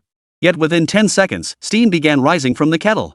Su Xiaobai set the kettle down, clapped his hands, and declared, perfect. Not too hot, not too cold, exactly 90 degrees. Principal Fan, it's ready for you. Fan Lihua's eyes flickered with a hint of gravity. She casually lifted the kettle and poured the water into the gaiwan. Her movements were graceful, far surpassing those of Lu Ruoyun back then. Master Su's Ziyang True Qi proved profoundly potent indeed, controlled with effortless precision. He brought a kettle to a boil in just 13 seconds. It must be noted that while excessively high temperatures might hasten boiling, they would inevitably scorch the kettle itself. If the heating were too slow, it would take at least a minute to reach 90 degrees. Yet the water Master Su boiled wasn't even hot to the touch on the outside of the kettle, only the water inside had reached a boil. This was truly a level beyond that of a grandmaster. It seemed Master Su had broken through the shackles of mastery and entered the realm of spiritual cultivation. Fan Lihua brewed the tea, her long fingers gripping the rim of the gaiwan with feather-like precision. With a mere flick of her finger, the entire gaiwan spun in midair, not a single drop spilling. 064 Supreme Celestial Demon Art. Fan Lihua's most striking feature was her entire form, as if carved according to some divine standard. Her fingers were exceptionally slender, their proportions seemingly extraordinary, truly a heavenly creation. Su Xiaobai watched as she poured the tea into the tea, then into the cup before him. He lifted it and drank it in one gulp, saying as he sipped, Director Fan has excellent discernment. My path to the fasting realm is now clear, with no further obstacles. What remains is merely a matter of time. Ziyang True Qi is renowned as the most profound and overpowering. That's why Ziyang Jinren became one of the foremost figures in the orthodox hidden sect back then. In truth, from our perspective in the demon sect hidden sect, you cannot truly be called the orthodox hidden sect. We've always referred to you as the Taoist hidden sect. After all, there is no real distinction between righteousness and evil between us. This fact has always been clear to your Taoist hidden sect. Only over 30 years ago did you change your name from Taoist hidden sect to Orthodox hidden sect, a move that sparked considerable opposition at the time. Master Ziyang was among those who opposed it. Precisely because of this, he has no desire to meddle in the affairs of the hidden sect. His relationship with Abbess Jiku was considered unsavory within the Orthodox hidden sect. Without the Orthodox prefix, what's wrong with such a life? Living freely, following one's heart's desires, that is the state of us people today. Thus, the distinction between Taoist and demonic practitioners is not one of righteousness versus evil, but merely a difference in cultivation methods and approaches to life. Since Master Su has chosen to meet with me, he must share some agreement with my perspective, right? I believe we can still have a most pleasant time together. Fan Lihua spoke softly. As she lowered her gaze, strands of hair rippled gently across her smooth forehead, catching the light and radiating a sense of sanctity. Yet, she always carried a subtle hint of playfulness, like that of a young maiden. Su Xiaobai's mind clicked into place. No wonder the old man had secluded himself in that remote town, where he'd encountered him. All of this stemmed from his rejection of the Orthodox hidden sect's particular expression of truth. A man like the old man, paired with Abbess Jiku, truly was a shocking and extraordinary combination. It was understandable that such a union would not be accepted by the righteous hidden sect. No wonder he often wore that look of helplessness and melancholy back then. It was simply because he longed to see her but couldn't, yearned to be with her but couldn't. Such a righteous path truly left much to be desired. Moreover, given the old man's carefree attitude toward life, constantly blowing up women's skirts, this was something the hidden sect of the orthodox path could never accept. If the entire sect were filled with people like Wang Ji, it would truly be devoid of meaning. These thoughts flashed through Su Xiaobai's mind as he exhaled deeply. The righteous sect's hidden sect would never share such information with him. He'd been kept in the dark all along. To receive this news from Fan Liwa was, undeniably, ironic. Principal Fan, thank you for sharing such valuable information. I made the right choice coming here today. But unlike my master, I truly am not the kind of person who changes his mind for others. Master chose me as his successor precisely because my nature was his complete opposite, stiff and earnest, qualities better suited to the demands of the Taoist sect. But since that night, I've come to understand that being overly rigid in life brings little benefit. Sometimes being a little unscrupulous isn't necessarily a bad thing. Let your emotions flow freely. The power to control your own destiny must remain in your hands. I believe this is precisely what my master intended for me to learn from him. Su Xiaobai spoke softly, his gaze utterly serene. His transformation began 6 years ago, on the night he encountered Lin Huixin in that narrow alley. That night taught him what a woman truly was. Fan Lihua pressed her lips together and nodded slightly. She poured Su Xiaobai another cup of tea and said, "Since your philosophy aligns so closely with mine, why not join our hidden sect of the demon cult? I can guarantee you a position among the 10 elders and one ranked among the top 3. Director Fan, you've misunderstood me. Though my beliefs align with yours, I don't consider your path truly heretical. As you said, we merely practice different cultivation methods. Our cultivation methods may trace back to the Taoist sect, while yours stem from the demon sect, but this holds no fundamental difference. All actions should follow one's true intentions. However, this doesn't mean I must join the hidden sect of the demon sect. Regardless, I am currently a member of the Taoist hidden sect, holding the title of one of the 10 elders. While it carries little real authority, the position itself is significant. If I were to join your demon sect hidden sect, it would be slapping the Taoist hidden sect in the face. I cannot do that. However, I won't interfere with your affairs in the East Sea from now on. Just don't come looking for trouble with me. And don't do things like what Yuan Zi did. Your fighting and killing is your business, but try not to kill innocent people." Su Xiaobai responded indifferently. Truth be told, he felt little connection to the Taoist hidden sect. After all, even the old man couldn't endure it and left. With his fiercer temperament surpassing even the old man's, he certainly had no desire to join such an organization. Fan Lihua remained unconcerned, reiterating, "Master Su, don't rush to refuse. I'm not suggesting you leave the Taoist hidden sect to join our demon sect hidden sect outright. Truthfully, whichever hidden sect you join, you'll still be a disciple of Wudong. Whether it's the Taoist or demon sect, your lineage won't change. I simply want you to hold a nominal position within our demon sect hidden sect. You can remain an elder of the Taoist hidden sect, but within our demon sect hidden sect, you'll wield greater authority. Allow our demon sect's hidden order to develop according to your vision. Wouldn't that grant you influence over even more people? Moreover, over these millennia, we've fully integrated into peaceful society, so our power operating from the shadows is substantial. Should Master Su require it, he could fully utilize our resources to accomplish his objectives. For instance, within our hidden sect of the demon sect, there are 2 individuals." At this point, her voice suddenly lowered. She leaned close to Su Xiaobai's ear, her exquisitely perfect lips parting to whisper 2 names into his ear. Her long hair curled slightly, brushing against Su Xiaobai's face and leaving a trace of subtle fragrance. It was a genuine, subtle fragrance, one that could only emanate from a woman's innermost being. Indescribable yet potent, it stirred the most primal desires within a person. The pure yang energy within Su Xiaobai surged, churning violently. At the same time, the names of these 2 individuals made him frown. They were genuine high-ranking figures of the East Sea, renowned for their impeccable reputations. Such individuals truly cared little for the distinction between the righteous and the demonic. Even those from the demon sect were engaged in righteous deeds, making him once again understand the old man's sense of helplessness. Yet in this very moment, Su Xiaobai's figure abruptly retreated backward. His feet didn't even move, he simply shifted through the air. Then, standing tall, he positioned himself atop the nearby railing and raised his eyebrows to look at Fan Lihua. The supreme celestial demon art truly lived up to its reputation as a supreme secret text. Its attacks were utterly silent, and this ability to evade human perception was truly formidable. Su Xiaobai snorted, his gaze fixed on Fan Lihua with murderous intent. Then his tone shifted abruptly. "Fan Lihua, what's this? Did you summon me here just to assassinate me?" Earlier, as Fan Lihua drew near Su Xiaobai, a slender finger extended, pointing toward his thigh. The intent was clear, the target was the space between his legs. Though her finger appeared pure white, slender, soft, and delicate as if it might snap at the slightest touch, it possessed the strength to pierce even steel plate. Fan Lihua smiled faintly, like 100 blossoms bursting into bloom. The entire pavilion seemed to be enveloped by her smile, radiating layer upon layer of warmth that spread from near to far, brilliant and dazzling. Master Su, please don't misunderstand. My earlier gesture was merely to test your reaction. Consider it an assessment for becoming one of the 10 elders. I truly never imagined you would have mastered the dragon soaring technique, a martial art never before achieved by anyone in Wudong. Truly, you are a prodigy of heaven.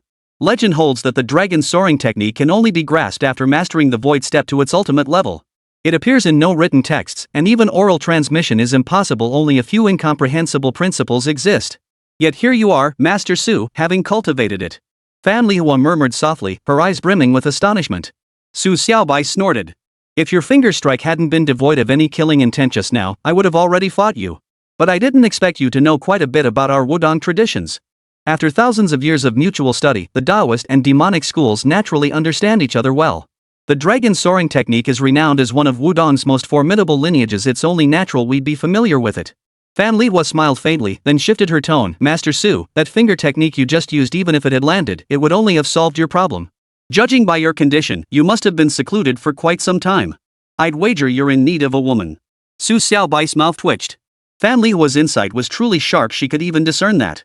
This must be another profound aspect of the supreme heavenly demon technique. Enough with the pleasantries. Even if you want to solve my problem, I wouldn't dare use it. What if you pull off a fatal move afterward? I might not even be able to have children in the future. Su Xiaobai snorted, then flickered into motion. This time, he used the dragon soaring technique again, floating directly onto the stone bench within the pavilion.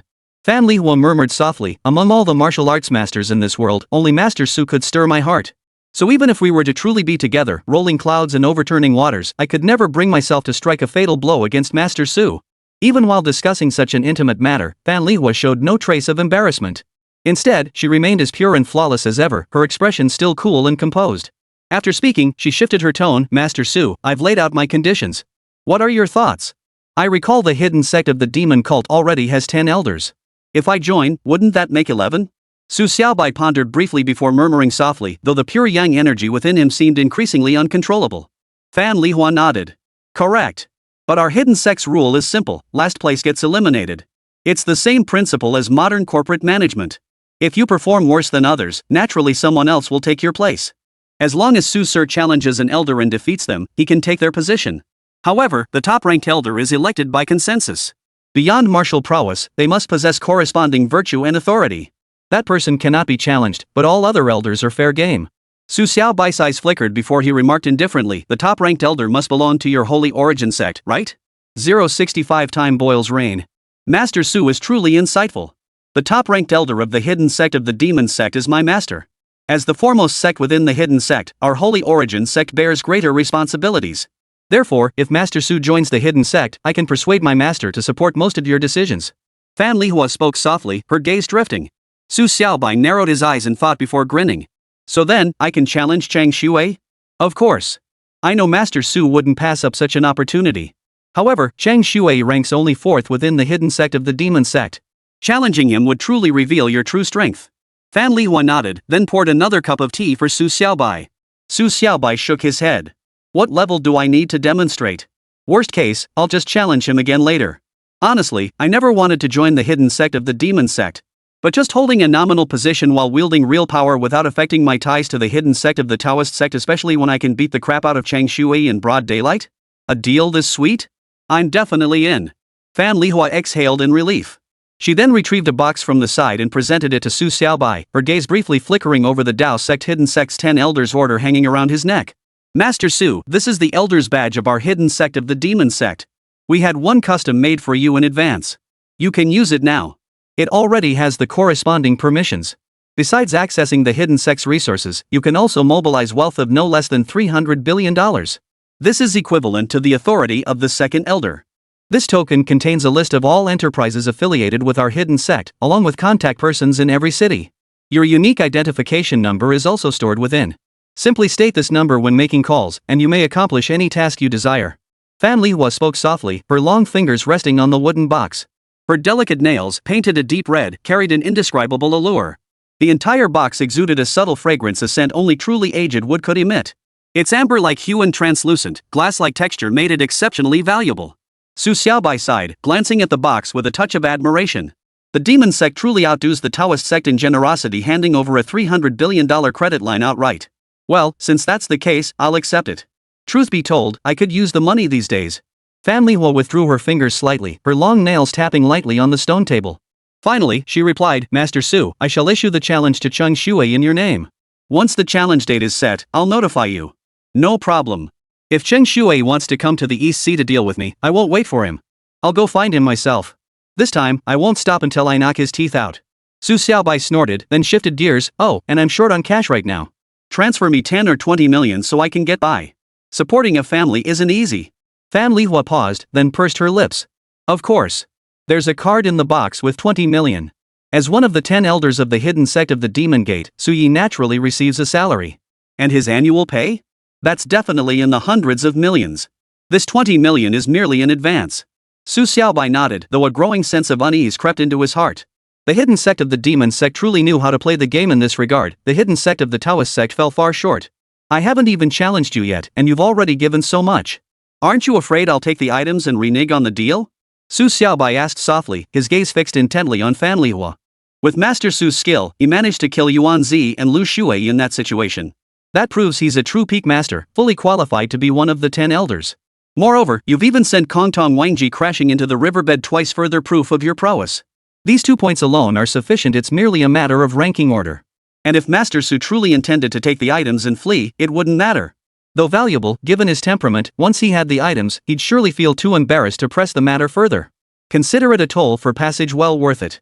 Fan Lihua spoke softly, maintaining an air of serene detachment throughout. Nothing seemed capable of ruffling her calm, pure and unworldly, transcending the mundane. Su Xiaobai took the box in his hands and nodded. Looks like you've investigated me thoroughly. Well then, I'll be going. Just let me know when you've arranged to meet Cheng Shui. If I need anything, I'll have the hidden sect of the Demon Gate handle it. With that, he stood and walked toward the exit.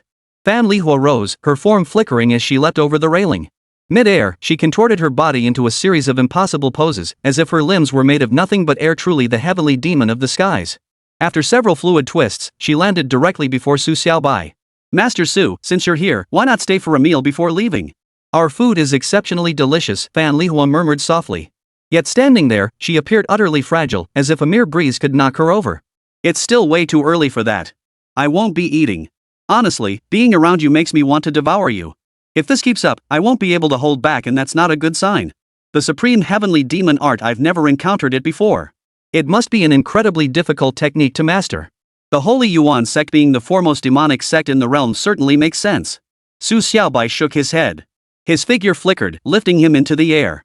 With a swift leap, he soared over Fan Lihua. Fan Lihua glanced back at him. His figure traversed the verdant path, reappearing at its very forefront. Her lips pressed together as a faint, cool smile touched Fan Lihua's face. Finally, she murmured to herself, truly a genuine genius. To defeat Wangji with such effortless ease. I wonder how many among the 10 elders possess such capability. After all, Wang Ji was one of the 10 elders. Even at his weakest, he had reached the peak of the Grandmaster realm. When Grandmaster-level experts clashed, they often couldn't control their power, rarely defeating an opponent without inflicting injury. Yet Wang Ji had merely been knocked into the riverbed, covered in mud, but unharmed. As the thought crossed her mind, she pulled out her phone and dialed a number. A voice tinged with carefree ease answered, "Little fan, what's up? Got some good news to share? Master, Wudong Grandmaster Su Xiaobai wishes to join our demon sect hidden sect as one of the 10 elders. He wants to challenge Cheng Shui. Please arrange it." Fan Lihua spoke softly, her voice still carrying traces of youthful innocence. Wudong? The voice fell silent for a moment before responding faintly. He actually wants to challenge Cheng Shui, the 4th-ranked expert? This man seems quite arrogant. If he had his way, he'd be challenging you. Fan Lihua replied softly, a hint of teasing in her tone. I know this man. He killed 2 grandmasters of the Blood Robe sect and apparently clashed with Wangji of the Taoist hidden sect, sending Wangji crashing into the riverbed. Such an unruly and defiant individual seems difficult to manage. Sadie's voice faltered for a moment before ending with a hint of teasing. Master, he truly is a rebellious soul. He appears gentle on the surface, but beneath lies a hidden, untouchable core. His challenge to Cheng Shui stems solely from Cheng seeking revenge for Yuan Zi by coming to the East Sea to confront him. Otherwise, given his nature, he would have challenged the 2nd elder. I suspect after his battle with Cheng Shui, the 2nd elder might step down voluntarily. Fan Lihua replied with a faint smile, her brow still bearing only a trace of icy detachment. Is this Su Xiaobai really that strong? Master, the second elder is a shrewd man. How embarrassing would it be to wait to be challenged and then lose? Stepping down voluntarily not only wins Su Xiaobai's favor but also makes for a more dignified exit. Fan Lihua's faint smile now seemed tinged with a fox-like cunning beyond her usual coolness. She shifted her tone, Master, you should arrange the challenge. Within the hidden sect, anyone wishing to challenge an elder must have a sponsor and your approval. But I must warn you, he has already broken through the Grandmaster realm and entered the Qi cultivation realm. However, you'd best not share this news with Chang Shui. Given his temperament, he'd likely avoid the fight 9 times out of 10. This makes it seem like you're the one stirring things up behind the scenes. I don't recall Chang Shui ever crossing you, did he? He hasn't wronged me, but didn't he want Cheng Qingcheng to pursue me? If he loses face like this going from 4th elder to 5th elder, how could he ever bring himself to mention it again? Fan Lihua's brows furrowed as she spoke. In that moment, she shed all traces of her masterly demeanor as the Pear Garden's grandmaster, instead resembling a sulking little girl filled with an indescribable stubbornness and obstinacy. I see. Very well, I'll grant your wish. Just don't overreach this time. Chang Shui is no one to underestimate. His blood-robed divine art, cultivated to perfection, rivals our supreme heavenly demon art in its own way. Master, I understand. This isn't my challenge. Even if he's being bullied, it only proves the blood-robed divine art falls short of the purple young divine art. It has nothing to do with our holy Yuan sect. Truly worthy of the Jade Fox, her schemes are utterly unpredictable. Looks like Su Xiaobai is in for trouble. Not necessarily, Master. This fellow isn't so easily fooled. Our supreme heavenly demon art contains seduction techniques within it, while the Ziyang True Qi is known as the most domineering of all, yet it's also the easiest to cultivate into pure yang energy.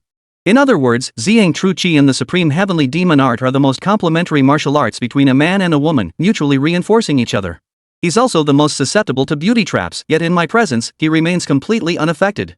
Remember, back in the day, the conflict between Master Ziyang and Abbess Jiku stemmed precisely from the overbearing nature of the Ziyang True Qi. That's what led to their relationship and the birth of their daughter. Otherwise, given Master Ziyang's character, he would never have acted that way. And Abbess Jiku became so radical and difficult to deal with because of this incident, constantly scheming against us of the demon sect. Fan Lihua's voice seemed to stir the supreme celestial demon. He twisted his body on the railing, bending nearly at the waist until he formed a right angle with it. Her body was supple to the extreme. While talking on the phone, she twisted like a vine, slender as a willow branch, supple as if without bones. From the other end of the line came a faint sigh, followed by a somewhat disinterested reply, very well then. The events of that year truly are regrettable, so many heroes lost. It's just a pity about Ziyang. Little Fan, I'll arrange this matter as soon as possible. The supreme heavenly demon technique. Ah, in the end, we missed out on some things back then. Fan Lihua lowered her phone, her eyebrows arching slightly as she gazed into the distance. Yet a hint of puzzlement lingered at the corner of her mouth. To her, her master who had always seemed detached from worldly affairs now carried such melancholy. It seemed that in that era, he had shared some connection with Master Ziyang and Abbess Jiku. Yet time boils away the rain. In this world, no matter how many secrets exist, they too fade with time, forever washed away by wind and rain. 066 Buying a house. Donghai University was situated in the eastern district of Donghai, a bustling area surrounded by shopping malls with comprehensive hospital and school facilities, a well-established community. About 5 kilometers from Donghai University lies a residential community with beautiful surroundings. A natural river winds its way through the entire neighborhood, which consists mostly of townhouses, interspersed with a few rare standalone villas. Within the community, Su Xiaobai pedaled his vintage bicycle, accompanied by a real estate agent on an electric scooter. As they rode, the agent explained, Brother Su, only 5 homes are currently available for sale in this complex. The finest one is the one we're about to see. It's in the prime location of the community. Right behind the garden is a natural river channel with beautifully landscaped banks. Plus, the backyard is spacious 200 square meters. Best of all, when you have free time, you can sit on the garden's viewing platform and fish, or even catch some crayfish to cook up. The value for money is absolutely outstanding. Su Xiaobai gave a faint reply, Xiao Huang, I never intended to buy a villa. I just wanted a small apartment. And you bring me to a place like this? Do you really think it's suitable? Xiao Huang was a slender young man, not very tall, around 5 feet 7 inches, wearing glasses. He had recently graduated from university and was just starting out in the city of Donghai. Life there brought constant pressure, which is why he'd become a real estate agent, hoping to make some money. But as a recent graduate, he was still down to earth and hadn't been jaded by society yet. His property descriptions were generally truthful. Hearing Su Xiaobai's request, Xiao Huang replied apologetically, Brother Su, you want a house with a beautiful environment, quiet surroundings, suitable for living, and in a good school district. That kind of property is really hard to find. Shangyuan Garden is the best choice, completely meeting your requirements. The environment is excellent, it's in a school district, and there's even a natural river running through it. Properties like this are rare. Plus, this unit is 256 square meters, comes with an underground garage and basement, and has 6 rooms total, perfect for living. Su Xiaobai sighed softly. He'd originally thought he couldn't afford much, just a 2-bedroom in Donghai with a down payment. But then Fan Lihua delivered a box containing 20 million yuan, suddenly making him wealthy. However, he hadn't opened the box yet. For him, the items from the hidden sect of the Demon Gate, though he'd accepted them and decided to become one of its elders, were not something he felt urgent about opening. Firstly, he wasn't short on money, and secondly, he didn't need the sect's token for anything at the moment. Xiao Huang, I gotta say, you real estate agents are something else. You managed to inflate my expectations to several times what they were originally. A 2-bedroom turned into a 6-bedroom, even a villa. That's a huge gap. Su Xiaobai responded indifferently, then shifted gears, but since we're here, let's go. Let's take a look. Xiao Huang breathed a sigh of relief and led Su Xiaobai around a corner. The row consisted of 6 connected houses, standard townhouses with north-facing entrances and south-facing gardens. The back garden connected directly to the riverbank. The entire house was beautifully decorated, and the gardens were impeccably maintained. Upon entering, a front garden immediately caught the eye, quite unique, spanning nearly 80 square meters. One side featured a grape arbor, beneath which a barbecue area was set up. Another side boasted a large tree, its dense canopy providing welcome shade from the summer sun. A gravel path winds along one side, and near the fence lies a fish pond. Everything is perfect, carrying a certain zen-like harmony, clearly the work of a professional landscape designer. The house is numbered 33. The first floor has 1 room, the second floor has 3 rooms, and the third floor has 2 rooms. The layout is quite well planned. The first floor also features an open reading room, and the living room and dining room are spacious. The basement houses a home theater and a wine cellar, and the attached garage is equipped with an electric roll-up door. The entire house was decorated in a classic American style, featuring extensive use of wood. It blended modernity with a touch of vintage charm, dominated by white and beige tones, utterly stylish. After touring the entire property, Su Xiaobai acknowledged its quality with a nod. Xiao Huang, this place is nice, but the price is steep, 8 million. Do you really think I can afford that? Brother Su, properties here start at 8 million even for unfinished units. Look at this finish and craftsmanship, at D cost at least 2 million to renovate. The owner is rushing to sell because he's moving abroad. He never intended to part with it, he planned to save it for his son's wedding. But now his son's working in the US and needs funds for a house there, so he has to sell quickly. Xiao Huang, I don't know much about this either, but let's check out a few other places first.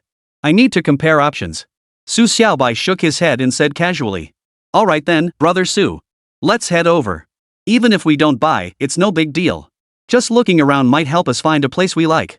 Xiao Huang said with a slight smile. After touring the neighborhood a few times and viewing all the available properties, Su Xiaobai still preferred Unit 33 deep down, mainly because the renovation was truly excellent. Brother Su, what do you think? Any favorites? Xiao Huang asked softly as they stepped out of the complex, a hint of anticipation in his eyes. Su Xiaobai nodded. Xiao Huang, I chose your company because I trust you. You're the largest real estate agency in Donghai. I hope your professionalism matches your reputation. Xiao Huang nodded firmly. Brother Su, rest assured on that point. We're professionals and will handle every detail for you. Then let's go with number 33. There's not much else worth seeing anyway. Su Xiaobai agreed. Before heading to the agency, he had deliberately compared prices listed by surrounding real estate agencies. 8 million yuan was already considered a relatively low price.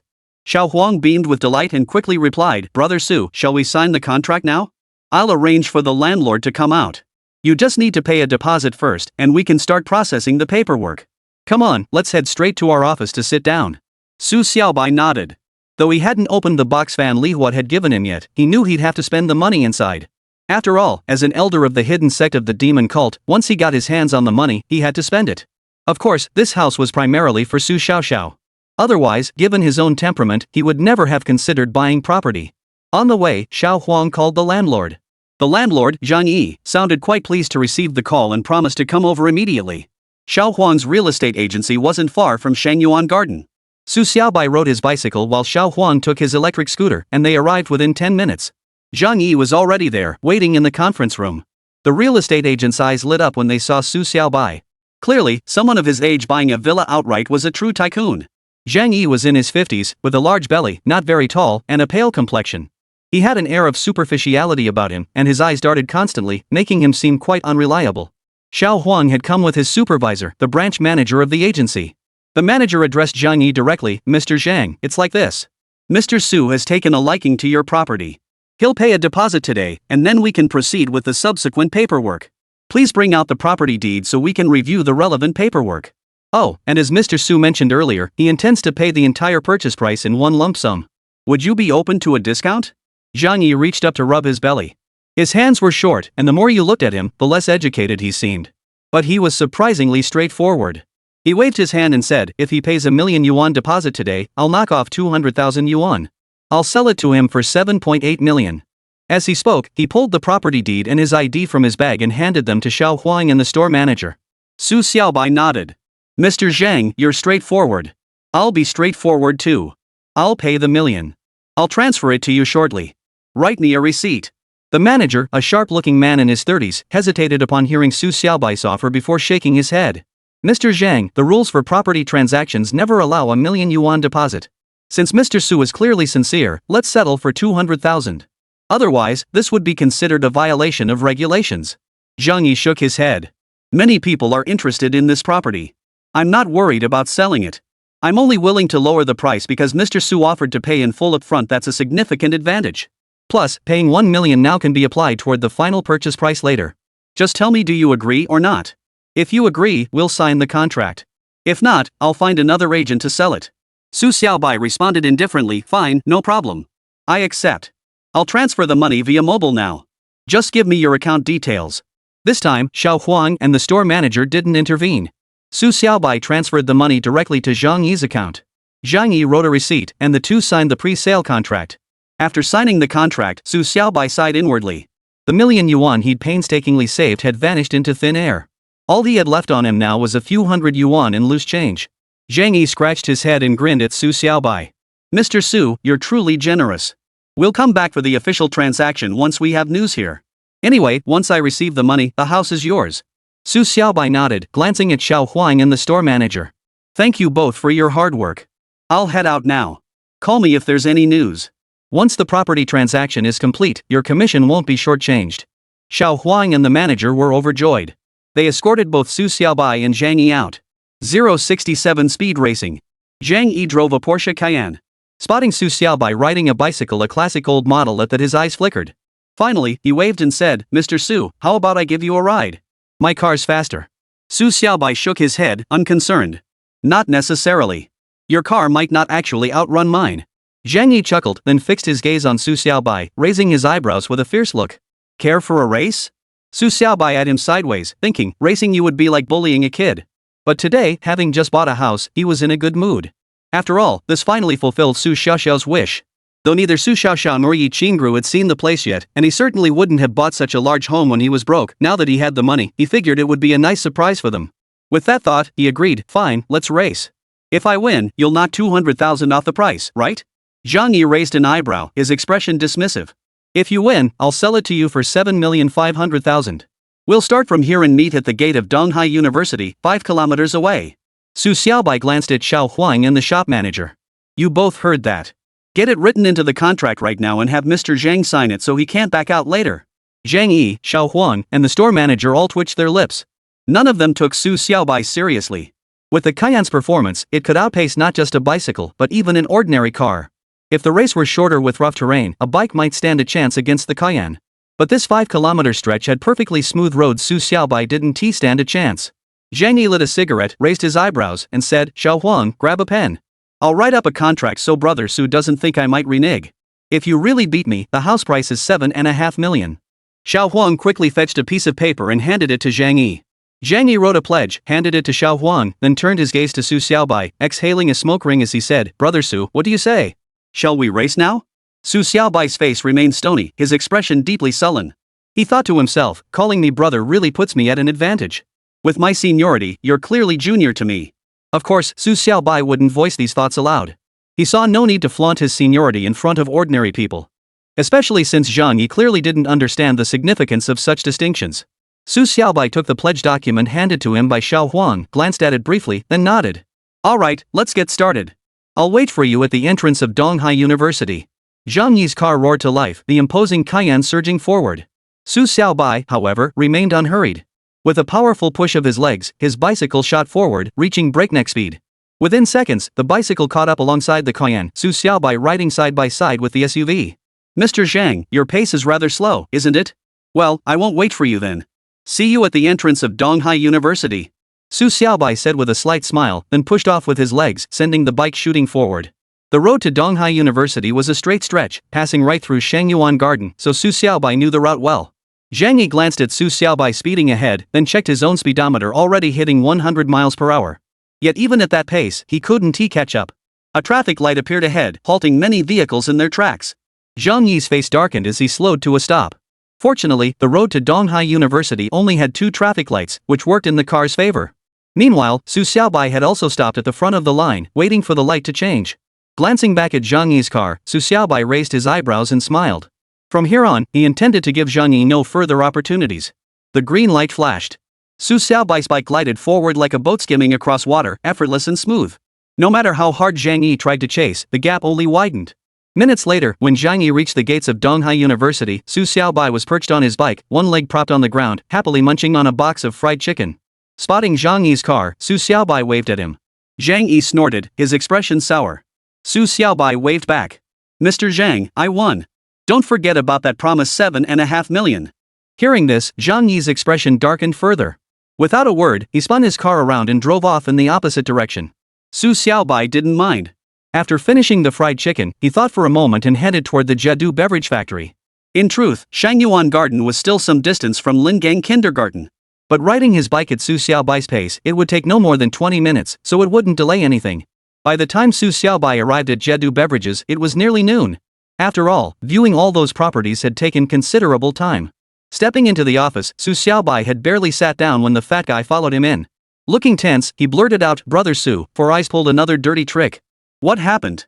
Su Xiaobai took a sip of water and responded casually. He ordered our sales team 3 to clear up some old accounts.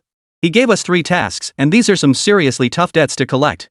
The clients are even some real underground operations, nightclubs, internet cafes, underground gambling dens. Fatty sat down in the chair facing the desk, his face darkening. Then he shifted gears. Damn it, he even had the nerve to say that if we could collect the debt from the Morning Dew Club, we could collect any other debt just as easily. Su Xiaobai nodded and replied softly, "Don't get too worked up. Give me the list. But we need to make it clear to Su Sai, we'll handle this kind of job, but only if we sign a formal agreement. If there's no reward, we're not doing it. Worst case, we'll just leave Jiadu." The fat man pulled a piece of paper from his pocket and handed it to Su Xiaobai. Just then, the phone on Su Xiaobai's desk rang. She picked it up, and Yi Qingrou's voice came through. "Xiaobai, have the people from Business Group 3 come up for a meeting. We need to discuss the specifics of collecting the money." This was arranged by Su Xian, but he's taking the moral high ground after all. Someone has to collect the company's money, and even General Manager Jian won't object to that. "Boss, rest assured, we'll get this done. But while collecting the money is fine, we need to list the reward terms. Otherwise, we won't take the job." Su Xiaobai acknowledged the request, then shifted gears. "I recall Mr. Jiang mentioning last time that Su Sai's father is a minor shareholder in the Chalu Club. Could it be that these 3 companies also hold shares belonging to Su Sai's father? I'm not entirely sure about that, but Su Sai's father is President Tang's brother-in-law. He must have deep connections too.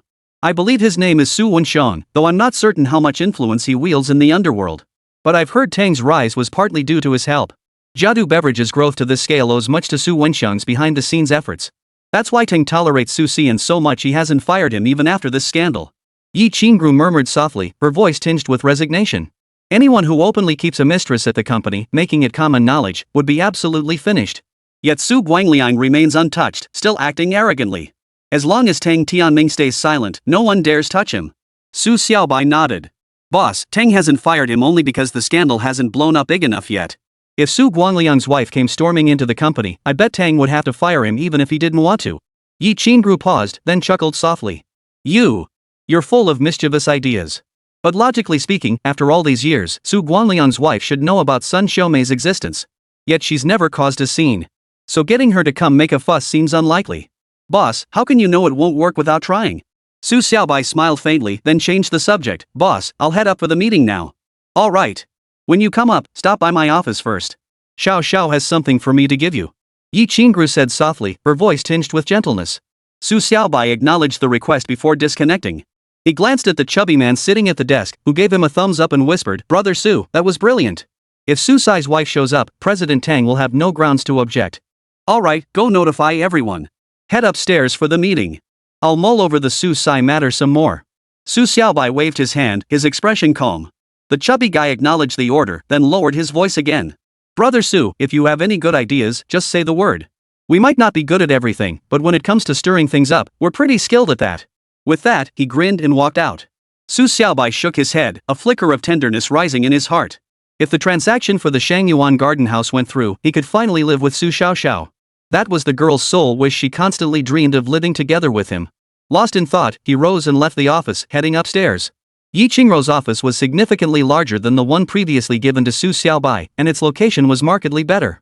Sunlight streamed through the floor-to-ceiling windows, making the entire room bright and airy. She had even added some soft accents in the corner, giving the office a more feminine style. A sofa set lined one wall. Su Xiaobai walked over and sat down, then glanced at Yi Qingru seated behind her spacious desk. Boss, what's little Xiaoxiao planning to give me? 068. Yi Qingru wore a white blouse today, its cuffs adorned with lace detailing. She paired it with a knee-length zebra print pencil skirt, her legs encased in nude stockings and white high heels. This style was a stark departure from her usual look. The sight of her long legs extending from beneath the desk was undeniably alluring, though perhaps not quite as striking as Guan Yan's. Her overall presence carried a certain strength. Yi Qingru opened a drawer and retrieved a box wrapped in decorative paper, its appearance quite elegant. She then rose gracefully and took a seat beside Su Xiaobai. As she sat down, she smoothed her skirt with one hand, casually crossed her left leg over her right, and leaned her body slightly against Su Xiaobai, radiating an indescribable familiarity. Oh, you! Xiao wouldn't dream of letting me know about gifts she gives you, but this wrapping is her own handiwork. Truly, Xiao is such a sensible girl. With a daughter like her, you're in for a lifetime of happiness. Yi Qingru murmured softly, a faint trace of melancholy lingering between her brows. Her eyes drifted, giving her the air of a neglected young wife. Su Xiaobai smiled faintly. She takes after me in that. Yi Qingru giggled, her face blooming like a flower, suddenly flushing with a faint blush. Her exquisitely styled medium-length hair bounced playfully at her temples, adding a touch of mischief. She shot Su Xiaobai a playful glare before teasing, with your carefree nature, Xiao couldn't possibly take after you. Her maturity must be all her mother's doing. She paused, then sighed softly. Honestly, I'd love to meet Xiao's mom. What kind of woman could make you, well, happen like that on your first meeting, when you barely knew each other? Su Xiaobai's mouth twitched as he took the gift box, thinking to himself that the truth wasn't quite what Yi Qingru imagined. Back then, he hadn't been genuinely captivated, it had been nothing but a momentary obsession. As these thoughts crossed his mind, he opened the box. Inside was a talking toy, accompanied by a card. The card bore a few lines written by Su Xiaoxiao. Her handwriting was still crooked, but this time she must have asked someone for help, as she no longer used circles to represent characters she couldn't write. Dad, these days I'm not by your side. Make sure to eat and rest properly. I bought Ah Cho to keep you company. He'll remind you on time. Ah Cho is a bird, and he's very well behaved. Su Xiaobai glanced at it, a parrot, indeed rather ugly, yet his heart warmed. Boss, we should probably get back to the meeting. Since this business task involves our third business department, I definitely need to put forward the corresponding requirements. Su Xiaobai spoke softly, his tone unconsciously softening. Then he shifted gears. Will General Manager Jiang be attending the meeting? Yi Qingru shot Su Xiaobai a glance, her eyes brimming with an inexplicable melancholy that seemed impossible to dispel. She lowered her brows and murmured, I've already notified Mr. Jiang. He will personally chair this meeting, as these 3 clients are our most indebted customers. Good. Boss, let's go. The meeting's starting. Su Xiaobai smiled with narrowed eyes, then patted his thigh. His gaze, however, dared not meet Yi Qingru's. Yi Qingru responded with a nod before rising to her feet. As she stood, her body swayed slightly, her right foot tilting to the side. After all, the heels of her shoes were impossibly high, a full 12 centimeters. Her ankle twisted, causing her to gasp softly. Her body lurched forward, and she instinctively reached out, grabbing Su Xiaobai's arm. Her entire weight crashed into his embrace. Su Xiaobai sat there, suddenly enveloped in a wave of fragrance. Yi Qingrou's body sank heavily, landing face down with her back arched. She crashed firmly against him, her chest pressing against his thigh as one hand instinctively braced forward. In that split second, her small hand landed precisely between Su Xiaobai's legs.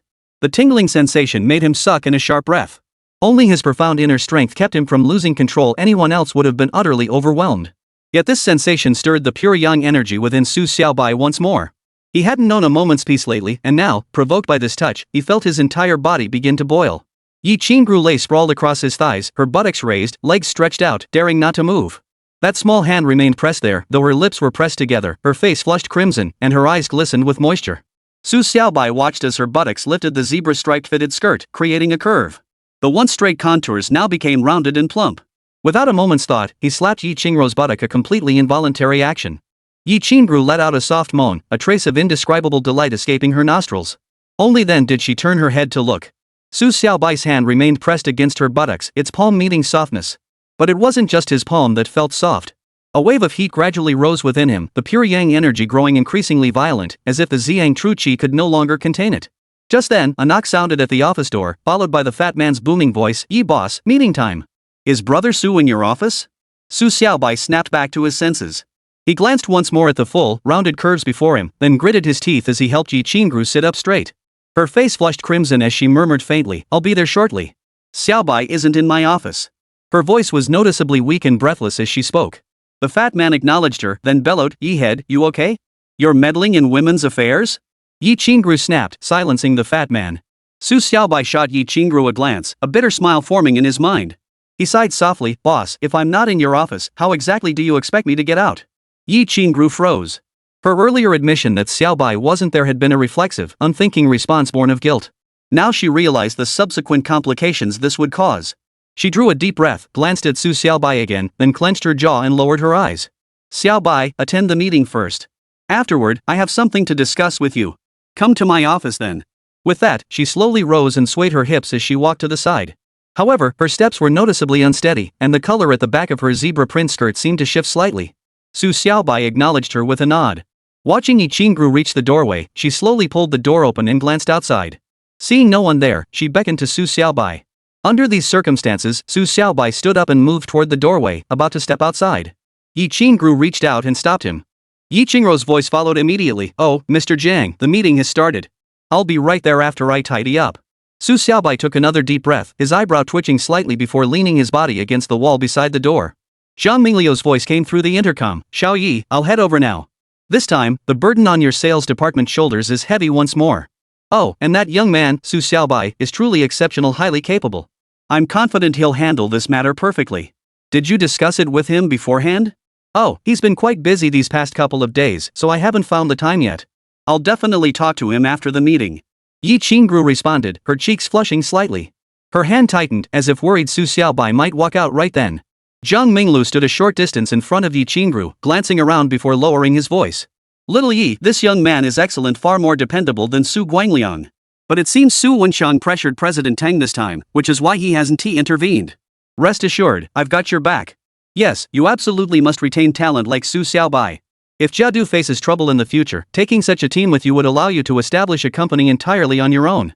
Some talents are simply irreplaceable."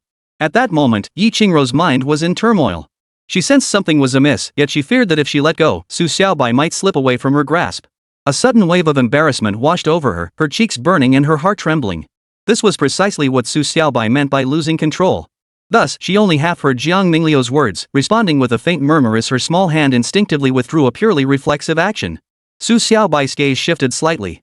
Zhang Mingliu's words hinted at future plans, suggesting that Tang Tianming's actions might already be causing some dismay.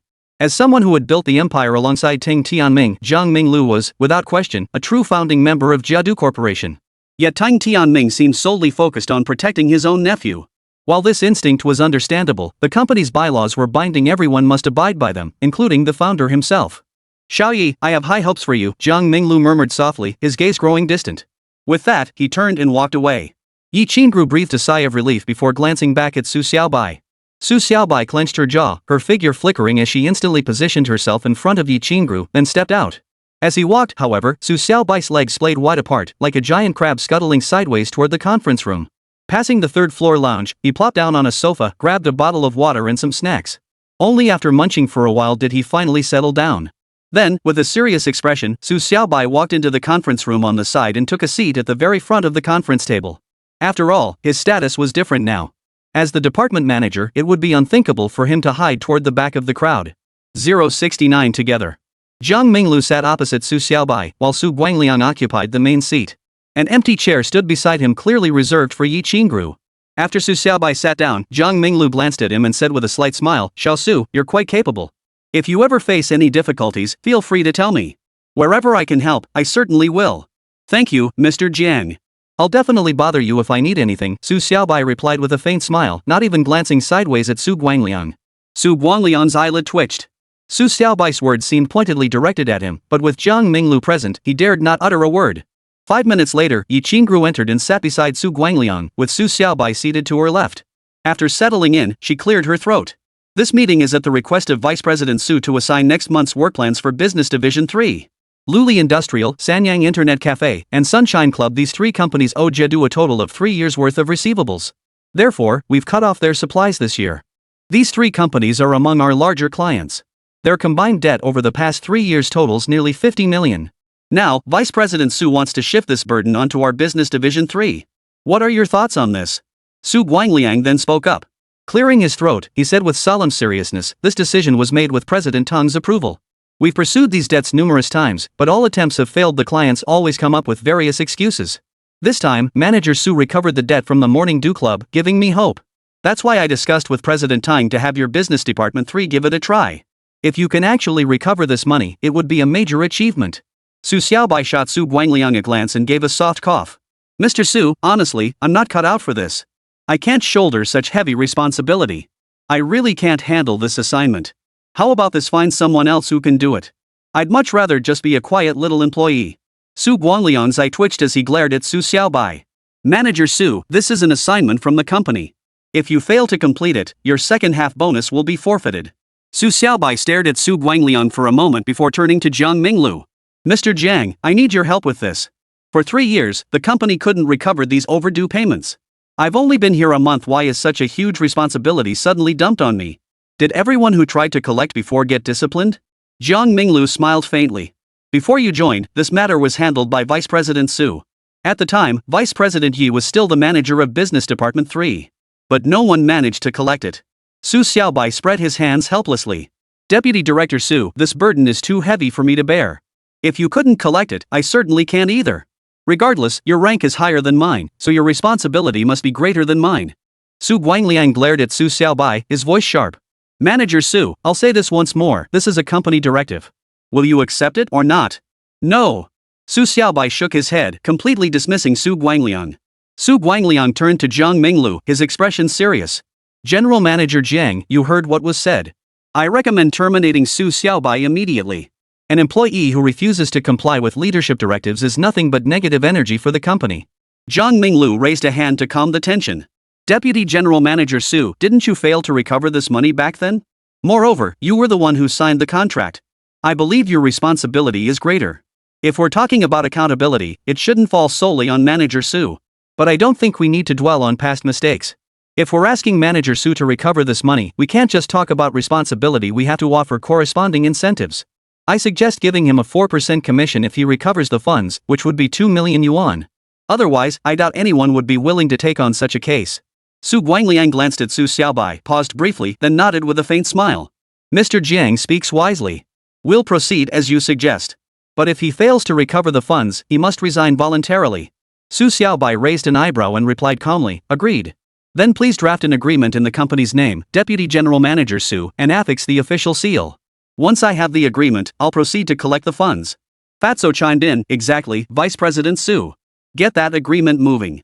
The company needs to grow, but it can't leave us employees feeling cold-shouldered. Mr. Zhong's approach is fair. Su Guangliang's mouth twitched before he stood and left. Jiang Minglu smiled warmly at Su Xiaobai. Little Su, keep up the good work. I believe in you. Since Vice President Su has left, everyone, feel free to go. With that, he too turned and left. The entire conference room erupted in chaos. A crowd began shouting, follow Brother Su and you'll eat well. Brother Su, if you get that 2 million, don't forget to treat us to a feast. If we get that 2 million, I'll give each of you 100,000. Su Xiaobai raised his arms and shouted. We'll eat together, drink together. With only 7 people in the entire Business Division 3, including him, even if he gave out 600,000, he'd still have over 1 million left. The fat guy and his crew joined the clamor. Yi Qingruo's lips curved into a smile as she cast a lingering glance at Su Xiaobai. Finally, she gave a soft cough, shot him a meaningful look, and rose to leave. As Yi Qingru walked out, the fat guy's eyes narrowed slightly. He muttered under his breath, yes skirt, something's off. The back seems damp. Su Xiaobai's mouth twitched. He stood up, waved his hand, and said, well then, I'll go discuss this matter with Head Yi. You guys go prepare. Once we get the contract, you can take a look at it first. Oh, and compile the addresses for these 3 companies. I'll handle collecting the money later. You guys just focus on the back-end stuff. Also, while next month's targets are these 3 tasks, start thinking about plans for the month after. Let's aim to finish early. With that, he strode out. The trio from Division 3 watched Su Xiaobai's retreating figure. The fat guy grinned widely. Hanging with Brother Su is the life get paid without lifting a finger. Let's handle the logistics, give Brother Su a better environment. The skinny guy gave a shout, and the group dispersed instantly. Su Xiaobai had already entered Yi Qingrou's office. This time, he thought to himself, did the boss call me over to hit on me? Or is there some other meaning to this? Yi Qingru sat on the sofa with her brows lowered, her slender figure radiating a feminine softness. Sensing Su Xiaobai's entry, she lifted her head, the corners of her eyes sparking with an indescribable charm. Boss, you called me here? What are your instructions? Su Xiaobai asked softly, simultaneously locking the door behind him. Yi Qingru pursed her lips, responding with a soft nasal murmur before adding quietly, Xiaobai, we've known each other for so long now. What do you think of me as a person? Gentle and wise, perfect for both formal occasions and the kitchen. Su Xiaobai replied with deadpan seriousness. Yi Qingru beamed with delight. Xiaobai, to be honest, I rather like you. If you don't have a girlfriend, why don't you be my boyfriend?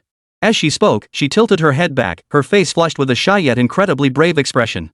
Su Xiaobai froze, then walked over to sit beside Yi Qingru. Scratching his head, he finally said, honestly, I can't exactly say I don't have a girlfriend. After all, Xiao Xiao's mom, this situation needs resolving sooner or later. If you were to be with me, things could get complicated down the line. I don't care. Being with you just makes me feel safe. I'm not thinking about taking things to the next level, I just genuinely like you. Even if we can't be together in the end, I won't give up. Be my lover if you must. Right now, I just know I want to be with you. If you dare say yes, I dare never leave your side. In this, I won't be weaker than Xin Hong. I'm a woman who dares to love and hate fiercely. Yi Qingru clutched Su Xiaobai's arm tightly. In that moment, she completely lost her temper, pouring out everything she'd been holding back. Yet her gentle nature made such words tremble from her lips, her body quivering with slight nervousness. Clearly, this took courage. Feeling Yi Qingrou's body pressed against his, soft and yielding, and sensing her heartfelt words, Su Xiaobai's own heart softened. He scratched his head and said, well, if that's how you feel, then I definitely have to agree. Honestly, life without a woman is no picnic.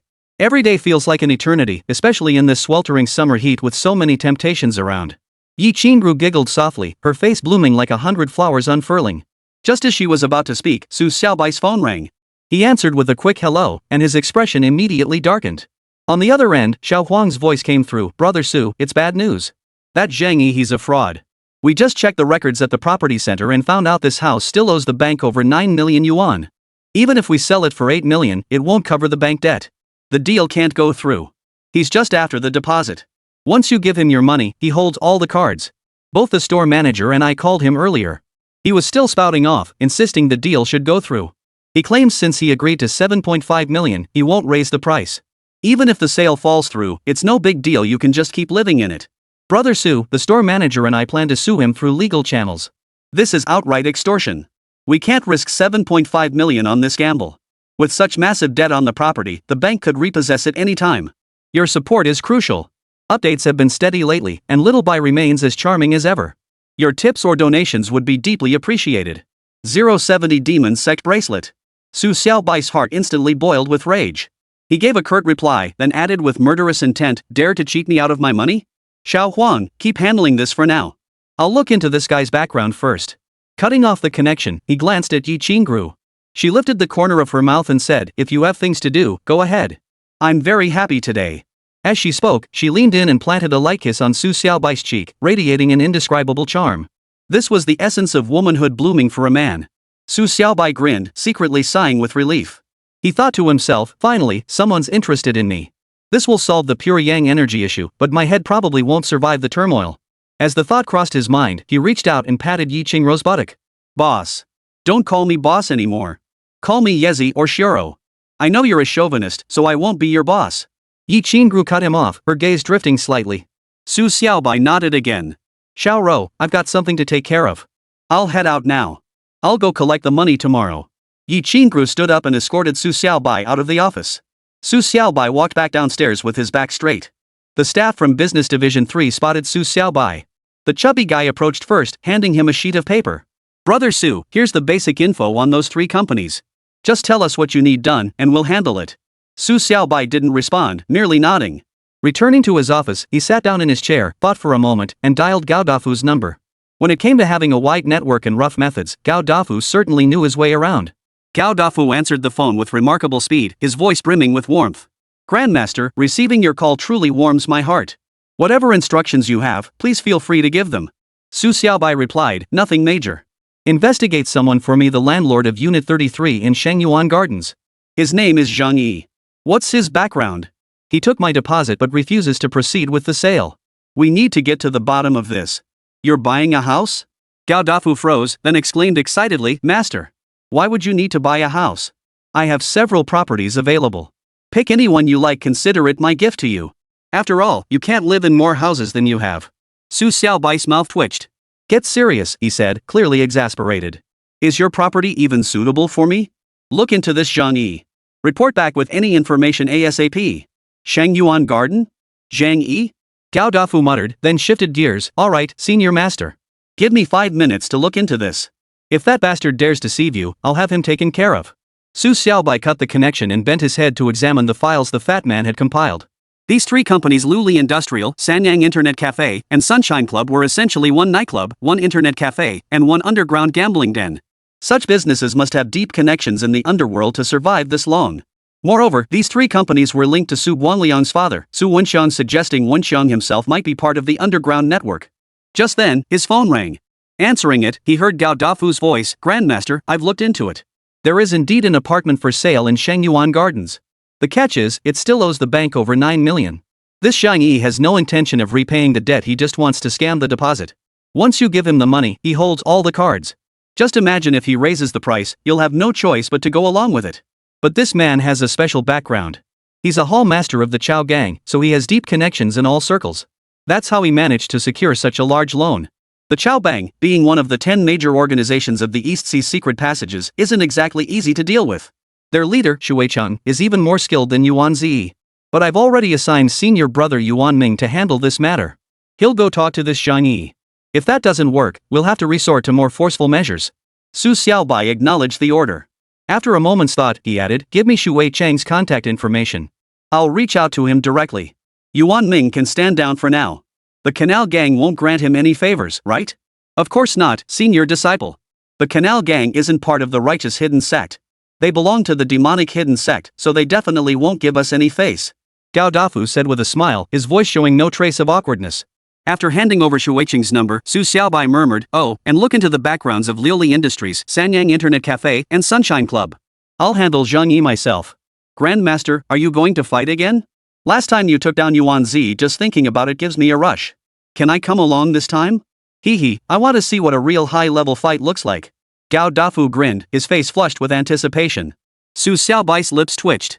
Alright, no fighting this time. I'll handle Shu Weicheng personally. Cut off contact. Su Xiaobai pondered. Since this matter involved the Demon Sect's hidden sect, it was time to utilize the item Fan Lihua had given him.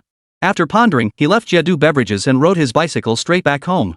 Back home, Su Xiaobai retrieved the box Fan Lihua had given him last time from the drawer. The faint woody fragrance emanating from it permeated the entire room. This type of wood was likely extinct, preserved only by ancient lineages like the hidden sect. Its fragrance was subtle yet potent, capable of repelling mosquitoes and insects, truly a genuine treasure for protecting the home. The box was entirely crafted from wood, featuring a sliding design. Su Xiaobai pulled back the lid and glanced inside. Sure enough, the top compartment held a black bank card, beneath which lay a bracelet. The bracelet was composed of 15 round beads, each glowing with a hint of reddish gold. It felt incredibly weighty in the hand, exuding an ancient simplicity. The black thread stringing the beads together also emitted a faint, lingering fragrance. Whatever material it was made of, it was definitely not ordinary silk. This thread possessed a slight elasticity and remarkable resilience, resembling the tendons of some creature. The fragrance itself was a blend of agarwood and musk, a distinctly masculine scent. Engraved on the largest bead was a single digit 1. Su Xiaobai touched the number, and a light screen materialized before his eyes. The above is an introduction to the entire hidden sect of the Demon Gate, including the head of the East Sea branch.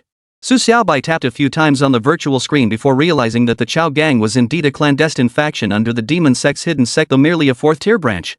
There were no contact persons listed within, clearly indicating that for someone of Su Xiaobai's rank, liaising with these lower-level elders was unnecessary.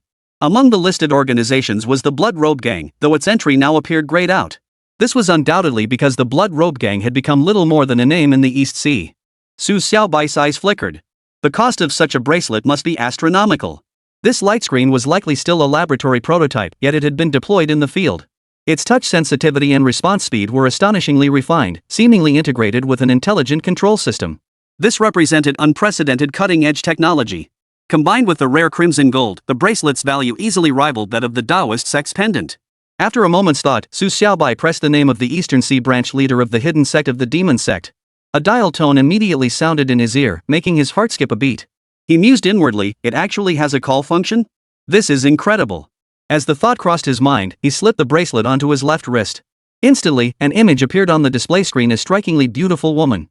Dressed formally, she appeared to be in her 40s, possessing the allure of a woman past her prime yet still commanding. Her stern expression suggested a powerful career woman. Seated behind a desk in a business suit, she addressed him with a gentle yet respectful tone. "May I ask, Sir Number 1, what are your instructions?" the woman inquired softly, her face bearing a hint of respect. Su Xiaobai glanced at the screen and realized it indeed had a video function.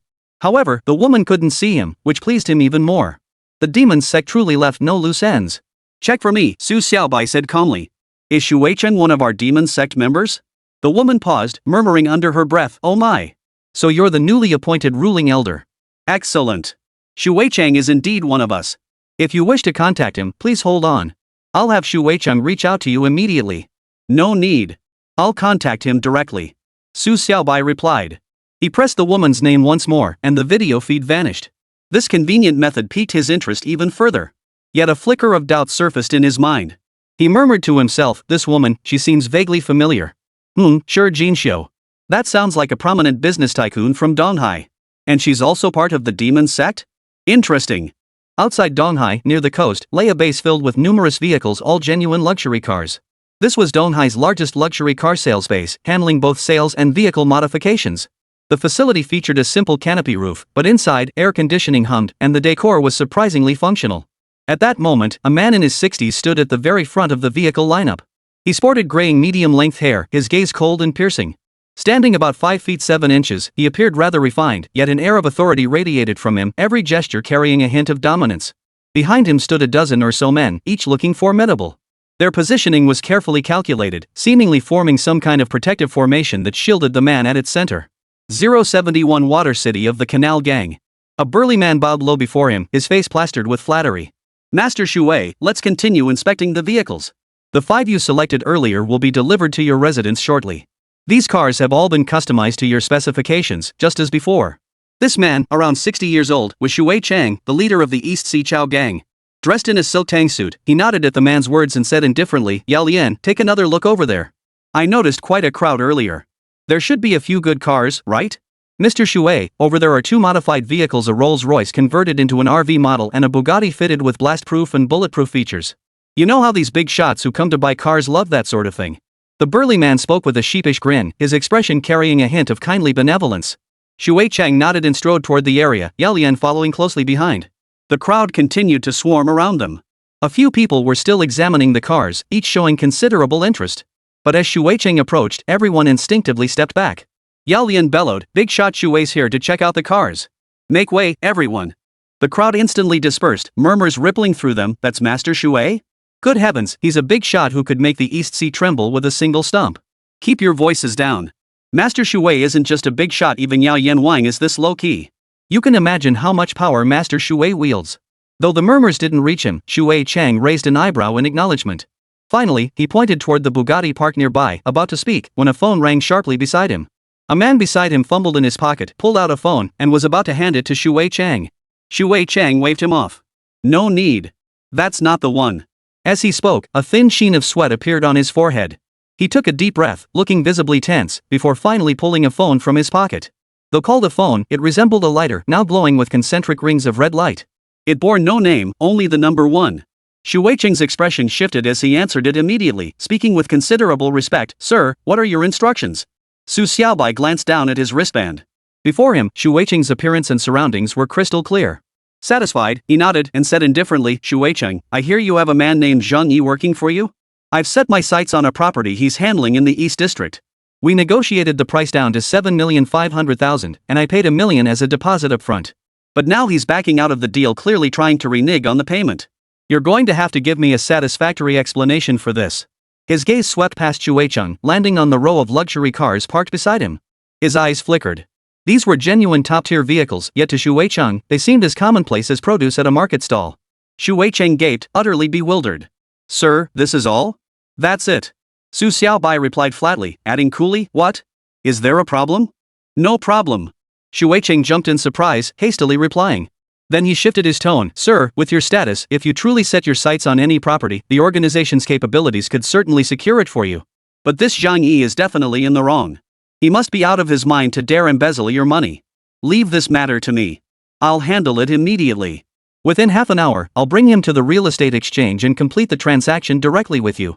Su Xiaobai gave a satisfied nod before adding casually, Xu Weicheng, I see quite a few luxury cars around you. Where did you get them? Sir, this is Yao Lian's auto base. He imports all kinds of vehicles from overseas at affordable prices, and they can be customized. Yao Lian handles things quite well. He can even arrange registration. If you're interested, you can contact him directly. He'll personally come to pick you up. As for me personally picking you up, he doesn't have that privilege. Su Xiaobai shook his head. Not for now. We'll see if it's needed later. Go find Zhang Yi first. With that, he cut the connection. Xu Weicheng exhaled in relief and set down his phone. This model was custom ordered by the hidden sect of the Demon Gate, available only to those of certain standing. However, Xu Weicheng's model only had call functionality. All other built-in features had been forcibly installed. Yao Lian, standing nearby, saw Xu Weicheng drenched in sweat and wiped his own brow before cautiously asking, Master Xu, shall we continue inspecting the vehicles? Xu Weicheng shook his head. Not right now. Someone from our Chao gang offended a big shot. I need to handle this immediately. Straightening his posture, he barked at his men, does anyone know if we have a Zhang Yi in the canal gang? Find him immediately. Master Xu, there is a man named Zhang Yi. He's a hall master, though his skills are nothing special. I have his phone number, a subordinate whispered. Call him immediately. Put him through to me. Quick. Xu Weicheng barked again, finally taking a shallow breath. On the other side, Yao Lian swallowed hard and whispered, Xu Weiyi, is this big shot really that formidable? Xu Weicheng shot Yao Lian a glance before shaking his head. Yao Lian, it's better you don't know what you shouldn't know. But remember this, for this big shot, wiping out our Chao gang might only take a single word. No, he might not even need a word, just a glance would suffice. I haven't reached that level yet, so you certainly don't have the qualifications to meet him.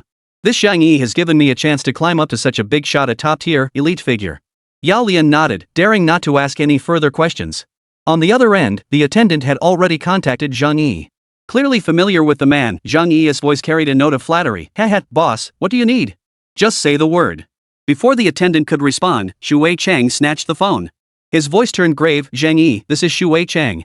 I hear you've got a property for sale in the East District, listed at 7.5 million, and you've already taken $1 million in earnest money? Xu Weigu? Zhang Yi jumped in surprise, then quickly replied, that's right, Xu Weigu. That property has been on the market for a while. I did take a deposit before, but you know how it is, I owe the bank too much money. I can't pay it off anytime soon. Things have been tough lately, so I thought about selling the house again. Before he could finish, Xu Weicheng cut him off abruptly. I don't care what your reasons are. Pay off the bank loan on that property immediately. You have 10 minutes. If you don't have the money, I can lend it to you. Then head to the real estate transaction center and wait. I'll be there soon. With that, Xu Weicheng cut the connection. He turned to the person beside him and ordered, let's go. Hurry to the East District Real Estate Transaction Center and wait there. Uncle Xu, what about this Zhang Yi? Someone leaned in and whispered in Xu Weicheng's ear. Xu Weicheng hesitated briefly before nodding. Have someone keep an eye on him. Don't let him escape. Force the bank transaction through. Once it's done, kick him out of the Chao gang. But spare his life, otherwise, that certain someone might not be pleased. Let that certain someone handle him however they see fit. Also, dispose of everything and everyone connected to Zhang Yi. Leave no loose ends. What a fool, acting so brazenly. Doesn't he realize he's provoking those he can't afford to offend? As he spoke, he strode toward the exit, his figure towering like a mountain. Yao Lian called out from behind, Master Xu, what about the cart from earlier? Send everything I requested to my residence. I'll settle the accounts upon my return. I won't have time to inspect the vehicles these next couple of days. We'll address that after handling these matters. Xu Weicheng waved dismissively, his figure already exiting the auto base as he spoke. At the East District Real Estate Trading Center, Su Xiaobai arrived an hour later. He parked his bicycle and noticed the entrance completely surrounded by hundreds of men. Dozens of carts lined both sides of the road, creating an imposing spectacle. Su Xiaobai's eye twitched as he strode toward the center's entrance. Just then, Zhang Yi approached with a sheepish expression, closely flanked by Xu Weicheng, who wore an imposing demeanor. Xu Weicheng's gaze flickered toward Su Xiaobai's wrist, his eyes narrowing slightly.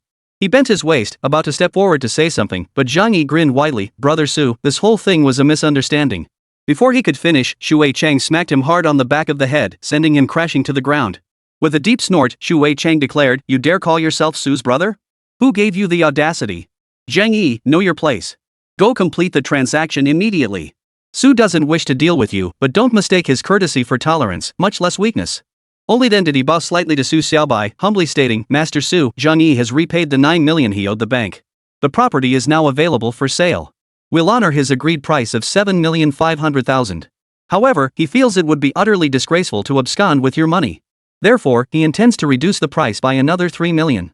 The property will be sold to you for 4,500,000 total. You need only pay him 3,500,000. Su Xiaobai shot a glance at Huixin, then looked down at Zhang Yi sprawled on the ground. With Huixing's master-level prowess, had he struck with full force, Zhang Yi truly would never have gotten back up. Zhang Yi wobbled on the ground before slowly pulling himself to his feet. Finally, he cast fearful glances at Su Xiaobai and Huixin before bowing his head and replying, "Master Su, shall we proceed with the transaction now?" Su Xiaobai nodded without a word and walked straight toward the real estate transaction center. 072A Home. Inside the real estate transaction center, crowds of people were queuing up, but they were merely waiting in line. Not a single person was actually conducting business. As Su Xiaobai and Huixin entered, a group of people immediately made way for them. Huixin, following behind Su Xiaobai, smiled faintly. "Master Su, we must observe the rules. I had people queue here so you could proceed directly upon arrival. This way, no one can find fault." Su Xiaobai's lips twitched. Hundreds of people filled the entire transaction center, and to his surprise, every single one was Huixing's man. This alone demonstrated Huixing's immense influence. He'd mobilized so many people in such a short time. Zhang Yi proved remarkably cooperative, completing all formalities within half an hour, even proactively paying the transaction tax himself. As they left the property exchange center, Su Xiaobai glanced sideways at Zhang Yi and remarked coolly, "Zhang Yi, you're a real piece of work. Without Huixing backing you, I doubt I'd ever get this money back. The 3.5 million I owe you, I'll transfer it to your account later. Same account as before. Check it this afternoon." Huixing smiled and added softly, "Mr. Su, there's no need to rush about the 3.5 million. I've already covered it for you. If you transfer it to him now, you'd truly be letting him off easy." "You covered it?" Su Xiaobai froze, then understood Huixing's mindset. This guy really knew how to get things done. Still, Su Xiaobai wouldn't actually take advantage of Huixing's generosity. "Since you've covered the expenses, you can come with me to collect the money later," Su Xiaobai said casually. Then he changed the subject. "Oh, right, I just got the keys to my new place, but some paperwork isn't finalized yet. Could you send someone to handle it with the property management and utility companies? Also, go to the agency to pay the brokerage fee. And while you're at it, find a few people to clean the place. You've got plenty of staff." Xu Chang breathed a sigh of relief. Su Xiaobai's willingness to assign him tasks signaled a desire to maintain their relationship, a rare and valuable gesture. Su Xiaobai waved goodbye, then rode off on his bike. Huixing tapped his fingers lightly, and 40 or so people on his side swiftly boarded a large bus, following Su Xiaobai. Zhang Yi cautiously glanced at Huixing and said, "Mr. Shui, I really can't repay the bank loan you covered for me anytime soon. Could you give me a few more days? You don't need to pay it back. I'm taking your car. And that apartment you own in the East District is mine too. Combined, they're worth no more than 7 million. Consider the 2 million difference as your relocation allowance. From now on, you're no longer part of the Chao gang. Get lost." Huixing spoke calmly, his entire demeanor radiating an air of authority. This was the true power behind the scenes. Zhang Yi froze, then his mouth twitched. With a wretched expression, he stammered, "Master Shui, this isn't my fault.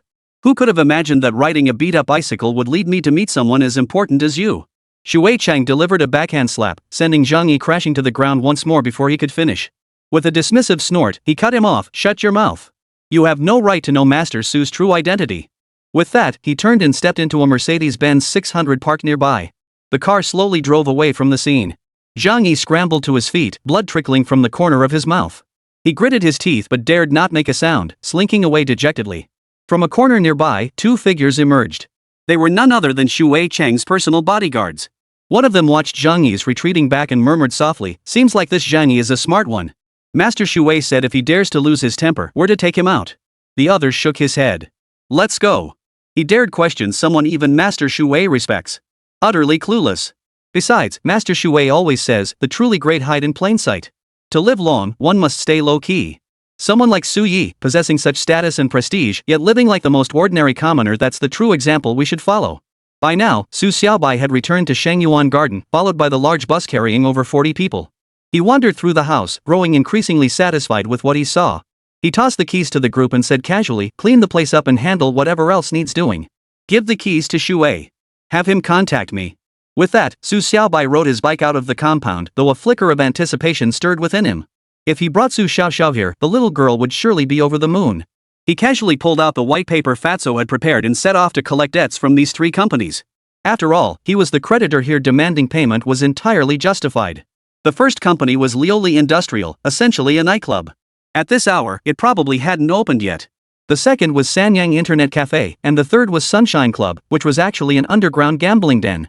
He had originally asked Gao Dafu to investigate the backgrounds of these three companies, hoping to leverage the power of the Zhengdao hidden sect. However, it was undeniable that all three companies had formidable connections in the underworld. As these thoughts crossed his mind, his phone rang. Answering it, he heard Gao Dafu's voice, "Grandmaster, I've looked into the three companies you asked about.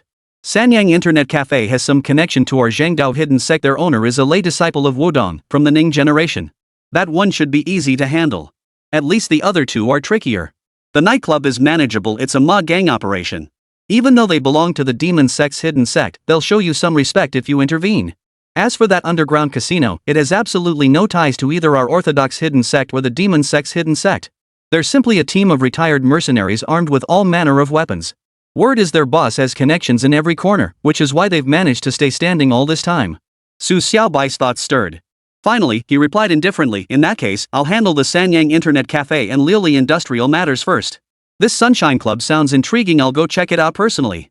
Cutting ties, Su Xiaobai thought for a moment before directly calling the owner of Sanyang Internet Cafe. All the details were in the files Fatso had provided. The combined debts owed by Sanyang Internet Cafe and Lioli Nightclub totaled nearly 30 million yuan, while Sunshine Club owed 20 million, the largest chunk by far. The phone rang a few times before being answered. A rather refined voice came through. "This is Ning Yuan Tao." "Who is this?" "Su Xiaobai here. I hear you're a disciple of Wudong?" Su Xiaobai got straight to the point, avoiding direct mention of the debt. If this man truly was a Wudong disciple, he intended to teach him a lesson. Ning Yuan Tao paused, then replied indifferently, "Correct. I am Ning Yuan of Wudong. My master is Yuan Zhang, a disciple of Qing Huixin, the head of Wudong. So you're from the Wudong lineage?" Su Xiaobai raised an eyebrow, then added with a touch of authority, "I'm a Ming generation disciple of Wudong. Given your seniority, you probably wouldn't know about me, but you can ask Qing Hui about this." "Ming Chang? A disciple of the Ming generation?" Ning Yuantao's intake of breath echoed faintly over the phone. His tone shifted abruptly. "I don't believe Wudong still has disciples of the Ming generation. I'll verify this with my master. But what exactly do you want from me? You owe Jiadu Beverages over 10 million in unpaid goods. When do you plan to settle this?" Su Xiaobai stated bluntly. "So you're with Jiadu Beverages? I won't be paying that debt. My partner, Su Wenxiang, his son, Su Guangliang, is the deputy director of Jiadu's sales department. Back then, he said it himself, we're all family, so no need to pay. His own words must be honored, so we won't pay. Don't even think about it. You've come demanding payments several times before, and we never gave you anything. We won't pay now either. So stop trying to pull strings. How could Wudong possibly have disciples of the Ming generation? You're really pushing your luck." Ning Yuantao snorted, his voice brimming with an indescribable arrogance. Su Xiaobai was speechless, but he didn't get angry. He merely replied indifferently, "Knowing you're from Wudong, I won't say anything. If you won't pay, I'll go to Qinghui. You've got the nerve to defy your elders." With that, he cut the connection. After a moment's thought, he dialed Shuicheng's number again. Shuicheng answered promptly, his voice brimming with deference, "Master Su, did my men offend you? Did they act out of line? It's not that. You know the Ma Gang, right? Their subsidiary, Lioli Industries, owes Jiadu Beverages a huge sum for goods. Give them a call. Don't try to tough it out. Pay up ASAP. Otherwise, I'm coming over to settle accounts. Once it gets to that point, it won't just be about money. I won't leave without taking a few lives, and it's time for a new leader in the Ma Gang." Su Xiaobai spoke with considerable arrogance. Before Shuicheng, he truly had the confidence to do so. After all, as one of the 10 elders of the hidden sect, his status within the demon sect carried even greater authority than that of the Taoist hidden sect. Shuicheng hurriedly replied, "Master Su, please rest assured. I do know the higher-ups in the horse gang. I'll contact them immediately. Please calm your anger and give me 5 minutes to handle this matter." His head hung low as he spoke, his posture rigidly respectful. Su Xiaobai offered no reply, severing the connection immediately. After a moment's thought, he prepared to call Yuan Ming to inquire about Wudong Qinghui. For though the hidden sect of Wudong and the main Wudong lineage shared the same origin, they had long since ceased meaningful contact. Across the entire Wudong Mountain, few truly knew of the hidden sect's existence. 073 Bridal Robe Divine Skill. Unexpectedly, his phone rang at that moment. Answering it, a voice slightly aged yet tinged with an indescribable excitement sounded, "Master Uncle, hello. It's Qinghui." Qinghui? Su Xiaobai froze, still unsure who this Qinghui was. The aged voice continued, "Yes, Qinghui of Wudong. Master Uncle, I am the current Grandmaster of Wudong. You may not remember me, but Grandmaster Ziyang certainly does. I still recall the first time I met him, utterly captivated by his brilliant and heroic presence. When the Grandmaster visited Wudong, standing before the martial arts hall, facing the wind and gazing at the undulating mountain scenery, he seemed like a celestial being. I still recall the Grandmaster speaking earnestly to me, 'Qinghui, the future of Wudong rests on your shoulders. You navigate the world with grace, but your martial arts are lacking. You must diligently practice your techniques from now on.'" Su Xiaobai's mouth twitched. He hadn't heard a word Qinghui said next. His mind was preoccupied with one thought: how could someone like that old man, utterly sleazy, possibly be associated with majestic and awe-inspiring? That the old man fancied himself wise and heroic was one thing, but for even someone like Qinghui to see such qualities in him? That just didn't add up. With that thought, he cleared his throat softly. "Qinghui, you called me. What exactly is it?" "Uncle Master," she began, "one of my grand disciples opened an internet cafe in the East Sea. I heard he's trying to swindle money from you. He even claimed you're an imposter posing as a Wudong disciple. Fortunately, he asked my disciple, Yuan Zhang, who then came to me for clarification. Truth be told, few within Wudong truly know your identity or that of Grandmaster Ziyang. But learning you're in the East Sea fills me with joy. I'll depart for the East Sea in a couple of days to meet you in person, Master. I'd also appreciate your taking a look at my martial arts skills. As for Ning Yuan's matter, if he dared to owe money to my senior master, that's a blatant act of disrespect. I'll certainly deal with him properly and expel him from the Wudong lineage. Such a person, who dares to defy his elders, is utterly unacceptable," Qinghui declared with righteous indignation. Only then did Su Xiaobai realize that Ning Yuantao from Sanyang Internet Cafe was indeed Qinghui's great-grandson. With that, the debt would surely be settled. "Qinghui, there's no need to expel Ning Yuan from Wudong. I'll send someone to collect the money from him. However, you must strictly discipline the Wudong disciples from now on. For the Grandmaster's great-grandson to dare default on a debt is utterly disgraceful. This brings shame upon our Wudong reputation. So remember this, henceforth, discipline our disciples more strictly. Otherwise, how are they any different from thugs and enforcers?" Su Xiaobai spoke with solemn authority, carrying himself with the demeanor of an elder. Qinghui responded with repeated assurances, observing the proper etiquette of a junior disciple. Only then did Qinghui respond, "Uncle Master, your words are wise. Over the years, Wudong Mountain has nearly been assimilated by the secular world. Unlike the hidden sect, we haven't preserved our traditions and martial arts as completely. That's why I'm traveling to the East Sea this time, bringing along our Wudong's 3 senior elders, all from the Qing generation, to seek your guidance on our martial arts. Our Qingfeng finger technique is on the verge of being lost. This art is too profound, we've only grasped its superficial aspects. As for the legendary Liangyi sword technique and void step, we've never even laid eyes on them." Su Xiaobai paused, then said indifferently, "Qinghui, you're too bound by tradition. Martial arts like these once lost, they're lost. There's no need to obsess over retrieving them. Our hidden sect lineage will naturally pass down its teachings through the generations. My senior disciple speaks wisely. Perhaps this was also the wish of our founding patriarch, who severed ties with the hidden sect all those years ago. Yet my heart remains greedy, always yearning to glimpse those legendary martial arts once more." Qinghui responded softly, then shifted the subject, "Uncle, then it shall be so. I shall pay my respects when I arrive at the East Sea. We should reach it in a couple of days." Su Xiaobai cut the connection, yet a nagging unease lingered. Qinghui traveling all the way to the East Sea to see him seemed utterly unnecessary. The hidden sect and the manifest sect, these two branches should never have crossed paths. Just then, his phone rang again. Answering it, he heard Ning Yuantao's voice, "Great uncle, I was wrong. I'll have someone transfer the money owed to Jiadu Beverages immediately. You don't need to send anyone else. Senior Master, please don't expel me from Wudong's gates. As a disciple of Wudong, I swear to reform and never engage in such despicable deeds again. I am a disciple of Wudong now, and I will remain one for the rest of my life." Su Xiaobai's eye twitched. "Enough with the act. Just transfer the money first. We'll discuss the rest when Qinghui arrives in Donghai. Besides, I won't meddle in Wudong's affairs. As long as Qinghui doesn't expel you, it's none of my business. Grandmaster, if you're willing to overlook this, I can finally rest easy." Ning Yuantao exhaled in relief before shifting gears. "Grandmaster, I truly had no idea you were in Donghai. If I'd known, I would have come to pay my respects long ago." Su Xiaobai snapped impatiently, "Enough. That's settled. Stop spouting nonsense. You owe money and still have the nerve to argue." "No reason," Ning Yuantao declared firmly. "Master, I must hear your wise teachings regularly. So in a couple of days, I'll visit you with Master Qinghui. His voice carried an indescribable earnestness. Su Xiaobai cut the connection immediately. Just then, the bracelet on his wrist emitted a faint vibration, one imperceptible to ordinary people, discernible only to true masters. Opening it, Huixin appeared on the screen before him, his expression respectful. Master Su, the money for Jedu beverages has been transferred over from the horse gang. You can rest assured. Su Xiaobai responded with a satisfied nod. After a moment's thought, he added, oh, and look into this Su Wenxiang. He's listed as a shareholder of Liuli Industries, but Liuli is a Ma gang operation. That doesn't add up. Huixin paused, then murmured softly, Master Su Wenxiang is part of the Ma gang. He's one of their high-ranking members. Do you know this man? Su Xiaobai's heart stirred. So Su Guangliang's father was actually part of the Ma gang. No wonder he could intimidate Tang Tianming, it all made sense now. No wonder he invested in so many businesses and could command such authority, he was a high-ranking member of the horse gang. This revelation reaffirmed Su Xiaobai's conviction, the distinction between the Taoist and demonic realms had nothing to do with good and evil.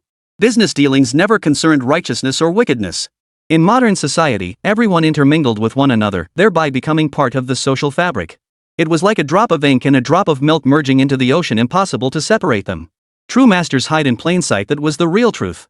As these thoughts crossed his mind, Su Xiaobai addressed Huixin, I don't know Su Wenxiang. You handled this matter well. Your ability to become a grandmaster must stem from great perseverance. Which sect did you belong to before? Master Su, I hail from the Emei Sect. Our sect is one of the 10 hidden sects, and our leader, Gongsun Yudao, ranks 7th among the 10 elders. As Huixin spoke, his body trembled slightly. Su Xiaobai's question clearly signaled genuine regard for him. Though he hailed from the Emei Sect, being dispatched to the East Sea meant he was among the less valued disciples, unlike Yuan Zi, who had volunteered for the assignment. 7th elder? I see. When I meet with 7th elder later, I'll mention you. You're cultivating the bridal robe divine art, marry first, mend later. Yet it seems you haven't yet reached the 7th layer of mending. Su Xiaobai spoke indifferently, but Huixin's expression shifted. Finally, he replied, Master Su truly has eyes like a beacon. My natural talent is lacking. With the bridal robe divine art, I can only cultivate to the marriage stage in this lifetime. As for the 7th to 12th layers of repair, I fear I'll never step into them in this lifetime. Not necessarily. The bridal robe divine art grows from weakness to strength. If you achieve mastery at the marriage stage, it means you've taken the wrong path. To reach the repair stage, you must disperse at least half your inner strength and start your cultivation anew. Only then will you have hope of progressing from marriage to repair. Su Xiaobai snorted dismissively, then shifted his tone. The bridal robe divine skill isn't actually part of the demon sect's martial arts. It's a genuine secret text of the Taoist sect. Cultivate diligently, and your day will come. Alright, that's settled. I'll contact you later. Cutting the connection, Su Xiaobai raised an eyebrow and rode his bike toward the Sunshine Club. Sunshine Club was situated near the coast in Donghai's southern district. It encompassed a sprawling farmstead operating as a rural resort, within which the club's underground casino was concealed. Access to this agritourism area was restricted, only invited guests possessed the necessary credentials. It was now mid-afternoon. In the farmhouse's large courtyard, the spacious parking lot held about 70 or 80 vehicles. Even so, the lot still felt remarkably empty. These vehicles were all genuine luxury models, clearly indicating the status of their owners. At the entrance to the farmhouse stood 2 massive stone lions guarding the tower-like gates. 12 security guards stood in 2 rows outside the gates. Though called security, these men stood with impeccable posture, hands clasped behind their backs, radiating an unshakable calm. They were clearly elite soldiers. Encircling the farmhouse, a 2-meter-wide moat had been dug. Within its waters swam crocodiles and giant turtles. Anyone attempting to scale the walls would surely meet their end in the jaws of the crocodiles. In the distance, a bicycle approached. It was a classic vintage model, ridden by a young man who appeared tall and sturdy, exuding a certain dashing charm. The bike stopped outside the farmhouse. The young man looked up at the tower, where a plaque hung bearing 5 characters, Sunshine Club. 074 Tough Debt Collection. The young man nodded, then pushed his bike toward the entrance. 12 burly security guards simultaneously turned their heads, glaring at him menacingly. One of them barked, "No unauthorized entry." "Who are you?" "I'm here to see Sun De Peo. He should be your boss, right?" The young man replied indifferently, his expression unchanged, calm and composed. The security guard's lips curled up in a sneer, his face brimming with contempt. Finally, he barked, "Looking for Mr. Sun? How absurd. Do you really think someone like you can see Mr. Sun? Get lost, or else." Before the words finished, the young man sighed, then clenched his fist and struck out. The punch landed squarely on the security guard's face. Before the guard could even react, his body flew backward. His body flew backward, flat on his back, slamming hard into the wooden fence beside them before bouncing back. He lay motionless, unable to move. The young man snorted, his gaze sweeping over the remaining men. My name is Su Xiaobai. I'm here to see Sun De Peo. If he's here, have him come out. If he's not, then pay me back what you owe me. Once I get my money, I'll leave. The remaining 11 men shifted, charging directly at Su Xiaobai. Dividing into 3 waves, they attacked with astonishing coordination, hands reaching for his head, chest, and lower body. Without a word, this group attacked Su Xiaobai head-on, despite his formidable presence. This was the most terrifying aspect. It showed they had no intention of playing by the rules. And those who flouted the rules naturally had no boundaries in their actions. Su Xiaobai let out a faint sigh. Truthfully, what he feared least were precisely these rule breakers, for it meant he too could abandon all restraint. He slowly parked his bike, then swayed slightly. With a flick of his wrists, he unleashed the Tai Chi palm, one of the 4 forms of Tai Chi, soft as silk yet solid as a wall. The palm strike sent all 11 men flying simultaneously. The sensation was akin to bowling pins being knocked down by a bowling ball. They crashed into the railings flanking the gate and, upon hitting the ground, none could rise again. These men were no ordinary foes, each possessed special forces level training. Yet in Su Xiaobai's hands, they proved no match for common folk. He propped his bicycle against the side, carefully locking it to the railing, then strode purposefully toward the interior of the Sunshine Club. Alarm bells began ringing throughout the area, and the sound of footsteps echoed from within. Su Xiaobai paid no heed, continuing straight ahead. A dozen figures appeared before him, each wielding long blades. The moment they spotted Su Xiaobai, they attacked without warning, not uttering a word, showing no restraint whatsoever. This crude, barbaric approach drew a snort from Su Xiaobai. Finally, he too fell silent, stepping forward and plunging directly into the crowd. With a flick of his fingers, he numbed one man's wrist and snatched the long knife from his grasp. With the blade in hand, Su Xiaobai thrust his sword forward, unleashing a Tai Chi sword form. A continuous, thread-like sword energy unfolded. After a series of clanging sounds, every blade in their hands fell to the ground. But Su Xiaobai wasn't idle. His blade flashed again, striking the back of each intruder's right leg. Though it was the flat of the blade, his internal force surged through it, instantly fracturing their bones. A dozen men screamed in agony, writhing on the ground. Su Xiaobai casually tossed his blade aside and continued deeper into the compound. The farmhouse resort was quite large. He walked for a while before reaching the parking lot. Just then, another large group emerged. Leading them was a man of average height, around 30, dressed quite elegantly in a shirt and dress pants. His hands appeared extremely hard and calloused. At a glance, Su Xiaobai knew this man must be from the Eagle Claw Kung Fu School. Trailing behind him were over 30 men. The rear ranks held 5 guns, while the rest brandished long clubs, advancing menacingly towards Su Xiaobai. Who the hell are you? Why did you force your way into our Sunshine Club? The short man barked, shifting his feet into a fighting stance. Su Xiaobai raised an eyebrow, replying coolly, finally, someone willing to talk. My name is Su Xiaobai. I'm here to collect money. Sun De Peo owes us, and it's time he paid up. Collecting money? The man froze, then snorted. Is that how you collect money? You've knocked down so many of us, who's going to compensate for these losses? Is that how a debtor should act? You owe me money, so I'm the boss. Coming to collect what's owed is only fair, isn't it? Su Xiaobai barked, then shifted his tone. Your attitude toward creditors? You attack first without a word. How is that fair? Mark my words, if you don't pay today, I won't waste my breath. Take whatever's worth the same value. Don't say I didn't warn you. The man's mouth twitched. Finally, he glared fiercely at Su Xiaobai. Since the Sunshine Club was founded, you're the first person who dared to force their way in. My name is Wu Yi. I'm from the Eagle Claw School. Kid, I'll make you understand the price you pay for barging in here. With that, he flicked his wrist. The 5 men with guns instantly raised their weapons and fired several shots, bullets hurtling straight towards Su Xiaobai. Su Xiaobai's expression darkened. When he broke in, he hadn't fought to kill. Even after taking down this group, he'd spared them. But now they dared to use guns against him? This was pure lawlessness. Over a dozen bullets tore through the air toward him. Su Xiaobai's figure flickered as he leapt into the sky with a void step. His protective aura surged, and with a flick of his fingers, sword energy erupted like a gale. The sword energy repelled the bullets, sending them flying back.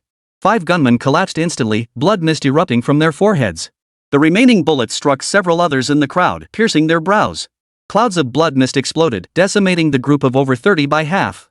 Only then did Su Xiaobai land on the ground, his gaze fixed coldly on Wu Yi.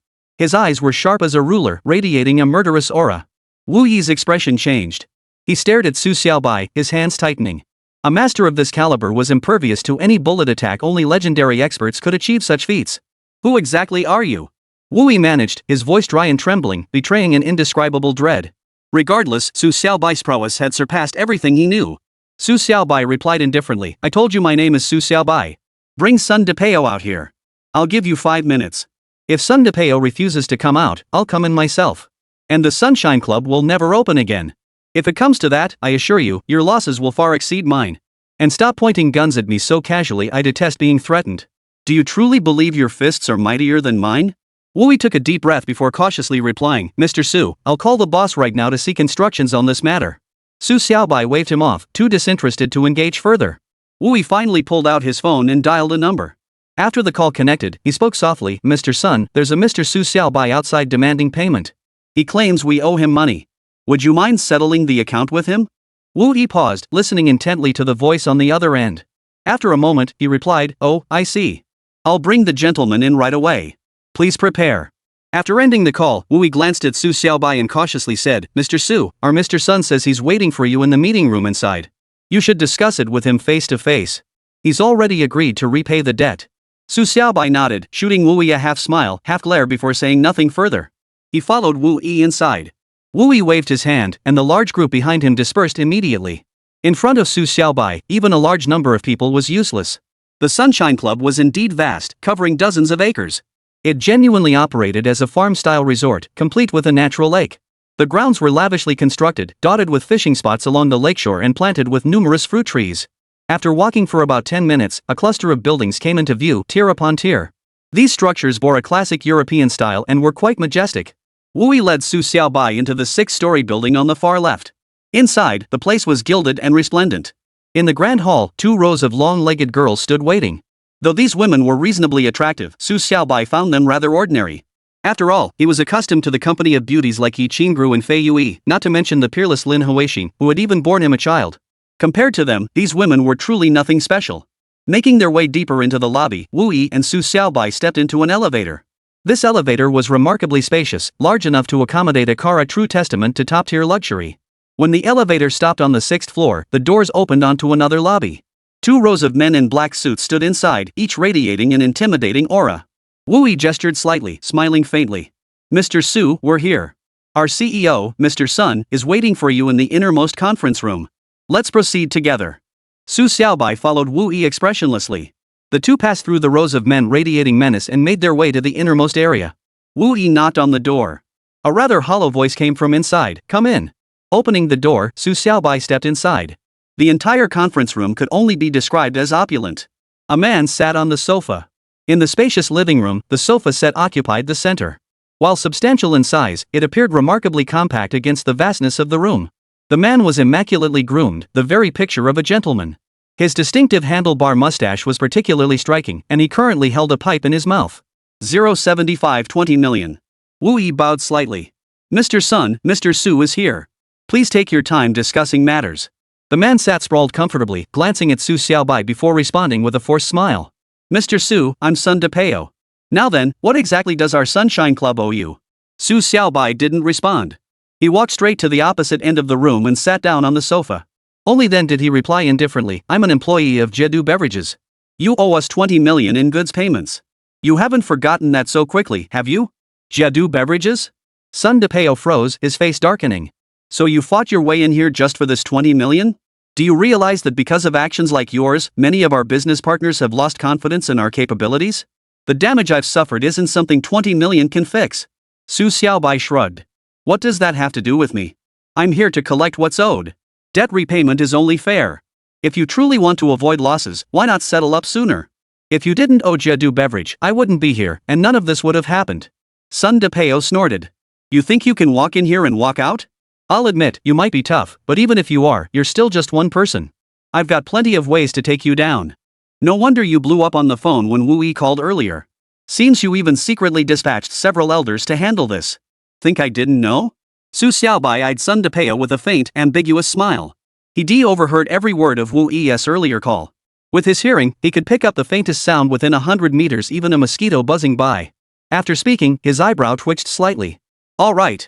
If you refuse to pay, I'll take down everyone you brought with you before we talk. Of course, if you don't pay, I can just take a few things from here instead. As long as it's roughly equivalent in value, I'm not picky. But by then, you won't be the one calling the shots. Sun DePeo froze, then took a deep breath. After speaking with Wu Yi on the phone earlier, he had indeed made several arrangements. In his view, anyone daring to come looking for trouble on his turf absolutely couldn't be let off the hook. To his surprise, Su Xiaobai had overheard every word of his conversation. A person like that was truly terrifying. But having kept the Sunshine Club running all these years, Sun Depeo was no stranger to high-stakes situations. He laughed with a domineering air, "My men will be here any minute. Truth be told, I've got to hand it to you coming here alone like this.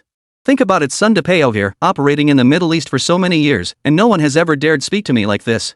You're the first to come right up to me and kill over a dozen of my brothers. This grudge won't just be forgotten." Su Xiaobai's expression darkened, but his gaze shifted to the side. He casually picked up a glass cup from the coffee table and remarked indifferently, "You think setting an ambush here will keep me here? In a moment, I'll break both your legs first, then let you taste the power of my bone-shattering fist." With that, he flung the glass cup. Mid-air, it shattered explosively, sending shards flying in every direction. Though the entire hall appeared perfectly normal, Su Xiaobai sensed that the surrounding walls were merely imitations, not real structures. This illusion was likely created through advanced technology. Ordinary people would never be able to tell the difference. In fact, the entire hall's opulent feel was likely created by these fake walls. Even Su Xiaobai hadn't initially noticed these fake walls. But as he scanned every detail within a 100-meter radius, he detected something amiss. Compounding this, faint, intermittent sounds kept emanating from behind these walls. Though faint, almost imperceptible, he clearly sensed that dozens of people lurked behind these walls. This group comprised genuine masters, including one who seemed to be at the Grandmaster realm. Several others were at the peak of the control realm. Such a gathering of power in one place was highly unusual. Such strength was absolutely on par with the top-tier secret passage organizations. In fact, it could be said that even some sects within the hidden sect might not possess such power. Not every sect possessed as many Grandmaster-level experts as the Holy Yuan sect, the Blood Robe cult, the Huixin sect, or the Star Constellation sect. Glass shards flew everywhere, scattering like rain on banana leaves. Immediately afterward, cries of agony echoed from the shadows as a large group burst out from behind the false wall. A short man moved both hands simultaneously, catching most of the glass shards before him. Still, a few embedded themselves in his face, leaving streaks of blood and making him look utterly bedraggled. Su Xiaobai glanced at him, narrowing his eyes before snorting, "So you must be Su Wenxiang? You look just like Su Four Eyes, clearly no good." The man with glass embedded in his face was around 50, dressed in white like some Prince Charming, though lacking any princely aura. His appearance was frankly unremarkable. As he spoke, Su Xiaobai's gaze shifted to the side, where another figure lurked, likely a grandmaster who had caught every shard of glass. Yet, for now, he remained hidden, choosing not to reveal himself. Clearly, he feared Su Xiaobai's prowess. Though seemingly simple, the technique of hurling the glass cup demonstrated mastery of internal force honed to divine perfection. To make the glass shatter only after it had been thrown was something most masters couldn't achieve. This was a level of skill bordering on mastery. Su Wenxiang caught several shards, his gaze fixed on Su Xiaobai. Finally, he snorted. "Very well. I am Su Wenxiang, father of Su Guangliang. The debt owed by Jiadu Beverages even Su Guangliang, as deputy general manager, hasn't he come to collect? What right does a lowly department manager like you have to demand payment? So you've been following my recent debt collection efforts?" Su Xiaobai shot Su Wenxiang a sidelong glance before shifting his tone. "You and Su Four Eyes are cut from the same cloth, both utterly heartless. In any TV drama, you wouldn't survive past the second episode. Mark my words, either you hand over the money today, or I'll kill a few more people. Those Middle Eastern special forces? Anyone who tries to kill me won't get off easy. 20 million in cash, not a penny less." Before Su Wenxiang could respond, Su Xiaobai picked up another glass cup, tossing it between his palms. The motion made it clear he intended to hurl it again, instantly silencing Su. Su Xiaobai snorted disdainfully, then turned his gaze to Sun Depeo standing nearby, the glass cup in his palm beginning to bounce back and forth once more. Sun Depeo stole a glance toward the other side. Seeing no movement there, a hint of disappointment flashed in his eyes. That was the spot Su Xiaobai had discovered, where a grandmaster was hiding. "Su Yi, I'll pay you. I'll have someone bring over 20 million in cash right now. No problem, right?" Sun Depeo murmured softly, his eyes glinting with amusement. "No problem. But if I find any counterfeit bills in there after I get back, I'll definitely come looking for you to settle the score." Su Xiaobai responded indifferently, his eyes flashing with sharpness. He understood Sun Depeo's implication perfectly well. That 20 million in cash would weigh at least 600 jin, far more than an ordinary person could carry. It was the weight of several fat pigs. Sun Depeo acknowledged the response, then pulled out his phone. Just as he was about to dial, Su Wenxiang bellowed from the side, "Su Xiaobai, show mercy when you can. I'm with the Ma gang. Our gang has plenty of skilled fighters. No matter how good you are, you can't fight a crowd. Go ahead and make that call. See if anyone in the horse gang is willing to help you take me down." Su Xiaobai snorted, and the glass cup in his hand began to spin. Su Wenxiang gritted his teeth, daring not to utter another word. Even if someone was willing to take on Su Xiaobai, he was now facing a glass cup.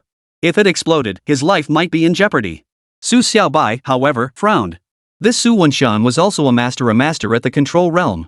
It was no surprise at all that someone like him could become the deputy leader of the horse gang. Su Guangliang, however, showed no trace of martial arts training whatsoever. That was a bit odd, but after a moment's thought, Su Xiaobai dismissed it as unimportant. Su Wenxian might be a master, but Su Guangliang's natural aptitude might not suit martial arts training. Moreover, Su Wenxian had his own lineage. Though Su Xiaobai couldn't discern which sect it belonged to, such hidden sect traditions weren't something that could be taught to just anyone. Sun DePeo, standing nearby, finally got through on the phone and ordered someone to deliver 20 million immediately. After hanging up, Sun DePeo wiped the sweat from his forehead and murmured softly, "Master Su, the money will be delivered shortly. We can continue purchasing Jiadu's products going forward." Su Xiaobai waved dismissively, his expression disdainful. "Whether you buy our products or not has nothing to do with me. I won't take your business anyway, and I don't want to come here begging for money anymore. But honestly, I doubt any company would have the slightest interest in dealing with deadbeats like you." Sun DePeo gave a faint acknowledgement, though a hint of icy coldness lurked deep in his eyes. Given his temperament, suffering such a significant loss meant he absolutely wouldn't let it go. His current submission was merely a matter of necessity. Once he amassed greater strength, he would undoubtedly seek retribution. Such is human nature. 076 Demon Sect Group. Su Xiaobai's wristband vibrated faintly. He frowned. This was hardly an ideal time to take a call, especially with so many strangers present, and Sun DePeo being his enemy. He swiped backward to cut the connection. The bracelet's controls were straightforward, a simple swipe answered calls, another swipe hung up, and it even synced via Bluetooth to his phone. Footsteps echoed outside the door, followed by 6 men carrying a large burlap sack inside. The sack was heavy as they placed it beside the sofa.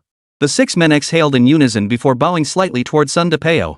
"Boss, the money's here. Inside is 20 million, not a penny less. All in bundles, each worth 100,000. 200 bundles total. We were worried it might not be enough, so we slipped in 10 extra bundles." Sun DePeo raised an eyebrow and looked at Su Xiaobai. "Mr. Su, the money's all here. Would you like to count it?" Su Xiaobai shook his head. "No need. If a single cent is missing, I'll come back. Next time, I won't be so lenient. I'll take something with me no matter what." I think your head would make a fine souvenir." With that, he walked over to a sack on the side, grabbed it, and lifted it effortlessly. Compared to his frame, the enormous sack was massive, yet he carried it as if it weighed nothing, hoisting it onto his back and walking away. It looked like an ant carrying a giant pea. As Su Xiaobai walked toward the exit, he said, "Sun DePeo, if you want to find someone to keep taking revenge on me, now's your chance. Miss this, and you'll never get another." Sun DePeo clenched his fist, yet remained silent even as Su Xiaobai walked through the main gate. Watching Su Xiaobai stride casually into the elevator with the enormous sack on his back as if it weighed nothing, then exit the building and head toward the entrance of Sunshine Club, Su Wenxiang murmured from the side, "Mr. Sun, should we have the snipers move in?" From the other side, where the Grandmaster lay concealed, a cold voice snapped, "No. This man is beyond our reach.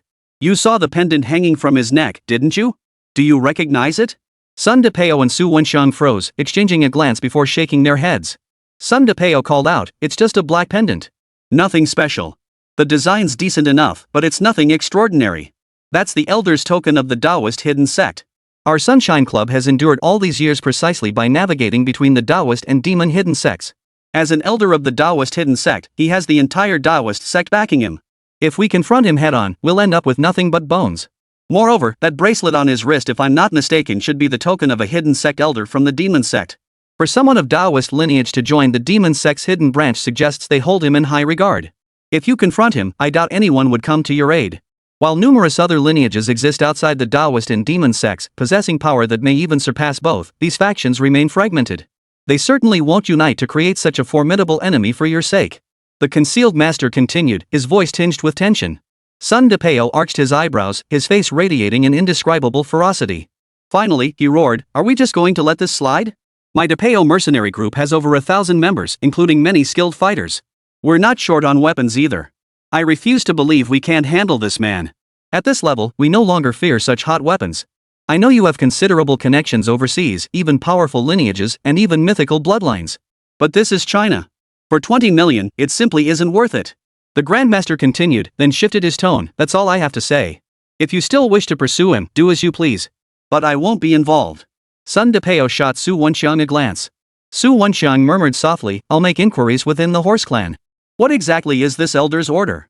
"Our Horse Clan is one of the 10 major underground organizations in the East Sea. I refuse to believe we'd be intimidated by some so-called elder. Su Ge, you investigate first. Let's not rush into action. If this man truly can't be touched, we'll swallow our pride this time. We'll wait for a suitable opportunity later to settle all accounts at once. Sun DePeo nodded, his face darkening. That guy may be hot-headed, but at least he's rational.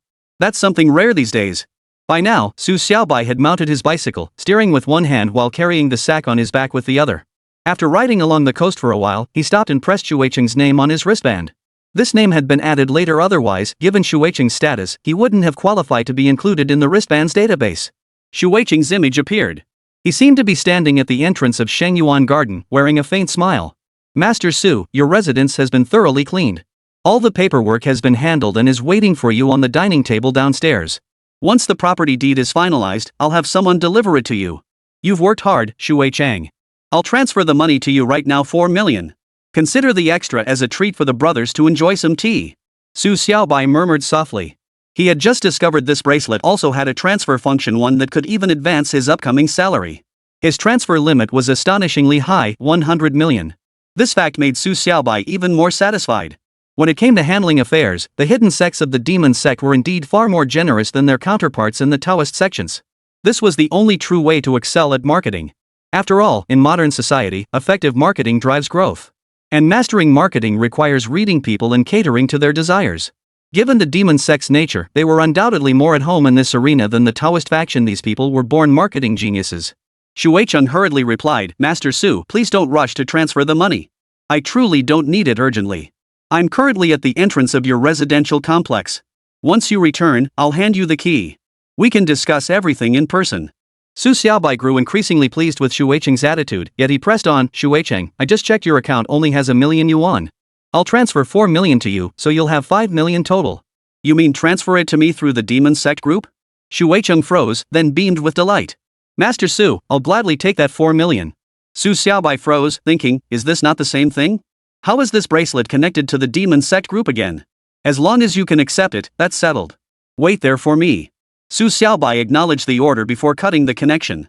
He didn't know much more about this bracelet. But from what Huixing implied, the money in that group seemed different from real-world currency, which piqued his interest. With that thought, he transferred 4 million to Huixing and headed home. In his view, everyone in the bracelet's network had their credit limits visible. For someone like Huixing, having only a measly million was puzzling. After all, Huixing should be considered a genuine tycoon, with assets easily exceeding 10 billion. Pedaling furiously, Su Xiaobai returned from the South District to the East District in just over half an hour. The Mercedes was parked by the roadside, and he smoothly pulled his bicycle alongside it.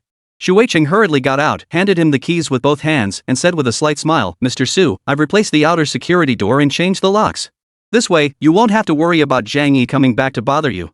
Su Xiaobai acknowledged with a nod, his expression growing increasingly satisfied. Huixing, you're truly dependable, he remarked. It's almost dinner time now. Since you're here, I'll treat you to a meal. Wait here for a moment. Master Su, if anyone should be treating, it's me. You transferred 4 million to me in the Demon Sect group chat. Now I've hit the 5 million threshold, that's a level 3 upgrade. This means I'll have access to even more exclusive resources going forward. Huixing shook his head hastily, his face beaming with triumph. Su Xiaobai thought for a moment. Wait here for me. I'll take the sack home first. Huixing bowed respectfully, then watched eagerly as Su Xiaobai entered the residential compound. For Su Xiaobai, lugging around over 20 million yuan was indeed quite inconvenient. What Huixing didn't know was that Su Xiaobai's sack contained cash. In this day and age, no one would be running around carrying money in a sack. Unit 33 had indeed transformed. The garden vegetation had been meticulously trimmed, the home environment completely revamped, and numerous items replaced. Even the toilets were brand new. A dining table had been added, and essentials like quilts were all neatly arranged. Su Xiaobai nodded with satisfaction. Seeing the gleaming, freshly renovated house filled him with contentment. He placed the sack in a corner of the living room and then stepped outside. He planned to move in that very evening. Truth be told, all his belongings fit into a single burlap sack. He'd taken the essentials and Su Xiaoxiao's things, leaving the rest behind. Everything in apartment 33 was new anyway, and the old quilts didn't quite match the new decor. Lost in thought, Su Xiaobai exited the complex. Huixing was still standing there. Spotting him, Huixing gestured and said, Su, there's a mall just around the corner. There's a great Cantonese restaurant there. Let's grab a bite? Let's go then. You can tell me about this magic sect group later. Su Xiaobai agreed, then rode off on his bike. Huixing climbed into the car. The driver immediately turned around and headed toward the mall. Please support with tips. 077 waste play year. This time, Huixin hadn't brought many men along. After all, his martial prowess had reached the true master realm, no one could touch him. Not to mention, Xiaobai was by his side. The restaurant, named Xiaobai, boasted elegant and luxurious decor. Located on the 5th floor of the mall, it occupied half the entire floor. Huixin was clearly a regular here. He intended to request a private room, but Xiaobai insisted that since it was just the two of them, dining in the main hall would suffice. Seated near the window, Huixin ordered the dishes. He intended to let Xiaobai choose, but the young man showed no interest, leaving Huixin to take charge. South African abalone, Australian lobster, shark fin soup, nothing was left off the list. After finishing the order, Huixin glanced at Xiaobai. Seeing no reaction, he breathed a slight sigh of relief. Huixin, tell me what exactly is this demon sect group all about? Xiaobai cut straight to the chase. Su Yi, this bracelet you're wearing, it must be the Elder's token, right? When you open it up, you can access all sorts of things. That's what the group's about. Think about it, whenever you want to contact someone, you just tap their profile picture. That's the whole point of a group, right? In the demon sect group, everyone has a fixed credit limit set in advance based on their status. I only have 1 million credits. Unless someone transfers me more, I'm stuck at level 4. But the credits in the demon sect group are incredibly useful. Whether you want to gather intelligence or trade rare goods within the group, you can only use credits. No real money is accepted here. Typically, if someone wants to increase their credit limit, they can top it up with real money at a 10-to-1 ratio. 4 million credits? That'd cost 40 million to buy. Yet even then, many hesitate because some things are impossible in the real world, but within the group, top-tier experts exist. For credit, they're always willing to take on jobs. Master Su, with your status as a true elder, you're essentially at the administrator level. To others, your name appears in red text, and your ID number is quite substantial. I'd guess your credit quota must be at least tens of millions, right? Huixin said with a sheepish grin. At this moment, he'd completely shed the demeanor of a faction leader, acting more like a teenager caught up in adolescent fantasies. Xiaobai nodded, responding indifferently, so that's how it is. The demon sect really is quite interesting. I wonder whose idea this was. It must be related to Fan Liwa. That woman truly has a knack for business. Huixin, I won't disclose my actual credit limit, it'd probably scare you to death. We're in different leagues. But the 4 million I gave you? That's equivalent to 40 million. You've certainly made a tidy profit. That's for sure. So, Boss Su, whatever you need me to do next, I promise to deliver. Plus, in the demon sect group, my rank going up, the most crucial part is the prestige. My name moved up a level, so now way more people are actively reaching out to me. Huixin chuckled, then lowered his voice. Master Su, just tell me. I'm bold, nothing scares me easily. Your credit limit must be 50 or 60 million, right? Xiaobai glanced at him before casually replying, no, my credit limit seems to be 100 million. 100 million. Huixin's mouth gaped wide. Though he was over 60, in that moment he resembled an elementary school student, utterly devoid of self-control. Xiaobai ignored him, silently musing that the demon sect's method of managing the hidden sect members through such tactics wasn't a bad approach. This small circle, already isolated from the outside world, combined with such strategies, would inevitably thrive. The dishes began arriving, starting with shark fin soup. Each person received an exquisite porcelain plate. The Cantonese cuisine was indeed exceptionally flavorful. Xiaobai took one bite and couldn't stop. Though it fell slightly short of the Chow Lu restaurant, this establishment's dishes excelled in innovation. Combined with its high-end approach, it naturally achieved the pinnacle of flavor. Huixin remained lost in thought, clearly struggling to process the news. Only after half an hour did he finally snap back to reality. By then, Xiaobai had nearly finished her meal. Huixin took a deep breath, about to speak, when a soft voice called from the side, "Senior brother, what are you doing dining here?" Xiaobai turned to see Lu Ruoyun seated at the next table, across from the elegant and dignified Jiang Emei. "Ruyun, Principal Jiang." Xiaobai greeted them, then added, "Ruyun, what brings you here?" Lu Ruoyun smiled brightly. "Senior, my cousin and I dine here every week. It's not far from campus. By the way, I haven't seen you in ages. I even went to your place the other day hoping to learn a few moves, but you weren't home." "Oh, I've been quite busy lately, plus I'm moving. I'll send you my new address later." Xiaobai replied, then changed the subject, "Since we've run into each other today, dinner's on me." Jiang Emei shot Xiaobai a glance, her eyes brimming with confusion. Just then, Lu Ruoyun clapped her hands. "Senior, I'll head back with you later. I could use some training, I'm competing in the school's martial arts tournament soon and need a good coach." Jiang Emei gasped in surprise, her voice low and tinged with reproach. In her eyes, going home with a guy she wasn't even that close to was sheer madness. Today, Jiang Emei wore a loose-fitting white shirt with vertical stripes, paired with a black skirt and nude stockings that perfectly showcased her curvaceous figure. Her mature charm was more pronounced than ever. Her short hair was cut with a slight angle, giving her a fashionable edge. Combined with her voluptuous figure, she always seemed to radiate a dazzling glow. Lu Ruoyan, meanwhile, wore a long floral dress with long sleeves, though she had rolled them up in a hem that fell just above her knees. Pink stockings adorned her legs, and she wore a pair of black high-heeled sandals, making her look even more stunning. "Cousin, it's fine. Don't worry. Senior brother is a true reclusive master. Oh, and didn't you twist your waist yesterday? Let senior brother give you a massage. That should convince you, right?" Lu Ruoyan cut off Zhang Xuemei's words with a crisp tone. A smile graced her face as she spoke the radiant warmth of a sunny, cheerful woman, the kind whose enthusiasm always lifted spirits. Zhang Xuemei froze, about to respond, when Su Xiaobai rose and sat beside her. "Principal Jiang, a twisted waist? Let me take a look." Truthfully, Su Xiaobai wasn't thinking anything deep. He simply reasoned that if Su Xiaoxiao ever wanted to enroll at Lingang Elementary, she'd inevitably need Zhang Xuemei's connections. So, treating her well now seemed like the sensible thing to do. Just as Zhang Xuemei was about to speak, Su Xiaobai's hand had already rested on her waist. His long fingers gently pressed against her waist. At that touch, her waist muscles began to tremble, and waves of heat surged through her body, instantly silencing her. It was precisely at this moment that Su Xiaobai sensed something amiss.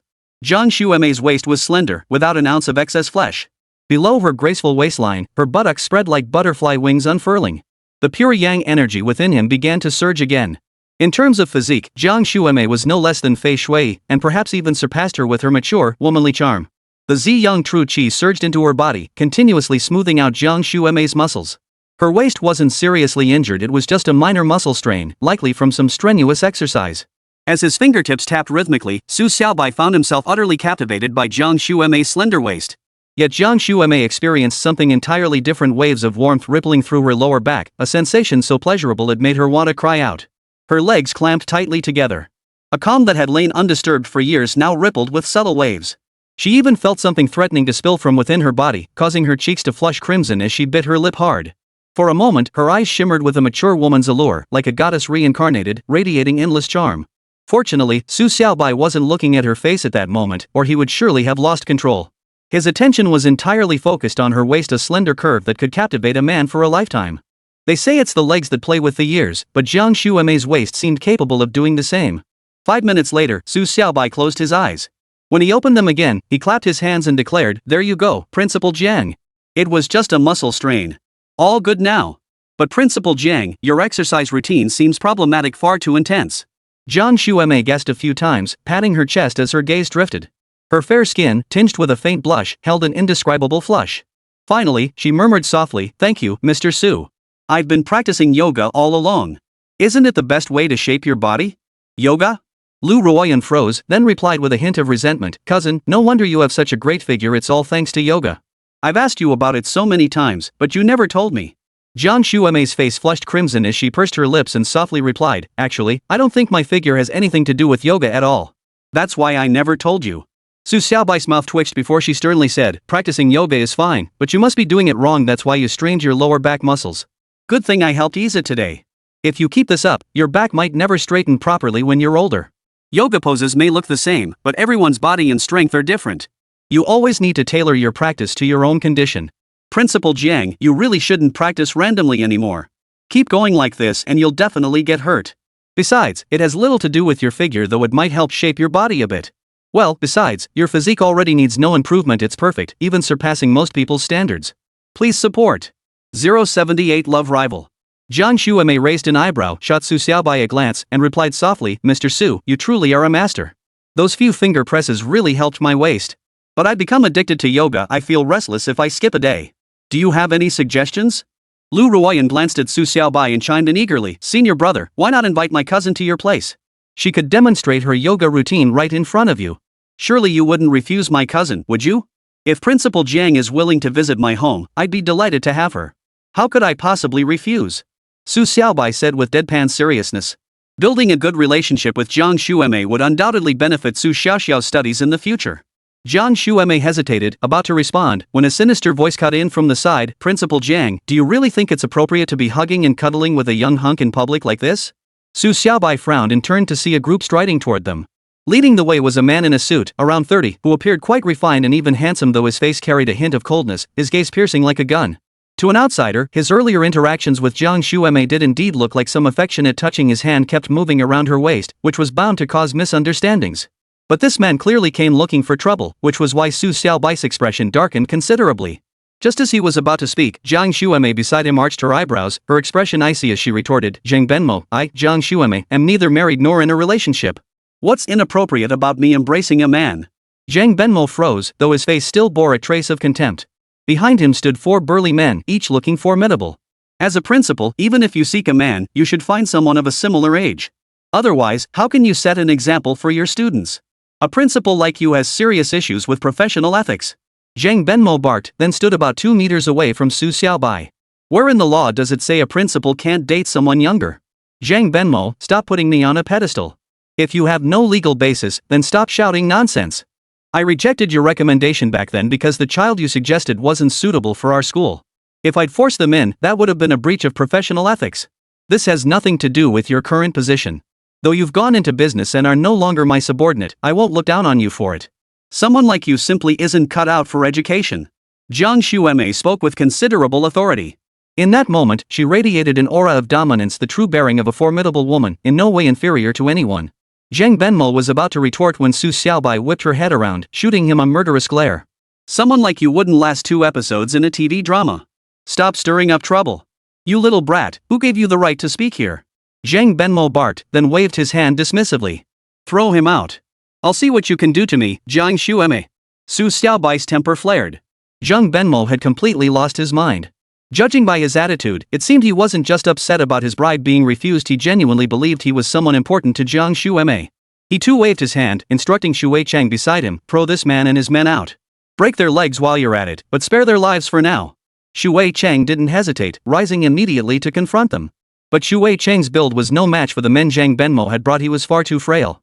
Zhang Benmo's men were all burly and muscular, their appearance alone screaming true masters. Shui Chang, on the other hand, was skinny and frail, lacking any real fighting prowess. Shui Chang clenched his fist and threw a punch so light it barely stirred the air. The 4 men Zhang Benmo brought struck toward Shui Chang simultaneously. Every muscle in their bodies tensed, their stances radiating raw, explosive power as if they could punch through a brick wall. Jiang Shuemei and Lu Ruoyun both widened their eyes, covering their mouths with their hands. A look of reluctance flashed across their faces. No matter how you looked at it, Shui Chang was clearly going to get beaten up. The 4 figures halted abruptly. Then came 4 distinct cracks of breaking bone. Zhang Benmo's men struck Shui Chang's fist a punch that seemed light as a feather, yet it simultaneously caught all 4 of their punches. Their wrists snapped under the impact. Shui Chang took another step forward, swinging his right leg out to stomp on the calves of the 4 men. His foot crushed their shins, shattering them clean through. Instantly, all 4 collapsed to the ground, clutching their legs and wailing in agony. Zhang Benmo froze, eyes wide with disbelief. Such skill far exceeded anything he could have imagined. At that very moment, Shui Chang had already stepped beside him. How much did this man pay you? Zhang Benmo shouted, a hint of smugness on his face, as if everything were truly under his control. I'll pay double. Shui Chang raised an eyebrow dismissively. Some things money can't buy. Besides, how much could you possibly have? Master Su ordered me to break your legs. Don't even think about evading it. Cooperate willingly. With that, he took a step forward. That single stride landed squarely on Zhang Benmo's calf. Clutching his leg, Zhang Benmo collapsed onto the ground, wailing with exaggerated intensity. This was definitely not a tough guy. A trace of contempt flickered in Shui Chang's eyes. Of course, as a martial arts master, dealing with a few people like this was absolutely a piece of cake. Su Xiaobai clapped his hands, glancing at Zhang Benmo sprawled on the ground before responding indifferently, Principal Jiang, Ruoyun, let's go back. Next time we encounter people like this, no need for politeness, just break their legs. See if they dare cause trouble again. Jiang Shuemei's gaze flickered, hiding a hint of unease. On the other side, Lu Ruoyun felt a surge of excitement, her eyes seemingly sparkling with stars. Bystanders watched the scene with palpable tension. Just then, over 30 men emerged from outside, hoisting Zhang Benmo and his 3 companions onto their shoulders. These men were clearly members of the Chao gang. Su Xiaobai stood up, with Jiang Shuemei and Lu Ruoyun following behind him. Jiang Shuemei called out, Mr. Su, I'll go settle the bill first, then we'll leave. Shui Chang, standing nearby, showed keen awareness and stepped forward. Principal Jiang, there's no need. We settle accounts monthly with Xiaobai. I've already recorded this charge to our account. You and Master Su should go ahead. Leave the rest to me. Jiang Shuemei's eyes flickered as she glanced at Su Xiaobai. He smiled faintly and said, let's go. Shui Chang can handle these matters. Lu Ruoyun sidled up to Su Xiaobai, taking his arm and slipping her own into his crook. She leaned in, her pretty face inches from his, and asked with a soft smile, Senior brother, what exactly do you do? How did you become Master Su? As she smiled, her teeth flashed, revealing an indescribable delicacy. It carried a blend of adorable innocence and pure radiance, brightening the air around her. Su Xiaobai's heart skipped a beat. Finally, he replied with solemn seriousness, "That's just polite talk among friends. Don't take it too seriously. It's the same as calling someone boss nowadays." They say if a flower pot fell from the sky and killed 10 people, 9 would be general managers, and the other one would be a deputy general manager. Lu Ruoyun and Zhang Xuemei giggled. Lu Ruoyun's eyes flickered as she glanced at him and teased, "Senior brother, that title sounds more like a big shot in the underworld." "What underworld? There's no such thing these days." Su Xiaobai shook his head, speaking with solemn earnestness before shifting gears. "It's like Zhang Benmo, those guys he brought along? They're just petty thugs." "Exactly. They're all useless. Look tough and intimidating, but they can't take a punch. Master Shui knocked them out in just a few moves." Lu Ruoyun said with a smile, then changed the subject. "Senior brother, teach me a few moves too. Then I can protect my cousin." Zhang Xuemei murmured softly from the side, "Ruoyun, don't drag me into this. I could learn some self-defense moves from Master Su too. That way, I wouldn't have to fear people like Zhang Benmo." Su Xiaobai's face darkened. He turned to look at Zhang Xuemei, who stood on the other side of him. Meeting her eyes, which held a hint of wisdom, he sighed softly. "Principal Jiang, could we please not mention Master Su? Otherwise, we won't be able to have any fun." Zhang Xuemei raised an eyebrow. "Fine, we won't mention him. But you have to teach me some self-defense moves. I need to learn how to protect myself." Su Xiaobai nodded, though a peculiar feeling stirred within him. A woman like Zhang Xuemei, confident, wise, and radiating a mature elegance, truly commanded the room. No wonder she was a principal. They exited the mall. Su Xiaobai had arrived by bicycle, while Zhang Xuemei drove a pure white Volkswagen Beetle, a color that perfectly complemented her elegance. "Mr. Su, which neighborhood do you live in? We can head straight there." Zhang Xuemei watched as Su Xiaobai pushed his bike over to her and called out softly. Lu Ruoyun shook her head. "Cousin, I'll ride with my senior brother. You drive yourself. That way, I can have a proper chat with him on the way." Zhang Xuemei gave Lu Ruoyun a meaningful look, about to speak, when Su Xiaobai interjected, "I live nearby, right in this complex. Let's go just around the corner."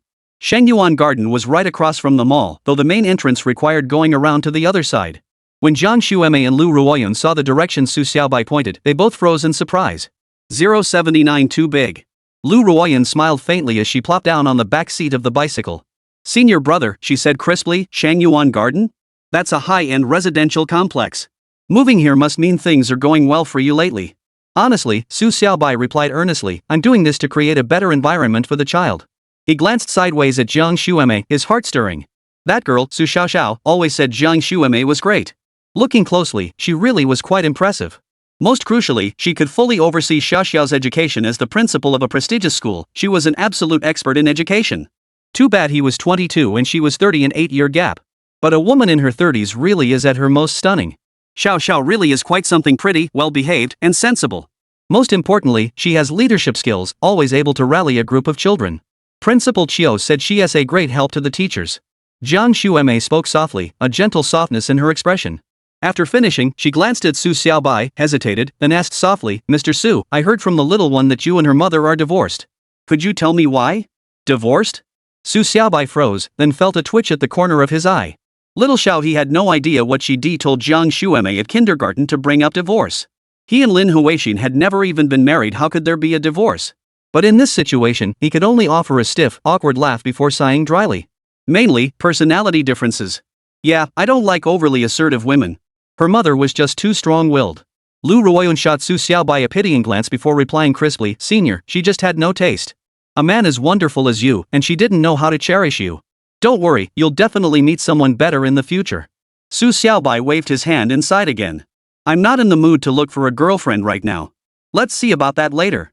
Alright, Principal Jiang, we're off. I live at number 33. With that, he pushed off the ground, and his bike shot forward at breakneck speed. This elicited a shriek from Lu Ruoyun, who then wrapped her arms tightly around his waist. A faint smile curved her lips, radiating an indescribable joy.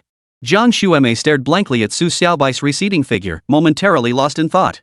She stood frozen, murmuring softly to herself, "Yes, every parting brings a sense of helplessness, always accompanied by unavoidable reasons." He seemed to have his own story. A man raising a child alone that was admirable.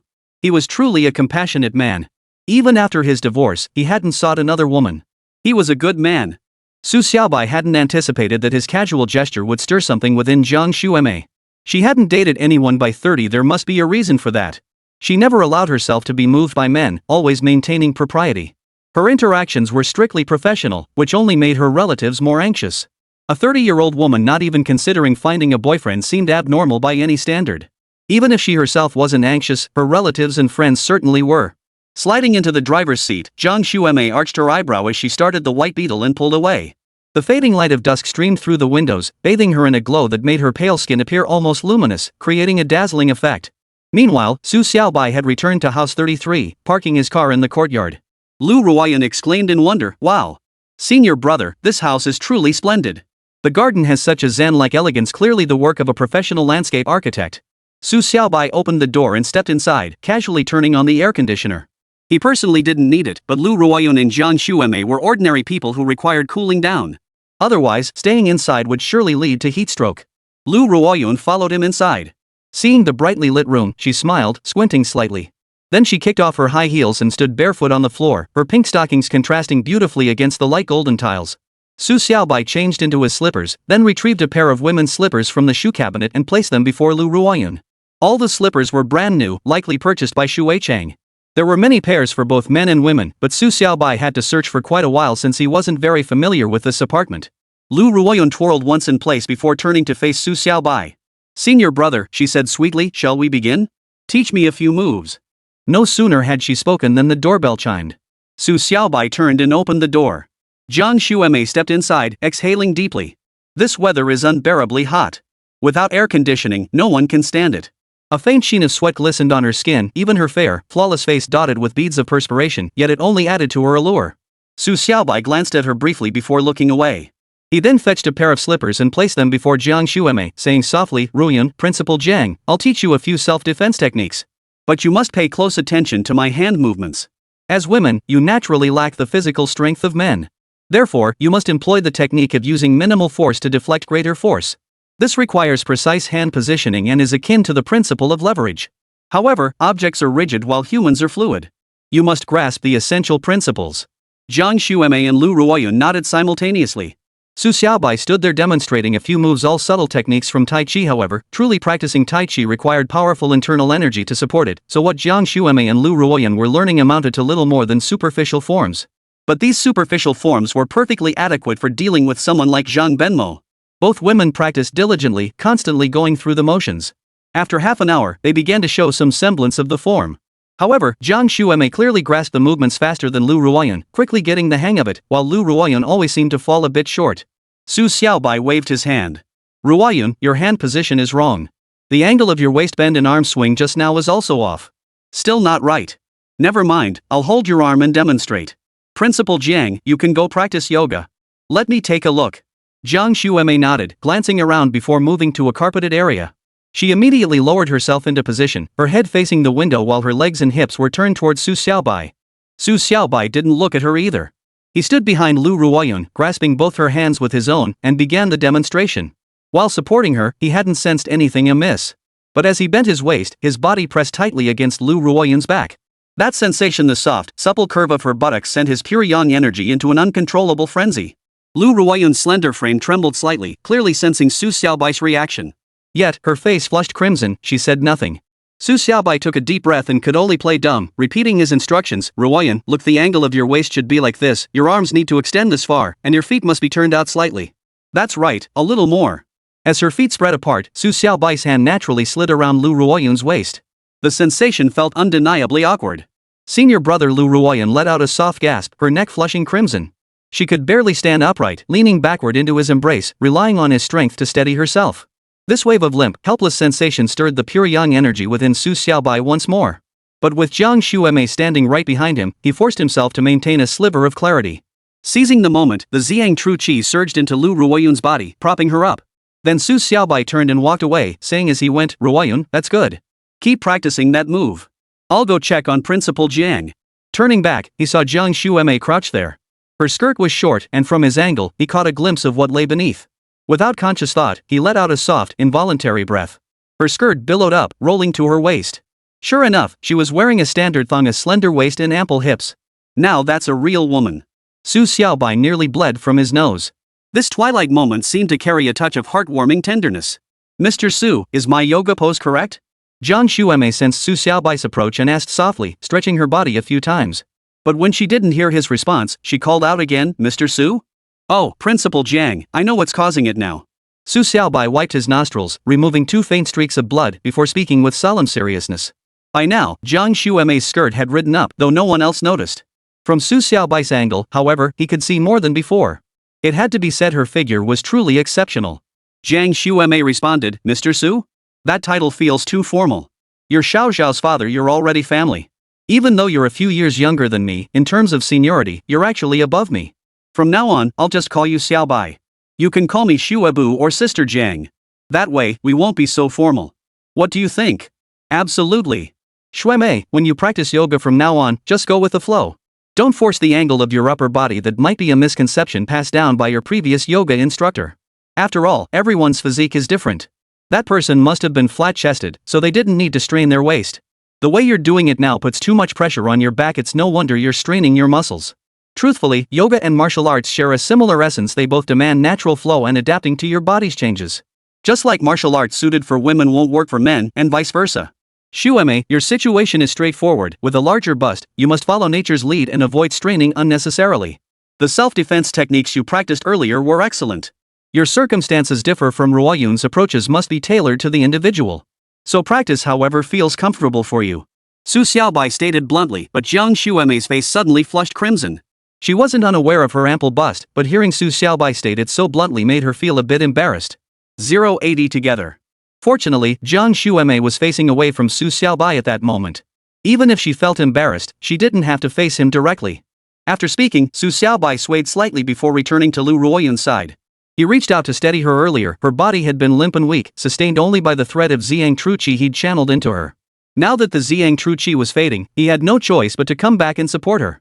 Otherwise, she would have collapsed to the ground. Lu Ruoyun's face flushed crimson as she lowered her brows slightly. Finally, she murmured softly, "Senior brother, I'll practice it one more time. Could you watch and see if it's any better?"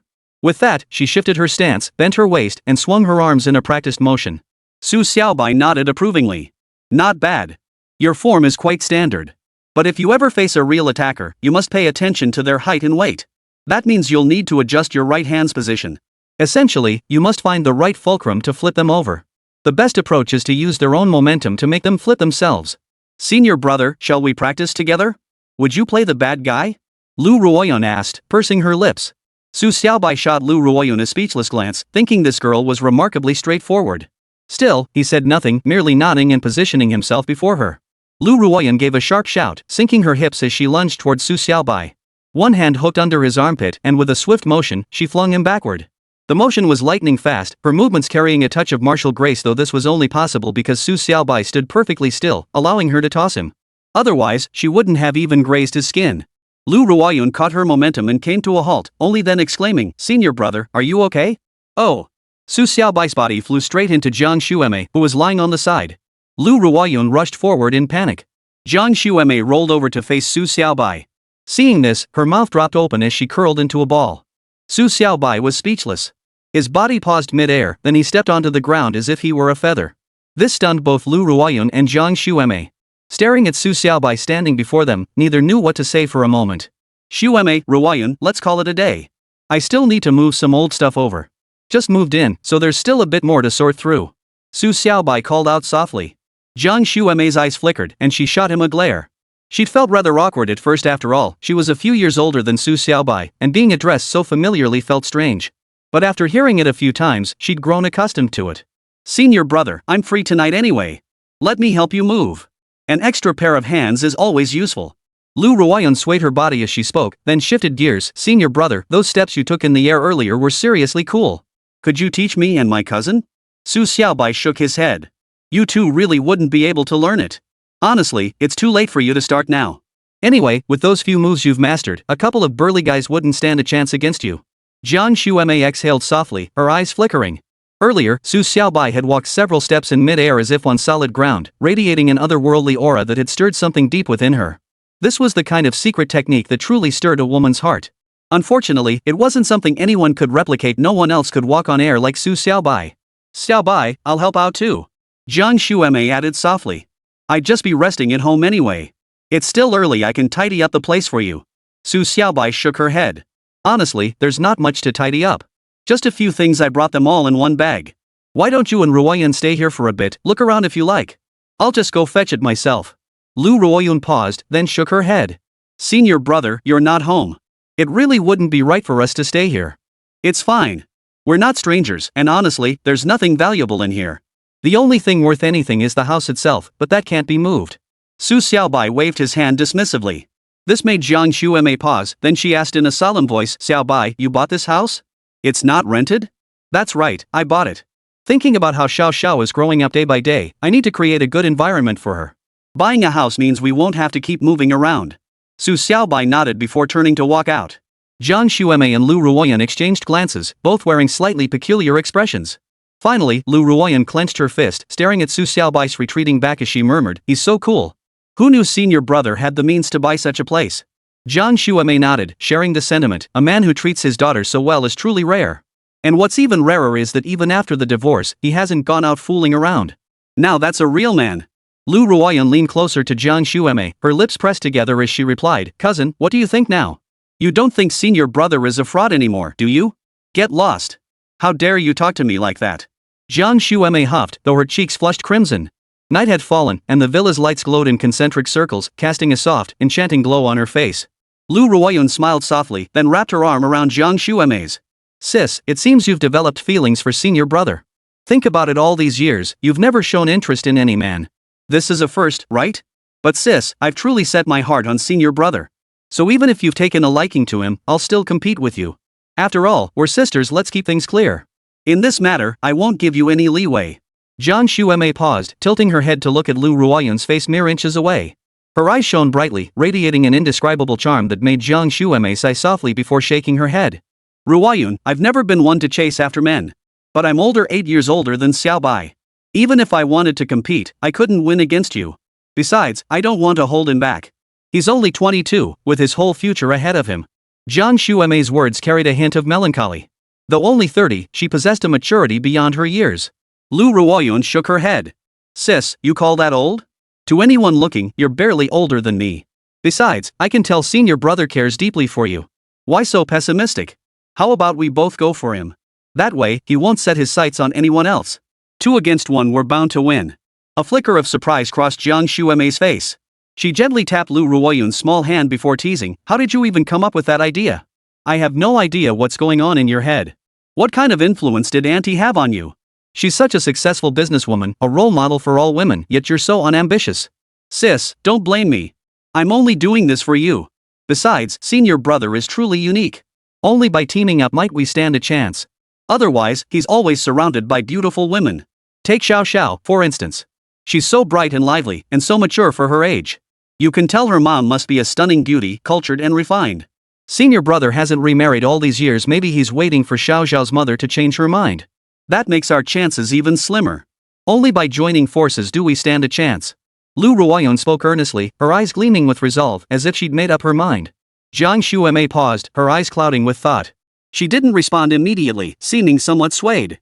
Yet her age brought a maturity that wouldn't allow her to compromise lightly. Unbeknownst to Su Xiaobai, who was busy packing his belongings into a burlap sack in the rented room, Jiang Xuemei and Lu Ruoyun were forging their alliance. As he glanced one last time around the sparsely furnished space, a pang of melancholy washed over him. He hadn't lived here long, and now he had to move again. Most of the belongings in this place belonged to the landlord anyway, so they weren't his to miss.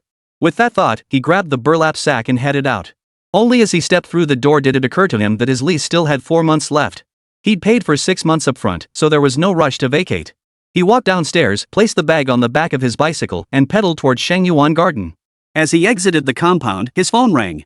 Answering it, he heard Fei Yui's low voice, "Sir, is now a convenient time to talk?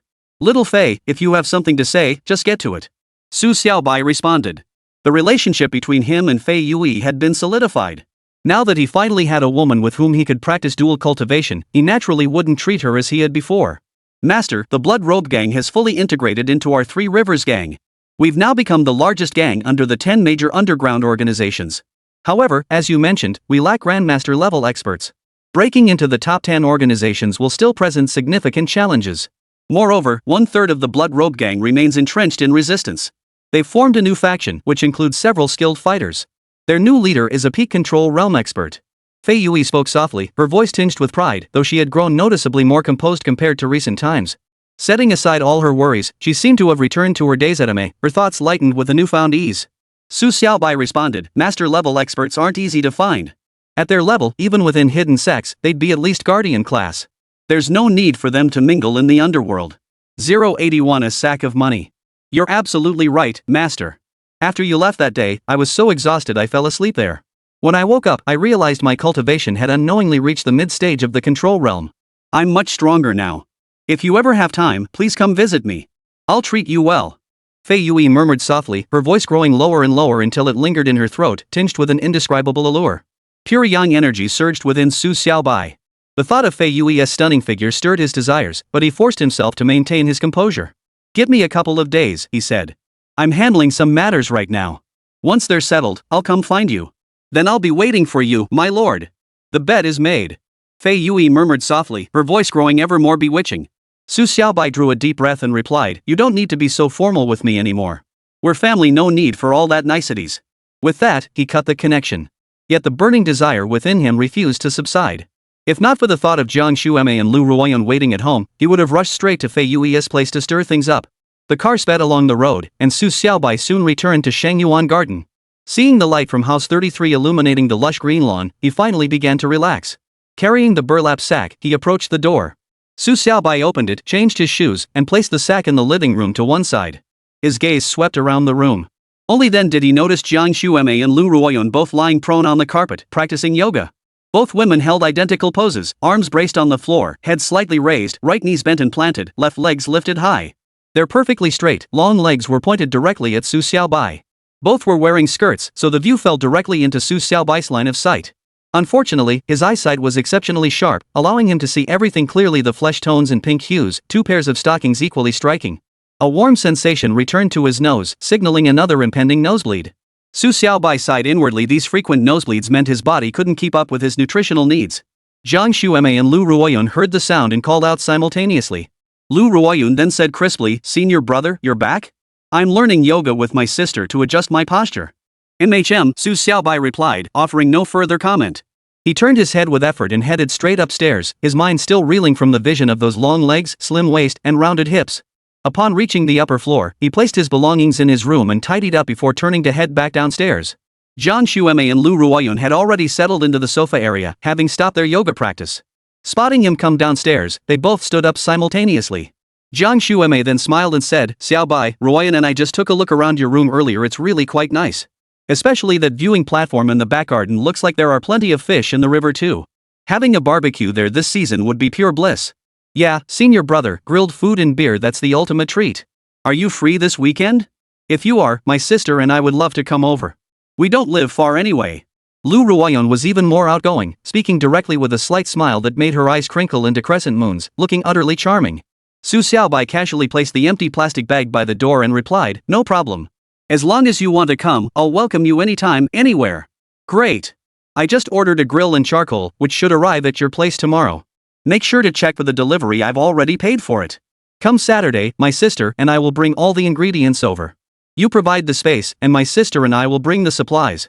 You already have all the seasonings here, which is convenient. So it's settled, we'll be there at 10 a.m. on Saturday." Lu Ruoyun said softly, her voice brimming with excitement. As she spoke, she glanced at the large sack in the corner. "Senior brother, how come such a big sack is in your nice place? That style seems to clash with the decor." Su Xiaobai replied, "I'll take that sack to the company tomorrow. It's full of money, the company's receivables I'm collecting." "A sack full of money?" Lu Ruoyun's eyes widened, sparkling with astonishment. Jiang Shuemei giggled, her laughter carrying a hint of playful charm. Finally, she murmured, "This is the first time I've ever seen money stored in a sack, and a whole sackful at that. Just how much could that be?" "Yeah, if I posted this on WeChat, it would definitely go viral in my moments. I bet there's enough cash in there to bury me." Lu Ruoyun nodded vigorously, her long hair swaying slightly as she smiled. Su Xiaobai couldn't shake the feeling that something wasn't quite right. "Truth be told, I've never seen this much cash either. Over 20 million yuan, weighing more than 600 jin, it's no easy lift."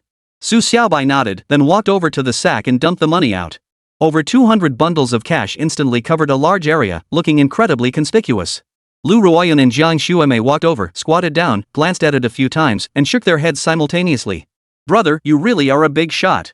Lu Ruoyun responded, then stood up and stretched. Sis, let's go. It's getting late. We'll come back on Saturday. If I stay any longer, surrounded by all this money, I'll definitely succumb to vulgarity snapping a photo to post on WeChat moments. I really don't want to become that kind of person. I've never seen this much cash either. Alright, let's go. Since we couldn't help, we'll come back Saturday. Xiaobai did us such a huge favor by taking care of Zhang Benmo. I really need to thank him properly. Jian Shuemei also stood up, squinting her eyes as a hint of a smile played at the corners of her mouth. The stern authority she'd exuded at the kindergarten vanished completely, leaving only a trace of allure. Su Xiaobai walked them to the door. After a moment's thought, he added, let me walk you out. It's dark and windy tonight, better safe than sorry. Lu Ruoyun giggled, radiating irresistible charm. She shot Su Xiaobai a playful glare before the trio stepped out of building 33. Jian Shuemei's white beetle was parked by the roadside of the residential complex. She slid into the driver's seat while Lu Ruoyun took the passenger spot. Both rolled down their windows simultaneously and waved goodbye to Su Xiaobai. Xiaobai, head home. We're off. Let's meet up again this Saturday, Jiang Shuemei called out. Lu Ruoyun leaned out the window, waving her pale little hand at Su Xiaobai. Senior brother, head home now. Don't forget to pick up your package. Su Xiaobai gazed at the two exquisite faces, his vision blurring slightly. Finally, he waved and watched the beetle slowly drive out of the compound. He sighed softly, thinking to himself, I really overplayed it just now. Pouring out all that cash. I'll still have to clean it up myself when I get home. I need to learn from this.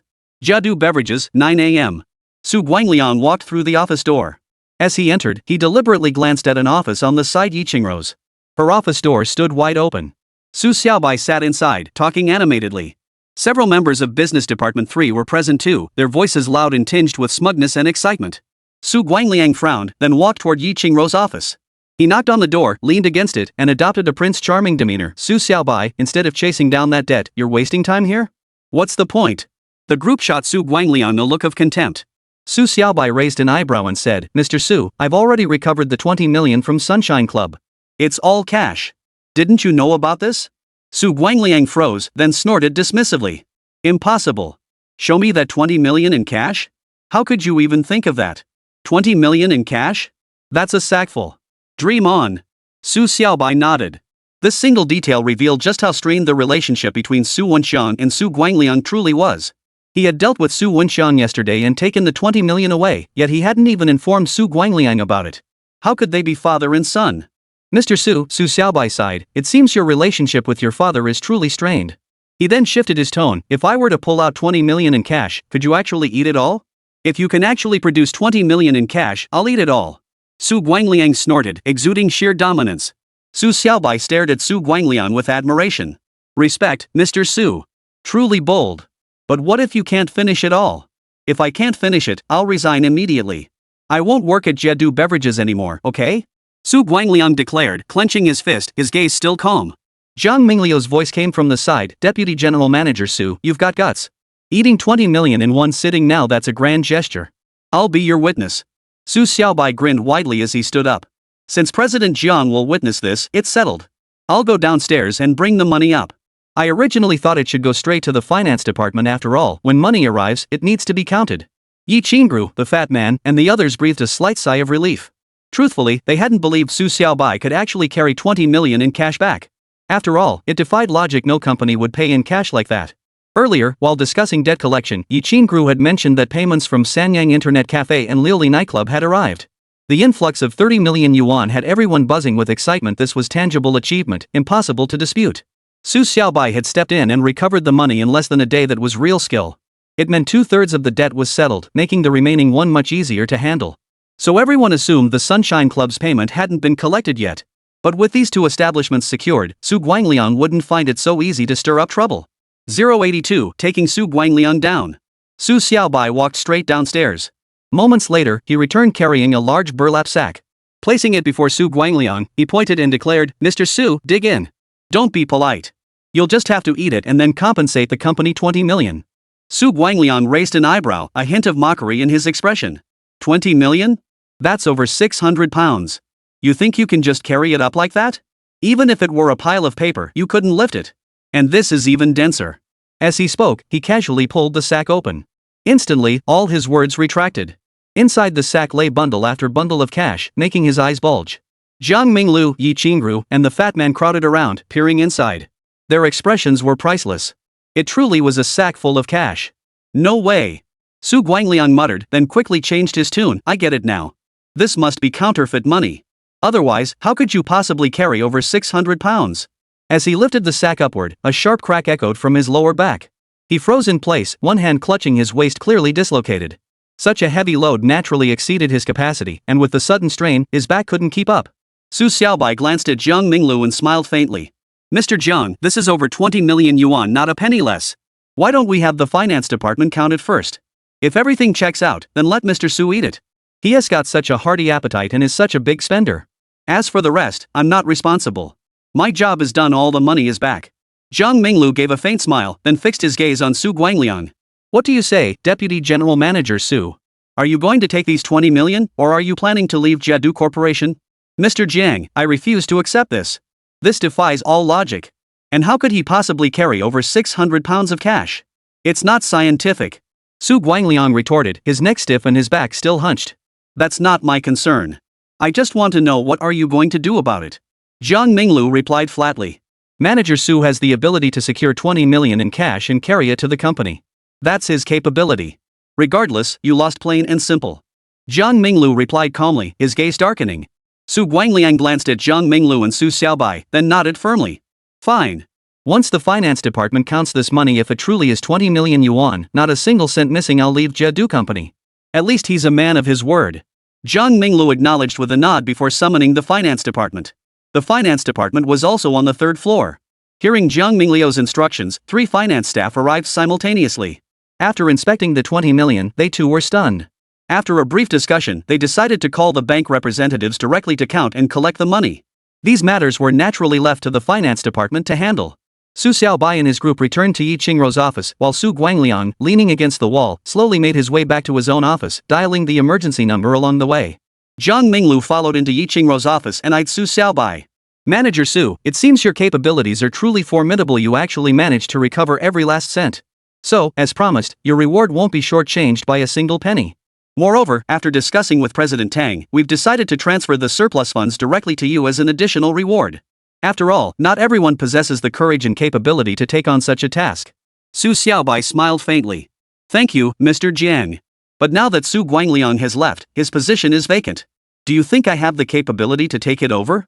Jiang Minglu paused, then smiled. So you've been eyeing that position. Alright, I'll speak with Mr. Tang. Based on your performance and capabilities, it's a sure thing. Honestly, Manager Su, you're the most formidable debt collector I've ever seen. Su Xiaobai responded with satisfaction. Mr. Jiang, I'll thank you in advance. If I become deputy director, I'll definitely treat everyone to a meal. You'll have to join us then. Manager Su, you're a man of real capability, and there's one thing about you that's especially admirable: you've got that genuine brotherhood spirit. No matter what you do, you never forget your brothers. You're willing to share the money with your department's employees. That's incredibly rare. Remember, you're the one who recovers the funds, you handle everything, yet you're willing to give each person 100,000 yuan. That kind of brotherhood is true chivalry. Jiang Minglu responded with a nod, then sighed. A man like you makes our Jiadu beverage seem too small. You have the capability to start a much larger company. That kind of vision alone, even President Tang might not match it. Fat Day nodded in agreement. You're right.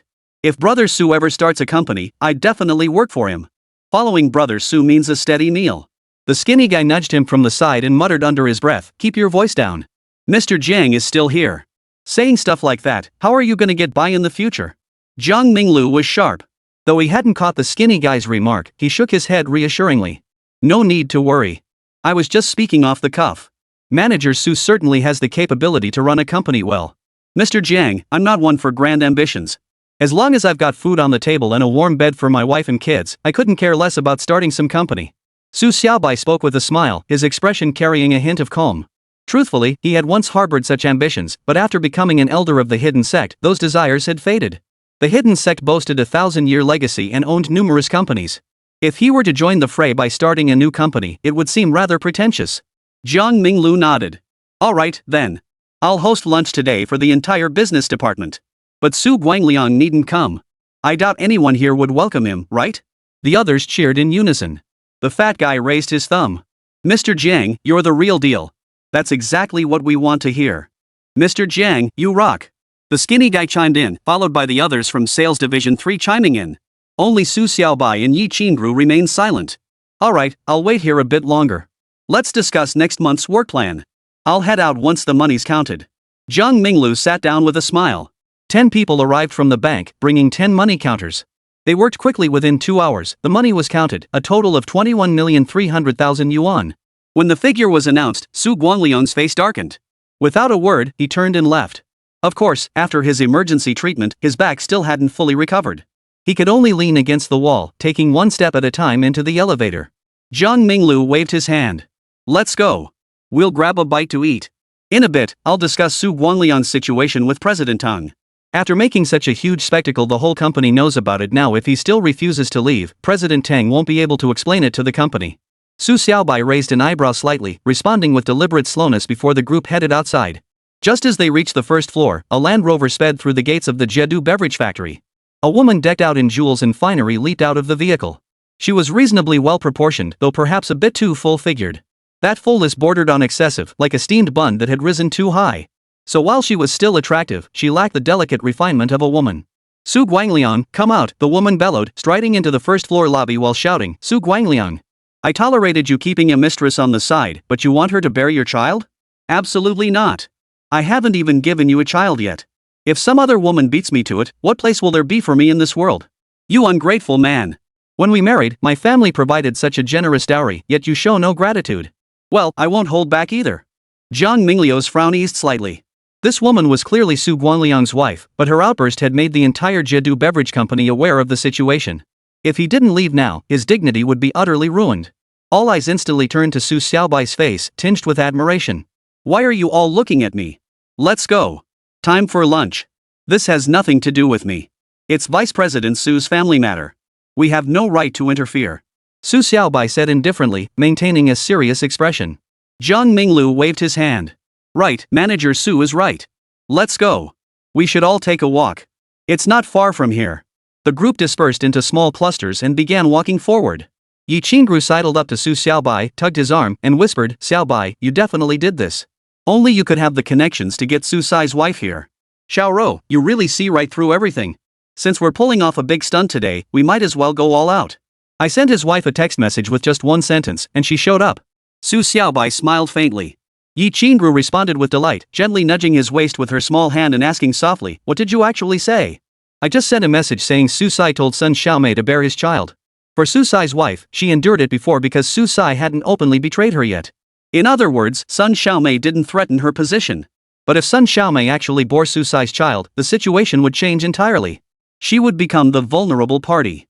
So no matter what, she couldn't let that happen. You'll see Sun Xiaomei's going to get beaten. This time, no one would come to her aid. After all, her poor character had alienated every colleague. Su Xiaobai responded indifferently, though a flicker of tenderness stirred within him. Ever since Yi Qingru confessed her feelings last time, she'd grown rather clingy. This version of Yi Qingru truly radiated feminine charm. Having spent considerable time with her, Su Xiaobai had come to understand her better, which was why he was willing to accept her. Support requested. A book's future hinges on the number of supportive readers. Leave comments, write reviews, and if you're feeling generous, consider tipping. That's how this story keeps going. Otherwise, everything rests on the platform and editor's decisions. I want to control this book's destiny, so your support means everything. Thank you all. 083 Surprise. Time reveals a horse's strength, days reveal a person's heart. Though Su Xiaobai still didn't know Yi Qingru's true capabilities, he had certainly seen her true character. Yi Qingru chuckled softly, then shook her head. Not necessarily. Given Su Sai's nature, he'll definitely side with Sun Xiaomei. Now that they've torn off the mask, he won't care about appearances. Su Xiaobai shook his head. Do you think Su Sai's wife came here alone? Yi Qingru froze, then spat lightly. You calculate everything. It's terrifying. No wonder you could manipulate Su Sai like that. Your schemes run so deep. If you ever scheme against me, you might sell me out, and I'd still be counting your money for you. Rest assured, Su Xiaobai murmured softly, his tone tinged with playful teasing, I'd never dream of selling you. Even if I did, it wouldn't be for another 100 or 80 years.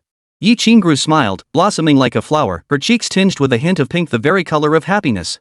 That afternoon, Zhang Minglu indeed brought good news. Su Guangliang had finally left Jedu Beverages. After his wife's scene today, Tang Tianming flew into a rage and dismissed him outright. Sun Xiaomei had indeed been dealt with brutally. In terms of size and stature, she was no match for Su Guangliang's wife. Su Guangliang himself had also been beaten up, completely destroying his reputation throughout the company. By quitting time, Jiang Minglu delivered another piece of news. Tang Tianming had approved Su Xiaobai as deputy director of Jedu Beverages business department. This created yet another miracle. An employee who hadn't even completed his probation period, having joined less than 2 months prior, now held a department director-level position. But all of this was the result of Su Xiaobai's relentless debt collection. He single-handedly recovered tens of millions in outstanding payments, and this latest 5 million even came with an extra 200,000. Jiadu Beverages didn't withhold a single penny. They deposited the full 5 million yuan, along with the previously promised 2 million yuan, directly into Su Xiaobai's payroll account. Without hesitation, Su Xiaobai transferred 100,000 yuan to each of the fat guys, displaying remarkable generosity. Fatso stood on the ground, waving his phone around while raising his arms and shouting, "Long live Brother Su! Keep this up, and I bet I can save enough for a wife's dowry. Bro Su, let me treat you to a meal. Taking your money, I just kept thinking I should do something for you." Skinny shouted, darting around excitedly. The others shared the same expression. Getting 100,000 yuan for nothing naturally made everyone happy. Su Xiaobai waved his hand. "Alright, everyone can head home now. If you want to treat me to a meal, I'm definitely up for it. But please try to schedule it for lunch, I've got a kid to take care of. Hope you all understand." The group finally dispersed. Su Xiaobai exhaled, then paused. He picked up the phone on his desk and dialed Yi Qingruo's number. Yi Qingruo answered the phone immediately, her soft voice responding with a gentle murmur. Su Xiaobai got straight to the point. "Xiaoro, after you pick up Xiao Xiao, don't go anywhere. Just wait for me at the kindergarten gate. I want to take you both somewhere." "A place?" Yi Qingru froze, asking unconsciously. Su Xiaobai replied calmly, "Don't ask. You'll find out when we get there. I can't say anything now. Oh, and let's grab dinner together while we're at it. It's my treat." Yi Qingru murmured a soft okay. "What's with all the mystery?" Su Xiaobai chuckled before cutting the connection. It was time to tell Yi Qingru and Su Xiaoxiao about the house, especially Su Xiaoxiao. The little girl had been pestering him to live together, and he had to grant her wish eventually. Leaving the Jedu beverage office, Su Xiaobai headed straight for Lingang Kindergarten. Yi Qingru had already left long ago. Picking up Su Xiaoxiao had become a habit for her, and she always finished work earlier than Su Xiaobai. 20 minutes later, his bicycle arrived at the Lingang Kindergarten gate. Yi Qingru stood outside the iron fence, watching the scene inside. Su Xiaoxiao was crouched by the sandpit, playing with the sand. Beside her, little Chubby was there too, along with 6 or 7 other children, all having a great time. Surprisingly, Guan Yinan was now standing beside Yi Qingru, whispering something to her. Judging by their demeanor, she didn't seem to harbor the same hostility toward Yi Qingru anymore. Su Xiaobai parked the bike and walked over to Yi Qingru. "Xiaoro, let's go. I want to show you something," he said casually. Yi Qingru and Guan Yinan both turned around. A hint of delight flashed across Yi Qingruo's face. "Xiaobai, you're here? What is it that's got you being so mysterious? You'll see when we get there. Soon enough, you'll find out." Su Xiaobai gave a slight smile, then called out to Su Xiaoxiao in the park. Su Xiaoxiao turned to look. Spotting Su Xiaobai, she brushed the sand off her hands before waving. "Let's go home." A group of children followed her toward the exit. Guan Yinan, standing nearby, shot Su Xiaobai a glance before lowering his brows. Finally, he murmured softly, "Brother Su, Daju still wants to play with Xiao Xiao. Could you spare us a moment? But you don't need to prepare dinner, I'll treat you instead." Su Xiaobai froze, glancing at Yi Qingru. She shrugged innocently, clearly unaware of what had happened. "Alright, let's go together." Su Xiaobai agreed, though his mind was filled with even more confusion. Yi Qingru hadn't told Guan Yinan about the Durex incident, so how had her opinion changed so suddenly? Guan Yinan breathed a sigh of relief. Just then, Su Xiaoxiao and Little Fatty came running out together. She crouched down in front of Little Fatty and said, "Daju, we're going to follow Xiao Xiao back to her place to play for a bit. You're happy about that, right? Really? That's awesome." Little Fatty grinned widely, then suddenly changed the subject. "Auntie, I told you the teacher at that interest class is really not very good. The lessons are totally boring." Su Xiaobai waved her hand. "Let's go. I'll ride ahead on my bike. You two follow close behind and don't get lost." "Daddy, I want to ride on your bike." Su Xiaoxiao exclaimed excitedly, jumping straight onto the back seat. At Shangyuan Gardens, Su Xiaobai parked his bike by the gate of Unit 33. He gestured toward the entrance and said, "Xiao Xiao, this is the house I just bought. What do you think? Do you like it?" Yi Qingru, Su Xiaoxiao, and Guan Yinan all gaped in astonishment. Su Xiaoxiao pursed her lips and asked, "Dad, a house this big must have cost you a fortune in debt, right?" Su Xiaobai's mouth twitched. He ruffled Su Xiaoxiao's hair a few times before grumbling, "No debt. You don't need to worry about me. Just be happy you like it. Come on, let's go inside." The group stepped inside. The spacious first-floor hall left them stunned once more. Little Fatty clenched his tiny fist. This is so cool. I love this place. Sure, it's a bit smaller than my house, but it's really awesome. The view's great too. Su Xiao turned to glance at the chubby kid, her eyes flashing a hint of disdain. Chubby, do you even know how to speak? My dad buying a house this big is already pretty impressive. The chubby kid gave an awkward smile. Big sis, that's not what I meant. I genuinely think this place is amazing, great layout, awesome decor, and there's even a viewing platform out back. I really love it. Su Xiaoxiao ignored him, running around in her slippers, letting out excited squeals as she explored. The only problem was, there were no children's slippers in the house. So she wore a pair of women's slippers, the large sole scraping against the floor, creating a series of clattering noises. Little Fatty followed right behind her like a little sidekick, never stopping for a moment, 1 minute upstairs, the next on the 3rd floor, then suddenly down in the basement. Yi Qingru took a deep breath and tugged at Su Xiaobai's arm. Xiaobai, where did you get the money for such a big house? Don't worry. I recently signed a new contract with a pretty good salary. They paid me 2 months' worth up front, which was just enough to buy this place. A bigger house means more lively living, and crucially, there's space for Xiao Xiao to play. I'm sure she'll love it. Plus, when her friends come over, there'll be plenty of room for everyone. Su Xiaobai spoke softly, his voice tinged with tenderness. This caused Yi Qingru's gaze to flicker slightly, revealing a hint of hidden, gentle affection. Guan Yinan stood beside Su Xiaobai, nodding slightly. Brother Su, you're truly wonderful to Xiao Xiao. Men like you are hard to find these days. Su Xiaobai paused, unsure of the deeper meaning behind Guan Yinan's words. He sensed there was more to her statement, but he didn't bother to analyze it. Instead, he simply waved his hand and said, please sit on the sofa. Tonight, dinner is on me. We'll head to Yuerabei shortly. Yi Qingru replied, Xiaobai, I'll take a look around, first explore the place and get familiar with the house. You stay and chat with Yinan for a bit. With that, she began wandering around, carrying herself with the air of a hostess.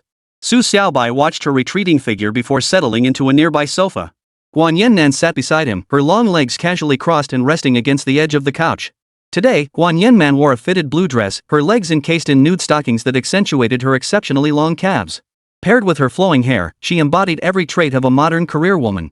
Brother Su, Guan Yanman murmured softly, then shifted the conversation on her own. I heard from Daju that you and Xiaoxiao's mom are divorced, right? Being a single dad must be tough, balancing your daughter's needs with your own physical desires. I get it. I admire that you haven't rushed to find a stepmother for Xiao Xiao. But sometimes, a single man indulging himself occasionally is only natural. So you bringing it directs? I suppose I was overreacting. 080 for the tough female cop. Only then did Su Xiaobai grasp what Guan Yannan was trying to convey. She must have heard from the little chubby guy about his situation that he was divorced, which was why she forgave him for carrying the Durex. Actually, Miss Guan, that Durex wasn't mine. That bag belongs to a colleague. I just happened to carry it because his contract was inside. Su Xiaobai said calmly. Now that the truth was out, there was no need to hide anything. But honestly, he didn't care whether Guan Yinan forgave him or not.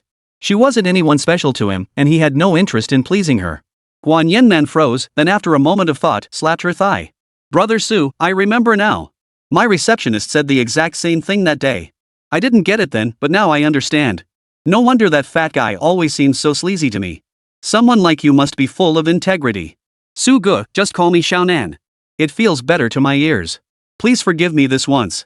I'm just too sensitive. As she spoke, she reached out and took hold of Su Xiaobai's large hand, placing it on her thigh and gently rocking it back and forth. This gesture sent Su Xiaobai's heart tumbling once more. He thought to himself, whether you're sensitive or not, what does it have to do with me? The way you talk makes it sound like there's actually something between us. But at that very moment, his palm was filled with her smooth, supple skin. Guan Yinan's thigh was long yet soft, yielding to his touch with a delicate elasticity. This sensation stirred his pure yang energy once more. Just then, Yi Qingru's footsteps echoed from upstairs. Su Xiaobai swiftly withdrew his hand and said with feigned seriousness, Xiaonan, we should head out for dinner. This little thing isn't a big deal, no need to dwell on it. Guan Yanman nodded, a faint smile playing on her lips. As long as Brother Su forgives me, that's all that matters. I promise to treat you to this meal, so there's no way I'll let you pay. As she spoke, her small hand seemed poised to grasp Su Xiaobai's again. Su Xiaobai immediately stood up and said, on my turf, you're the one treating. Do you really think that's appropriate? Guan Yanman truly was a fiery woman, with a temper as fierce as any man's. Yet she constantly tried to pull Su Xiaobai's hand onto her thigh, something he found particularly unbearable. Yi Qingru descended the stairs, echoing Su Xiaobai's words, Yin Nan, you're right. When we're at Xiaobai's place, he should definitely treat us. Come on, let's go eat. But seriously, Xiaobai, this place is huge. The decor and layout are fantastic, it feels so spacious. Not just Xiao Xiao loves it, I love it too. Dad, I'm staying here tonight. We'll go pick up my things from Sister Ye's place tomorrow. My room is pink and I absolutely love it. Su Xiaoxiao hopped out from the side and stood right beside Su Xiaobai, reaching out to grab his large hand. Little Fatty followed behind her, but his pace lagged slightly. Compounded by his oversized slippers, he stumbled after a few steps and was tripped by them, sending him tumbling forward. Su Xiaobai's figure flickered, and in a single step, he was beside Little Fatty, reaching out to help him up. "Thanks, Su Dad." Little Fatty called out, wiping sweat from his forehead with a grin. "Miss Su runs way too fast, I can't keep up." "Alright, let's go. We'll eat and talk about it," Su Xiaobai said. Su Xiaobai waved his hand, ruffling Su Xiaoxiao's hair once more. His heart softened again. This version of Su Xiaoxiao felt increasingly familiar to him. This was the bond between father and daughter. At Yuerabei, several waitstaff recognized Su Xiaobai this time and specially arranged a private room for him. This time, Su Xiaobai accepted it. After all, he was surrounded by female companions, and considering the incident with Jiang Shuemei last time, he didn't want anyone coming over to cause trouble again. After ordering a few dishes and setting down the menu, the private room door swung open. A spirited female police officer strode in, two others following behind her. "You're Su Xiaobai?" The officer flicked her chin toward him, then shifted her tone. "Heard you injured Zhang Benmo last time? Broke his leg? Pretty brutal, huh?" Su Xiaobai shook his head, replying calmly, "That's right, I am Su Xiaobai. But I didn't injure that person. Countless witnesses can confirm it. You can ask the waitstaff here. If I hadn't investigated, would I be here? Alright, I know you didn't do it with Shu Weicheng. But Shu Weicheng seems to have followed your orders. So you're coming with me for questioning. After that, you're free to go." The female officer raised her eyebrows as she spoke. She wore her long hair in a ponytail, her posture straight and tall, with a slim waist and full hips. Her full lips gave her a fiery appearance. Her thighs were muscular, her calves slender, and she moved with the silent grace of a beautiful panther. Around 22 years old, she radiated explosive power. Su Xiaobai raised an eyebrow, replying coolly, "Why should I follow you back? Can't you see I'm eating? If you have business, wait until I finish my meal." As he spoke, anger flared within him. When Zhang Benmo had bullied Jiang Shuemei, she hadn't lifted a finger to intervene. Yet now that Zhang Benmo, that villain, had been beaten, she suddenly jumped into action. The female officer pulled her badge from her pocket and tossed it onto the table in front of Su Xiaobai. She raised her eyebrows and declared, "This is my badge. As a criminal investigator, I have the authority to request cooperation from anyone during an investigation. Don't give me that. Someone like Zhang Benmo deserved to be beaten. When he was causing trouble, I didn't see you show up. To me, your behavior looks like you're helping the villain." Su Xiaobai glanced at the badge. The officer was Yin Xiajie but still snorted. Then, the Ziyang True Qi surged within him. Over these days, the internal energy in his lower dantian had thickened into a viscous mass. He had fully entered the fasting realm, though he still needed to consolidate his cultivation. The power of the fasting realm was an indescribable sensation. As the Ziyang True Qi surged, it carried a chill that pressed directly toward Yin Xiajie. Just as Yin Xiajie was about to speak, her body stiffened. She stumbled back several steps, her entire being enveloped in a wave of chill. An inexplicable dread welled up in her heart, paralyzing her completely. Cold sweat beaded on her forehead as she stared blankly at Su Xiaobai. Her face soon became covered in a dense layer of perspiration, yet she couldn't even lift her hand to wipe it away. Yiqin grew in Guanyin and glanced at Su Xiaobai, about to say something, when Su Xiaoxiao, standing nearby, noticed Yin Xiajie's distress. In her childish voice, she declared, "My daddy is a really, really good person. He wouldn't bully anyone for no reason. Miss, if he truly wanted to bully someone, he wouldn't care about their life or death. And you wouldn't be able to speak to him like this. So you must have got it wrong." The energy surge within Su Xiaobai targeted Yin Xiajie alone, so others remained oblivious until Su Xiaoxiao spoke, prompting him to withdraw that thread of energy. Yin Xiajie stumbled back several steps until her back hit the wall of the private room, finally regaining her footing. Yet at that moment, her entire body felt incredibly sore. It felt like surviving the most grueling boot camp, enduring days of relentless combat until utter exhaustion set in. Yet Su Xiaobai had only locked her energy for less than 3 minutes. Yin Xiajie's eyes flickered with intense curiosity. Finally, she said politely, "Mr. Su, given the serious nature of this matter, our criminal investigation division has been called in. As for Mr. Shu Weicheng, we lack the means to investigate him. After all, his status is exalted as chairman of several listed companies. He's constantly surrounded by people willing to take the fall for him. Without absolute proof, we simply can't make a move against him. Moreover, Zhang Benmo isn't in mortal danger, it's merely a broken leg. Such an incident hardly warrants a fuss. We can only achieve our objectives through indirect means, so I still hope Mr. Su will cooperate with my work." Su Xiaobai shook his head. "We'll discuss this another day. Not today. Don't push me too far, or I'll break your legs too." As he spoke, his gaze lifted, fixing a vicious stare on Yin Xiajie. She shrank back, genuinely terrified of Su Xiaobai. Merely the pull of his aura was enough to send her into panic. A man like this was undoubtedly a true master. She could only call upon the top experts from her own sect. Mr. Su, it seems I truly cannot take you away. However, the powerful elders within my sect can certainly suppress you. Remember this, I am a disciple of the Emei school. Swords come from Emei, fists rise from Shaolin.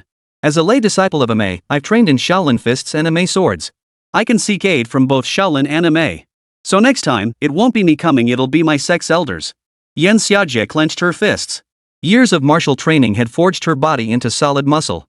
As her knuckles tightened, every fiber of her being seemed to tense, her fists radiating a palpable, primal force. With that, she strode out of the private room. Su Xiaoxiao, standing nearby, watched her retreating figure with a flicker of thought in her eyes. She tapped her chin thoughtfully before hopping off her chair and heading toward the exit. As she stepped out, her youthful voice called out, Yan Xiaojie, wait up. I need to talk to you.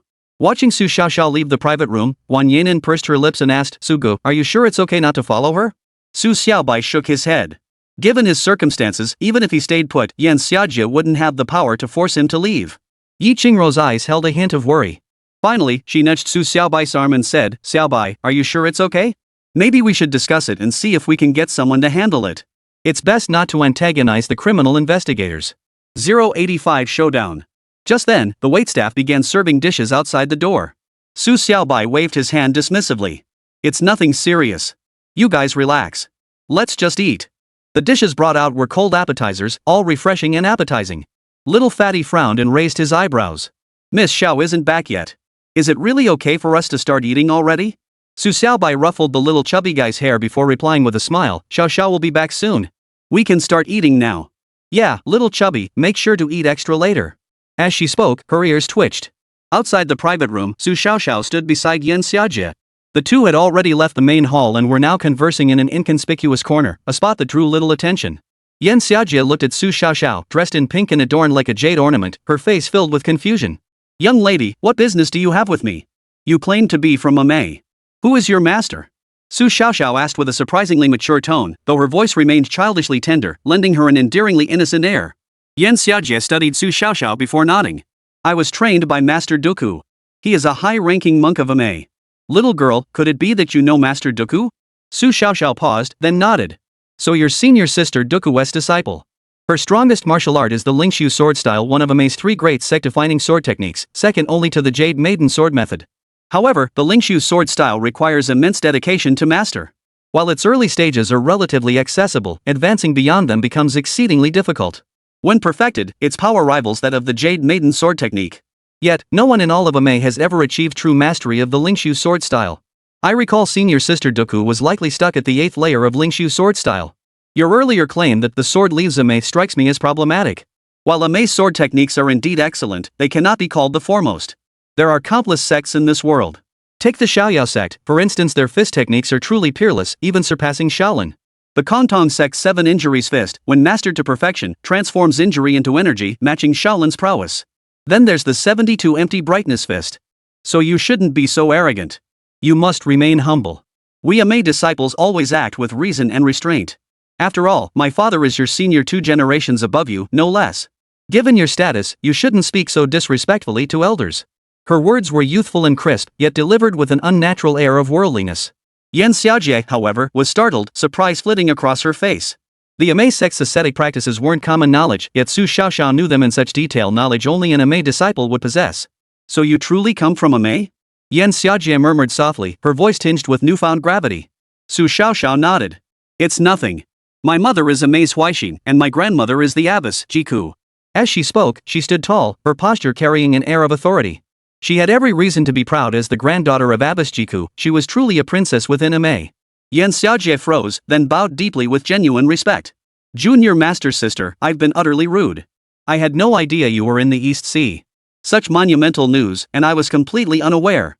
There's plenty more you don't know. Regardless, my father is your senior. Stop acting so arrogant. Besides, if he truly disliked you, he could kill you with a single finger. And Sister Dooku wouldn't avenge you. No one in the East Sea can touch my father. Su Xiaoxiao continued in her usual old man-like tone, though her attempt to act like a senior figure was undeniably laughable. Yan Xiaojie snorted in defiance. No matter how powerful an individual is, they can't evade modern weaponry. If our criminal investigation team moves, he won't escape. My dad doesn't need to escape.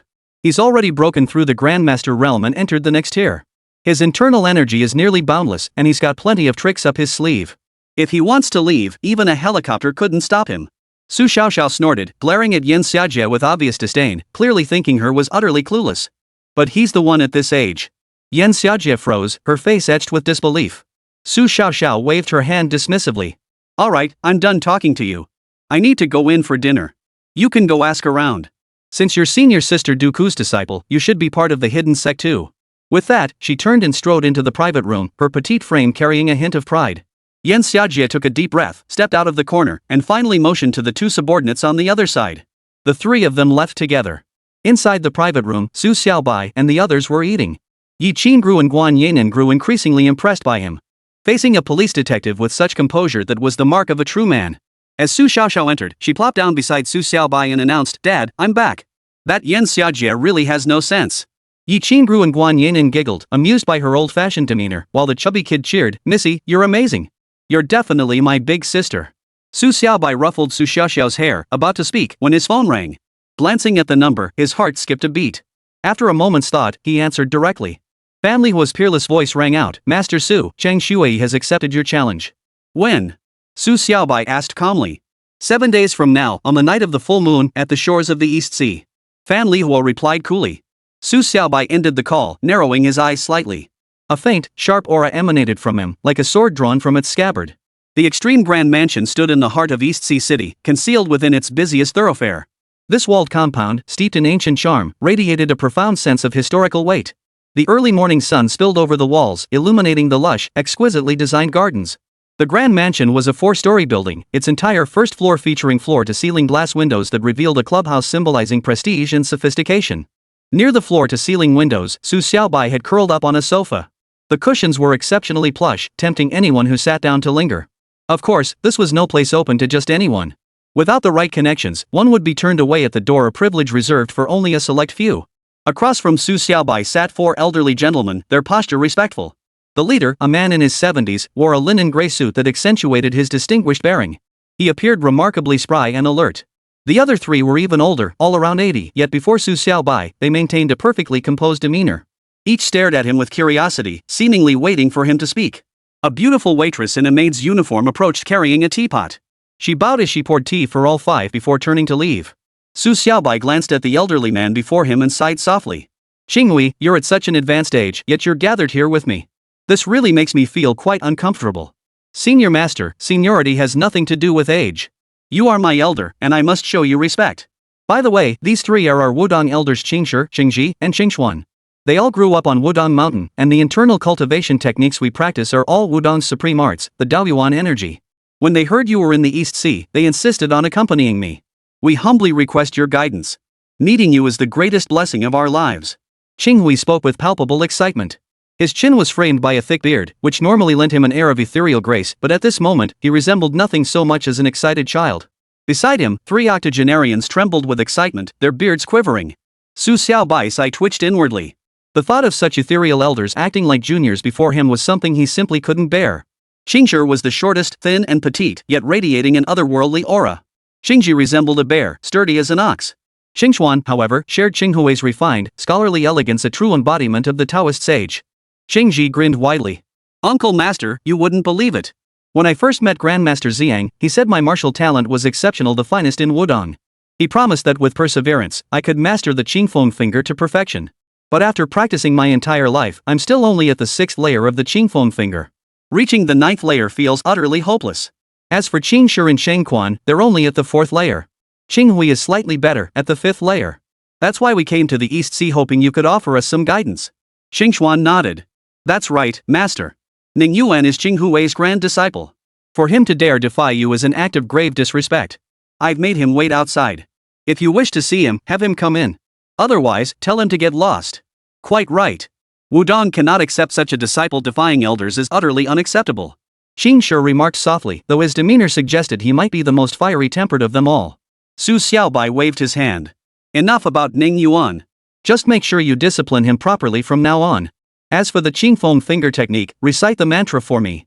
Qinghui brightened, stealing a glance at Qingji. A faint smile flickered across Qingji's dark, expressionless face once more before he began reciting the martial principles of the Qingfeng finger. Having studied the Qingfeng finger for decades, he truly knew its principles inside out. Su Xiaobai nodded in approval, concluding, "Correct.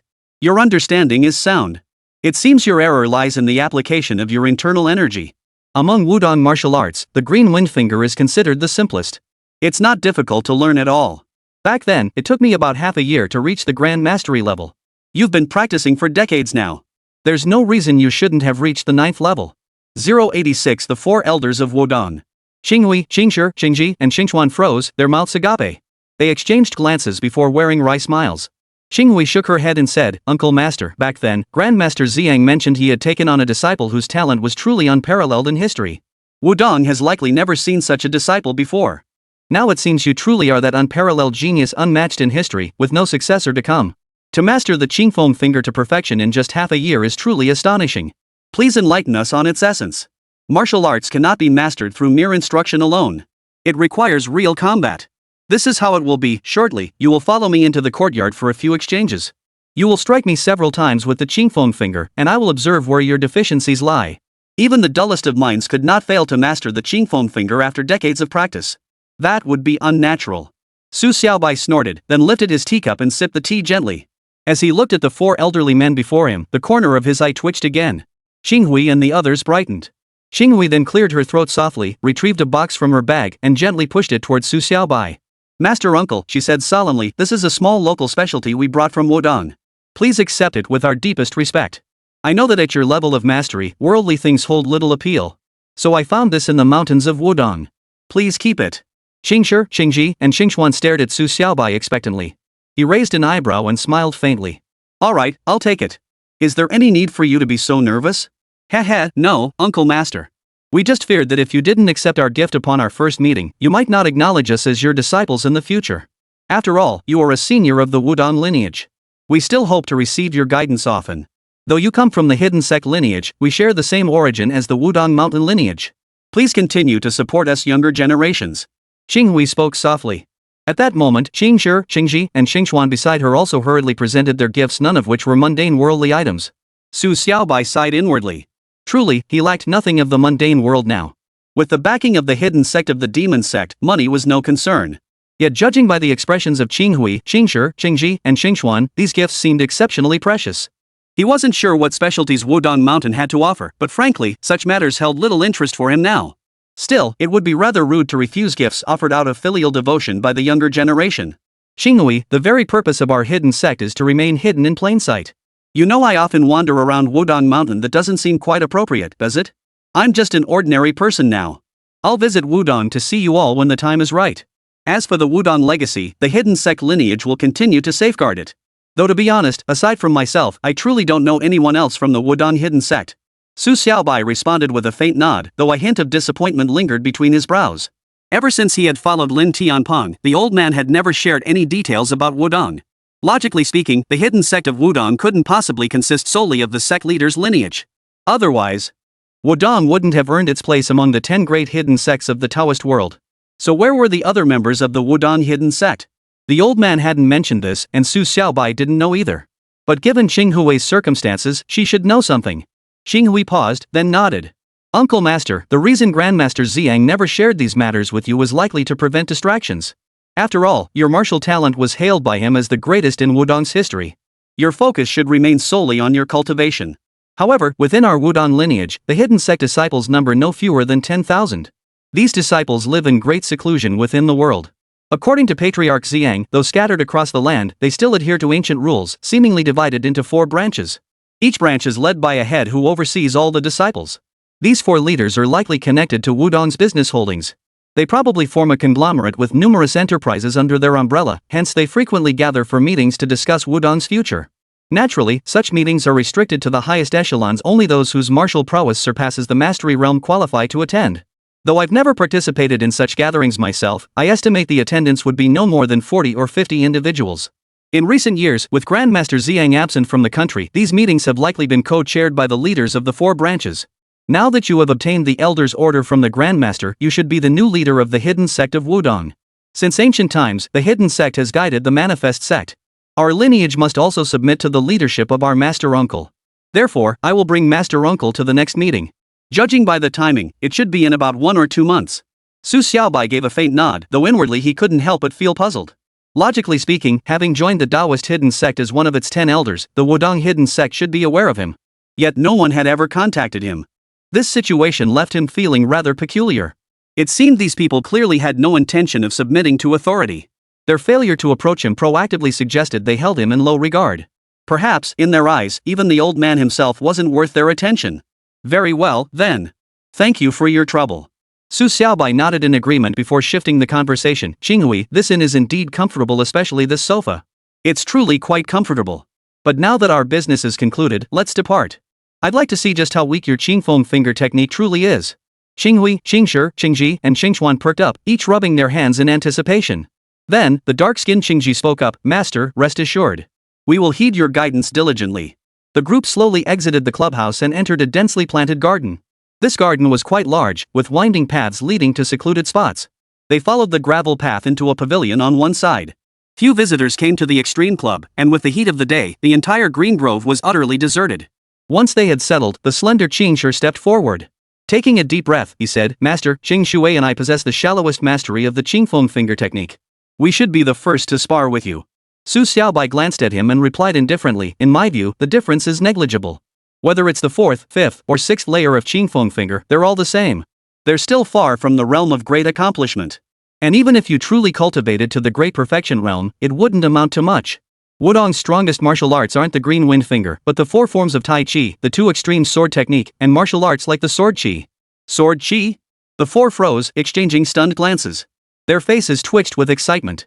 Finally, Qinghui clenched her fist and asked, Uncle Master, is sword Qi real? Su Xiaobai replied, alright, Qingshi, make your move. As for sword Qi, knowing about it won't help you. It requires immense internal energy to support. Your Dao Yuan Qi is profound and builds up slowly, but none of you have accumulated enough. There's little hope for you. Hearing such blunt words, the 4 of them flinched. Finally, Qingshi stepped forward, extending a finger to strike. Yet his internal energy was truly mediocre. While this finger strike could crack stone and pierce holes, its power ended there. Su Xiaobai shook his head, curled his finger, and thrust forward also the green wind finger. Finger met finger. This strike collided with Qingshi's finger. He controlled his internal energy, matching Qingshi's neither too high nor too low, neither increased nor decreased. Yet within Su Xiaobai's Qingfeng finger force, a wisp of breeze coiled around Qingshi's finger. After the strike, a wave of 9 tremors rippled through. A crisp snap echoed from Qingshi's finger, clearly shattered.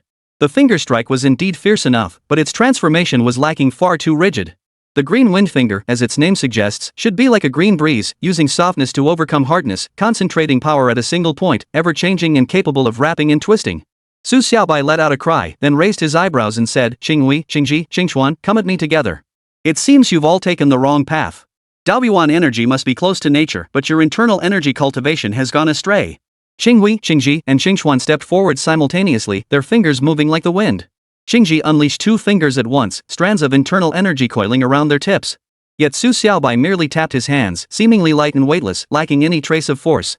Strangely, he caught all 3 of their finger strikes simultaneously, as if they had arrived at the same instant. He continued to control his internal energy, neither excessive nor insufficient, neither light nor heavy, matching the skill level of Qinghui and the others. This was purely a sparring exercise, yet their finger strikes couldn't keep pace with his changes. After some 20 exchanges, Qinghui and the others simultaneously took a step back, their fingers trembling slightly, clearly nearing exhaustion. A fanatical gleam flashed across Qingji's dark face. He nodded emphatically. Master Uncle, I think I understand now. In our exchange just now, your finger force was elusive and unpredictable, like the wind, profound and unfathomable. It shifted between soft and hard, entangling and deflecting. My own finger force, however, focused solely on raw power. You're quite right. Qingji, your finger strength is indeed formidable. Yet in sheer brute force, our Qingfeng finger can never match the Yang finger. In technique, we fall short of the Manhwa finger. But the Qingfeng finger is Wudong's supreme art. What does it rely on? Naturally, it's the Qingfeng finger's adaptability. The more versatile it becomes, the greater its power. Fingers like wind, momentum like steel, that is the very essence of the Qingfeng finger. You must continue to refine this understanding. However, I believe you should also focus your efforts on cultivating the Dao Yuan energy. This is a true internal cultivation method for refining the body and nurturing the spirit. It is even more balanced than the Ziyang True Qi, capable of extending your longevity. Moreover, it holds great potential for cultivating the Taoist True Qi. Su Xiaobai remarked indifferently, a peculiar expression flickering across his brow. The Wudong lineage had indeed lost much of its heritage, even forgetting the very essence of the green wind finger. No wonder they'd never mastered it. 087 Huangzhener.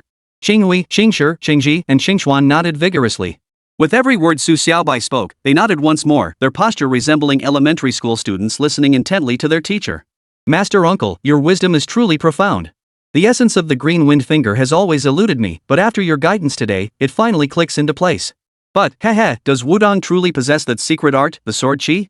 And I've read in the classics that the Wudong Tai Chi 4 forms are among Wudong's strongest martial arts, only slightly weaker than the dragon soaring technique and surpassing the void step. Are these all genuinely existing martial arts? Xinghui stared at Su Xiaobai, her eyes brimming with curiosity, the kind of gaze one might reserve for a beauty. Su Xiaobai waved his hand dismissively. Sword Qi is a martial art naturally attained upon reaching a certain level in Tai Chi sword form cultivation, but it requires immense internal strength to support. As for the 4 forms of Tai Chi sword, Tai Chi palm, Tai Chi fist, and Tai Chi seal, these are indeed peerless martial arts. However, the Tai Chi seal is exceedingly difficult to cultivate, demanding both profound insight into Tai Chi principles and formidable internal strength. Truthfully, all martial arts rely on internal energy.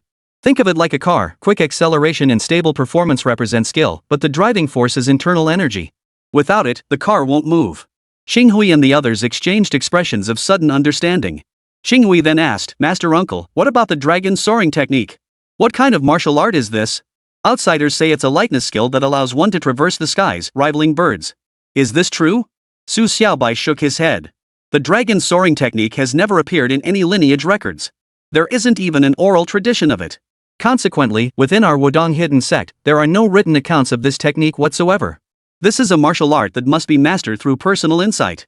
As for more detailed information, I cannot disclose it. In short, you need not know what kind of martial art the dragon soaring technique truly is. In the history of Wudong, it seems only the founder of this art has ever mastered it. Master Uncle is truly a genius. He must have cultivated the dragon soaring technique. I mean, no offense, I was just curious. Xinghui grinned widely, then shifted gears. Master, we've identified the weaknesses in our Qingfeng finger technique. We'll dedicate ourselves to refining it from now on. I reckon it won't take more than a few years before we truly master the Qingfeng finger to its highest level. Still, Master, I do hope you'll find time to visit Wudong Mountain and give a public lecture to all the disciples. It would greatly benefit the development of our martial arts lineage. Enough, Su Xiaobai said, patting his backside as he prepared to leave. I've no interest in such matters, typical case of putting in effort for no reward. Xingshi quickly stepped in front of him, cautiously saying, Uncle Master, there's one more thing I forgot to mention. We also have a liaison point in the East Sea, though it doesn't belong to the hidden sect, it's part of our Wudong lineage. From now on, I'll have them all follow your commands. Coincidentally, the leader of this liaison point is Ning Yuan. Would you care to meet him? Su Xiaobai shot Xingshi a sidelong glance. The old man had been harping on about expelling Ning Yuan from Wudong's ranks, yet here he was, arranging for Su Xiaobai to meet him. It was clearly a show for Su Xiaobai's benefit. Xinghui, if you wanted Ning Yuan to meet me, why go through all this trouble? I won't see him today. We'll talk another time. Su Xiaobai shook his head, then picked up the gifts from the floor and turned to head outside. He really didn't have time to linger here. The barbecue grill Lu Ruoyun had ordered had already been delivered and was sitting at the property management office. He needed to go pick it up and prepare for tomorrow's barbecue. Xinghui and the others felt their eyes twitch. They hurried after Su Xiaobai, forcing their way close. Xinghui put on a sheepish expression and said, Master, that's not what I meant. You're here in Donghai, someone needs to look after you. Ning Yuan may be immature and impulsive, but he's sharp when it comes to getting things done. Su Xiaobai replied, we'll discuss this later. If anything needs doing, I'll have Ning Yuan handle it. But you lot, stop stirring things up. As for Wudong Mountain, I'll make time to visit. Come to think of it, I hail from Wudong yet have never set foot on Wudong Mountain. That's rather inexcusable, especially since Wudong is truly a place of breathtaking beauty. Xinghui and the others visibly relaxed. Su Xiaobai's words essentially forgave them and brought them closer together. Stepping out of the Extreme Club's entrance, Su Xiaobai unlocked the bicycle chain to the side and waved once more. Xinghui, you all head back. If anything comes up, give me a call. Take care, Master. Honestly, we haven't had enough of your company. We'd love to stay up all night listening to your wisdom. Xingshi sighed regretfully. Su Xiaobai glanced over. These 4 old men were gathered around him, acting like his juniors, a dynamic that felt utterly unnatural to him. No matter how he thought about it, it seemed strange. Though young, Master Uncle's mastery of martial arts was truly unmatched, a peerless prodigy without equal in history. Xingshi sighed too, his face equally regretful. Su Xiaobai truly had no desire to speak further. He waved his hand dismissively and turned to leave. Just then, the sound of a camera shutter clicked sharply from the side. Clearly someone was taking photos. Su Xiaobai turned to see a man standing there with a camera slung over his shoulder. Beside him was a female host, and the two were striding toward him. Sir, I'm Huang Zhener, the food host for Donghai Satellite TV. Extreme Club is ranked among Donghai's 10 most low-key restaurants. I hear the cuisine here has surpassed Michelin-starred standards. What are your thoughts? The hostess approached with a smile. Standing about 5 feet 8 inches, she wore a polka-dot blouse paired with white skinny jeans, black open-toe heels, and a white ribbon tied around her neck. Her long hair cascaded down her back, giving her a youthful and vibrant appearance. A faint scent of perfume wafted from her, accentuating her modern, fashionable aura. Su Xiaobai frowned, then shook his head. Ask the person behind me about that. I'm just here for a cup of tea, haven't even eaten yet. If you want to experience it, go in and try it yourself. Huang Zhener's expression stiffened. Most people would never remain so calm in front of the camera. Even Su Xiaobai seemed indifferent.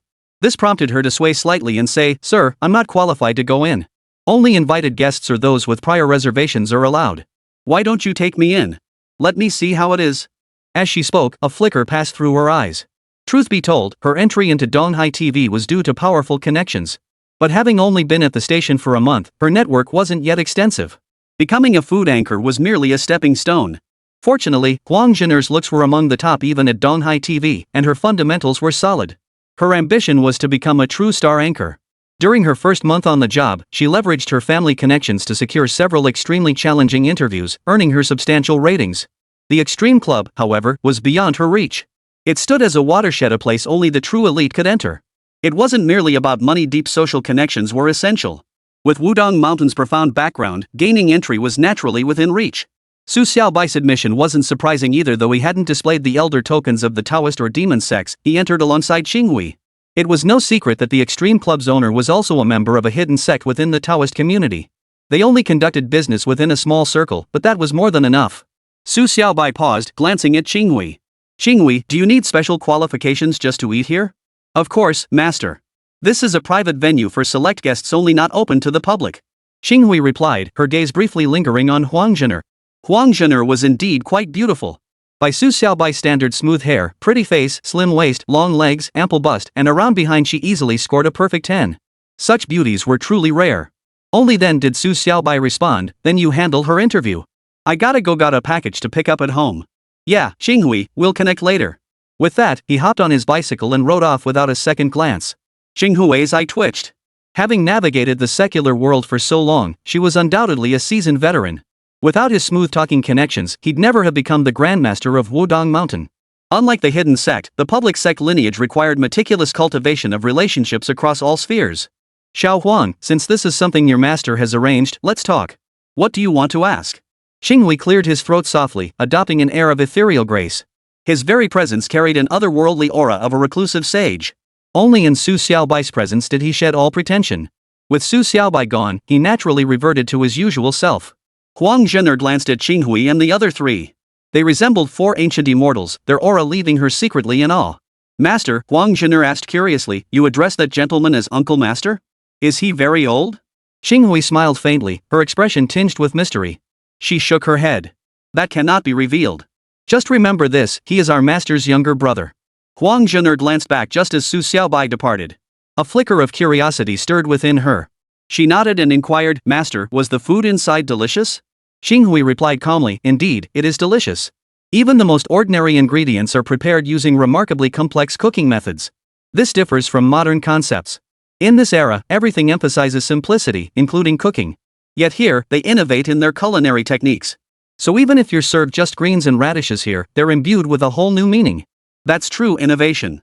I think you really should go in and try it. Old master, after hearing you speak like that, I really do want to try it. Could you take me inside? Huang Zhener bit her lip and glanced at Qinghui. Qinghui smiled and said, I must fulfill the arrangements made by my senior master. However, photography is not permitted here, so you'll need to enter alone with us. 088 Interception. Su Xiaobai returned home to find the barbecue grill Lu Ruoyun had ordered had indeed arrived. It was quite a large grill, and the charcoal for grilling had also been delivered with it. After bringing everything inside, he placed it on the waterfront deck in the backyard. The area featured a specially installed pool and a compact kitchen, looking quite elegant. A large sunshade stood there, with a natural river channel visible in the foreground. Su Xiaoxiao had officially moved in, though some of her belongings were still at Yi Qingrou's place. Originally, Yi Qingru had brought everything to Jedu Beverages, but Qinghui's unexpected visit today meant Su Xiaobai couldn't go to work either. Tomorrow was Saturday, and Jiang Xuemei and Lu Ruoyun were coming over for barbecue. With that, the house was indeed going to be bustling. Fortunately, Su Xiaoxiao was fairly familiar with both Jiang Xuemei and Lu Ruoyun, so there was no need to worry about getting along. The only thing worth pondering was whether Yi Qingru had any plans. Just as she was pondering this, her phone rang. Answering it, Yi Qingru's gentle voice came through. "Xiaobai, have you taken care of your affairs? We had a meeting this morning and announced your appointment. From now on, you're the deputy director of the business department. Speaking of which, you've really made us proud. You've been with the company less than 2 months, yet you've risen from an entry-level employee to deputy director. This is unprecedented. No company has ever seen such a rapid promotion. Xiao Rou, honestly, I don't see much to celebrate here. The lack of precedent just means others lack the courage to challenge the status quo." Su Xiaobai responded indifferently, though inwardly he mused, people really can't go a moment without being mentioned. He'd just thought of Yi Qingru when her call came through. Yi Qingru responded softly through the phone, her voice carrying an indescribable hint of coquetry. Finally, she murmured, "Xiaobai, tomorrow's Saturday. Got any plans? Maybe take Xiao Xiao for a trip around the nearby cities?" Su Xiaobai's heart skipped a beat. This was precisely what he feared, as Jiang Xuemei and Lu Ruoyun were scheduled to visit tomorrow. He replied earnestly, "Xiao Xiao's future principal is coming over tomorrow. If we go out, it'll have to be the day after." "Oh, the principal of Lingang Elementary?" Yi Qingru gasped softly. She clearly knew something about the school, her surprise evident. Then she shifted her tone. "Well, make sure you give them a proper welcome. Lingang Elementary is a very prestigious school in Donghai. Most people can't even get their children in. I've heard their principal is a real beauty, but apparently she's a lesbian and has no interest in men. What a pity. But if Xiao Xiao wants into Lingang, she still needs the principal's approval.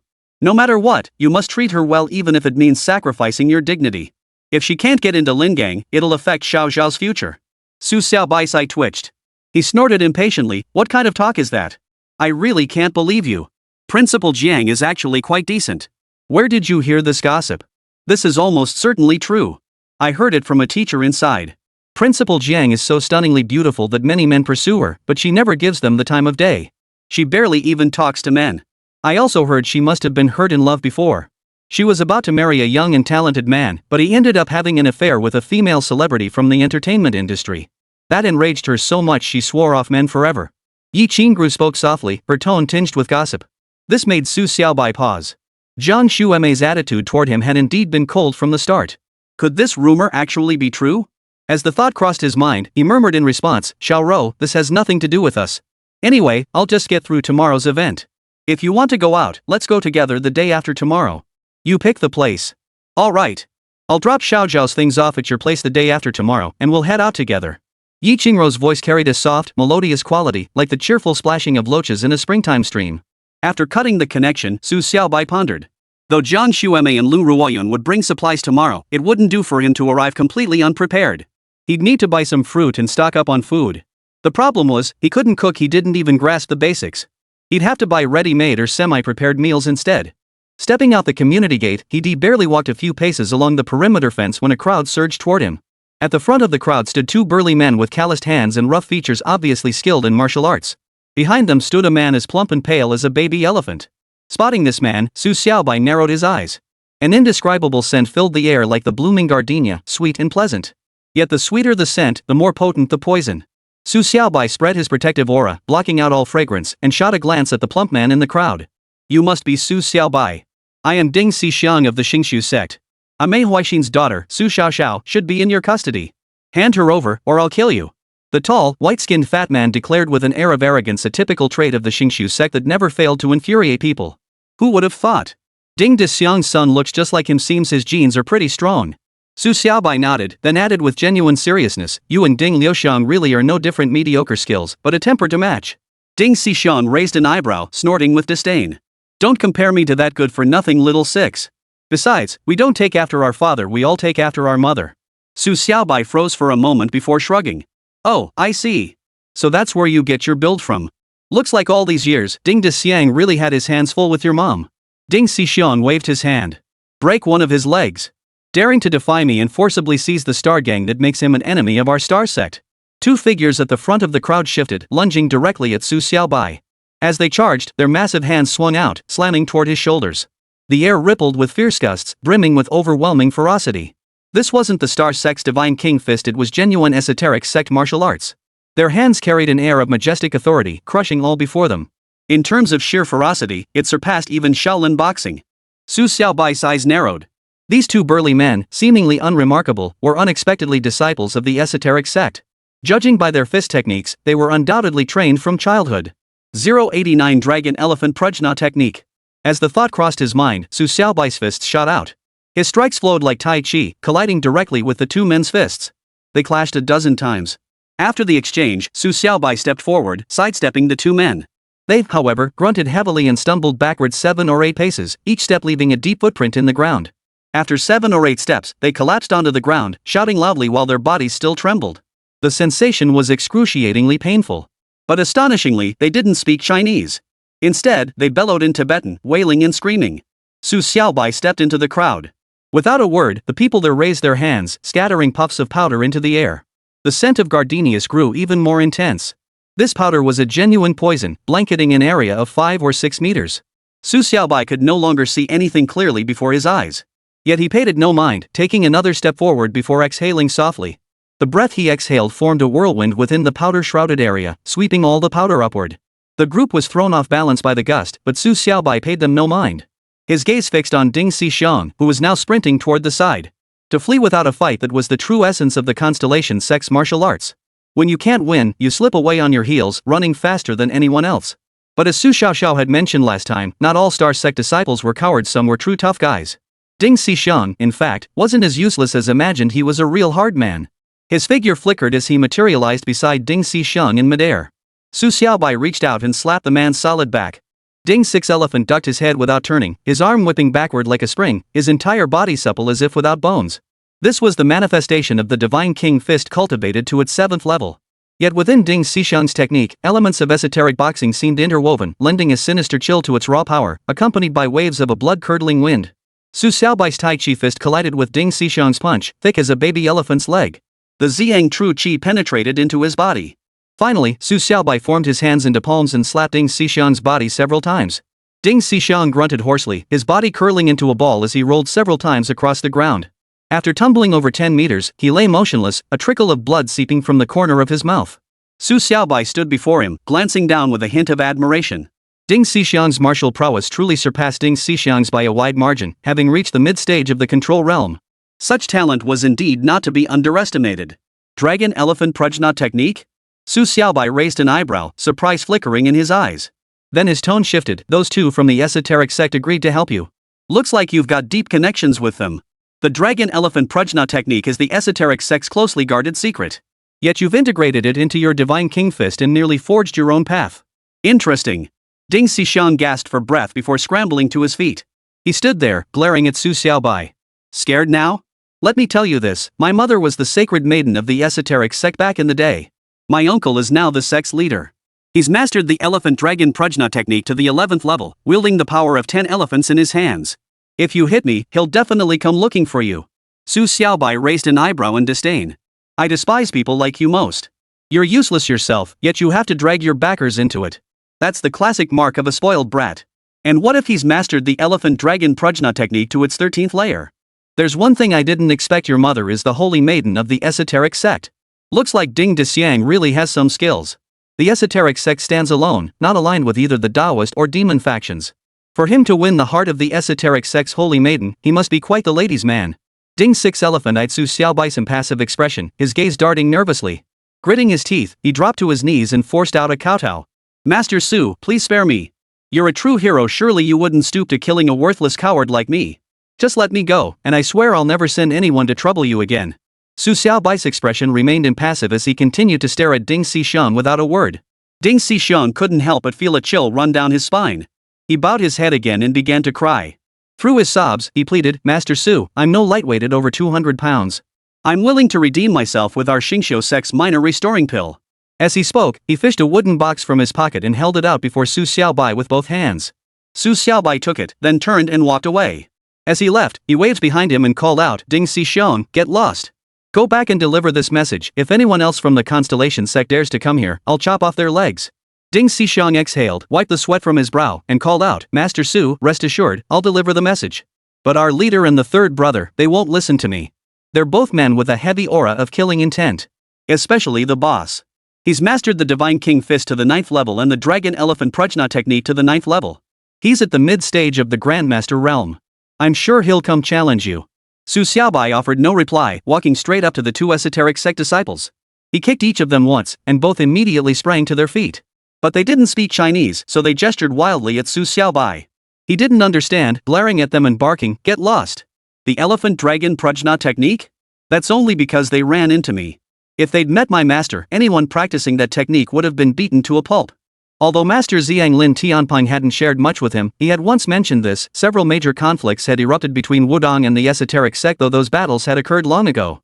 The discontinuation of the Wudong Xianzong lineage was partly tied to the esoteric sect.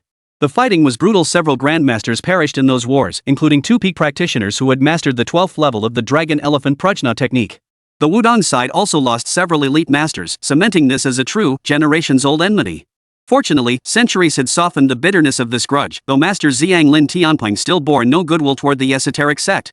Su Xiaobai naturally harbored no favorable impressions of the esoteric sect either, though he currently had no desire to kill anyone. The Dragon Elephant Prajna technique was a truly supreme martial art, no weaker than Shaolin's invincible Vajra technique. Yet reaching its 13th level was exceedingly difficult, demanding extraordinary innate talent.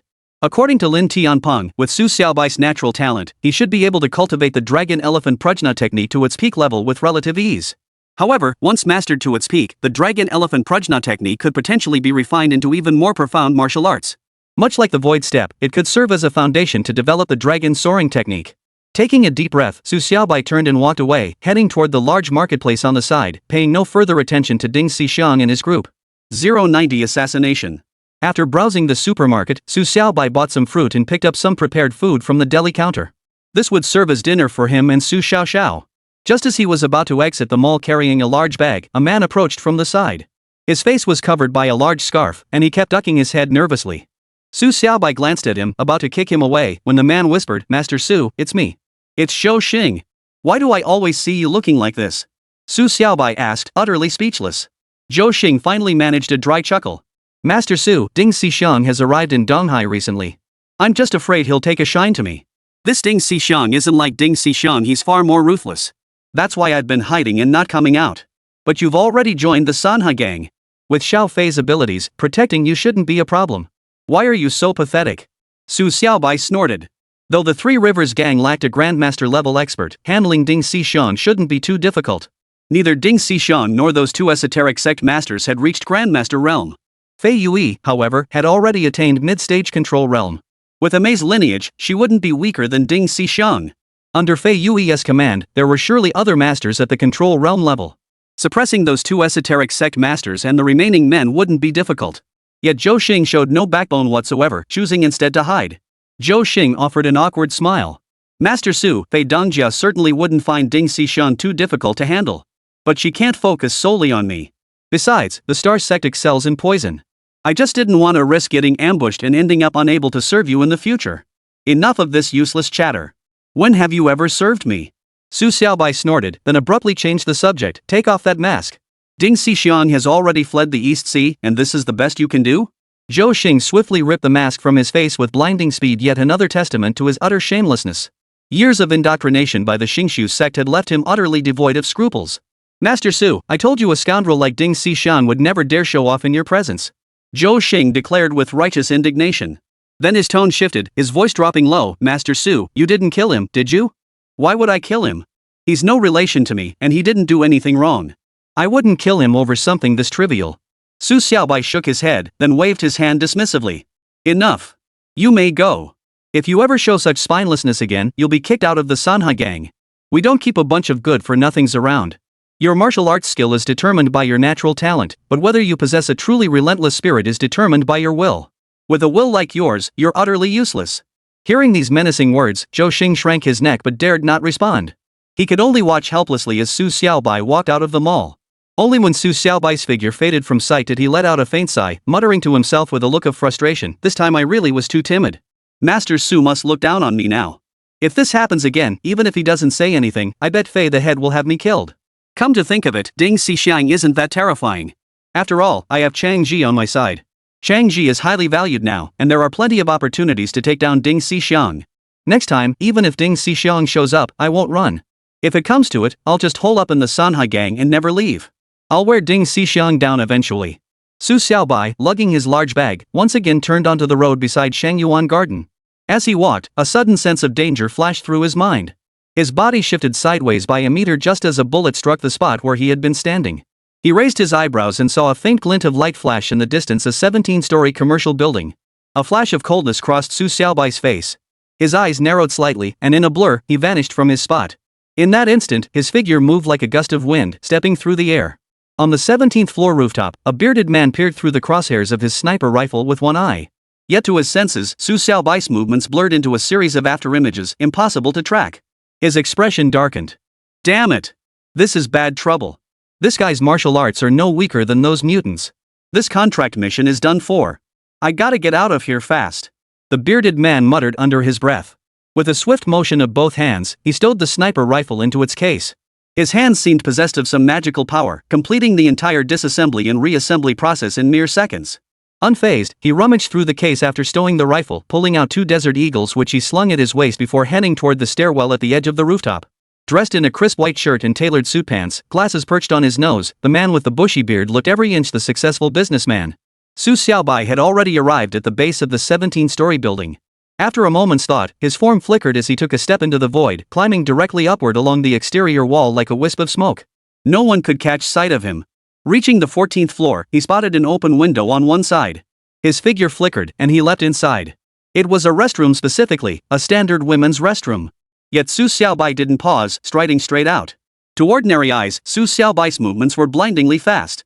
A woman who had just entered to use the restroom barely had time to react and turn around before he had already exited the office.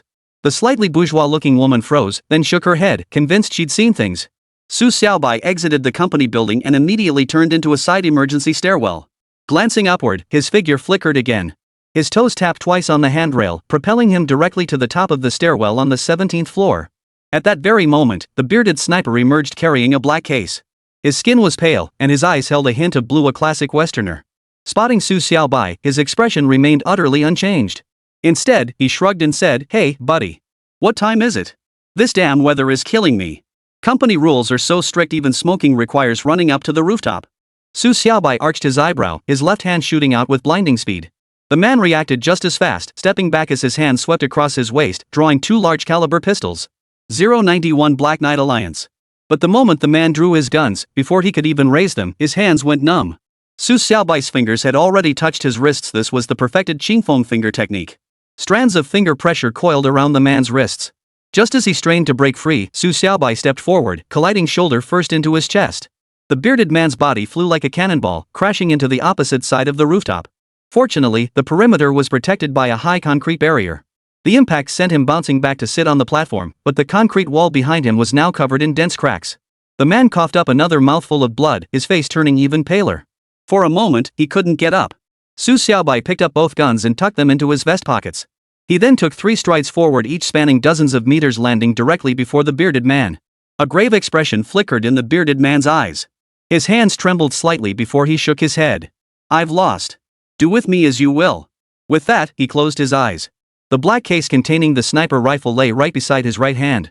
Su Xiaobai remarked calmly, "To survive my charge without dying instantly, though I only use 20% of my strength, shows your physique is exceptionally robust. Now, tell me, who hired you to kill me?" The bearded man opened his eyes and looked at Su Xiaobai. "If I say I don't know, you won't believe me, right?" Su Xiaobai didn't pursue the question. Instead, he shifted his focus. "Which organization do you belong to?" The bearded man paused, then nodded. "My name is Mike. I'm from the Night Alliance, a Nordic organization.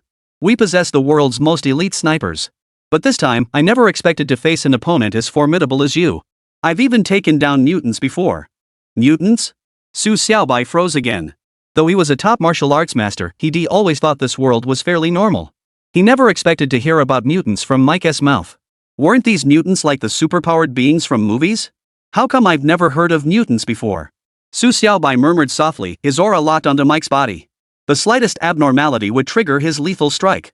Mike gasped for breath before weakly replying, "The Mutant Alliance is concentrated in the United States and Africa. We have some in Europe too, though their numbers aren't particularly large. But their abilities are truly formidable. Some can summon storms, others possess immense strength, some are impervious to blades and bullets, and there are even those who can fly. The mutant I killed last time could set fires and transform into flames. But I blew his head off before he could become fire. These people share the same fatal weaknesses as humans. They bleed, they get injured. You just need to find that vital spot. Su Xiaobai narrowed his eyes and thought before replying softly, "Is there anything else you wish to say?" Mike froze, then shook his head. "Truthfully, I do want to live. But I know you won't spare me.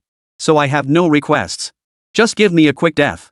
Su Xiaobai nodded, about to act, when his phone rang. Answering it, Fan Lihua's voice sounded like that of a supreme demon. "Master Su, you should have been targeted for assassination twice today, right? You know about this too?" Su Xiaobai paused, asking calmly. Fan Lihua's voice carried a chill as she smiled. "Master Su, this was likely orchestrated by Chang Shui behind the scenes. He lacks confidence in defeating you outright, so he sought to have others strike you down first or even eliminate you entirely. If you're injured, he'll have the upper hand when facing you at the full moon. In other words, he has no confidence in defeating you outright, so he resorts to these underhanded tactics." Su Xiaobai acknowledged with a grunt, his heart boiling with rage. Chang Shui was nothing but a petty schemer, resorting to sending men to wear him down just to deplete his strength. But he didn't care much about such things. For him, even facing a master comparable to Chang Shui was no challenge. He thrived on battle, using combat to fuel combat, fully igniting his killing intent. Fan Lihua didn't wait for Su Xiaobai's response before shifting her tone, "But honestly, Su, I think Chang Shui miscalculated. Sending people to harass you only makes it harder for him to stay focused. He's constantly waiting for updates. If his agents fail their mission, his mood will only worsen. By the time he faces you in battle, his vitality will surely pale beside yours." Su Xiaobai glanced at Mike sitting nearby and replied calmly, "Director Fan, I know little of Chang Shui, but the blood-robed divine art is famed as the most frenzied martial art. The greater the chaos, the more unhinged the madness, the greater the power unleashed. Master Su is wise.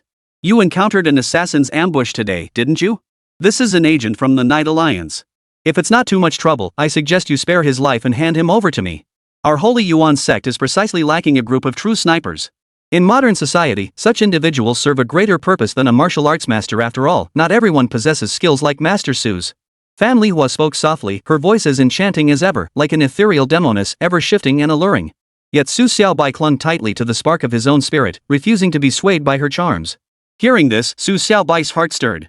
If even Fan Lihua recognized the value of snipers, perhaps he could consider sparing Mike's life. Maybe, in the future, there would be many tasks he could assign to him. Besides, he now had a place to house Mike. Fei Yui's Sanhe gang had grown into a major force within the East Sea Underground, though still far from the top 10 organizations, it had gained significant influence. "Director Fan, you needn't concern yourself with this matter. I'll handle it properly. As for Chang Shui, he has only days left. I'll let him run wild. The more ruthless he becomes, the less mercy I'll show when I strike." Su Xiaobai responded indifferently. Fan Lihua smiled softly, "Master Su, when the time comes, I implore you to spare Chang Shui's life. Should our demon sect hidden sect lose an elder, it would be most unfortunate. It might even lead to the disintegration of the blood-robed sect. Ultimately, our hidden sect of the Demon Gate needs unity to stand against the hidden sect of the Taoist Gate. Besides, our appeal and cohesion surpass theirs mainly because we act with reason. Therefore, in your duel with Chang Shui, you may humiliate him however you wish, but his life must be spared. Otherwise, my master's reputation would be irreparably damaged. Oh, and Master Su, during your final showdown with Chang Shui, many spectators will be present. Naturally, these will be high-ranking members of the demon sect. Ordinary practitioners wouldn't even receive word of this event." Su Xiaobai responded, "Rest assured, I'll keep him alive. If I intended to kill him, I wouldn't do it in such a public setting. As an elder of the hidden sect, I must maintain the image of a master. Master Su is truly wise." Fan Lihua chuckled softly. Her laughter remained as crisp and icy as ever, yet it left a profound impression. "Alright, if there's nothing else, that's all. I have matters to attend to." Su Xiaobai acknowledged before severing the connection. 092 5-hole locking hand. Mike fixed his gaze on Su Xiaobai and murmured, "Gentlemen, come. I am ready." Su Xiaobai glanced at him, furrowing his brow. "You northerners, do you all have too much time on your hands?" Mike froze, then shrugged. "No one in this world doesn't want to live longer. But that's the creed of the Night Alliance. Fail a mission, and you don't get to live. I can offer you a way out. Do you want it?" Su Xiaobai kicked him lightly with his foot and said indifferently. Mike froze again, then thought for a moment before nodding firmly. "Yes. Honestly, I haven't lived enough. Nothing in this world matters more than life. But if I want to live, what do you need me to do? I can let you live, but you must sell yourself to me. From now on, whatever I tell you to do, you must do." Su Xiaobai replied indifferently, his gaze radiating a murderous intent. Mike nodded. Fair enough. I'll follow your every command. Su Xiaobai nodded. Very well. Here are my contact details. Reach out once your injuries heal. After that, you'll join the Sanhai gang and follow their orders. When I need you, I'll call. As he spoke, he tapped 5 specific points on Mike's body: Tianqi, Ziguan, Yutong, Shinkei, and Qihai. Strands of Ziyang True Qi flowed into Mike's body. He offered no resistance, allowing Su Xiaobai to manipulate him. Of course, even if he wanted to resist, he lacked the strength. His body remained utterly powerless at that moment. Su Xiaobai clapped his hands and said indifferently, There. I've sealed your 5 major acupoints. This is our Wodong 5-point sealing technique. From now on, you must come to me every 3 months to receive Ziyang True Qi to regulate your qi and blood. Otherwise, you'll become like a woman. Become a woman? Mike froze, raising his eyebrows in disbelief, though his expression was bitter. Pretty much. Though not as severe as you imagine. You'll remain male, but if you skip a session, you'll experience bleeding similar to a woman's menstrual cycle. If you're willing to wear sanitary pads daily, that's your choice. Of course, women only experience this for a few days, but you'll have it daily. If you go 6 months without coming, you'll suffer a hemorrhage. After all, women have their natural metabolic cycles, but yours is pure blood loss. Su Xiaobai replied indifferently, then tossed 2 handguns directly in front of him before turning and walking away. The items he carried were for dinner tonight. Checking the time, it was nearly the hour to pick up Su Xiaoxiao. Mike watched Su Xiaobai's retreating figure and exhaled a long breath. After tidying up, he placed all the guns into the black case before slowly rising. As he stood, he staggered slightly, murmuring to himself, that man is terrifying. With skills that powerful, he didn't even give me a chance to fight back. He's stronger than any mutant. But at least my life is spared. Lena, for you, I must survive. Our child is about to be born. Soon, I'll bring you to China. With Suya's protection, we'll live well. Even within the Black Knight Alliance, not even assassins of the 10,000 steps or heart steps could threaten Master Su. For our child, for our future, I must survive. Su Xiaobai had already returned to Shangyuan Garden with his purchases. Walking into Unit 33, he placed the fruits in the kitchen and set the food on the dining table. After a moment's thought, he sat down in the sofa area. The boxes Qinghui and the others had given him still piled on the coffee table. He then pulled out the small recovery pills Ding Xishan had given him from his pocket and stacked them alongside. Opening the box Qinghui had given him, he found a whole ginseng root as thick as an arm inside. The entire root was a deep purple, radiating a natural, regal aura. Su Xiaobai's eyes widened. Ginseng like this was practically imbued with spirit. No wonder those old fellows all seemed so full of vigor. It was because they consumed ginseng.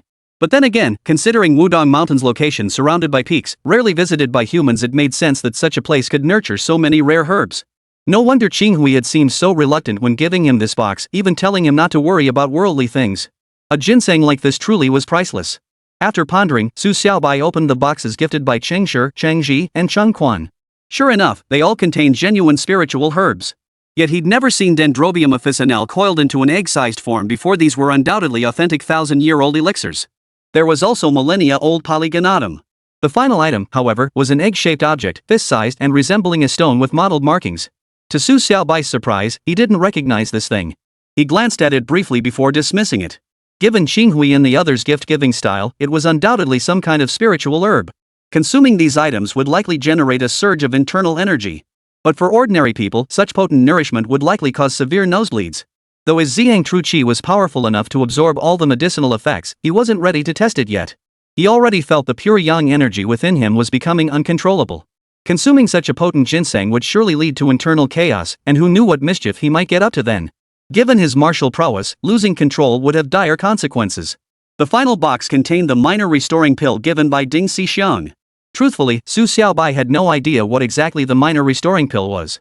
But at that time, it was the very thing Ding Xishan had used to buy his life. Its value must have been immense. Lost in thought, he opened the box in his hand. The box was square, crafted entirely from redwood. Exquisitely classical, it exuded an indescribable elegance and rustic charm. It felt substantial in his hands and emitted a faint, subtle fragrance. This subtle fragrance was strikingly similar to that of the box Fan Lihua had given him, the one containing the Elder's token of the Demon Sect. However, the wood of this box was far inferior to that of Fan Lihua's gift. Throughout Unit 33, a subtle fragrance now permeated the air, so pure and serene that even mosquitoes stayed away. Su Xiaobai had placed that box on the display cabinet in the first-floor living room. Merely inhaling its scent was enough to invigorate the spirit. The wood of this box, however, could be placed on Su Xiaoxiao's body to ward off mosquitoes. As the thought crossed his mind, Su Xiaobai glanced inside the box. There lay a pill the size of a pigeon's egg, a pale green hue with 2 curved indentations etched upon it. Yet these 2 marks seemed almost alive, pulsing faintly. This made Su Xiaobai frown. The pill emitted wispy strands of fragrance, yet within that sweetness lurked faint traces of a fishy stench like a blend of poison and tonic. Strands of black mist also swirled around it. A pill like this must be incredibly valuable. Su Xiaobai closed the box. Just as he was considering finding someone to inquire about the true nature of the Xingqiu sect's minor restoring pill, his phone rang. The call connected, and Ci Jing's voice came through. Mingxian, my nephew, it's Ci Jing. 093 Ci Jing's request. Master Ci Jing, I happen to have something to ask you. You should know about the Xingqiu sect's minor restoring elixir, right? Su Xiaobai cut straight to the point, not giving Ci Jing a chance to speak. He had called specifically to discuss this matter, but Ci Jing really had no interest in listening. The minor elixir? Ci Jing paused, then shifted his tone. The Xingqiu sect's minor elixir is forged by blending venomous insects with spiritual herbs. Yet refining it is exceedingly difficult, only the elders could achieve it. Even with Ding Daxian's cultivation, he could produce but a handful of minor elixirs in a year. This wasn't due to his lack of skill, but rather the poor quality of many current spiritual herbs. Locating these herbs required considerable time, and of course, the venomous insects used in the formula were even harder to find. The minor restoring pill can enhance one's cultivation by 10 years and, once consumed, grants immunity to all poisons. In terms of value alone, it surpasses even our Shaolin's major restoring pill. However, our Shaolin major restoring pills are now practically extinct, with only a few remaining in my possession. Su Xiaobai paused in thought. Judging by this, the minor restoration pill truly was a rare treasure. He doubted even the Xingqiu sect held many in stock. Ding Xixiang had certainly paid a hefty price to redeem himself with such a pill. As these thoughts crossed his mind, he murmured a response. Master Ci Jing, thank you for clearing up my confusion. If there's nothing else, I should get back to work. I need to pick up my child soon. Being a father is no joke. Master Ci Jing promptly called out, his benevolent voice ringing out. My disciple, I do indeed have something to discuss with you. Although you did not pass the assessment for the 10 elders conducted by Master Wangji earlier, our hidden sect recently convened an elders council to deliberate on whether to formally include you among the 10 elders. I mentioned this to you before, but with Master Ziyang absent, we lacked 1 vote. The final tally was 4 to 5, and you still didn't pass the resolution. Sigh. Truthfully, with your cultivation level having reached the Qi dispelling realm, you are fully qualified to serve as one of the 10 elders. Holding this position in name only is simply unacceptable. Su Xiaobai felt a flicker of emotion. While most elders of the Taoist hidden sect resembled Wangji arrogant, self-important, and looking down on everything, there were also figures like the old monk. Such individuals, much like Master Ziyang, were truly exceptional beings. Master Ci Jing, it's fine. Honestly, I don't harbor much desire to become an elder wielding real authority. But could you tell me, who exactly is supporting me? Su Xiaobai responded softly, his tone sincere enough to satisfy Master Ci Jing. My disciple truly possesses great wisdom, the elder acknowledged. Unpretentious and unhurried, it's rare to find such insight. Daoyan of the Xiaoyao sect, Zhuchangqing of the Tianshan sect, Jiku of Emei, and this old monk, we all believe someone like you belongs within the Taoist lineage. Then I thank you, Master. I'll remember this kindness. If you have no further business, I'll sign off now. Su Xiaobai exhaled softly and replied indifferently. Truthfully, he held little interest in becoming an elder of the Taoist sect's hidden branch. After all, whatever he wished to accomplish could be achieved through the demon sect's hidden branch as well. But Jiku's unexpected support caught him off guard. No matter how he looked at it, Jiku had no reason to be grateful to him. The incident between him and Lin Huixin hadn't even reached her ears. On top of that, Su Xiaoxiao, her favorite disciple, had also come to Donghai to join him. This must have infuriated her. As these thoughts swirled, Ci Jing's compassionate voice sounded again. My dear disciple, there is indeed one more matter I wish to ask. Have you joined the hidden sect of the demon sect? That's correct. I did join the hidden sect of the demon sect. Personally, I find the hidden sect of the demon sect operates with greater grandeur than the hidden sect of the Taoist sect. Moreover, in this era, the distinction between Taoist and demon sects has nothing to do with righteousness versus evil. The demon sect has developed far better than the Taoist sect. Su Xiaobai admitted it without hesitation. It was his genuine perception. Ci Jing sighed softly. My young disciple, in modern society, the demon sect truly thrives. They excel at motivating their followers and establishing rules far surpassing our Taoist faction in these areas. I won't blame you for this matter. But surely you wouldn't bring the entire Wudong sect over to the demon sect? After all, the hidden sect of Wudong is the backbone of our Taoist hidden sects. If it were to defect to the demon sect, it would bring shame upon us. Rest assured, the hidden sect of Wudong has no connection to me. Having been in the East Sea for so long, they've never once sought me out. That means they're avoiding me. Since that's the case, I couldn't care less about them. Let them do as they please. Master Ci Jing, truthfully, I don't feel much attachment to Wudong. If not for my old master's connection, I wouldn't even acknowledge my status as a Wudong disciple. So regarding the hidden sect's affairs, you handle communicating with them. Su Xiaobai stated bluntly. The hidden sect stance relieved him of much mental burden, otherwise, he'd have to consider the interests of a whole group of people in his future actions, something he absolutely disliked. Master Ziyang remained silent for a moment before responding. With Ziyang True Immortal vanished for so many years, it's true that many within the hidden sect lineage have developed certain notions. Yet they remain dependent on Ziyang True Immortal. Without the support of such a peerless master, the Wudong lineage would have long since declined. My young disciple, I understand your meaning. One final matter: I've heard you have a duel scheduled with Cheng Shuwei, the leader of the Blood Robe sect, to take place on the night of the full moon just days from now. Is this true? That's correct. The rules of the hidden sect of the Demon Gate differ from those of the Taoist sect. As long as I challenge them, I can earn the position of elder. This is quite fair, a last place elimination system. Su Xiaobai replied. He actually rather liked such rules within the demon sect. Of course, such challenges weren't arbitrary. First, one needed a sponsor, and then the approval of the Grand Elder. This was an extremely humane aspect. It maintained order while safeguarding the elder's interests, ensuring not just anyone could challenge them. Xi smiled and said, "My dear disciple, this will surely be a grand battle. Cheng Shuwei is already a peak grandmaster level expert, his skills no less than mine. Such a fight truly stirs the soul." He paused here but received no echoing agreement from Su Xiaobai. He couldn't help but smile again. "My young disciple, you understand what I mean, right?" "I don't understand." "Master, speak plainly. I'm a straightforward man who doesn't need beating around the bush. That's why the hidden sect of the demon sect is so much better, they get straight to the point." Su Xiaobai replied indifferently. Vaguely, he seemed to grasp Xi meaning, but he deeply disliked the Taoist sect's habit of making others guess their intentions. Xi, however, possessed remarkable thick skin. After all, his experience spoke for itself. He showed no concern whatsoever, replying with a smile, "My nephew is refreshingly straightforward." "Then I'll be blunt. My nephew, I wish to witness this battle. Truthfully, witnessing two peak masters clash should profoundly impact my martial cultivation. After this battle, I might just have a chance to break through. Disciple, this is ultimately a battle between the demon sect's hidden clan. By our Taoist principles, we should not be present. So I must shamelessly ask for your help. Only if you can arrange a meeting with the demon sect will I have a chance to attend. Otherwise, it's all for naught. We wouldn't even be able to watch from afar." Su Xiaobai didn't agree immediately. After a moment of silence, he replied, "Let me think about it before I say anything. Master, you know this concerns the hidden sect of the demon sect. What would it look like for someone from the Taoist sect to come and back me up? Then I shall await your decision, young disciple. Rest assured, even if I do go, I'll bring no more than 7 or 8 men. I won't put you in a difficult position." Xi acknowledged with a faint echo, his voice tinged with disappointment. Truth be told, he genuinely yearned to witness such a contest of battle between two supreme masters under the full moon, a spectacle that stirred the hearts of many. Su Xiaobai severed the connection, shook his head, tucked the small restoring pill into his pocket, and headed outside. It was high time to pick up Su Xiaoxiao.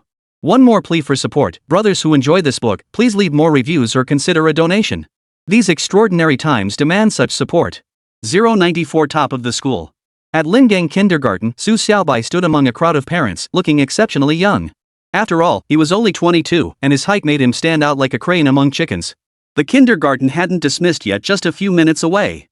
This was the earliest Su Xiaobai had ever arrived. Ever since Su Xiaoxiao moved back to his place, Yi Qingru hadn't been picking her up anymore. Guan Yinan approached from the side. She'd always been eager to help with picking up the little chubby one. "Su Ge, you're here early today." Guan Yinan chirped, her expression radiating an indescribable delight. Yet her aura as a career woman remained unchanged, carrying that sharp shrewdness of a corporate powerhouse. But her long hair, draped diagonally over her shoulder and illuminated by the bright sunlight, momentarily made Su Xiaobai lose his bearings. "I didn't go to work today. I was packing things up at home, so I came over early." Su Xiaobai responded, feeling a subtle sense of relief. Since stepping into the fasting realm, the pure yang energy within him had grown stronger and harder to control. Days like this were truly unbearable. Guan Yanman seemed to sense Su Xiaobai's distraction. She smiled again, revealing her perfectly aligned, snow-white teeth. Finally, she nodded and said, "Brother Su, you treated me to a meal last time. Since it's the weekend today, how about I treat you and Xiaoxiao to dinner? I'm free tomorrow anyway. We can just find a place together." I think that barbecue spot from last time was pretty good. The food there was really delicious. After eating there last time, I was left wanting more. Su Xiaobai froze, glancing up and down at Guan Yanan. She wore a simple pure white shirt, paired with a black pencil skirt and nude stockings. Her entire look radiated clean, bright charm, a stark mismatch for a barbecue stall. Gu Yanan read Su Xiaobai's expression and chuckled softly. "Brother Su, no need to worry about me. Didn't I wear something similar last time we went for skewers? Besides, with you around, I'm not afraid of anything. Su Xiaobai's heart skipped a beat. Her words carried a heavy double meaning. But upon reflection, the limited selection of prepared foods at home was indeed insufficient, especially without any main dishes, and considering Su Xiaoxiao's love for grilled food. Though Su Xiaoxiao had stayed with Huixin for quite some time, she actually gained a bit of weight. After all, Huixin was an excellent cook, and home-cooked meals were undoubtedly tastier than anything from outside. Now that she was back home, it was a bit of a challenge for Su Xiaobai. Let's go grab some skewers then. We can grab a few bottles of beer to drink today. Su Xiaobai agreed. Guan Yinan raised her eyebrows and smiled. Her radiant grin, revealing a row of perfectly white, even teeth, was a sight to behold. As she laughed, her arm naturally slipped around Su Xiaobai's. This gesture made Su Xiaobai frown slightly. It felt far too intimate. But this only made the pure yang energy within him surge restlessly. Brother Su, seriously, you're amazing, a real jack of all trades. I heard from Dazhu that you're now the Deputy Director of Business Development at Jedu Beverages. Add to that your incredible skills, and you're just so charismatic. Guan Yanman murmured softly, her features as delicate as a painting. Her long, willow leaf eyebrows arched exquisitely as she spoke, her eyes sparkling with excitement. Yet the way she carried herself made it seem as though she were somehow connected to Su Xiaobai. Su Xiaobai responded with a smug grin. Such praise naturally made him feel a bit lightheaded. After all, Guan Yanan was a rare beauty. Just then, the kindergarten dismissed. Children lined up and streamed out, the crowd shifting as parents gathered their little ones and departed. Amidst the commotion, many children chattered with their parents about the upcoming parent-teacher conference next Friday. Su Xiaobai froze.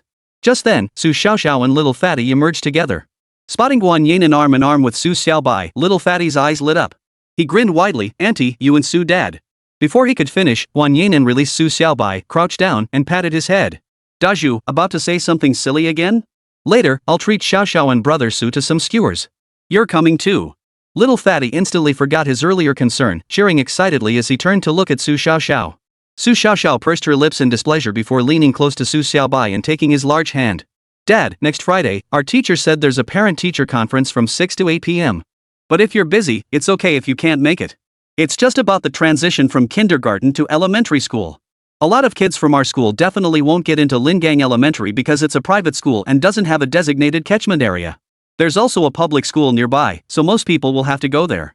But I'm definitely getting into Lingang Elementary. We had a practice test at school today, and I got first place. Su Xiaobai froze, his face lighting up. Su Xiaoxiao really was a bright spot. He straightened his back and said, "Well done, Xiaoxiao. You're really making us proud. Come on, Xiaonan is treating us to skewers tonight. Eat your fill." Then I definitely need to eat more. Su Xiaoxiao shot a glance at Guan Yanan before her little face broke into a smile. Auntie, let's go then. I really am a bit hungry. With that, she took Su Xiaobai's hand and walked toward the bicycles parked nearby. Guan Yanan nodded, then turned to the little chubby boy and asked, Dazhu, did your class have a diagnostic exam? Yeah, we did. Little Miss came in first place school-wide. So cool. The chubby boy pumped his little fist, beaming with pride. Guan Yanan frowned and asked, how did you do? The chubby boy stood up straight, adopting a serious tone. Auntie, could you please not bring up grades? A real man has his sights set on the world. My dream is to become a big boss. Whether my grades are good or not doesn't matter. Guan Yanan raised an eyebrow, utterly speechless. The little chubby boy's tone clearly revealed he'd done poorly. She snorted, fine, then keep up with your tutoring. Looks like you really bombed that test. Su Xiaoxiao sat on the back of Su Xiaobai's bicycle, watching Guan Yanan and the little chubby boy interact from afar. She whispered, Dad, is there something going on between you and the little chubby boy's aunt? No? Why do you ask? Su Xiaobai straddled his bike, looking utterly baffled. This girl really was growing up. She was clearly arm in arm with you just now. Su Xiaoxiao rolled her eyes, then changed the subject. You adults shouldn't always lie to kids. But little fat guy's aunt is actually quite pretty, it's just that she has terrible taste. Last time she wanted to distance herself from you, how did things suddenly improve? Sigh, looks like the books are right, a woman's heart is like a needle at the bottom of the sea. Truly impossible to figure out. But Dad, if you're with Sister Yi or even Principal Jiang, I'll wholeheartedly support you. But with little fatty's aunt? Dating is fine, but marriage? I just feel like I'd be getting the short end of the stick. Please support me again, even just a book review would be great. Thanks. 095 A Grand Dream. You'd be at a disadvantage? Su Xiaobai froze, baffled by Su Xiaoxiao's implication. If anyone stood to lose by dating Guan Yanan, it was him. How did this suddenly involve her? Su Xiaoxiao nodded solemnly. Absolutely. Think about it, if you marry little fatty's aunt, I'd become his cousin.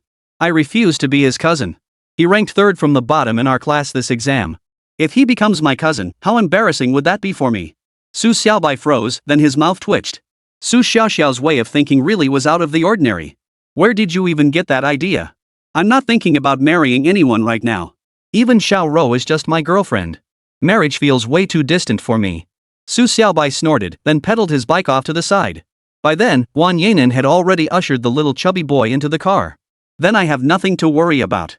If you're not planning to marry, you can be with anyone.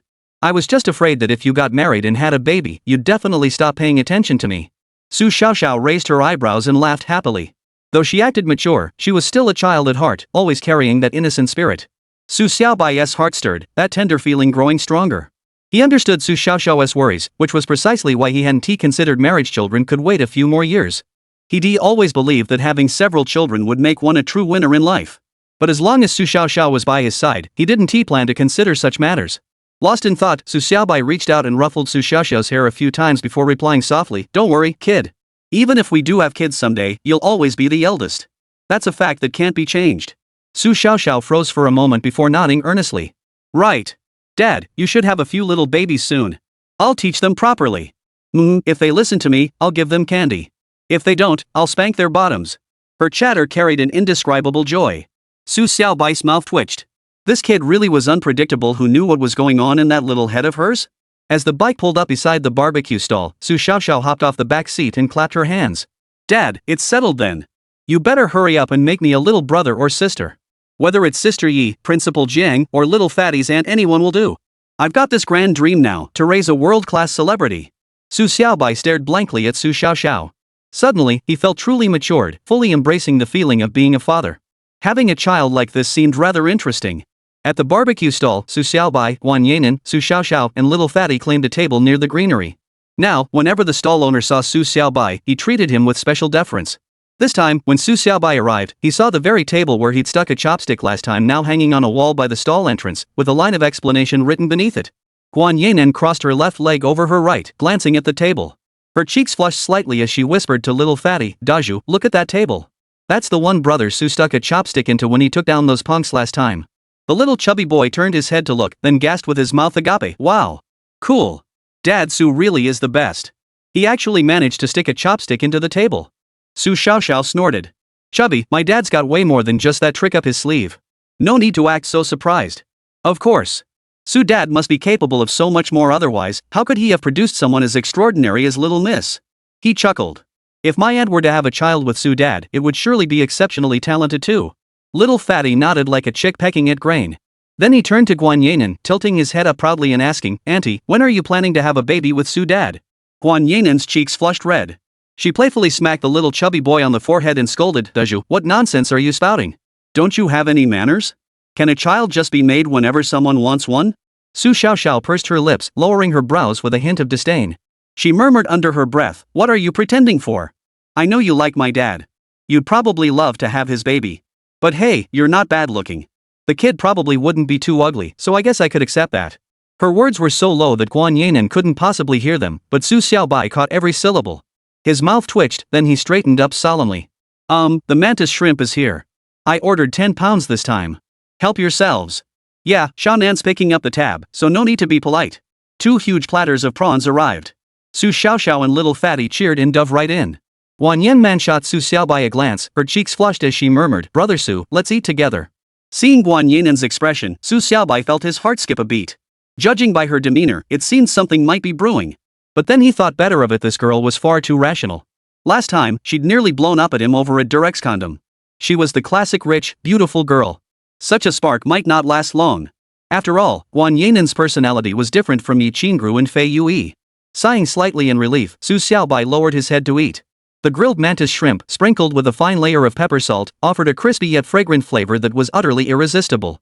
Guan Yannan ordered a lot of skewers over a dozen large platters piled high with eggplant, pomfret, oysters, scallops, and meat skewers, all placed on the table. This once again highlighted her privileged background with money. She naturally didn't fret over the cost of food.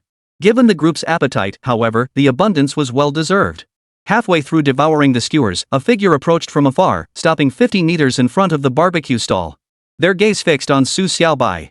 Su Xiaobai's heart stirred.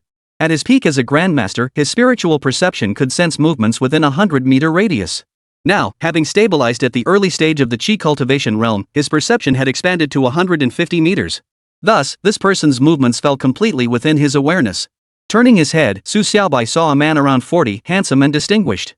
Standing there, he resembled a sturdy pine tree, his legs naturally apart. This natural, effortless bearing was unmistakably the Dao Yuan gene of Wudong. Moreover, the man had cultivated it to an extremely profound level.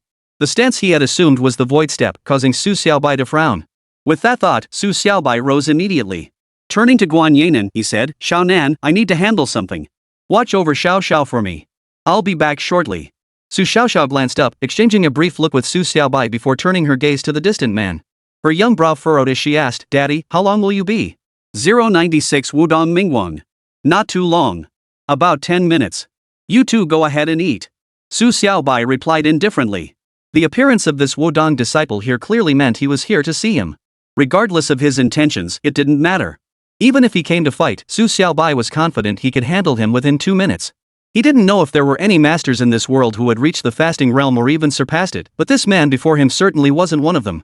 Though he was also at the Grandmaster realm, that level was no longer worthy of Su Xiaobai's attention. With that, Su Xiaobai turned and walked across the street, coming to a halt before the man concealed in the shadows of the trees. The man stood about 182 centimeters tall, exuding an air of scholarly elegance. Fixing his gaze on Su Xiaobai, he raised an eyebrow and asked, "So you're Master Ziyang's final disciple, Mingxiang? Who are you?" Su Xiaobai replied indifferently. "I am Mingguang, of the Hidden Sect of Wudong. Currently, I serve as one of the ruling elders of the Hidden Sect," the man declared with pride, his gaze carrying a hint of superiority. Su Xiaobai paused, then curled his lips in a dismissive snort. "I've been in the East Sea for so long, yet this is the first time any of you have come to see me. That's rather peculiar. I'd assumed you might not recognize me as your sect leader, hence your absence. But now it seems I was mistaken. So, what brings you here?" Mingguang paused, narrowing his eyes at Su Xiaobai before replying flatly, "Surrender the sect leader's token. Wearing it around your neck day and night is a grave disrespect to our sect." Su Xiaobai snorted. "And I thought it was something important. This pendant is the Hidden Sect's elder's token, the only keepsake the old man left me. You want it? Not a chance. Besides, the Hidden Sect lineage doesn't recognize me as their leader, and frankly, I couldn't care less. If you hadn't come, I'd have pretended I never knew. But you showed up with this attitude. Looks like Chang Shui really went to some lengths. What does this have to do with Chang Shui? Our righteous Hidden Sect will never compromise with the demonic Hidden Sect. I came here specifically to reclaim the sect leader's token, the Hidden Sect's elder token. This elder's token was developed from the Wudong sect leader's token. In modern society, we emphasize multifunctionality, so a single elder's token resolves all matters. We cannot allow this master's token to fall into outsiders' hands. Even if you refuse to hand it over, I will forcibly retrieve it." Mingguang stood tall, his voice growing increasingly proud. Su Xiaobai's temper flared instantly. He'd never held the Wudong Hidden Sect in high regard, and now this group was pulling such a stunt, making him want to abandon them entirely. "Get lost. I am now the Grandmaster of Wudong." The old man made that clear. "If you won't show me respect, that's one thing, but to act like this? Do you really think I have a temperament for putting up with this? When the old man was the head, none of you dared act this way. Now you think you can bully me just because I'm new? Looks like I'll have to teach you a lesson before you understand the proper way of respecting elders and seniors. From now on, when you see me, you'll bow deeply. I'm the Grandmaster, everything goes my way. Even if you're a Ming generation disciple, you'll still get beaten." Su Xiaobai barked, then flickered away toward a natural river channel flanked by lush greenery. That spot was the ideal choice for a fight, otherwise, this place would descend into utter chaos. Mingguang followed closely behind. His pace was exceptionally swift, also a form of void birth step propelling his body forward relentlessly. Yet no matter how much he accelerated, he remained perpetually behind Su Xiaobai. Compared to Su Xiaobai's void step, his own technique lacked that same grace and lightness. Mingguang's void step always carried a hint of sluggishness, as if he were about to fall just as he took flight. If Su Xiaobai's void step was an eagle soaring through the sky, Mingguang's was more like a hen clucking along the ground. Yet even the hen's flight was swift, for the void step remained one of Wudong's most formidable techniques. A minute later, they reached a small bridge. Su Xiaobai's figure flickered as he walked several steps through the void above the river before landing in a small grove nearby. Mingguang's eyes flickered. He drew in a breath and hurled his form toward the grove. Midway, however, his body dipped downward. His toes tapped the water's surface twice before he soared upward again, landing within the trees. Su Xiaobai watched Mingguang, his face growing increasingly sardonic. Finally, he snorted. "Is this the best you've got? You dare come looking for trouble? Chang Shui actually managed to enlist the power of the Wudong Hidden Sect. He really has some connections. Mingguang roared, his hands moving like lightning as he channeled yin and yang clearly the Wudong 2 extreme sword technique. Sword energy surged like a tidal wave, yet Mingguang hadn't formed a true sword aura, so the 2 extreme sword technique lacked true potency. Su Xiaobai raised his hand, directly striking out with the azure wind finger. The finger force was astonishing. The 2 fingers struck Mingguang's fingers, producing a crisp cracking sound. Mingguang grunted, his hand twitching involuntarily. Yet Mingguang showed no hesitation. His hands traced a circle before his chest. Tai Chi begets 2 extremes. The 2 extreme sword technique evolved from the Tai Chi sword form. In this move, Mingguang clearly channeled the essence of Tai Chi emerging from the 2 extreme sword technique. Su Xiaobai's fingertips flickered. Sword energy surged like a gale, shattering the circle before Mingguang the moment it formed. Within that circle lay strands of potent internal force, the Daoyuan gene, thick and serene, yet capable of transforming into any offensive technique. This was one of Wudong's most formidable martial arts manuals. However, the Daoyuan gene practiced by the Wudong lineage had suffered some loss, leading to Qinghui and the other's version becoming somewhat of a hybrid. The sword chi struck Mingguang, sending his body crashing into the river. The immense force propelled him like a skipping stone across the water's surface, each impact sending up a spray of droplets. Crossing the entire river, Mingguang slammed into the opposite embankment. He grunted, plopping down onto the riverbank. Fortunately, the embankment was paved with blue stone, sparing him the mud-soaked mess that had befallen Wangji. Su Xiaobai watched Mingguang across the river. Then, with a flick of his figure, he stepped through the air and materialized directly before him. Mingguang stared at Su Xiaobai in utter shock, muttering, "That's sword chi. How could he manifest sword chi? That requires at least 100 years of internal energy cultivation. While Ziyang True Qi is renowned for its overwhelming power, it shouldn't be this ferocious." With cultivation progress like this, no wonder Senior Master Ziyang took notice. He's likely the most gifted disciple Wudong has ever seen. And as the successor to the Grandmaster's lineage, he possesses not only Ziyang True Qi but also the 4 forms of Tai Chi. Su Xiaobai eyed Mingguang, raising an eyebrow. "Mingguang, by Wudong's rules, I could easily destroy your Dantian and expel you from the sect. But I have no intention of succeeding as Grandmaster now. None of you want me back, and I'm not the type to force my way back by beating you into submission. So get out. If you come again, I'll kill you." "I'm no longer a Wudong disciple, so I won't hold back out of respect. This time, for the old man's sake, I'll give you one last chance. But it truly is the last." With that, he turned and walked away. From the moment Su Xiaobai left until the entire confrontation ended, it had taken a mere 5 minutes. Now he could head back and continue his skewer's feast. 097 The path forged through blood. Mingguang turned to look at Su Xiaobai's figure and called out softly, "You are now the strongest man in our Wudong lineage. With Senior Master Ziyang absent, you truly should become the Grandmaster. But our hidden sect lineage has split into 4 branches. The strongest in my faction is my master.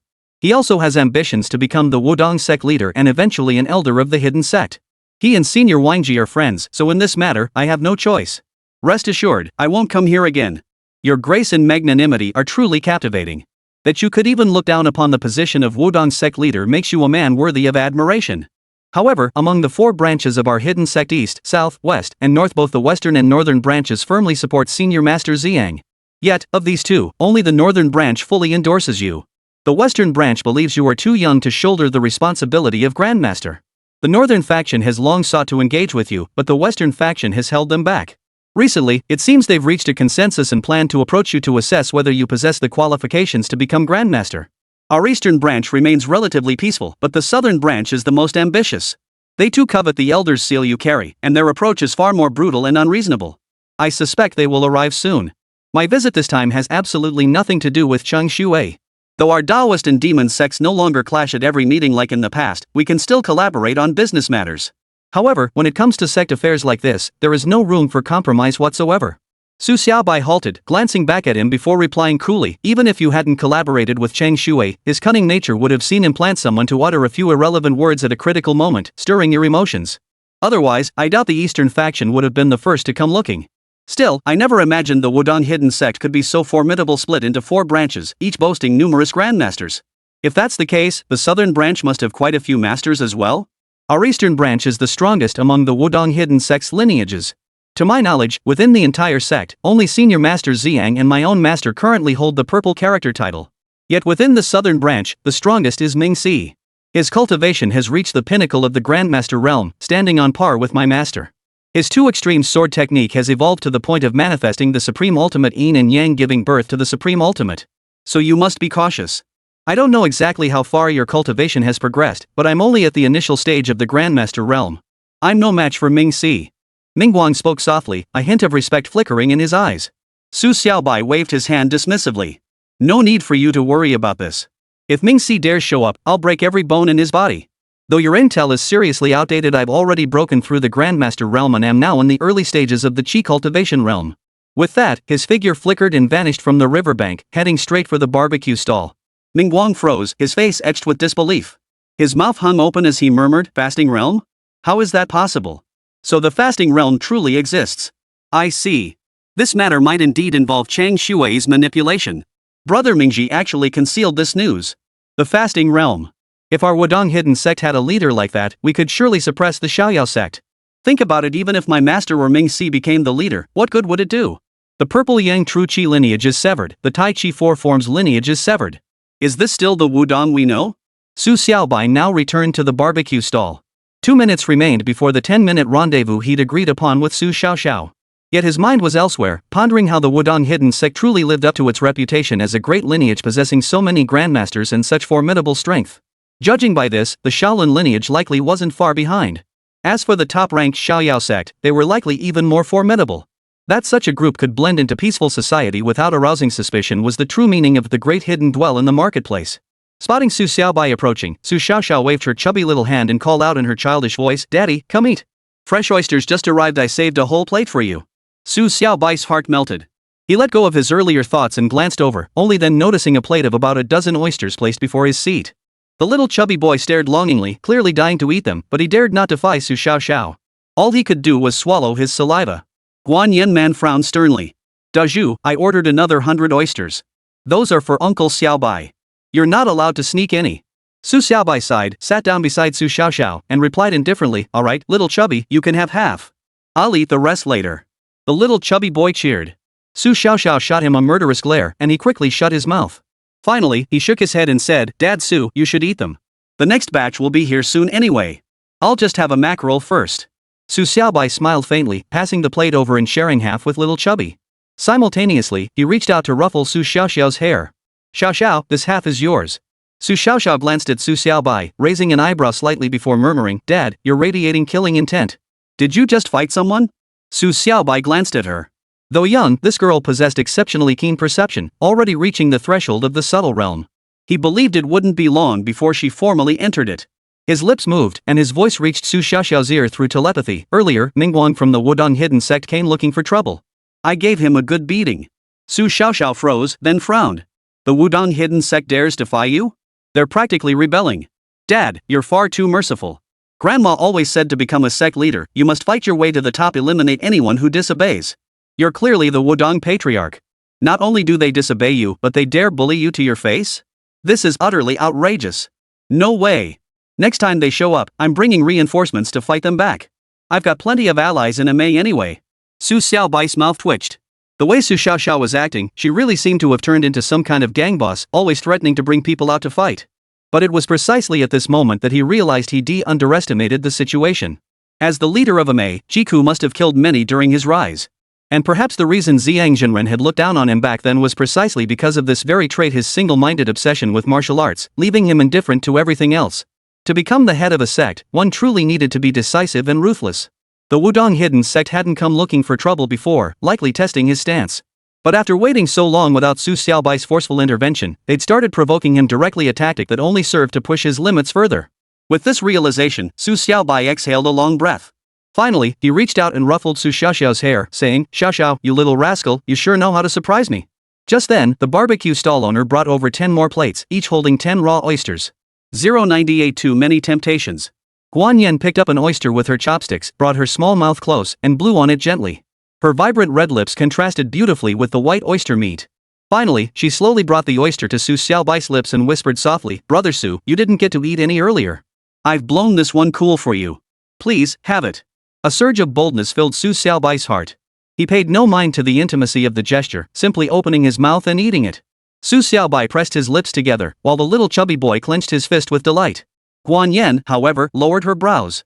Her exquisite features glowed with a faint golden hue in the twilight, as charming as a flower. The early summer morning was bathed in bright sunshine. At 9 o'clock, Su Xiaobai placed the barbecue grill on the viewing platform in the back garden and prepared all the necessary items. Su Xiaoxiao bustled about, loading charcoal into the grill and placing the lighter, alcohol pads, and hairdryer beside it. Placing the fruit, water, and beer on the side table, Su Xiaoxiao glanced over and said, "Dad, I'm so excited Principal Ziyang is coming today. She's so kind, so generous, and so beautiful. Plus, she always smells so nice. She's exactly the kind of principal I love." "Oh, Dad, should we light the fire first? I know how to use this lighter." Watching that barbecue stall owner bustling around yesterday, grilling doesn't seem too hard. Su Xiaobai shook his head, then raised an eyebrow dismissively. "Do I need a lighter?" Speaking of which, Emei and Huixin should be here soon. I'll get the fire going first, so we don't scare them." As he spoke, he flicked his finger. Purple Ziyang True Qi surged, turning the charcoal gradually red. Moments later, wisps of smoke began to rise. Sitting under the sunshade, Su Xiaobai squinted at the blazing sun. Barbecuing on such a scorching day really wasn't the best idea. The fun factor far outweighed the food. Su Xiaoxiao watched Su Xiaobai ignite the charcoal with his finger, her face lighting up with a smile. "Dad, your Ziyang True Qi isn't just at its peak, it's transforming. This must be the wonder of the fasting realm." "Dad, I remember Grandma telling me that many who reach the Grandmaster realm rely on external aids, things like 1,000-year ginseng or 10,000-year stone milk. But you achieved the fasting realm through cultivation alone, without any of that. That's incredible." Just as Su Xiaobai was about to respond, the doorbell chimed outside. Su Xiaoxiao leaped up instantly. "Dad, I'll get it. Principal Ziyang is here." Watching Su Xiaoxiao's figure sway as she glided out with the Emei wind willow step directly sweeping through the front gate, then dashing barefoot toward the living room door, Su Xiaobai raised his eyebrows slightly. He rose immediately, descending from the viewing platform into the garden. The rear garden of this villa was expansive, featuring a swing on one side, a winding gravel path leading to secluded spots, and an automatic well on another. Water churned ceaselessly, spraying in bursts before flowing back into a small channel, circulating endlessly through the garden. Footsteps approached as Su Xiaoxiao led Jiang Xuemei and Lu Ruoyun over.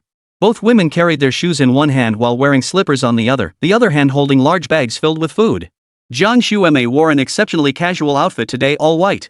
A white cotton shirt paired with white cropped pants, her bare calves on display, yet this very simplicity accentuated her figure. The shoes she carried were beige peep-toe pumps with 10-centimeter heels, exuding a delicate charm. Holding them in her left hand, she radiated a playful aura. This playfulness blended seamlessly with her mature charm, adding a touch of allure.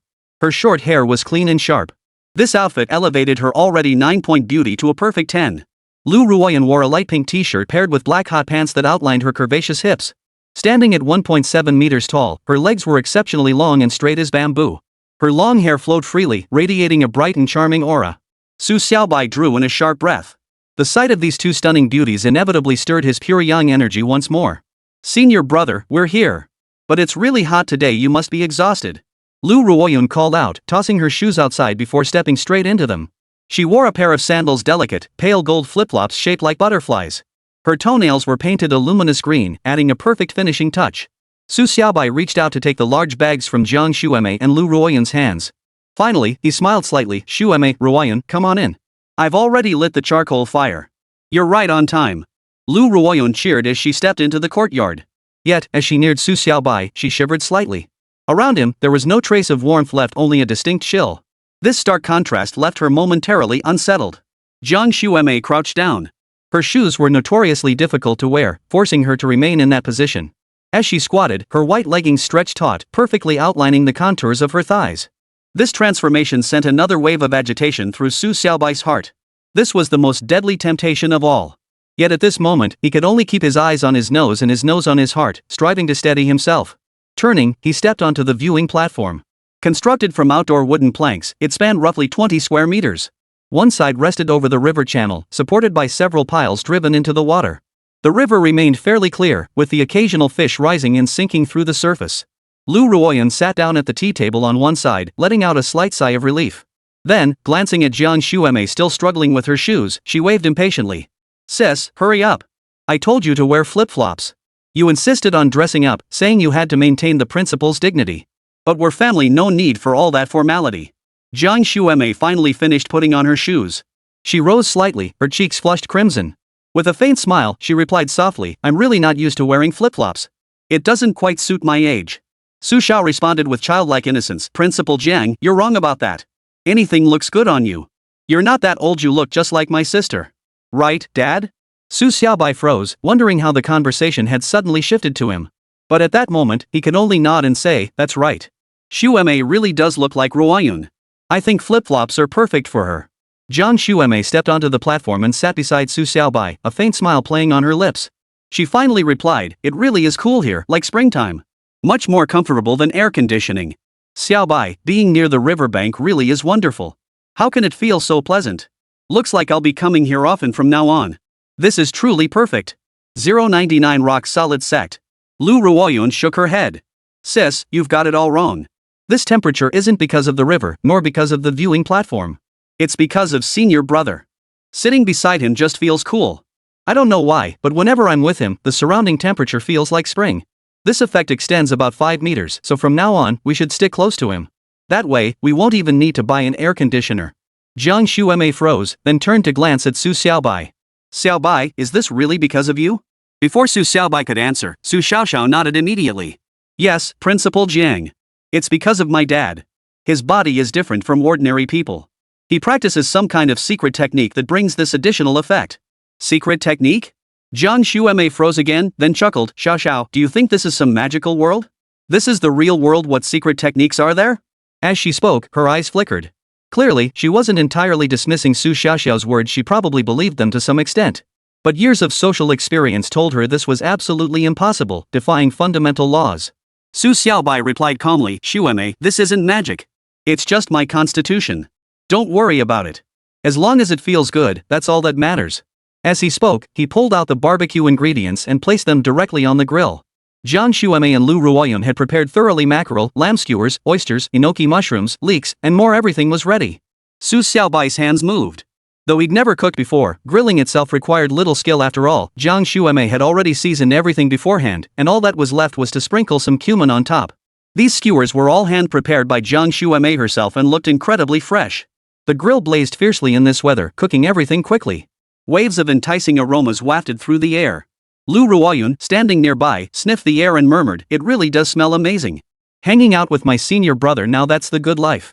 Just as Su Xiaobai was about to respond, the Magic Sect hidden sect bracelet on his left wrist began to vibrate faintly, a clear signal that someone was trying to contact him. Under these circumstances, Su Xiaobai could only pause briefly before saying, I'll take this call. The first batch of food is ready to eat. Xiao, you keep an eye on Xiaobai and Ruoyun for me. Don't worry, Dad. I'll take good care of Principal Jiang and Sister Ruoyun, Su Xiaoxiao declared with authority, rising to fetch the roasted food. Su Xiaobai waved goodbye and walked into the garden. He sat down on a bench beneath a tree and pressed the answer button. This time, no visual appeared. He communicated solely through voice. A deep, resonant voice boomed through the line, carrying a force that seemed to shake the very eardrums. Elder Su, hello. I'm Lu Kanyang of the Rockstone Sect. The voice cut straight to the point, tinged with a faint smile, utterly straightforward, exuding a strong aura of the martial world. Rockstone Sect? Su Xiaobai froze. He knew little about this sect, but from Lu Kanyang's voice alone, he could tell the man possessed unfathomable strength, undoubtedly a peak Grandmaster level expert. Lu Kanyang responded, Elder Su, I'm reaching out with no ulterior motives. I heard you're dueling Chang Shui. Could you do me a favor and land a few extra punches on him? I can't do much else, but I'll cheer you on. Su Xiaobai felt a wave of relief wash over him. This Lu Kanyang was quite an interesting fellow, straightforward and uncomplicated, clearly a man of exceptional generosity. Moreover, he glanced at the profile picture displayed on the first tier among the ranks of the 10 elders. This meant Lu Kanyang was also one of the 10 elders of the hidden sect of the demon cult. Such a position signified profound cultivation and combat prowess that certainly wouldn't fall short of Wang Ji's. Elder Lu, rest assured. No need for instructions, I'll give him a thorough beating. I won't stop until he's running scared. Su Xiaobai acknowledged the order, then shifted his tone, Elder Lu, you're the first elder from the hidden sect of the demon sect to contact me. I'll remember that. Lu Kanyang burst into laughter, then declared loudly, Senior Su, the others won't reach out to you until they've weighed the odds of your victory over Cheng Shui. Of course, they won't reach out to Cheng Shui either. These old foxes are all the same. But I'm different from them. I too came from the Dao sect hidden sect. I was once one of its 10 elders, ranked 6th. Now, within the demon sect hidden sect, I hold the 8th position. Truth be told, had I not left the Dao sect's hidden sect, Wang Ji would never have had the chance to become the 10th elder. But the Dao sect's hidden sect was simply too rigid, too inhuman. Compared to that, I find the demon sect's hidden sect far more refreshing. From our Daoist sect, besides me, another elder joined the demon sect, the 3rd elder. But unlike me, she joined because she couldn't stand the Daoist sect's constraints. 3rd elder, however, was expelled by the 6 elders of the Taoist sect due to her excessive radicalism. Her rank had once surpassed Shaolin's compassionate mirror, placing her third in the Taoist hierarchy. Su Xiaobai froze. When Fan Lihua had invited him to join the hidden sect of the Demon Sect, she mentioned that members from the Taoist hidden sect had already joined. He'd been somewhat skeptical at the time, but now it seemed there was more than one. Though Su Xiaobai knew little about this third elder mentioned by Lu Kanyang, a master capable of suppressing Ci Jing was undoubtedly formidable. Thank you for the information, Elder Lu. We'll have to share a drink together sometime, Su Xiaobai replied. Lu Kanyang replied, Senior Su truly is straightforward. I prefer to befriend those who are honest and direct. After I became the 8th elder, I once challenged the blood robe.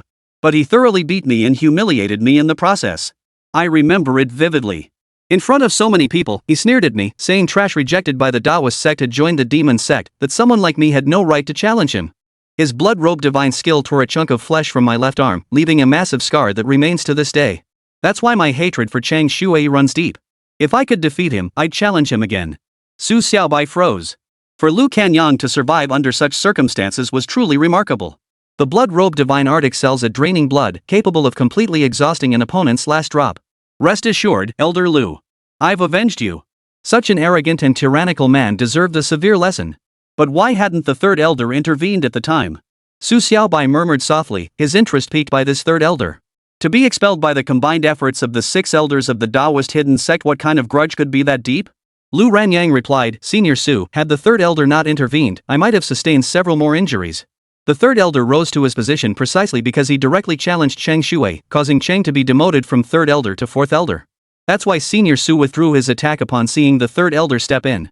His contempt for the hidden sect of the Taoist order stemmed from suffering a severe defeat at the third elder's hands. The third elder cultivated the Jade Goddess Needle technique, where sword chi manifested as needles, specifically designed to pierce through all forms of protective chi. At that time, he had pierced Cheng Shui until he was covered in blood, unable to stop the assault. Su Xiaobai paused, then drew a deep breath. I understand. We'll gather again when Elder Lu comes to observe the battle on the night of the full moon. 100 wet. Cut off contact. Su Xiaobai's heart stirred. The Jade Goddess Needle. This was the supreme technique of the Jade Maiden Sect, a branch of the Taoist hidden sect from years past. The Jade Goddess Needle channeled internal energy through the fingertips, projecting sword chi as sharp as needles, utterly unpredictable and deemed a pure art of slaughter. The Jade Maiden Sect was composed entirely of female disciples, suggesting this third elder was also a woman.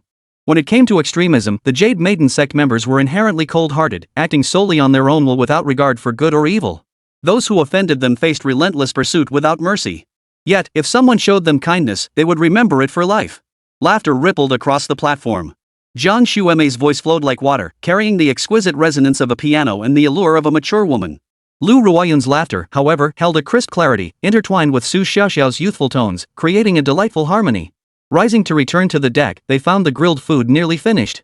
Lu Ruoyun called out, Senior brother, my sister and I were waiting for you. It got so hot while you were gone, we each drank a bottle of ice-cold beer. A dozen bottles of ice-cold beer sat on the side table, 2 already opened. One bottle rested in front of Lu Ruoyun, another in front of Jiang Xuemei. Jiang Xuemei's clothes were slightly damp now, her sweat pouring out in no small amount. Lu Ruoyun looked much the same, that sweat-soaked state radiating a tantalizing allure that made Su Xiaobai's heart skip a beat. Both women's cheeks were flushed, though it was unclear whether from the heat or the alcohol. Su Xiaobai continued grilling, placing over 20 skewers of lamb, along with several oysters and scallops. Though he couldn't cook, barbecuing required little skill. What's more, Su Xiaobai channeled his Ziyang True Qi into the grilling. Using this energy not only sped up the cooking process but also rendered the meat exceptionally tender and succulent, a feat unprecedented throughout history. Xiaobai, you know what?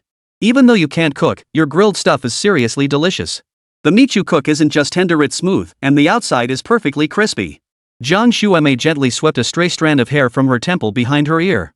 Having worked up a sweat earlier, her damp hair clung to her forehead, contrasting against her smooth, milk-white skin in a dazzling, almost blinding way. Su Xiaobai took several deep breaths to quell the turmoil within.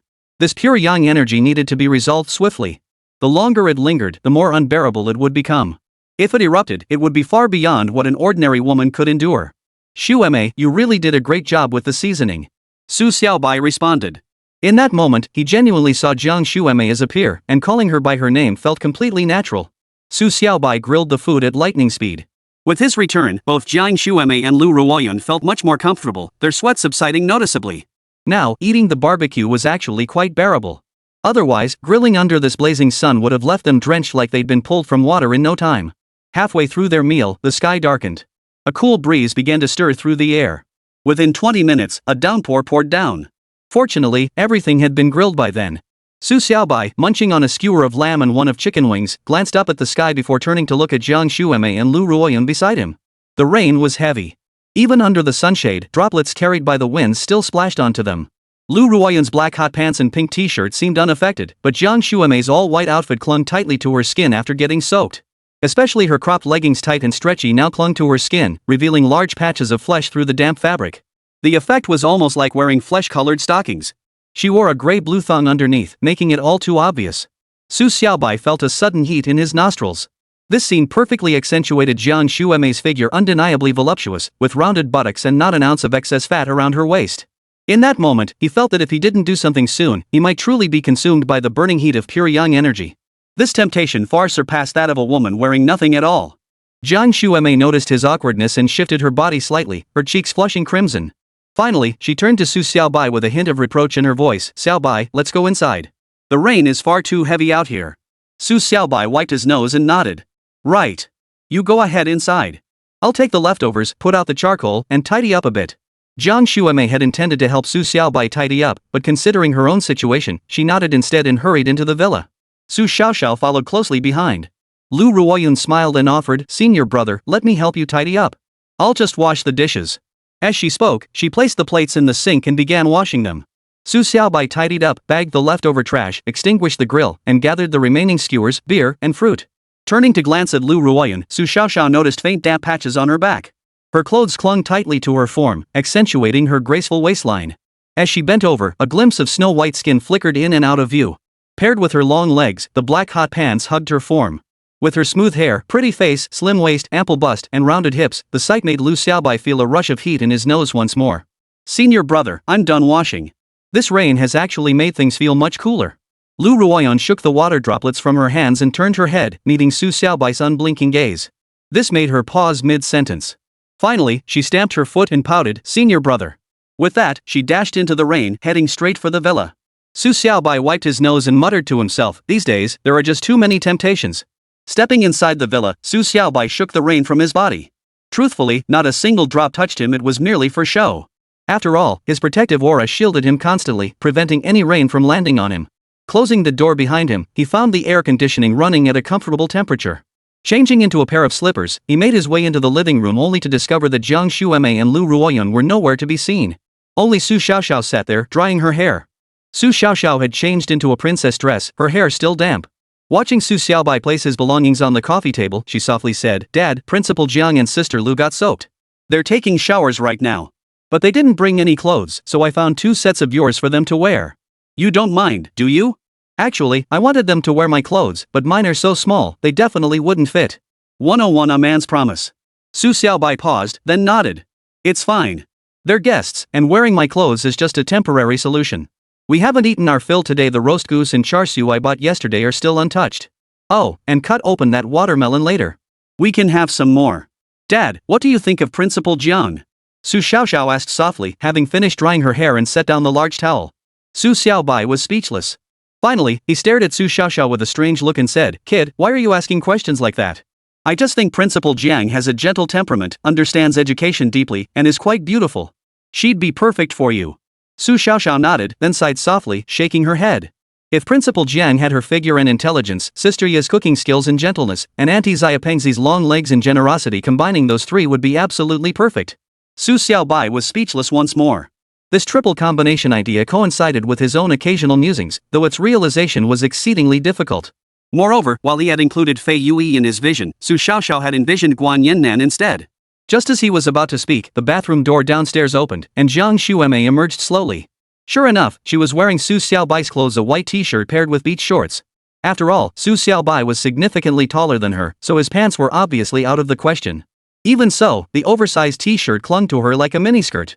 Most strikingly, Jiang Emei's figure created a truly impressive curve. Su Xiaobai glanced at her briefly before averting his gaze. He waved her over. "Emei, come have some more. It's already noon." Jiang Emei still held a bag in her hand, clearly containing her own clothes. Su Xiaobai didn't dare to scrutinize it, though. After all, if he happened to see something like a thong or a bra, that would be a huge problem. He was already struggling to hold on. The pure yang energy within him surged in waves, one after another. If it grew any stronger, he would surely succumb to demonic possession. Zhang Emei placed the bag beside the sofa before settling into the single armchair. With a faint smile, she said, "Xiaobai, I'm almost done eating. Once Ruoyun comes down, we'll head out. Our clothes are soaked, we need to go home and change. I can only give you this outfit in a couple of days. It's just a shirt, you can keep it. But the rain's pouring outside. Stay here a bit longer. Do whatever you like. There's a media room in the basement, you could watch a movie." Su Xiaobai waved his hand, acting quite hospitable. Just then, Lu Ruoyun's voice came from upstairs. "Senior brother, we won't bother you today. My sister and I should head back first. We'll leave once the rain eases up. My mom is waiting for us to go home and pay our respects this afternoon. My sister visits mom every week, it's become an unspoken rule. If she skips it, mom gets upset. She's a real powerhouse woman." As she spoke, a faint trace of melancholy flickered across Zhang Emei's brow. Lost in thought, she sighed softly. "Yes. Ever since my parents passed away, my aunt has been the closest person to me." Lu Ruoyun descended the stairs wearing a white shirt and a pair of beach pants. Keep in mind, Su Xiaobai only owned 2 pairs of beach pants, and now they were all being worn. As she walked, Lu Ruoyun's waist was incredibly slender, barely 19 inches, so the loose pants clung tightly, making them look like baggy trousers and giving her a slightly comical appearance. But Su Xiaobai's gaze was fixed on her chest. The feeling of emptiness there threatened to drive him mad again. Taking several deep breaths, Su Xiaobai glanced at Zhang Emei, hesitated slightly, then nodded. "Emei, your parents weren't very old when they passed, were they?" "Yes. They died in a car accident 6 years ago. I was only 24 at the time. I heard it happened while they were traveling in the Western Highlands. I never truly recovered from that shadow until 2 years ago, when I finally began to feel somewhat normal again. For the previous 4 years, I threw myself into work, trying to forget the past. Unexpectedly, my dedication and excellence earned me the position of principal. Every cloud has a silver lining. Some things are perhaps destined. With my parents gone, my aunt and Ruoyun are my only family. I won't let anyone bully them." Zhang Emei spoke softly, her gaze gentle as she did so. Yet Su Xiaobai felt a sudden tightening in his heart. This woman, serene and at ease, had endured experiences beyond most people's comprehension. No wonder she hadn't found a boyfriend yet. While heartbreak was certainly one reason, this experience must also be a significant factor. A woman this resilient truly is extraordinary. Sighing deeply, Su Xiaobai nodded. "Finally," he said softly, "since you've moved past it, I won't pry. But if you ever consider me a friend, no matter what happens, just let me know. I'll definitely help." Zhang Emei shot Su Xiaobai a sidelong glance, raising an eyebrow. "So by your logic, even if I asked you to kill or set fires for me, you'd do it?" "Hell yeah." Su Xiaobai replied without hesitation, adding emphatically, "That's a man's promise. Trust me, it's rock solid." Zhang Emei chuckled softly before rising and pulling Lu Ruoyun to her feet. "Alright, enough banter. Ruoyun and I need to go. You can keep borrowing my clothes for a couple days. Next time I need help, I'll definitely come find you." Su Xiaobai stood up and responded with a nod, his face breaking into a wide grin that held an indescribable radiance. But when his gaze drifted from Zhang Emei's face to her chest, his nose suddenly felt warm again. This was truly a case of a calm face hiding turbulent waves. Zhang Emei and Lu Ruoyun turned and walked out the villa gates. By then, the rain had eased, and the white beetle was parked nearby. They slipped straight into the car. Su Xiaobai stood by the car window, umbrella in hand. Lu Ruoyun rolled down the window, her lips curving into a smile. "Senior brother, you should head back. I'll be coming by often. Your place is spacious enough for me to practice yoga with my sister and pick up a few moves from you while I'm at it." Zhang Emei tilted her head and chimed in, "Xiaobai, you won't believe it, those moves you taught me and Ruoyun the other day? They really work. I've practiced them a few times with our school security guard, and every time I throw him out. I'm getting better and better at it." Su Xiaobai nodded. "Of course. Just remember to practice often. Practice makes perfect, that's exactly what it means." Zhang Emei and Lu Ruoyun both nodded in unison. As the car slowly pulled away, Lu Ruoyun's gaze lingered, tinged with reluctance, as if she didn't want to leave yet. "It's up. Please show your fierce support. Today's update is massive, at least 15 chapters. Subscriptions, donations, and book reviews are all welcome. Your support means everything." 102, Milky Way Sword Technique. Su Xiaobai's heart tugged a few times as he watched the beetle drive away. He shook his head and turned back into the house, but the burning sensation in his chest never truly subsided. Su Xiaoxiao sat on the sofa watching TV, munching on grilled skewers. The girl's appetite had grown considerably. She was right in the middle of her growth spurt. Su Xiaobai exhaled, about to speak, when he suddenly turned his gaze to the southwest corner of the house. Though nothing was visible there, his senses detected 2 powerful auras approaching. Raising an eyebrow, Su Xiaobai felt a surge of killing intent. At this moment, his pure yang energy was already in constant turmoil. That someone dared to come looking for trouble now only fueled his rage. He ruffled Su Xiaoxiao's hair before stepping into the backyard garden, umbrella-less. The rain had intensified, but his protective aura kept the raindrops at bay. His figure flickered as he moved westward along the riverbank. Along the riverbank, two men wearing conical hats approached slowly. One was clad in a white suit, the other in black.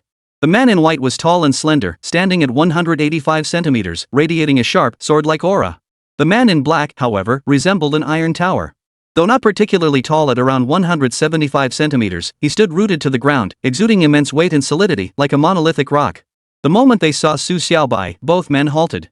A gleam flashed in the white-suited man's eyes as he openly declared, "I am Ming Fong of Wudong, from the Western Branch lineage." The dark-clad man was noticeably more deferential. He bowed slightly to Su Xiaobai and addressed him with great solemnity, "Grandmaster, I am Mingda of the Northern Branch. I have come to accept your command. Though your martial prowess may not be the strongest, you are the disciple of Senior Master Ziyang. He appointed you as Grandmaster, so I recognize you. Senior Master Ziyang was Wudong's foremost warrior and personally instructed me for a time. Out of gratitude for his kindness, rest assured I will protect you from now on." Seeing Mingda's state, Mingfang's mouth twitched. "Mingda, we agreed before only after passing the trial could Mingqiang become the leader of Wudong's hidden sect. How are we supposed to proceed now?" Mingda spread his hands, looking perfectly reasonable. "What trial is needed? The Grandmaster sensed our presence and came out himself. That proves his martial prowess is undoubtedly formidable. Besides, we agreed that if the Patriarch truly carried the hidden sect elder's seal, we'd recognize him as our leader. Everything aligns with our requirements. What more proof do you need? Oh, and mind your tone from now on. How dare you address the Grandmaster by his Taoist name? Stop being so blunt, show some respect. Wudong's strength comes from unity. Mingfang, no offense, but you're full of tricks. If you don't wish to follow the Grandmaster, then leave. Let Wudong split apart, it's no big deal. Take those eastern and southern factions, they all covet the Grandmaster position yet invent excuses. Do they think I'm blind? Master Zilong? He's no saint. And Ming Si? His martial prowess is high, but his aggression is overwhelming. I dislike him. If he became Grandmaster, Wudong would be doomed." Ming Fong stared at Ming De in utter disbelief. This guy was stubborn as a mule, utterly lacking in social awareness, saying whatever crossed his mind. Sighing softly, Ming Fong shook his head. Straightening his back, he fixed his gaze on Su Xiaobai and declared, "Open challenge. Our Western Branch has always firmly supported Senior Master Ziyang. However, the responsibility of Wudong's Grandmaster is immense. Therefore, I must test you in my own way. If you can defeat me, I will follow you from this day forward." Mingda shouted from the side, clenching his fists. "Mingfang, have you no shame? You're over 30, a full decade older than the Grandmaster. You want him to defeat you? I'd say if he lasts 50 moves, no, 10 moves under your hands, that'd be a win for him. Your Dao Yuan energy has reached the stage of harmonizing yin and yang, just one step away from evolving into the supreme ultimate. And your strongest martial art is the Milky Way sword technique, a sword art devoted solely to slaughter. With your power, you're just bullying the Grandmaster. If you insist on settling this, then fight me. Though I can't defeat you, you won't defeat me either. We could battle for days and nights on end." Ming Fong's mouth twitched again as he stared blankly at Mingda. In this state, Mingda was practically a complete fool. Su Xiaobai sensed Mingda's straightforwardness and couldn't help but smile slightly. "Mingda, step aside. I'll defeat Mingfang myself. Though he's already in the late master realm, just one step away from reaching the great perfection level, he's still no match for me." Mingda and Mingfang froze, staring at Su Xiaobai. They sensed nothing unusual about him. His aura wasn't overbearing or flashy, and the energy he emitted lacked the oppressive weight of Ming Si's. To them, he clearly appeared to be only at the early stage of the Grandmaster realm. "Master, do not underestimate Mingfang. He is formidable. While senior disciple Zilong and Ming Si possess the greatest martial prowess within our Wudong hidden sect, Mingfang is not far behind them. Otherwise, he would not have been entrusted to lead the western branch of Wudong." Mingda leaned close to Su Xiaobai and whispered, though his voice, though low, carried with such resonance that it reached Mingfang's ears on the other side. Su Xiaobai gave a faint nod and shook his head. "Don't worry. I'll defeat Mingfang within 30 moves. When Mingguang came looking for trouble yesterday, I dispatched him effortlessly." "What? Mingguang has already come?" Mingfang and Mingda froze simultaneously, eyes wide as they asked. Su Xiaobai shifted his stance, his right hand darting out to strike without a word. Since Mingfang sought to challenge him, he would defeat him swiftly, employing the sword Qi technique immediately. Purple Yang internal energy surged within him like a raging river. Strands of this energy coalesced into sword aura, which in turn manifested the Tai Chi principle. "Sword Qi!" Mingda and Mingfang exclaimed again, their faces etched with disbelief. The sword aura Su Xiaobai manifested stretched 2 meters beyond his fingertips. Such power demanded truly formidable internal strength. Even late-stage grandmaster level energy couldn't sustain such intensity. Their hearts tightened at the sight. Sword chi surged in all directions, Tai Chi transforming into the boundless void. Strands of sword chi enveloped Ming Fong. Ming Fong roared, sweeping his hands across his waist as two swords leapt into his grasp. Instantly, his dual blades slashed through the air and across, unleashing tendrils of icy cold sword energy. The Wudong Milky Way sword technique emphasized slaughter above all else. Strictly speaking, it wasn't a pure Wudong sword art. Centuries ago, a grandmaster-level expert had joined Wudong mid-career. His signature sword technique back then was the Milky Way sword art. Later, at Wudong, he continuously refined it using the two extreme sword art, ultimately leaving behind this current sword style that valued slaughter above all else. 103 Dragon Soaring Technique. The sword chi sliced through the surrounding internal energy, yet Su Xiaobai's own internal energy flowed endlessly. His internal energy at the fasting realm stage, transformed from chi into liquid, was exceptionally formidable.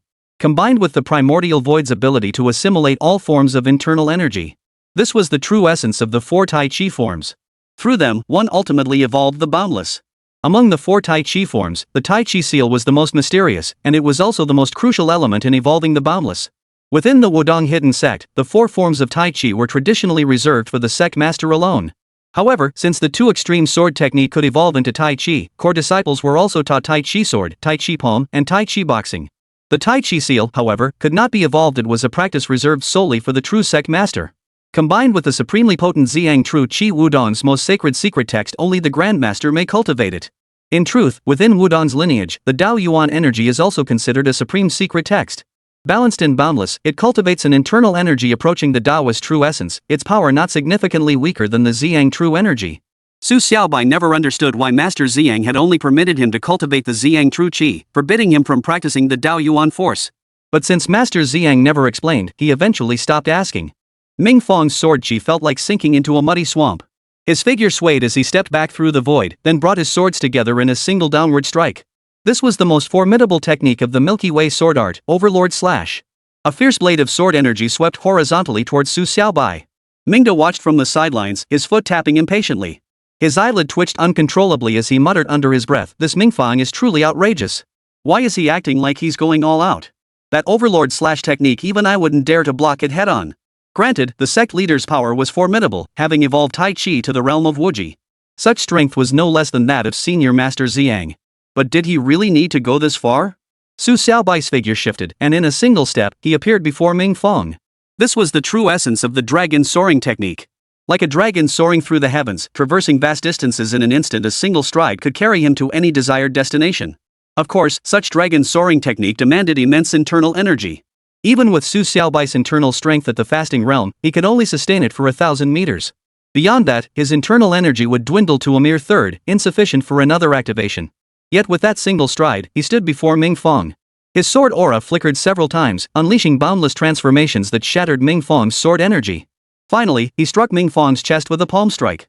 Ming Fong's body plunged into the river like a cannonball, sending up a spray of water. Yet against the backdrop of the torrential downpour, not a single sound reached their ears. Mingda grinned widely from the sidelines before striding towards Su Xiaobai. His massive frame caused ripples to spread with every heavy step. Yet despite his ponderous gait, his pace was swift. In mere strides, he stood before Su Xiaobai, scratching his head as he spoke. "Master, you're truly formidable. 3 moves. You defeated Ming Fong with just 3 strikes. Had you intended to kill him, he wouldn't have survived. But, that step you took earlier, was that the legendary dragon soaring technique?" A long howl echoed from beneath the river's surface, followed by Ming Fong bursting through the water with a spray that littered the sky. His face was smeared with riverbed sludge, giving him a distinctly bedraggled look. Mingda burst into hearty laughter, his booming voice echoing through the rain, utterly unrestrained. Ming Fong shot Su Xiaobai an awkward glance before fixing Mingda with a scowl. "What's so funny?" he snorted. "If you fell into that river, you'd be worse off than me. With your weight, you'd probably sink completely. You wouldn't be getting out anytime soon. But I never intended to spar with the Grandmaster. You overestimated yourself, so of course your outcome is far worse than mine." Mingda stood tall, his expression smug and self-righteous, radiating the satisfaction of a petty victor. Ming Fong's lips twitched. Finally, he bowed cautiously to Su Xiaobai. "The sect leader's skill, even if senior disciple Zilong and Ming Si joined forces, they couldn't defeat you. And adding me and Ming Di to the mix? The same would hold true. You've mastered the dragon soaring technique, a martial art never before achieved in Wudong's history.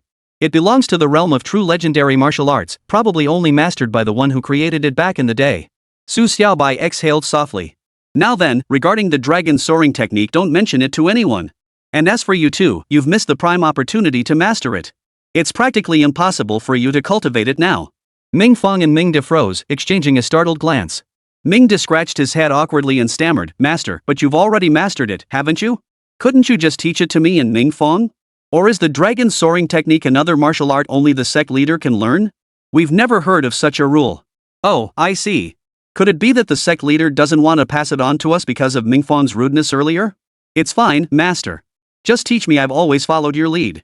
As for Ming Fong, if you don't pass it on to him, so be it. He doesn't deserve it anyway. This blunt statement left Ming Fong glaring once more, momentarily speechless. Su Xiaobai gazed at the rain-filled sky and shook his head slightly. That's a different matter. You're both over 30 and haven't reached the peak of the Grandmaster realm. Before 50, breaking through to the Qi cultivation realm is practically impossible. Without reaching the fasting realm, you cannot master the dragon soaring technique. The internal energy required is immense. It's like combat in your current state, you can fight for 10 hours at most. After 10 hours, you'll be utterly exhausted. Once you reach the fasting realm, however, you can fight for at least 10 days to half a month. Not only can you go without food or drink, but you can also accumulate internal energy while fighting. You're still far from that level.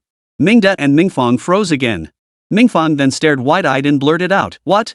Grandmaster, you've already reached the fasting realm? Su Xiaobai nodded. Ming De, standing beside him, finally grasped the situation. He shot Ming Fong a dismissive glance and said, What's the big deal? The master's strength is unfathomable. Reaching the fasting realm is hardly surprising. Ming Fong couldn't take it anymore.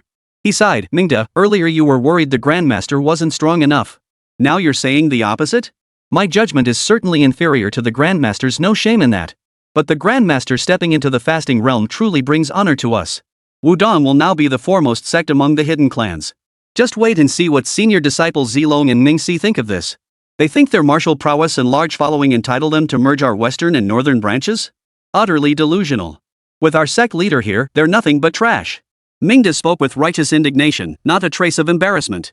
Such a straightforward, uncompromising man, that's just how he is. 104 convinced and conquered. But before you came to see the Grandmaster, you didn't say that. You said that if senior disciples Zilong and Mingxi press too hard, we'd take everyone to the East Sea and guard the Grandmaster. At that point, Master Zijing of Shaolin and Master Dao Yan would surely uphold justice for us. But with the outer sects intervening, Wudong would inevitably split apart. That's the principle of shattering like jade rather than surviving as broken tiles. Mingfang murmured in agreement, a faint smile playing on his lips. Yet Mingde showed no sign of embarrassment, continuing with righteous indignation, Did I ever say such a thing? Even if I did, it was only because I hadn't met the Grandmaster yet. Now I have the confidence. Mingfang, you needn't constantly try to undermine me. You can't break me. I'll stand by the Grandmaster. If senior disciple Zilong and Mingxi press too hard, I'll say, if you have the ability to overthrow the Grandmaster, then I'll follow you. Su Xiaobai felt a warmth in his heart. Mingfang and Mingde seemed to be bickering, but this very exchange revealed the depth of their friendship. If their bond hadn't reached this level, they would never have argued like this. Those who are perpetually polite and smiling aren't true friends. Friends don't need constant flattery. Alright, this matter is settled. You two can go back now. I'm heading home too. I'm not ready to be the Wudong sect leader yet. My master has been gone for so many years, and you've all managed just fine. So whether we have a sect leader or not, it makes no difference. Su Xiaobai waved his hand and turned toward Building 33. But after taking just 2 steps, Mingde and Mingfang stepped directly in front of him. Mingde was especially direct, kneeling on the spot and pleading, No, master. I've wanted to come find you for ages, but Mingfang kept holding me back, saying we should wait and see. Some things need to be tested first. He insisted that although Senior Master Ziyang could dominate an era, you might not possess that caliber. Because of this, Mingfang and I argued for ages before finally deciding to come see for ourselves. We genuinely want you to return, Grandmaster. Only under your wise leadership can our Wudong hidden sect hold its head high. If you don't return, Mingfang and I will be utterly exhausted dealing with senior disciples Zilong and Mingxi. After all, with just a wave of your arm, we can confront them with righteous justification. Should they dare retaliate, you can punish them according to Wudong's martial code. We guarantee they'll be thoroughly subdued. After all, they can't match your strength, and you hold the moral high ground just in principled. You could even kill them and still be justified. Mingfang also knelt, head bowed, his expression resolute. Grandmaster, I was ignorant before. You are undoubtedly destined to be the Grandmaster. Neither Master Zilong nor Mingxi can claim the moral high ground. Though their skills are formidable, they were not designated successors by Senior Master Ziyang. Only you are Wudong's rightful Grandmaster. Under no circumstances should you simply walk away. If you feel wronged, strike me down yourself. Su Xiaobai was speechless. He waved his hand dismissively. Do you really think I'm that petty? I don't want to be the Grandmaster of Wudong for 2 reasons. First, you didn't contact me in time, and then people like Master Zilong and Ming Si appeared. It made me realize this position isn't worth much anyway. Second, I never felt much belonging to Wudong. When my master taught me, he only passed on martial arts, never mentioning any responsibilities. So I concluded he wanted me to live by my own heart, not be bound to Wudong. I've never been one to enjoy managing affairs. Back then, I only aspired to become the world's greatest martial artist. Only now do I realize that beyond every mountain lies another, and beyond every person lies another. Perhaps among those I've encountered, I could be considered a true top-tier master. But this world holds so many realms I don't understand. To become the absolute best, that is truly too difficult. Master, Senior Master Ziyang didn't share these matters with you. I believe it wasn't because he didn't want you to shoulder this responsibility, but rather to spare you distractions. He likely understood your temperament and thus refrained from placing further demands upon you. In truth, the fact that Master Ziyang taught you for so many years speaks volumes about his high hopes for you. He wished to see the legacy of Wudong flourish through your hands. That he passed down both the Ziyang True Qi and the 4 forms of Tai Chi to you speaks volumes. Ming Fong spoke softly. His protective aura, like Mingda's, was not enduring, so the heavy rain occasionally fell upon him. By now, his face was covered in droplets, yet he felt nothing. He simply tilted his head back, his expression carrying an indescribable sincerity. Su Xiaobai's heart stirred. In this moment, he seemed to dimly grasp the old man's thoughts. Perhaps, just as Ming Fong had said, it wasn't that he lacked expectations, but rather that he wouldn't actively share them. Certain things required genuine, heartfelt acceptance, not responsibilities forced upon others. Back then, if Lin Ziyang had forced such a responsibility upon Su Xiaobai, he likely wouldn't have accepted it, he might even have rebelled. After all, he hadn't grown up at Wudong. He felt little connection to the Wudong sect, he had only become Lin Ziyang's disciple because he loved martial arts. As this thought crossed his mind, Su Xiaobai exhaled softly before nodding. You're right. Perhaps I really did misjudge the old man. So then, if the western and northern branches of Wudong acknowledge me as their leader, I shall become the Grandmaster of Wudong. If anyone from the eastern or southern branches dares to lay a finger on you, just give them my name. Tell them to come find me. If they really dare to provoke me, I'll march right to their doorstep and beat Zilong and Mingxi to a pulp. To defy the Grandmaster is itself a violation of the sect's rules. From now on, whatever happens, just communicate with me promptly. I'll give you my phone number. After speaking, he shared his number with Mingde and Mingfang. A surge of bold resolve welled up within him. Now that he truly held the title of Wudong's Grandmaster, he would fulfill it with dedication. Individuals like Zilong and Mingxi, who rely on their martial prowess to constantly scheme for the position of Grandmaster, are absolutely unforgivable. Mingde and Mingfang's faces lit up with joy. They excitedly raised their fists in a fist pump. Su Xiaobai glanced at them and said, "All right, get up." When Mingguang came last time, he mentioned that Mingxi and Zilong's people would likely come looking for trouble again. If they dare show up again, I'll teach them a lesson. Being friends with that old codger Wangji, I doubt Zilong is any better. Mingfang chuckled awkwardly. When Su Xiaobai mentioned Wudong elders, he dared not respond. Mingde, however, had no such reservations and grinned widely.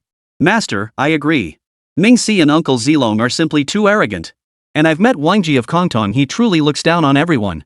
But what can we do? His skills are so formidable he can even suppress Uncle Zilong. We're powerless against that. Mingde scratched his head as he spoke, his face brimming with indignation. 105. Training the body is training the mind. Su Xiaobai raised an eyebrow disdainfully. Even with his skills, I still sent him to the riverbed twice. If he dares to be so inconsiderate again, I'll shatter his dantian. If Wangji dares set foot on Wudong again, just mention my name. I already taught him a lesson last time. If he still hasn't learned his lesson, I won't spare him next time. Mingde and Mingfang froze, then Mingfang gaped. Master, you mean, you struck Elder Wangji, one of the hidden sect's 10 elders? Your news is seriously outdated. Su Xiaobai retorted impatiently, shaking his head. No offense, but you really should keep better tabs on what's happening in the martial world. Wangji came looking for me a few days ago, got a good beating from me. That's precisely why I declined to become one of the hidden sect's 10 elders. Associating with someone like Wangji felt like selling myself short. But I can understand Wangji's perspective. If I became the second elder of the hidden sect, someone might eventually rise to power and push Wangji, currently ranked 10th, down the ladder. By refusing the position, he could actually move up one spot. Mingde wiped his face. Rain had soaked his clothes, yet he remained oblivious. Clenching his fist tightly, a powerful blast of air erupted around it, a sign of internal energy leaking outward. His cultivation clearly focused on fierce, aggressive martial arts. Such martial arts had even altered his physique, which clashed somewhat with Wudong's Dao Yuan gene. Yet Wudong's legacy wasn't confined to these Taoist martial arts, it also incorporated some external styles. These martial arts were mostly introduced by disciples who joined Wudong later, and some even possessed power that rivaled Wudong's supreme techniques. Every martial artist must seek a style that best suits them, enabling continuous refinement and growth and strength. Attempting to master profound techniques prematurely is like an infant lifting a boulder, it could easily crush them. Mingda's martial art clearly emphasized raw power when he clenched his fist, dense, twisted tendons bulged across his hand. The sensation was like earthworms writhing beneath his skin. These tendons held immense internal power, radiating a palpable aura of strength. Grandmaster, as the leader of Wudong, it's simply unacceptable for you to have no disciples to attend to your needs. Upon our return, I will send several people to care for you. Truthfully, the Eastern Sea also has contact points for our Wudong hidden sect, but most of them are affiliated with senior disciples Zilong and Mingxi. They certainly wouldn't be willing to handle such matters. We came under cover of the rain precisely to avoid arousing suspicion from Master Zilong and Mingxi's people. Grandmaster, we'll take our leave now. Should anything arise, we'll contact you promptly. Mingda grinned as he spoke, then tugged Mingfang by the sleeve. The two turned and walked backward, their figures fading into the rain mist. Su Xiaobai felt a bit speechless inside. He was a grown man who still needed others to look after him, something he didn't particularly like. But since he had become the Wudong sect leader, he figured Mingda and Mingfang wouldn't compromise on this matter. So he said nothing and let them handle it. With that thought, he walked back along the riverbank to House 33. As he passed through the garden into the living room, he shook the rainwater from his clothes. Truthfully, his shoes hadn't even gotten wet. A protective aura had been circulating around his body the entire time. Su Xiaoxiao remained seated on the sofa watching television, having already devoured 7 or 8 skewers of meat. Hearing the sound, she turned her head to glance at Su Xiaobai, then jumped up, her childish voice asking, "Dad, did you get into another fight? Why are so many people picking on you lately?" Su Xiaobai reached out and ruffled Su Xiaoxiao's hair. The little girl had an uncanny sensitivity to killing intent. He had just been in a fight, and traces of that lethal energy lingered in his aura, not a single bit of it escaped her perception. "Don't worry, it's nothing. They're from the hidden sect of Wudong. This time, they came to invite me back to Wudong." Su Xiaobai replied before sitting down on the sofa. "Invite you back?" Su Xiaoxiao curled her lip, then wrinkled her nose skeptically. "Dad, I really don't buy that. If they wanted to invite you, why would you be radiating killing intent? Besides, you're just too kind. Grandma said if you want people to fear you, just kill a few more. Once they know challenging you means certain death, no one will dare to challenge you again. Otherwise, if you keep holding back, they'll keep coming back for more. In this world, it's always the honest folk who get bullied. Next time they show up, just kill a few of them. Anyway, the Wudong folks don't regard you as their leader, and there are so many of them, losing a few won't make a difference." These words sounded so old-fashioned and world-weary, clearly not her style. That particular tone was most likely something Emei Sect would say. "Xiao Xiao, it seems Abbess Jiku has spoken to you quite a bit about Wudong. Did she tell you this?" Su Xiaobai remarked casually, picking up 2 meat skewers and beginning to eat. "Grandma said it. Just this year, she told my mom something like that. I think my mom asked her about Wudong, and she just dropped that line." Su Xiaoxiao spoke without a care, as a Disney animated film apparently about a mermaid played on the television. Su Xiaoxiao exhaled softly, her heart stirring slightly. If Lin Huixin mentioned Wudong, it was highly likely because of him.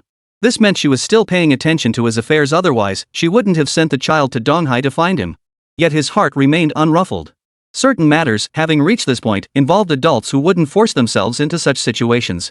Xiao Xiao, while those Wudong fellows were truly outrageous and their numbers were indeed formidable, resorting to killing so casually is still unwise. Training martial arts means training the heart. Possessing superior skills demands maintaining a compassionate spirit. If we can spare lives, we must. Otherwise, this martial world will descend into chaos. Su Xiaobai reached out to ruffle Su Xiaoxiao's hair, his tone calm yet carrying a hint of depth. Given Emei Sect's temperament, she truly was an eccentric old nun. If Su Xiaoxiao were truly influenced by her, she would surely become an unlikable old nun herself in the future. Training martial arts is training the mind. This was a phrase Lin Ziyang had taught Su Xiaobai years ago. Yet he had never taken it to heart, pouring all his focus into martial cultivation instead. That was precisely how he had advanced steadily, reaching the stage of fasting. Yet now, reflecting on it, he realized that even without consciously heeding the words, they had subtly shaped him. That was why he had unconsciously shared them with Su Xiaoxiao. Su Xiaoxiao glanced back at Su Xiaobai, responding with a half-understanding nod. "Dad, I get it. Actually, I feel the same way. Killing too many people can't be a good thing.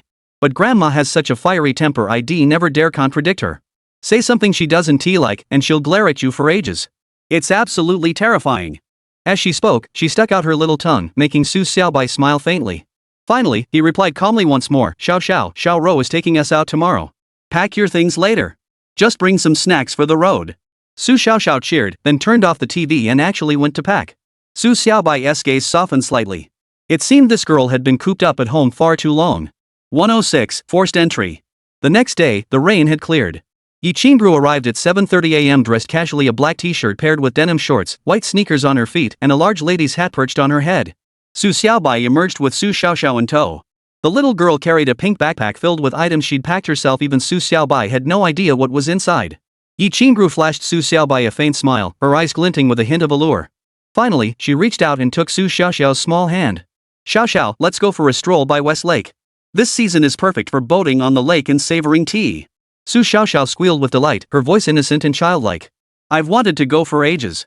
And we can visit Lingyuan Temple too. The abbot there, Brother Huixin, is a junior relative of my grandmother's. He's always been really kind to me. Every time I wanted to go before, Grandma wouldn't let me.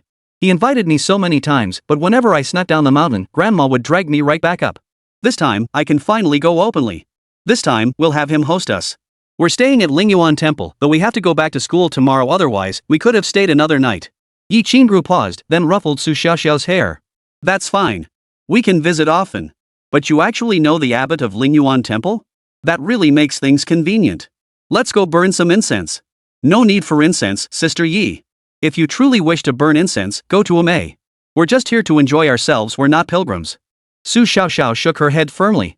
Having been raised in Emei, she naturally preferred not to burn incense at other temples. Yi Qingru smiled slightly. Alright then, no incense burning. Let's just go sightseeing. Come on, once we get there, I'll treat you to a nice lunch.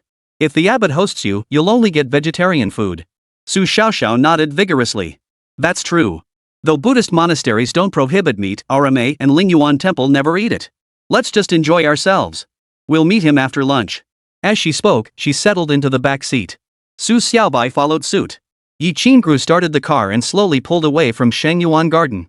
By the shores of West Lake, rippling waves shimmered. Su Xiaobai sat on a long bench along the lakeside, her gaze sweeping over the scenery within the lake. Yi Qingru and Su Xiaoxiao went to rent a boat together. At this time of year, there weren't too many tourists. Lingyuan Temple wasn't far from West Lake. The towering mountain peak could be seen in the distance. Yi Qingru held Su Xiaoxiao's hand as they stood on a black-roofed boat. A middle-aged woman rowed it, though the vessel was immaculately clean. Inside sat a cluster of small chairs and tables, with tea brewing on one. The two waved to Su Xiaobai. A bright smile lit up Yi Qingru's face as she called out crisply, Xiaobai, we're coming to pick you up right now. We'll have lunch on the boat shortly. They serve the most authentic West Lake vinegar fish here. Su Xiaobai shook his head, then rose and stepped forward. Without missing a stride, he landed directly on the boat 2 or 3 meters away, not causing the vessel to sway even slightly. Yi Qingru and the middle-aged woman gasped in surprise. But seeing Su Xiaobai steady himself, they both breathed a sigh of relief. Yi Qingru shot him a playful glare and teased, You. Always doing such terrifying things. What if you'd fallen into the water? At her level of cultivation, she understood the true difficulty of that step. An ordinary person without martial arts training would have fallen into the water without fail. Though the distance seemed only 2 or 3 meters, executing that step required astonishing precision in both force and angle. One misstep could even capsize the boat. That's the difference between insiders seeing the intricacies and outsiders just seeing the spectacle. Su Xiaobai shrugged, took Yi Qingru's small hand, and sat down on the little stool at the bow. Don't worry, he said calmly. This little thing won't faze me. Yi Qingru's lips curved upward, tinged with delight. The small hand nestled in Su Xiaobai's grasp twitched lightly, radiating uncontrollable joy. Su Xiaoxiao settled down beside Su Xiaobai on the other side. Witnessing this scene, the boatwoman remarked with a touch of envy, Your little family of 3 is truly blessed. Yi Qingru murmured a soft thank you, Auntie. She added, The scenery near the mountain hollow up ahead looks lovely. Let's stay and play there for a while. Is it time for you to cook, Auntie? Almost. We're heading into the valley. Beyond it lies Lingyuan Temple. This valley teems with carp, plus plenty of shrimp and snails. I'll catch a few fish first and make some West Lake vinegar fish.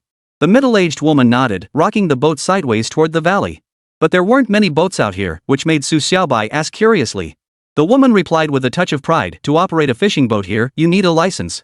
Our family has rowed boats on this lake for generations, living off its bounty. Though boats aren't popular these days, I know no other trade. Rowing keeps us fed.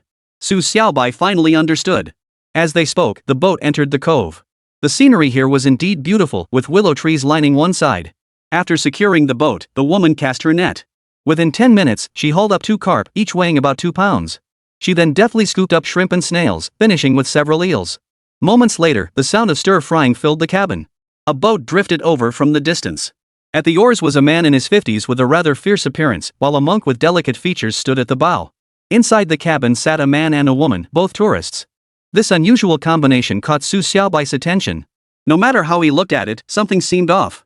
The boat docked on the opposite side, barely 2 meters from Su Xiaobai. The fierce-looking man glanced over and barked, "Yang Suihua, if you've caught any fish, hand them over. I'm entertaining important guests." The middle-aged woman turned back, her face flushed with anger.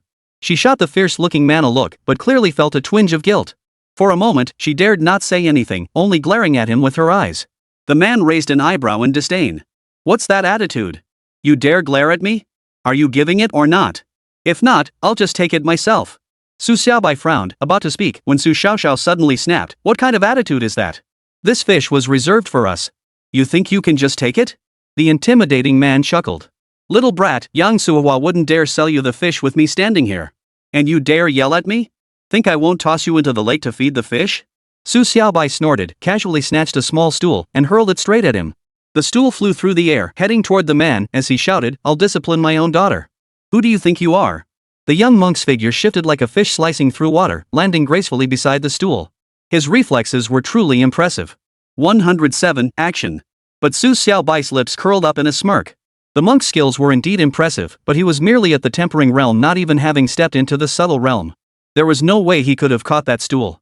The stool smashed into the fierce man's head.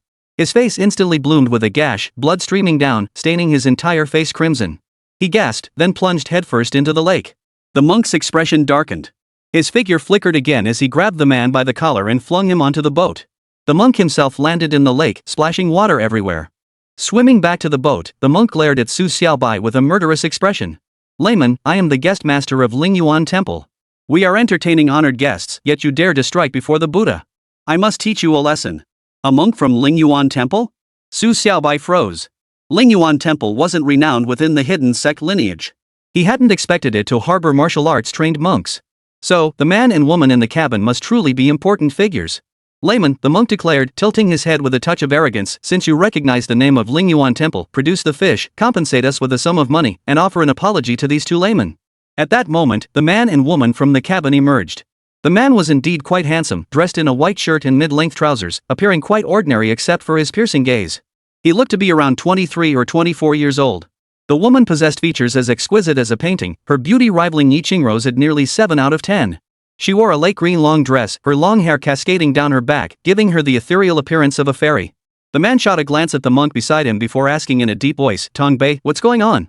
"Rest assured, senior brother," Tongbei bowed respectfully, his tone courteous. "I've handled the situation. This layman committed violence, injuring our men. I'm currently negotiating with him."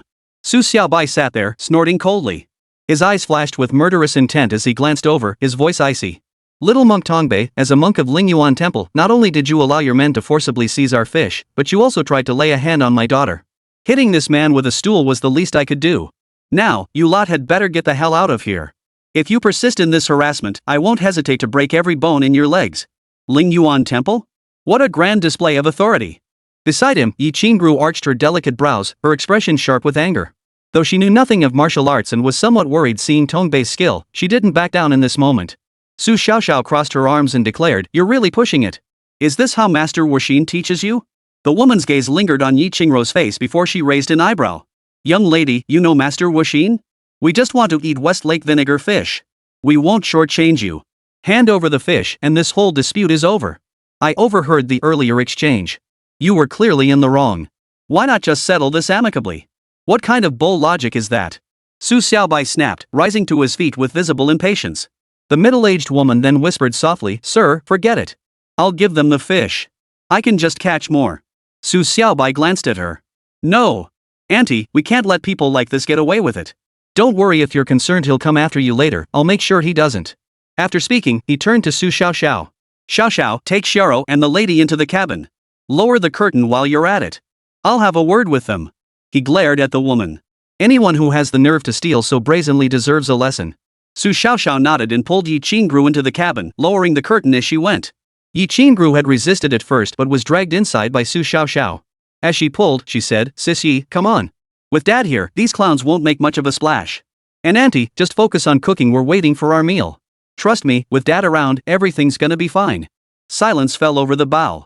The woman shot a glance at the man beside her. He clenched his fist towards Su Xiaobai and declared, I am Huixin Lang of Donghai Manor. This is my junior sister Shui Bingyao of the 100 Flowers Sect. Do as junior sister Shui says immediately or I will take action. With you? A lowly peak micro-penetration realm cultivator dares to lay a finger on me? Su Xiaobai snorted in disdain, then shifted his gaze to Shui Bingyao. His tone turned sharp, and you're even worse just at the initial stage of the subtle realm, yet you spout such unreasonable nonsense with such conviction. I'll teach you both a lesson right now, for the sake of your sect elders. As he spoke, Su Xiaobai sealed the entire cabin with his Ziyang True Qi, completely blocking outside sounds. He was getting genuinely angry now, though he feared his harshness might frighten Yi Qingru. It was precisely at this moment that his impression of the Taoist sect's hidden branches grew increasingly negative. Their conduct and methods were unmistakably those of the true demonic sects. By comparison, the hidden sects of the demon sect seemed almost more discreet. Where did these people get the nerve to bully ordinary folk at the drop of a hat? Huixin Lang snorted, his figure shifting like a streak of light, the East Sea Manor's flowing light body technique. Simultaneously, he used his finger as a sword, striking directly towards Su Xiaobai. Without hesitation, Su Xiaobai unleashed a punch. The surrounding air thickened as his Tai Chi transformed into boundless energy. With that single strike, he completely immobilized Huixin Lang. The man couldn't move an inch. The fist slammed into He Xuanlong's chest. Unable to move even an inch, he could only watch helplessly as the blow connected, sending him crashing into the water. Simultaneously, he coughed up a mouthful of blood. On the boat, Shui Bingyao and Tong Bei had been watching like spectators, waiting to see Su Xiaobai's downfall. Unexpectedly, Huixin Lang was sent crashing into the lake before even landing a single blow. Speckles of blood splattered across the lake's surface, quickly dissolving into the water. Shui Bingyao clenched her teeth and demanded sharply, Who exactly are you? Donghai Manor is a colossal force in our Huaxia. You've provoked the wrong people. You're in serious trouble now. Tong Bei stared at Su Xiaobai for a few moments before saying, Esteemed practitioner, judging by your skills, you must be a true master. Surely you know of our orthodox hidden sect? The East Sea Manor is a pillar of the hidden sect of the righteous path. The 100 Flowers Sect, where senior sister Shui resides, is also a pillar of the East Sea hidden sect. You're in deep trouble. Apologizing now is useless. Hearing Tong Bei's words, Shui Bingyao's courage surged. She straightened her back and declared, Exactly. Apologizing won't save you. If you want my forgiveness, serve as my bodyguard for 10 years. Only then might I deign to show mercy and pardon you. Su Xiaobai had no desire to speak further. This woman seemed genuinely brain-dead, spouting nonsense without a second thought. Where she got the nerve was beyond him. In the next instant, his figure flickered, and he stood beside Shui Bingyao, his hand reaching out to strike her throat. 108 Lingyuan Temple. Shui Bingyao shrieked, her form flickering as her skirt billowed. Like a flower suddenly bursting open, her fingers danced gracefully, striking directly at Su Xiaobai's chest. This tactic of trading injury for injury revealed the woman's truly ruthless nature. Tong Bei, watching from the side, found himself slightly mesmerized by the technique. A woman like this, as delicate as a flower, was indeed intoxicating. But Su Xiaobai didn't even glance at her. A single slap landed squarely on her neck, sending Shui Bingyao flying through the air. A spray of blood erupted from her mouth as she plummeted straight into the lake. Su Xiaobai then took another step forward, standing beside the boatman she had just knocked down. She snapped her fingers against the back of his skull. A ripple spread across the lake's surface as Huixin Lang leaped up from the depths. The bottom of West Lake was remarkably clean, so he emerged without much dishevelment. Who exactly are you? He demanded. To defeat me in half a move, and at your age you must be a master of the command realm. You can't possibly be unknown. If you're also from the hidden sect of the righteous path, then you must know of our East Sea Manor. Huixin Lang stood at the bow, his voice carrying across the water. His gaze held a hint of unease, though this time he dared not approach Su Xiaobai again. Su Xiaobai raised an eyebrow. You're not worthy of knowing my name. People like you are utterly disrespectful. Cultivating martial arts means cultivating the heart. If you don't understand that principle, then being part of Donghai Manor is utterly useless. After speaking, he turned to glance at Tong Bei, raising an eyebrow. Get lost. Don't ever show your face before me again. You're an eyesore. Tong Bei was so frightened he dared not even breathe loudly. Hearing this, he rowed the boat to one side while simultaneously giving Huixin Lang a meaningful glance and pointing toward the spot where Shui Bingyao had fallen into the water. Without a second thought, Huixin Lang leapt in. Minutes later, he surfaced, cradling Shui Bingyao in his arms. By then, Shui Bingyao had already lost consciousness. That slap from Su Xiaobai was no easy blow to endure. Huixin Lang laid Shui Bingyao on the boat and pressed hard on her stomach. She vomited for a long while before finally regaining consciousness. By then, however, they had already drifted some distance away from Su Xiaobai. Tong Bei gritted his teeth. Senior brother senior sister Shui, this can't just be left at that. Come with me to see my master. Let him handle this man. Even if he's a master at the command realm, we have nothing to fear. Xue Bingyao gasped weakly a few times before speaking with a look of grievance. Exactly. This matter cannot be left unresolved.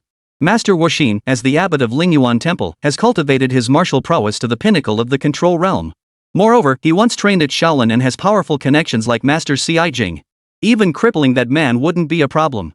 Truth be told, I'm only a branch disciple of the 100 Flowers sect. The sect's elders wouldn't stand up for me. Brother Xianlang is different. He's a direct descendant of Donghai Manor and has opportunities to meet the sect's patriarch. If the patriarch intervenes, settling matters with someone at the control realm would be incredibly easy. Xianlang shook his head silently. Regardless, Su Xiaobai appeared younger than him, yet had defeated him in half a move, a blow that severely dented his confidence. On the other side, Su Xiaobai entered the cabin. The middle-aged woman had already prepared several dishes, and fish was simmering in the pot.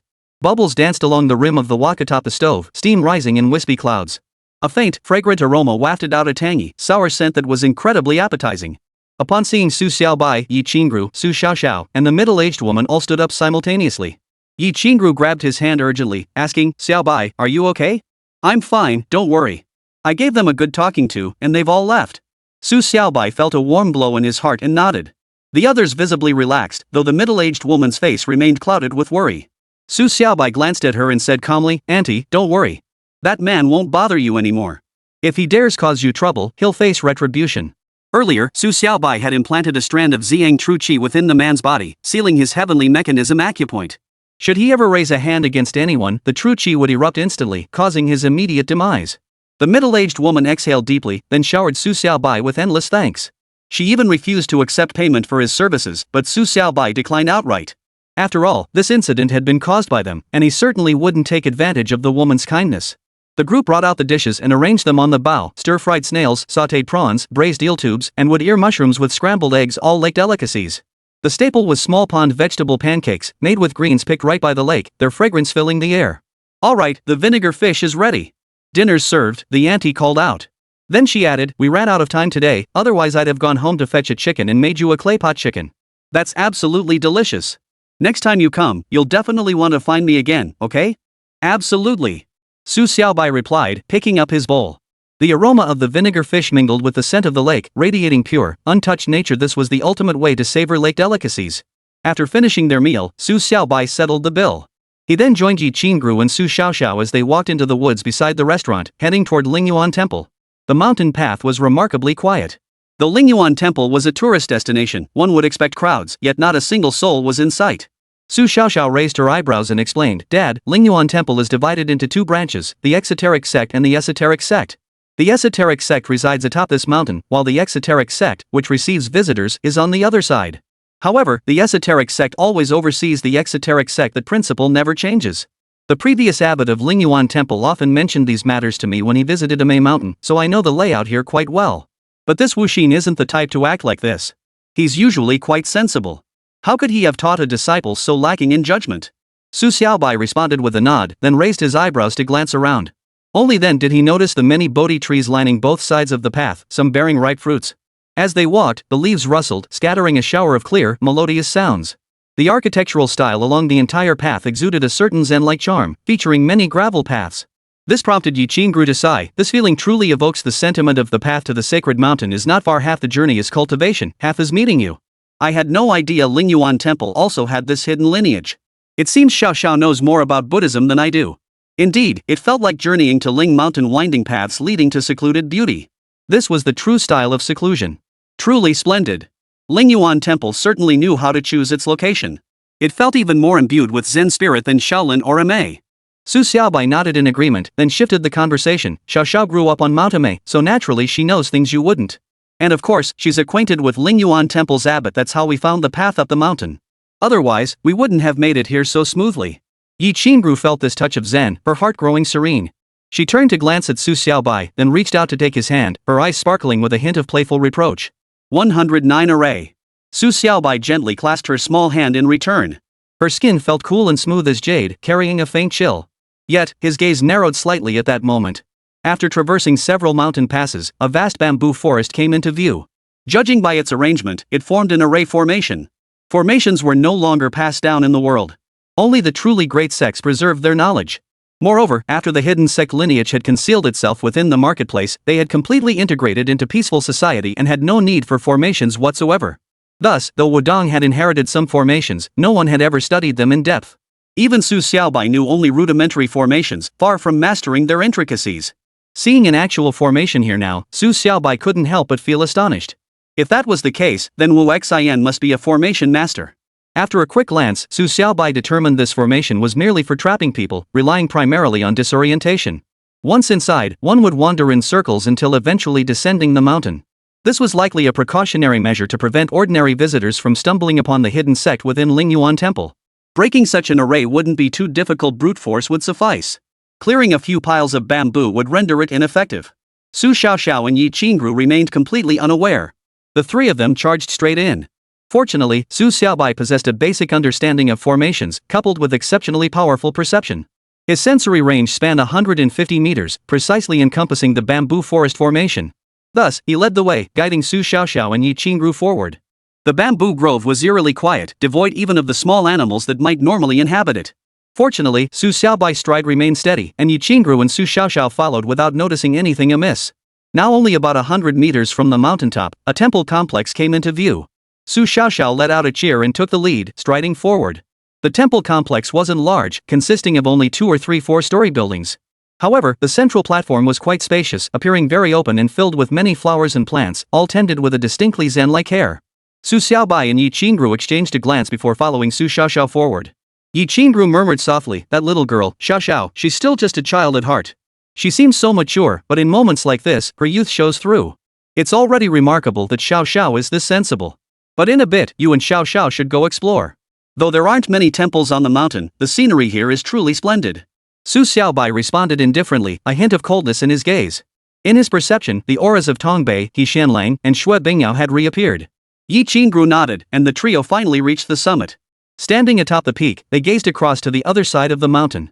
Incense smoke billowed thickly, and faint streams of people could be discerned that was the visible section of Lingyuan Temple, roughly 2,000 to 3,000 meters away. Within the hidden sect, however, the atmosphere was serene and quiet to the extreme. Before the mountain gate, 2 monks several years older than Tongbei stood leaning against either side of the entrance, dozing off. Su Xiaoxiao kicked a small stone toward one of them. It landed on the monk, startling him awake as he rubbed his eyes. Only then did she place her hands on her hips and declare, "I want to see Huixin." "Young devotee, this place is not open to the public." "You should return," replied one monk. "Wait, no, young devotee, how did you know our abbot's name?" The monk shook his head, but by the end of his sentence, he seemed to have sobered up somewhat, his eyes widening as he asked. Su Xiaoxiao snorted. "My name is Su Xiaoxiao. Go tell Huixin I'm here to see him. He should come out immediately." The monk froze, then nudged the other monk awake. He whispered something in his ear before turning and sprinting toward the temple. The other monk called out, ushering Su Xiaobai and the others inside. They sat down in a tea room on the first floor to drink tea. Huixin's living quarters were on the first floor of the other wing. He sat cross-legged on the polished wooden floor, a tea tray before him, sipping his tea. In his 50s, he appeared extremely gaunt, yet his gaze was piercing and intensely alert. Tongbei, Huixin, and Shui Bingyao stood before him, their demeanor cautious and respectful. "Master Huixin, the situation is as follows. This young man's cultivation level appears to be at the command realm. However, to dare to act at the foot of Lingyuan Temple is truly outrageous." Huixin spoke softly, a hint of reluctance visible between his brows. Tongbei bowed slightly. "Grandmaster, that youth was indeed arrogant. Senior brother, he is a direct descendant of Donghai Manor, and senior sister Shui is from the 100 Flowers sect, both renowned factions in the martial world. Yet he showed no regard whatsoever. He must be from some minor sect." Huixin raised his eyebrows, glancing at the three before responding indifferently, "Since he made his move, you should have picked up some clues." "Which sect does he belong to?" The trio froze. Huixin and Shui Bingyao exchanged glances before shaking their heads, their expressions turning wry. "Master, it's embarrassing to admit, but he defeated me with just half a move. I couldn't discern his sect either. Only his technique seemed to belong to Taoist martial arts that looked straightforward and upright." Huixin froze in surprise. "Defeated you in half a move?" he exclaimed. "This man's skill is so formidable he doesn't necessarily seem to be at the mastery realm. A master of his age who isn't from one of the great sects. Hard to believe." Just as he spoke, a knock sounded at the door. Huixin responded, and the door swung open. The monk who had been stationed at the mountain gate entered, bowing deeply to Huixin. "Grandmaster, a young layperson named Su Xiaoxiao has arrived at the mountain gate. She says she has business with you." At this, Huixin's previously composed demeanor vanished. Like a startled rabbit, he bolted out the door and vanished in an instant. His voice drifted back faintly, "Next time there's news this important, inform me immediately. Otherwise, your bonuses will be withheld." The group stared at each other in bewilderment, utterly confused by the sudden commotion.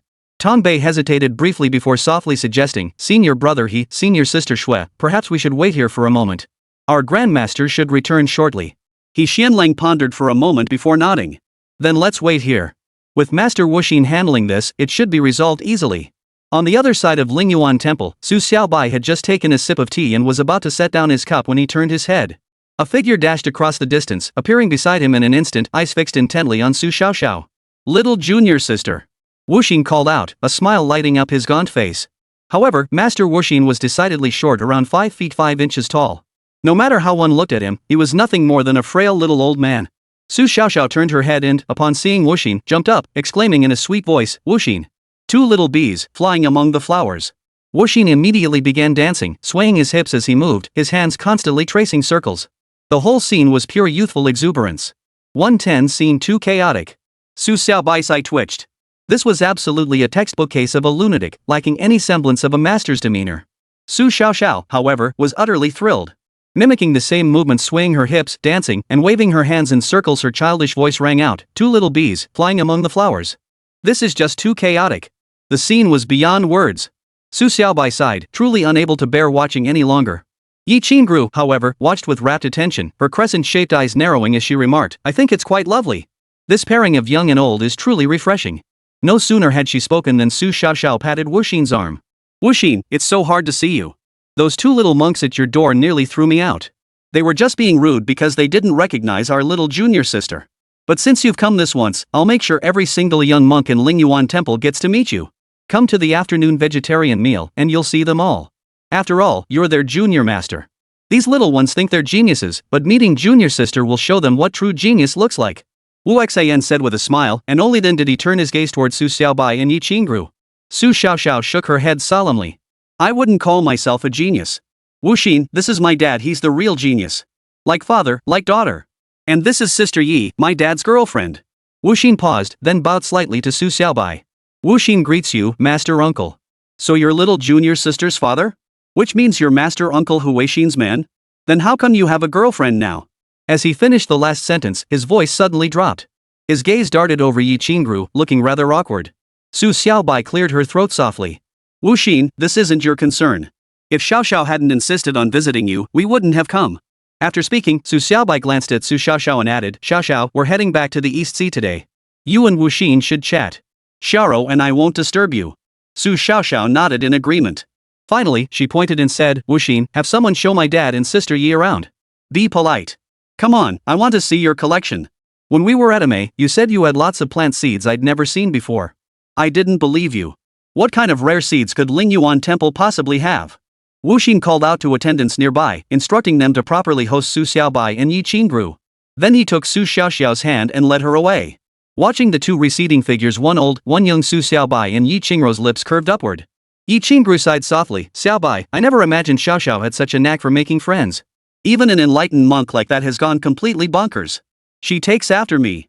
Su Xiaobai nodded in agreement, earning her a rolling eye from Yi Qingru. Wuxian led Su Xiaoxiao back to his living quarters.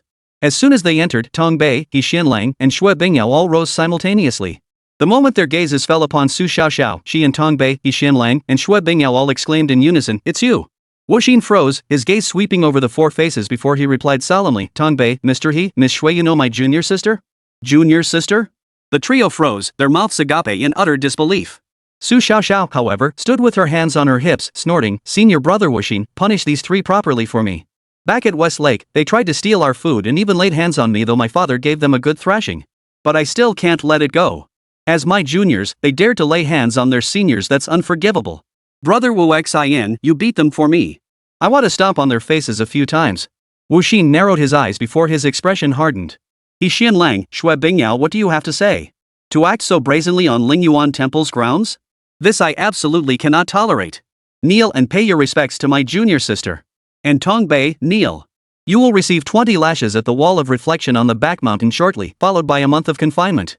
Arrogance and tyranny, is this how we monks should conduct ourselves?" Tongbei knelt instantly, without hesitation. Kneeling before Su Xiao, he bowed his head and said, Junior Grandmaster, I was in the wrong. Punish me as you see fit. Su Xiao directly slapped Tong Bei across the face. This was Emei's Bagua palm technique.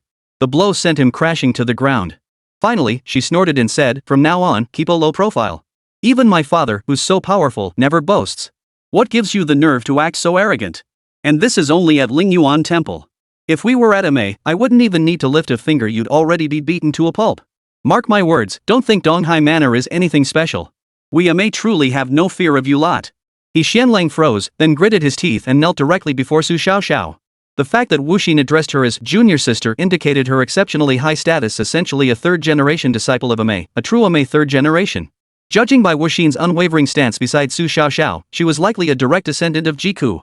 Such a figure was truly beyond He Xuanlong's reach. On the other side, Xue Bingyao gritted her teeth, refusing to kneel. Her voice was icy as she declared, Master Wuxin, only our 100 Flowers sect can discipline our own disciples. There's no need for you to intervene. If you intend to bully the small, then our 100 Flowers sect happens to have an elder touring this area. She will avenge me. Though our sect ranks below Emei in the hidden sect hierarchy, Lingyuan Temple should not underestimate us. As she spoke, she reached out and tossed an object resembling a skyrocket out the window. The thing shot skyward, suddenly exploding mid-air and releasing a burst of fireworks. Wuxin narrowed his eyes slightly before remarking indifferently, it seems your visit to Lingyuan Temple wasn't solely to see me, was it? Had this incident not occurred, you would surely have devised another means to approach me. Master, you are insightful. On the rear mountain of Lingyuan Temple, a 1,000-year-old Bodhi tree has blossomed. I've heard that its core has begun to emit a peculiar fragrance. It must be producing sacred wood. Our venerable master is approaching his birthday, and we need precisely such sacred wood to craft several items. My visit was intended to discuss this matter with you, Master. Should you agree, my senior disciples would certainly bring generous gifts as exchange. Xue Bingyao spoke softly, a faint radiance lighting her face. She exuded an air of complete mastery, her beauty in that moment beyond description. Wu Xian's expression darkened. Finally, he lowered his brows, his entire being radiating an indescribable aura of compassion. He replied indifferently, Tong Bei, see our guest out. We do not welcome members of the 100 Flowers sect here. 111 A piece of watermelon rind. Tong Bei's eyes reddened as he scrambled to his feet, glaring fiercely at Xue Bingyao. Junior sister Xue. To think you approached me with such intentions, this is utterly unforgivable. I'm telling you, you can leave now. Xue Bingyao's gaze never left Wuxin. Raising an eyebrow, she said, Master, won't you reconsider? This senior disciple of mine possesses Grandmaster-level cultivation. If she were to come to Lingyuan Temple, no one could stop her. So if I refuse, you intend to take it by force? Wuxin responded indifferently, a trace of inexpressible sorrow flickering in his brows. Then his tone shifted. This 1,000-year-old Bodhi tree was planted by our Lingyuan Temple's founding patriarch himself. Having lived for a millennium, it is the very symbol of our temple. To celebrate the birthday of your 100 Flowers sect's founder, you would destroy the very foundation of our sect's establishment? This is utterly frivolous. Though Lingyuan Temple may be a minor sect among the hidden sects, we still hold righteousness in our hearts and will never compromise. So, Master Wuxin, you'd rather shatter like jade than be shattered like tiles? Xue Bingyao raised an eyebrow, a hint of scorn curling her lips. Tong Bei could no longer contain himself. He roared, unleashing a punch that shot straight toward Xue Bingyao. Simultaneously, he bellowed, Xue Bingyao, you've gone too far. Xue Bingyao didn't even glance at Tong Bei. Extending her slender hand, she formed a flower-like gesture that floated lightly toward his fist. Wuxin's eyebrows shot up as he shouted, Peony finger. This is truly too much. With that, he stepped forward, his sleeves billowing. At that very moment, He Xianlang thrust both hands upward, driving them straight toward Wuxin's chest with a surge of powerful internal energy. Kneeling directly before Wu Xian, He Xianlang exploited this position to lower his guard. His sudden attack caught Wu Xian completely off guard. Su Xiaoxiao cried out from the side, her hands curling as she collided directly with He Xuanlong's fists. Simultaneously, her childish voice rang out, You bad people. You deserve a beating. Worse than slave traders. He Xuanlong's palm strike remained unaltered, yet Wuxin offered no defense. His sleeve collided with Xue Bingyao's hand. She let out a muffled groan as a crisp snap echoed from her knuckles clearly broken. Simultaneously, Su Xiaoxiao's small hands collided with He Xuanlong's palms. A mocking smile played on He Xuanlong's face as he calculated that after repelling Su Xiaoxiao, his palms would strike Wuxin. Yet a tremendous force rebounded against him. His arms buckled with a sharp crack, and finally, his entire body flew backward, crashing into the wall beside him. Xue Bingyao took a step back at that moment, and the two collided. A flicker of shock crossed He Xuanlong's face as he exclaimed, The great shift of heaven and earth. That's Emei's supreme secret manual. Su Xiaoxiao snorted. At least you know something. If I didn't know the great shift of heaven and earth, how could I dare act alone? Scared now? A shrill female voice cut through the air from outside. You sharp-tongued brat. I'll teach you a lesson on behalf of your master. Our 100 Flowers sect isn't something you can blaspheme at will. Even with Emei backing you, we won't be intimidated. A graceful figure slowly entered. This woman appeared to be in her 30s, tall and slender, possessing an allure that surpassed even Shuibingyao's. She wore a white mini-skirt and yellow stockings that hugged her legs, showcasing an impressive figure. By Su Xiaobai standards, she easily scored an 8 out of 10. Crucially, standing around 5 feet 7 inches, her legs appeared exceptionally long. Of course, her legs still fell slightly short of Guanyan's. However, the way she swayed her hips as she walked gave her an undeniable air of allure. The only discordant note was the expression on her face, utterly infuriating. She carried herself with an air of supreme superiority, as if everything was under her control and everyone was meant to kneel before her. Wu Xian's eyes narrowed at the sight of this woman before he lowered his gaze. Elder Huixin, it's you, he said. One of the 5 ruling elders of the 100 Flowers sect, a peak mid-master realm expert, has actually come to our Lingyuan temple. It seems you truly intend to leave us no room for negotiation. Huixin turned to glance at Wuxin, her pointed chin jutting forward as she declared, since I have come, I shall certainly take the core of the 1,000-year-old Bodhi tree. None of you at Lingyuan temple can stop me. Even your ties with Shaolin and Emei are useless. Our 100 Flowers sect stands united with East Sea Manor. We face challenges together and fear none. Besides, the hidden sect of the righteous path always operates by reason. Resource allocation must be discussed collectively. Taking 1 tree from you for our Grandmaster's birthday celebration is no great matter. The other sects won't object. A hint of melancholy flickered across Wuxin's face. Finally, he sighed softly, since we've come to this, I shall say no more. Take the tree. However, my junior sister is a direct descendant of Master Jiku. I hope you won't make things difficult for her. Just let her leave. Otherwise, knowing Master Jiku's temperament, if you harm her, she will certainly come after you with a vengeance. Huixin shook his head. Back then, Jiku endured far greater offenses. I refuse to believe she'd risk severing ties with the righteous sects and hidden clans over some little brat. That little brat injured our people. I must teach her a lesson. Otherwise, the martial world will think our 100 Flowers sect is afraid of the Emei Sect. And as for that brat's father, so arrogant, I'll deal with him too. Su Xiaoxiao raised her eyebrows and snorted. How arrogant! You're shameless. You're clearly bullying the weak, yet you speak with such righteous indignation. But just wait until my father arrives, you'll be in for it. You won't even be able to scream. Huixin's eyebrows shot up. She snorted, stepped forward, and extended a hand, forming a blossoming flower pattern, pure white, blooming like a rose. Her internal energy surged, radiating a formidable sense of power. As she stepped forward, her figure still drifted in midair, appearing utterly ethereal, like a fairy. Just then, a watermelon rind flew in through the window, smacking her square in the face. The impact knocked her nose downward. Simultaneously, her graceful form tilted sideways, sending her hurtling toward the gate like a cannonball. How arrogant! My daughter needs no one's discipline. Is the 100 Flowers sect so exceptional? Stealing from Lingyuan temple, and now they won't even spare a child? They truly deserve a lesson. Su Xiaobai's voice rang out, tinged with an indescribable coldness. His figure then leapt through a side window, his gaze locking onto the doorway. Huixin's head collided squarely with the doorstep. The watermelon rind fell to the ground, unscathed, but her nose began to bleed profusely. Her once exquisitely beautiful face was now a picture of disarray. 112 Did I say you could leave? Shuibingyao and Huixin froze in shock, staring blankly at Su Xiaobai, utterly speechless. A single watermelon rind had knocked down a Grandmaster-level expert. It was simply too formidable. Wuxin, watching from the side, exhaled in relief, though a flicker of shock still crossed his face. Su Xiaoxiao leapt over, grabbing Su Xiaobai's large hand. Dad, if you hadn't come, senior brother Wuxin would have been bullied by them. But they couldn't have taken me down. I've already mastered the basics of the great shift of heaven and earth. Shuibingyao flickered and landed by the doorway, helping Huixin to his feet. She then fixed a murderous glare on Su Xiaobai. You struck my great-grandmaster. This matter between our 100 Flowers sect and you is far from settled. Shut up! Huixin snapped, extending her long, slender hand to slap Shuibingyao to the ground. Her gaze then fixed on the pendant hanging around Su Xiaobai's neck, her eyes flickering. She hurried to Su Xiaobai's side, bowing slightly. You must be the newly appointed elder of our orthodox hidden sect, Master Mingqiang, correct? Su Xiaobai glanced at Huixin. Her current demeanor was exceedingly respectful, her face wearing an expression of flattery. As a high-ranking member of the 100 Flowers sect, she instantly recognized the insignia of one of the 10 elders of the Taoist hidden sect. Our hidden sect of the Taoist path has always acted with integrity and transparency. For your 100 Flowers sect to attempt to forcibly seize items from Lingyuan temple, well, that's quite something. Following your logic, if my fists were bigger than yours, I could go raid your 100 Flowers sect too? Your behavior is pure bandit logic. Su Xiaobai snorted, then shifted her tone, apologized to Huixin immediately, and I'll overlook this matter. But that Shui Bingyao, she's ruthless. Expel her from the 100 Flowers sect. Don't give me an excuse to deal with you. Shui Bingyao froze, then gritted her teeth. Standing beside Shui Shangning with a pout, she swayed her hips and whined, Grandmaster, this person is just too mean. Before she could finish, Shui Shangning barked, shut up. With that low command, Shui Shangning slapped Shui Bingyao hard across the back, sending her tumbling to the ground. Then, bowing slightly to Su Xiaobai, a smile spread across his face. Senior Mingxiang, as one of the 10 elders of our orthodox hidden sect, your presence here is truly unexpected.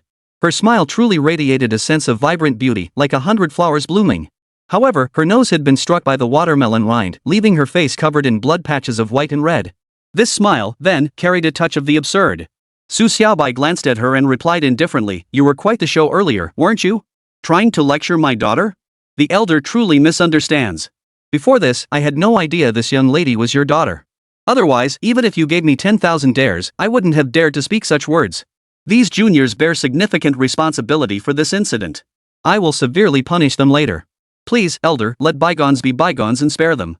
Shui Xiangning adopted an extremely humble posture, yet her heart fluttered with unease as she spoke. Rumor had it that Su Xiaobai had once sent Wangji, one of the 10 elders, tumbling into the riverbed. His approach was unquestionably to strike first and ask questions later, showing no regard for others' dignity. Her standing was nowhere near as high as Wangji's, and Su Xiaobai was certainly not someone easily appeased. Once he acted, he would show no mercy. Moreover, given the 100 Flowers sect's standing, they were already aware of Su Xiaobai's affiliation with the Demon Sect's hidden sect. Such a man acted purely on impulse, his actions always direct and uncompromising.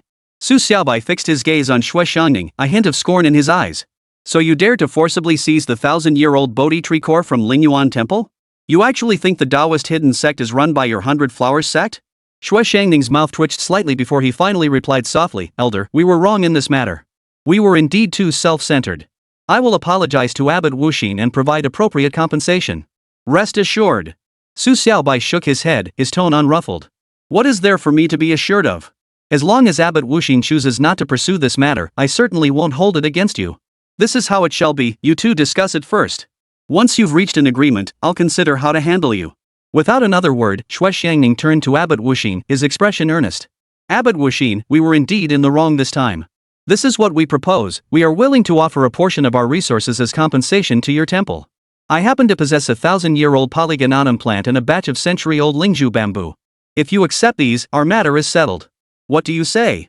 The frail Wu Xian lowered his brows and replied, since Elder Shui is willing to offer compensation, this matter is settled. However, the 100 Flowers sect in East Sea Manor shall never set foot within Lingyuan Temple again. You are absolutely unwelcome here. With that, he turned to Tongbei standing nearby, Tongbei, you may proceed to the rear mountain. Receive your 20 lashes, then meditate facing the wall for 1 month. Tongbei's eyes were bloodshot. Clasping his hands together, he knelt before Huixin, tears streaming down his face. Grandmaster, I failed to discern character and fell into the trap of villains. I know my sins are grave. I am willing to reflect on my mistakes for 2 months on the back mountain. Huixin sighed softly, his voice tinged with weariness. Tongbei, you may go. I am heartened that you have reached this understanding. From this day forward, Lingyuan Temple withdraws from the orthodox hidden sect. If the hidden sect of the orthodox path is composed of such sects using every rule to suppress minor schools like ours, treating regulations as worthless, then such a hidden sect not only fails to protect us but becomes our nightmare. What meaning is there in joining them? Tongbei knelt on the ground, bowed 3 times, and turned to leave without so much as a glance at Huixin or Shui Bingyao, treating them as if they were invisible. His departure carried an air of utter resolve. Shui Shangning, standing nearby, cautiously glanced at Su Xiaobai before whispering, Elder, what about the next steps? Get lost. Su Xiaobai barked, then shifted his tone, if I ever hear of the 100 Flowers sect bullying Lingyuan Temple again, I'll march straight to your headquarters and slaughter a bunch of you. His words carried a chilling, murderous intent. Shui Shangning gave a dry chuckle before nodding in agreement.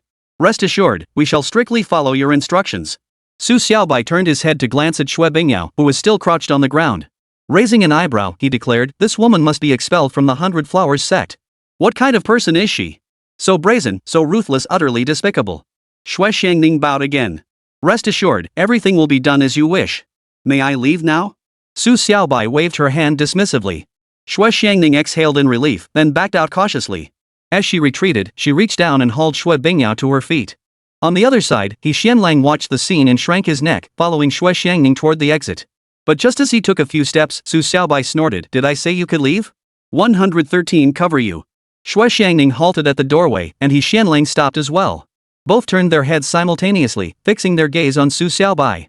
Elder, do you have any further instructions?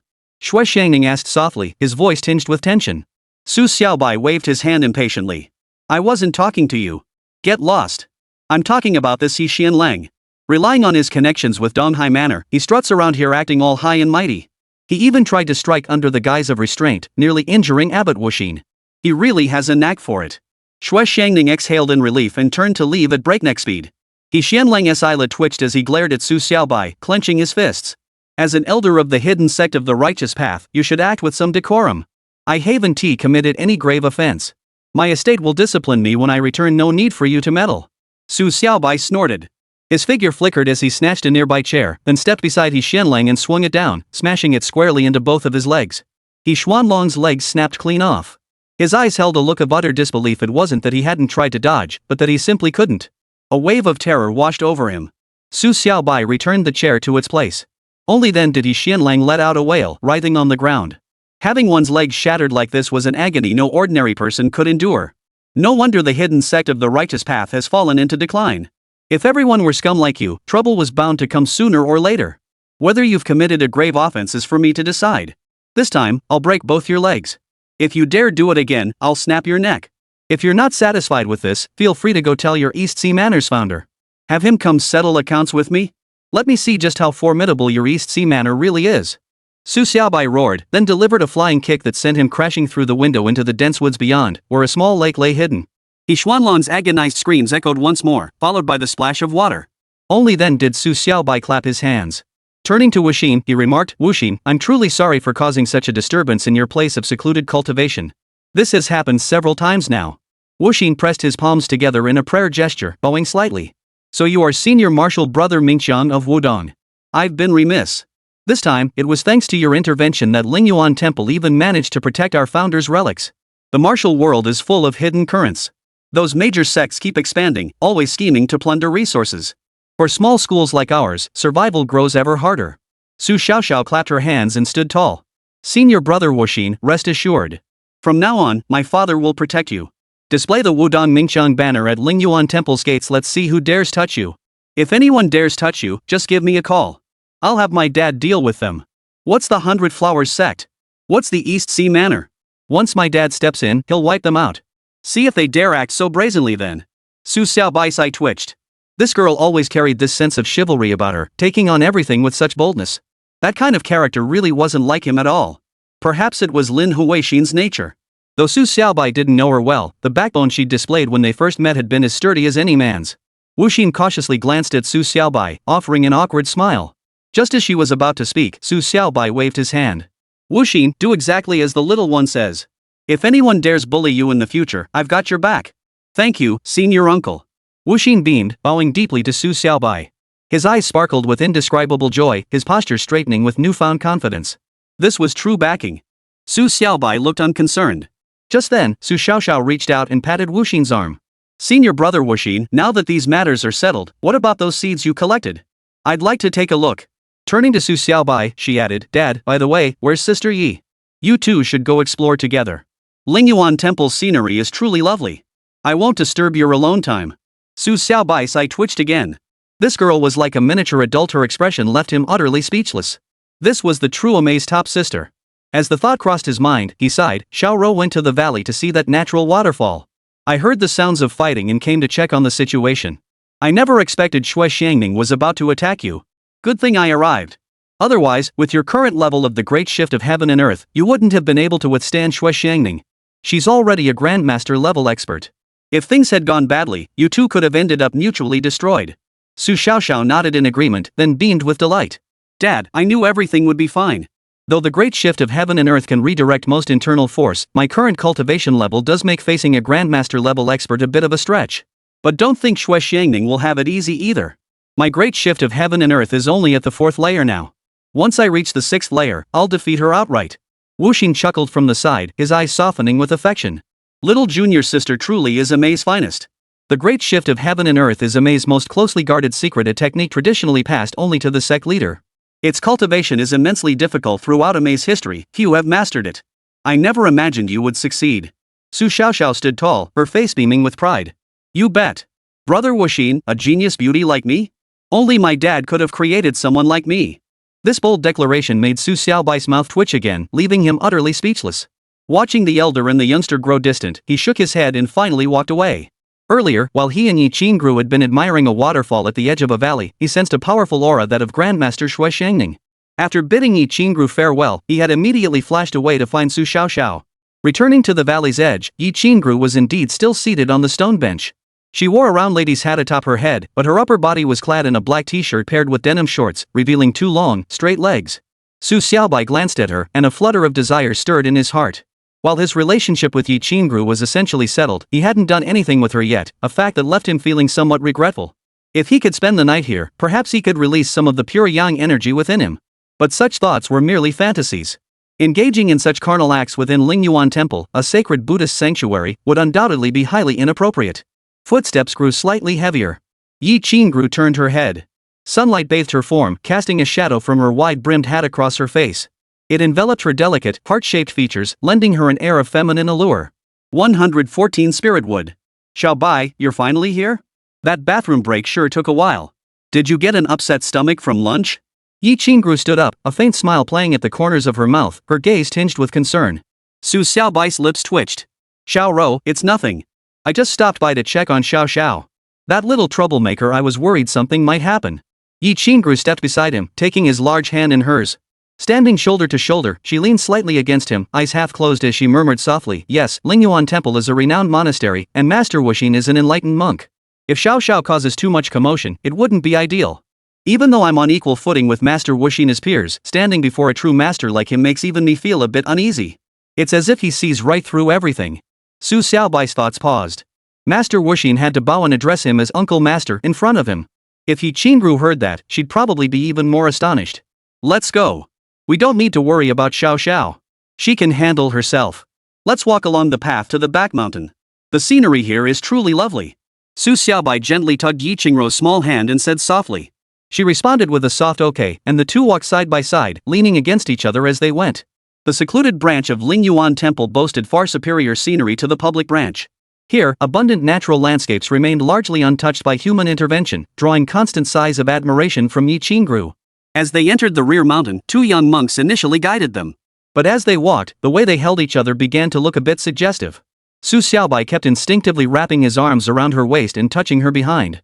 The young monks couldn't bear to watch any longer and turned away. The rear mountain remained a vast expanse of Bodhi trees. Yi Qingru sniffed the air and exclaimed, how fragrant! This scent seemed to dispel some of the heat, though she couldn't tell if it came from the flowers or the trees. Su Xiaobai's face betrayed a hint of surprise. This fragrance was remarkably similar to the scent emanating from the box fan Li Hua had given him, though that box's aroma was more intense, rich, and lingering. Turning a bend in the path, a colossal Bodhi tree came into view. It occupied nearly an acre of space, its trunk so thick it would take 4 or 5 people to encircle it. The fragrance emanated directly from the tree itself. Su Xiaobai instantly understood. This must be the 1,000-year-old Bodhi tree the 100 Flowers sect had sought to seize. The tree had produced a sacred heartwood, explaining the fragrance. If that was the case, the box fan Li Hua had given him to hold the elder's token of the hidden sect of the Demon Gate was likely also made from Bodhi tree heartwood, though likely much older. Yi Qingru hurried to the Bodhi tree, pressed her face against the trunk, and drew in a deep breath, her expression utterly rapturous. A monk in his 70s approached from the side. He glanced at Su Xiaobai, bowed slightly, and spoke softly, Master. Su Xiaobai cut him off before he could finish. Oh, my surname is Su. We're here to see this 1,000-year-old Bodhi tree. This must be the one Abbot Huixin mentioned, right? The old monk instantly understood Su Xiaobai's meaning and shifted his tone. Layman Su, this 1,000-year-old Bodhi tree has indeed produced a tree heart. However, the heartwood itself weighs no more than 2 caddies. Even these 2 caddies are priceless. You couldn't buy it even with 10 times its weight in gold. The heartwood of the Bodhi tree has calming and insect-repelling properties. It clears the mind, helps one maintain constant alertness, and can even be used in medicine. Thus, crafting it into jewelry or accessories to wear is the finest use. Yet this tree was planted by our Lingyuan Temple's founding patriarch himself. Its significance transcends monetary value, so we would never destroy it under any circumstances. Su Xiaobai nodded in response, though his mind churned. Judging by the old monk's words, the box fan Li Hua had given him must have weighed at least 3 or 4 pounds, but that was the finished product after being crafted into a box. The original tree core must have been even heavier, as crafting the box undoubtedly involved significant material loss. Thus, the Bodhi tree used for the box must have been far older than 1,000 years. Putting it that way, the box fan Lihua gave him was undoubtedly even more valuable. Yi Qingru gasped in awe. Wow! No wonder I feel so clear-headed and refreshed. It's the power of the tree core. The old monk chuckled, then shot a glance at Su Xiaobai before quietly retreating to a distance. Su Xiaobai drew a deep breath. The fragrance entered his body, making his internal energy feel like it was boiling. Beneath this mountaintop lay a valley. From within it came the sound of cranes calling. Several red-crowned cranes spread their wings and flew over, landing on the Bodhi tree. Their bodies swayed gently, and from their posture, it seemed they too were absorbing the fragrance of the tree. Yi Qingru grew even more delighted. This leisurely, pastoral-like atmosphere was something she rarely experienced, so different from city life that she couldn't help but become utterly captivated. Just as Su Xiaobai was about to sit down, his phone rang. Glancing at it, he moved to a corner and answered. The deep, benevolent voice of Master Ziyang filled the air. Mingxian, my disciple, it's Ziyang. Master Ziyang, what are your instructions? Su Xiaobai replied indifferently. His impression of the Taoist sect's hidden order was growing increasingly poor. Whether it was the 100 Flowers sect or the East Sea Manor, the tone they displayed was nothing short of demonic. Jing sighed softly, his voice tinged with melancholy. Nephew, representatives from Donghai Manor and the 100 Flowers sect have just come to our elders' council to lodge a complaint. They accuse you of bullying the small and weak, of using your strength to oppress the vulnerable. Su Xiaobai showed no reaction, merely responding softly, Then master, what was the meaning of your call? Could it be you're preparing to deal with me? Young disciple, you mustn't be so hot-headed. That was absolutely not my intention. Jing spoke with solemn earnestness, then shifted his tone. You even struck Wangji. I truly have no desire to fight you. But I wish to understand what exactly transpired. Su Xiaobai responded, recounting the incident between Donghai Manor and the 100 Flowers sect at Lingyuan Temple. After finishing, his voice carried a hint of disdain. Master, seeing the state of the Taoist hidden sect, it's a good thing I didn't join. They're nothing but a band of bandits. Jing fell silent for a moment before sighing. My young disciple, I understand. This matter truly isn't your fault. But the hidden sect of the Taoist order has too many connections. Everything must follow the rules, which makes things difficult. When Master Ziyang was still with us, we held absolute authority. But now that he's gone, only Daoyan, Jiku, Zhuochangqing, and I remain. The four of us hold less sway than the five did. Your failure to become a true ruling elder stems from their collective exclusion.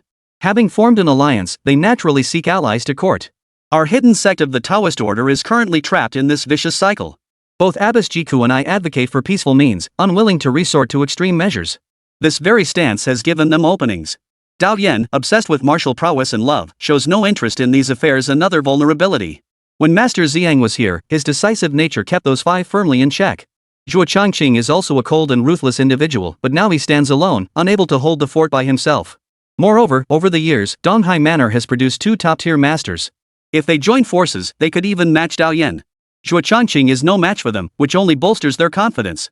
But their audacity to attack Lingyuan Temple is absolutely unforgivable. Huixin is part of our Shaolin lineage. This fratricidal act demands decisive action. Anything less will only embolden them further. 115 Trash. Su Xiaobai's heart stirred. These words essentially laid bare the state of the Taoist hidden sect, a stark contrast to the demon sect hidden sect, which remained largely quiet under the suppression of the Grand Elder. But the Taoist hidden sect was clearly a disorganized mess, everyone muddling through. This approach would never work. When everyone demands fairness, true fairness becomes impossible to achieve. Master, frankly, I couldn't care less.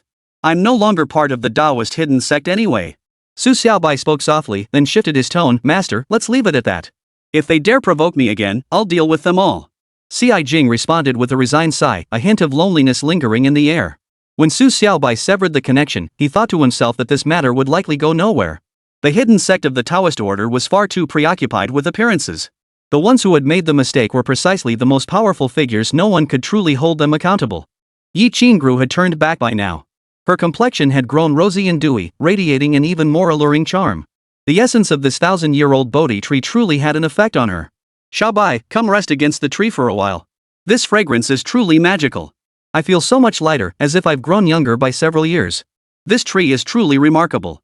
Yi Qingru murmured softly, her gaze gentle and brimming with contentment. Su Xiaobai shook his head. I'll pass. Come on, let's take this chance to explore. The scenery here really is quite nice. Yeah, I just snapped a few photos and posted them on my social feed. They blew up instantly. Everyone's asking where this place is and how such a massive tree could exist. Yi Qingru smiled faintly, her eyes crinkling into crescent moons. This left Su Xiaobai momentarily speechless. Such scenery absolutely deserved to go viral on Moments. Hand in hand, they followed the path into the valley, wandering all afternoon until dusk. Only then did Su Xiaobai and Yi Qingru turn to leave. By that time, Su Xiaoxiao had grown quite bored waiting in the reception room by the entrance. Unable to keep her company, the kind-hearted old monk proved remarkably patient, which was precisely why Su Xiaoxiao enjoyed chatting with him. Spotting Su Xiaobai and Yi Qingru return, Su Xiaoxiao leapt up from the ground and grabbed his large hand. "Dad, let's go home. I was worried you'd gone somewhere. You two really know how to take your time. I've had 3 vegetarian meals already. The tofu balls and mock duck here are amazing. I even got some packed up for you to try later." Huixin stood up and bowed slightly to Su Xiaobai. Su Xiaobai nodded and said, "Huixin, we're leaving now. If anything comes up, just give me a call." Su Xiaoxiao waved her hand. "Senior brother Huixin, thank you for those seeds. I'll plant them as soon as we get back to the East Sea. But if you ever run into real trouble, remember to find my dad. He'll definitely solve every problem." Huixin replied, "Don't worry, little junior sister. I won't forget." Su Xiaobai had nothing more to say. He took Yi Qingru's hand and started walking down the mountain path. Su Xiaoxiao called out, "Dad, wait for me. Brother Huixin said he'd send someone to take us to the parking lot. Otherwise, it'll take forever to get there." What Huixin sent Su Xiaobai was a boat, the most convenient mode of transport. After all, Yi Qingru's car was parked on the opposite shore of the lake, making this the shortest route. Upon reaching the riverbank, Su Xiaobai realized just how massive the 2-pack meals Su Xiaoxiao had mentioned truly were. Each bundle weighed a full 10 jin, about 5 kilograms, and she'd even prepared a separate portion for Yi Qingru, enough to last her 10 days to a fortnight. Carrying both heavy bundles, Su Xiaobai was too exhausted to speak. Yi Qingru reached out to ruffle Su Xiaoxiao's hair, replying with a satisfied smile, "Xiaoxiao, you always think of me no matter what. You're such a good girl." "Of course. We share blessings and face hardships together. Sister Yi, you're my dad's girlfriend, so we're family," Su Xiaoxiao declared solemnly, her air of a big sister growing even stronger. Yi Qingru chuckled softly, her gaze drifting towards Su Xiaobai with a hint of joy in her eyes. The 3 climbed into the car. Yi Qingru took the wheel as they headed toward Donghai. Though Su Xiaobai possessed formidable martial arts skills, he couldn't drive. He simply didn't have a license. The journey was filled with laughter and conversation, making them feel like a real family. However, traffic was heavy on the return trip. After entering Donghai territory, they pulled into a service area where Yi Qingru parked the car and everyone took a bathroom break. When Su Xiaobai returned to the car, Yi Qingru and Su Xiaoxiao hadn't come back yet. He leaned against the vehicle, keeping an eye on the distance. Just then, a double-decker bus pulled into a parking spot nearby. Over 30 people disembarked, each one appearing to be the burly, muscular, and intimidating type. Su Xiaobai glanced over briefly before withdrawing his gaze. He furrowed his brow and turned toward the restroom area. Su Xiaoxiao's shouts reached his ears, and without hesitation, he turned and headed in that direction. Standing in front of Yi Qingru and Su Xiaoxiao was a well-dressed man, looking about 26 years old. He had a fair complexion and wore glasses, but his entire demeanor carried a palpable sense of gloom. Su Xiaoxiao pointed at the man and shouted, "You scum! What business is it of yours that Sister Yi is fair-skinned and beautiful? She's my dad's girlfriend. You had to come hitting on her. You deserve a beating." Such fiery words made the man's eye twitch violently. He snorted heavily and retorted, "When it comes to matters between men and women, as long as it's consensual, it's fine. I'm pursuing her, and since this lady hasn't objected, that means she approves. And your father's girlfriend? Being someone else's stepmother is no better than being my son's real mother. So, little girl, step aside. This lady hasn't objected, so why are you butting in?" No sooner had he finished than a sharp slap echoed through the air. Yi Qingru's hand landed squarely on the man's cheek. Her face remained icy as she declared, "I didn't object. I just refuse to speak with scum like you. Now you can get lost. I have no interest in you." The man's expression darkened further. He snorted, a cold smile curling his lips. He touched the spot where Yi Qingru had struck him, glaring at her viciously. "This is the first time in my life someone's hit me. You wait. My men are here now. Since you refuse my advances, I'll take you by force." As he spoke, over 30 men had disembarked from the double-decker bus and gathered behind him. Their leader bellowed, "Young Master One, we're here." The man turned, straightening his back. The slap mark on his right cheek was starkly visible, deeply imprinted on his skin, seemingly oozing blood. He pointed at Yi Qingru. "Take this woman away. Put her on the bus."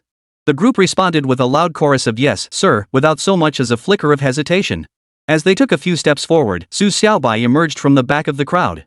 As he stepped out, he casually grabbed 2 men by the neck and tossed them aside near the trash bins. As he lifted them, he gave them a quick shake, still his signature snake-shaking move. The 2 landed head first, feet first, crashing straight into the trash can, their bodies limp and floppy. However, the trash bin was quite full at this moment, so their heads were buried deep within the refuse, leaving only half their bodies exposed. They looked utterly miserable, yet even in this state, they couldn't move a muscle. After all, every bone in their bodies had been shaken to jelly. They wouldn't be moving anytime soon. Su Xiaobai pushed past the crowd to stand before Su Xiaoxiao. Raising an eyebrow, he fixed his gaze on the man before him, the corners of his mouth curling upward. You're trash. You don't even spare a child. Now get lost. Chapter 15, Explosive Update complete. Please show me more support. Should I keep the explosive updates going tomorrow? Let your rewards decide. 116 legs play year. The man's eyebrows shot up, his face turning ashen with rage. He was so enraged he couldn't even speak, nearly jabbing his finger at Su Xiaobai repeatedly, his expression thick with murderous intent. The burly men instantly closed in, each looking like a fierce demon. Their leader bellowed again, "Kid, you've stirred up big trouble. Our young master is the heir to the Ma gang. Killing a nobody like you is a piece of cake." Su Xiaobai froze. Though he hadn't dealt much with the Ma gang, Su Guanliang's father, Su Wenxiang, was the gang's deputy leader. He'd been thoroughly beaten by Su Xiaobai before, yet the Ma gang never retaliated, likely because their leader knew Su Xiaobai's true identity. This group was clearly trying to provoke the Horse clan. Su Xiaobai ignored them, merely observing the 30-odd men before him and responding calmly, "To dare make a move on my girlfriend in such a public place, it seems the Horse clan really has grown quite arrogant." As he spoke, he reached out and tugged gently at Yi Qingrou's small hand beside him. She was staring intently at the group with a look of tension, which made him raise his eyebrows and smile. Finally, he gave Su Xiaoxiao a meaningful glance. Su Xiaoxiao immediately caught on and called out, "Sister Yi, let's go. This kind of situation is a man's show. We shouldn't disturb Dad. We'll just wait by the car." But Yi Qingru pointed at Su Xiaobai, her stance clearly refusing to leave. She radiated a sense of shared hardship. Without a second thought, Su Xiaoxiao forcibly dragged Yi Qingru away. Seeing this, the group on the side tried to block Yi Qingru, but Su Xiaobai stepped forward. With that step, his hand flickered. With the Qingfeng finger, he struck the group's chakras, the vital points at the center of their chests. Throughout the entire process, he moved as casually as swatting away flies. There was no discernible sign of an attack. Most people couldn't even tell if his hand had actually moved. It seemed like it had, yet it seemed like it hadn't. Even the onlookers surrounding them failed to notice anything unusual. Only when he passed right through the group and reached the young master of the caravan did they finally react. The young master of the horse caravan froze upon seeing Su Xiaobai approaching. Finally, he waved his hand and bellowed, "Attack him! Attack him! Someone, help!" A mocking expression flickered across Su Xiaobai's face. He delivered 2 swift kicks to the young master's calf before turning to leave. Su Xiaoxiao and Yi Qingru hadn't yet reached the carriage, and he caught up to them in a few strides. Only then did the 30-odd men simultaneously collapse forward onto the ground, each groaning weakly. Su Xiaobai had channeled his Ziyang True Qi into their chest antion points, instantly making them feel as if a massive stone weighed down their chests. The dull, splitting pain left them unable to rise for a time. The young master of the horse caravan fared worst, collapsing flat on the ground. The 2 calves Su Xiaobai had kicked were bent at 90-degree angles, clearly fractured. This left him rolling on the ground, wailing and sobbing uncontrollably. Given his temperament, having grown up in luxury and privilege, he simply couldn't endure such suffering. After being hit like that by Su Xiaobai, he was utterly overwhelmed. The onlookers all wore expressions of astonishment. Some whispered among themselves, "Are these guys putting on a show? That guy didn't do anything, so why are they rolling around on the ground? This must be a staged scene. It's so fake. I thought I was in for a good show, but it turns out it's all just for show. Was that guy some big celebrity? I didn't notice anything special about him. This is probably just a web series." Su Xiaobai heard this and let a small smile touch his lips. Finally, he took Yi Qingru and Su Xiaoxiao's hands and got into the car. Yi Qingru glanced up at the spot where the gang had been standing. With all of them sprawled on the ground, she couldn't make out much. This made her breathe a slight sigh of relief. "Xiaobai, how did you break free? What about those thugs?" Su Xiaobai shrugged. "Xiaorou, honestly, it wasn't a big deal. That bunch were nothing but paper tigers. One jab and they burst. I just gave them a stern look and they backed off on their own. All right, we can go now." "Oh, I see. With so many of them together, I really got a fright." Yi Qingru murmured softly, a hint of relief visible between her brows. Finally, she started the car and merged back onto the highway. Su Xiaobai and Su Xiaoxiao exchanged a glance, their eyes sparkling with amusement. Half an hour later, the car pulled up at the entrance of Shangyuan Gardens. Twilight had fallen, the evening sky ablaze with fiery clouds. Yi Qingru turned to Su Xiaobai. "Xiaobai, we're home. Xiaoxiao has school tomorrow, so you should take her back. I'll head home to freshen up. This heat has me drenched in sweat." "No way. Drive it in. It's dinner time anyway. You should stay for a meal at my place before heading out. Besides, Xiaoxiao brought back a huge bag of stuff, more than enough for all of us." Su Xiaobai shook his head, trying to persuade her to stay. After all, Yi Qingru was still hungry, and he couldn't just let her leave like this, especially since she was his girlfriend. Yi Qingru didn't hesitate. She drove straight into the residential compound. The three of them entered the house together. After putting the things away, Su Xiaobai placed the vegetarian feast Xiao Xiao had brought on the dining table. Tofu balls, vegetarian duck, vegetarian goose, and a vegetarian fish. The aroma was truly delightful. Huixin washed her hands, boiled some noodles, and the three of them gathered around the table to eat. After the meal, Su Xiaoxiao went straight to her room. Huixin tidied up and washed the dishes. As she washed the dishes, Su Xiaobai leaned against the kitchen doorway, arms crossed over his chest. Watching her back, his heart softened, filled with a warm, lingering feeling. From every angle, Huixin embodied the ideal homemaker, graceful in formal settings and adept in the kitchen, truly exemplifying domestic virtue. Her frame was slender yet well-proportioned, especially those denim hot pants hugging her pert behind and the pair of long, pale legs swaying as she moved. In the lamplight, there was an indescribable radiance about her. In that moment, Su Xiaobai felt his heart melt. This, he realized, was the true feeling of being the head of a household. If only they could add a little dual cultivation to the mix, it would be absolutely perfect. Huixin placed the wash dishes on the rack, wiped her hands with a towel hanging nearby, then turned back and murmured softly, "Xiaobai, Lingyuan Temple's vegetarian cuisine might not be famous, but..." At that moment, she met Su Xiaobai's unblinking gaze, which was clearly fixed on her hips and long legs. This made her swallow the rest of her words. Finally, she stamped her foot and teased, "Xiaobai, what are you looking at?" Su Xiaobai scratched his nose and nodded. "Oh, Xiao, I just realized your legs are really something. Legs to die for." 117 Once Xiao Xiao falls asleep. He paused mid-sentence, suddenly feeling a twinge of unease. After all, telling a girl legs are a sight to behold was practically flirting with her. But Huixin didn't seem to mind at all. Her gaze shifted slightly as she glanced at Su Xiaobai, moved closer to him, then gently pushed him with her hand before murmuring softly, "You." The drawn-out syllable carried an indescribable feminine charm. Under the lamplight, her delicate features and that girl-next-door aura made Su Xiaobai reach out instinctively, pulling her into his embrace. One hand slid down her back, landing on her firm, rounded buttocks for a few firm squeezes. Huixin flushed instantly, burying her face against Su Xiaobai's chest, unable to lift her head for a moment. Yet her small hand slipped free, wrapping directly around his waist. Su Xiaobai drew several deep breaths. The initial surge of impulse had slightly subsided after embracing Huixin. Yet, as he felt the curve of her long legs, the pure yang energy within him began to churn uncontrollably, impossible to suppress. Huixin naturally sensed Su Xiaobai's reaction. Biting her lip hard, she whispered, "Xiaobai, Xiao Xiao is still upstairs." "You?" Su Xiaobai exhaled sharply, suddenly remembering Su Xiao Xiao. Slowly releasing Huixin, he realized that with the little girl's boundless energy, she wouldn't fall asleep anytime soon. If he truly gave in to his impulses now, it would indeed lead to considerable trouble. A hint of joy flickered in Huixin's eyes, yet a subtle trace of disappointment lingered in their depths. Finally, she murmured, "I'll head back now. Come to my place another day. You can leave after Xiao Xiao falls asleep." As she spoke, her gaze flickered briefly over Su Xiaobai's face. Her cheeks flushed crimson, radiating an alluring charm of beauty illuminated by lamplight, 3 parts seductive, 7 parts exquisite, utterly captivating. Su Xiaobai's heart skipped a beat. Just as he was about to speak, Huixin had already turned and left, radiating a sense of bashfulness. Even her retreating figure was exquisitely charming. Only when the door clicked shut and the car's engine roared to life did Su Xiaobai snap back to reality. His feet shifted slightly apart as he murmured to himself, "This matter of the pure yang energy really does need to be resolved sooner rather than later.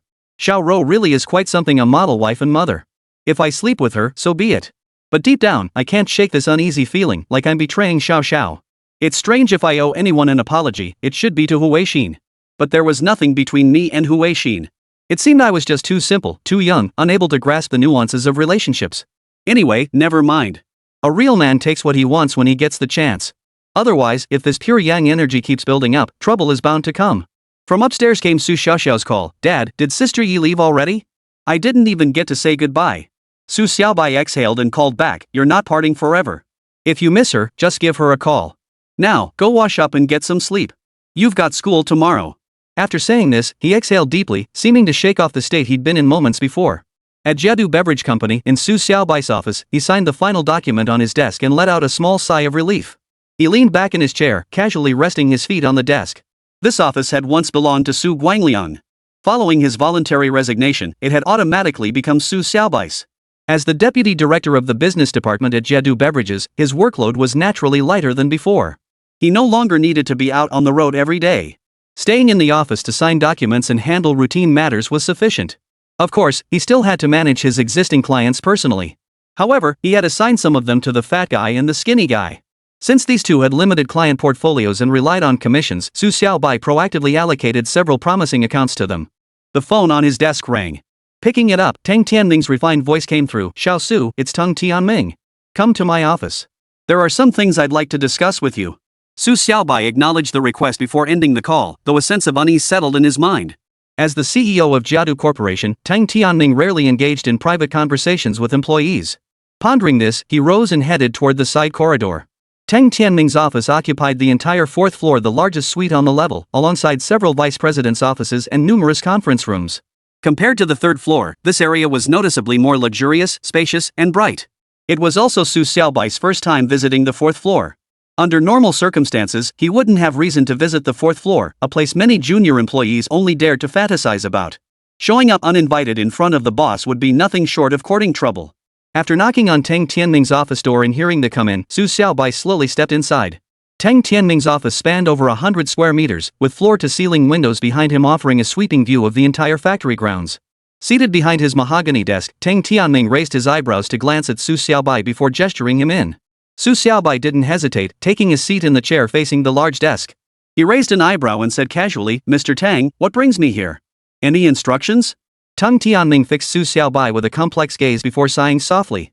"Xiao Su, to be honest, before this, I never imagined you might push Guang Liang out of Jiadu. You must understand he's my own nephew. When he joined Jiadu, I was already planning to give him 30% of my Jiadu beverage shares upon my retirement, with the remaining 70% going to my daughter. But who would have thought you'd come along and push Guang Liang out? I've always believed running a business is about making life better for family. That's why I've always favored family over principle. You really have a knack for this. Xiao Su, you've won this round. The majority of the company's employees have sided with you, leaving me no choice but to back down. However, Jiadu still holds the 20% stake controlled by Guang Liang. Even though he's left, he remains a member of the board of directors." Su Xiaobai's expression remained remarkably calm. Hearing Tang Tianming speak thus, he replied indifferently, "Mr. Tang, what exactly do you mean by that?" "No problem. If you have any instructions, just say them outright. If you feel you need to kick me out of Jiadu, I can accept that. After all, this is your company, do whatever you like with it. I'm just a bystander here." 118, favor the family, not the reason. His heart remained remarkably calm as he spoke. After all, he was now one of the 10 elders of the hidden sect of the Demon Sect. With the Demon Sect's vast power and countless subsidiaries, he truly didn't hold a company like Jiadu in high regard. Jiadu Beverages may seem sizable, but it hasn't gone public yet, so it's not truly large, it's just a standard family business. Tang Tianming shook his head. "If I were to fire you now, it would be highly unpopular. I suspect hardly anyone would remain in the company. That would essentially spell bankruptcy for Jiadu." Su Xiaobai didn't respond, merely staring calmly at Tang Tianming while inwardly seething. He thought to himself, "You called me here, said all that, and still haven't made your point. Are you just trying to lecture me?" Tang Tianming glanced at Su Xiaobai, noting his lack of reaction, and continued, "I called you up to inform you that although Guang Liang has left, he remains a shareholder here. In a couple of years, he will definitely return. But in 2 years, with your abilities, I expect you'll be the vice president of Jiadu Beverages and will certainly hold corresponding shares. So you two still need to get along well. There are no permanent enemies in this world. Guang Liang's previous hostility toward you wasn't about business. He had a woman on the side, hardly surprising. These days, what successful man doesn't have a few women surrounding him? Your goals are aligned both for the good of Jiadu Beverages. That's why I've already fired Sun Xiaomei. With that source of conflict gone, you have every reason to be colleagues." Su Xiaobai shrugged, shooting Tang Tianming a sarcastic glance. "That's it, Mr. Tang? Honestly, my goals and Su Guangliang's are completely misaligned. My time at Jiadu Beverages was just meant to be a side gig I was content to coasting along until retirement. I never imagined that for some corporate interest or other, I'd end up as deputy director. To me, it all feels utterly baffling. I can't agree with your perspective. Su Guangliang's character is fundamentally flawed. It has nothing to do with Sun Xiaomei. If anything, I think Sun Xiaomei was dragged down by him. So I see what you mean now. Mr. Tang, after this month wraps up, I'll resign voluntarily. Finding another job won't be difficult for me anyway. That's all then. Wishing Jiadu ever-growing prosperity." With that, Su Xiaobai stood up and walked out, appearing remarkably calm. Yet inside, he felt a tinge of contempt. Joking aside, if he'd known Tang Tianming would think this way, he wouldn't have gone to all that trouble to get rid of Su Guangliang. Tang Tianming stared in astonishment, utterly baffled by Su Xiaobai's mindset. Watching him step out the office door, he rose to his feet, his hand reaching out as if to call him back, but no sound came. With a frustrated punch to his fist, Tang Tianming muttered to himself, "This Su Xiaobai really is a tough nut to crack." Had I known he felt this way, I wouldn't have brought it up. Once he actually becomes an executive, he probably won't be so hot-headed. By then, Su Xiaobai had descended to the 4th floor. Though Tang Tianming's words were faint, Su Xiaobai caught them. He shook his head, thinking to himself, this isn't anger, it's a matter of principle. Sure, most people in this world don't care about principles, but I do. Even if I become a senior executive, I still won't tolerate people like Su Xian. Back in his office, he had barely sat down when the crisp click-clack of high heels echoed outside the door, carrying a cheerful rhythm. Yi Qingru entered moments later. Today she wore a white shirt paired with white skinny pants, her feet in black high heels. The all-white ensemble accentuated her refined elegance. She sat down at Su Xiaobai's desk without waiting for an invitation. Pressing her lips together, she murmured, Xiaobai, I ran into Qi Miao and Yen Kuei downstairs earlier. They'd like to treat you to lunch. Interested? Su Xiaobai shook his head. No thanks. Let's not waste everyone's money. I'll just grab lunch at the cafeteria. As long as I'm full, that's all that matters. He paused, then changed the subject abruptly. By the way, Xiaro, after this month, I don't want to work here anymore. Honestly, having us both in the same company always feels a bit awkward. Yi Qingru froze for a moment, then flushed slightly, lowering her brows before stubbornly shaking her head. You're right. We probably aren't suited to work at the same company. But if anyone should leave, it should be me. Your career prospects are brighter than mine. Anyway, I'm perfectly happy being a full-time homemaker. Su Xiaobai's eye twitched. Yi Qingru had clearly misunderstood, but he didn't want to hurt her feelings. He could only chuckle awkwardly and say, leave it to me. If I need to find a job, it'll be easy. Yi Qingru finally exhaled in relief. After a moment's thought, her gaze lingered on his face. Mr. Tang sought you out earlier. He didn't force you to leave, did he? Su Xiaobai paused internally. Yi Qingru was indeed sharp. She grasped the situation instantly. This made him hesitate, but he eventually nodded. Mr. Tang advised me to get along well with Su Sai. His implication was that Su Sai might return in a couple of years. Yi Qingru drew a long breath, folding her arms across her chest. A chill settled over her expression before she finally snorted. I see. No wonder you're leaving. Mr. Tang is clearly playing favorites. Fine. I'll pack my things and leave with you. This company is utterly pointless. If it comes to it, we'll just start our own company. Su Xiaobai's lips twitched. I never asked you to leave. I just thought you'd built up some attachment after working at Jadu for so long. This situation doesn't even involve you directly. And look at the mess it's created. Honestly, I don't have much attachment either. Someone like Four Eyes Su holds grudges like a hawk. If he comes back, I won't have an easy life either. So it's better to leave sooner rather than later. Besides, no matter what, I'm your girlfriend. At a time like this, I have to stand by your side. I'm siding with family over reason. And let's be honest, Mr. Tang's actions make no sense. I doubt many people at Jadu would support him. No matter what, I'm leaving with you. And everyone in our entire sales department should back you. If need be, we can find another company or start our own. Either way, it'll be far better than staying at Jadu. Yi Qingru spoke with unwavering resolve, her tone carrying an unyielding determination. 119 Resignation. In the Jiadu beverage cafeteria, the entire sales department gathered around a large table. Su Xiaobai sat at the center, flanked by Yi Qingru, Qi Miao, Yen Kuei, Fatty, and Skinny. Qi Miao shot Su Xiaobai a serious glance before whispering, Brother Su, I heard you're planning to quit? Su Xiaobai froze. He glanced at Yi Qingru beside him. She shook her head earnestly at him. Clearly, she hadn't been the one to spread the rumor. After a moment's thought, he nodded. Yeah, I'm just too worn out. This job's lost all meaning. I need a change of scenery. After I'm gone, you guys keep pushing forward. The deputy director position is definitely yours and Yen Kuei's. Yen Kuei shook his head vigorously. Brother Su, don't try to fool us. We know the situation. It was General Manager Jiang who said it. General Manager Tang called him and explained everything. We're quitting too, we're joining your side. A scumbag like Su Sai finally left, only to come back again. This company doesn't value us employees at all. We're busting our asses on the front lines, yet they play dirty tricks on us. A guy like Tang Tianming is nothing but a thankless bastard.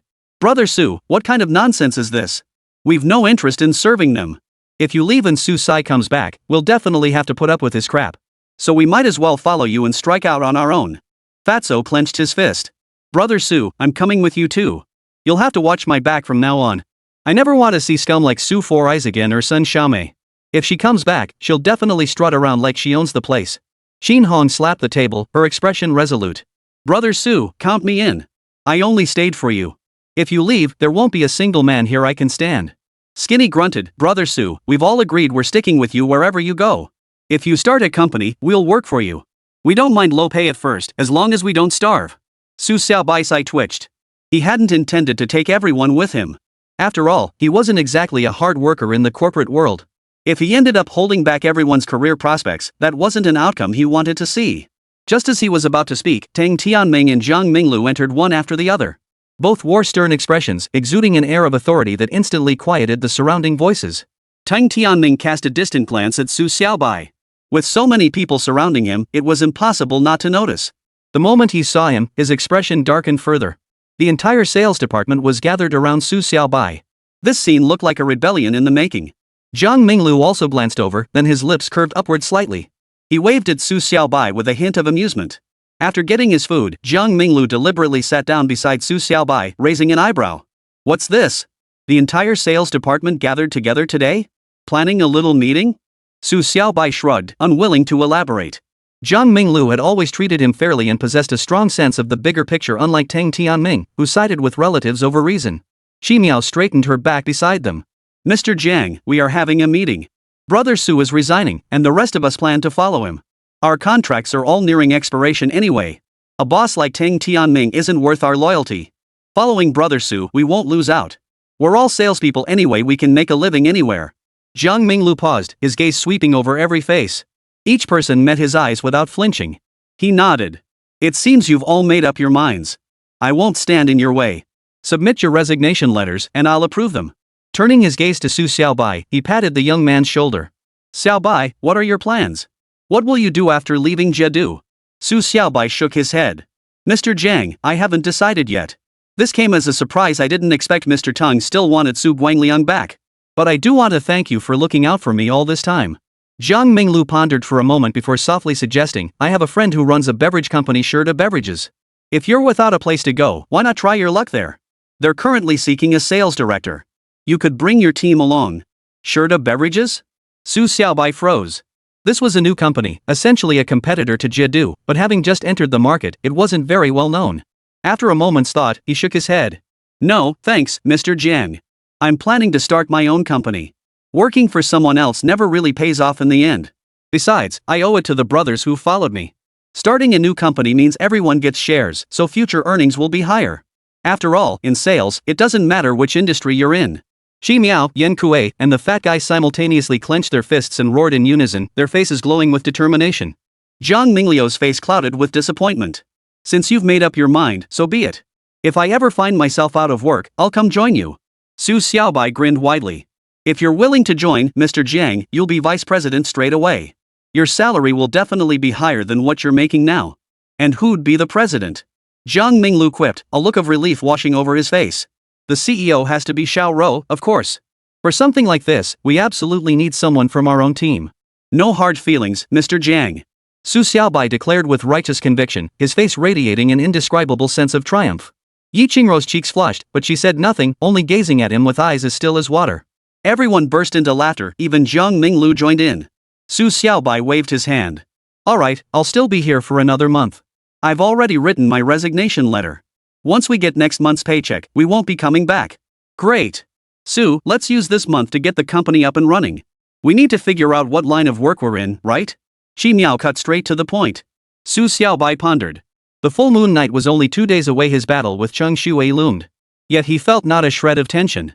At Cheng Shuai's level, he truly wasn't worth worrying about. After this battle, he believed the hidden sect of the demon cult would take him more seriously. Then, he could simply acquire a company directly from them.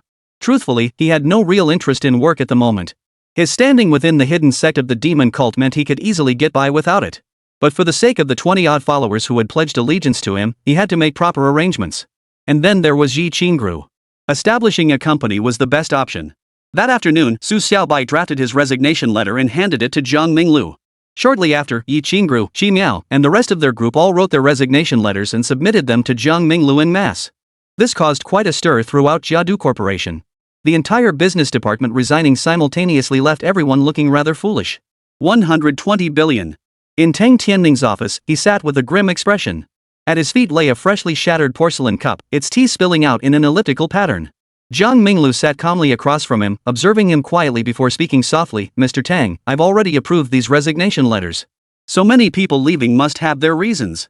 It's all that Su Xiaobai. He's a master at swaying people's hearts. He pushed Guangliang out and still wants to hang around Jedu? How naive. Tung Tianming gritted his teeth. Jiang Minglu shook his head. Mr. Tang, Su Xiaobai has earned the support of so many people. If he could truly stay with Jadu Beverages, I believe our performance would transform dramatically in no time. Talent is hard to come by in this world, especially someone this capable. He possesses a chivalrous spirit and doesn't place much value on money. I believe his departure is a loss for Jadu. Mr. Tang, I've been with you for years. Back then, you weren't like this. You've changed, now you favor family over principle. Why did Su Guanglian leave? Think about it, if you truly wanted to help him, just give him a few million annually. That'd be more than enough for his extravagance. Jadu's wealth keeps growing, which benefits all shareholders. I believe every shareholder understands this. So with Su Xiaobai gone, you'd better figure out how to face the rest of the board. Moreover, Jadu's future belongs to Xiaolei, your own daughter. You shouldn't constantly prioritize Su Guanglian, you must consider Xiaolei's interests too. Had Su Xiaobai remained, Jadu might have gone public soon, paving the way to become a true multinational corporation. Tung Tianming froze for a moment. He glanced at Jiang Minglu before narrowing his eyes and saying, so it seems you're planning to leave too? There really aren't many of us old-timers left now. Minglu, you don't understand. Su Guanglian's father is my brother-in-law. He's part of the caravan business. Some things I simply have no choice in. Besides, Xiaolei has no interest in business. She's in the entertainment industry now and is preparing to establish a film and television production company. I plan to sell my shares in Jadu and use the proceeds as her startup capital. Jiang Minglu paused, pondered for a moment, then sighed. He placed all the resignation letters on Tang Tianming's desk and said, since you've made up your mind, Mr. Tang, just approve these resignations. Let's part ways amicably. That afternoon, Su Xiaobai dozed in his chair when his phone buzzed with a WeChat notification. He opened it to find that muscular guy adding him again. Her message was fiery, are you even a man? Even if you won't grant my request, you can't just delete me. I won't stand for it. Su Xiaobai raised an eyebrow but ignored her. In his memory, this receptionist from My Z was quite pretty, and her muscles were indeed impressive. He just hadn't expected her personality to be so fiery. The office phone rang. Su Xiaobai answered it, and Jiang Mingliu's voice came through. Xiaobai, I have some good news to share. I don't think you need to leave. I just found out that Tang Tianming intends to sell off all his shares. If you're interested, buy them out. He holds about 40%, worth roughly 10 billion. That's far better than starting your own company from scratch after all, you know Jadu inside out. Su Xiaobai paused, then softly replied, Mr. Jiang, do you think I have 10 billion? That's true. If you had a billion, you wouldn't need to keep working like this. You could just invest in some company as long as the annual returns cover all your expenses and outpace inflation. Jiang Minglu responded with a hint of disappointment, then shifted gears. I just got too excited and spoke without thinking. Truth is, I don't have a billion either. My actual shareholding is barely 0.5% now, that's a far cry from a billion. Mr. Jiang, regardless, I still owe you my thanks. That's all for now. I'll think it over and decide what to do next. Su Xiaobai cut off the connection as he spoke. Truthfully, he wasn't particularly concerned about the 10 billion. With the resources he could now mobilize from the Demon Sect's hidden sect, acquiring Tang Tianming shares would pose no problem. But he refused to let Tang Tianming profit. This kind of deal held zero appeal for him. He simply had no regard for someone like Tang Tianming. Selling Tang Tianming's shares wouldn't happen overnight. It would take time. Only after wearing him down would he agree to lower the price and negotiate. Buying now was definitely not a good idea. Just then, his phone rang. He answered it, and a cold, clear voice rang out, Su Xiaobai, why haven't you added me on WeChat? Who are you? Su Xiaobai replied bluntly. He had absolutely no recollection of this voice. That icy tone, tinged with an indescribable air of dominance, sent a surge of irritation through Su Xiaobai. I've just built up some small muscles. You clearly added me on WeChat, but then deleted me. That's not very honorable. I want to learn martial arts, which is why I want to apprentice under you. Rest assured, if you take me on, I won't treat you unfairly. The cool-toned woman remained imperious, her voice utterly flat like a robot's. This demeanor bore no resemblance to the muscle builder I knew from WeChat. Su Xiaobai snorted. Who are you trying to fool? The built a bunch of small muscles I know is the front desk at my Z gym, passionate as hell. This icy voice of yours is nothing like that. Did I ever say I was my Z's front desk staff when I added you? When you were sparring with Huju and Xiang, I was working out in the corner nearby and overheard your conversation. Your skills piqued my interest, so I added you myself. But that's beside the point. What matters is, do you want to add me or not?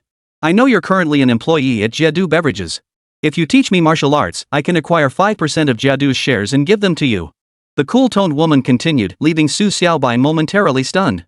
He thought carefully, it seemed she really had never revealed her identity. That night, he'd simply thought the username fit the front desk staffer's role, so he'd added her, never imagining he'd mistaken her identity. Back when he was dealing with Huju and Shang, there weren't many people in the gym, just 2 or 3 folks. He hadn't paid it much mind, but now that he thought about it, it was entirely possible there really was such a cool woman. 121 Let's be friends. As the thought crossed his mind, Su Xiaobai couldn't help but feel a pang of admiration. 5% of Jedu beverage that was over 100 million yuan. This woman had simply decided to buy it, just to learn some martial arts. The investment was completely disproportionate. What a grand gesture. Su Xiaobai responded indifferently, then shifted gears, but I still can't agree. I don't take disciples, and I certainly don't want to teach martial arts. Since you've already practiced techniques like tiger subduing fist and steel shattering palm, continue with those. I think you should also try chest shattering stones that should suit you even better. These outer door techniques rely heavily on physical constitution. Your constitution is formidable, you can handle martial arts like tiger subduing fist and steel shattering palm. That means you're likely more robust than the average man. So keep training. I truly have no martial arts to offer you here. Su Xiaobai, let me tell you this, if you refuse to teach me martial arts, I'll go cause trouble at your place. I'm not one for pleasantries anyway, I'm blunt and direct, never sugarcoating things. My voice is cold too, probably not to men's liking. But that doesn't matter. Imagine if I showed up at your company claiming I'm carrying your child, how would you feel? If you don't want your colleagues whispering behind your back, then teach me martial arts. The woman hadn't given up, radiating a fierce determination to see this through to the end. Her aura was undeniably powerful. Su Xiaobai narrowed his eyes slightly and replied indifferently, your determination is rather peculiar. Might I ask why you're so set on learning martial arts? I'm quite curious about that. The woman fell silent for a moment before speaking, I have my reasons. If you decide to teach me martial arts, I'll tell you after we meet. If you refuse to teach me, then telling you now would be pointless. Su Xiaobai sighed, scratching his temple. Honestly, I can't help you with this. You're past the prime age for training. If you haven't reached the tempering realm before 12, laying a solid foundation, no amount of practice later will help. You'd just be learning empty forms. You're probably over 20 now, right?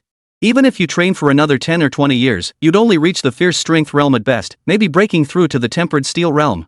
That would just embarrass me, so I can't teach you. The woman fell silent again for a moment before softly continuing, so that's how it is. I see. All this time, I believed that with enough effort, nothing was impossible. I never imagined martial arts training had such a rule that it all comes down to missing the prime age. Her voice trailed off at this point, then shifted abruptly, since I can't become a true master myself, I'll have to find one to rely on. Master, let's be friends. Su Xiaobai's mouth twitched. This woman's imagination was running wild, leaving him utterly at a loss for how to respond. Fine, I'll add you on WeChat. But don't keep bringing up martial arts endlessly. Also, I'm busy sometimes. If I can't respond, don't bombard me with messages. It's unbearable. Su Xiaobai exhaled, his tone unexpectedly commanding. He couldn't help but feel a twinge of pity for this woman. Such relentless persistence must stem from some untold story. Rest assured, I won't be like I was before. In a couple of days, once you've wrapped up your current tasks, I'll meet you for a meal. We can consider it our official introduction. The woman exhaled, her voice finally returning to normal, though it remained as cold and distant as ever, like a block of ice. Su Xiaobai cut the connection immediately, his heart churning once more. This woman always gave him a strange feeling, as if he had encountered this particular style somewhere before. Shaking his head to dispel the fleeting thought, he turned his mind to the full moon 2 days hence. This battle, he was certain, would leave a lasting mark on Chang Shui. Just then, his phone rang again. Answering it, he heard Ci Jing's voice, nephew, it's Ci Jing from Shaolin. About this battle between you and Chang Shui, can I come tag along for the fun? Master, this matter concerns our demon sect's hidden sect. Having you come along just doesn't feel right. Perhaps it's best to call it off. I'll inform you of the outcome immediately afterward. Su Xiaobai replied indifferently. Ci Jing truly was unwavering in his loyalty, always eager to witness this battle. Yet, at his level of martial prowess, observing a clash between peers could indeed help break through bottlenecks. My dear disciple, Ci Jing persisted earnestly, truthfully, at my level, few things in this world hold my interest anymore. Yet I yearn to witness your final showdown with Chang Shui. I feel it will deeply move me. Witnessing a true battle between masters is the greatest joy. So, my nephew, please grant me this wish. Ci Jing spoke softly. As the abbot of Shaolin, his status was lofty indeed. It was rare for him to make such a childlike request. Su Xiaobai frowned, then reluctantly agreed, Master, you've shown me kindness before. I'm indebted to you. This time, consider it my repayment. But you may come alone. Nephew, that's truly wonderful. I knew you weren't heartless. Then, the day after tomorrow at 5, I'll be waiting. Just thinking about the shores of the East Sea stirs my heart, which hasn't stirred in so long. How fascinating. Ci Jing responded with evident delight, his voice carrying an inexplicable calm. Su Xiaobai agreed, Master, it's settled then. We'll talk more when we meet the day after tomorrow. Just don't cause any trouble, stay quiet and observe. With that, he cut off the connection before Ci Jing could respond. At the edge of the East Sea, the fading sunlight of dusk bathed the entire expanse of water in a golden glow. This was a rarely visited stretch of coastline, where waves relentlessly lapped against the fine sand, the beach strewn with all manner of pebbles. Yet at this very moment, 5 kilometers offshore, numerous vehicles were parked along the coastline.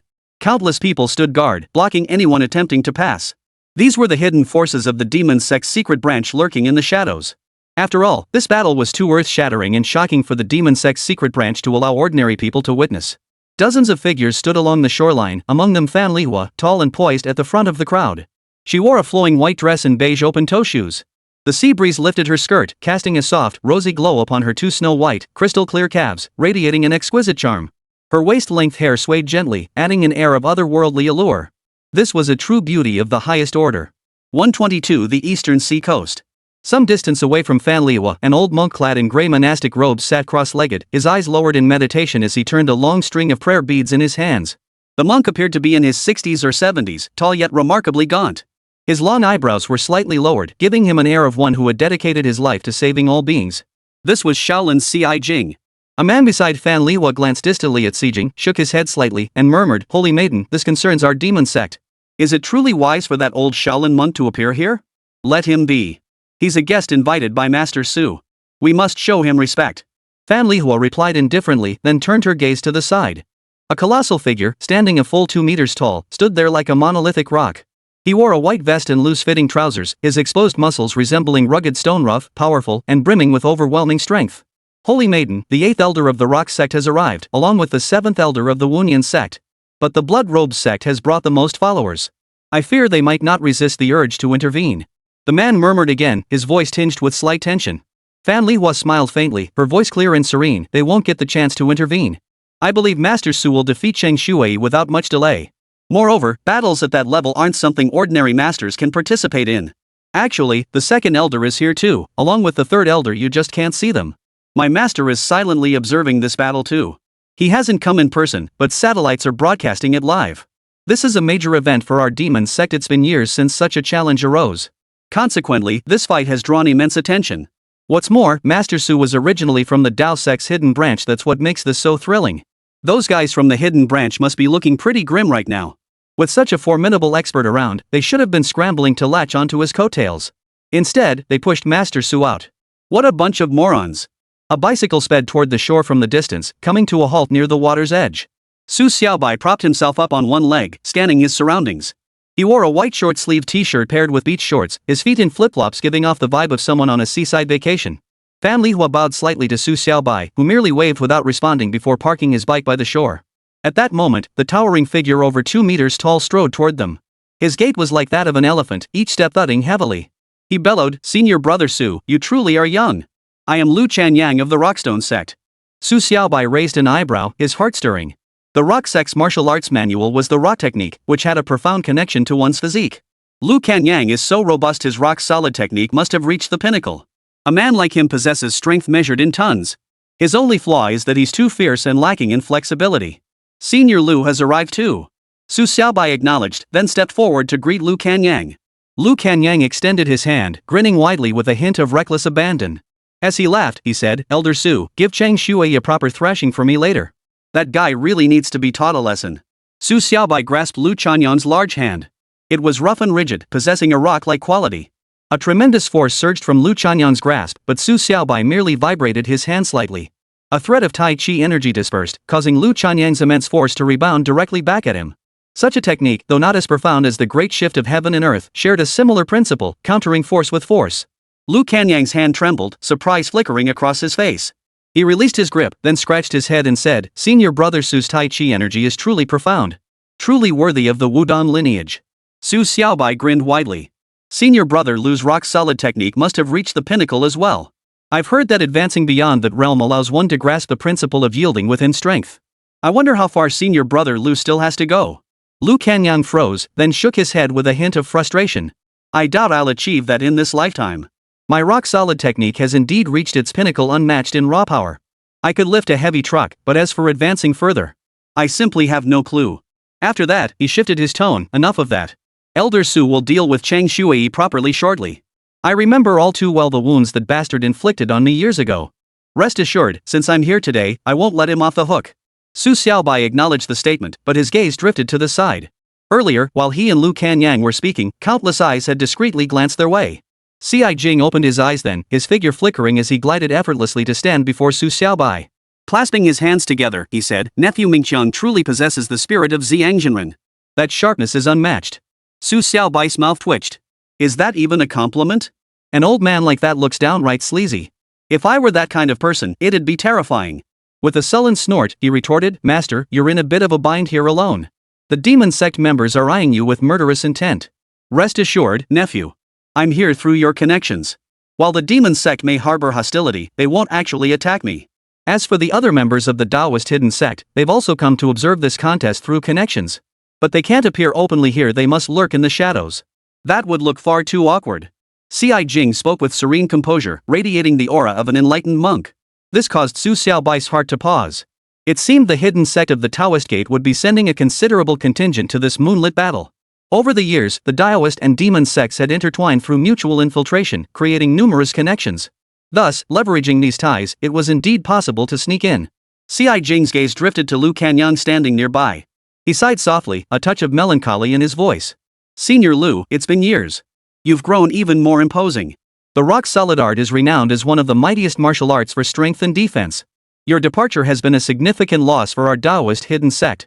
Lu Kanyang bowed slightly to Zijing. "Master Zijing, I shall forever remember your kindness from years past. Yet the conflict between Taoists and demons is not one of good versus evil. Wherever I may be, my heart remains unchanged. Within the hidden sect of the Taoist order, aside from the few masters, the rest are no good. Such a place is not where I wish to remain. Therefore, I must disappoint your kindness, master."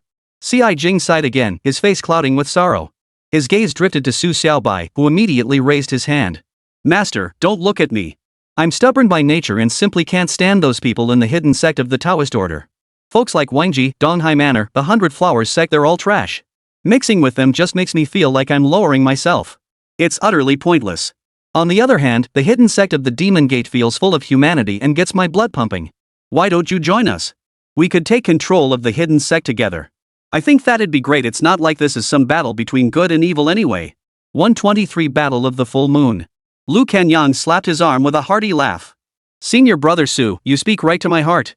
Honestly, I couldn't say this in front of Master Zijing, but that's exactly how I feel. People like Wang Ji? They're nothing but trash. Always putting on airs, then crushing others after they've finished showing off. Hypocrites, every last one of them. I'm perfectly content with where I stand now." Zijing fell completely silent, murmuring only Amitabha Buddha before shaking his head with a touch of melancholy. Su Xiaobai's gaze swept over Fan Liwa's figure in the distance as he called out, "Fan Liwa, where's Chang Shui? Why hasn't he arrived yet? Has he chickened out?" "Rest assured, Master Su. Elder Chang is already on his way. He should arrive within 10 minutes. Fan Liwa's voice was soft and cool, yet it carried clearly across the distance. Su Xiaobai raised an eyebrow in disdain. "What's with the airs now? Making me wait for him?" His tone shifted abruptly. "Senior Lu, could you keep an eye on my bicycle for me? Don't let anyone take advantage of the situation and steal it. Master Su, rest assured this is entirely in my hands." Lu Kanyang patted his chest emphatically, then added with a sudden change of tone, "But honestly, Elder Su and I just click. I don't think we need to be so formal. I'm a few years older than you, so from now on, I'll call you Brother Su. Deal. From now on, I'll call you Brother Lu." Su Xiaobai nodded in agreement. He genuinely admired Lu Kanyang's straightforward, brash nature. Lu Qianyang roared with laughter, clenching his fist emphatically. "All right then, Brother Su. Once you've dealt with Chang Shui, I'll treat you to a late-night feast. We won't stop until we're drunk." A faint snort came from the side. "What an idiot." Lu Kanyang turned his head sideways and barked coldly, "Who's there? If you've got the guts, step out. I promise I won't hit you." A figure stood on the distant seawall, clad in a floor-length dress. Medium-length hair cascaded down her back, radiating an indescribable sharpness like a needle, its chill piercing the air. The woman's age was impossible to discern, yet her graceful silhouette radiated an unparalleled coldness, devoid of any trace of emotion. Lu Kanyang immediately swallowed his words, offering an awkward smile. "Oh, it's Third Elder. I was being rather foolish just now." Su Xiaobai's gaze narrowed as he caught sight of the woman's silhouette. This was Zhuo Qinglan, the leader of the Jade Maiden Sect, a former member of the Taoist hidden sect. The Jade Maiden Sect comprised solely of female disciples, each as icy as frost. Their jade goddess needles were unfathomable, specifically designed to pierce through various types of gale qi, making them impossible to guard against. However, due to their cultivation of internal energy, the members of the Jade Maiden sect all possessed a cold demeanor. Thus, Zhuo Qinglan appeared even more like a block of ice than Fanliwa. A Rolls-Royce glided slowly toward the shore and came to a stop. The driver stepped out and casually opened the rear door. Dressed in a suit, the driver bore a crimson horizontal stripe on his right arm, a clear mark of a blood robe sect master-level expert, signifying his affiliation. A man in his 40s emerged from the vehicle. He sported medium-length hair and a slender build, exuding an artist-like aura.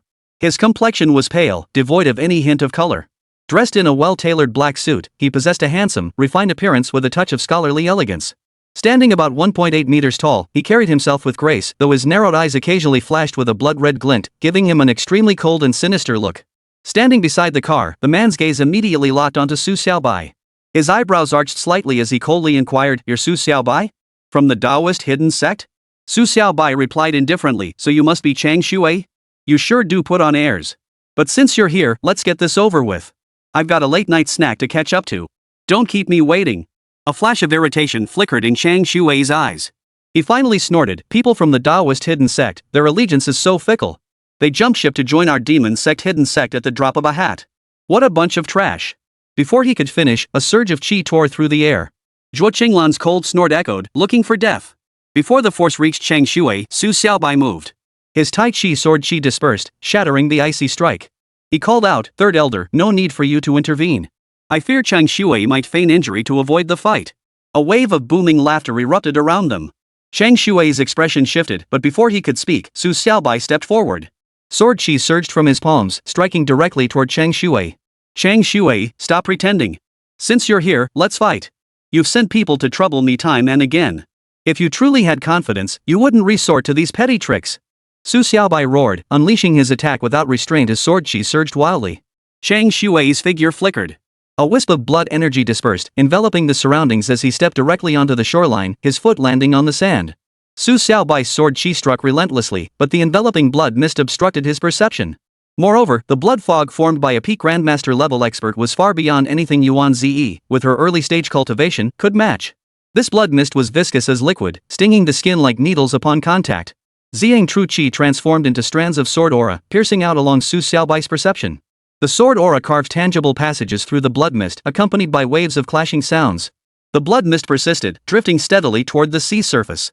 Fortunately, with the profound art of the void step, Su Xiaobai could traverse the water effortlessly. The void birth step naturally allowed him to walk upon water, though it exacted a tremendous toll on his internal energy reserves. The clash between the two remained utterly invisible to onlookers, yet its aftershocks sent towering columns of water crashing into the sky. On the shoreline, Lu Kanyang and Master Ci Jing stood together, their gazes utterly transfixed.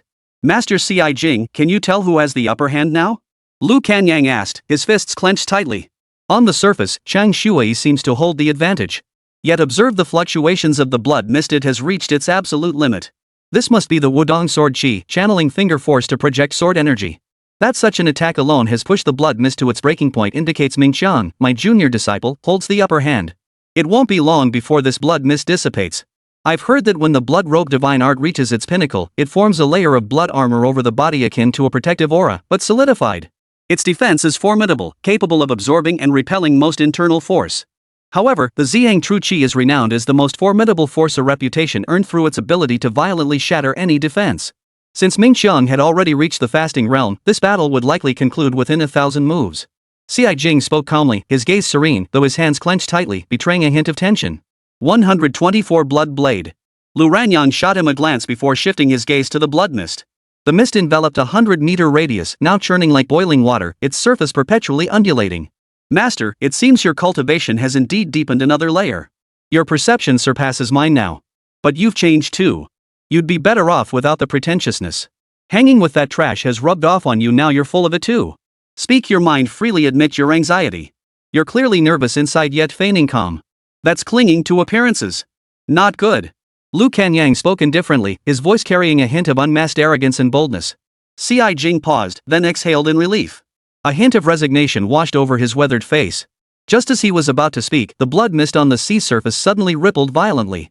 Then came Su Xiaobai's roar, "Chang Shui, you've already taken 400 of my sword qi strikes. How much longer can you hold out after these 400 blows?" The blood mist dissipated at a visible speed, revealing the figures of Chang Shui and Su Xiaobai. The blood mist had condensed on Chang Shui's body, forming a layer of crimson armor, resembling a battle robe. Chang Shui's face grew even paler, a faint bloodstain marking his right cheek, clearly the result of sword energy. His eyes betrayed a hint of astonishment. Su Xiaobai's power had surpassed his expectations. If you can pierce through this layer of blood armor, I'll concede defeat. Otherwise, victory remains uncertain. Chang Shui roared, then snapped his fingers. Strands of crimson internal energy shot through the air towards Su Xiaobai. Su Xiaobai's figure swayed slightly as he thrust out his Tai Chi sword energy, closing in on Chang Shui once more. His movements were swift as the wind, creating steps in the void. Their hands clashed relentlessly. The profound essence of Tai Chi flowed through Su Xiaobai's strikes, repelling every crimson finger strike. Simultaneously, his fingertips repeatedly jabbed at the layer of blood armor, producing a series of dull, thudding impacts. The blood-red robe shifted shape under the pressure of the sword aura, yet it remained unbroken. The blood-red finger forces deflected by Su Xiaobai landed upon the sea surface, producing a series of sizzling sounds like water droplets hitting a hot oil pan. These blood-red finger forces carried a potent corrosive quality. This clash captivated those watching from the shore. Ci Jing murmured to herself, truly a prodigy. Who knew the Tai Chi sword could be wielded like this? This move is indeed formidable.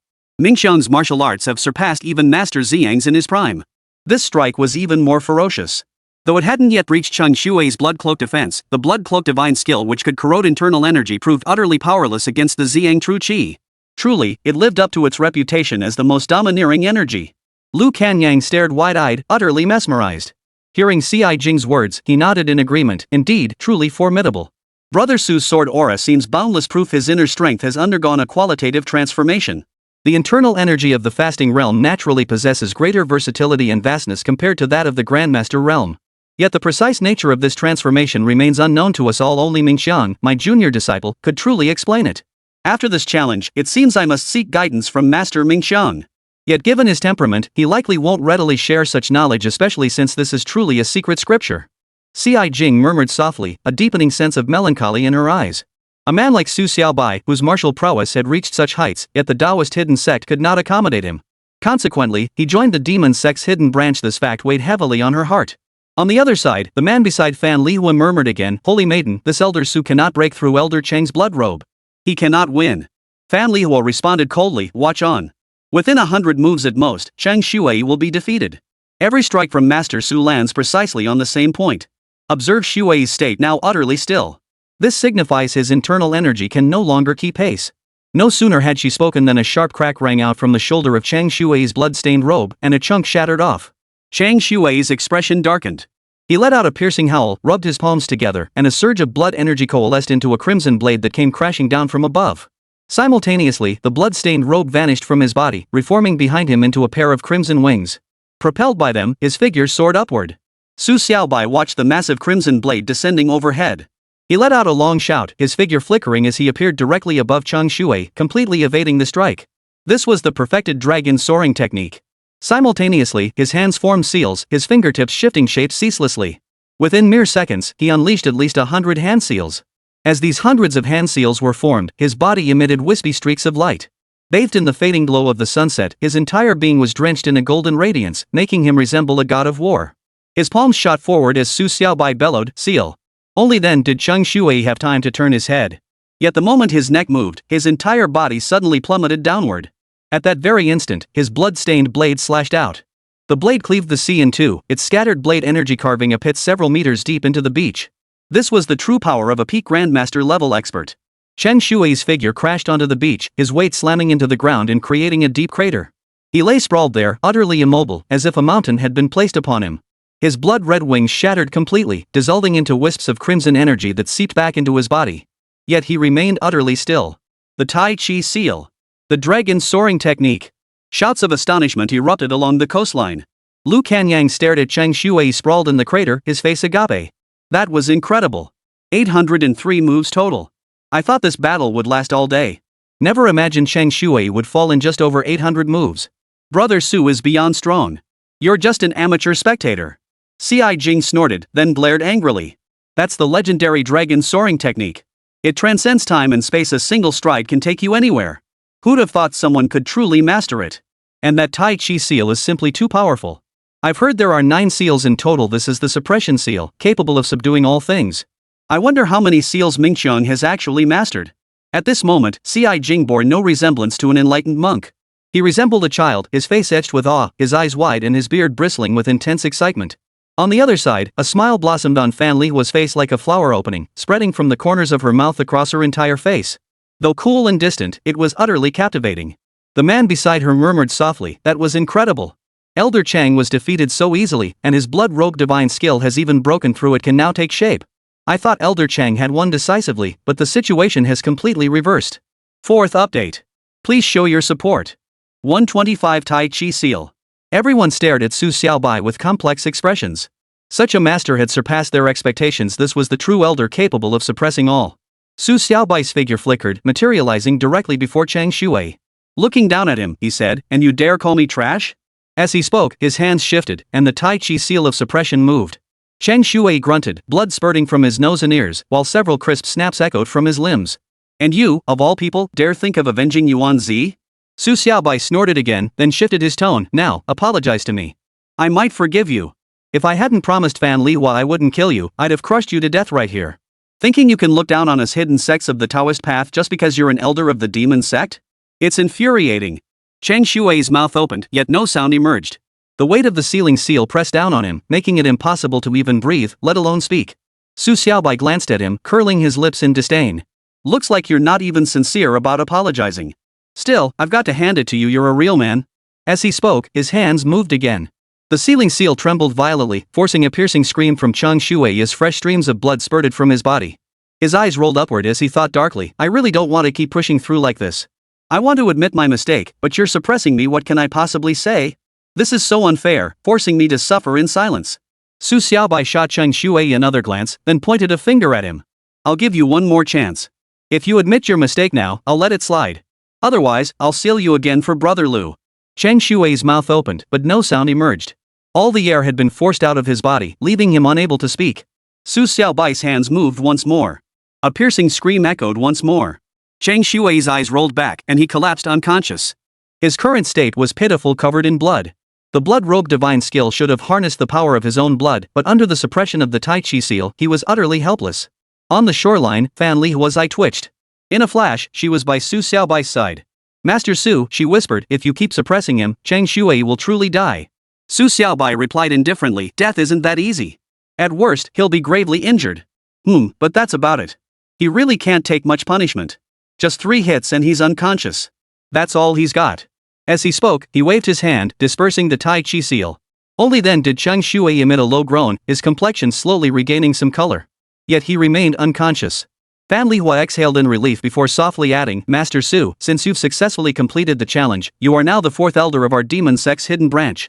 Your designation within the elders registry will be automatically updated."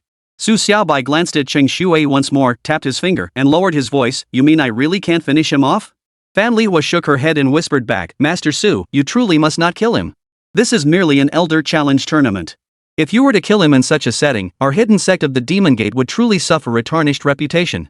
Our hidden sect's principle is this: challenges are permitted, and battles may be fought to the fullest extent, but we must always respect each other's status. No lethal actions are allowed. It conflicts with modern society's values." Su Xiaobai finally nodded. "All right then.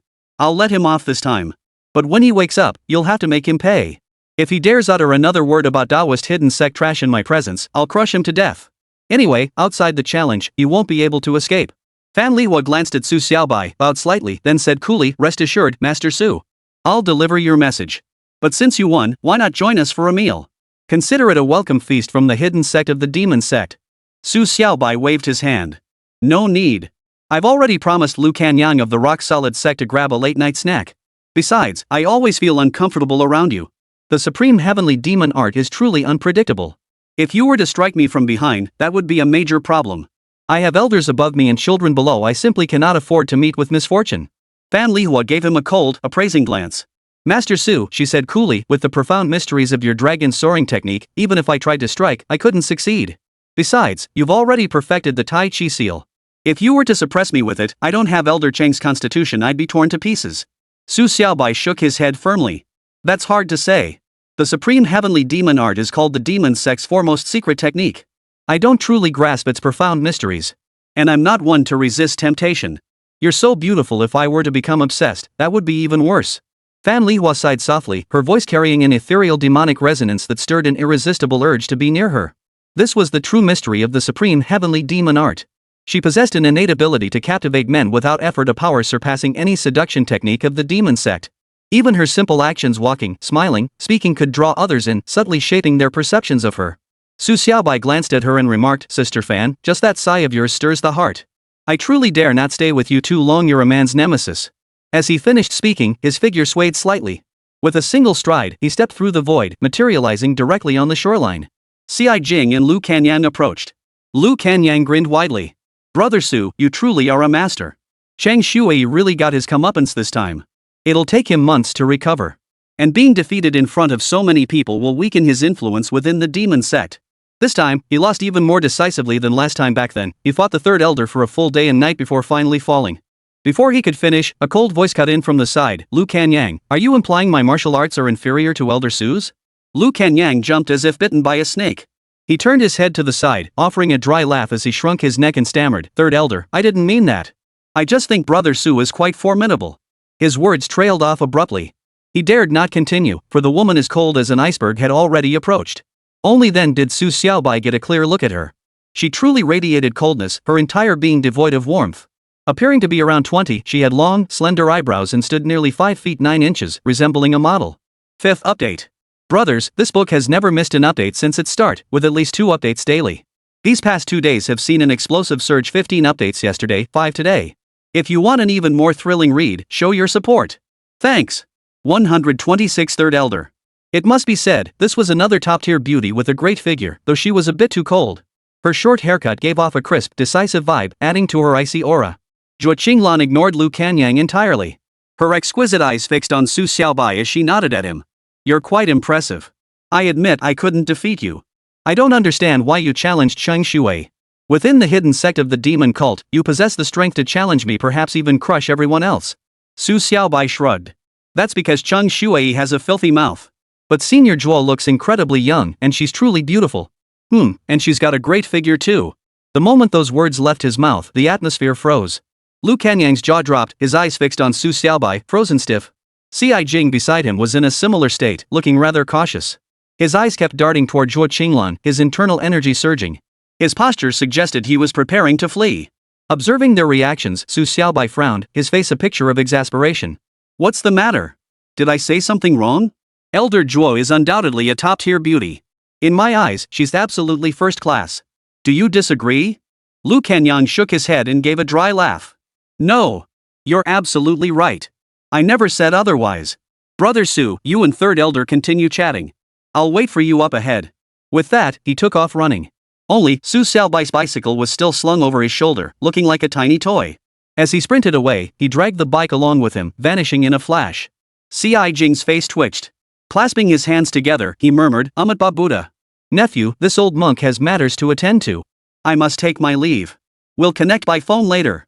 With that, he too turned and departed. His wide-sleeved monk's robe fluttered wildly as he moved with astonishing speed, leaving Su Xiaobai momentarily stunned. Something felt off about this group. Turning to glance at Zhuo Qinglan once more, Su Xiaobai raised an eyebrow and said, "Senior Zhuo, those two were acting strangely today." "Well, that's all for now. I'll be heading out too. We can chat another time." Zhuo Qinglan remained expressionless, her beautiful eyes fixed on Su Xiaobai as she replied coldly, "Elder Su, thank you for the compliment. Your Ziyang True Qi is indeed formidable to the extreme. I suspect you are on the verge of breaking through your current realm. However," she continued, "I'm actually not that old. From now on, you may call me sister. I knew the late Master Ziyang personally, he even instructed me in martial arts. I remember that kindness. Should any matter arise, I will always stand by your side." Su Xiaobai paused, then bowed respectfully to Zhuo Qinglan. "Sister Qinglan, you and my master share a past that makes us family. But these past years, my master's whereabouts have been a mystery. I truly have no idea where he went. No need for formalities, Brother Su. Senior Ziyang has always been as elusive as a dragon glimpsed only by its head, drifting through the world. No one can pinpoint his whereabouts. But judging by your current martial prowess, you likely surpass even Senior Ziyang. I'm sure he'd be deeply gratified." Zhuo Qinglan spoke softly, her voice as icy as ever. Then she shifted her tone, "Brother Su, you must have entered the fasting realm, correct? I can no longer sense any internal energy within you. Only a faint, indistinct trace remains. You stand before me like a mountain. This mountain is mighty and towering, impervious to needles. Chang Xue's defeat in this battle was well deserved. Moreover, his ability to hold out for so long exceeded my expectations. It seems he too has begun to touch the edge of the fasting realm. But this step isn't easily taken. Many spend their entire lives without crossing it. You, however, are a true prodigy, achieving mastery of the fasting realm at such a young age. Legend says that after attaining fasting, one can be considered an immortal. Su Xiaobai scratched his head, smiling somewhat sheepishly. Honestly, I never found it particularly difficult. As long as I kept cultivating, I could always sense the threshold of the fasting realm. Besides, I was stuck at the Grandmaster realm for years. It was only through the intense battle with Yuan-zi that I finally broke through to the fasting realm. Sometimes, fighting more can be a method. Moreover, the true power of the fasting realm lies in one's internal energy. Mine has essentially reached a liquid state. I believe that to advance further, my body should undergo a corresponding transformation. Liquid transformation? Zhuo Qinglan's eyes flickered before he nodded. No wonder. After reaching the fasting realm, the density of internal energy changes, making it seem boundless. Moreover, when liquid form internal energy circulates within the body, its transformative effects on the physique become far more pronounced. This is the true, unparalleled path to the fasting realm's formidable power. Brother Su, I must thank you for enlightening me. In this world, among those I know, there seems to be no master at the fasting realm. Everyone is groping in the dark, with no precedent to draw upon. Your experience has shown me a path. Sister Qinglan, no need for formalities. Though I may seem cold, I am straightforward. I've always felt someone like you could never be as bloodthirsty as the Taoist hidden sect portrays. Su Xiaobai replied earnestly, then shifted gears. Is it true that the 6 elders of the Taoist hidden sect joined forces to expel you? Who are these 6 elders? As he spoke these words, Su Xiaobai felt an inexplicable closeness welling up inside him. It was as if he and Zhuo Qinglan were truly siblings who had known each other for a lifetime. This woman, cold as an iceberg, possessed features as exquisite as a painting. Both her figure and her beauty were beyond reproach, evoking an inexplicable wave of pity within him. Zhuo Qinglan stared blankly at Su Xiaobai, her icy eyes reflecting a hint of emotion. Finally, she shook her head and said, "Little brother, you needn't dwell on these matters. I have no regrets about what happened back then. There's no need for you to deal with those people on my behalf. Once I break through to the Grandmaster realm and truly step into the Qi cultivation realm, I'll handle them one by one myself. They're just a bunch of clowns. So what if they're powerful? Those 5 cowards wouldn't even dare attack me one-on-one. They had to gang up on me to show their worth. Pathetic." Su Xiaobai clenched his fist. "You're right. They're nothing but trash. But sis, from now on, I've got your back. If anyone in the hidden sect of the demon sect dares disrespect you, I'll break their legs." Zhuo Qinglan's lips twitched slightly. It looked like she wanted to smile, but her demeanor was too cold, so her face remained utterly expressionless. It appeared as though she'd merely shifted her mouth, without a trace of amusement. "Brother, our hidden sect branch of the Jade Maiden sect is located in the Hudong region of Jiangnan province. It's covered by an array formation, making it impossible for anyone to find. I've been residing in the East Sea, so travel is relatively convenient. In the future, I can take you to see my sect. It's one of the most beautiful places in Huixin, rarely visited by humans. Many ancient artifacts remain preserved there, and there's no shortage of rare treasures. If you go, little brother, I'll give you a 1,000-year-old ginseng root." Zhuo Qinglan spoke softly, yet her gaze held a powerful pride, clearly brimming with immense pride for the Jade Maiden sect. "Updates are stable, so please read with confidence. By the way, I'm seeking all kinds of support. Also, among the major female characters that have appeared so far, I wonder which one you're most interested in? Feel free to leave comments, and I'll focus more on describing her in the future." "Hee, you know what I mean. 127 Nightmare Sect. Sister, I'm not particularly interested in these material things. I still have some genuine aged herbs in my possession. If you like them, I'll gladly give them to you. I have things like 1,000-year-old Solomon seal and ginseng." Su Xiaobai replied indifferently. He did indeed possess such a collection of spiritual herbs, all given to him by Qinghui and the others from Wodong. But he had no use for them himself, and gifting them to Zhuo Qinggang seemed quite appropriate. Zhuo Qinglan shook her head. "Brother, these herbs aid in breaking through cultivation bottlenecks. You should keep them for yourself. The herbs from our Jade Maiden sect's hidden branch lineage are more than sufficient for my needs. Sister, I've never relied on such herbs to break through bottlenecks. My own cultivation is sufficient. Relying on external aids won't lead to lasting progress." Su Xiaobai shook his head, his tone unexpectedly bold. This startled Zhuo Qinglan. A flicker of surprise crossed her icy features as she stammered, "What? You've never used spiritual herbs?" "When I was young, my master never gave me any spiritual herbs. Even if I wanted them, I couldn't have them. It wasn't until I came to the East Sea that I had the chance to encounter some. But by then, I had already broken through to the qi-dispelling realm and no longer needed them. Su Xiaobai nodded. At that moment, countless gazes along the coastline converged upon him, each carrying a complex mix of emotions. Zhuo Qinglan drew a deep breath and replied coldly, so that's how it is, relying on no external aids. It seems Senior Ziyang's teaching method was meant to completely sever my younger brother's reliance on others. No wonder so few had heard of him before. He'd been living in seclusion all along. To break through bottlenecks solely through personal effort and reach the fasting realm, such an innate talent truly lives up to the rumors. Senior Ziyang has indeed found an exceptional disciple. The words were spoken with icy detachment, yet they were clearly praise and heartfelt praise at that. Su Xiaobai narrowed his eyes again, smiling with a touch of embarrassment. All right, little brother, I must go now. Having defeated Cheng Shuai this time, many will surely seek you out. That big oaf Lu Kanyang has good eyes. He's already secured your favor. Go with him. I'll find you again later. Zhuo Qinglan waved to Su Xiaobai, her icy gaze lingering on his face with an indescribable warmth. That subtle concern sent a wave of warmth through his heart. Then she turned and walked away, vanishing from the coastline in just a few strides. Her snow-white figure drifted off like a distant feather, carrying an air of lonely desolation. A wave of inexplicable reluctance surged in Su Xiaobai's heart. Just then, a sleazy voice piped up behind him. Senior brother Su truly is a prodigy. Such youthful promise.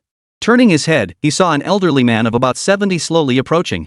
The old man was thin and small, standing around 5 feet 6 inches tall, with sparse hair on his head, giving him a distinctly sleazy appearance. His demeanor bore some resemblance to Master Ziyang, yet this old man's aura was profoundly deep. Su Xiaobai's gaze narrowed slightly. This must be a master of hidden depth. Who are you? Su Xiaobai asked bluntly. Yet, despite the old man's resemblance to Ziyang Jinren, he felt an inexplicable, vague fondness toward him. At that moment, his thoughts drifted to Zhuo Qinglan. The 6 elders of the Taoist hidden sect had collectively expelled her, a matter that seemed to hold hidden depths. But since Zhuo Qinglan hadn't spoken of it, he had no way of knowing the specifics. The old man smacked his lips and grinned. I'm the 2nd elder of the hidden sect of the Demon Gate, Duan Zisho, the leader of the Dream Demon sect. You can call me Old Duan. Su Xiaobai froze. That name really did sound even more sleazy. Still, the old man clearly had a cunning, crafty look about him. Narrowing his eyes, he replied, Old Duan, we're not exactly close. Let's just leave it at that. I need to be going. Don't go. Brother Su, you defeated Cheng Shuai and are so close to Zhuo Qinglan. I suspect you'll challenge me next. My body is weak and can't take much punishment, so I plan to step down voluntarily. From now on, you'll be the 2nd elder of the hidden sect of the Demon Sect. How about it? Considering how generous I am, shouldn't you treat me to a meal? Duan Zisho clicked his teeth and declared with righteous indignation. Su Xiaobai narrowed his eyes, glancing at Duan Zisho. He mused inwardly. The Dream Demon Sect, with its ancient lineage, predates even the Holy Yuan Sect in the history of the Demon Sect. Who would have thought its leader was merely a 2nd elder? And that sleazy look of his, the more he stared, the more the man resembled an old geezer. This sent a chill down Su Xiaobai's spine. He eyed the joke master warily and said, Old Duan, we're not exactly close. Don't try to cozy up to me. We'll talk about dinner another time.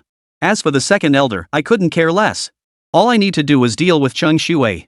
Anyway, becoming the 4th elder of the Demon Sect's hidden sect will grant me considerable power, and no one will challenge me anytime soon. The storyteller ran a hand through his hair, his lecherous gaze fixed on Su Xiaobai. Finally, he gave him a thumbs up. Brother Su, you're truly level-headed.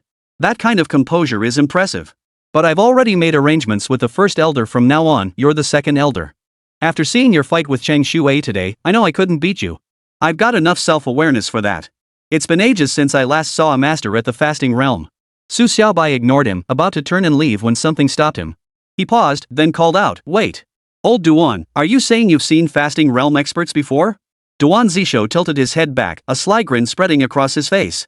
If you want to know, treat me to a meal. Otherwise, I'm not telling. Brother Su, there are definitely fasting realm masters in this world. The thing is, they don't show themselves, so you won't find them. Su Xiaobai pondered for a moment, then glanced at Duan Zisho again. There was something about this man that felt dangerously off, like an old demon. He had no desire to get close. Then I don't need to know. Old Duan, we'll chat another time. Su Xiaobai waved his hand, his figure flickering as he darted forward. Behind him came a chorus of calls, Elder Su, wait. I'd love to chat properly with you. Your brilliance and valor are truly awe-inspiring. Elder Su, after witnessing your display tonight, you've become my idol. I happen to have a stunning granddaughter at home, just 20 years old, still unmarried, and breathtakingly beautiful. Elder Su, my daughter is 18, in the bloom of youth. She's got a perfect E-cup and a body to die for. If you ever have time, come meet her. I guarantee you'll be utterly captivated. These words washed over Su Xiaobai's ears in waves, making his lips twitch. These old codgers were sharp. This was the way of the demon sect, like textbook merchants. The storyteller clicked his tongue, eyeing Su Xiaobai's receding figure with a lecherous glint in his eyes. He muttered under his breath, the kid's sharp, no doubt. But young people aren't so easy to fool, especially ones this powerful. If I were to actually fight that kid with my old bones, I might not get out of bed for days. Honestly, the real pleasure in this world is seeing a woman's white thighs. Anything else is just nonsense. 128 Two oddballs. Su Xiaobai had already left the shores of the East Sea. His figure moved like a gust of wind, his speed reaching an extreme. He didn't want to see a single one of the many people chasing after him. The moon rose precisely at that moment. On this night of full moon, its pure light bathed the earth, coating everything in a layer of silver frost. Su Xiaobai stopped by the roadside, tilted his head to gaze at the moon above, and exhaled a long breath. Only then did the weight in his heart finally lift. Yang still stood by the roadside, the old bicycle slung over his shoulder like a piece of jewelry. He had arrived driving a Hummer. Only such a rugged vehicle seemed worthy of his imposing frame. The moment he spotted Su Xiaobai, Yang straightened up abruptly before letting out a long sigh. "Brother Su, Elder Zhuo didn't chase after us, did he?" As he spoke, his head darted around, scanning the surroundings. Paired with his tense expression, it created an inexplicably comical effect. He looked exactly like a mouse terrified of cats. Su Xiaobai's mouth twitched. "Brother Lu, the way you're acting, you'd think Sister Qinglan was some man-eating tigress. She's not just a tigress, she's a full-blown female dragon," Yang declared, shaking his head emphatically. His eyes suddenly widened as he stared at Su Xiaobai. "Sister Qinglan? Your relationship is actually that close? You said she's beautiful and has a great figure, yet she didn't lay a finger on you? Right, she probably couldn't beat you. But if she got you tangled up, those jade goddess needles wouldn't be pleasant at all. I took 2 hits and my protective aura was shattered." He glanced at Su Xiaobai again, puzzled. "Wait, Su brother, how come you're unscathed? That's not right." "Oh, right, did you use the dragon soaring technique to escape?" "Yeah, with your dragon soaring technique, you can ignore space and distance, reaching any place instantly. Elder Zhuo couldn't have caught you even if she tried, especially since your martial arts are superior to hers." Su Xiaobai shook his head in exasperation. "Brother Lu, it's not as complicated as you think. I was just complimenting Sister Qinglan. How could she possibly get angry? Besides, she's actually quite easygoing. Sure, she's a bit cold, but she's very reasonable." "Easygoing? Brother Su, you must be joking." Back in our Taoist hidden sect, a young prodigy once sincerely complimented her, calling her the most beautiful woman in 1,000 years, past and present. Guess what happened? She snapped his leg right then and there. That young prodigy was barely 30, already at the peak of the control realm, just one step away from entering the Grandmaster realm. Crucially, he had powerful backing. Yet Elder Zhuo didn't care. She beat him into critical condition. After that, any man who dared compliment her beauty met a miserable end. If not having their legs broken, they were tossed into garbage heaps. Since then, ordinary folk trembled in her presence, none daring to speak out of turn. Consider Master Ziyang. Even such an enlightened monk felt uneasy in Elder Zhuo's presence. Clearly, Master Ziyang had suffered a setback too. Their Shaolin disciples, the Xian generation monks, had been beaten simply for glancing at her. She was undoubtedly the most merciless woman to ever walk this earth. Though undeniably beautiful, she was no man's burden to bear. Yang spoke with a look of admiration, his eyes still betraying lingering fear. This made Su Xiaobai raise an eyebrow in disdain. "Brother Lu, that's all you've got?" he scoffed. "When I complimented Sister Qinglan on her beauty earlier, she didn't react at all. She even thanked me in return. She even accepted me as her little brother. If it were like you described, I would have already gotten into a fight with her. So, the men Qinglan dealt with before must have actively flirted with her. They deserved what they got. Is that so?" Yang froze, then scratched his stiff hair before slapping his forehead in frustration. "This just feels off. Elder Zhuo being flirted with? That doesn't make sense. Who'd be interested in an ice queen? Brother Lu, you're wrong. Conquering an ice queen brings far greater satisfaction than conquering an ordinary woman. Besides, Sister Qinglan's looks and figure are truly unmatched." Su Xiaobai said earnestly, recalling Zhuo Qinglan's appearance. Even he couldn't help but admire her. Yang pondered for a moment before slapping his forehead again. "Forget it.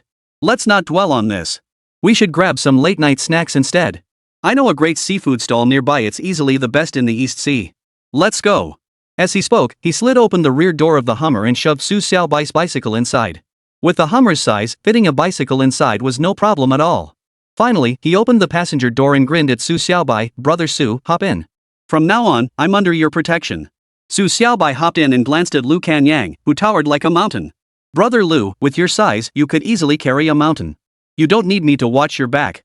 Yang started the car, activating the Demon Sect Elder's bracelet while shaking his head. "That's true. As for strength, I've got plenty. But in martial arts, raw power alone isn't enough.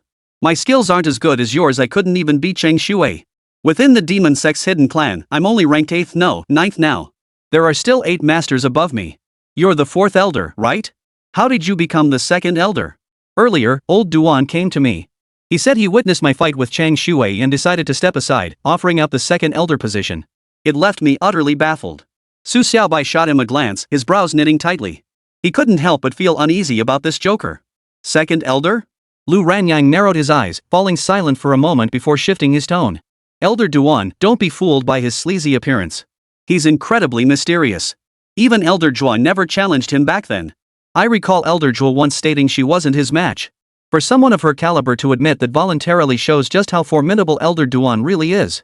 The Nightmare Sect, it's the most powerful and ancient sect in demonic cultivation history. I have no idea just how strong this Duanji is, but over the years, no one has ever dared to challenge him. Though he seems indecisive, he's incredibly smooth and hard to read. Personally, I don't think much of him. He just looks like he's asking to be punched, and he's always blowing up women's skirts. Once, during a meeting at the Demon Sect's hidden branch, he blew up a waitress's skirt just to peek at her underwear. I genuinely wanted to punch him then, but Elder Zhuo gave me a look and I didn't dare make a move. Upskirting? Su Xiaobai narrowed his eyes. That habit sounds more like an old man's. Looks like there are quite a few people in this world who share the same interests as that old geezer. What a pair of weirdos. Third update. 129 past. On the opposite side near the East Seacoast, numerous restaurants lined the shoreline, forming a seafood street bustling with more people as night fell. Sometimes, cars would fill every available spot along the nearby roads. Near the center of the street stood a large food stall. Beside it were 3 reserved parking spaces, cordoned off by rows of round metal posts. Lu Kanyang's Hummer drove straight over. Upon seeing the vehicle, a waiter proactively pressed a remote control in his hand. The row of pillars sank down immediately, allowing the Hummer to park directly into the space. The waiter stood cautiously beside the Hummer. Seeing Lu Kanyang jump out, he beamed, "Mr. Lu, you're here. It's been ages since you last visited. I'm hosting a most distinguished guest today. Bring out your absolute finest dishes." Lu Kanyang bellowed, his voice booming so loudly it made ears ache. As he spoke, he walked to the passenger door, pulled it open, and grinned at Su Xiaobai. "Brother Su, we're here. This is the best street food stall on the whole street. Make sure you eat your fill later." Su Xiaobai jumped out of the car, shot Lu Kanyang a glance, then followed him to a booth near the street. The waitstaff swiftly cleared the table. "Brother Lu, how old is Sister Qinglan exactly? And why was she expelled from the Taoist hidden sect back then?" Su Xiaobai whispered the question directly into Lu Kanyang's ear. Lu Kanyang's mouth twitched slightly before he lowered his voice. "Brother Su, I don't know the 3rd elder's exact age either, but I guess she's no more than 30. I'm 42 now. When I joined the hidden sect of the Demon Sect, I was only 33 9 years ago. At that time, the 3rd elder had just become the head of the Jade Maiden sect not long before. Back then, she was hailed as a once-in-a-century prodigy of the Jade Maiden sect, which is why she became the sect leader before she was even 20. Adding these past 9 years, I'm certain she can't be over 30. As for her exact age? Honestly, I have no clue. I wouldn't dare ask her about it. She'd definitely stab me with her needles. If she pierced through my protective aura, I'd have to grind away at cultivation for months to rebuild it. However, Master Ziyang should know this matter best. It's said that back then, Master Ziyang personally instructed the 3rd elder in martial arts for quite some time. At that time, the 3rd elder was likely still a child. Moreover, the hidden sect of the Taoist order wasn't in its current state back then. But later, for reasons unknown, Master Ziyang and Abbess Jiku became involved with each other, and after that, he never paid attention to the affairs of the hidden sect again. That must have been over 20 years ago, when I was not yet 20. It seems the 3rd elder's expulsion was also connected to this incident, occurring shortly after she became the leader of the Jade Maiden sect. During an elders' meeting, she clashed with several elders. Among the descendants of those elders, someone had apparently mocked Master Ziyang, and she ended up killing 2 of them. By that time, I had already joined the hidden sect of the Demon Sect, so I wasn't privy to the specifics. However, the descendants permitted to attend the meeting alongside the 10 elders were all genuine prodigies. The elders were immediately outraged by this incident and united to expel the 3rd elder. As for which 6 elders were involved, it seems that aside from Master Ziyang, Daoyan, Xijing, and Zhuo Changqing of the Tianshan sect, all others agreed to this decision. Hearing this, Su Xiaobai's eyes flickered. He nodded slightly and said, "Even Abbess Jiku agreed to this? Given her nature always fiercely opposed to evil and her close relationship with Master Ziyang, shouldn't she have opposed expelling Sister Qinglan? You'll have to ask Abbess Jiku about that. I truly don't know." "Oh, you could ask Master Xijing. He'd certainly know the full details. But whatever the case, I suspect some kind of deal was involved." Lu Kanyang's eyes flickered. Unlike Su Xiaobai, he hadn't used the secret transmission technique at all. Su Xiaobai nodded, then paused before adding, "Master Xijing owes me a favor. I'll ask him later." How dare they bully Sister Qinglan? She's such a good person.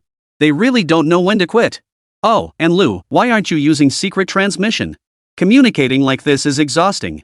Modifying your voice with internal energy makes it quieter, but it's still not safe. Lu Kanyang's mouth twitched slightly before he sighed. Do you think I don't want to? I'm different from you. You cultivate top-tier internal martial arts, while our rock-solid technique is truly an external art. While we cultivate internal energy too, our mastery of subtle control is lacking. That's why I can't use secret transmission. Only by truly breaking through the final layer of rock-solid skill, reaching the realm of transforming external power into internal, can I possibly convert my external skill into internal energy. Yet this final step has claimed countless lives. In the history of our rock-solid sect, only a handful of predecessors have truly transcended the pinnacle of rock-solid skill and forged their own paths. My current rock-solid technique has reached its zenith.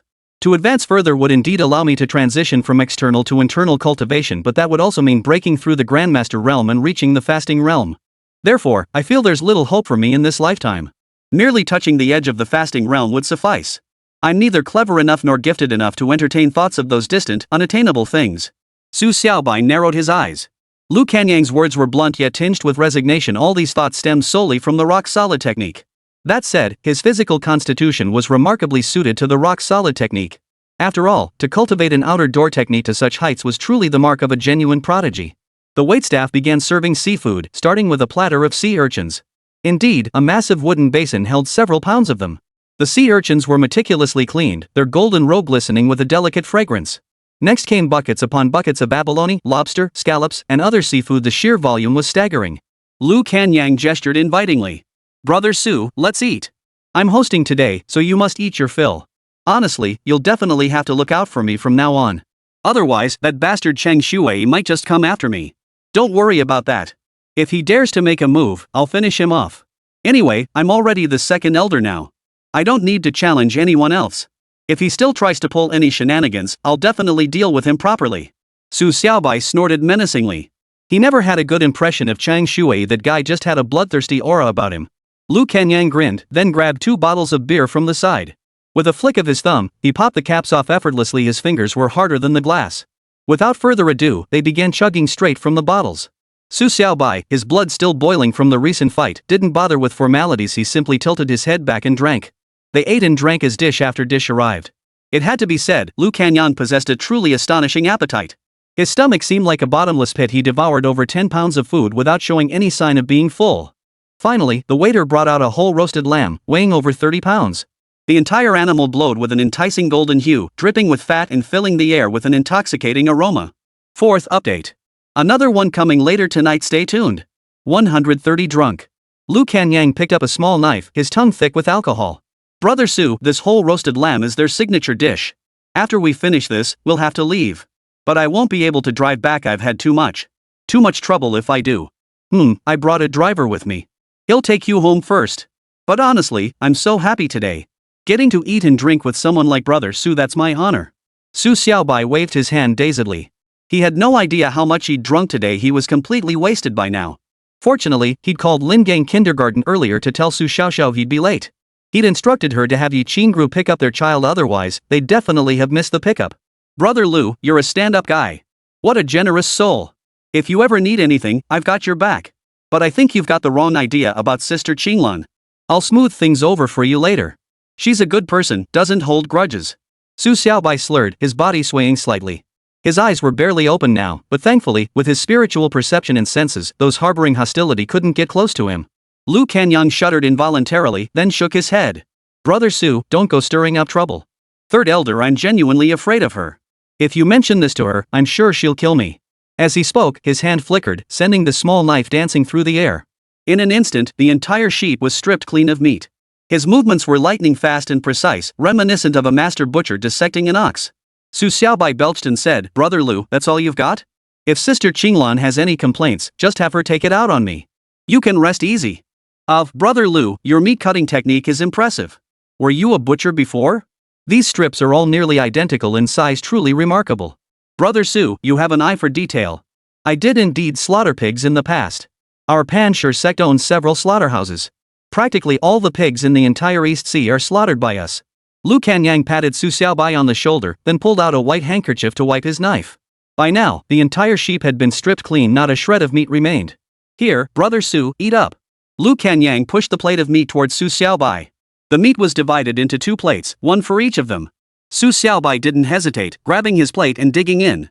The melt-in-your-mouth lamb was intensely flavorful, crispy on the outside and tender within. He couldn't help but praise it, finally smacking his lips and declaring, "This is the most delicious food I've ever eaten. Brother Su, if you like it, come eat at my place every day. I'll slaughter a sheep just for you daily. Eat your fill." Lu Kanyang grinned widely. In the night, his eyes shone brightly, large and sparkling like stars in the sky. At Shangyuan Garden, a stretched Hummer slowly rolled into the residential compound. Night had fallen, and at some point, a light drizzle had begun. Not a single star graced the sky. This rain had come quite suddenly. In the backseat, Su Xiaobai was already snoring loudly, completely drunk, seemingly unconscious. Lu Kanyang himself was also growing drowsy. "Master, we've reached number 33. Is Master Su still?" The driver parked the vehicle and turned to speak softly. This was an elder of the Panshur sect, possessing early Grandmaster realm cultivation. He appeared even more robust than Lu Ranyang. He was shorter, however, and at this moment, he was speaking in a hushed tone, as if afraid of waking Su Xiaobai. Lu Kanyang gave a faint reply without lifting his head or opening his eyes.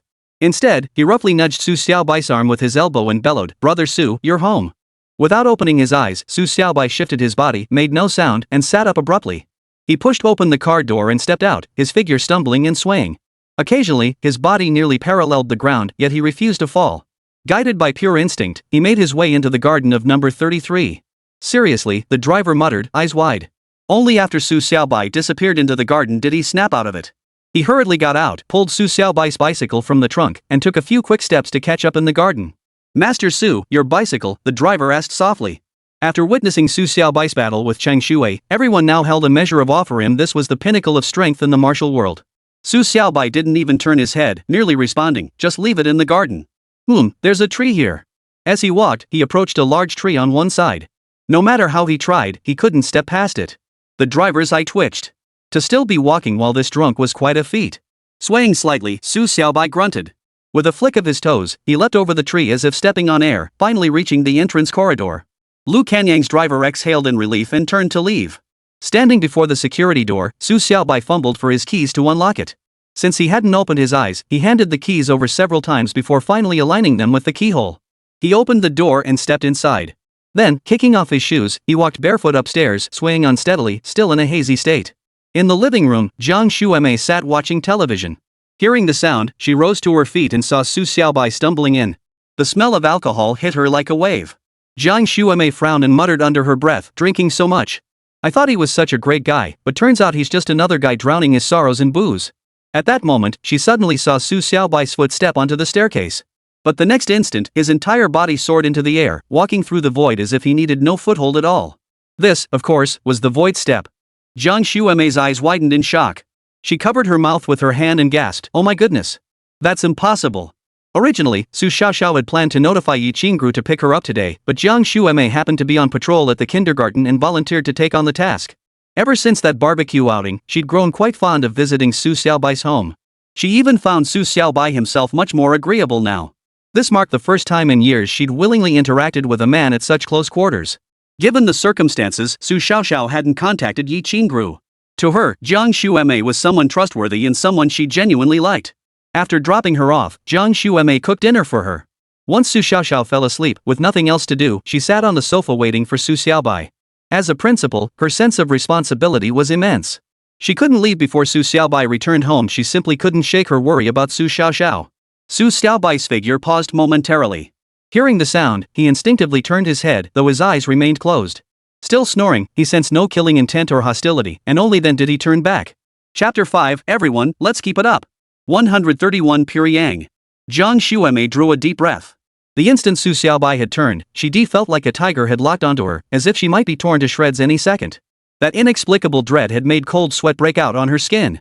Today she wore a form-fitting dress, a classic white skirt that accentuated her curves, especially her pert, firm buttocks, creating a strikingly powerful visual impact. Black stockings adorned her legs, lending her an alluring, mature aura. Paired with her short haircut, she exuded a crisp, polished elegance, the essence of a sophisticated woman. After a moment's thought, Jiang Shuemei rushed straight to Su Xiaobai's side and reached out to help him up. Feeling the warmth of his body, she finally let out a slight sigh of relief. Then, murmuring softly to herself, she thought, there really is something off. It seemed Xiaobai was a genuine martial arts master walking on snow without leaving a trace, gliding over water like a feather. This was truly incredible. As she spoke, an indescribable excitement flickered between her brows, tinged with a subtle strangeness. She glanced back at Su Xiaobai, now snoring soundly, and arched her delicate eyebrows. He never showed anything before. What a great actor. Truth comes out when drunk. Looks like he finally showed his hand this time. No wonder he could teach us that combat technique, no wonder he could spot flaws in the yoga art. Turns out he really is a master. Jiang Shuemei bit her pearly white teeth, her eyebrow corners curling upward like blossoming petals. In that moment, she radiated a youthful, playful charm. Su Xiaobai, buoyed by Jiang Shuemei's strength, floated upward as she guided him back to his room. Yet the woman's lingering, ethereal fragrance washed over him in waves, stirring a restless turmoil within. His pure yang energy surged naturally, carrying a sensation both scorching and powerful. That overwhelming, wave-crashing sensation made Su Xiaobai feel a sudden pang of worry and fear. He didn't know when his pure yang energy had accumulated to such a level how many days and nights had it taken to build up? All those days and nights, he had lived alone, without a woman to neutralize this pure yang energy. It was truly no easy feat, the plight of a shut-in. It seemed that aside from masturbation, there was no other solution. Yet Su Xiaobai disdained such a solution. After all, even if he masturbated until the heavens shattered, not a shred of his pure yang energy would be neutralized. It required the pairing of extreme yin energy. But now, completely drunk, he had no self-control left, nor any worries to trouble him. Jiang Shuemei breathed a sigh of relief as she laid Su Xiaobai on the bed. She tried to straighten up, but his hand was firmly draped over her shoulder, refusing to let go no matter what. Within Su Xiaobai's perception, waves of coolness emanated from the palm of his hand, counteracting the pure yang energy within his body. Moreover, he sensed a jade-like smoothness in that palm, triggering an instinctive reaction. His hand, saturated with purple Ziyang True Qi, clung to that smooth surface, refusing to let go. Jiang Shuemei shook her shoulders several times and even pushed with both hands, yet she couldn't dislodge that hand. Moreover, it carried a hint of warmth, channeling an inexplicable energy into her body that made her feel inexplicably heated. This was the essence of pure yang energy. Su Xiaobai had used the woman's extreme yin energy to suppress the pure yang energy within his own body. Yet, during this suppression, a portion of that pure yang energy had seeped out and entered Jiang Shuemei's body. This thread of pure yang energy carried a scorching, overbearing sensation, instantly making Jiang Shuemei's body feel fiery. Finally, her legs tightened, and her entire body went limp and weak. The feeling was as if she wanted to do something. Oh no! This feeling was too embarrassing. Jiang Shuemei let out a soft groan. Unfamiliar with pure yang energy, she mistakenly thought she was developing certain feelings towards Su Xiaobai. Gritting her teeth, Jiang Shuemei took a deep breath, kicked off her slippers, and braced one foot against the bedside, trying to forcefully free herself from Su Xiaobai's grasp. In her mind, if she stayed another minute, she might truly break down and do something unpredictable. That was why she wanted to escape as soon as possible. She kicked with all her might, but the hand didn't budge. This prompted her to place her other foot on the bed's edge too, turning her entire back outward and using Su Xiaobai's large hand to brace herself against the bed. Finally, Jiang Shuemei took a deep breath. With a kick from both feet, she tried to use her entire body weight to press down on Su Xiaobai's hand, hoping to break free from his grip. But the instant she exerted that force, Su Xiaobai's hand pulled back. Her body flipped mid-air, landing heavily in his embrace.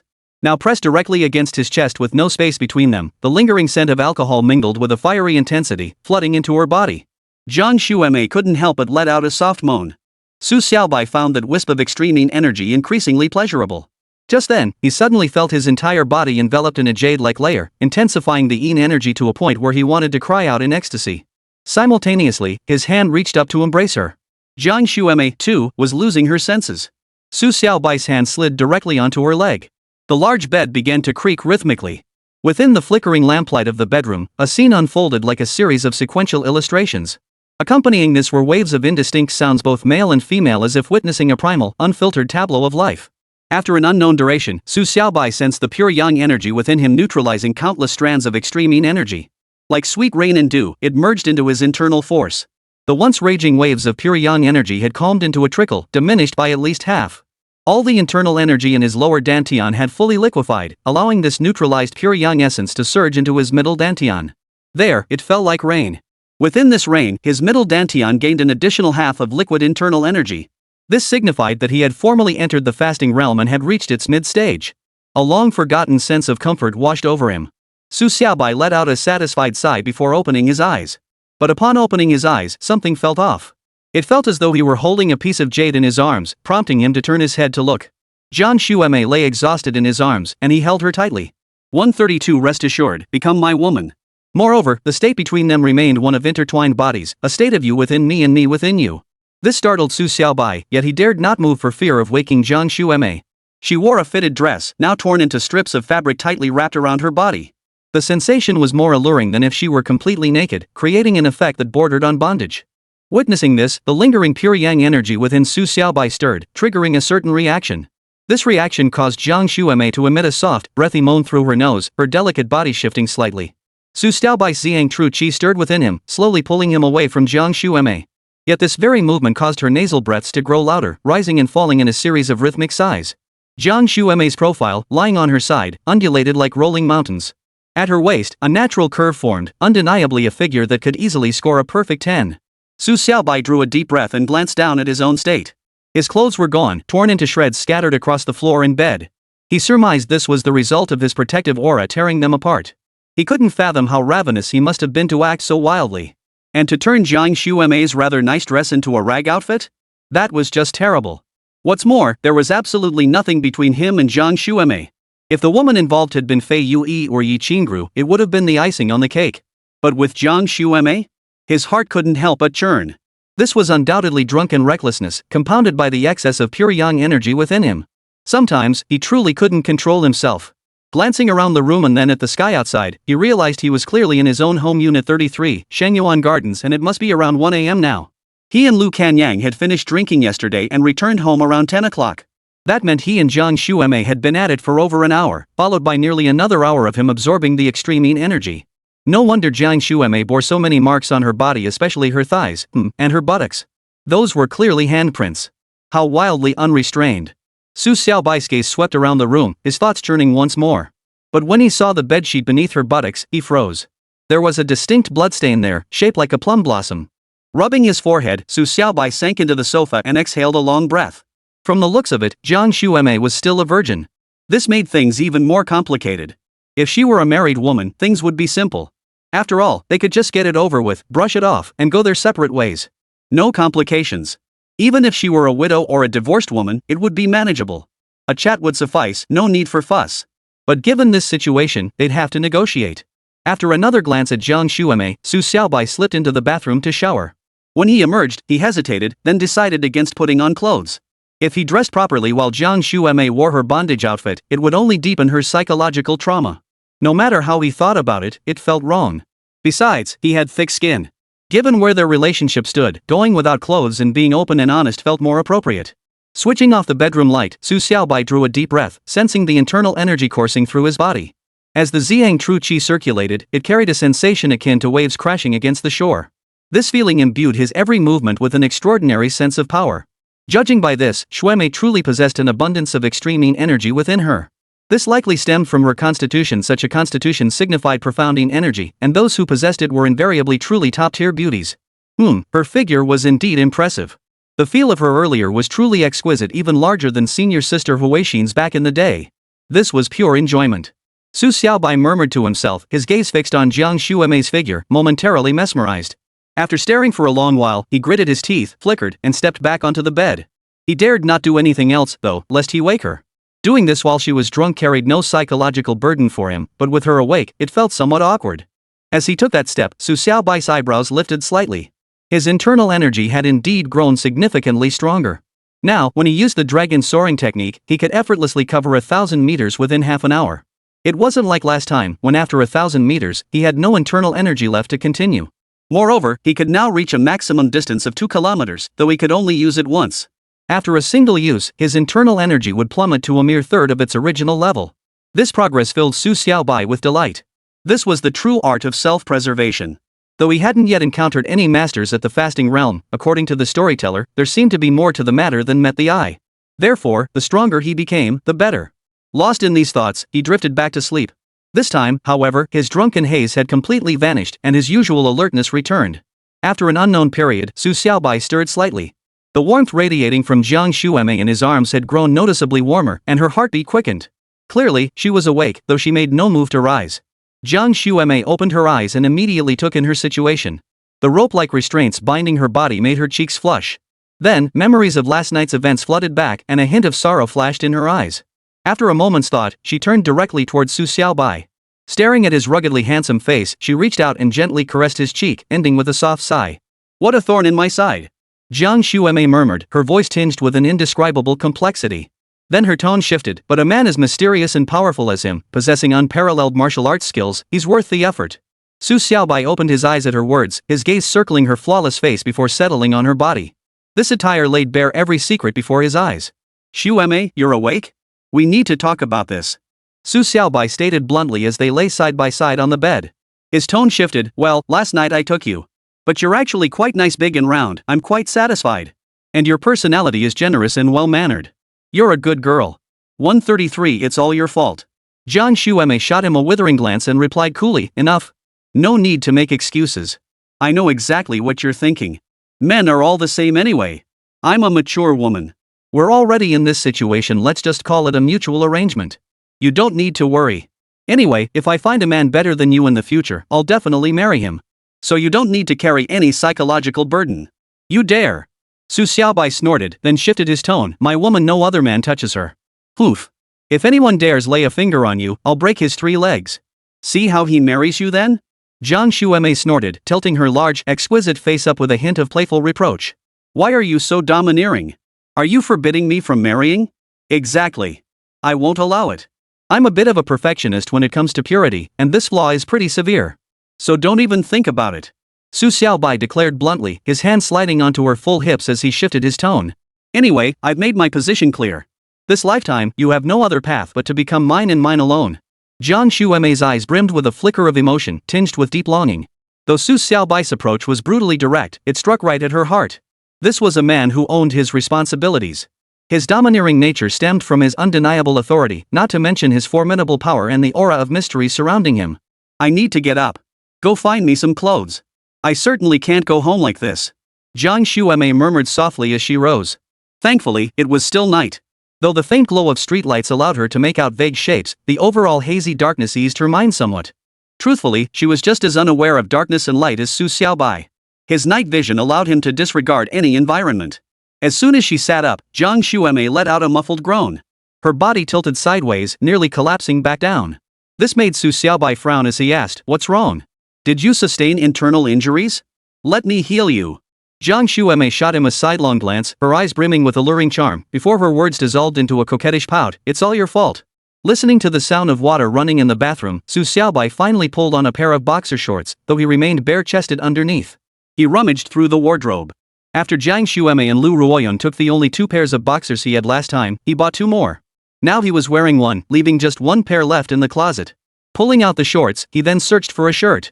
Finally, he shook his head and muttered to himself, looks like I'll have to stock up on some women's clothes at home too.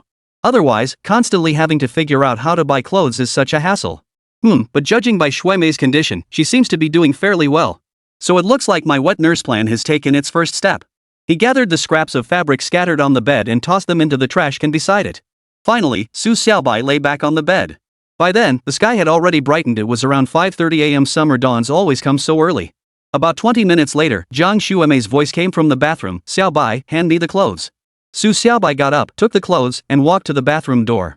The door opened a crack, and Jiang Shuemei extended an arm. Her arm was as white as snow, soft as milk. Fresh from the shower, it had a dewy, crystalline feel to it, and Su Xiaobai's eyes went wide. As he handed over the clothes, Su Xiaobai took the chance to brush against Jiang Shuemei's small hand a few times. Only then did she pull her hand back. Moments later, she opened the door and stepped out. Her silhouette was full and rounded, wearing nothing underneath. The sight of her undulating curves sent Su Xiaobai's recently calmed emotions surging once more. Jiang Shuemei leaned against the wall, slowly making her way out. Her gait was clearly off, hunched over, legs splayed, a posture that stirred a flicker of pride within Su Xiaobai. As someone who'd been there before, he understood exactly what this meant. Without a second thought, he reached out to support her waist and swiftly guided her back to the bedside. Jiang Shuemei's eyes flickered, a deeper spark of excitement flickering within. She turned to glance at Su Xiaobai and murmured softly, Xiaobai, I need to go back. My body. I won't be able to go to work today. Then rest here with me. It'll save you the trouble of running back and forth.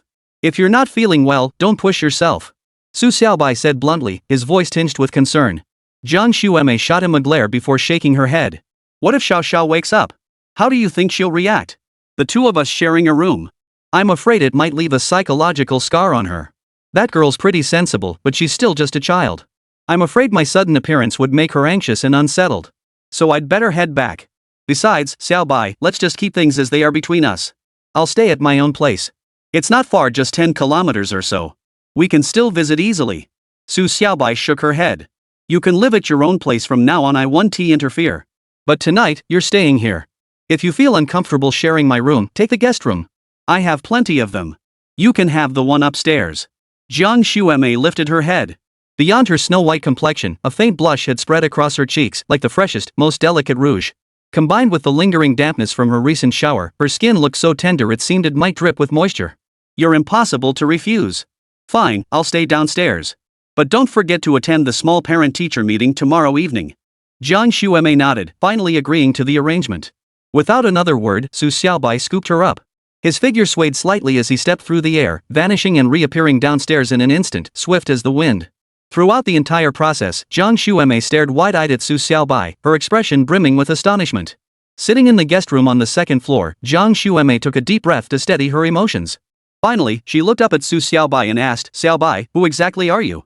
Walking like you're flying, could you be one of those legendary superheroes who save the world? Like Superman, Batman, or Spider-Man?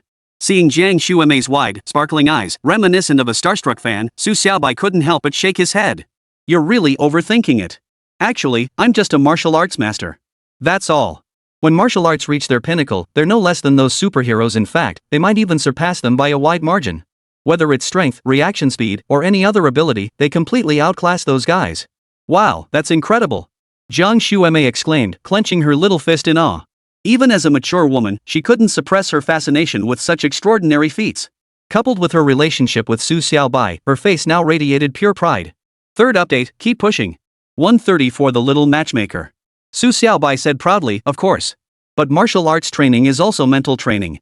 I still need to stay humble. There are probably many people in this world stronger than me. Jiang Emei exhaled slowly, calming down. She brushed a stray strand of hair from her temple and nodded slightly. You're absolutely right. Humility is a virtue. But you're more powerful than Superman, truly remarkable. As she spoke, she slipped her arm around Su Xiaobai's waist, leaning her body gently against his. Her face glowed with a radiant smile, radiating profound contentment. Su Xiaobai took the opportunity to wrap his arm around Jiang Emei's waist. Her astonishing figure, soft as water, stirred the pure yang energy within him once more. But Jiang Emei certainly couldn't endure another round of passion. She'd already pushed herself to the limit just to get this far, and now even walking was a struggle. Just then, Su Xiaoxiao's clear voice echoed from upstairs, Dad, where are you? Jiang Emei jumped, instantly sitting up straight and pulling away from Su Xiaobai. This made Su Xiaobai glance at her in puzzlement. Emei, what are you doing? Let's keep our matters private for now. I'm afraid Xiao can't handle it, she'll naturally side with her mother, Jiang Emei replied solemnly, though a hint of joy flickered in her eyes. This was clearly due to Su Xiaobai's attitude. Su Xiaobai shook his head. You're overthinking this. Xiao isn't like that. She often talks about you privately and speaks very highly of you. So don't worry about it. Footsteps echoed from upstairs. Jiang Emei nudged Su Xiaobai, who finally rose to greet them. Opening the door, Su Xiaobai called out immediately, Xiao, I'm here. I got back too late yesterday, so Xuemei stayed at our place. I came over this morning to check on her. Su Xiao descended the stairs in her nightgown. It was only 6 o'clock, still early for school, so she naturally saw no need to change. Oh, the principal stayed at our place? That's wonderful. Su Xiao cheered, then swayed slightly before stepping right in front of Su Xiaobai. Seeing he was only wearing baggy shorts, she frowned and said, Dad, you should at least try to look presentable in front of Principal Jiang. Why are you wearing baggy shorts and no shirt? If you make a good impression on Principal Jiang, it'll be easier to pursue her later. She's a great woman. Su Xiaobai's mouth twitched. Enough. Emei doesn't mind. She trusts me completely. Alright, let's go upstairs and change. We'll come back down to see her once we're dressed. Without giving Su Xiao a chance to respond, he grabbed her hand and headed upstairs. As they walked, he whispered in her ear, Xiao, show some respect to Emei later. Dad, do I even need to say that? She's my principal. Of course I'll respect her. You can relax. Su Xiao shot him a look, utterly speechless. Given her straightforward nature, she couldn't detect the hidden meaning in Su Xiaobai's words. But Su Xiaobai didn't mind. He ruffled her hair and headed back to his room to change. Dressed in a white casual shirt and black trousers, Su Xiaobai tidied himself up before stepping out of the room, looking as though he were heading to a blind date. Su Xiao had also changed into a pretty dress, though her hair remained uncombed, hanging loosely by her face. It seemed she'd just washed it, as the ends still held a hint of dampness. Dad, why are you dressed so sharp today? This way you'll look the part when meeting Principal Ziyang. But you wouldn't happen to have a date, would you? Su Xiaoxiao said with a smile, her eyes sparkling with an indescribable joy. You're overthinking it. I still have to go to work later. Come on, let's go downstairs to see Xuemei. Then I'll grab breakfast and drop you off at school. Su Xiaobai said with a stern expression. Su Xiaoxiao didn't seem to mind. She glanced at him, still smiling brightly as she took his hand. The two of them walked up to the second floor. Pushing open the door to Jiang Xuemei's room, Su Xiaobai pulled Su Xiaoxiao inside. Jiang Xuemei was still wearing Su Xiaobai's clothes, leaning against the headboard. Xiao, you're up too?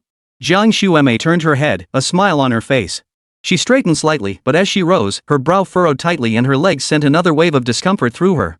Principal, I came to check on you. But my dad is so rude he doesn't even knock before barging into people's rooms. Don't mind him. Su Xiaoxiao skipped over to Jiang Xuemei, plopped down on the bedside, and then, acting like a little adult, began scolding Su Xiaobai. Jiang Xuemei shot Su Xiaobai a stern look before bursting into laughter. You're the sensible one, Xiao. Come here, let me braid your hair. But your dad? He's not rude, he's just a man. That kind of straightforwardness is actually quite admirable. Su Xiaoxiao exhaled softly in relief. Principal, does that mean you admire my dad? Yes, he's a truly good man. A bit rough around the edges, but caring toward women and deeply responsible. Jiang Xuemei paused. Su Xiaoxiao's way of speaking sounded like a matchmaker's, prompting her to shoot Su Xiaobai another sharp glance. This time, her eyes held a playful, affectionate scolding, ending in a soft chuckle. Her face instantly blossomed like 100 flowers in bloom, the rain-drenched glow making Su Xiaobai pause in stunned admiration. At the entrance of Lingang Kindergarten, Su Xiaobai stopped the car and let Su Xiaoxiao out. She tugged at his sleeve and whispered, Dad, Principal Jiang doesn't seem well. When she was combing my hair earlier, her legs were trembling the whole time. It felt like her muscles were strained. She must have some hidden injury. You should go back and take care of her later. If she gets a good impression of you, who knows? She might take a liking to you. With Principal Jiang's personality, she'd definitely give birth to a little brother or sister who could help me achieve my great dreams. Su Xiaobai's mouth twitched. He waved her off. Alright, go to class. I've got this under control. That's just how you are pretending to have it all figured out when you're completely clueless. Women need to be charmed. If you treat her like you treated my mom back then, I doubt you'll stand a chance. Su Xiaoxiao's face wore a hint of frustration, her features tightening. But then her tone shifted. Still, Principal Jiang isn't like Mom. She's very considerate, a perfect candidate for a good girlfriend. Don't worry, I think she'll stay at our place tonight. But you should change how you address her tonight, make it a bit more affectionate. Maybe she'll be even happier. Su Xiaobai reached out and ruffled her hair gently. Su Xiaoxiao's eyes lit up at this. She nodded vigorously. Right. I need to think about that. Principal Jiang is really good at doing hair, so don't mess mine up. With that, she strode straight into the kindergarten without looking back. Waving her hand behind her, she called out crisply, Dad, you can go home now. Little Fatty's aunt is here too. 135 trouble. Guan Yan's voice came from behind. Good morning, Brother Su. Good morning, Su Dad. Little Fatty called out, then shot Su Xiaobai a flirtatious glance before turning and walking into the campus, chasing after Su Xiaoxiao. Su Xiaobai exhaled softly. This morning felt different somehow, perhaps because of yesterday's incident with Jiang Xuemei. Everything seemed brighter now. Turning around, Guan Yannan stood before him, a smile on her face. Sunlight streaming from behind her cast a golden glow over her long hair. She wore a blue skirt today, 4 inches above the knee, revealing a pair of long legs encased in flesh-colored stockings. On her feet were blue high-heeled peep-toe pumps, radiating her usual sophisticated aura. Sugu, there's a parent-teacher meeting tomorrow night. How about we grab dinner together after school? That way, we won't have to go back. Guan Yanman walked up beside Su Xiaobai and slipped her arm through his, as if it were the most natural thing in the world. Su Xiaobai considered it for a moment. We'll see how things go tomorrow. Alright, I need to head back, got some things to take care of at home. See you tomorrow. Guan Yanan's lips tightened slightly, a faint trace of melancholy flickering across her face. She then waved at Su Xiaobai, her expression brightening into a sunny smile. Su Xiaobai was worried about Jiang Xuemei at home and naturally wanted to return early. Guan Yanan didn't say anything, just stared at his retreating figure and murmured to herself, Brother Su is so handsome. All dressed up like that, he really has this elite vibe. But it seems Brother Su isn't too keen on talking to me now. This is all Durex's fault. What was I thinking back then? How could Brother Su possibly carry Durex with him? And even if he did have them, it wouldn't be a big deal. A man this handsome always has admirers around him. It's for mutual safety, really. I was so impulsive I wasted the perfect opportunity. Otherwise, if I'd kept my attitude consistent, maybe he wouldn't have treated me like an outsider. A man this stylish, capable, and well-built is hard to come by. Most importantly, he's just so pleasing to the eye. Of course, Su Xiaobai had no idea about Guan Yinan's thoughts. And even if he did, he probably wouldn't have done anything about it. He wasn't lacking in female attention anyway. With his pure yang energy mostly balanced out, he didn't really care about other things anymore. Riding his bicycle back to Shangyuan Garden, he propped up the bike and went straight inside. This time, he was determined to resign from Jiadu Beverages. He really didn't have much enthusiasm left for work. He made his way upstairs and quietly pushed open Jiang Shuemei's door. The room was silent. Jiang Shuemei lay sleeping on her side. After a night of intense activity, her stamina naturally couldn't keep up. Combined with it being her first time, she had fallen asleep after breakfast. Su Xiaobai breathed a sigh of relief and stepped out of Jiang Shuemei's room. After a moment's thought, he decided against going to work and instead sat down on the sofa in the first-floor living room. No sooner had he sat down than his phone buzzed with a WeChat notification. He opened it to find a message from Muscle Girl. "Hey handsome, free tonight? I'm treating you to dinner." Su Xiaobai had re-added her on WeChat a few days ago. Lately, this Muscle Girl had been surprisingly quiet, refraining from any unnecessary antics, granting him 2 days of peace. After pondering, Su Xiaobai replied, "Really not free. Let's talk in a couple of days. Dinner isn't that important anyway. If you have something to say, just get to the point." The muscular girl replied, "Some things can only be discussed in person. It's hard to explain over WeChat. Since you're busy now, we'll meet later. I know you're resigning from Jiadu Beverages. Before you leave, let's meet near your office at that Lotus Buffet place." Su Xiaobai froze. This muscle built was remarkably well connected. She'd gotten wind of his resignation the moment he'd mentioned it. There were only two possibilities: either she had immense influence, or she worked for a company with business dealings with Jiadu Beverages, which would explain her insider knowledge. As these thoughts flashed through his mind, he replied, "All right. We'll definitely meet before I leave." Putting down his phone, Su Xiaobai exhaled in relief. He then crossed his legs on the sofa and entered his cultivation state. Waves of Ziyang True Qi surged through his body, carrying a vast, roaring sensation like a mighty river in full flow. His internal energy, now in the liquid transformation stage, grew thicker and more substantial. This was entirely due to Jiang Shuemei's extreme yin energy. Her physique was exceptionally unique, endowing her with abundant extreme yin energy perfect for neutralizing pure yang energy. He continued his breathing exercises until noon, when Su Xiaobai slowly awoke.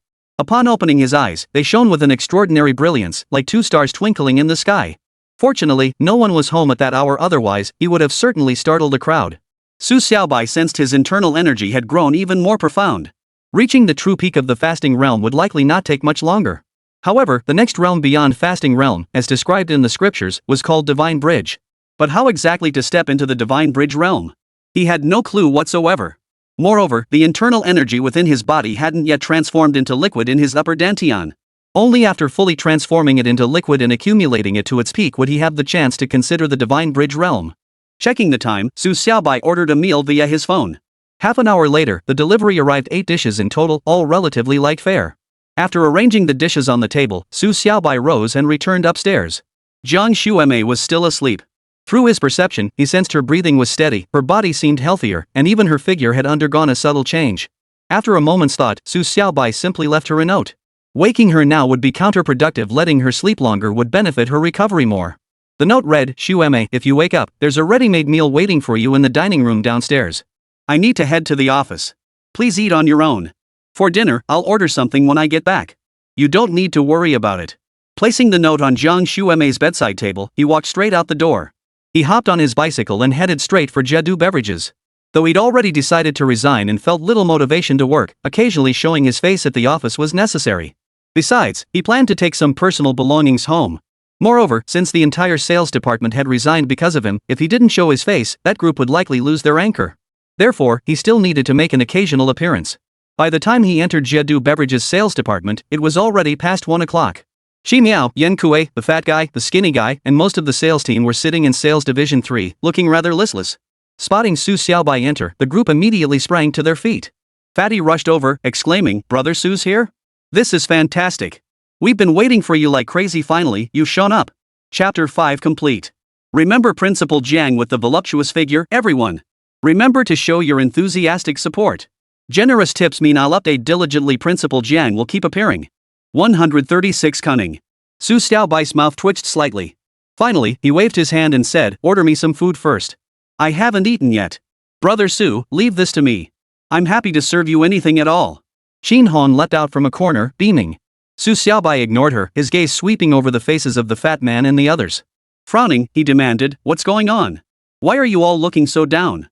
The fat guy hesitated before turning to Qi Miao beside him. "Let Manager Qi explain. I'm not good with words and can't articulate things clearly." Qi Miao nodded. "Brother Su, here's the situation. Our resignation letters have all been approved. However, since many of our contracts haven't expired yet, the company is demanding compensation. This compensation amounts to roughly 50,000 yuan per person. Obviously, we don't want to pay it. So the company has made a demand: we must clear all outstanding accounts, meaning we have to recover every debt over 6 months old. There are over 60 such accounts in total. The individual amounts aren't huge, nothing like the massive sums from Sanyo Internet Cafe or Chaolu Club, but precisely because they're so scattered, it's actually more troublesome." Su Xiaobai narrowed his eyes in thought before replying calmly, 50,000 per person averages out to about 1,000,000 yuan. That's certainly no small sum. We'll collect it then. Since we've already recovered tens of millions earlier, these 60-odd accounts shouldn't be too much trouble. Qi Miao gave a wry smile.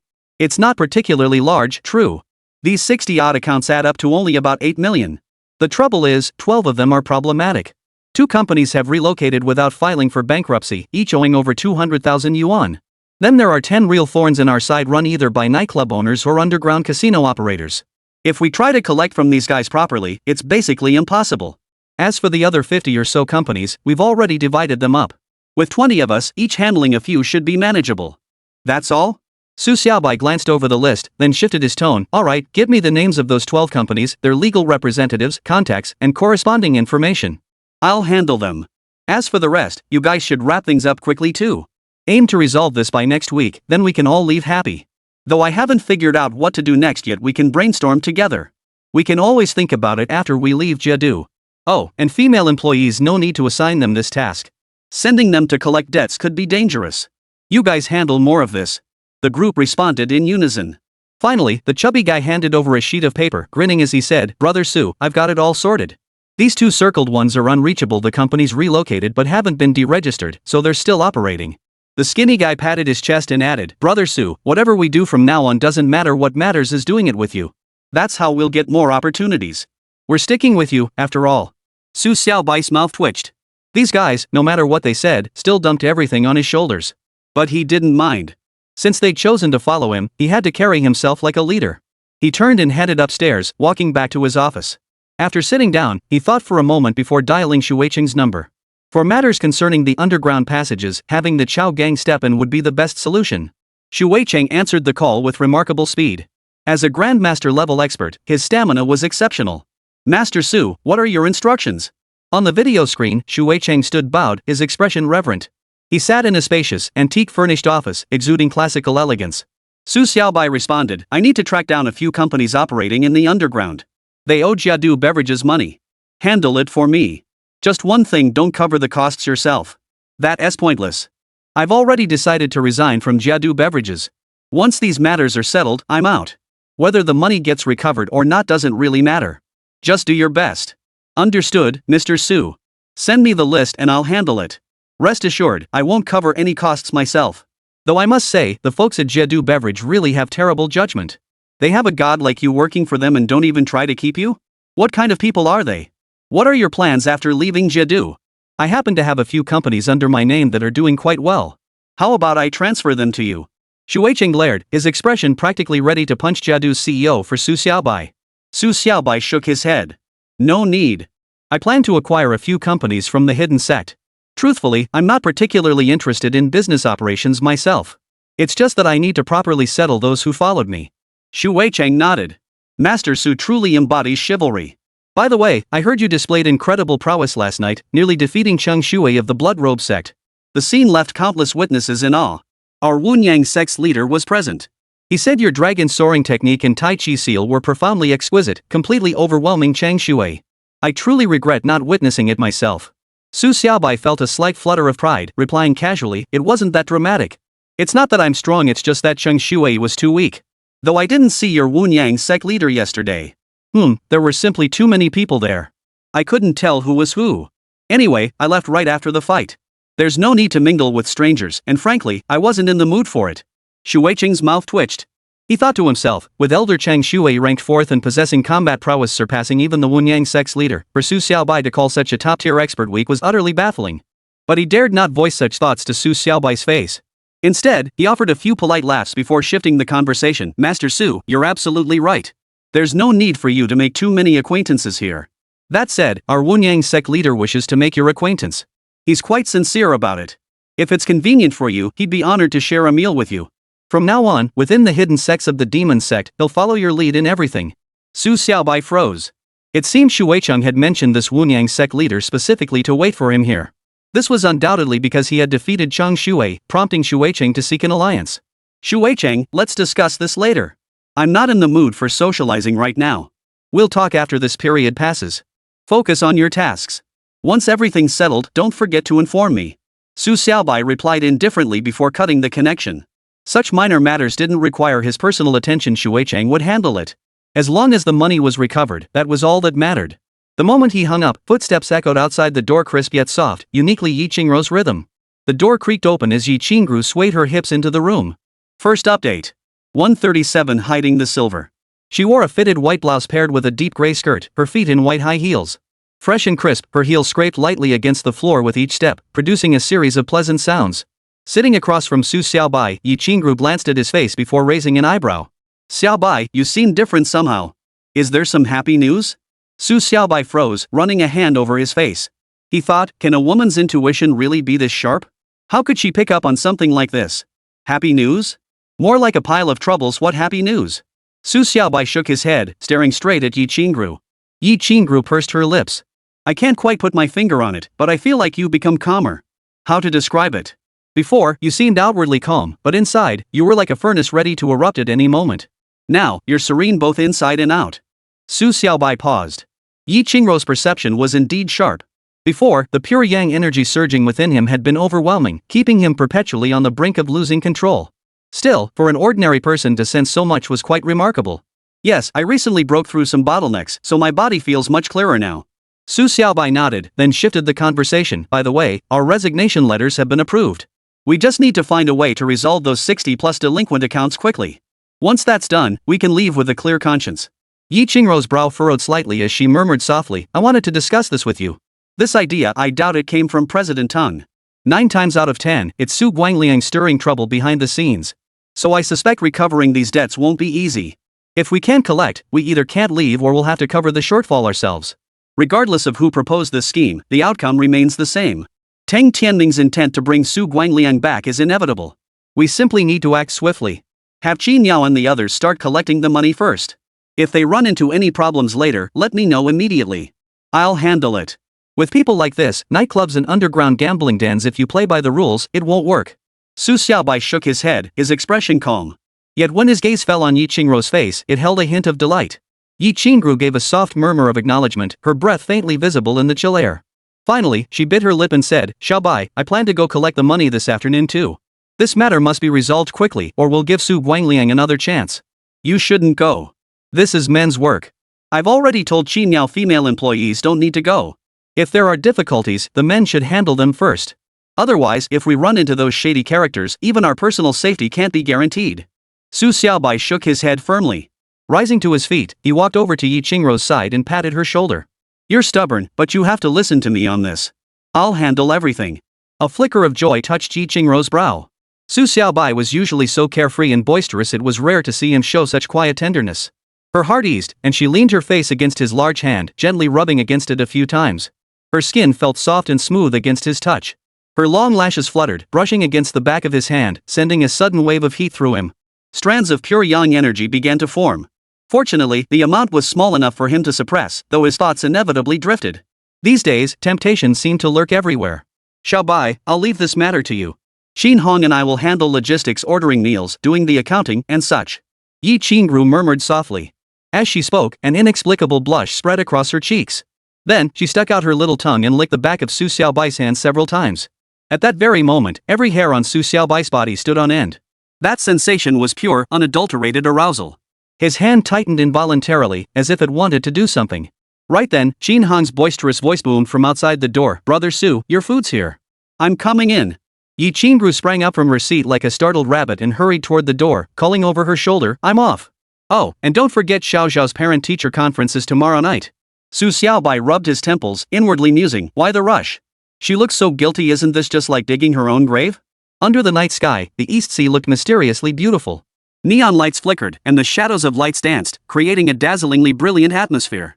Outside a local East Sea snack shop, Su Xiaobai and Su Xiaoxiao sat at an open-air table, tucking into their meal.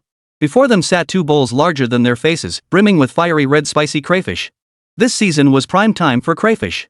Come nightfall, the aroma of crayfish filled the air everywhere. This particular shop added generous portions of rice cakes to their crayfish, making it easy to fill up. Su Xiaobai sipped beer while devouring crayfish, thoroughly content, while Su Xiaoxiao also ate with great relish. Since Su Xiaobai couldn't cook, bringing Su Xiaoxiao out to eat was his only option. And Su Xiaoxiao loved trying these novel foods, things you simply couldn't find in Emei. Dad, these crayfish are so delicious. I've never had anything like this back in Emei. Looks like Donghai is the place to be, Su Xiaoxiao said between bites, her round cheeks flushed with chili-induced warmth. Su Xiaobai took a sip of beer. Eat as much as you like if you enjoy it. Did Xiaobai come to your kindergarten again today? Originally, Su Xiaobai had planned to go straight home after work, still thinking about Zhang Xiaobai at home. But when he arrived, he discovered she had already left. The table was cleared clean, and the note Su Xiaobai had left behind was gone. Zhang Xiaobai had left another note in its place. Xiaobai, I'm home. My health has mostly recovered. I never expected you to be such a thoughtful man. I ate all these dishes what I couldn't finish, I packed up to have for dinner tonight. I'll definitely eat everything you bought for me. Rest assured, I'm doing well now. I'm a mature woman who won't let myself be wronged, and I know what I want. Just wait for my news. Thinking this, Su Xiaobai exhaled softly. His gaze drifted to Su Xiaoxiao, who kept her head down, her voice still childish. Dad, Principal Jiang didn't come today, but she'll definitely show up for tomorrow's parent-teacher meeting. This concerns our transition from kindergarten to elementary school. Linggang Elementary won't accept all of us. Su Xiaobai gave a non-committal response, his gaze drifting as he recalled Zhang Xiaomai's stunning figure. A faint flutter stirred within him, truly a masterpiece of nature, one he'd personally measured with his own hands. Though the pure yang energy within him had diminished now, it wouldn't take long to rebuild. For this kind of dual cultivation, it was best to engage in it daily. Unfortunately, Zhang Xiaomai's departure had dashed his hopes. He'd have to wait for another opportunity to pursue such matters. Shaking his head, he bent down to eat a few more crayfish. Just then, his phone rang. Answering it, Shu Weiqing's voice came through. Master Su, I hope I'm not disturbing you? Second update. 5 updates today. Brothers, let's keep it up. 138 Wudongming C. Due to the limitations of the Demon Sect Hidden Sect Elder's Bracelet, which couldn't be used in all environments, Su Xiaobai gave Shu Weiqing his mobile number instead. This made things much more convenient. Hearing Shu Weiqing's voice, Su Xiaobai replied softly, no problem. Go ahead. It's like this, Su. The companies you asked me to handle are mostly taken care of. Only one nightclub is causing trouble. It's under the control of the Taoist Hidden Sect. This nightclub is backed by the 100 Flowers Sect, and our relationship with them isn't exactly friendly. They won't give me any leeway, and I dare not go directly to collect the money. After all, the 100 Flowers Sect has many skilled fighters. If a conflict were to erupt, it could potentially spark a war between the Taoist and Demon sections. Shu Weiqing spoke softly, his voice tinged with caution. Su Xiaobai acknowledged the report, then furrowed his brow as he pondered. How much does this company owe? According to the information Master Su gave me, it should be over 800,000 yuan. Shu Weiqing replied softly, then shifted her tone. Master Su, it's not that I fear war, I just worry it might disrupt your plans. Shu Weiqing, you've done well. Since the rest of the money has been recovered, let them transfer it. After all, this is company business. As for that nightclub you mentioned, send me the address. I'll handle it myself. Su Xiaobai spoke softly, though anger flared within him. This 100 Flowers Sect truly deserved a lesson. How dare they set up such a nightclub in Donghai? Over 800,000 in debt, that's no small sum. But for these so-called noble and upright factions to pull such shenanigans, refusing to repay their debts? What kind of righteous path is that? Shu Weiqing murmured a faint acknowledgement, his voice tinged with embarrassment. Master Su, this matter is entirely my failure. You've placed such trust in me, entrusting me with responsibilities and guiding me along the way. My bridal robe divine skill has already dissipated half its power. These past days, I vaguely grasped the essence of its character replenishing technique.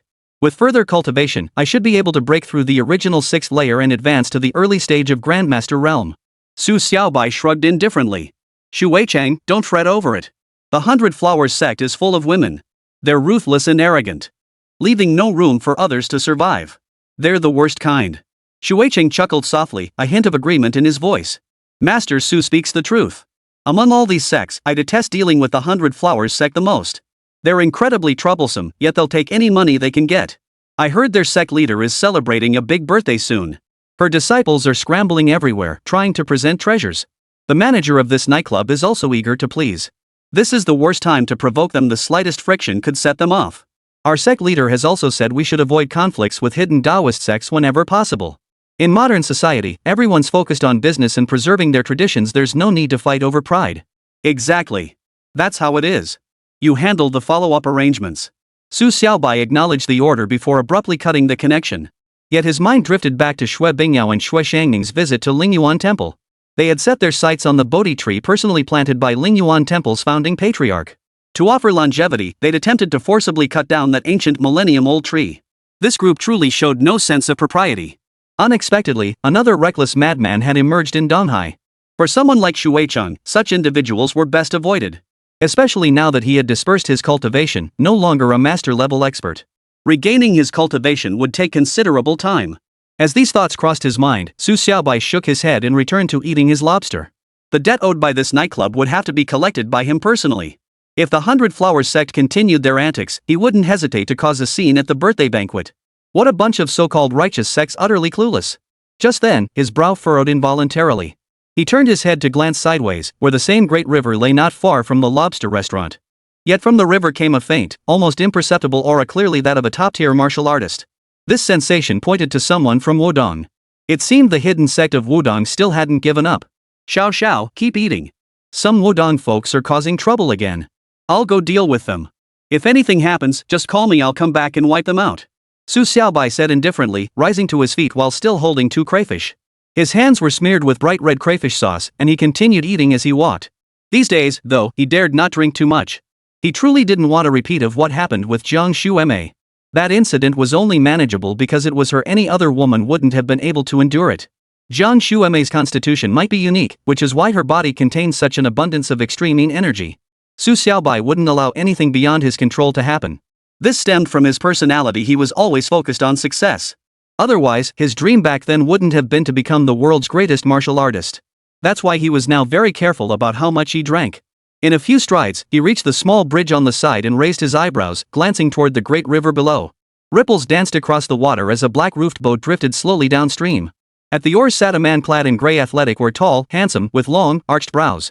His entire presence radiated like a drawn sword, possessing a mesmerizing power that seemed dazzlingly brilliant. The moment he spotted Su Xiaobai, the man's lips curled into a smirk, radiating an unshakable confidence. This wasn't the arrogant superiority of someone like Kong Tong Wangji, it was the absolute mastery of one who fully commands his own destiny. Put plainly, this was a true tyrant. Clutching the oar, he rose to his feet and fixed Su Xiaobai with a stare. "Brother Mingxiang," he declared, "I am Ming Si. Ming Si of the southern branch of Wudong's hidden sect and the strongest man in Wudong." Su Xiaobai's heart burned with rage. The strongest man of Wudong could never possibly be him. As long as he and Master Ziyang were alive, there would never be a third contender. He flung the 2 crayfish in his hands, one to the left and one to the right, aiming for Ming Si's left and right cheeks respectively. Simultaneously, Su Xiaobai bellowed, "And you call yourself the strongest man? You're really full of yourself. Look at your face." Ming Si's eyes flashed with excitement. A smirk curled his lips, radiating an aura of dominance. Finally, he swung the oar in his hand, aiming it directly at the 2 crayfish. The oar collided with the crayfish, shattering them into fragments. However, the tip of the oar itself splintered into a cloud of wood chips, enveloping Ming Si. It was at this moment his expression shifted. At this critical moment, Su Xiaobai let out a sharp snort. His figure flickered as he lunged toward Ming Si, his hands rapidly forming seals. Finally, he clasped his palms together and pressed downward, bellowing, "Ling." Third update. 139, the Lin Seal. This was the Ling Seal from the 9 seals of Tai Chi, primarily used to shatter all forms of protective chi barriers. It was unstoppable. At that moment, the small boat beneath Ming Si began to violently shake. Ming Si shifted his stance. His martial cultivation had reached the stage of transforming yin and yang into the Tai Chi, so every movement embodied the profound essence of Tai Chi, naturally generating protective chi.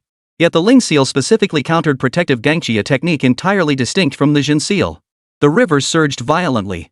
Ming Si's hands danced before him in Tai Chi patterns, delivering palm strike after palm strike. Yet his face bore an indescribable gravity. Confronted by the Lin Seal, he felt waves of attacks closing in all around him. These attacks felt like needles piercing his skin, each strike against his protective aura sending waves of searing pain through him. Regarding the Tai Chi Seal of the 4 forms, Ming Si's knowledge was actually quite limited.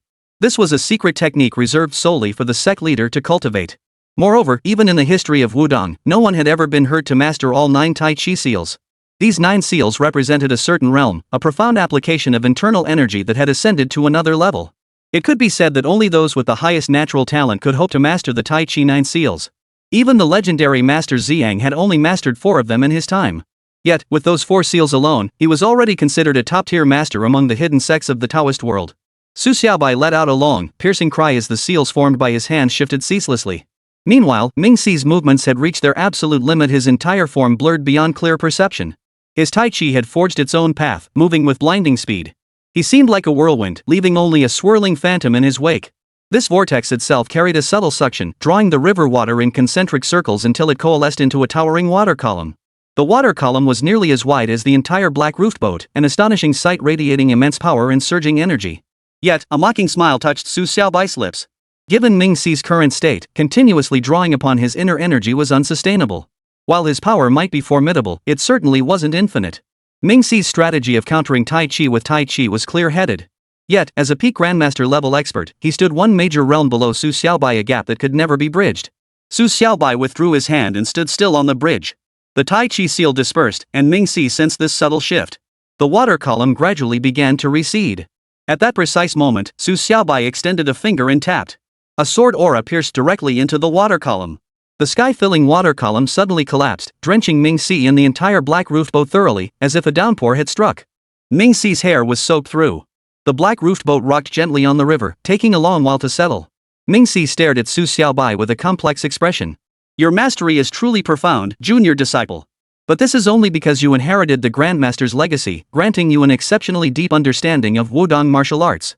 That's how you saw through the weakness in my Tai Chi force. Had you not been of Wudong, victory would never have come so easily.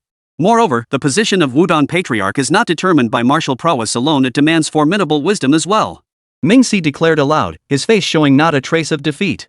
He remained powerful and confident, radiating an indescribable air of pride. Su Xiaobai's lips curled slightly. This group from the Wudong hidden sect was so preoccupied with their internal strife that they remained unaware of his recent actions. He had just defeated Cheng Shuai. By all logic, news of this should have already spread throughout the martial world. You're correct, the Grandmaster need not be the most skilled fighter. But since Mingda and Mingfang have acknowledged me as the Wudong Grandmaster, I won't relinquish this position. As for someone like you, if you still refuse to compromise and cling to your dream of becoming Grandmaster, then pack your bags and leave. Take those willing to follow you and start your own sect. As for those unwilling to follow you, you must not resort to force.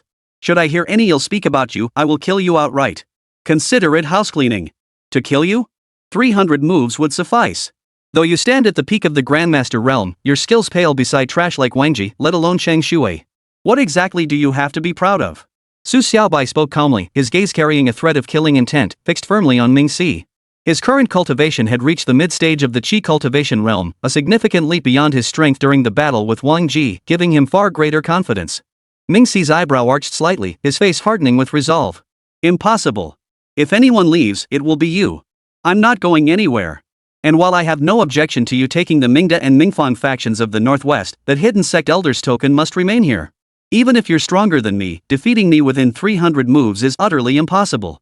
Even Lin Ziyang would need at least 800 moves to overcome me. How could you possibly manage it? Su Xiaobai frowned. This Ming Xi must have been kicked in the head by a donkey. Where did he get such confidence? Yet his gaze drifted toward the small grove beside them as he replied coolly, you think bringing more people will help? They're all trash anyway. At this moment, he held nothing back.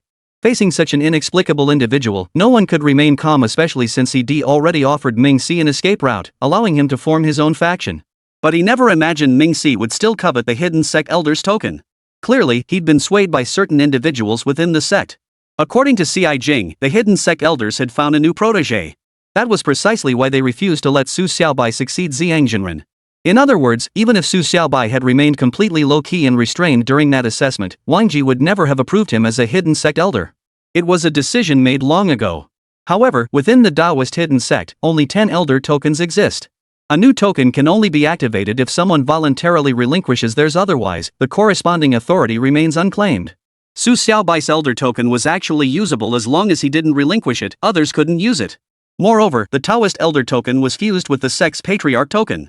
If Su Xiaobai truly gave up his position as one of the 10 elders, he would have to destroy the elder token and then recraft the Wudong patriarch token. Therefore, Ming Xi's acquisition of the elder's order likely came at the cost of severing the Wudong sect leader's order from the hidden sect elder's order. While this maneuver might elevate him to Wudong sect leader, it could also cause a sect like Wudong to withdraw from the hidden sect's high command. This fellow truly isn't just stupid, he's downright foolish. Mingxi's face flushed crimson. He drew two flexible swords from his waist, then flickered forward. The blades danced through the air, striking directly at Su Xiaobai. Simultaneously, he bellowed, "Dare to insult me? I'll beat you into submission." A sneer touched Su Xiaobai's lips. His form flickered as he leapt over the bridge railing. His fingers flicked, unleashing a torrent of sword qi. He charged at Mingxi with pure sword energy, his speed blinding as the slashes rained down relentlessly upon his opponent. Fourth update. The fifth will be a bit later, but it'll be up before 8 p.m. Brothers, give it your all and show your support for Principal Zhang's ample bosom and voluptuous curves. 140 Purple Dragon. Mingxi couldn't land a single strike, forced to repeatedly parry Su Xiaobai's sword qi with his blades. Retreating relentlessly through the air, he finally stumbled back into the forest. The moment he entered the woods, Su Xiaobai vanished abruptly. Mingxi was startled, yet his twin swords never faltered, continuing their dance as he enveloped himself in a shimmering blade aura. Just then, Su Xiaobai collided directly into his embrace. The dragon soaring technique defied space and distance, propelling him directly before Mingxi. Simultaneously, Su Xiaobai's hands moved, completing the seal formation. He roared once more, "Approach!" Mingxi's form flickered, yet his protective aura was pierced clean through. His body shot backward like a cannonball, slamming into a massive tree before suspending mid-air. This was the result of Su Xiaobai's presence seal piercing him through the air and into the tree. Though no weapon was visible, the presence seal represented a profound application of internal force akin to its manifestation. As a result, blood began trickling down Mingxi's body, as if he had been pierced by a long sword. Footsteps echoed from the depths of the forest. Su Xiaobai turned his head to see a figure slowly emerging. It was an elderly man, around 60 years old, with an air of refined elegance. He wore a gray suit impeccably tailored, and on his back hung a simple, ancient-looking long sword. Standing about 178 centimeters tall, he exuded an elegant and refined air, a stark contrast to Ziyang. This seemed to be the true leader of Wudong. "Master Zilong!" Su Xiaobai exclaimed, raising his eyebrows as he added, "So you're on the same side as Mingxi?" As he spoke, a sigh escaped his heart. No wonder the old man disliked him, he was simply too handsome, his demeanor mirroring that of Zilong and Mingxi, and his character equally serious and upright. When the old man saw him, he must have been reminded of the other Wudong disciples. Having to face someone he disliked day in and day out must truly be a torment. Zilong smiled faintly. "My young disciple, I came only to observe. I would never strike you.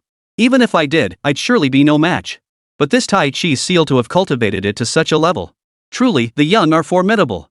Back in the day, even senior brother Ziyang never mastered the Tai Chi seal to this degree. But pinning Mingxi to that tree, is that really wise? Wudong disciples turning on each other? That hardly seems righteous."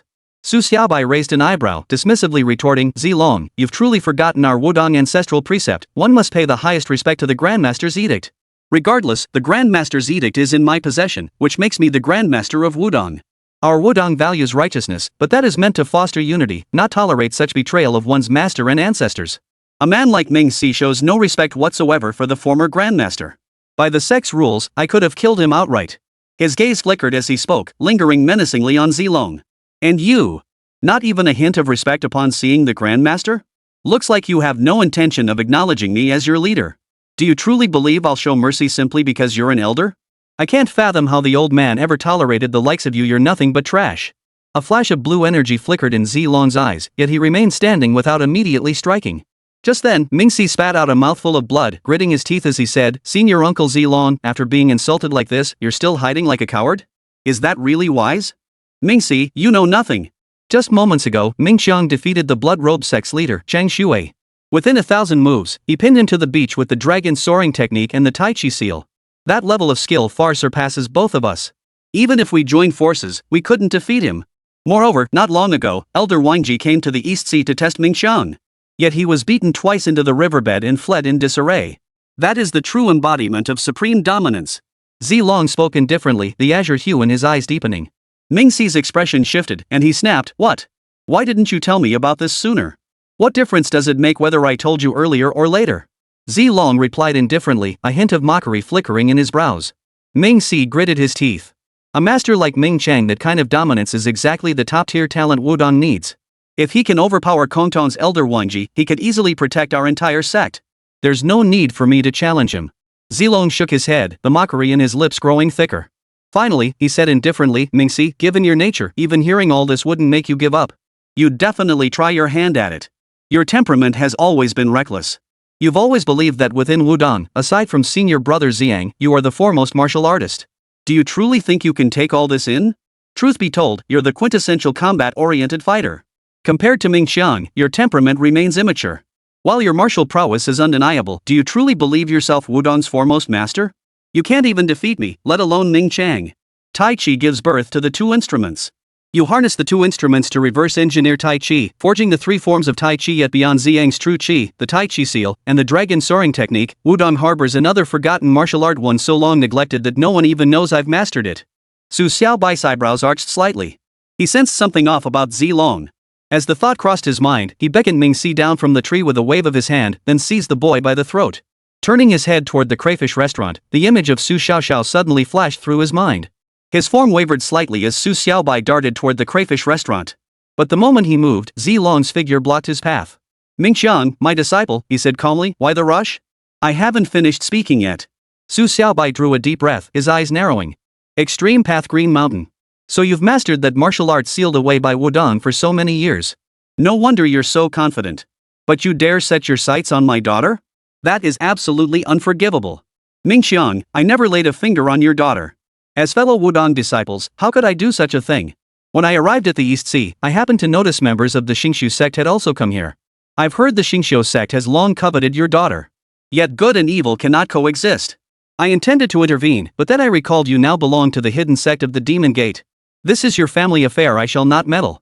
Of course, if my nephew Ming Xiang is willing to hand over the hidden sect elder's token, I'd be more than happy to lend a hand.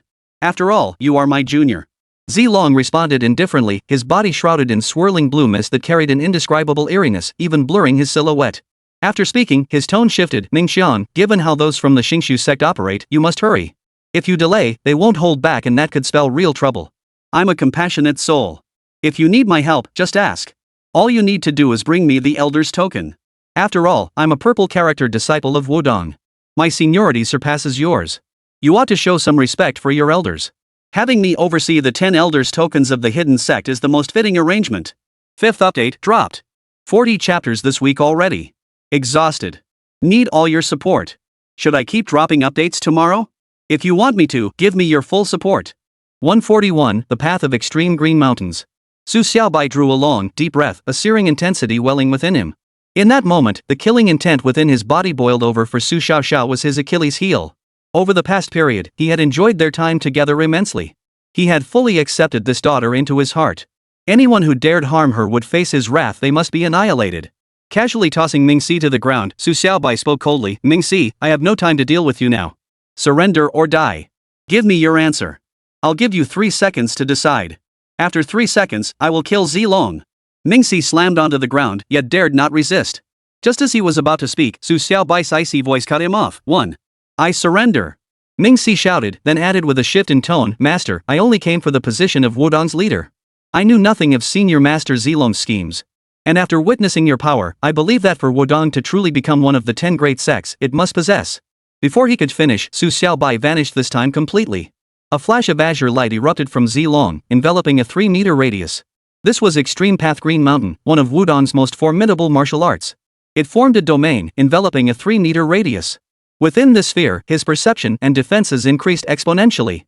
Not even the slightest rustle of wind or grass could escape his notice. Su Xiaobai materialized 3 meters above him, precisely at the edge of Extreme Path Green Mountain's domain.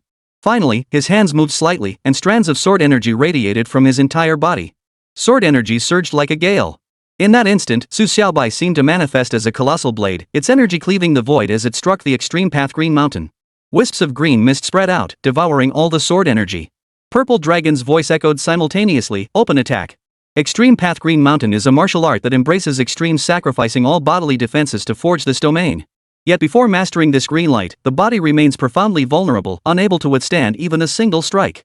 That is why none dare cultivate it. But once this green light is mastered, unless you possess strength 20 times greater than mine, you cannot break through it. Since you've already attacked, it's my turn now. But your daughter, hasn't she already been taken away by the Star Sect? Aren't you worried? Su Xiaobai watched his sword aura technique dissolve, his expression barely shifting. A mocking smile curled his lips as he murmured, 20 times the strength? My current inner power is already 10 times yours. Doubling it would be enough to defeat you. In that case, watch closely. As for my daughter, she has mastered Emei's most powerful secret art, the great shift of heaven and earth. I believe no one can take her away unless Ding Daxian comes personally. Zilong's expression darkened. In the next instant, his hands moved, causing the entire green light barrier to boil and transform into streaks of light that surged directly towards Su Xiaobai.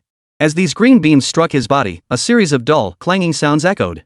This was the result of colliding with Su Xiaobai's protective aura. Moreover, these green beams were exceptionally troublesome, carrying a corrosive effect that rapidly depleted his protective aura. How about it, open attack? Your internal energy must be severely depleted by now, right? This is the true power of Extreme Path Green Mountain. Wudong hasn't had anyone cultivate this martial art for hundreds of years. I imagine many have already forgotten its existence, haven't they? Zilong declared, his voice tinged with an indescribable smugness. As he spoke, he drew the sword strapped to his back. The blade gleamed golden throughout, radiating an air of majestic grandeur. Intricate, delicate patterns were engraved in concentric circles along its length. The entire sword emanated a piercing sharpness, carrying an indescribable chill. Su Xiaobai's eyes narrowed slightly as he remarked indifferently, so you've even brought out Wudong's crane cry sword. It seems you're determined to seize the position of Grandmaster this time. But you may have overlooked one crucial fact: the martial art known as Extreme Path Green Mountain didn't exist when Wudong was founded. Many believe it was introduced by those who came to Wudong seeking instruction. But why would someone possessing such formidable martial arts even join Wudong? Moreover, as the current Grandmaster, I've had access to Extreme Path Green Mountain, so why haven't I cultivated it? The demanding cultivation requirements are one factor, but that's hardly an obstacle for me. My innate talent is arguably the strongest in Wudong. So the question arises, where did this martial art truly come from? At this point, Su Xiaobai began forming hand seals, speaking as he did so, because it evolved from the Taiji seal itself. The Taiji seal's cultivation is exceedingly difficult, which is why it was designated as a martial art only the Grandmaster could practice. The essence of Wudong's survival lies not in severing countless lineages. Restricting practice to the Grandmaster isn't to emphasize their importance or authority, but because the Grandmaster must be the most gifted martial arts prodigy. The purple Ziyang True Qi demands immense willpower to cultivate. Renowned as the martial art of supreme dominance, its requirements are exceptionally demanding. The dragon soaring technique has never appeared in any classical texts. It was deduced independently from the void step. Without mastering the void step to a certain level, it cannot be practiced. As for the Tai Chi seal, even if it were made public, no one could master it. Yet, if disciples failed to cultivate it, their confidence would be shattered. Such is human nature in this world, always chasing after the most powerful martial arts. Thus, Wudong's elders classified these arts as exclusive to the Grandmaster, a measure to protect disciples and safeguard the sect's supremacy. To simplify the Tai Chi seal, the Wudong elders integrated 4 seal techniques and infused it with the profound essence of Tai Chi energy, thus creating the Extreme Path Azure Light, merely a simplified version of the Tai Chi seal. After its creation, those elders discovered its cultivation requirements were scarcely less demanding than the Tai Chi seal itself. Thus it gradually fell into disuse. That you treasure this as a precious treasure and gloat over it, I must say, you are nothing but trash. By this point, his hands had already completed the seal formation. With a shout, he commanded, "Soldier, battle, entangle 3 seals united." Mingxi had been seated beneath a large tree, leaning against its trunk. Su Xiaobai's earlier strike, the lining hand seal, had completely shattered his protective aura, leaving him unable to move as he now focused on regulating his breath. Hearing Su Xiaobai's words now, his eyes suddenly widened. A flicker of shock rippled through his mind as he murmured to himself, "So that's how it is. Extreme Path Green Mountain, it's actually a simplified version of the Tai Chi seal." The difficulty of cultivating this technique, besides the initial physical weakness, required enduring all manner of torments to stimulate the body's qi and blood. I'd never heard of anyone mastering it. Who would have thought senior disciple Zilong had actually succeeded? He's been hiding his true strength far too well. Still, compared to the sect master, it falls far short. The 3 seals, weapon, battle, and entanglement, unite as one. Legend holds that the weapon seal is the true seal of slaughter, the battle seal unleashes explosive power, capable of surging to 5 times one's own strength at its peak, while the entanglement seal enhances defense and can assimilate various internal energies. Among the 9 seals of Tai Chi, the sect leader has already wielded the seal of suppression and the seal of overwhelming presence. Adding these 3 seals brings the total to 5. He is a true prodigy, utterly formidable. First update. 142 3 seals united. As Mingxi murmured to herself, Su Xiaobai's hands parted. His internal energy surged forth with overwhelming force, coalescing into a palm seal that slammed directly onto the Extreme Path Azure Light. The hand seal of warfare embodies slaughter, so this strike concentrated all of Su Xiaobai's internal energy into a single point, packing nearly 10 times the attack power of the purple dragon. The hand seal of combat, however, causes the force to multiply explosively. Su Xiaobai tripled his power. The moment the palm struck, the green light violently rippled. Zilong's eye twitched as strands of the green light were scattered. Before they could coalesce again, the entangling seal directly assimilated them, dissolving them into the void. Purple Dragon swung his sword, unleashing a golden blade of light. Simultaneously, he gritted his teeth and roared. Yet before his movements could fully materialize, the blade of light shattered, and his body was sent flying backward. The sky-filling green light instantly dissipated. Ziyang was flung away at an extreme velocity, at least 100 yards, leaving trails of blood in his wake as he moved.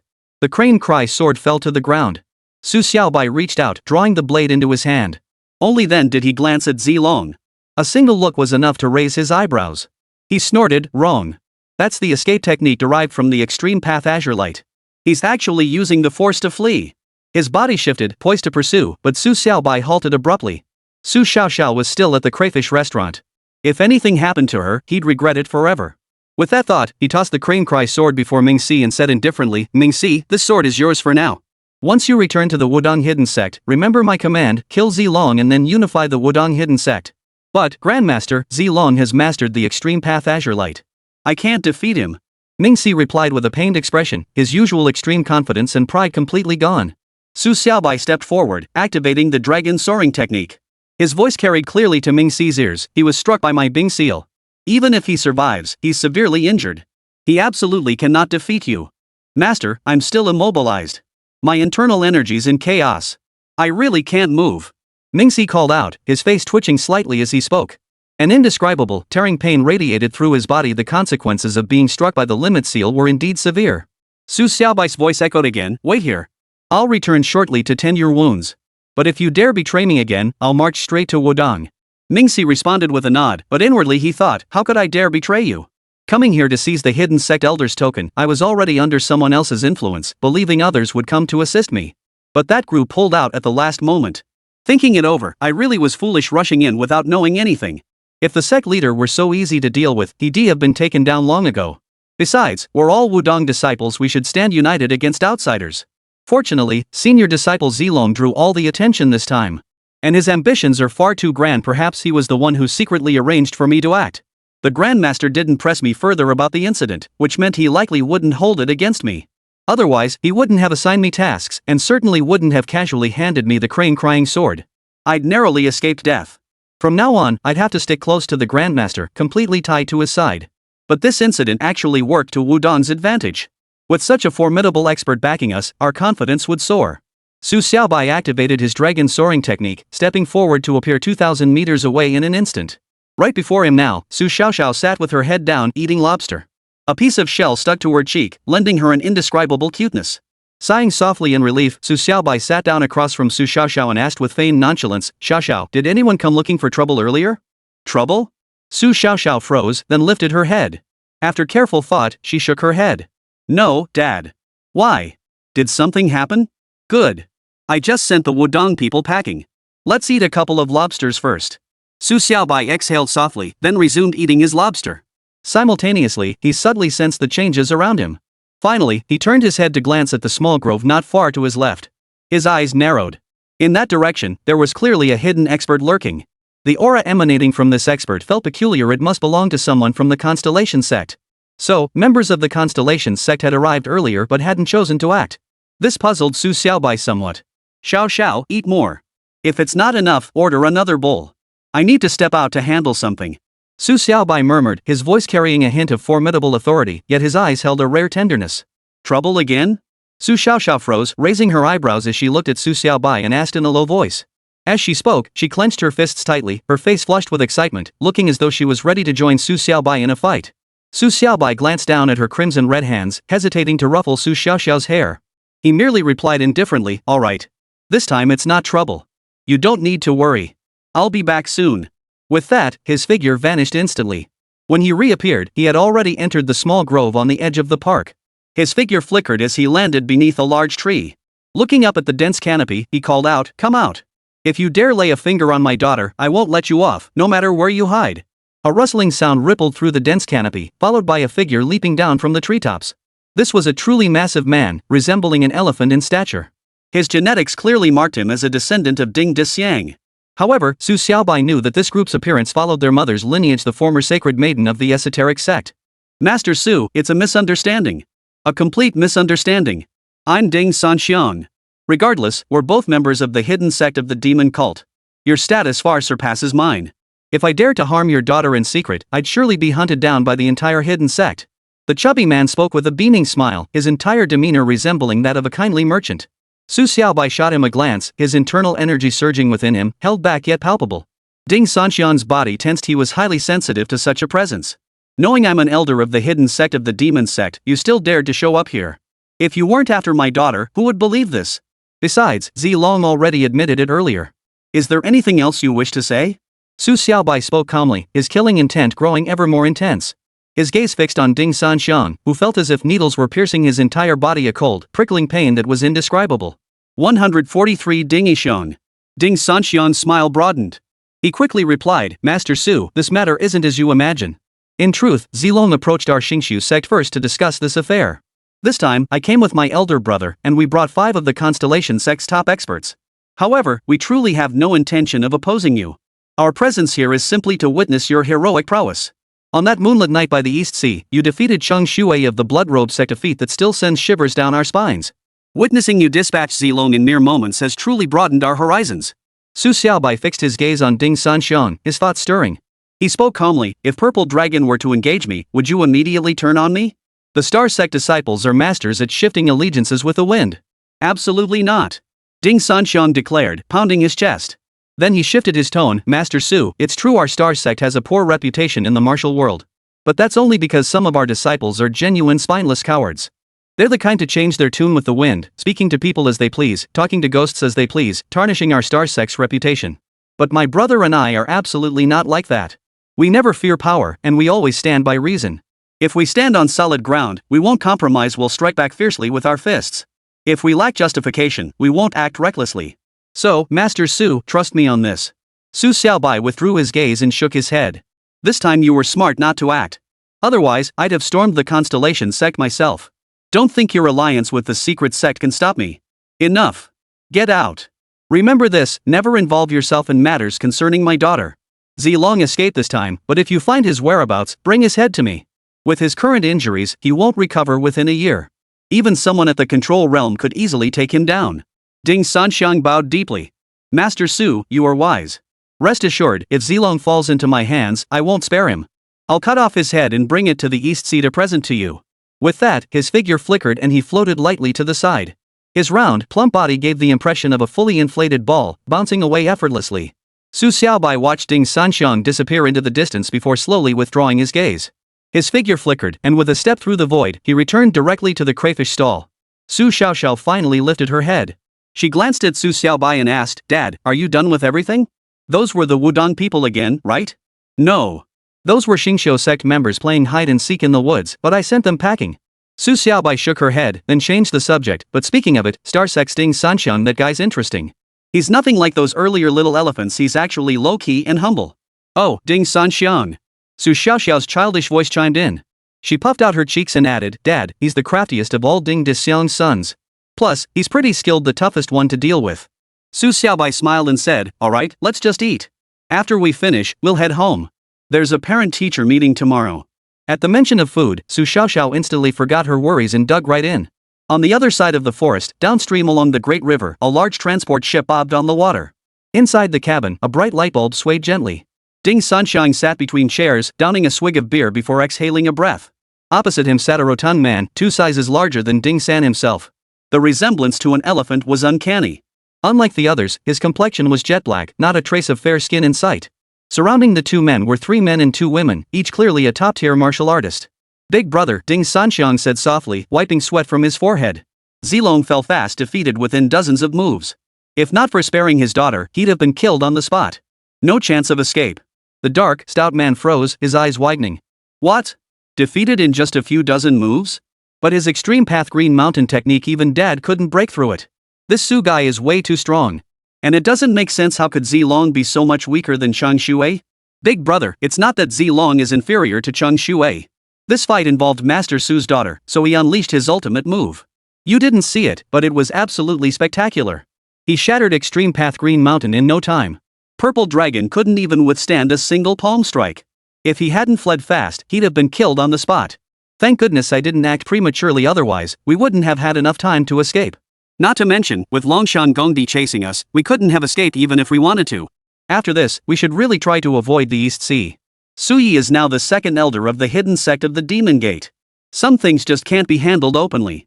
Ding Sanxiang sighed, his round face bearing a look of profound bitterness and desolation. Third brother, thank goodness I heeded your advice. Had we charged headlong, capturing Lin Huixin's daughter might have been possible, but escape would have been impossible. Looks like we need a new strategy to strike at that old Nunjiku. We can't keep fixating on Lin Huixin's daughter. That girl's name was Su Xiaoxiao, right? Sigh, who would have thought? Now that she's in the East Sea, isolated and alone, she's become even more troublesome than before. And her father? The head of Wudong, a master at the fasting realm level? Just thinking about it is enough to make you despair. The black fat man sighed, then shook his head and changed the subject. This is terrifying. I'll finish this case of beer to calm my nerves. As he spoke, he tilted his head back and downed all 12 bottles in one go. His drinking speed was astonishing. He finished every last drop within 2 minutes. Wiping his mouth, the fat man clapped his hands and turned to Ding Sanxiang. Third brother, what do you say? What should we do next? Should we leave immediately, or stay in Donghai for a few more days? Brother, I think we should stay a few more days and see if we can get another chance to meet with Master Su. I just feel like he didn't have time for us this time. His mind is completely focused on Purple Dragon. If he comes to his senses later, we're truly finished. If he attacks the Star Sect, we might not be able to stop him. So meeting him to clear up the misunderstanding completely is more important than anything else. Ding Sanxiang spoke softly, his gaze thoughtful. Then he shifted the subject. Oh, right, brother, do you still have any small restoration pills on you? 144 medical seal. The black-faced man paused, then fished 2 boxes from his pocket. I have 2 left. Why? Do you need them? Brother, I don't need them myself. I just want to present them to Master Su. If we show up empty-handed, he might not receive us favorably. Ding Sanxiang took the boxes with a soft murmur. The black-haired man nodded in agreement. True. In this world, showing up empty-handed really does make people dislike you. The 3 men and 2 women beside them exchanged glances. One woman raised her eyebrows and said, Brother Xiang, I don't think we should let our own prestige suffer. Even though this Sui is powerful, with the 7 of us teaming up, I don't believe we can't beat him. This woman had a voluptuous figure and a distinctly seductive air, accentuated by heavy makeup. Her purple eyeshadow lent her a smoky, alluring gaze. She wore a form-fitting black bodysuit that accentuated her curves. Her long hair was dyed purple, cascading down her back. Her slender fingers bore long purple nails, though something faintly glimmered between the nail crevices. The chubby black man, Ding Yisheng, shook his head. At Master Su's level of martial arts, numbers don't matter. That he could defeat Purple Dragon so quickly proves his skills have reached a realm beyond our comprehension. So, you lot, best abandon those schemes. Big brother speaks wisely. Ding Sanxiang replied with a smile, then shifted gears. Let's go then. We'll head back to our place first, contact our old man at home, and make further plans. See if there's any chance to get in touch with Master Su.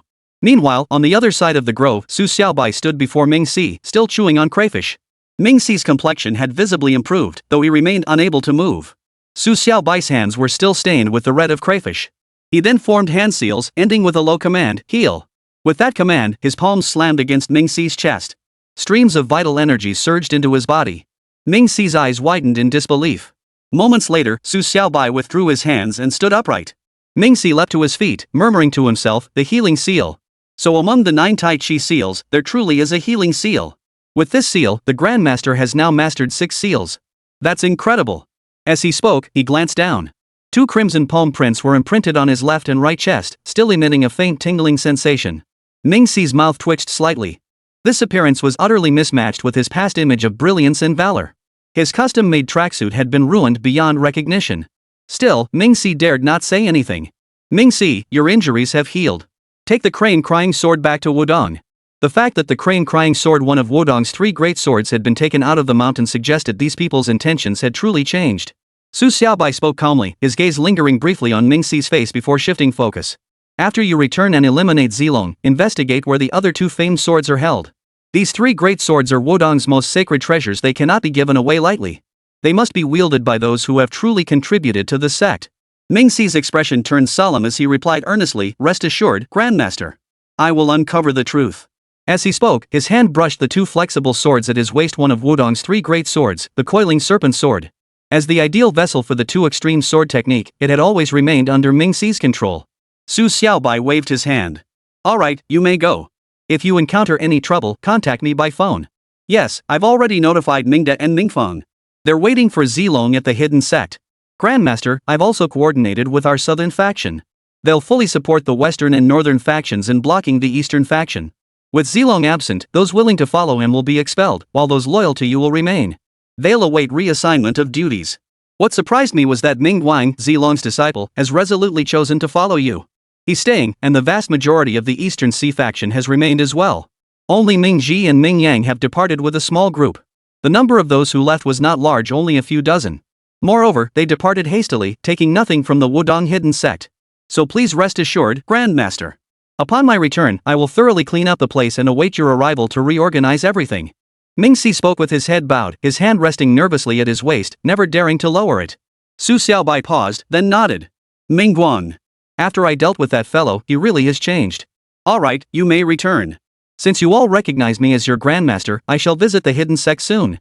Grandmaster, Ming Si continued, I'll come to fetch you in a couple of days. Though our hidden sect lineage no longer resides on Wudong Mountain, we've chosen another location, a place of breathtaking natural beauty, not far from the East Sea. It lies on an island deep within the ocean. Moreover, we've deployed a vast formation over the sea, shrouded in perpetual mist that prevents anyone from approaching. This formation was left by our founding patriarch, something we ourselves can no longer replicate. Without guidance, no one could find their way there. Grandmaster, it's settled then. This Saturday morning, I shall return to the East Sea to escort you back to Wudong. Ming Si spoke with utmost sincerity, bowing deeply as he spoke.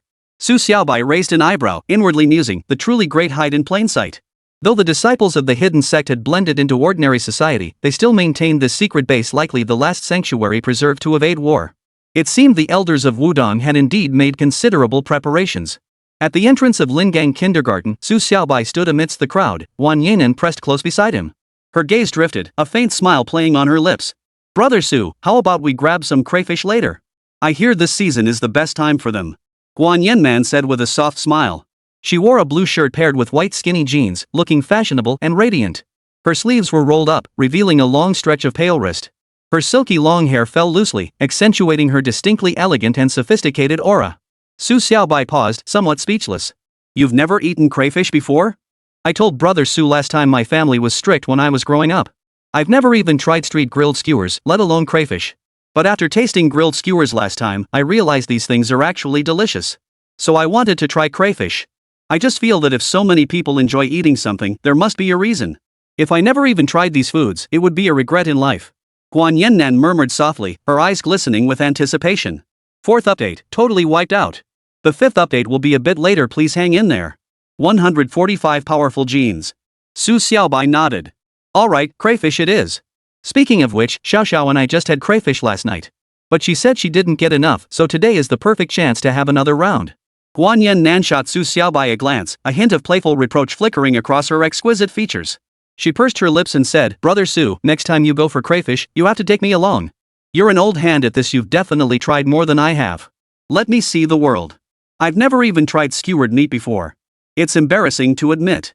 Su Xiaobai thought to himself that he and Guan Yannan weren't quite that close yet, but he couldn't bring himself to say it out loud. Just as he pondered this, the kindergarten began discharging children. Su Xiaoxiao spotted Su Xiaobai from afar. The little chubby boy grinned widely upon seeing Guan Yannan standing beside him, though with snot still dripping from his nose, making the sight rather memorable. She ran up to Su Xiaobai, took his large hand, and announced, Dad, there was a parent-teacher meeting today. The teacher said you should share some words, talk about your experience with education. The little chubby boy trailed behind Su Xiaoxiao like a shadow, his face beaming with admiration. Daddy Su, little miss is so amazing. She got first place in the whole school this time and was accepted early into Lingang Elementary. And our teacher even gave her the first grade final exam papers to try. Little miss aced all 3 subjects with perfect scores. Principal Jiang said right then and there that she could totally skip a grade and start elementary school now instead of waiting until next year. Su Xiaobai froze, glancing at Su Xiaoxiao. He hadn't expected her academic performance to be this outstanding. He hadn't paid any attention to her studies recently. She usually stayed home alone reading books, there were plenty of them in the house. As for what specific books she read, Su Xiaobai had no idea. But judging by this, she wasn't just randomly flipping through pages, she was actually studying. So asking him to share advice? That was downright impossible. He'd never been involved in education matters.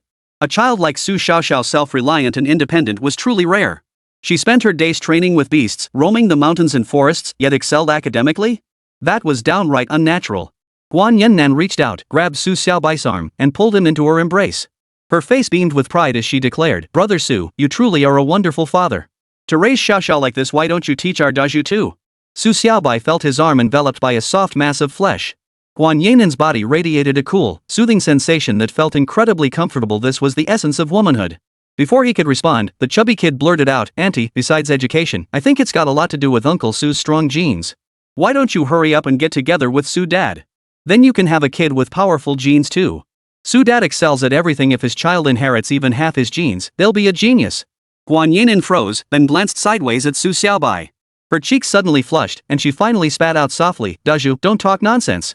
Is this any of your business?" Su Xiaobai's mouth twitched. This topic was truly inappropriate for such a setting. He stiffened his expression and waved dismissively. "Well then, I'm off to eat crayfish. Once you're done, head home. I still have a parent-teacher meeting to attend." Yannan stole a glance at Su Xiaobai, biting her lip tightly. "Brother Su, our place is a bit farther away. Why don't we just leave Daju and Xiaoxiao at home? The two of us can attend the parent-teacher meeting together." Su Xiaobai glanced at Su Xiaoxiao, who pursed her lips and said, "Dad, I'll watch over little Chubby." "Alright, let's go. But honestly, I just don't get why little Chubby's mom never shows up. What kind of irresponsible parent is that?" Su Xiaobai snorted, glancing at Yanen. Deep down, he admired her. She picked up and dropped off little Chubby every single day, rain or shine. She was an incredibly successful aunt. In fact, she practically acted like little Chubby's own mother. Yanen kept his arm around Su Xiaobai's shoulder, shaking his head slightly.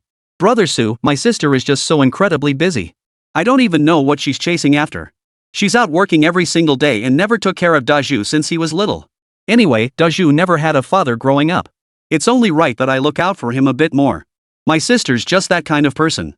If she came to pick him up, she'd probably spend all day arguing with the teachers." Little Fatty raised his eyebrows and added, "Su Dad, you haven't met my mom. If you had, you'd understand what she's like. She's always wearing that cold expression, acting like everyone owes her something. Plus, she's not very good with words. But she's a true business genius, running several companies. She's genuinely busy, yet she's obsessed with martial arts. She's constantly searching for a top-tier master to train under. She's visited all sorts of martial arts sects for this, places like the Ghost Valley sect, which I've never even heard of. I have no idea what she's thinking about all the time." Yanman shook her head slightly, then sighed deeply. "Brother Su, that's just how my sister is. I told her if she really wanted to learn martial arts, she should go to major schools like Shaolin or Wudong. But she just won't listen to anyone. She's always been so domineering, unable to tolerate any suggestions. After all, she controls so many companies, even I don't know the exact number. She's so used to giving orders that she's completely inept at raising children." As they spoke, the four reached the vehicles. Su Xiaoxiao hopped onto the back of the bicycle while little Fatty climbed straight onto the bike. Yanen settled into the Mercedes, glancing back at Su Xiaobai and saying, "Brother Su, you lead the way. I'll follow behind." Su Xiaobai pedaled forward, though a strange feeling lingered in his mind.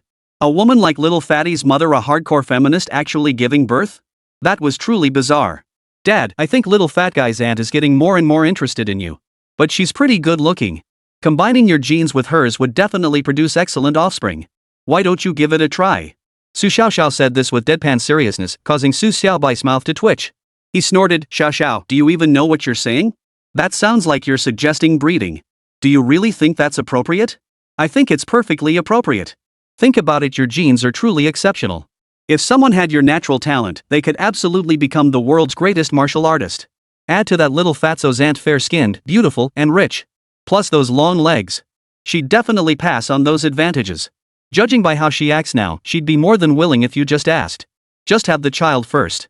Whether you marry or not isn't important. In my opinion, the little chubby kid's aunt won't care much about that either.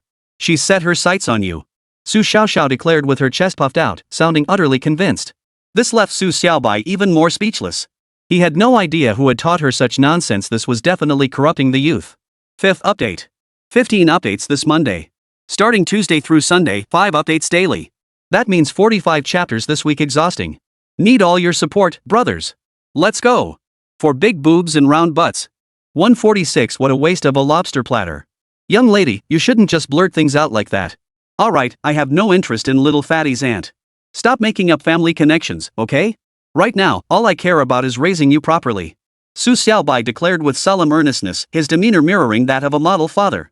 Su Xiaoxiao pursed her lips and muttered defiantly, "I was hoping to raise a great little brother or sister." "You have no plans? That's so disappointing. Such powerful genes going to waste, what a shame." Su Xiaobai didn't respond. Her words sounded off, and he felt a headache coming on. This girl was impossible to fool. As they spoke, they arrived at yesterday's crayfish restaurant. Su Xiaobai locked his bike to a nearby tree while Guan Yinan parked by the roadside. The four of them then found a spot along the roadside to sit down. They ordered 4 bowls of crayfish, each weighing 5 pounds. Guan Yinan stared at Su Xiaobai in shock. Brother Su, 5 pounds per person? Yeah, let's just start eating. If it's not enough, we can order more after we finish. But I'm guessing it definitely won't be enough. Su Xiaobai replied bluntly. Guan Yinan shook his head. Brother Su, that's not what I meant. My appetite is small, can I even finish 5 pounds? You're overthinking it. Little Xiao ate 7 or 8 pounds yesterday. Once you remove the heads and shells, it's not that heavy. Since it's your first time, I bet you'll eat even more. Su Xiaobai shook his head. Just then, his phone buzzed with a text message alert. The message came from Huixin. Su, all outstanding payments except for the nightclub owned by the 100 Flowers sect have been collected. The full amount was transferred to Jedu Beverages today, including the 2 relocated companies. Please verify the receipt. Attached at the end were the address, phone number, and contact details for the nightclub owned by the 100 Flowers faction. Su Xiaobai glanced at them and suddenly realized the nightclub was right next door to the crayfish restaurant, just a dozen or so door numbers away. Turning his head, he saw a nightclub on that side, its neon lights flashing brightly. The 2 large characters on the sign were strikingly visible: Bahua.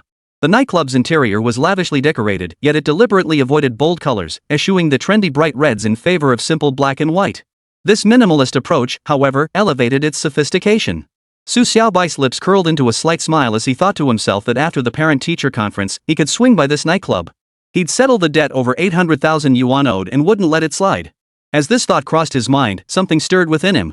This matter involved the 100 Flowers sect. It seemed Su Wenxiang, Su Guanliang's father, might have orchestrated this deliberately. Other nightclubs simply didn't carry enough weight to trouble him after all, he'd already dealt with the Sunshine Club. That left only stronger organizations to bring in. Just then, 4 waiters approached carrying 4 large bowls, placing them before each guest. Su Xiaobai snapped back to attention and turned to Guan Yinan beside him. Guan Yanman slipped on disposable gloves and began cracking open the lobster. Su Xiaobai set aside his lingering thoughts and joined in the feast. Just as he finished one lobster, a commotion erupted outside, followed by the sound of approaching footsteps. Su Xiaobai turned to see 7 vans parked along the roadside, completely blocking the street. Over a dozen people leaped out of each van, totaling more than 80 individuals. Each of them wore white vests and carried thick baseball bats. They approached with a menacing aura. Leading the group was none other than the young master of the Ma gang. The group marched straight toward Su Xiaobai. Witnessing this scene, everyone in the crayfish restaurant quickly paid their bills and left. In the blink of an eye, only Su Xiaobai and his 3 companions remained among the food stalls outside the restaurant. Su Xiaoxiao nudged Su Xiaobai's arm with her elbow, shot a meaningful glance at the approaching group, and whispered, "Dad, it looks like they're after you." No sooner had she spoken than the young master of the Ma gang raised his eyebrows, a smirk on his face, bellowing at the top of his lungs, "Finally found you. With our gang's resources, tracking down someone like you was no trouble at all." "Oh? Got a new girlfriend already? Or is this your wife? 2 kids? Not bad luck. But you broke both my legs. That debt must be repaid. I'll break 3 of yours." This young master of the caravan, though the leader, was confined to a wheelchair. His legs had been broken and hadn't healed yet, so he had to be pushed over. Pushing the wheelchair was a man in his 40s, his face covered in stubble, weathered by life's hardships. Yet, his entire demeanor radiated a deep, steady presence. His narrow, triangular eyes flashed with a threat of viciousness. Guan Yanman glanced at Su Xiaobai, then nervously swallowed, her legs trembling. She whispered, "Brother Su, they're after you, right? You should leave now. I'll hold them off." "You?" Su Xiaobai froze, then shook his head. "Alright, you guys keep eating. Ignore them. Oh, and cover your ears, they'll be wailing like babies in a minute." With that, Su Xiaobai stood up, picked up the basin of crayfish, and turned to the young master of the horse caravan sitting in his wheelchair. "I'll count to 3. If you don't get lost, you'll be eating crayfish." The young master froze for a moment, then shot Su Xiaobai a dismissive glance. "I must admit, you've got some nerve," he snorted. "I brought this many men today, including top-tier experts like Uncle Fei, and you still remain so calm. Honestly, when Xiao Qiang, admire your nerve. Here's the deal, once I knock you down, I'll take your wife. She's quite the looker, especially those long legs, absolutely mesmerizing. I've set my sights on her." The man pushing the wheelchair glanced at Su Xiaobai, his gaze lifting slightly. This man walked with unwavering steps, carrying an aura that seemed to swallow mountains and rivers, indeed, a true master. Guan Yanan's eyes narrowed.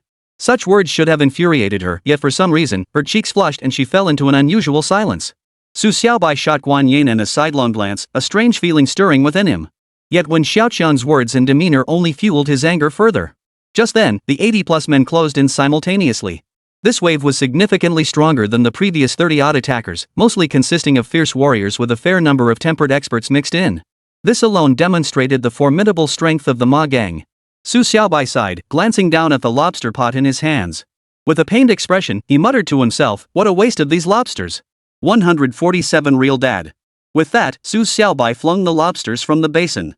Over 100 lobsters spun mid-air before suddenly scattering in all directions. Still dripping with scalding, savory broth, they formed a fiery scene in the air. As if guided by an unseen hand, each lobster changed direction mid-flight, heading straight for a specific person. Seeing Su Xiaobai's actions, the crowd responded with mocking smirks, their eyes glancing at him as if he were an idiot. Mouths agape, none of them took the lobsters seriously. Some even reached out to catch them, only for the lobsters to smash directly into their faces. Their expressions froze instantly, each looking as if struck by a brick, sent flying backward. Each flew about a meter before crashing onto the roadside, rolling into a heap.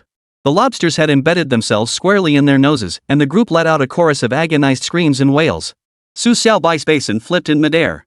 The remaining 20-odd lobsters seemed to have eyes of their own, falling back into the basin. Only then did he turn to look at Wen Xiaoqiang and the person pushing the wheelchair beside him. The wheelchair pusher's expression changed. Such skill surpassed his comprehension. Though he was a top-tier master at the control realm, he was utterly helpless against a basin full of lobsters like this. Catching Su Xiaobai's gaze, the man blurted out, "Sir, we'll leave immediately. No need for you to lift a finger." "Too late," Su Xiaobai replied coolly, adding with a snort, "You wasted over 80 of my lobsters. Did you really think you'd get off that easy? Our first encounter was just a minor bump in the road. I didn't bother holding it against you. But this second time? You clearly came here with ulterior motives. Do you really think I'll let it slide?" When Xiaoqiang raised an eyebrow, snorting defiantly. "Think you're some big shot just cause you can throw a punch? Let me tell you, even if you beat me this time, it won't matter. Our Ma gang has plenty of skilled fighters. Next time, I'll..." Before he could finish, the man pushing the wheelchair behind him slammed a fist into his temple. When Xiaoqiang's eyes rolled back and he collapsed unconscious. Even in unconsciousness, his face bore an expression of utter disbelief. He never imagined the man behind him would strike him. "Sir, it's quiet now," the wheelchair pusher said cautiously, then shifted gears. "Sir, my name is Fei Jiangwo. You can just call me Xiao Fei. This lobster meal is on me. Since I interrupted your dinner, I'll order you a few more dishes. Take your time eating. I won't bother you anymore." As he spoke, he wiped the sweat from his face. Su Xiaobai glanced at him once more before sitting down. Finally, he waved his hand dismissively. "All right. I don't want this happening again next time. This time, I'll let it slide. But this one Xiaoqiang has a filthy mouth. Let's make sure he can't speak for a month." No sooner had the words left his mouth than he grabbed a lobster and flung it straight at Wen Xiaoqiang. The lobster slammed into his mouth. Even unconscious, Wen's body twitched involuntarily. Clearly, having something forced into his mouth like that wasn't pleasant. His tongue was badly injured, and strands of blood mixed with lobster juice trickled out. Fei Jiangwo cautiously stepped into the depths of the food stall.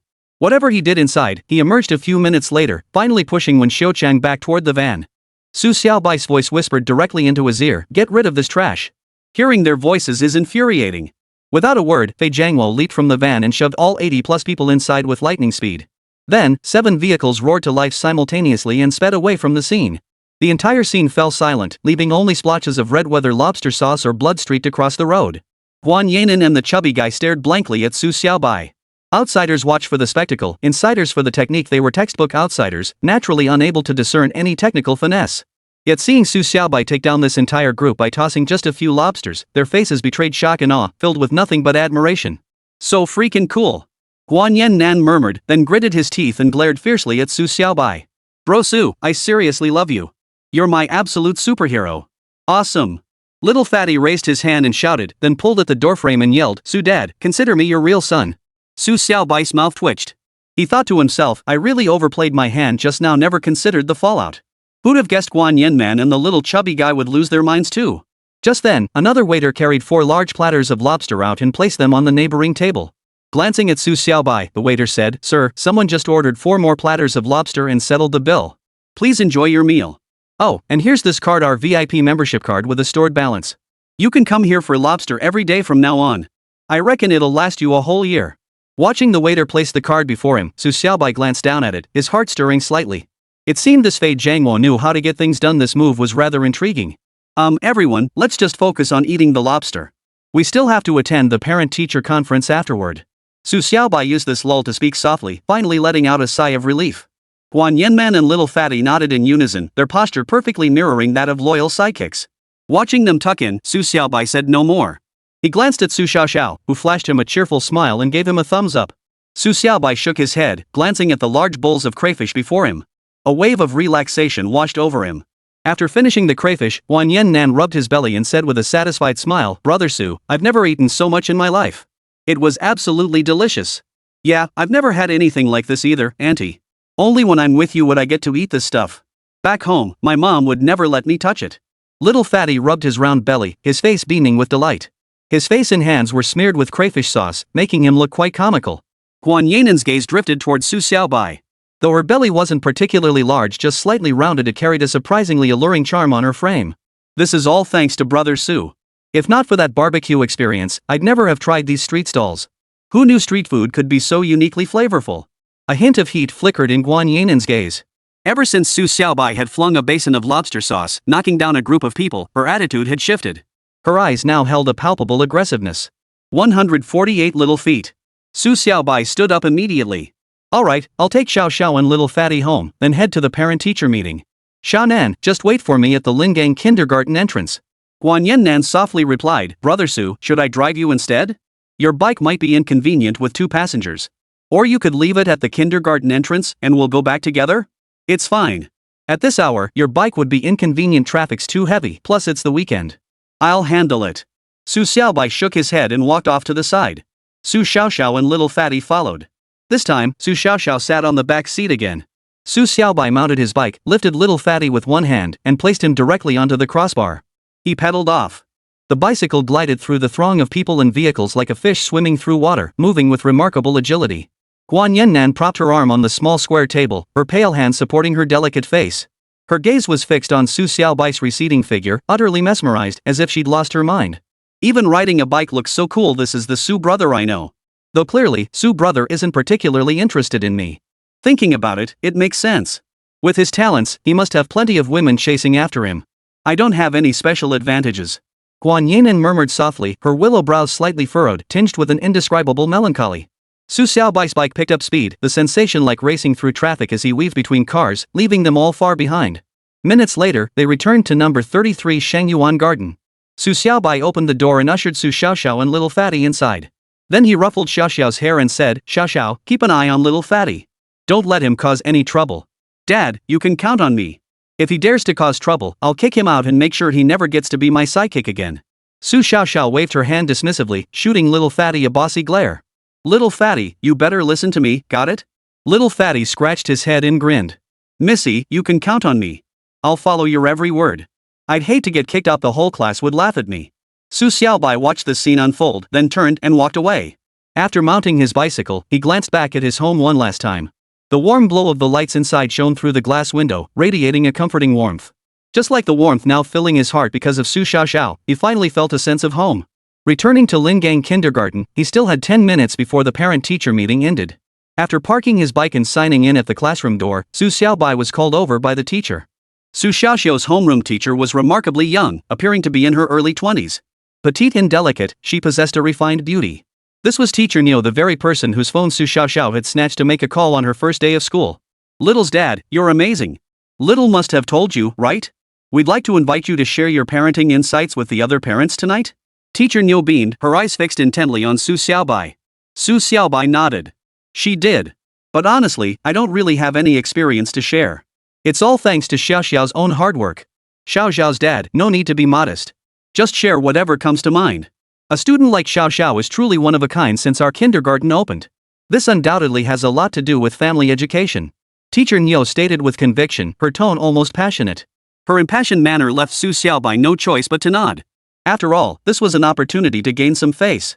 Saying a few words seemed harmless enough. Over 60 parents attended this parent-teacher conference, filling a large meeting room. Principal Chiu of Lingang Kindergarten presided over the session. Zhang Emei sat beside Principal Chiu.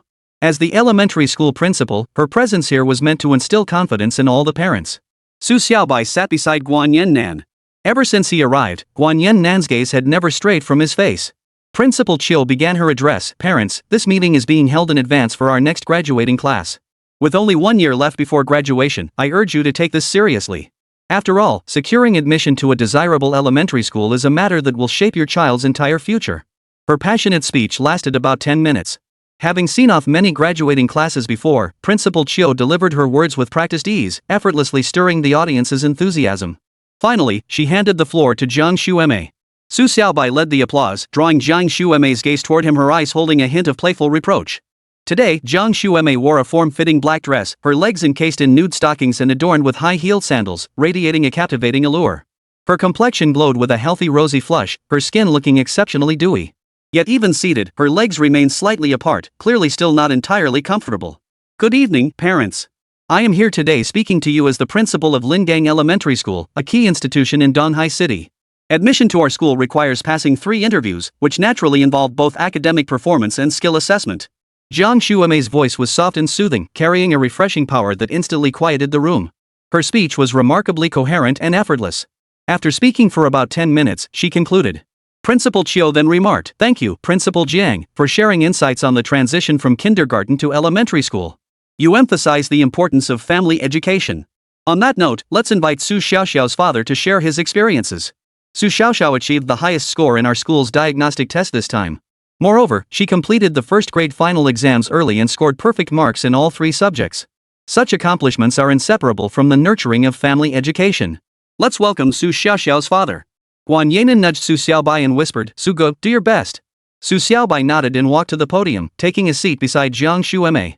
Only 3 people occupied the podium now, Ziyang Emei in the center, Principal Chiu to her left, and Su Xiaobai to her right. After taking his seat, Su Xiaobai remarked calmly, "Truthfully, I don't really have any success stories to share. All the parents here have surely poured their hearts into their children's education, each with their own methods. I rarely interfered with Xiao Xiao. She grew up in the countryside, wild and free, playing among the mountains and forests. Yet this child was wise beyond her years living among wild beasts, she somehow learned gratitude. It wasn't until she came to Donghai that we gradually began to resemble a father and daughter. So I believe improving grades isn't about forcing them to study relentlessly, but about giving children more freedom, more trust, treating them as friends, as partners, or even as clients. Less scolding, more companionship. This allows them to unleash their potential. Once that energy accumulates, the quantitative change leads to a qualitative leap. That, I believe, is when the time for soaring truly arrives. Regardless of their current grades, we still have a year to make changes. This is my experience, perhaps lacking in theory, but it represents a father's growth." No sooner had he finished speaking than the conference room erupted in applause, with Guan Yannan clapping especially hard. Ziyang Emei shot him a subtle sideways glance, extending a small foot beneath the conference table to lightly brush against his calf, a gesture tinged with subtle intimacy. Third update for today. Taking a break now, just 3 updates. We'll see how things go tomorrow. Thanks for your support. 149 Arrogance. Su Xiaobai's heart skipped a beat. Fortunately, the long table on the podium was draped with a red curtain at the front, completely blocking everyone's view. Yet that warm little foot carried an unusual sensation, stirring the pure yang energy within Su Xiaobai once more. His heart couldn't help but flutter slightly. As if possessed, his legs parted, directly cradling that soft, warm little foot. Given their current side-by-side seating position, Ziyang Emei's foot had kicked up from beneath Su Xiaobai's legs. The resulting posture was, well, you can imagine. Ziyang Emei's lovely face flushed crimson. Under the lamp's glow, it seemed bathed in a soft, rosy light. Yet she made no sound, only shifting her gaze to Principal Chiu beside her. Principal Chiu nodded and smiled slightly. "Thank you, Su Dad, for sharing your experience. You truly are a wise father. More companionship, more trust, more encouragement, that seems to be the essence of Su Dad's approach. Alright, parents, if you have any questions, please ask now. Both Principal Jiang and I are here today, and we're happy to provide the most reasonable answers for all of you. Mr. Su is also here. With his successful experience, he can offer valuable insights to all parents. So please feel free to ask questions. We still have a year ahead, which should significantly boost our children's competitiveness."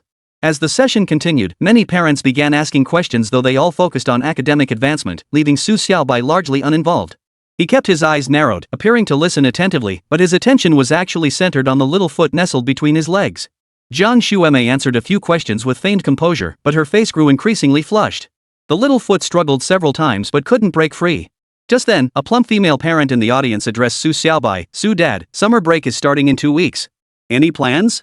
If you're willing to take Xiao Xiao on another outdoor adventure, would you consider bringing our Chunny along?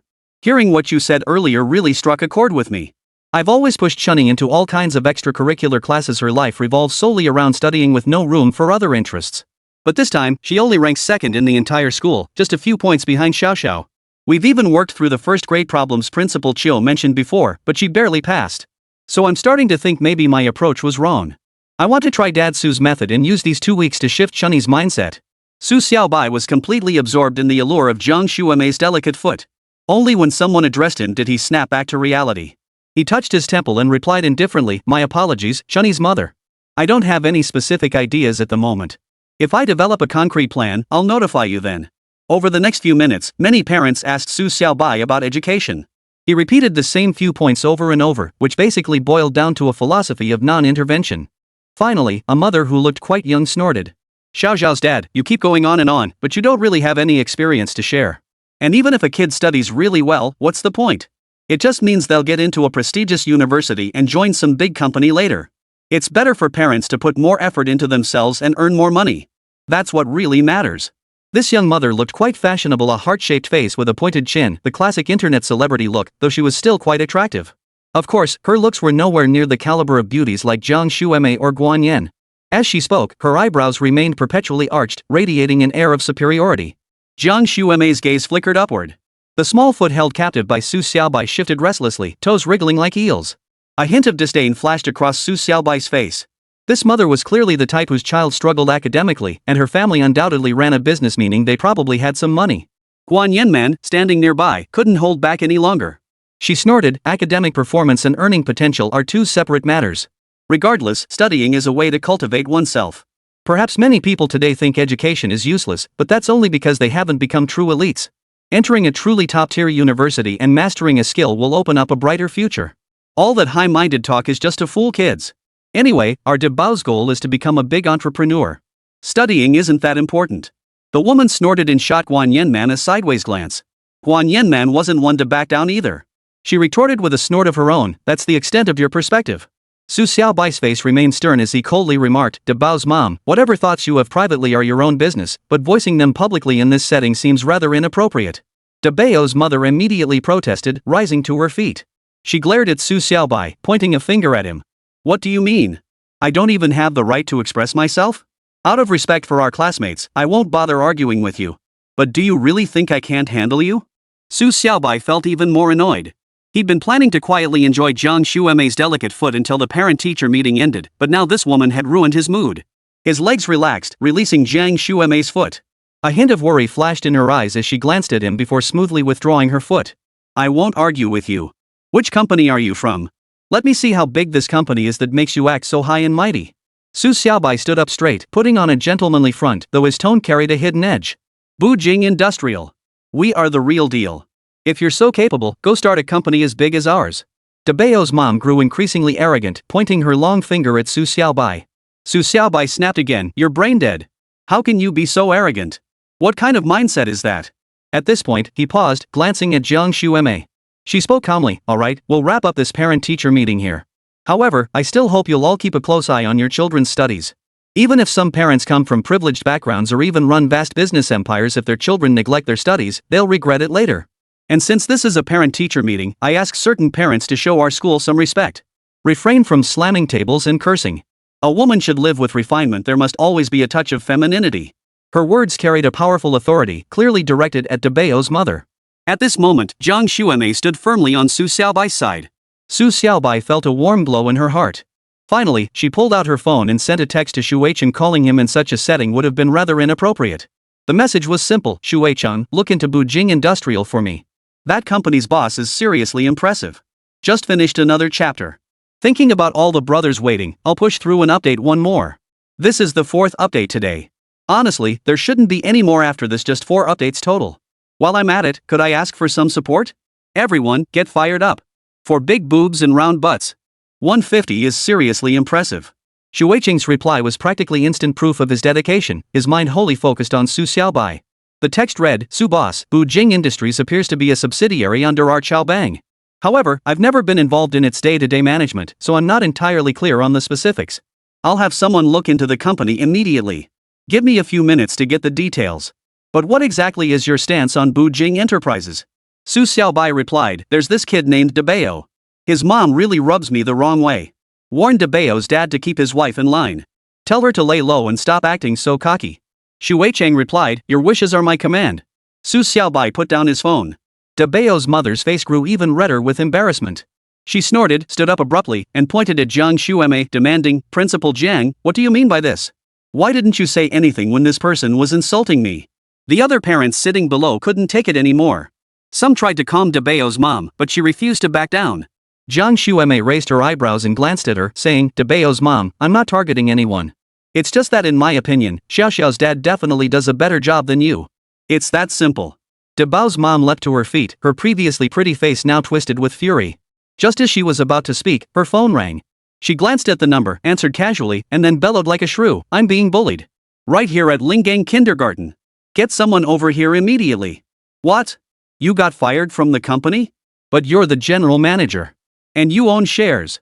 How could this happen? Is it because of me? I was too high profile and provoked someone I shouldn't have?" After this monologue, she shot a glance at Su Xiaobai before cutting the call. For a moment, she stood frozen, saying nothing more. The parents below finally quieted down. Jiang Shuemei cleared her throat and said, "Thank you all for attending today's parent-teacher meeting. That's all for now." The crowd began dispersing. Principal Chiu rose from her seat and walked toward the door. Jiang Shuemei shot Su Xiaobai a withering glance before also rising and heading to the side. Su Xiaobai glanced at her retreating figure. Using the podium as cover, he reached out and gave her thigh a quick pat before walking down. Jiang Shuemei showed no reaction, only turning back to glance at Su Xiaobai. Pressing her lips together, she murmured softly, "Xiaoxiao's father, if you have time, I'd like us to have a deeper discussion about family education." "Whenever Principal Jiang is available, I'm free anytime, anywhere." Su Xiaobai grinned, his words clearly carrying hidden meaning, tinged with a hint of suggestive implication. Plump Chunny's mom then approached, smiling faintly. "Xiaoxiao's dad, if there's an opportunity, I'd also like to seek your advice. You don't mind, do you?" Su Xiaobai froze, then his lips twitched. His exchange with Jiang Shuemei had nothing to do with this matter. They'd been discussing matters between men and women, but naturally, he couldn't explain that to Chunny's mom. Jiang Shuemei, standing nearby, offered a small smile and stepped in to save the situation. "Don't worry, Chunny's mom. The kindergarten will organize these kinds of activities often. You and Xiaoxiao's dad will have plenty of chances to talk." Su Xiaobai breathed a sigh of relief. After exchanging farewells with Jiang Shuemei and Chunny's mom, he turned to head outside. Stepping out of the classroom and into the kindergarten grounds, he heard hurried footsteps behind him. Debao's mom had sprinted after him, panting heavily as she stopped in front of Su Xiaobai. She then rather forcefully spread her arms to block Su Xiaobai's path, tilting her face up and gritting her teeth as she said, "Xiaoxiao's dad, I apologize to you. But please just leave my family alone." Su Xiaobai froze, then raised an eyebrow. His gaze fixed on Debao's mom as if she were an idiot. "What do you mean? What's going on with your family has nothing to do with me. You just said yourselves you're really powerful. But your power is your business, I'm not jealous." Hate flickered in Debao's mother's eyes. "My husband just called he got fired from his company and his shares are being forcibly acquired. It's all because of you. I already apologized to you. Why are you still holding a grudge like a petty little chicken? If my husband really loses his job, you won't get off easy either. I'll make you pay for this." Su Xiaobai frowned. He'd never liked this woman, and now she was pulling this stunt even when begging. She acted like she owned the place. This made him shrug. "What you do is your business. I don't need to know. Whether you let it go or not is none of my concern. Anyway, if you want me to pay the price, bring it on." The mother of the eldest child froze. Faced with Su Xiaobai's words, she truly had no counter. Clenching her fists, she seemed poised to strike, but Su Xiaobai's long, powerful build made her hesitate. After a moment, she gritted her teeth again and snarled, "Xiaoxiao's dad, our family depends on Bujing Industrial to survive. If you push us to the edge and leave us with no food, we barefoot folks aren't afraid of those wearing shoes." Guan Yannan approached from the side. Hearing Debao's mom speak, she raised an eyebrow, her face dripping with contempt. "You weren't saying that earlier. Your Bujing industry is so mighty. When did you become barefoot and afraid of those with shoes? And who are you? I'm talking to Xiaoxiao's dad. Is that your business? Your son, Guan Dazhu, is practically at the bottom of his class. What gives you the right to lecture me?" Debao's mom lifted her chin, glaring at Guan Yannan with a hint of arrogance. But whether in height or looks, she fell far short of Guan Yannan. Guan Yannan looked down at Debao's mom, wrapping her arm around Su Xiaobai's shoulder and pulling him close. Her soft chest pressed against his arm. Finally, she hummed, "I like Brother Su. If you say Brother Su, I just won't be happy. That's fair, right?" Just as Debao's mom was about to retort, Su Xiaobai raised an eyebrow. "Enough, Debao's mom. With that attitude, I won't do anything. Truly formidable people never show off in situations like that." With that, he snorted and strode straight out. If it weren't for the fact that Debao's mom was a woman, he would have already taken action. Guan Yanman hooked her arm through his, striding out with long steps and swaying her hips. Shoulder to shoulder with Su Xiaobai, they walked out like a couple. Just then, Chunny's mom approached from the side, a smile playing at the corners of her mouth. She pointed at Su Xiaobai and Guan Yinan and said, Xiaoxiao's dad, so you and little fatty's auntie are a couple? When did you two? 151 working hard. As she spoke, Chunny's mom gave a suggestive thumbs-up gesture, her expression full of innuendo. Su Xiaobai's lips twitched, about to say something, when Guan Yinan raised her eyebrows, a hint of coyness in her voice. It's been a while now. Ha? Chunny's mom paused, then nodded. Well, congratulations to you both. Chunny mentioned that Xiaoxiao's dad and her mom divorced. It's good to see he's finally found someone again. But raising Xiaoxiao to this level shows Xiaoxiao's dad is an exceptionally capable man. By the way, when are you two planning to have another? That way Xiaoxiao can have a sibling. Su Xiaobai's mouth twitched. How did that even come up? Chunny's mom's leap in logic was a bit much. And Guan Yinan sure had some nerve.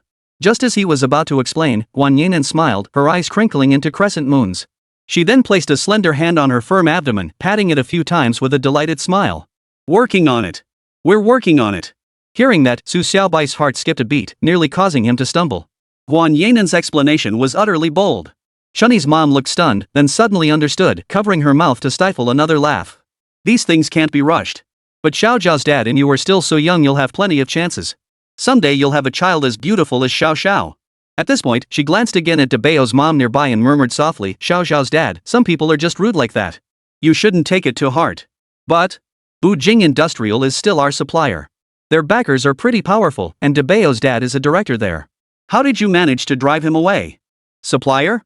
Su Xiaobai froze, a thought stirring in his mind. Chunny's mom was truly impressive, yet she showed none of it, remaining modest and humble. Chunny's mom appeared plump, yet her underlying features were quite good. One could still glimpse traces of her youthful beauty, with excellent skin and poise. Standing at 5 feet 6 inches, she exuded an undeniably gentle and kind aura. Yes, I'm with the Anchuan Hotel Group, handling operations. That's why I often need to source quality furniture. Bujing Industrial specializes in that sofas, beds, tables, upholstery, curtains, and such. Chunny's mom explained softly. Just then, DeBao's mom's voice came from behind them. Chunny's mom, you're from Anchuan Hotel Group? That's wonderful. We supply you regularly. You absolutely must help me this time. That guy is bullying us so badly, he's literally driven our family to the edge of ruin. Shut up. Chunny's mom, who always seemed so kind and gentle, suddenly snapped in a low voice. Then her tone shifted. If your son DeBao struggles in school, he should work harder. That's nothing unusual. But using your family's wealth as an excuse? That's sheer ignorance. And since you've already suffered a loss, just stay put. Xiaoxiao's father won't go all out against you. If you keep pushing your luck, even if Xiaoxiao's dad does go all out, so what? I bet your family won't just lose the company, you might lose your home too. Bujing Industries may be large, a well-known enterprise in Donghai, but it doesn't entitle you to such arrogance. You're nothing but ignorant and brainless. These words showed no mercy to DeBao's mother, while also revealing Chunny's mother's true standing. She must be a high-ranking executive at Anchuan Hotel, which explained her formidable presence. DeBao's mother gritted her teeth, her eyes flashing with venom, but she dared not say another word. She simply turned and walked away. Su Xiaobai glanced at DeBao's mother and smiled at Chunny's mother. Chunny's mother, I really must thank you. Otherwise, I might not have been able to restrain myself from dealing with her. Mrs. Chunny smiled faintly, her eyes holding a hint of meaning. Mr. Xiao, you managed to take down the DeBao family so easily. You're truly formidable. If I ever need help with anything troublesome in the future, I'll definitely be bothering you. No problem. Since our kids, Xiaoxiao and Chunny, will be attending the same elementary school, we'll definitely be able to help each other out. Su Xiaobai replied with a smile. They chatted for a few more moments before parting ways. Throughout the entire exchange, Guan Yinan clung to Su Xiaobai's arm, never letting go. Only after they'd exited the kindergarten did Su Xiaobai glance at her and offer a faint smile. Xiaonan, that's enough. We're heading back now. You can let go of me. Having such a stunning beauty clinging to his arm naturally stirred something within Su Xiaobai. His pure yang energy continued to surge. Though most of it had dissipated after his encounter with Zhang Shuemei, now that he'd entered the fasting realm, the pure yang energy within him was growing once more. Su Xiaobai mused inwardly that this must be the nature of the Ziyang True Qi. Though it was said to be the most overbearing, the pure yang energy it generated was certainly not something ordinary disciples could withstand. Moreover, most of the Wudong elders abstained from women. Thus, cultivating the purple yang True Qi was a path to certain death. That was precisely why it was classified as forbidden, permitted only to the Grandmaster. Influenced by Lin Ziyang since childhood, Su Xiaobai had become considerably more open-minded. He gained deeper understanding of women, and after the incident with Lin Huixin, he had dated several women. This experience prevented the pure yang energy within him from overwhelming him. Otherwise, with his innate talent, had he perfected the Ziyang True Qi, he would have been tortured to death long ago. He might even have lost his sanity and harmed countless women. Guan Yannan pursed her lips, smiling faintly as she stroked her belly. Her posture truly resembled that of a mother already carrying a child. Finally, she sighed softly and said, Brother Su, if I really were pregnant, do you think the child would be as beautiful as Xiao Xiao? Su Xiaobai's mouth twitched. Guan Yanman's imagination certainly ran wild. But at this moment, he couldn't give her any encouragement. Keeping his face stern, he replied with feigned seriousness, that's impossible. Impossible? Why? Your genes are strong, you're handsome and well-built, and I'm not bad-looking either. I've got these long legs. Plus, neither of us has had plastic surgery. Based on genetic principles, our child won't be anything less than perfect. Guan Yannan arched her delicate eyebrows, a hint of indescribable pride in her voice. But before she could finish, Su Xiaobai cut her off. Look, I'm not saying our child wouldn't be good-looking, I'm saying our child would definitely be gorgeous. You've really led me down the garden path. There's no way we could have a child together. We don't stand a chance. I already have a woman. So, Xiaonan, you don't need to waste your feelings on me. With that, he walked to the side, hopped on his bicycle, and rode off. Guan Yanman stared at his retreating back, gave her chest a push, and murmured with a touch of defiance, I won't give up. A woman pushing a man, there's no man she can't push down. But today, she'd even worn padded bras, the inflatable kind, making her look much bigger. Yet she still couldn't tempt Brother Su. What a failure. 150-200 Flowers Nightclub. Inside Unit 33 of Shangyuan Gardens, Su Xiaoxiao sat on the sofa watching TV. The chubby kid squatted obediently beside her, grinning broadly. Little fatty, stay away from me. Don't get so close, your snot's running again. Su Xiaoxiao snorted, her tone dripping with disgust. Big sis, I'll go upstairs and look around. I ate a lot of fruit and snacks earlier, and watching TV is just too boring. I'll just wander around. The little chubby kid didn't seem to mind, instead continuing to speak with a thick-skinned expression, his demeanor completely that of a little sidekick serving the big sister. Su Xiaoxiao shot him a glance and shook her head flatly. Don't even think about it. Upstairs is my private room with my dad. What are you going to wander around for? If you don't want to watch TV, go play over there. There's a pile of toys anyway. But when you're done playing, remember to put everything back in its place. This isn't your house, you know. I'm the one who tidies up here. If you make a mess, I'll be the one stuck cleaning it up. The chubby kid froze, then glanced around before whispering, Big sis, you actually do chores at home? How about I take care of them for you? This kind of work doesn't suit someone like you. Su Xiaoxiao waved her hand dismissively, ignoring him. The little chubby boy gave a dry chuckle, then pondered for a moment before muttering to himself, Forget it, I'd better not. Come to think of it, I really don't know how to do any of this stuff. Watching others do it looks so easy, but I'm completely clueless. I'd better go read a book. I'm only fit to be a scholar. Watching the little chubby boy walk over to the open reading room, Su Xiaoxiao flared her nostrils and murmured to herself, That little chubby boy really has no self-awareness. In his situation, he's only fit to be a wastrel. There's no chance he'll ever become a scholar. Of course, the little chubby kid couldn't hear these words. He sat down, picked up a few books, and settled onto the tatami mat to read. Normally, with his personality, he couldn't sit still for even a minute. But in front of Su Xiaoxiao, he dared not do anything. The sound of a door opening came from outside. Su Xiaobai entered the house, changed his shoes, and was about to close the door when the hurried clatter of high heels echoed. Guan Yannan's voice followed, Brother Su, wait for me. I'm here too. Su Xiaobai didn't close the door. He walked straight into the living room, his gaze sweeping around the room. Su Xiaoxiao jumped up from the sofa and exclaimed, Daddy, you're finally home. Little fatty also leaped up from the side, grinning widely. Daddy Su, you're back? Guan Yannan's voice came from the side, Daju, you really have changed today. Who knew you'd take to reading? That's truly a good thing. Looks like you'll have to visit Brother Su's place more often from now on. Su Xiaobai, sharp-eyed, noticed the chubby kid holding a book, seemingly a children's storybook but upside down. This was clearly Big Face trying to look smart, pretending to read when he was just killing time. The little chubby boy tossed the book aside and exclaimed cheerfully, That's great. I love coming to Uncle Su's house. Getting to play with the little miss is better than anything. Su Xiaobai's eye twitched. He glanced over at Guan Yannan, who was approaching in flip-flops, swaying her hips as she walked. Her white, tight-fitting spandex leggings hugged her long legs like poles. From any angle, they were undeniably impressive legs that could rival any models. Turning back, Su Xiaobai touched his temple. The pure yang energy surged within him, seemingly growing stronger. Guan Yannan approached Su Xiaobai, shot him a slight sideways glance, and finally murmured softly, Brother Su, Principal Jiang said Xiaoxiao got direct admission to Lingang Elementary. Looks like our Daju still has to work hard. The chubby boy froze, glancing at Su Xiaoxiao before clenching his fist with newfound resolve. If Little Miss is going to Lingang Elementary, then I have to work harder too. Otherwise, I won't be able to be with Big Sister. Su Xiaobai's mouth twitched. Finally, he frowned and said, Shan'an, I still have things to take care of. Are you guys going back now, or what? Guan Yannan raised an eyebrow. I don't feel comfortable leaving Xiao Xiao home alone. I'll hang out here for a bit. I'll stay with Xiao Xiao and Dezhu until Brother Su comes back before leaving. The little chubby boy beside them let out a slight sigh of relief. He secretly gave Guan Yannan a thumbs up, his face beaming with joy. Su Xiaobai said nothing, merely waving to Su Xiao Xiao. Xiao Xiao, I'm heading out to handle something. Take good care of our guest. I'll be back soon. Dad, why don't I come with you? Those guys are completely out of line. How dare they lay a hand on you? They just won't let it go. Su Xiao Xiao rolled up her sleeves, her posture radiating a fighting stance. That aura of a gang leader grew even stronger. Su Xiaobai reached out and ruffled her hair, sighing, it's not about our people. Besides, this is a minor matter. Do I really need your help? Su Xiao Xiao nodded reluctantly. With Su Xiaobai's skills, she truly wasn't needed. She'd assumed it was another Wodong troublemaker coming to cause trouble. Truthfully, Su Xiaobai only intended to visit the 100 Flowers nightclub once to collect the debt owed by Jiadu Beverages. He hadn't told Su Xiao Xiao about the Wodong matter. In his view, there was no need for her to know about such things. Yet Su Xiao Xiao's current concern for him still warmed his heart.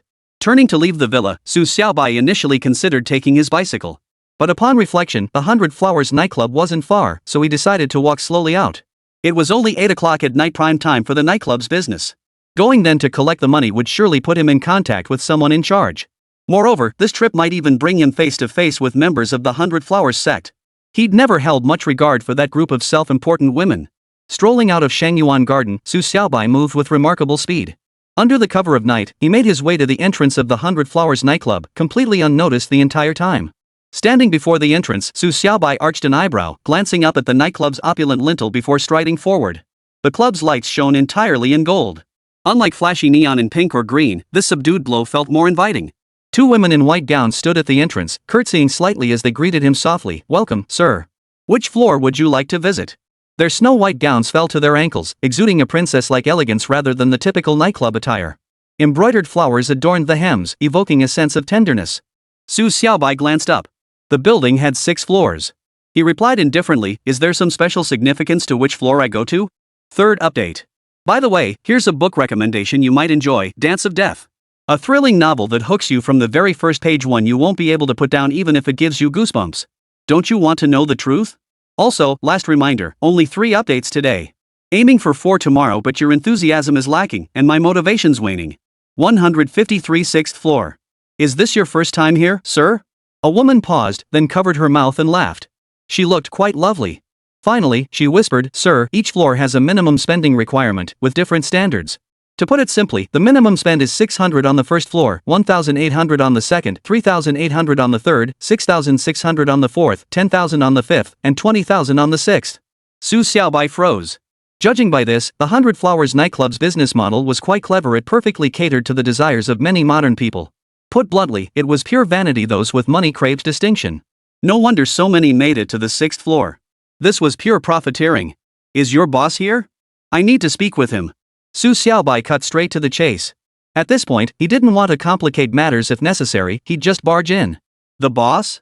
The hostess paused, then murmured softly, Our boss is entertaining important guests on the 6th floor. Do you know him? Su Xiaobai glanced up, then took a step forward. No, he said flatly, but after today, I will. No sooner had the words left his mouth than his figure vanished abruptly, striding straight into the lobby. He headed directly for the elevator on one side and shot up to the 6th floor. The receptionist rubbed his eyes in disbelief, his face frozen in shock. That's a real master, the receptionist murmured under his breath. He glanced up with a look of concern before returning to his post. The elevator stopped on the 6th floor. Su Xiaobai stepped out. The space was designed with ample room, each private room exuding an air of luxury.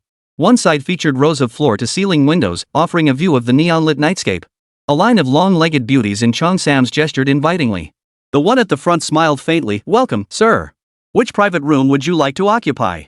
You may first select your personal attendant here. Su Xiaobai narrowed his eyes. This setup was quite something. Even he found it hard to resist the sight of so many pairs of long, white legs. Corrupting. Absolutely corrupting. Su Xiaobai snorted inwardly, then stiffened his expression, his gaze fixed straight ahead. I'm here to see your boss. Take me to him. The cheapao-clad beauty paused, then offered a faint smile. Our manager is entertaining guests. How about? You just escort me there. The rest is none of your concern. I'll handle it personally. Su Xiaobai cut her off abruptly, his gaze fixed intently on her. The woman in the cheongsam nodded and led Su Xiaobai forward. After 2 turns, she gestured ahead. Sir, our boss is in that private room up there. It's the largest room in the 100 Flowers. You can go in yourself. As she spoke, the corners of her mouth lifted, her eyes flashing with a hint of mockery. Judging by Su Xiaobai's demeanor, he clearly wasn't here for serious business, he was here to cause trouble. But daring to stir up trouble at the 100 Flowers nightclub? That was nothing but a dead end. Su Xiaobai gave a non-committal grunt before strolling forward. He stopped before the sole door on that side, paused briefly, then yanked it open with his usual brute force. The woman in the cheongsam, who had been smirking moments before, now froze in shock. Her mouth fell open, and her face twitched involuntarily. Su Xiaobai strolled into the private room. It was exceptionally spacious, lavishly decorated in a style that could only be described as opulent, radiating a peony-like, dazzling beauty.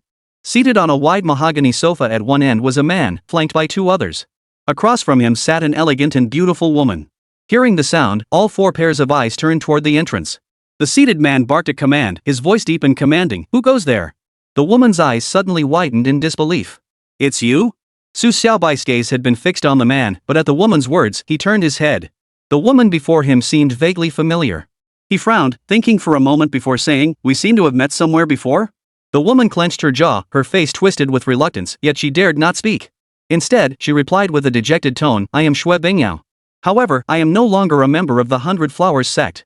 Su Xiaobai pondered for a moment before recalling that this was indeed Shui Bingyao, the woman he'd encountered at Lingyuan Temple.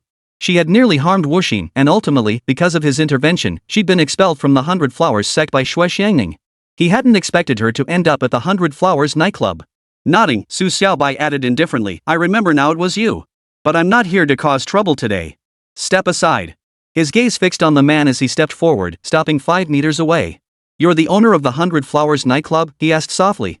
The man appeared to be around 32 years old, radiating an air of distinguished elegance.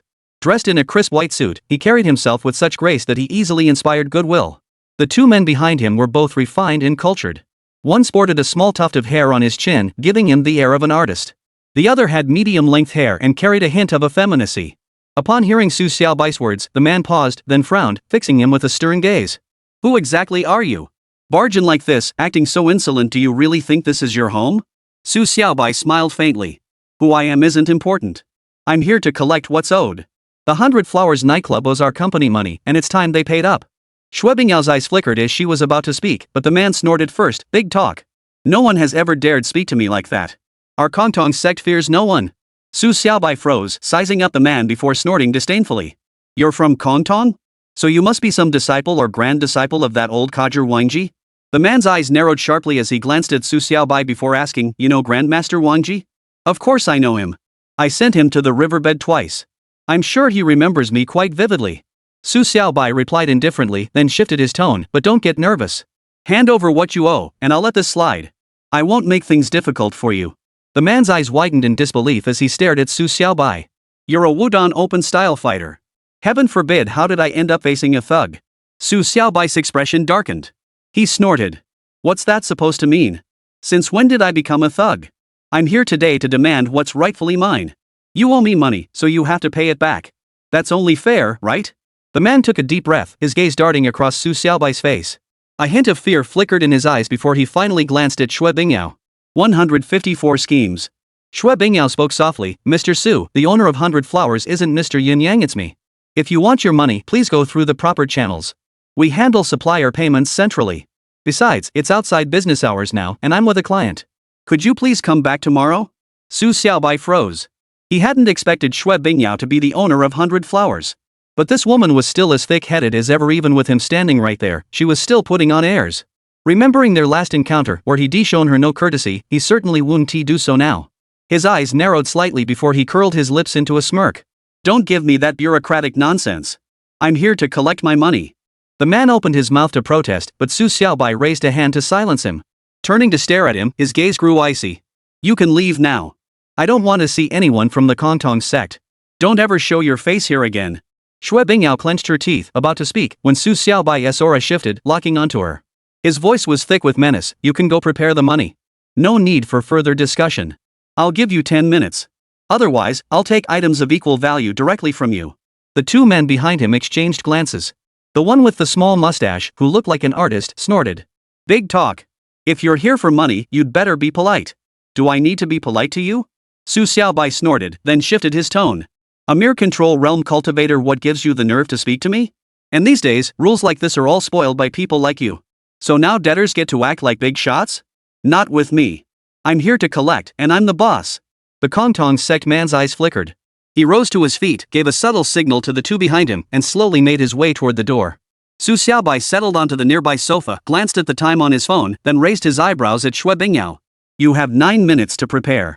Given Xue Bingyao's temperament, she truly wasn't one to consider the bigger picture. Born with a princess-like disposition, she always carried herself aloofly, embodying all the traits of a modern woman, put simply, ambitious yet lacking in substance. However, even Xue Xiangning had suffered significant losses at Su Xiaobai's hands, so Xue Bingyao naturally dared not say much. After all, Su Xiaobai was the kind of person who acted with utter disregard for consequences, never once considering the fallout. So she took a deep breath and spoke softly, Mr. Su, which company are you representing? How much exactly does our company owe you? Jiadu Beverages. You owe us roughly 800,000 yuan, right? It's been about a year now. So you don't need to overpay, just give me $1 million. Consider the rest as interest. Su Xiaobai replied indifferently, a faint smile playing at the corners of his mouth. Yet it carried an indescribable chill, clearly a sneer. Truth be told, he was genuinely annoyed. This debt had been outstanding for a year, a blatant attempt to renege. Naturally, Su Xiaobai offered Xue Bingyao no way out. Xue Bingyao froze, staring at Su Xiaobai in surprise. Jiadu Beverages?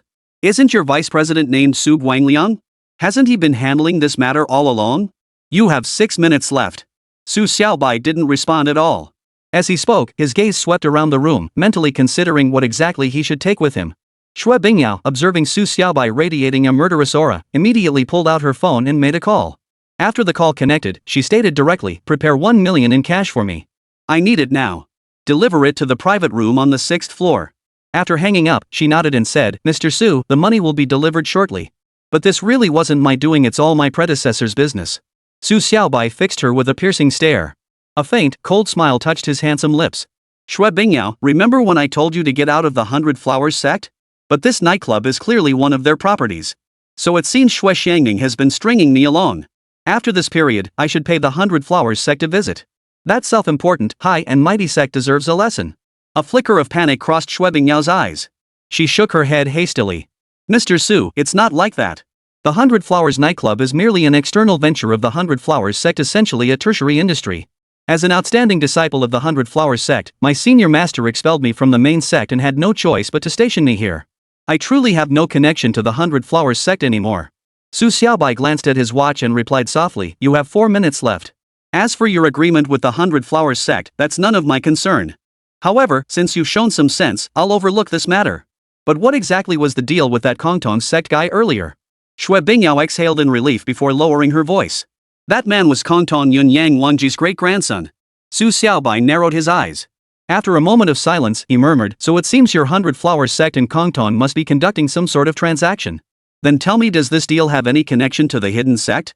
Or was Wudong's purple dragon once hiding among you as well? Earlier, Su Xiaobai had received calls from Ming Si and Ming De, who stated that Master Purple Dragon had never returned to Wudong. Moreover, most of the Eastern Branch disciples had remained behind, with only a few dozen taken away. The losses weren't particularly severe. Originally, Ming Si had expected at least half of the Eastern Branch to leave, but Ning Huang remained steadfastly behind. It was precisely because of his actions that many others chose to stay. As for Zilong's whereabouts, Ming Si and Ming De had absolutely no clue. No one knew where he had gone. Just before Su Xiaobai spoke, however, he suddenly sensed a faint trace of energy. It strongly resembled the essence of Wudong's supreme green peak. Only someone at Su Xiaobai's level could truly perceive the aura of Wudong martial arts. This explanation made sense. Zilong had been hiding in the East Sea, right under Su Xiaobai's nose. While Su Xiaobai himself couldn't have anticipated this, Zilong could use this opportunity to scheme and plan many things. Thus, from the very beginning, Xue Bingyao had been putting on a performance. Her actions were merely to placate Su Xiaobai, diverting his attention away from Zilong. This was the true mark of a woman of cunning. Xue Bingyao froze, a flicker of panic crossing her eyes. She quickly shook her head. Mr. Su, I don't understand what you're talking about. How could the Wudong Purple Dragon Master possibly come to our nightclub? With his stature, he absolutely wouldn't mingle here. Regardless, he's my senior. If he were truly here, I would certainly have treated him with the utmost hospitality. Senior? With your junior status, you're actually my junior. Yet I haven't seen you treat me with proper hospitality. Second update. One more update to come. 155 lackey. Su Xiaobai said indifferently, then shifted his tone. Besides, I only mentioned the past. With his aura, if he were hiding here now, I wouldn't fail to sense it. So, it seems you know where he is. Then speak up. Tell me, and this matter is settled. Otherwise, I'll seal every acupoint in your body with the 5-hole sealing technique. That sensation will be quite refreshing. Xue Bingyao gritted her teeth, her gaze locked on Su Xiaobai. Her expression carried an inexplicable air of pitiable vulnerability, yet Su Xiaobai remained utterly unfazed, his eyes steady and unwavering. He'd never had much regard for this woman. She was undoubtedly a born actress. A knock sounded at the door. Su Xiaobai glanced at his phone just 1 minute before the agreed time. The money courier must have arrived. Xue Bingyao exhaled a quiet sigh of relief before rising to open the door. She took a black briefcase from the visitor and returned, placing it before Su Xiaobai. Mr. Su, here is 1 million. Would you like to verify it? Xue Bingyao inquired softly, her body slightly bent. A honeyed fragrance lingered on her, likely perfume, and she wore a turquoise evening gown with a strapless neckline that revealed a generous expanse of snow-white skin.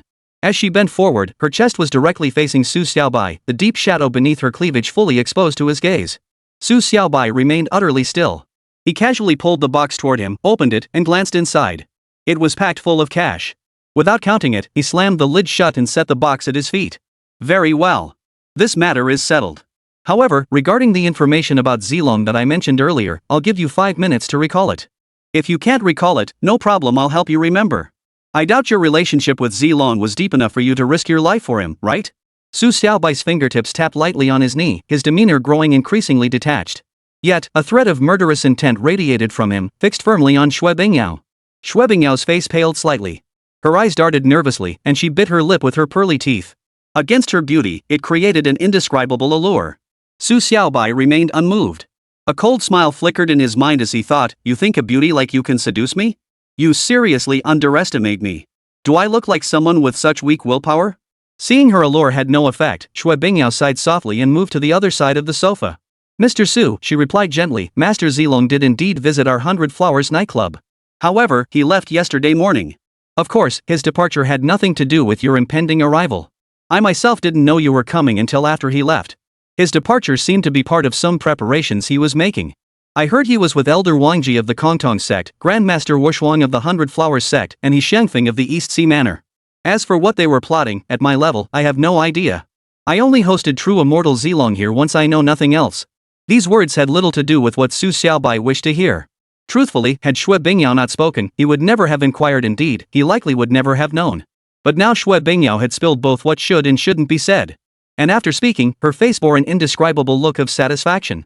Su Xiaobai narrowed his eyes, glancing at Xue Bingyao before remarking indifferently, interesting. It's no wonder you weren't privy to this. Even Donghai Manor and the 100 Flowers sect are entangled. But I never asked you about this. If you hadn't told me, it wouldn't have mattered. So why are you suddenly bringing it up now? Xue Bingyao drew in a deep breath, lightly licking her lips with her pink tongue before clenching her jaw and declaring, I've been expelled from the 100 Flowers sect. This position is essentially my last resort. If I lose this chance, I might end up just an ordinary person. So no matter what, I have to hold on to this opportunity.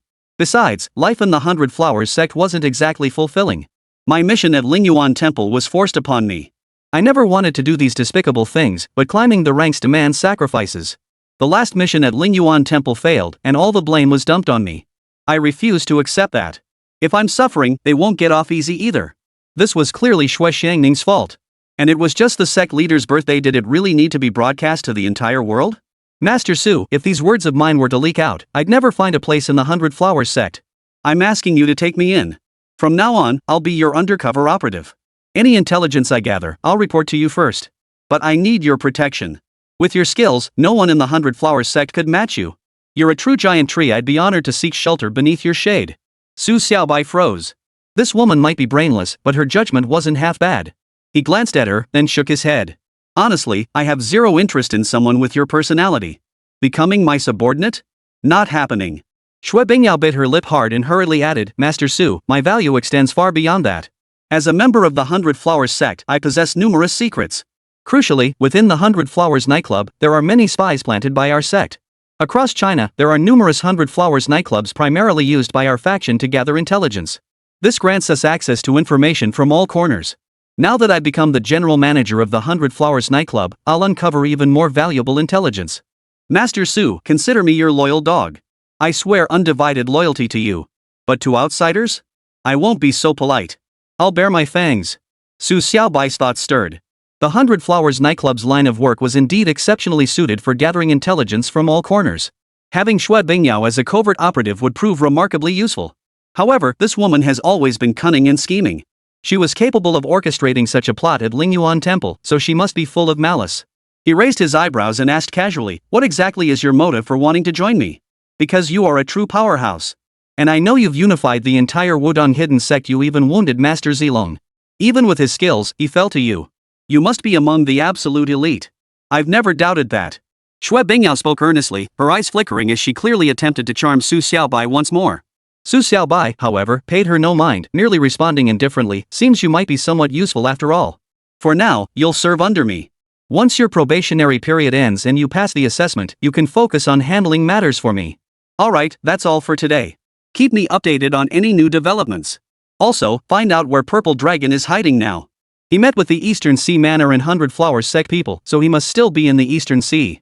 Find him, and I'll handle him personally. I never imagined he was still lurking around the Eastern Sea. If I hadn't come here today, I'd still be in the dark. Third update today. Quick update on the schedule. Last week's massive output took a toll, so I'll stick to 3 updates per day for now. If I have extra energy, I'll add more.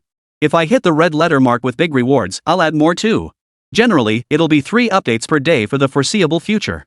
Also, keep supporting us, brothers and sisters. For big waves and round hips, let's give it our all. 156, Re-encountering the Joke Master. Master Su, I'll inquire immediately. When Zilong visited me, I overheard him telling someone that the most dangerous place is the safest place. Xue Bingyao murmured softly, then gritted her teeth again. Master Su, if you must leave, why not strike me once? Su Xiaobai froze, sizing her up. This woman was clearly unhinged. But he quickly grasped her intent. She was putting on a show for the many spies of the Hundred Flowers sect lurking here. After a moment's thought, he nodded. Very well. Escort me to the door, and I'll give you a taste of the green wind finger. With that, he rose and headed for the door. Xue Bingyao followed close behind. The two walked out, one in front, one behind. The moment they stepped outside, Xue Bingyao's icy voice rang out, "Mr. Su, please do not come to our Hundred Flowers nightclub again. We do not welcome people like you here." Su Xiaobai snorted. "As long as you don't owe me money, I certainly won't come. But it seems the lesson you learned at Lingyuan Temple wasn't enough. You still talk down to people. Well, I'll give you another lesson." With that, he flicked his finger backward, striking Xue Bingyao squarely on the forehead. Her body flew through the air as if struck head-on by a speeding train, crashing back into the room like a cannonball.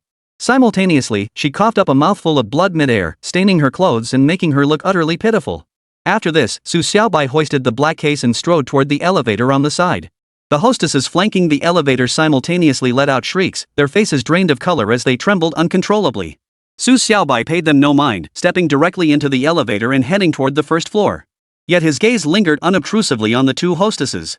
Though outwardly panicked, their gazes were cold and calculating, fixated on the private room's location. Their aura was thick with suppressed tension. On the other side, inside the private room, Xue Bingyao crashed into the sofa, her eyes filled with surprise. Her appearance seemed wretched, yet after spitting out that mouthful of blood, she actually felt an indescribable lightness in her body. It was as if some impurity had been purged from within, while a thread of internal energy had simultaneously cleansed her marrow. Subconsciously, her martial cultivation seemed to have advanced a small step. Yet, her heart was filled more with awe. That single finger strike had fully demonstrated Su Xiaobai's astonishing martial prowess. This was the true mark of a peerless master. Stepping out of the Hundred Flowers nightclub and back onto the neon-lit streets, the flashing lights cast a seductive glow upon Su Xiaobai's handsome features. Su Xiaobai raised an eyebrow slightly, then turned and headed home. He walked at a leisurely pace, taking in the scenery along the way. As he passed a small bridge, he paused briefly. The bridge was crowded with people seeking summer shade, though many were also drunkenly slumped over the railings, vomiting. Su Xiaobai frowned, feeling somewhat unsettled by this vulgarity. Just then, a distinctly sleazy voice came from the side. "Hey? Isn't this second elder? Did you come to invite me to dinner?" Hearing the voice, Su Xiaobai didn't even turn his head, simply continuing forward. This was clearly the Dream Demon Sect's Joker, the thoroughly sleazy old fellow. The man looked harmless enough, yet Su Xiaobai always sensed an extreme danger emanating from him. What was more, this time, Su Xiaobai hadn't detected his presence at all, proof that the old man was indeed a hidden master. Lost in thought, Su Xiaobai crossed the small bridge.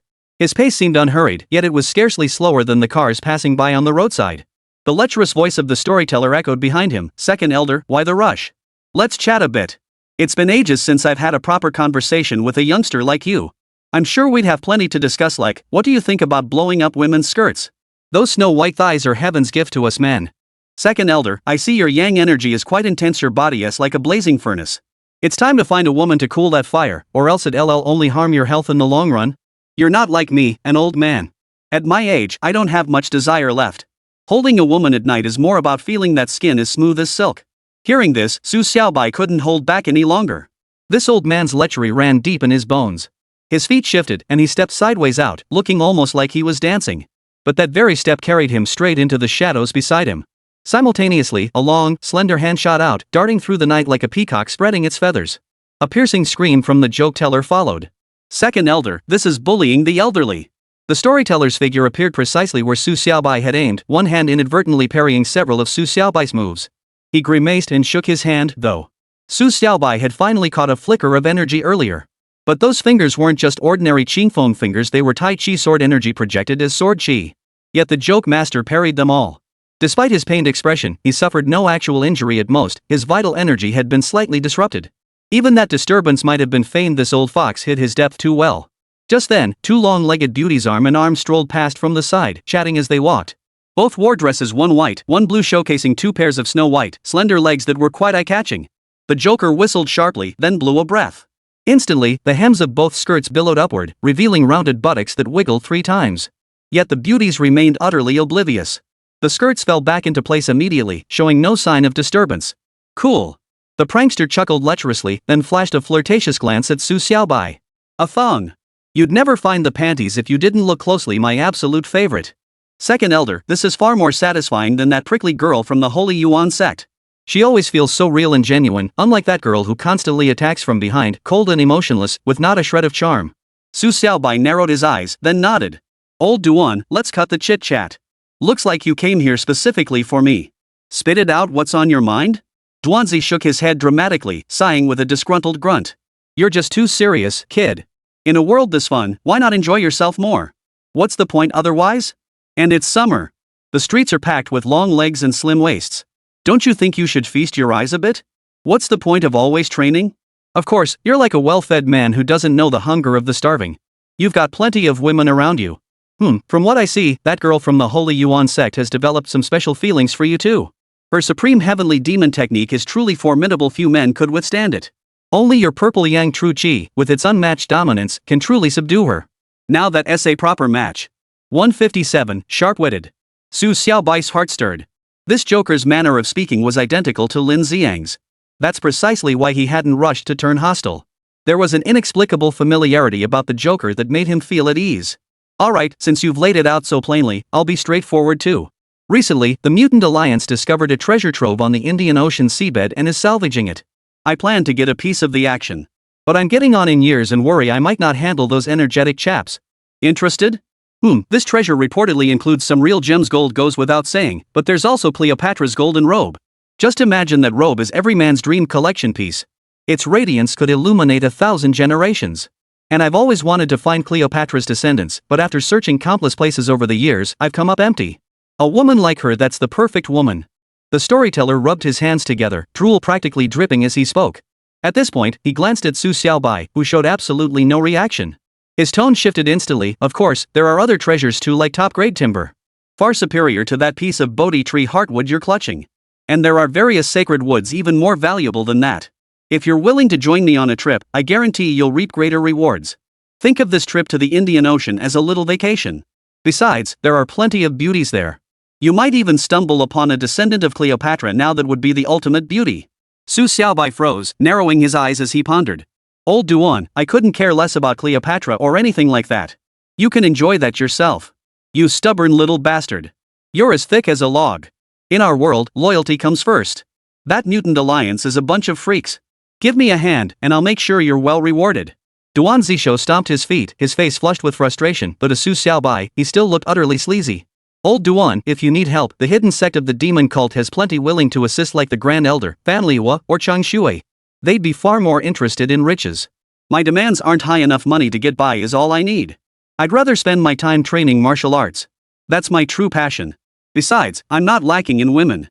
Some Egyptian queen or whatever? Doesn't spark my interest. Su Xiaobai walked forward as he spoke. Truth be told, he wasn't entirely uninterested in such matters. It was just that hanging around with Duan Zisho always made him feel uneasy. The old man was far too dangerous. The storyteller's figure swayed slightly but remained by Su Xiaobai's side, gritting his teeth as he muttered, "Kid, you know these people you're talking about? They've got no intention of helping me. That old codger from the Holy Yuan Sect? He's rolling in money and has a massive empire. Naturally, he's not about to risk his neck. As for Chang Shui, he just got beaten by you and is severely weakened. Sure, he can use his blood to recover his powers, but I don't see him as a viable option. As for that witch from the Holy Yuan Sect, I wouldn't dare get involved with her. She's always unpredictable. With her mastery of the supreme heavenly demon art, if you let your guard down even slightly, she could strike you down in the shadows. She's terrifying. I'm not interested in anyone else either. You're the perfect candidate. And if you're willing to come with me, I can share a secret with you about Zhuo Qinglan and news concerning Ziyang. I'm sure you'd find it fascinating, wouldn't you? I also have something you could use. If you agree to come with me, I'll give it to you. It's absolutely a rare treasure. What do you say? Shall we go together? Su Xiaobai froze. He was deeply intrigued by Zhuo Qinglan's defection from the Taoist hidden sect and had long pursued clues about Ziyang. Never did he expect this sleazy old man to hold such secrets. His heart fluttered with unease. After eyeing Duan Zisho a few times, Su Xiaobai flashed a toothy grin. Old Duan, let me mull this over. I'll get back to you. Truth be told, I always felt you were far more dangerous than Fan Liuwa. The storyteller snorted indignantly. You young whippersnapper have no taste whatsoever. How could this venerable elder be compared to that little witch? I am dashing and elegant, a paragon of uprightness. Su Xiaobai's mouth twitched. This old man was the furthest thing from dashing and handsome. He was pure buffoonery, cut from the same cloth as Lin Ziyang. Old Duan, that's exactly what I think. Fan Liuwa is indeed dangerous. I don't know what the supreme heavenly demon art is like, but someone as powerful as you pretending to be weak must have some scheme up your sleeve. Su Xiaobai waved his hand dismissively, then stepped forward casually. His footsteps vanished into thin air, and in the blink of an eye, he was gone without a trace. Duanzi watched the direction Su Xiaobai vanished, sighing softly as he muttered to himself, this kid's just too sharp, too earnest, hard to fool. Looks like some secrets will have to be shared with him after all. At St. Yuan Garden, Unit 33, Su Xiaobai pushed open the door to find the house eerily quiet. Su Xiaoxiao and Little Fatty were building blocks on the tatami mat in one corner. Of course, Su Xiaoxiao was the one playing, while Little Fatty could only sit and watch, not daring to lift a finger. Guan Yanman sat in the sofa area, one leg crossed over the other, her body leaning slightly to one side. Her left arm rested on the armrest, her slender, fair hand propping up her cheek as she watched television. The TV was airing the hottest drama of the moment, starring none other than Su Yuran, widely regarded as the nation's most beautiful woman. She was among the country's top superstars, and this marked her first television series. Su Yuran had previously only appeared in films, never venturing into television. Yet this year, she had unexpectedly filmed her first TV drama, a period piece in which she portrayed a legendary woman. This legendary woman, chosen for her beauty and brought into the palace in her youth, rose step by step from a palace maid to become the Empress Dowager who ruled the empire. She then ascended to the throne as Empress, expanding the empire's borders and forging an unparalleled reputation. It was precisely because of this role that Su Yuran earned the nickname Empress. Even Su Xiaobai found the production truly impressive, praising Su Yuran's acting as commendable and her beauty as peerless. This skill likely stemmed from her background in traditional opera, giving her acting prowess that rivaled even seasoned veterans. Spotting Su Xiaobai enter, Guan Yan'an rose from the sofa, beckoning him over with a broad, carefree smile. Su Ge, you're back? You've worked hard. Su Xiaobai nodded in acknowledgement, then stepped in front of her. Turning back to glance at the TV, Su Yuran's enlarged face filled the entire screen. That face was of unparalleled beauty, arched brows and a delicate nose exuding an indescribable air of authority. This was the true Empress. Second update today. There will be a third update later. 158 1 pulse 3. Brother Su, it's no trouble at all. I just caught up on 2 episodes of The Empress, it's absolutely amazing. Guan Yan'an stretched her arms as she spoke, arching her back slightly to reveal a sliver of her waistline. Snow white and jade-like, it was slender enough to fit in one's palm. Alright, you and Little Fatty should head back and rest early. Come play again when you have time. Su Xiaobai responded with a nod, his gaze lingering briefly on her waist before quickly averting his eyes. After all, she was a stunning beauty. Every movement carried a hint of allure. Staring too long was bound to stir restless thoughts. Guan Yan'an responded with a slight hint of melancholy in her eyes, softly adding, Brother Su, we'll be heading out now. But honestly, it's been truly wonderful spending time with you. Ha? Su Xiaobai froze, baffled by the sudden turn of her words. Yet he quickly shifted his tone, oh, well, we'll chat again when we get the chance. A twitch flashed across Guan Yan'an's eye, deepening the lingering hint of resentment. She'd made her feelings crystal clear, yet Su Xiaobai still hadn't grasped her meaning. What a blockhead. But her personality wasn't like Yi Qingrou's. She was always a woman who owned her actions, straightforward and bold. Though she was the epitome of a career-driven woman in the workplace, her spirit was as unyielding as any man's. Su, I really like you. I'm going to pursue you. Are you ready? Guan Yannan declared bluntly, her posture as if she were about to pick a fight. Su Xiaobai's mouth twitched. This girl's presence rivaled even the fierce Qin Hong, leaving him utterly at a loss for how to respond. Though he was the passive type and had been pursued by women before, he was different now. Not only did he have a daughter, but he was also already dating someone, essentially juggling 2 relationships. Adding another would mean juggling 3, and he simply didn't have the energy for that. On the other side, Su Xiaoxiao and Little Fatty overheard Guan Yinan's fierce words. Their ears perked up as they turned to look. Little Fatty grinned happily, drool dripping from his mouth. Su Xiaoxiao, however, frowned. After sizing Guan Yinan up a few more times, she curled her lip and muttered, well, I'll grudgingly accept him just because he's decent looking. Otherwise, becoming family with Little Fatty would be downright embarrassing. Her words were spoken so softly that Little Fatty, standing mere inches away, didn't catch them. But Su Xiaobai, standing on the other side, twitched his lips.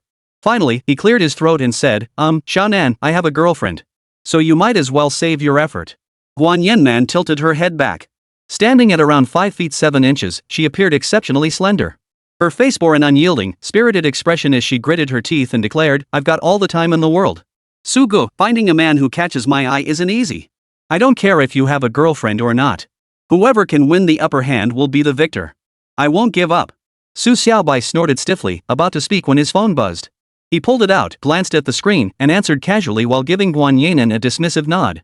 Guan Yinan flicked her lips into a smile, waving a tiny fist at him while sticking out her pink little tongue, radiating pure mischief. A deep, booming voice came through the phone, Grandmaster, it's Mingda. Ming-Si and I have arrived at the East Sea. Shall we escort you back to the Wudong Hidden Sect tomorrow? You could make an appearance, consolidate our forces, what do you say? Su Xiaobai paused. Last time Ming-Si returned, he'd said he'd consolidate the Wudong Hidden Sect before coming back for him. Time really had flown. Then tomorrow morning at 9. Come pick me up. But Zilong is currently in the East Sea. Send someone to keep an eye on things here and figure out how to dig him out. Su Xiaobai nodded. Since he had already agreed to become the leader of the Wudong Hidden Sect, this trip was unavoidable. Mingda grinned widely. Grandmaster, we'll come for you tomorrow. But Zilong hiding in the East Sea? Looks like he hasn't given up yet. Members of his faction, Mingji and Ning-yang, have already departed with a group. If he truly is in the East Sea, I'll have people search for Mingji. Finding him should lead us to Zilong. Su Xiaobai pondered for a moment before replying indifferently, things might not unfold as we expect. Zilong's ability to operate in the East Sea suggests someone is covering his tracks. That means Mingji's group might not have arrived at all. But that doesn't matter. As long as he's in the East Sea, he'll show his face eventually. Oh, and why hasn't Ming-Si called me? Wasn't he handling this matter? Oh, Grandmaster, he wouldn't dare call you. After all, he tried to take you down before and was so arrogant about it. That's why he had me make this call. Heh, I'm thick-skinned, and our relationship is rock solid. So if I call now, I doubt you'd hold it against me, right? Mingda chattered away with a smirk, his voice still boisterous, though it sounded hollow no matter how you listened. Su Xiaobai responded, all right. I always judge matters, not people. So be it. Come over tomorrow. With that, he cut the connection. On the other end, Guan Yannan swayed her hips back to his side, her long legs proudly on display as she declared, Brother Su, I'm determined to pursue you.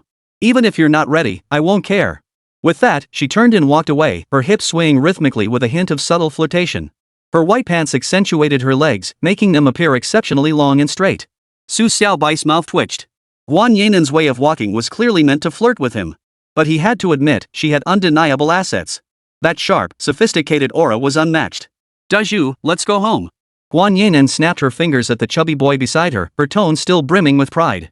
The chubby boy responded with a nod, wiped his mouth, then scampered over to stand beside Guan Yinan. He gave her a thumbs up and exclaimed, Auntie, you were so cool today. When am I not cool? Guan Yinan tossed her long hair, her tone tinged with playful flirtation. The little chubby boy jumped up, shaking his head. No, that's not what I meant. Auntie, you finally came to your senses and confessed to Su Dad. That's just amazing. Now you gotta hurry up and snag Su Dad. Then me and the little miss will be family. You never had the guts before, so today you were extra awesome. Guan Yinan snapped her fingers again. Dazhu, let's go. From now on, I'll be this cool every single day. I won't give up until I win Su over. After all, I've got a heart that refuses to compromise. Third update. Support appreciated. 159 welcome. Watching the two figures walk away, Su Xiaobai's lips curved into a faint, bitter smile. They were definitely a pair of goofballs, utterly delightful. Su Xiaoxiao approached from the side, her childish voice humming disapprovingly. Dad, that little chubby kid and his aunt, they seem kinda weird to me. But yeah, they sure are fun to watch. But little Fatso's aunt is pretty cute. Maybe you should consider her? Grandma always said women are the ones who lose out in these situations. You wouldn't be at a disadvantage. Su Xiaobai snorted impatiently. Enough. What does a kid know? Anyway, I'm heading to the Wudong Hidden Sect tomorrow. You can stay with Xiao Ro for a couple days. Either you stay at her place or she stays here, whichever works. Dad, how am I not understanding? I get it perfectly. Su Xiaoxiao pouted, then shifted gears. If you're going to the Wudong Hidden Sect, you absolutely have to take me with you. Who else is going to back you up? This trip isn't about fighting. They've already been convinced by my skills. I'm just going to observe. Since I'll be the official Wudong sect leader soon, it wouldn't be right not to meet the disciples. Su Xiaobai shook her head, then changed the subject. Alright, get some rest early. I'll call Xiaoro in a bit. Dad, no need. I'll call her myself. Since you're not taking me, you probably won't be back that day anyway. I'll go out with Sister Yi. Staying home would be pretty boring. Su Xiaoxiao waved like a little adult, then turned and walked away with her back straight. Her demeanor was increasingly reminiscent of a gang leader. A motorhome slowly rolled into Shengyuan Gardens, flanked by two Rolls-Royces, the flying goddesses adorning their hoods exuding an air of quiet prestige. The motorhome was exceptionally long, clearly a modified vehicle. Though it bore the Mercedes-Benz emblem, it bore little resemblance to the original car. The three vehicles came to a stop in front of and behind the gate of number 33. Two men then stepped out of the lead Rolls-Royce. One stood as sturdy as a tower, seemingly fused with the earth itself. The other carried an air of commanding authority, radiating an aura of superiority. These were, of course, Mingde and Mingxi. Standing at the entrance of number 33, Mingxi glanced at Mingde and murmured, "Junior brother Mingde, you go ring the doorbell. It's already 8:30. The Grand Master should be ready by now, right?" Mingde shot Mingxi a sidelong glance and shook his head. "Why don't you go? You're the one who arranged this whole thing. It really has little to do with me. You have the closest relationship with the Grand Master. This task clearly falls to you. Besides, after the Grand Master's return, I'm certain you'll be entrusted with significant responsibilities. Our hidden sect lineage hasn't had a Grand Master for nearly 20 years since Senior Master Ziyang's departure. Only the heads of our 4 branches remain. I'm sure the Grand Master's return will bring many new appointments." Mingxi sighed, his voice laced with weariness. A hint of melancholy colored his tone. After all, he had once stood on the opposite side from Su Xiaobai. Mingde shot Mingxi a sly glance, straightening his back with smug satisfaction. "See now the benefits of following the Grand Master? From the moment I first laid eyes on him, I knew he was a true heavyweight. Just think, the Grand Master is already a master at the Qi cultivation realm. Across the entire martial world, there are truly few who can compare to him. But even a man as brilliant and formidable as the Grand Master was turned away by the Taoist hidden sect. That's really underestimating people. I say, this time, our Wudong Hidden Sect should just withdraw from the Taoist Hidden Sect altogether. Since the Grand Master has joined the Demon Sect Hidden Sect, they'll need support. We might as well join them. Back in the day, both the Rock Sect and the Jade Maiden Sect joined the Hidden Sect of the Demon Sect. Wudong can certainly follow their example. The 100 Flowers Sect, the East Sea Manor, and the Kongtong Sect, their attitude toward our Grandmaster is truly infuriating." Mingxi nodded in agreement, clenching his fist. "Mingde, you're right. After all our struggles, the Wudong Hidden Sect finally has a chance to rise. We absolutely cannot let sects like Donghai Manor, the 100 Flowers Sect, or the Kongtong Sect drag us down. A mere Kongtong dares to act so insolent before us Wudong. Back when Senior Master Ziyang was still with us, Wangji never had the guts to do this. He was just a junior back then, always groveling." Mingde burst into laughter, sizing up Mingxi from head to toe before nodding emphatically. "Mingxi, you've improved. You're no longer as rigid as before. You've even learned to grovel. Even if Wangji wanted to grovel now, I doubt the Grandmaster would accept it. We only recently learned of the Grandmaster's actions, how slow we were to catch on. It's all Zilong and Mingji's fault. When I find them, I'll give them a thorough thrashing." Just then, the villa's front door swung open. Su Xiaobai emerged slowly, dressed in a black short-sleeved t-shirt paired with khaki trousers and leather shoes. His entire demeanor was meticulous and precise, like a polished white-collar professional. Mingde and Mingxi halted their conversation, simultaneously bowing slightly. Mingde grinned widely. "Master, we're here. Shall we depart now, or what?" From behind Su Xiaobai, Su Xiaoxiao peeked out sideways, glancing at Mingde and Mingxi before curling her lip. "Dad, these are the guys who tried to take you on the other day, right?" Mingde and Mingxi froze. Mingxi's mouth twitched, but he dared not respond. Mingde, however, bellowed, "Princess, that's nonsense. I've always been the Grand Master's staunch supporter, a die-hard fan, no less. I'd never lay a finger on him. Su Xiaoxiao's expression finally softened slightly. She smiled faintly and said, I actually find you big guy quite pleasing to the eye. All those muscles, if I ever need someone for a fight, I'll come find you. Absolutely. If you need help, I'll be there. No need for the Grand Master to get involved in such minor matters. Mingda declared solemnly, patting his chest emphatically with genuine earnestness. Su Xiaobai's eye twitched. He ruffled Su Xiaoxiao's hair twice before saying flatly, Xiaoxiao, you go back. I'm leaving first. Don't get into trouble. Xiao Rou will pick you up soon. Be careful when you go out to play. Dad, you can rest easy. In this world, I'm the one who picks on others, no one picks on me. Su Xiaoxiao stuck out her little waist, her face beaming with pride. Her posture was increasingly reminiscent of a gang leader. Su Xiaobai sighed helplessly, then turned and walked out. Mingda and Mingxi ushered Su Xiaobai into the Mercedes RV parked to the side. The convoy began moving, slowly heading toward the community gate. 160 text from Jiangshu Emei. The motorhome was lavishly appointed, fully equipped with every conceivable amenity. A projection screen dominated one side. Mingxi clenched his fists nervously. Grandmaster, the journey will take nearly 4 hours. Perhaps you'd like to watch a movie? The recently released Warcraft is quite good. We have the original disc here, and the quality is even better than in theaters. After all, our Wudong Hidden Sect owns a film company and 2 cinema chains. Su Xiaobai paused. The Wudong Hidden Sect's power was indeed formidable. They even owned a film studio and cinema chains. But isn't our Hidden Sect lineage based on an island? Su Xiaobai asked calmly. We're spending 4 hours in an RV, there's no way we could possibly reach an island.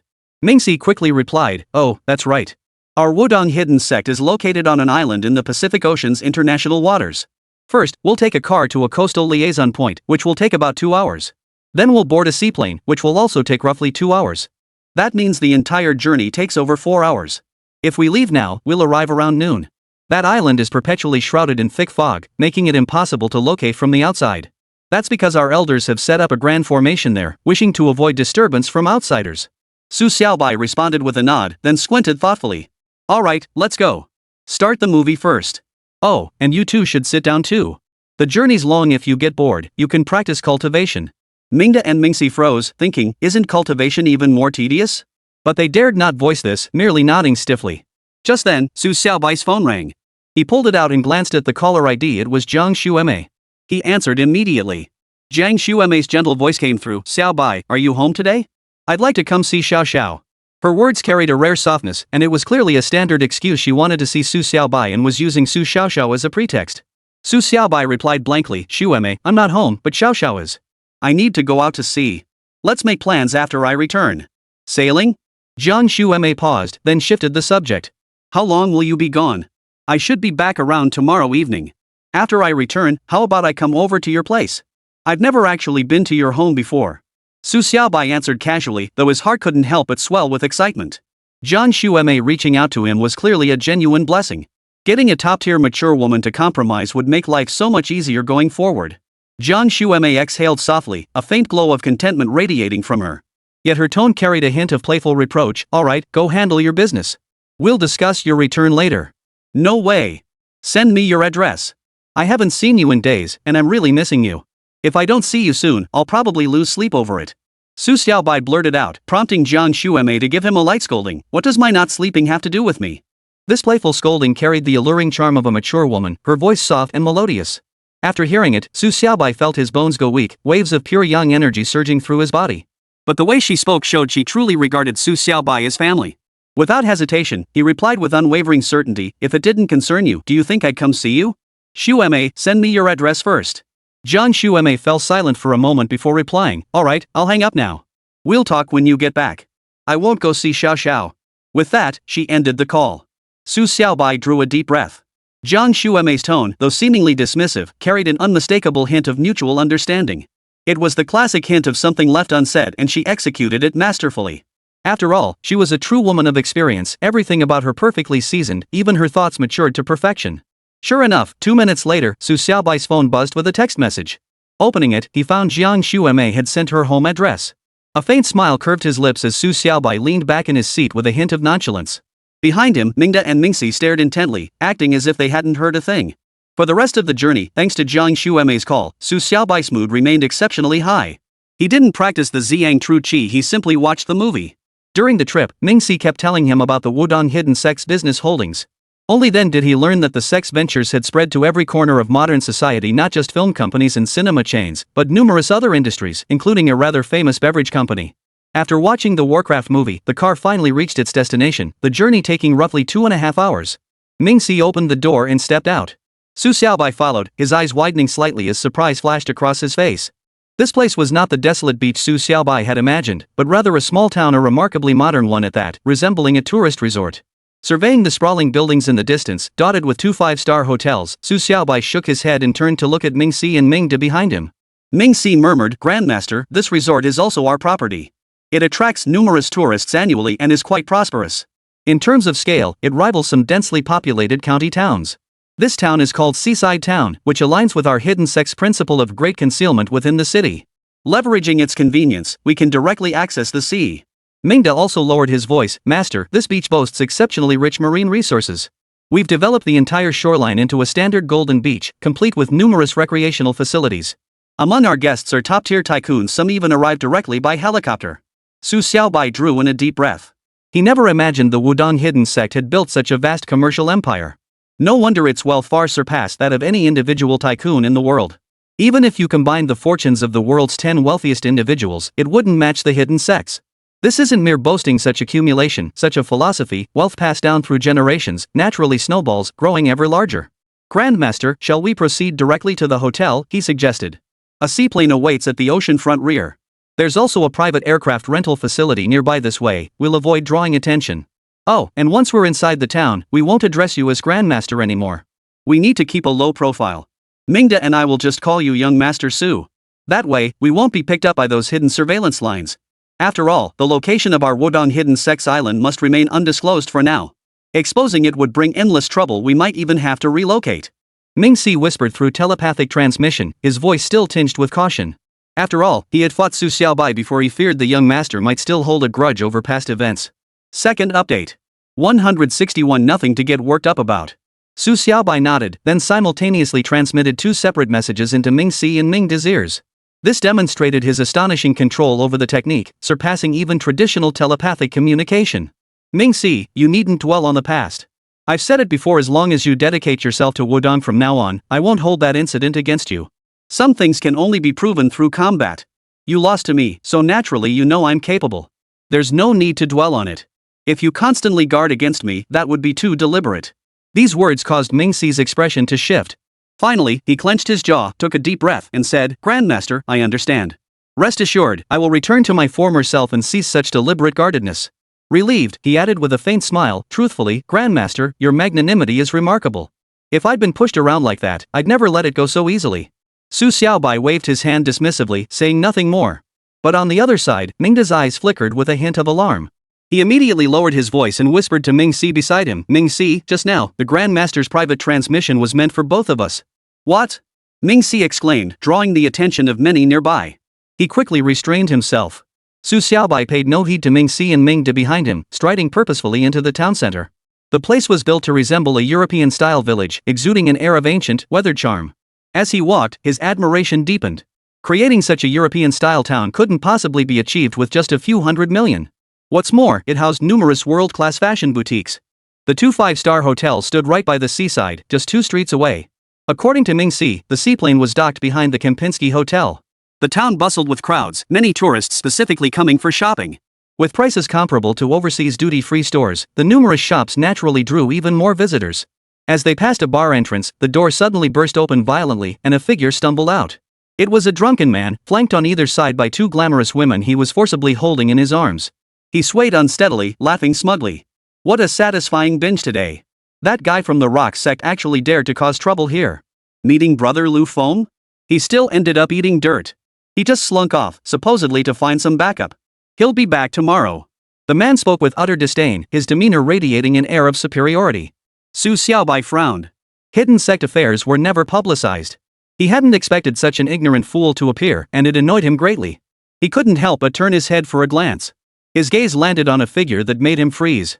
It was none other than Yin-yang from the Kongtong Sect, the man he'd encountered at the 100 Flowers nightclub. Only now, the 2 men who had been trailing him were nowhere to be seen. Feeling Su Xiaobai's gaze, the man lifted his eyebrows, his eyes flashing with a murderous intent. He barked, "What are you staring at? Never seen a handsome guy before?" What a bumpkin! His voice dropped as he recognized Su Xiaobai. The two women he was holding giggled, one of them cooing, "Young Master Yun, you're not only handsome, but you've got the goods too." Su Xiaobai halted in his tracks, his gaze turning fierce. Yun Yang's forehead was covered in sweat as he stared blankly at Su Xiaobai, momentarily at a loss for what to do. Just then, a sunny voice called out from behind him, "Yun Yang, what's going on? You were cursing so freely just now, why so quiet all of a sudden?" A young man emerged, dressed in a blue shirt and white trousers. He looked to be 18 or 19, radiating a sunny, handsome charm. His slightly long hair gave him an androgynous air. His hands were tucked into his trouser pockets, a bamboo leaf dangling from his mouth. His charisma could easily overshadow today's most famous heartthrobs.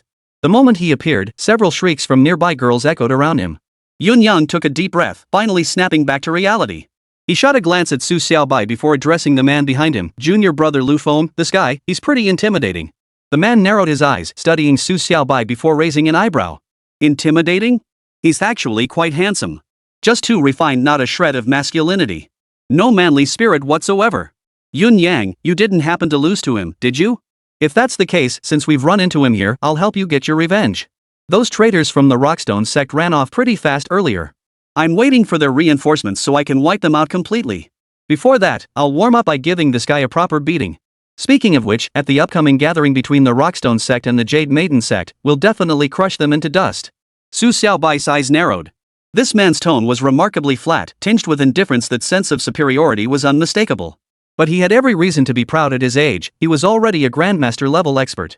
Mingda and Mingxi simultaneously stepped out from behind Su Xiaobai, glaring fiercely at the man and Yin Yang. Mingda barked, "Where did this little brat come from? Can't you speak properly?" As he spoke, Mingda straightened his back, towering like a mountain. His Grandmaster realm peak strength radiated outward, overwhelmingly pressing down upon the man and Yin Yang. A look of gravity flashed across the man's face. His form shifted like a fish gliding through water, his entire presence growing even more effortlessly graceful. This caused a hint of astonishment to appear on Su Xiaobai's face. Lingbo microstep? That's the Xiaoyao sect's supreme art. You know your stuff. Our Xiaoyao martial arts specialize in defeating stronger foes with weaker ones. Though this big oaf is at the peak of the Grandmaster realm, he's nothing to me. I'm only 19 and already a Grandmaster myself. I can take him down within 100 moves. But you've earned the right to know my name. I am Jin Lufeng of the Xiaoyao sect. My great-grandmaster was Dao Yan. Judging by this big oaf's internal energy, it's likely Wudong's Dao Yuan energy. Compared to our Xiaoyao sect's Northern Ocean divine power, it's truly no match. The man raised his eyebrows, his arrogance indescribable enough to make one want to stomp on his face. Su Xiaobai snorted in disdain. What a boastful claim. When martial arts reach a certain realm, techniques themselves hold no inherent superiority. Even with Shaolin's grand ancestor Longfist, I could still defeat you. Even if you mastered the Xiaoyao sect's top-tier arts, the Northern Ocean divine power, the Lingbo microstep, or the Tianshan plum-breaking hand, it would be no different. And do you really think becoming a Grandmaster at your age is something to brag about? A 19-year-old master? Honestly, that's hardly genius. At your age, I'd already reached the grand perfection stage of mastery, just a hair's breadth from entering the Qi cultivation realm. You're still light years away. Third update, seeking support. 162 Jin Lufeng. Jin Lufeng froze, a hint of disdain flickering across her face, which could be described as peerlessly lovely. Impossible. My great-grandmaster once said that at my age, I could easily reach the fasting realm before 50. That would make me a true prodigy. Given his status as the world's foremost expert, I believe there's no other 19-year-old grandmaster in this era. You? Talk about bragging rights. Su Xiaobai watched Jin Lufeng with a calm expression, a hint of mockery in his eyes. He shook his head. Mingda, hit harder. Since he's a genius, his ability to take a beating must surpass ordinary people. You don't need to worry about the Xiaoyao sect's reputation. The title world's greatest martial artist is truly terrifying. But that old codger Dao Yan, I always thought he was pretty reliable. Who knew he was such a terrible teacher? How did he end up with a bunch of lunatics as disciples? Jin Lufeng arched his long eyebrows, fixing Su Xiaobai with a stare. Who exactly are you? To dare address Grandmaster Dao Yan by his first name, you've got some nerve. Yin Yang, standing nearby, flashed a glance before tightly clutching two glamorous women and edging closer to Jin Lufeng. Raising his eyebrows, he said, "Junior brother Lufeng, this man is the newly appointed leader of the Wudong Hidden Sect. So it's you. You never even passed the Hidden Sect's elder assessment, you're just a nominal elder. The Hidden Sect is convening a meeting to appoint new elders and replace you. People like you are nothing but fame seekers. Since you lack the strength, you should keep out of sight. As the second largest hidden sect within our Taoist order, Wudong's Hidden Sect has produced a leader like you utterly unworthy of the title. What a disgrace. Jin Lufeng swept a strand of hair from his face with his fingertip, speaking with a hint of flirtatiousness. His features were too delicate, almost feminine for a man. Even his eyebrows were perfectly arched like willow leaves, making him appear more refined than most women. So when he flicked his head back, that air of allure made him seem even more feminine. This drew faint screams from afar as a group of women gathered around him from a distance. Mingda and Mingxi shot Jin Lufeng a look of utter bewilderment. Where on earth did this fellow get the nerve to look down on Su Xiaobai without even investigating properly? Su Xiaobai's eyes darted around the area. The crowd was growing denser. Fighting here would be far too inconvenient. The very purpose of the hidden sect was to blend into the city unnoticed. He gave a faint smile and said calmly, Jin Lufeng, you're lucky there are so many people here. But remember this, the hidden sect's purpose isn't for you to show off your cool. In front of ordinary people, you'd better quietly be an ordinary person. And someone like you? You're nothing but brain dead. You don't understand a thing, yet you stand here spouting nonsense and getting played by others. What a moron. With that, he turned and walked away. Mingxi shot Mingde a glance before quickly following. Mingde hesitated, then extended his thick fingers and jabbed at Jin Lufeng. You little punk, consider yourself lucky. Jin Lufeng frowned, his hands tightening, clearly ready to strike. But when his gaze swept the area and met the stares of dozens of people watching, his hands relaxed. He raised an eyebrow and muttered under his breath, you're incredibly lucky. With so many people here, I can't act freely. Otherwise, I'd knock every last one of you flat. The Northern Abyss divine power absorbs others' inner strength. Fighting me would exhaust you all to death. On the other side, Su Xiaobai had already crossed the street. Mingxi asked in a low voice, Young Master Su, should I deal with someone like Jin Lufeng privately later? Though the Xiaoyao sect's martial arts are profound, his cultivation is too low, and his internal energy isn't sufficient to withstand the Northern Ocean divine power. I could defeat him within 30 moves. No need. Those two women Kongtong Yin-yang is holding must be from the Emei Sect. So many masters appearing here at once is truly interesting. Looks like something major is about to happen. Su Xiaobai shook his head indifferently. Yet his mind drifted back to Jin Liufeng's words. Members of the Panshur sect and Jade Maiden sect were also present. Coincidentally, the Taoist hidden sect was convening to elect a new patriarch, a move aimed at replacing him. So, it seemed these people had arrived with specific intentions, and Seaside Town was consequently buzzing with activity. Whether it was the Taoist hidden sect or the Demon sect hidden sect, if they clashed here, the turmoil would be immense. But Jin Liufeng's target was solely the Rockstone sect and the Jade Maiden sect. After all, these two sects had broken away from the Taoist hidden sect years ago and joined the Demon sect hidden sect instead. That was nothing short of a great disgrace for the Taoist hidden sect. This also explained Jin Liufeng's presence here. After all, Daoyan was a decidedly neutral figure who had always opposed resolving issues through overly aggressive means. Though Su Xiaobai didn't know Daoyan personally, he had acknowledged his presence on multiple occasions. Moreover, Daoyan had subtly positioned himself against the five sects, including Kongtong, which had earned him some goodwill. Now, it seemed, perhaps things weren't quite as they appeared. A wry smile tugged at Su Xiaobai's lips at this realization. No matter how many twists this affair took, it truly had little to do with him. His objective remained clear, to go to the Wudong hidden sect and reorganize the entire hidden sect, putting an end to the internal power struggles between its factions. Mingda suddenly hissed, what?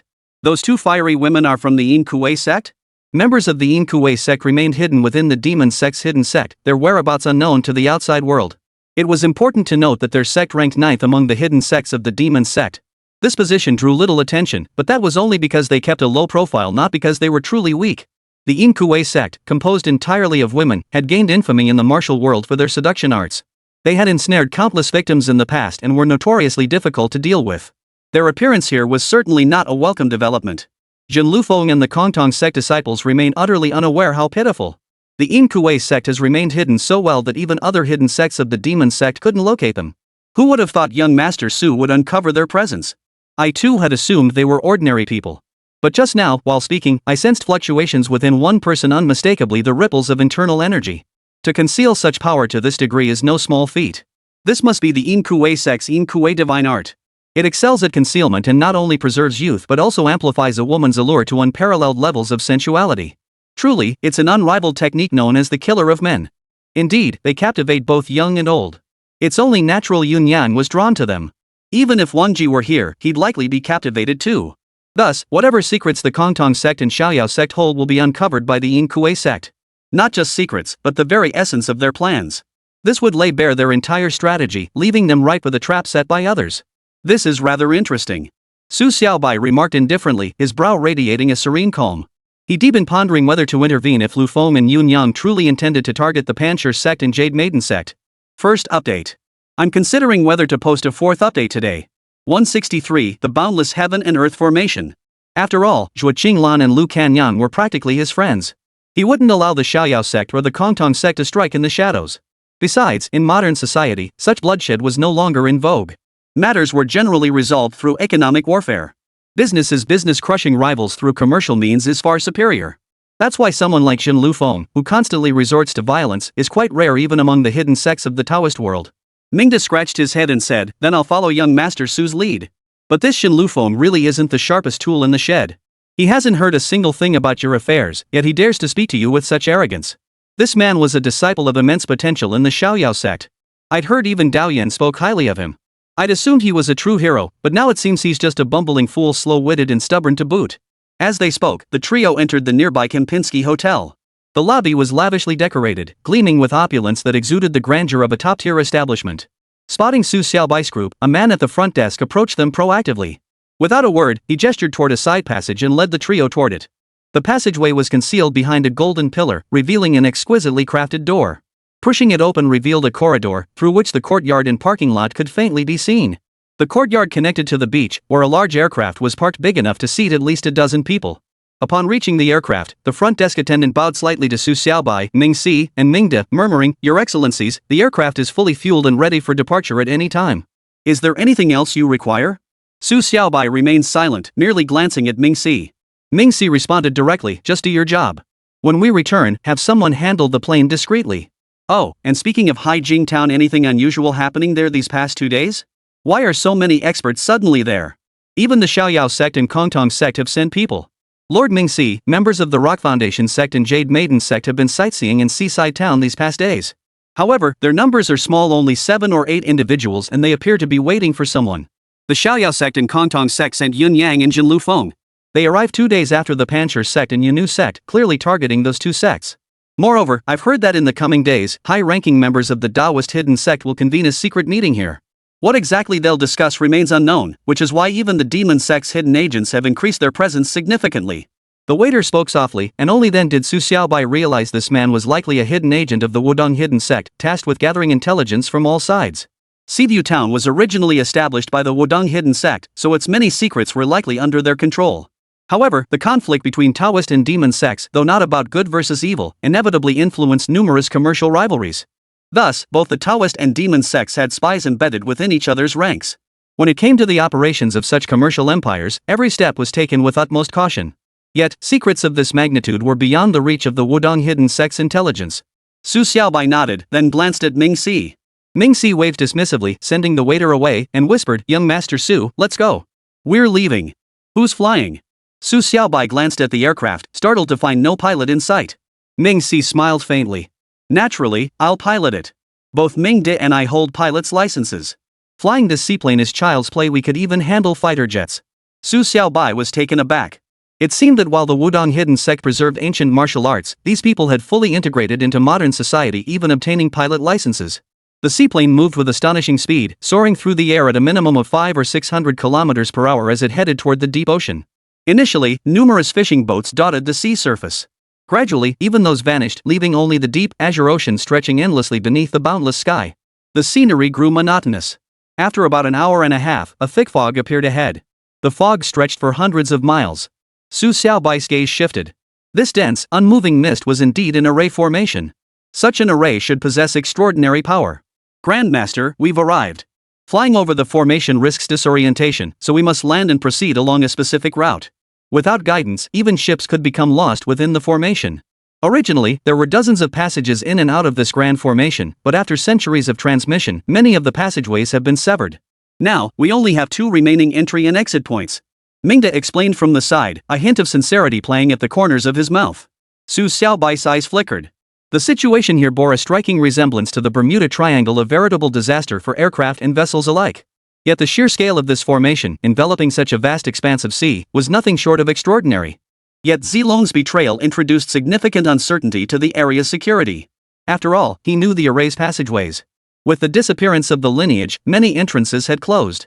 If the remaining 2 were sealed off, even the hidden sect of Wudong would be cut off. The best course of action would be to find someone to repair the formation. This would effectively thwart Zilong's schemes. Otherwise, given his current state, he would inevitably resort to underhanded tactics. As these thoughts crossed his mind, the aircraft circled once, gliding steadily over the water's surface. It veered left and right seemingly without pattern, yet within Su Xiaobai's perception, he distinctly sensed this progression was rhythmically synchronized with the undulations of the sea. When the waves rose, the plane moved counterclockwise. This formation, seamlessly integrated with the ocean's rhythms, once again demonstrated the profound skill of its creator. Ming Xi's voice chimed in, "Grandmaster, Zilong's betrayal may pose a threat to our Wudong hidden sect's existence. After all, he knows the locations of both these entrances and exits. Thus, over the past 2 days, we've been deliberating on reconstructing a secure exit while sealing off these 2 passages. This way, even if he returns seeking trouble, he won't have the means to do so. However, our Wudong hidden sect currently lacks any array masters. Array formation should be our forte. The 2 extremes, for symbols, and 8 trigrams are the very foundations of array deployment, yet we have neglected them for far too long." Su Xiaobai's eyes flickered. He couldn't help but recall the formation he'd seen at Lingyuan Temple. Though not complex, its very existence suggested someone with considerable knowledge of formations had set it up. He wondered if it had been placed unintentionally. Mingda's voice chimed in, "Grandmaster, had I known this, I would have studied more array formations these past 2 years. After all, the limitless gives birth to the supreme ultimate, and the supreme ultimate gives birth to the 2 instruments. This grand formation is said to be called the limitless heaven and earth array. It borrows from the concept of the boundless giving rise to the supreme ultimate, the 2 instruments, the 4 symbols, and the 8 trigrams, making it incredibly intricate. Finding an entrance to force our way in would be no easy feat. Moreover, our Wudong hidden sect relocated in the past, and most of the texts on array formations were lost. Second update, brothers. Get fired up. For the sake of Principal Jiang with her ample bosom and curvaceous hips, we've got to give it our all. 164 Ming Qi. Ming Xi chuckled lightly, dismissively remarking, "Ming De, with your talent, even if you were taught array formations, you'd barely grasp the basics. Forget years, even decades wouldn't get you past the threshold. This is a discipline that truly demands innate aptitude. True, when it comes to formations, I admit I'm a bit slow. But you're not much better than me." Mingda retorted, his neck stiff with defiance, showing not a shred of embarrassment. This was a truly thick-skinned man, utterly unconcerned with others' opinions, always straightforward and blunt. After that, however, his tone shifted, but if the Grandmaster were to study array formations, he'd surely make rapid progress. A master of the Qi fasting realm in his early 20s, just thinking about it is admirable. That's what a top-tier master looks like. Such shameless flattery earned him a sideways glare from Ming Xi. Piloting the seaplane, Ming Xi snorted contemptuously, "Ming did, really? The Grandmaster's talent speaks for itself. You don't need to use him to put me down, do you? Ha ha, you bullied me so badly back then. If I didn't get my revenge now, it'd be a waste. Ming Xi, I admit you're a genius too, but compared to the Grandmaster, you're nowhere near his level." Mingda grinned widely, running his fingers through his hair with satisfaction. His expression radiated the smugness of a petty victor. Ming Xi was speechless.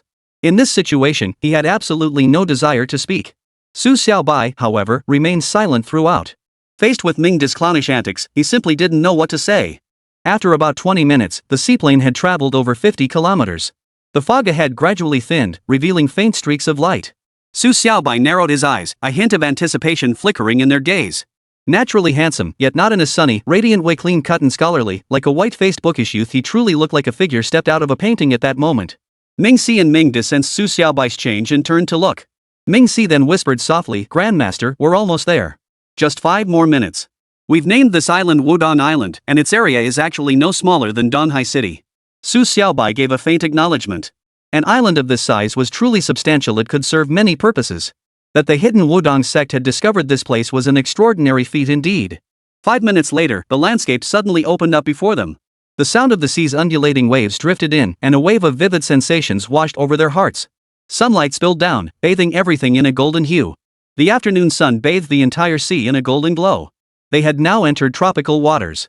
As the waves lapped gently, several blue crabs scuttled sideways across the fine white sand, leaving their tracks behind. Everything was utterly still.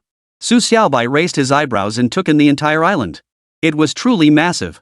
Facing his direction was a huge harbor, built with impressive grandeur, blending modern and classical elements. Giant ships were moored within the harbor, while a seawall encircled both sides of the island, stretching as far as the eye could see. Towering skyscrapers rose across the island. This was no longer merely an island but a modern metropolis. Even the green belts were meticulously designed, resembling landscaped gardens and exuding a touch of ancient charm. Standing on the seaplane, Su Xiaobai raised his gaze. On the platform by the harbor, dozens of people stood watching. As the seaplane approached, all eyes turned toward it. The group included both young and old. Ming Fong and Ming Guang, who had previously clashed with Su Xiaobai, were conspicuously present. It was noteworthy that Ming Guang had once belonged to the Purple Dragon lineage. He was a direct disciple of Purple Dragon himself. That he remained here was quite remarkable. Among them, over 20 were Grandmaster level experts, while the rest were all at the peak of the control realm. This alone demonstrated the depth of the Wudong hidden sect's foundations. Ranked second among the Taoist hidden sects, Wudong's strength was undeniably formidable, a level of power that neither Donghai Manor, the Hundred Flowers sect, nor the Kongtong sect could possibly match. Su Xiaobai took a deep breath and lifted his gaze. Just then, the seaplane came to a halt. A small boat slowly glided alongside, clearly there to welcome the three of them. However, as Su Xiaobai stepped off the seaplane and glanced back, he noticed they were still about 1,000 meters from the platform. Without hesitation, he vanished from his spot in a flash. This vanishing act left not even a trace of afterimage, a true disappearance. The next instant, he stood directly on the platform.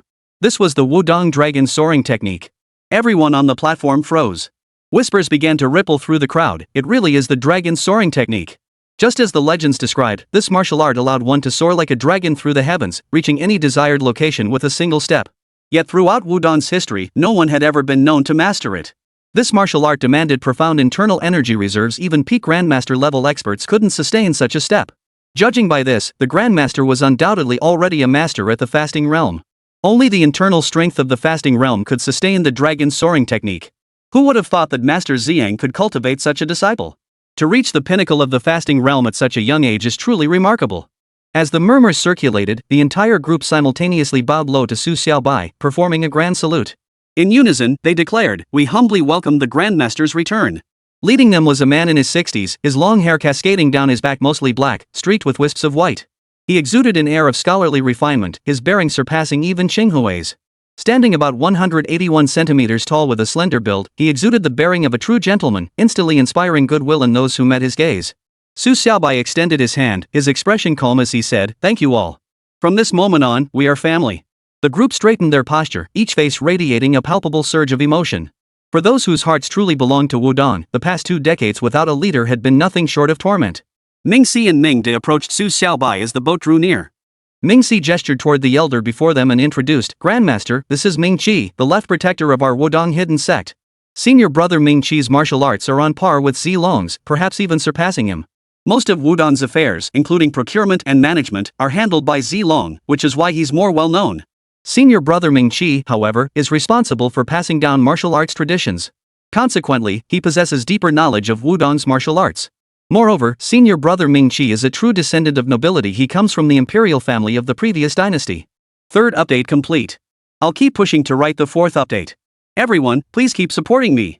All for the sake of, well, not that, but for the well-read and refined Principal Jiang. 165 likes. Ming Qi smiled faintly and said, "Master, you needn't listen to Ming Xi exaggerating here. I'm just a lazy person unwilling to handle daily affairs, which is why I took on the task of passing down martial arts." Mingde grinned widely, "Senior brother Ming Qi, no need for modesty. I know you never joined any of Wudong's 4 branches before because you were waiting for someone truly worthy to lead Wudong.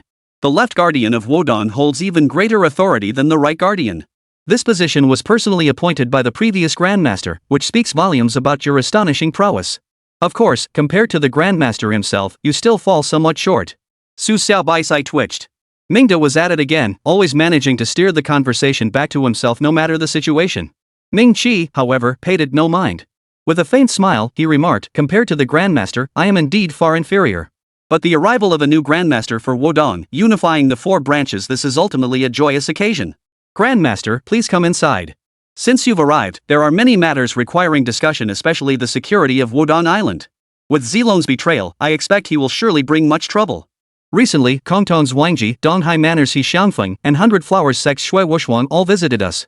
Their purpose was simple, to annex our Wudong hidden sect.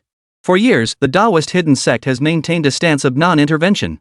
Absolute fairness does not exist in this world, so this apparent fairness has actually harmed many smaller sects and schools. This has steadily eroded the influence of the Taoist hidden sect. Yet, it has also created opportunities for individuals like He Xiangfeng, Shui Wushuang, and Wangji. If our Wudong sect were to be absorbed, the Taoist hidden sect would face significant trouble. One could even say it might be forced to disband in the future." Su Xiaobai's heart stirred. He couldn't help but recall the events at Lingyuan Temple. Mingqi's words had truly hit the nail on the head. This man was indeed a person of genuine wisdom. Senior brother Ming Qi is indeed remarkably perceptive. As a descendant of the imperial lineage of the previous dynasty, his vision extends remarkably far into the future. Given this, you shall continue to serve as the left protector of the Wudong hidden sect. I hope you will take on more responsibilities. Frankly, I'm far too lazy to handle everything myself. I'll continue to rely on Brother Ming-Chi. As for He Xiangfeng, Shui Wuxuan, and Wang Ji, until they defeat me, I doubt they'll make any moves. Su Xiaobai declared with pride. Even if they seized control of the Wudong hidden sect, if Su Xiaobai set his heart on revenge, none of these individuals would escape. Ming-Chi bowed slightly, his gaze carrying a hint of depth as he replied calmly, Master, you flatter me. The relationship between me and Senior Master Ziyang is both teacher and friend. Therefore, no matter what, I will safeguard the sect diligently. When Master Ziyang departed Wudong years ago, he left behind an item, saying it was for the future sect leader. Yet all these years, I never saw that leader emerge. This matter had long puzzled me, but seeing you today, Grandmaster, I finally understand. In Master Ziyang's heart, you were always the most fitting choice for Grandmaster. Su Xiaobai froze. Ever since Master Lin Ziyang took him in, he hadn't been particularly fond of him. After all, Su Xiaobai was vastly different from the lecherous Lin Ziyang. Lin Ziyang was not only eccentric but also unrestrained and utterly without limits. Su Xiaobai, however, was earnest and overly traditional and serious. Though his personality had changed considerably over the years, he still fell short of Lin Ziyang's level. Earlier, Su Xiaobai had speculated that his own character resembled that of Zilong or Ming Si. Knowing this would surely make Lin Ziyang even more disheartened and thus more distasteful toward him. Yet despite this, Lin Ziyang had still chosen him as his future successor. This alone proved that Lin Ziyang had fully accepted Su Xiaobai as his disciple. No amount of dislike could outweigh the boy's innate talent and unwavering determination. Su Xiaobai drew a deep breath before nodding. Then I'll trouble Senior Brother Ming-Chi. I must ask you to hand over the items Master left behind. Master Ziyang is the strongest man in my eyes. Serving him is my honor. This matter is known only to me and all of Wudong. I've guarded this secret for so many years that if the Grand Master hadn't come, I might have forgotten it. Ming-Chi smiled faintly, his gaze remaining serene, that scholarly nobility still evident. Su Xiaobai offered a faint smile before turning his gaze toward the distance. Layers upon layers of buildings occupied a vast expanse, arranged with remarkable order as if following some intricate formation. Further away stood a large complex of palace-like ancient-style buildings, blending modern and classical elements, likely the administrative quarters of Wudong's hidden sect. Mingguang and Mingfang approached at that moment. Mingguang bowed slightly to Su Xiaobai with a complex expression, murmuring softly, Grandmaster, it's a pleasure to see you. Su Xiaobai glanced at him, then patted his shoulder. Mingguang, don't overthink it. Though Zilong betrayed us, you preserved a greater force for Wudong. That is your true merit. Mingguang exhaled softly, then sighed faintly. Straightening his back, he shook his head. Grandmaster, I've always believed that no matter how power struggles unfold within Wudong, there can only be one guiding principle, the unity of Wudong. When you were absent from Wudong, my master's abilities and reputation truly made him worthy of leading the sect. That's why I supported him all along.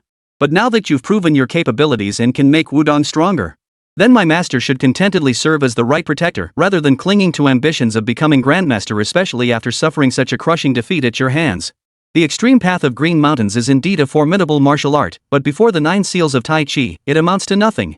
Having been defeated head-on by you, he still associates with those like Wang Ji. This is something I cannot condone. Mingda patted Mingguang's arm from the side, grinning as he said, Mingguang, no need to say more. The Grandmaster won't hold this against you. Just focus on following the Grandmaster from now on. This matter is simple, just learn from me going forward. I'm straightforward, all muscle and no brain, with few complicated thoughts. I'll just follow the Grandmaster unwaveringly. Mingguang nodded silently. Mingfang beside him sighed, that's the blessing of the simple-minded. In this regard, we should just learn from Mingda. Mingguang, don't dwell on it too much. Truth be told, I once crossed swords with the Grandmaster myself only to be thoroughly trounced. That's when I finally saw reality for what it was. Hearing this, Mingguang finally exhaled in relief. Everyone present laughed simultaneously, and even Ming-Chi's face softened into a faint smile.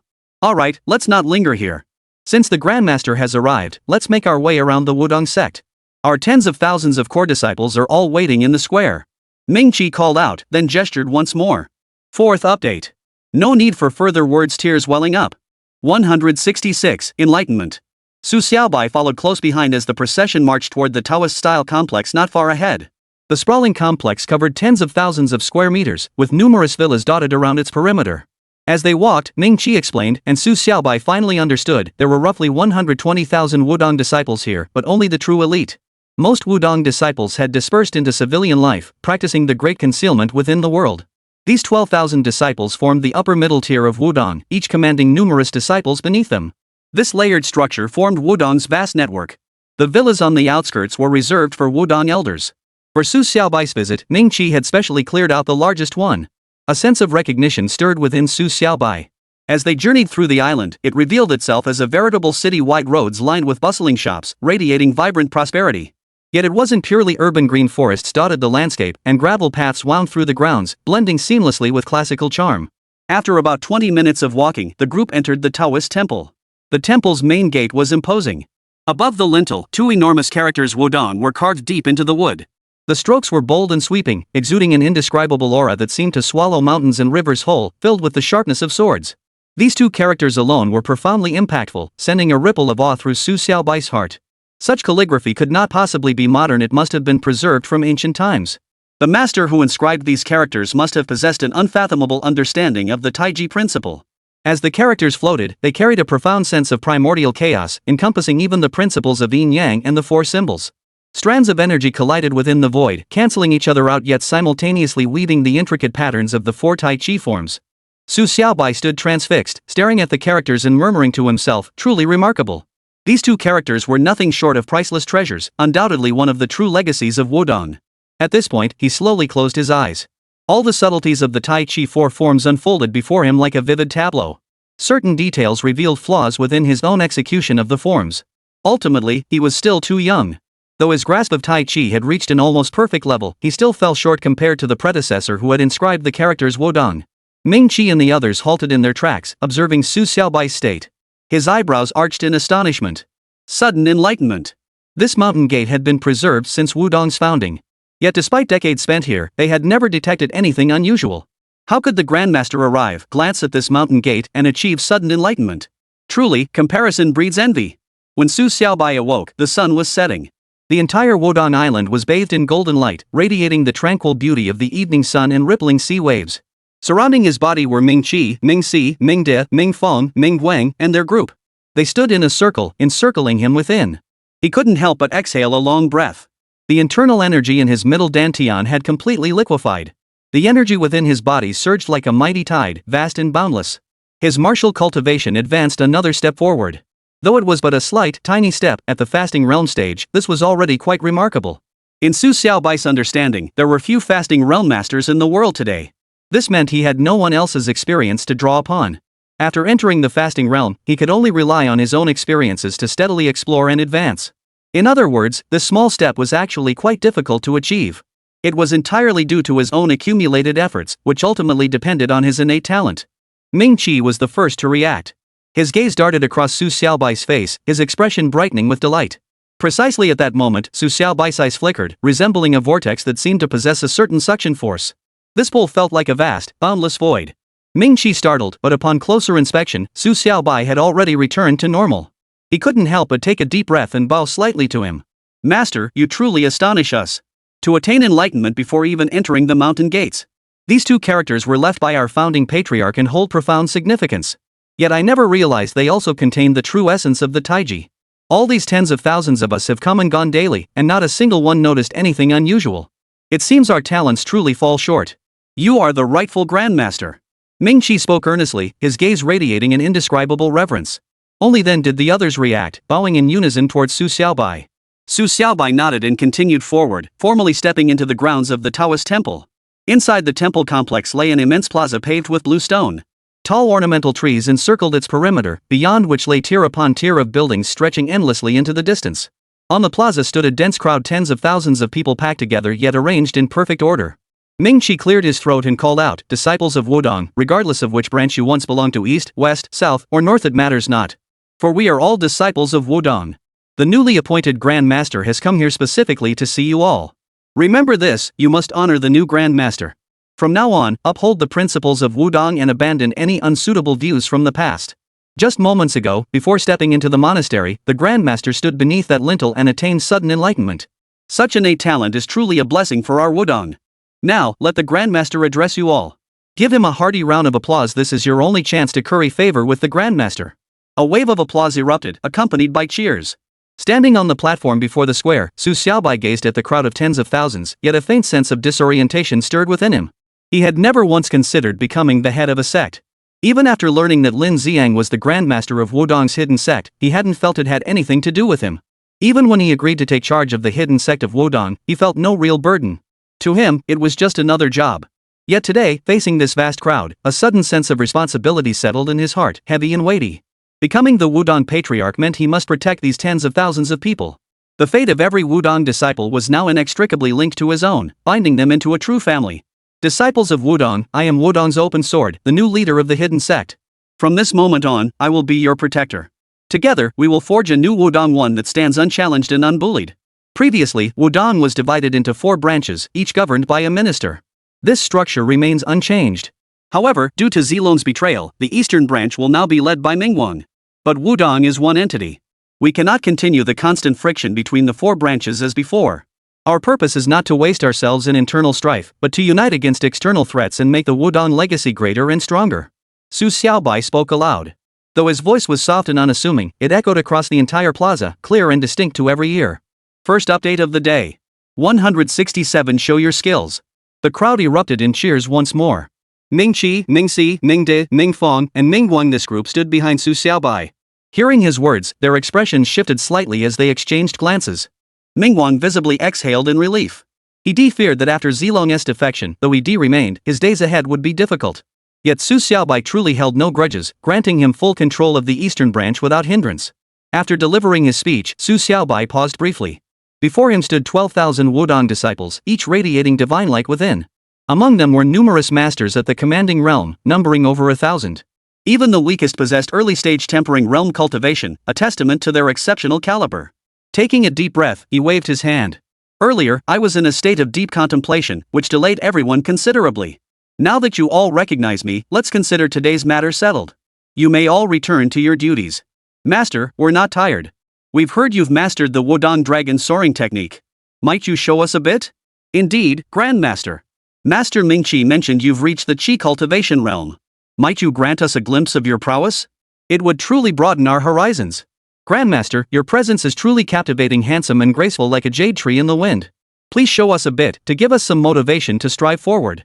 This wave of chatter exploded across the entire plaza. The faces of these tens of thousands of people radiated a hint of fervor, their eyes fixed unblinkingly on Su Xiaobai. The scene resembled starved otaku finally catching sight of their dream goddess after years of longing. Ming Qi whispered softly behind Su Xiaobai, Master, please show them something. These little brats won't settle down until they see you in action. A display of your skill would surely silence them. Su Xiaobai raised an eyebrow and glanced over. 1,000 meters away, the tallest building stood beside the Taoist temple. About 24 or 25 stories high, 2 golden threads hung from its peak, fluttering in the wind with an ancient elegance. Taking a deep breath, Su Xiaobai stepped forward. The moment his foot left the ground, his figure materialized mid-air, ascending step by step. This was the Wudong Void Step. Yet never before had anyone walked through the air quite like Su Xiaobai, as if invisible steps formed within the void itself, carrying him ever upward. Su Xiaobai walked with effortless ease, neither hurried nor leisurely. After traversing 500 meters, the faces of everyone in the square were consumed by fervor. Though not as profound as the dragon soaring technique, this void step most vividly demonstrated one's cultivation. Without considerable cultivation and mastery of the void step to its most profound peak, walking through the air was utterly impossible. Across the entire Wudong sect, not a single person could match Su Xiaobai's level of achievement. Even if someone could walk in the void, they couldn't sustain it for this long, let alone do so with such effortless composure. This was the mark of a true peak master. Yet as Su Xiaobai walked, his figure flickered and vanished into the void. When he reappeared, he stood atop the skyscraper, grasping 2 golden threads as he surveyed the entire plaza below. This was the dragon soaring technique.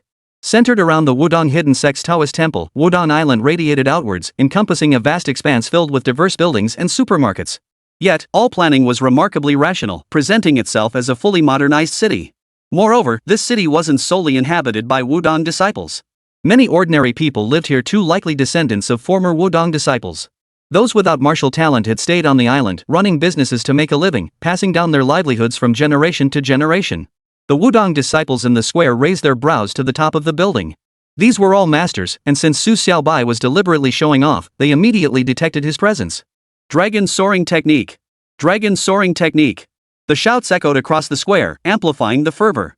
Even Ming Qi and the others stared at Su Xiaobai with faces aglow. Su Xiaobai exhaled softly, his figure flickering as he vanished from his spot. Reappearing, he stood once more upon the platform, still positioned before Ming Qi and the others. Ming Qi stepped forward, positioning himself a shoulder's length behind Su Xiaobai.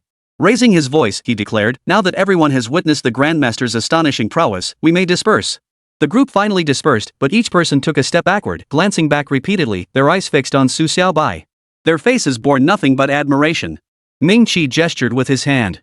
"Grandmaster, let us proceed to the council hall. That is our administrative area. We typically conduct our affairs there."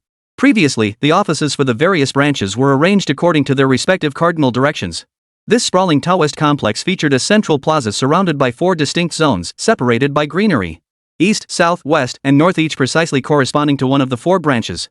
However, nestled within the central zone of these 4 branches stood a large cluster of buildings, the domain belonging to the Grand Master and his 2 guardian protectors. Ming Qi led Su Xiaobai to one of these buildings. Upon stepping inside, Su Xiaobai's face betrayed a fresh wave of astonishment.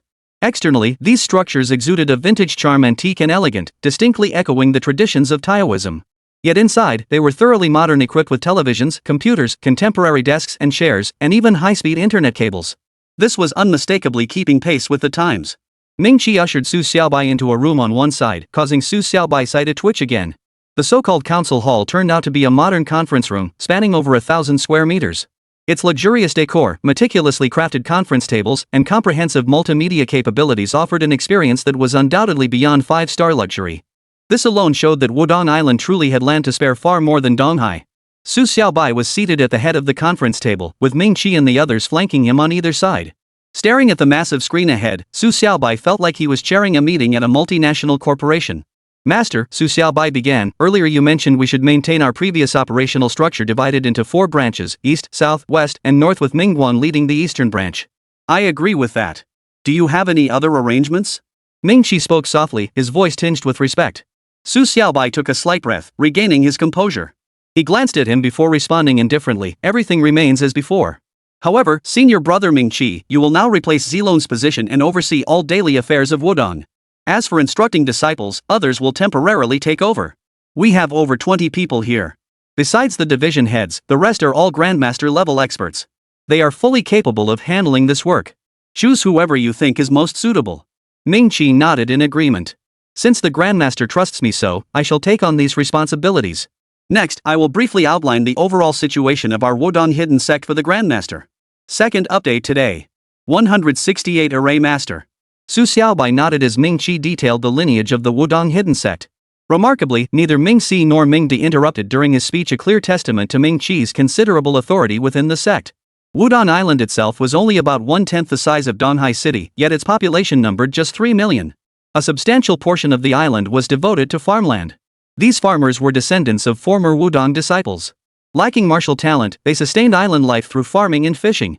Yet every inhabitant cherished martial arts. Even farmers knew a few moves. Though they might never reach the fierce might realm in their lifetimes, their fierce temperaments meant one could easily overpower 5 or 6 ordinary men. Even the women and children shared this resilience. Among them are those who have never set foot off Wudong Island for decades. Life here is leisurely and serene, untouched by worldly strife, resembling a true utopia. The islanders lived with simple, honest customs. Doors remained unlocked at night, and not a single theft had ever occurred. It was a truly peaceful and tranquil island, as if existing in another dimension. Having grasped the essentials of Wudong Island, Su Xiaobai raised an eyebrow as dusk began to fall. "Ming Qi, Ming Si, Ming Di, Ming Feng, Ming Guang," he said calmly, "I have come to assume the position of Wudong's Grandmaster. Future affairs, however, will still depend on your efforts. That said, the matter of these 2 access points must be resolved promptly. My suggestion is to seal them off temporarily while we seek new personnel to discover alternative entry and exit routes." Mingxi murmured in agreement. "Grandmaster, the control center for the limitless heaven and earth formation is located on the island itself. Therefore, we can temporarily seal off these 2 passages. Even if Zilong returns, he won't be able to enter from outside. However, in the long term, we must discover additional access points. This would serve as a contingency plan. Otherwise, having Zilong blockaded outside day after day will remain a persistent nuisance. The problem is, array masters are extremely hard to find. Not a single one has emerged within our entire Wudong hidden sect. Even among the overseas branches of our lineage, no one has ever ventured into the study of arrays. Within our Taoist hidden sects, the Qianquan sect, ranked 8th, is renowned for its array techniques. Unfortunately, they formed the 5 sects alliance with the East Sea Manor, specifically targeting us Wudong. Naturally, we cannot invite their members. Among the hidden sects of the Demon Sect, the Flower Between sect is also renowned for its array formations. Yet our relations with the demon sect's hidden sects aren't exactly cordial, making this task exceptionally difficult. Su Xiaobai's eyes flashed as he said, I see. But actually, I do know an array master. I'll call him right away to see if he can repair our Wuji Qian array. Even if it only functions at a fraction of its power, it would be better than nothing. Ming Qi and the others were overjoyed, their faces aglow with excitement. Ming De grinned widely, Master, you truly are remarkable. To know an array master, we can't hold a candle to you in that regard. Su Xiaobai ignored him. This guy was a textbook clown. He could twist any situation to flatter himself, a master of sycophantic praise. With that thought, he pulled out his phone and dialed Wuxin's number directly. After their last trip to Lingyuan Temple, they had exchanged contact information. In this regard, Wuxin was quite willing to team up with him. After all, he too feared retaliation from the Hundred Flowers sect in East Sea Manor come autumn. If Su Xiaobai wasn't there when that happened, Lingyuan Temple wouldn't just lose the 1,000-year-old Bodhi tree, it would lose everything. If things go badly, Lingyuan Temple might even have to offer more concessions just to appease the Hundred Flowers sect in Donghai Manor. After all, back then, under Su Xiaobai's pressure, Shui Xiangning had already parted with quite a few valuable items. The phone rang for a while before Wuxin finally answered. This old monk was always so slow, as if he were always a beat behind in everything he did. Master Ming Qian, hello. Did little sister Xiao seek me out for something? I've been planning to visit East Sea these next couple of days. Wuxin replied cheerfully, his voice carrying a hint of serenity. Su Xiaobai replied indifferently, Disciple Wuxin, it's not little Xiao seeking you out, it's me who has business with you. I wish to inquire, how far have your studies in array formations progressed? Formations? Wuxin paused, then shifted his tone, Master, I've never shown much talent in martial arts. Since childhood, I've been fascinated by studying formations, though I wouldn't call myself an expert. I can only set up a few simple formations. Uncle Master, the truth is, I wasn't originally from Shaolin. Before that, I was a member of the hidden sect of the demon cult. I came from the Flower Between sect, which is why I cultivated formations. However, due to some special circumstances, I left the Flower Between sect. Su Xiaobai froze. He'd never imagined Wuxin came from the Flower Between sect. Yet, when he fought Shui Xiangning, Shui Bingyao, and He Xianlang last time, the martial arts he used seemed like orthodox Shaolin skills. Moreover, his internal energy flowed with such balanced and vast power clearly cultivated through the Shaolin I Jing Jing. Had he not revealed it, Su Xiaobai would never have guessed he was a disciple of the Flower Between sect. It was well known that the Flower sect's martial arts emphasized yin-based, cold, and oppressive techniques, a style diametrically opposed to the upright and righteous nature of Shaolin. No wonder the Hundred Flowers sect targeted Lingyuan Temple. Since Wuxin had once belonged to a hidden sect of the demon sect, he had few allies among the Taoist hidden sections. When bullied, he had nowhere to turn for justice. Taking a deep breath, Su Xiaobai refrained from asking why he had left the Flower Between sect. Instead, he simply replied, I see. Disciple Wuxin, I don't need you to set up any formations. There's just a Wuji Qiankuan formation that requires repair. I wonder if you possess the ability to do so. Wuxin paused, his voice trembling slightly. The Wuji Qiankuan formation? That's a secret formation passed down by Wudong. Outsiders have no access to it whatsoever. This grand formation embodies the boundless energy of the Wuji, manifesting the Tai Chi, the two instruments, and the four symbols with terrifying power. It's said to be one of the 10 strongest formations in the martial world. I've never encountered this formation myself. It's only recorded in the Flower Valley sect's texts. Asking me to set it up? That's simply beyond my ability. However, if it's a matter of repairing it, that depends on the extent of the damage. If it's just a minor adjustment, I might be able to give it a try. Su Xiaobai's heart leapt with hope. He quickly replied, Disciple Wuxin, this formation isn't actually damaged. I merely wish to locate several of its entrances and exits. Otherwise, those outside cannot enter, and those within cannot leave. Find the exits? Wuxin paused again, then replied with some hesitation, that isn't too difficult. According to legend, the Wuji Qiankuan array, based on the principles of the Taiji, can have 1, 2, 4, 8, 16, 32, or 64 exits. However, since the Taiji returns to the Wuji, these exits and entrances are usually hidden within the chaos, making them extremely difficult to discover. One could even say they constantly drift and shift, making them hard to pin down. But if one were to locate them, it wouldn't be too difficult with some time invested. If you need it, senior disciple, I could accompany you to take a look. I'm in desperate need of it. Su Xiaobai declared bluntly, then abruptly changed the subject. Alright, Wuxin, I'll have someone fetch you immediately. We'll take a seaplane over, it'll be a bit of a hassle for you, but bear with it. Without giving Wuxin a chance to respond, he cut the connection. He then raised his eyebrows and glanced sideways. Everyone was staring intently at him, their faces full of anticipation. Third update. Support needed. For all supporters, Principal Jiang Curvy and Voluptuous will personally demonstrate how to become an outstanding student in both character and academics. 169 Zhuo Qinglan's call. Su Xiaobai raised an eyebrow. Mingda, you and Mingfang head to Lingyuan Temple. Bring Wuxin over. Let him see this grand formation. Take the seaplane directly. Yes, be courteous to Wuxin, he's our guest. Oh, and Mingxi should come too. Once Wuxin arrives, you'll stay on guard there to prevent anyone from causing trouble at Lingyuan Temple. I can't shake the feeling that Donghai Manor and the 100 Flowers sect are brewing some scheme. Though I've publicly declared Lingyuan Temple under my protection, I fear someone might sneak in and cause trouble. So while Wuxin is here, Mingxi will hold the fort there.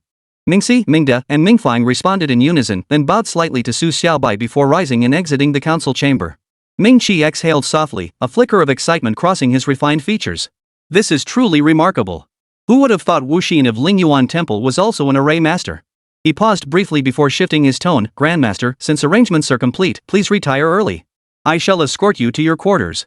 I've arranged a private villa for you on Wudong Island. You may reside there during your visits henceforth. I've also assigned 2 disciples to attend to your daily needs. Let us proceed now. Su Xiaobai nodded. Let's go then. But when Wuxin arrives, have him come to my quarters first. I must greet him properly. Though he is my junior, he is still the head of a sect. Mingqi nodded in agreement. Rest assured, Grandmaster. When Wuxin arrives, I'll have him come see you first. I'll also deliver the gift Uncle Master Ziyang left for you. Having it stored here has been weighing on my mind. The villa Mingqi had arranged for Su Xiaobai was considerably larger than Unit 33 in Shangyuan residential complex, especially the courtyard spanning the size of 2 football fields. A guard post stood at the main gate, manned by security personnel. The 2 Wudong disciples attending to Su Xiaobai's daily needs were named Yuan Xiu and Yuan Fong. They essentially served as his stewards, managing the villa's operations and overseeing his meals and living arrangements. Yuan Xiu possessed a rather delicate appearance, standing about 5 feet 9 inches, dressed in a black suit, and appearing extremely shy. Yuan Fong, on the other hand, was tall and broad-shouldered, standing about 1.8 meters 5 feet 11 inches tall. He appeared sharp and sunny. Both were relatively young, around 30 years old, and possessed early-stage mastery realm cultivation. This once again demonstrated the depth of Wudong's cultivation heritage. However, as disciples of the Yuan generation, they were 2 full generations junior to Su Xiaobai. Consequently, their expressions upon seeing him were intensely enthusiastic. The villa had 3 floors, 2 above ground and 1 below, and was located not far from the Wudong Hidden Sect's Taoist temple, just 4 or 5 kilometers away. Most remarkably, the villa's backyard connected to a vast lake.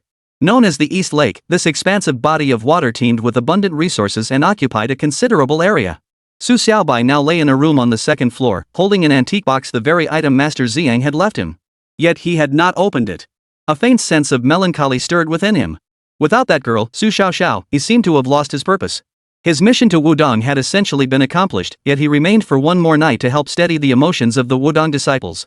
As these thoughts crossed his mind, the bracelet on Su Xiaobai's left wrist vibrated.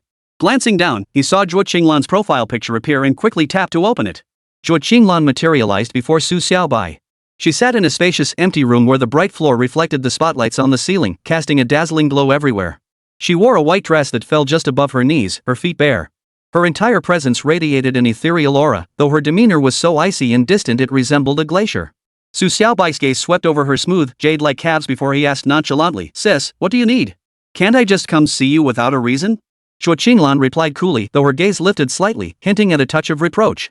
Yet, this hint dissolved into her icy demeanor, leaving not a single ripple. Su Xiaobai smiled faintly. "Of course you can. Sister, you may seek me out any time. It's just that your aloof nature isn't one to take the initiative, so if you've come, it must be for a reason." Zhuo Qinglan responded with a nasal sniff, her gaze gradually softening. "Brother, I heard you appeared in Seaside Town this morning and met Jin Lufeng of the Carefree Sect and Yin-yang of the Kongtong Sect?" Su Xiaobai paused, then nodded. "That's correct. I did encounter Jin Lufeng and Yin-yang today. Things escalated into a confrontation.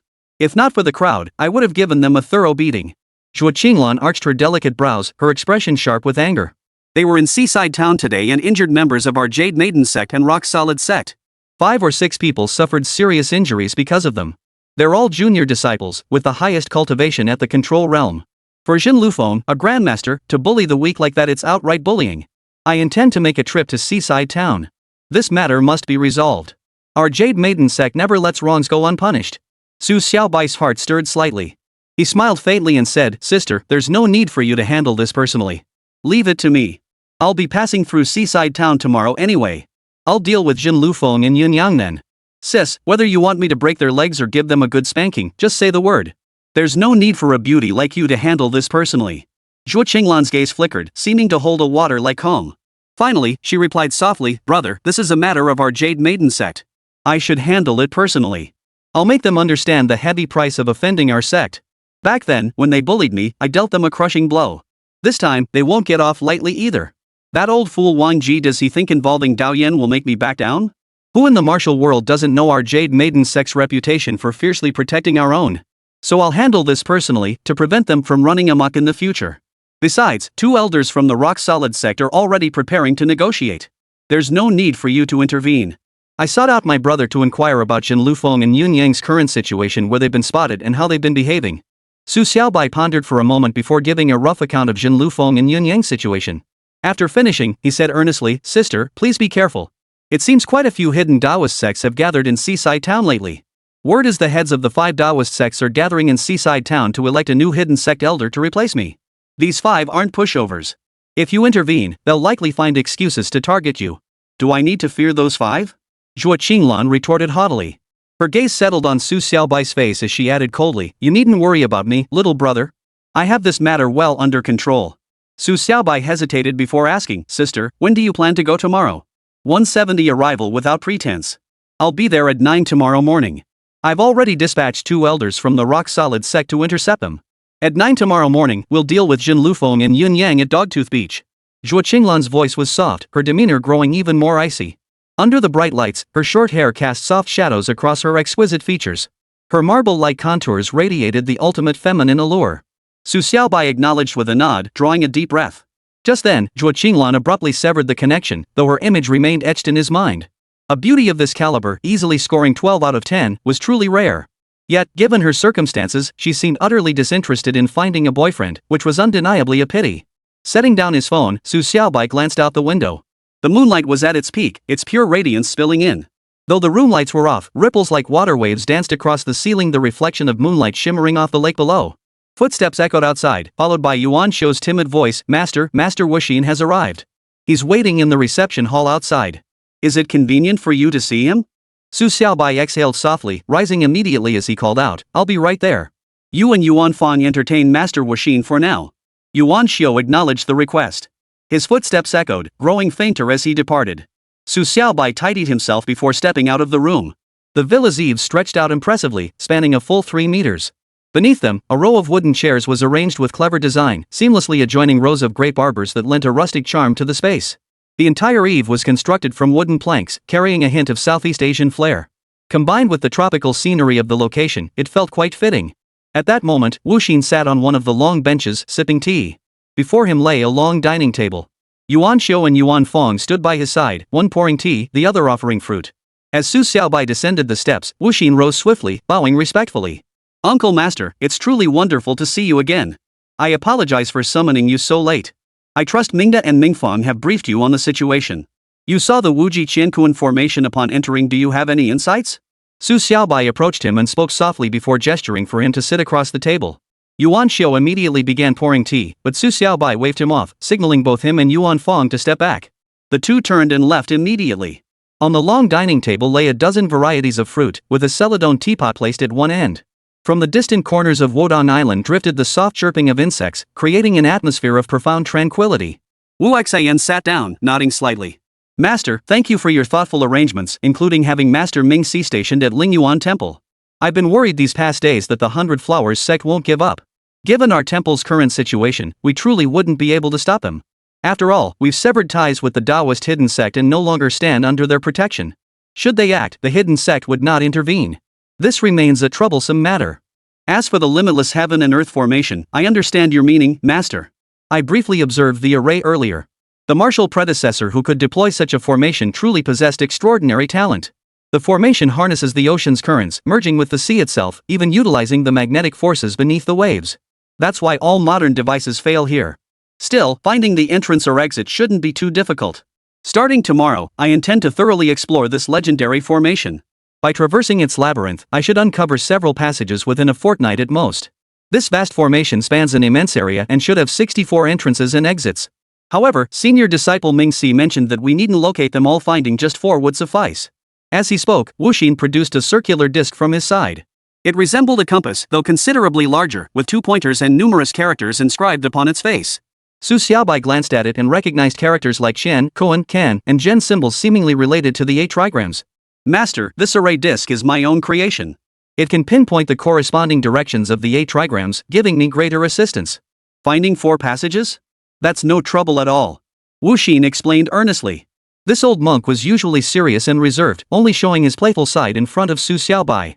But Su Xiaobai cut him off before he could finish. Huixin, you don't need to explain all this to me. Just find the passages. The rest is up to you. Oh, and I'll be heading back to the East Sea tomorrow. I won't be able to stay on Wudong Island with you. If you need anything, just go to Mingqi, or give me a call. Huixin bowed slightly and shook his head gently. No need to trouble you, senior disciple. I'm here to work. If I truly need anything, senior disciple Mingqi can assist me just as well. The seaplane circled through the air as Su Xiaobai sat in the spacious lounge, enjoying breakfast. His breakfast was a large plate of buns, all vegetarian filled, yet surprisingly delicious. Mingda was piloting the plane, while Mingfang accompanied Su Xiaobai.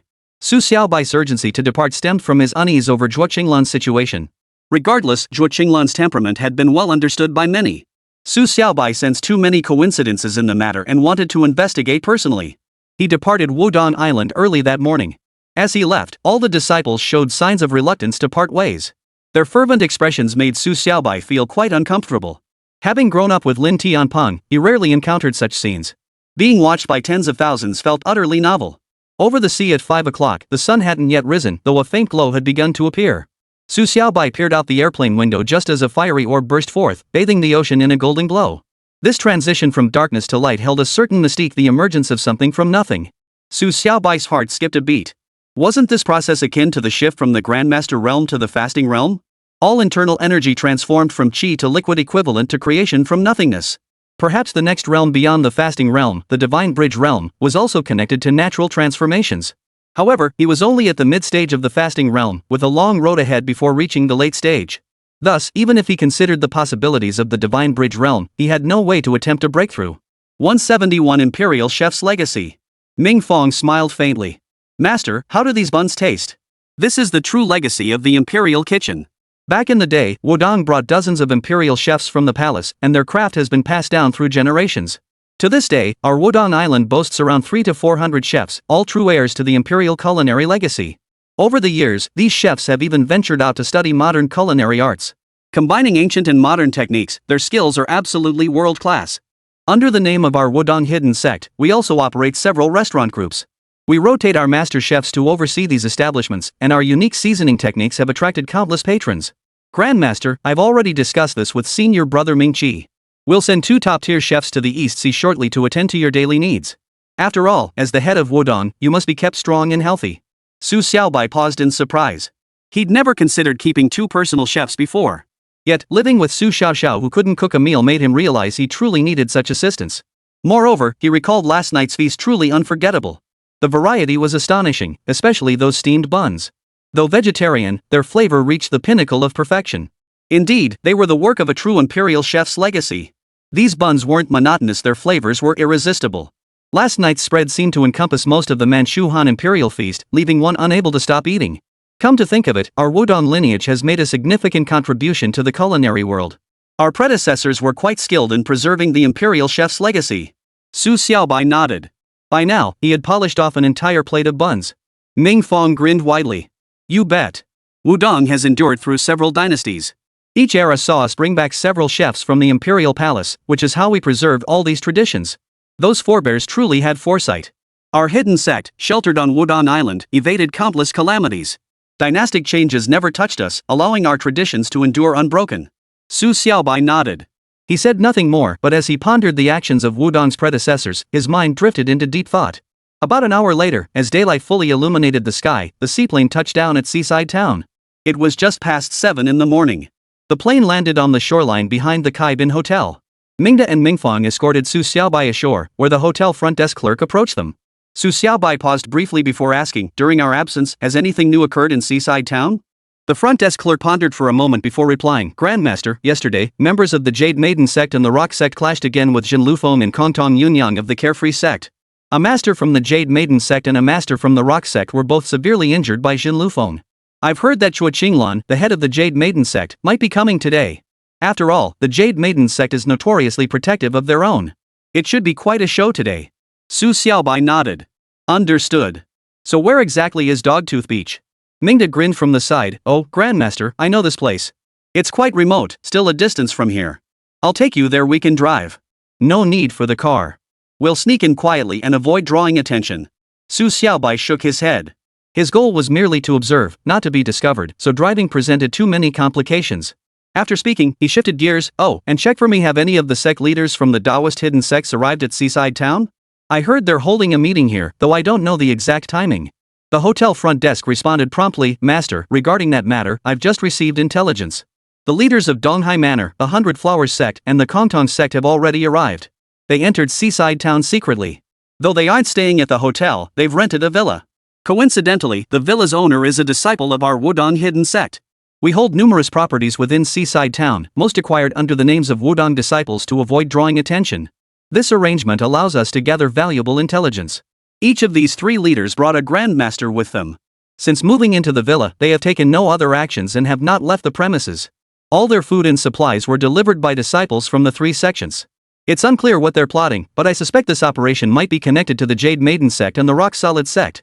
Su Xiaobai pondered for a moment before fixing his gaze on the hotel front desk clerk. You're quite sharp, aren't you? What's your name? The front desk attendant paused, then a hint of delight spread across his face. He bowed slightly to Su Xiaobai and said, Grandmaster, my name is Qing Yuan.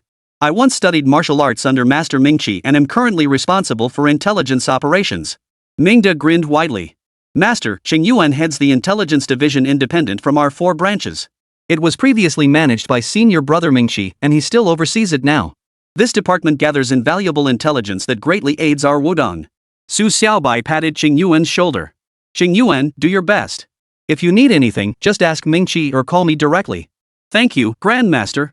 Qing Yuan bowed again, his expression unchanged. From start to finish, he showed no unnecessary emotion, remaining consistently stoic. Though he was fairly handsome, his face was the very definition of a zombie's. Su Xiaobai turned and walked away. Mingda winked at Qing Yuan before grinning broadly and following after him.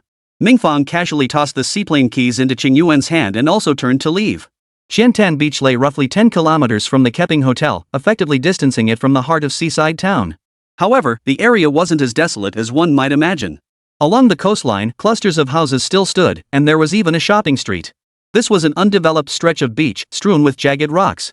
Beyond lay a ring of trees that shielded it from view, making it inconspicuous. Crabs swarmed the shore. It was barely past 8 o'clock when Su Xiaobai perched among the branches of a large tree, his gaze darting across the beach. Mingda and Mingfang were concealed in 2 large trees beside him, also watching the beach. They were somewhat bewildered, unsure why Su Xiaobai had brought them here. They dared not question Su Xiaobai about the situation, instead clinging stiffly to their tree perches. They fixed their gaze on the shoreline, their auras completely stilled, not moving a muscle. Third update. 172 Ambush. After nearly an hour of complete silence on the beach, Mingda couldn't hold back any longer. He whispered telepathically, Master, why exactly did we come here? Ha. It's been over an hour now, and nothing has happened. Could we be waiting in the wrong spot? Should I switch locations with Mingfang to wait elsewhere? Su Xiaobai glanced at the time. It was now past 9 o'clock, precisely the hour Zhuo Qinglan had specified. It seemed highly likely they were waiting in the wrong spot, given how far this jagged stretch of beach extended. Just as he was about to speak, faint sounds of combat drifted from the distance, faintly accompanied by a crisp, cold laugh. Su Xiaobai's gaze snapped up. The sound came from roughly 5 or 6 kilometers away. Vaguely, he thought he heard Zhuo Qinglan's cold shout. Su Xiaobai drew a deep breath before declaring, his voice thick with murderous intent, we really are in the wrong spot. Let's go. I'll head over first, and you follow behind. Looks like this Shen Lufeng really needs a lesson. As he spoke, his figure flickered and vanished from the spot, activating the dragon soaring technique. Several kilometers away, the beach stretched even more desolate. Zhuo Qinglan stood atop a massive green stone slab, her figure cold and peerless. A thread of blood trickled from the corner of her mouth. Her snow-white gown billowed in the wind, giving her an ethereal, otherworldly air. Yet her expression was icy, her complexion slightly pale, and the internal energy within her body felt noticeably unstable and unfocused. Before her, Zhen Lufeng stood with both sleeves torn away, a large mouthful of blood spilling from his chest. 2 figures lay motionless on the sand, a man and a woman, both lifeless, undoubtedly dead. Beside Zhen Lufeng stood a man in his 30s. Dressed in a white vertical striped shirt and khaki pants, he exuded an air of refinement. His right hand gripped a sword as he stared intently at Zhuo Qinglan, his expression tense as if facing a formidable foe. Zhuo Qinglan, this time, you absolutely cannot escape. 4 of us grandmasters are blocking your path here. You can be proud of having killed 2 grandmasters from the 100 Flowers sect and the Kongtong sect, and even wounded my disciple, Lu Feng. The man declared loudly, his eyes flashing with savagery. Beside him, Jin Lufeng drew a deep breath, his androgynous face tinged with icy coldness. Zhuo Qinglan, struck by my life and death seal, you'll be lucky to muster half your inner strength. Yet I never imagined the Jade Maiden Sect's divine needle would prove so profound it's crippled half my body. If not for He Zhengliang blocking that sword for me, I'd have lost my life. But regardless, someone like you daring to betray the Taoist hidden sect and join the demon sect's hidden sect will meet your end here today. Jin Lufeng ran a hand through the stray strands at his temple, his entire presence radiating a chill as he spoke with vicious intent. His voice was remarkably neutral, making it impossible to discern whether he was male or female. The sword-wielding man nodded to Jin Lufeng, a cold glint flickering in his eyes. Junior brother Lufeng, we relied on your assistance to lure out Zhuo Qinglan. If we fail to capture her now, the consequences would be dire. Blocking that sword for you was only right, otherwise, I'd have no face to report to the venerable Dao Yan. Zhuo Qinglan arched her eyebrows, drawing in a deep breath that made her chest rise and fall. Her white gown was splattered with bloodstains, making her appear like a war goddess emerging from the battlefield. So you deliberately set this trap for me. But 2 Grandmaster Elders from the Rockstone sect have arrived. With just the 2 of you, you won't be able to hold them back. Moreover, over the years, our Taoist and demon sects have always competed through economic warfare. We've even intertwined across various industries, neither can exist without the other. This isn't confined to domestic markets, it's a global reality. If your ambush was meant to kill me, then I simply don't understand it.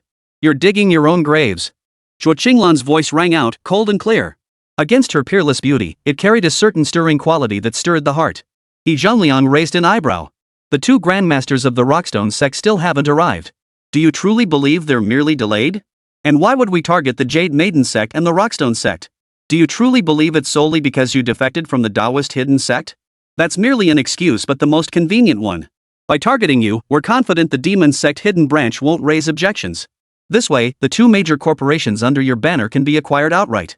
Zhuo Qinglan, this is a trade-off. Sacrificing you secures us the most crucial position.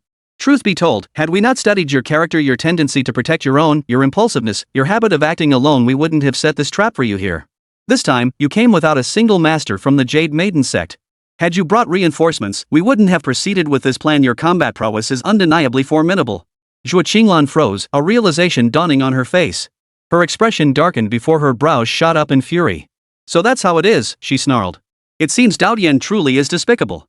When I left the Dao sect's hidden sect all those years ago, if not for his tacit approval, who among you would have dared to confront me? Moreover, over the years, Dao Yan appeared solely focused on martial training, never concerning himself with external affairs. Yet in truth, he secretly orchestrated everything behind the scenes. His boldness has always been limited, but this time he dared to send his disciples to ambush me. Judging by this, he must have reached the Qi fasting realm. I understand. But I will never let him have his way.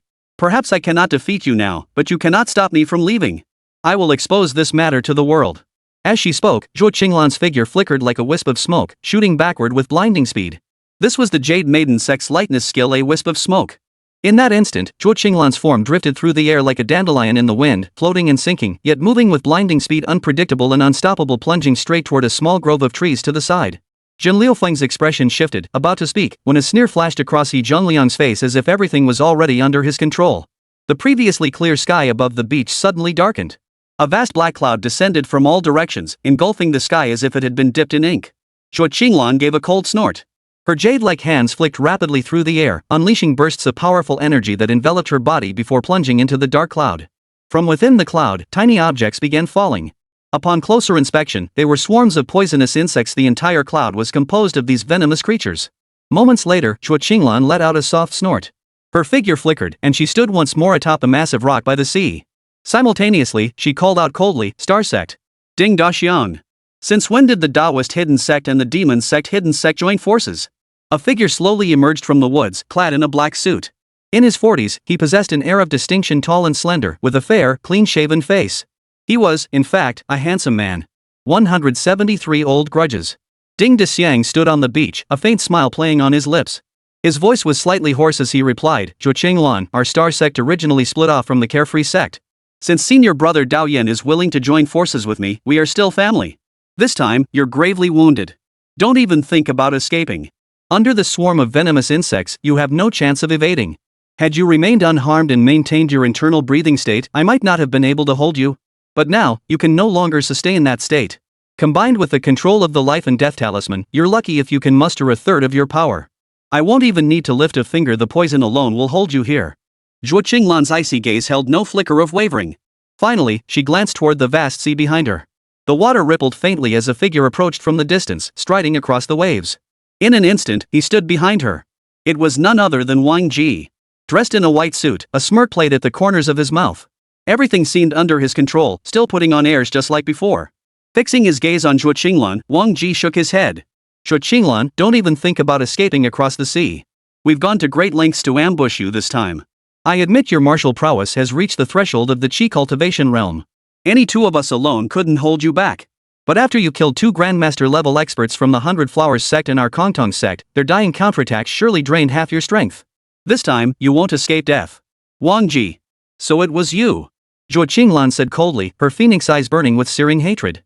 Finally, she drew a long breath and shouted, the matter with Master Ziyang, back then you were the one scheming behind the scenes, and Daotian tacitly approved your actions.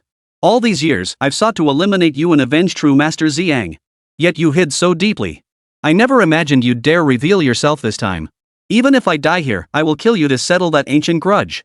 As she spoke, a faint crimson hue rose in Zhuo Qinglan's eyes. Her fingers flickered, unleashing a storm of qi currents that danced through the air. These currents, sharp as flying needles, specialized in piercing through various types of protective qi, their icy chill overwhelming. After unleashing this strike, her slender frame trembled slightly. A trail of blood trickled from the corner of her mouth, completely soaking her collar. Wang Ji's expression darkened. This swarm of energy was the Jade Maiden Sect's most formidable technique, the Jade Goddess Needles. Every divine needle had been unleashed from her. In this moment, Zhuo Qinglan had abandoned all defense, revealing an air of utter resolve. You're mad. Wang Ji roared, clenching his fists to trace a shadow of a punch through the air. It was still the Seven Wounds fist, yet this time, the fist's momentum carried a smoother, more rounded quality, bearing a distinct resemblance to Tai Chi. As he unleashed the strike, he declared, when you defected from the Taoist hidden sect years ago, you gravely wounded me with the Jade Goddess Needles. My body was pierced by them from head to toe. This debt must be repaid. He Zhanliang roared, his long sword flickering as he stepped forward, striking directly at Zhuo Qinglan. Zhuo Qinglan's figure flickered. Her slender fingers clashed with the sword's edge several times. With each impact, her delicate frame trembled, yet she gritted her teeth, refusing to retreat, displaying absolute stubbornness. After dozens of strikes, He Zhongliang's sword emitted a sharp snap, shattered clean through. He flung it aside and lashed out with a palm strike. Just as Zhuo Qinglan parried the strike, Jin Lufeng flickered forward, closing the distance to her in an instant. His hand shot out at an unnatural angle, the Tianshan plum breaking palm of the Xiaobai sect. With a slight flick of her delicate hands, Zhuo Qinglan's jade-like palm struck He Zhanliang and Jin Lufeng simultaneously. Two distinct currents of force surged into her body. Under normal circumstances, the profound mysteries of the Jade Goddess technique would have allowed her to suppress both opponents' internal energy. But at this very moment, as her own energy surged, a sweet taste filled her throat. Her internal energy broke free like a wild horse, utterly beyond her control. She spat out another mouthful of blood as the impact sent her flying backward. Her snow-white figure, framed by her short hair, drifted like a floating lotus toward the shore. Yet Jin Lufeng and He Zhongliang's bodies simultaneously trembled. Though Zhuo Qinglan's internal energy was depleted, the Jade Goddess needle she had condensed at the last moment still pierced into their bodies. Both felt an indescribable, tearing pain within. Needle-like currents of energy surged through their dantian, instantly robbing them of all mobility. Only then did they grasp why Zhuo Qinglan had once risen to become the third elder of the Taoist hidden sect. She had even subdued Shaolin's compassionate mirror. With such mastery alone, 3 or 4 men might not have been enough to stop her. Had they not deployed 6 Grandmasters today, including several at the peak of the Grandmaster realm, capturing her would have been utterly impossible. Just then, Wang Ji managed to evade the swarm of Jade Goddess needles, though his suit was now nothing but shreds of fabric.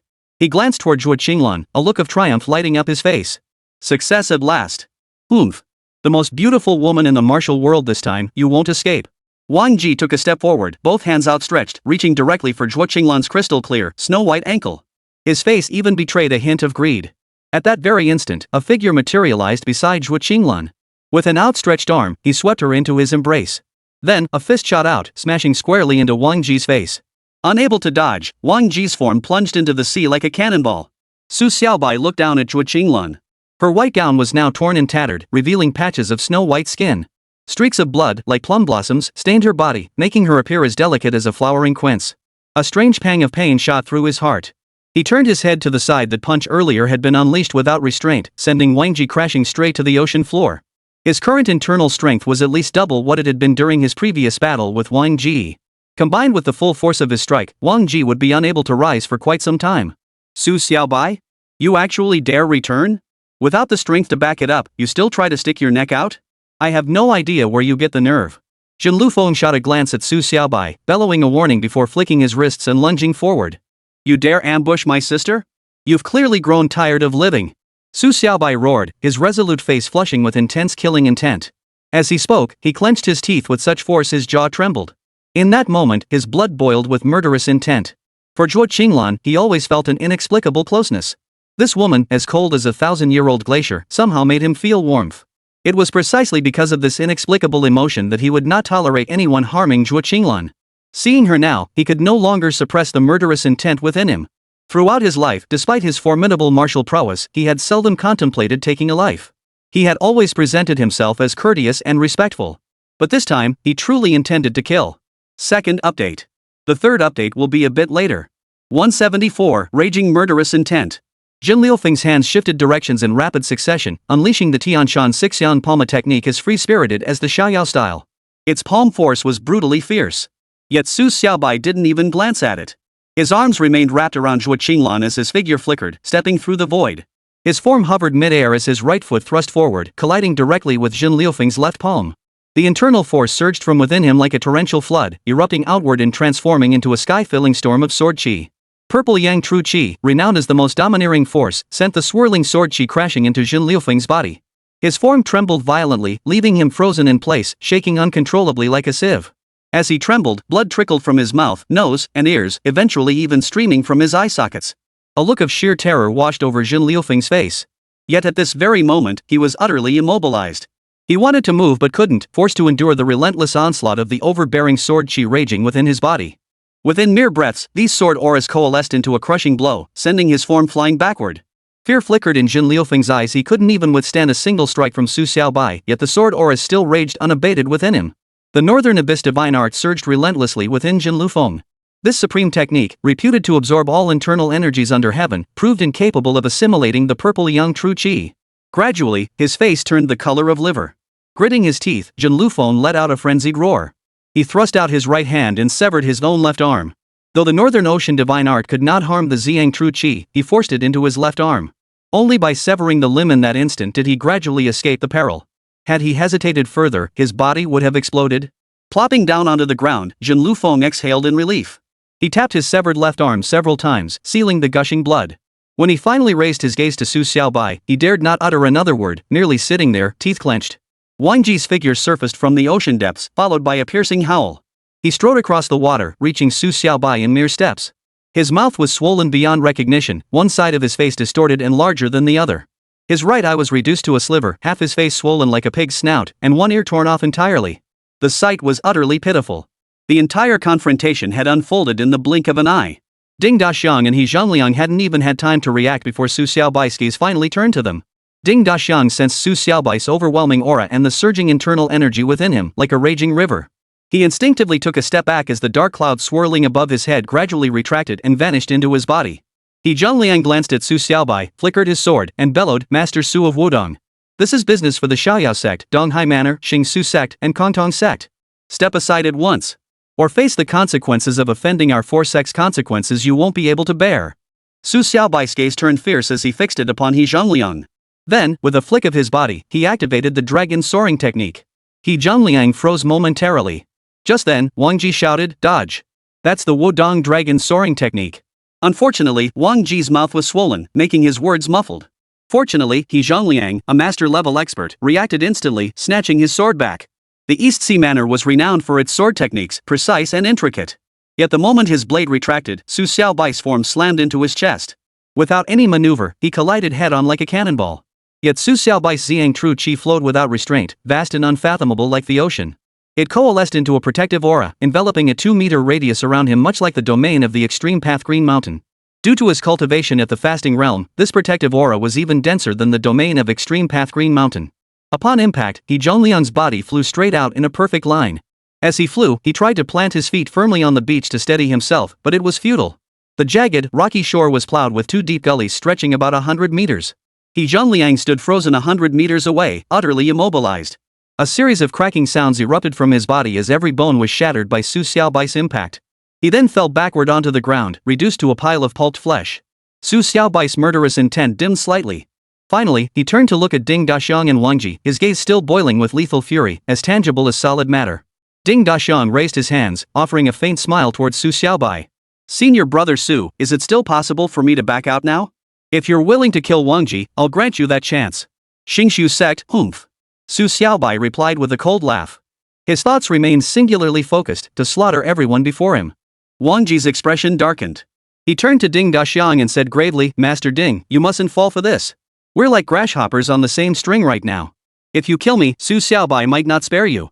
Only if we act together with Lu Feng do we have a sliver of hope."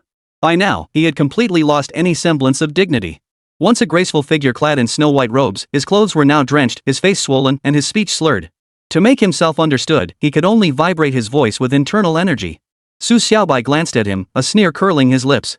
"Wang Ji, you think I'm like you? My word is as good as gold unlike yours, you petty scoundrel. Ding Daxiang, I'll give you 1 minute to think. If you don't make your move, then I will. And don't even think about running. With the dragon soaring technique, no matter how far you flee, I'll hunt you down one by one. And if you dare deceive me, I'll hunt you down first. After killing you, I'll march straight to the Star Sect. I don't believe anyone there could stop me. Even if you've aligned with the esoteric sect, it won't matter. The dragon elephant prajna technique, when cultivated to the 13th layer of great perfection, can sustain me for a while. Without that, it's useless. And above all, you plotted to ambush my sister this time. I will never let this go. No matter what schemes you've concocted, once you've crossed me, I will slaughter every last one of you." As he spoke, he lowered his head and glanced once more at Huixin in his arms. Her form rose and fell naturally.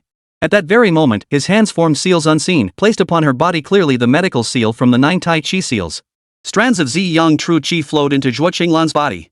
Her complexion grew rosy, and then she let out a soft moan, as cool and distant as ever. Her long lashes fluttered as Huixin opened her eyes.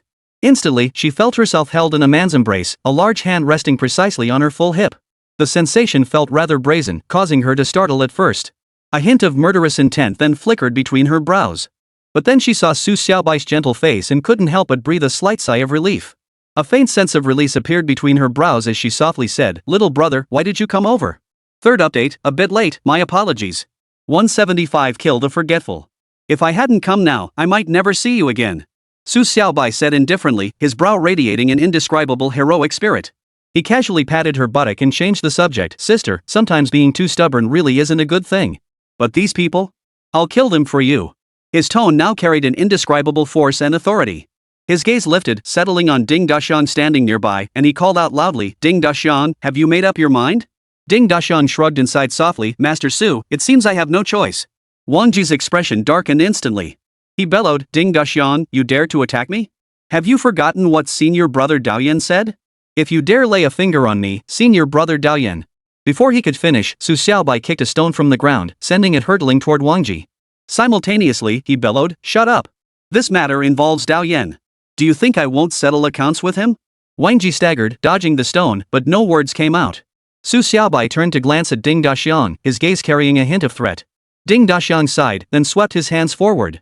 Endless black clouds descended, enveloping Wang Ji.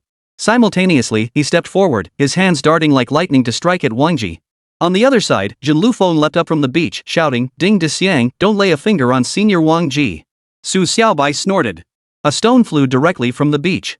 This time, Jin Lufeng's internal energy was completely depleted, leaving him unable to dodge. The stone struck him squarely in the face, silencing him instantly as his body flew backward. He crashed headfirst into the sea. Just then, Mingda and Mingfan swept in from behind. Standing behind Su Xiaobai, they stared at the scene before them, their expressions grave. Good heavens! Isn't that he Zhanliang from East Sea Manor? He's a peak Grandmaster level expert. Good heavens! That one's the Grandmaster of the 100 Flowers sect, and that one's the Grandmaster of the Kongtong sect. Grandmaster, what on earth happened here? Why are Ding Daxiang and Wang Ji fighting? This feels utterly baffling. And how did senior sister Zhu get injured? Let me carry her. How could I possibly trouble the Grandmaster with such matters? Mingda stared wide-eyed, his expression utterly dumbfounded. He seemed to find the whole thing hard to believe.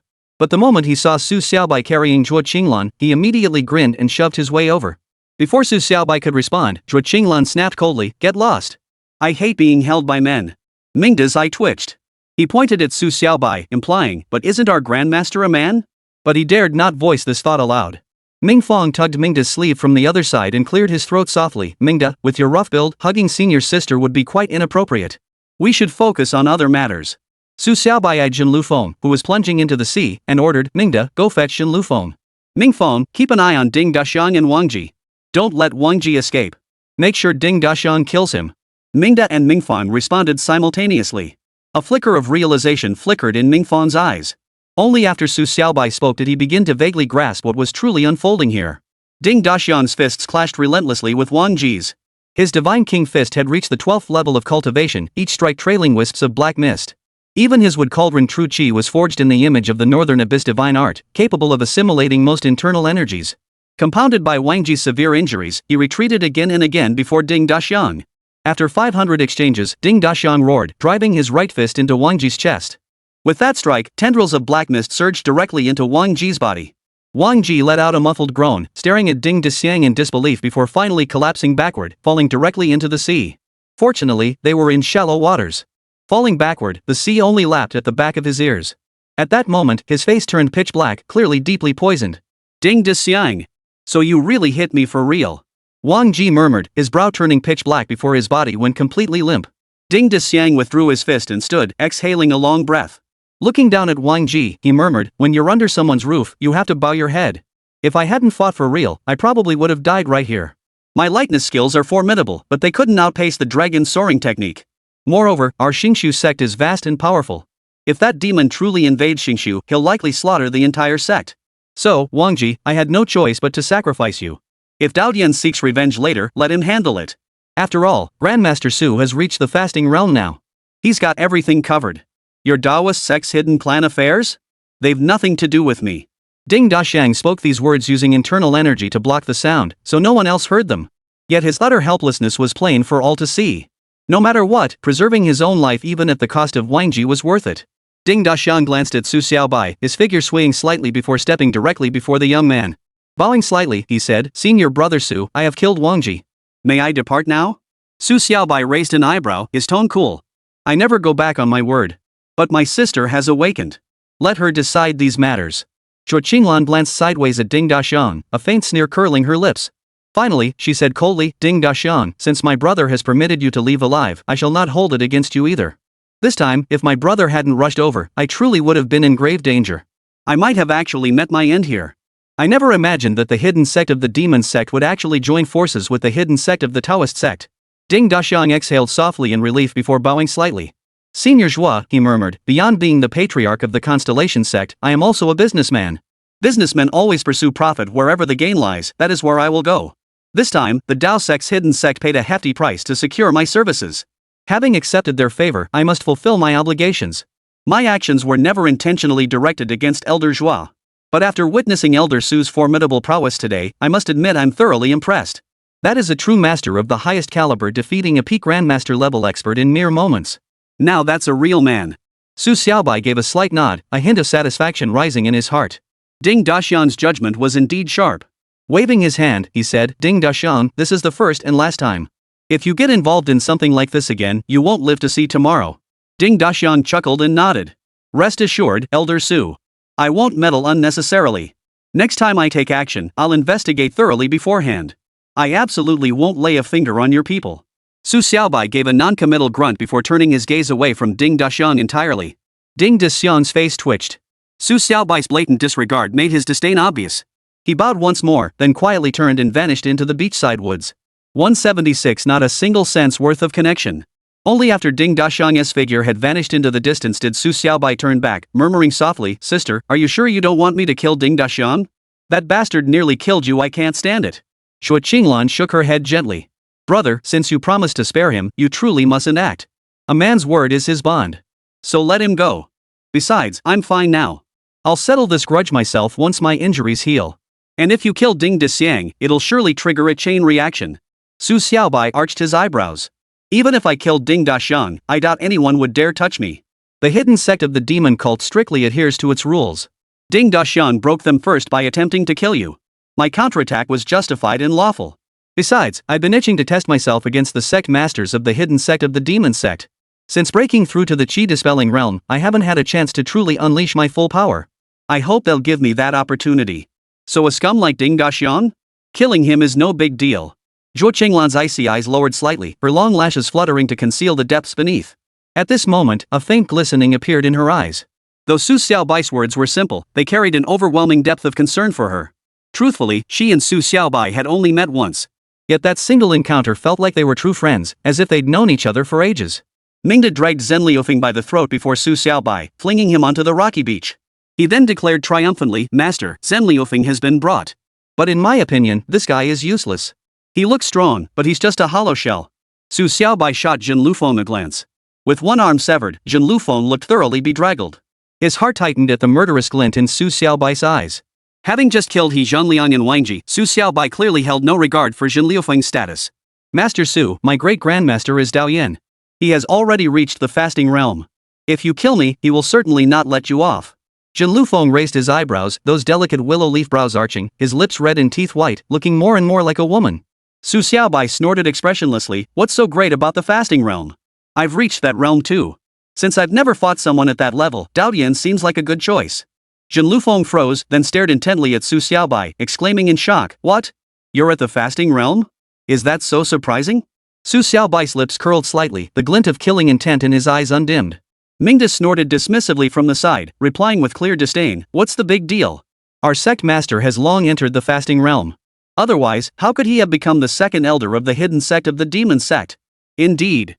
Even Shang Shuai fell to him. A mere nobody like you? Our sect leader could crush you within 10 moves.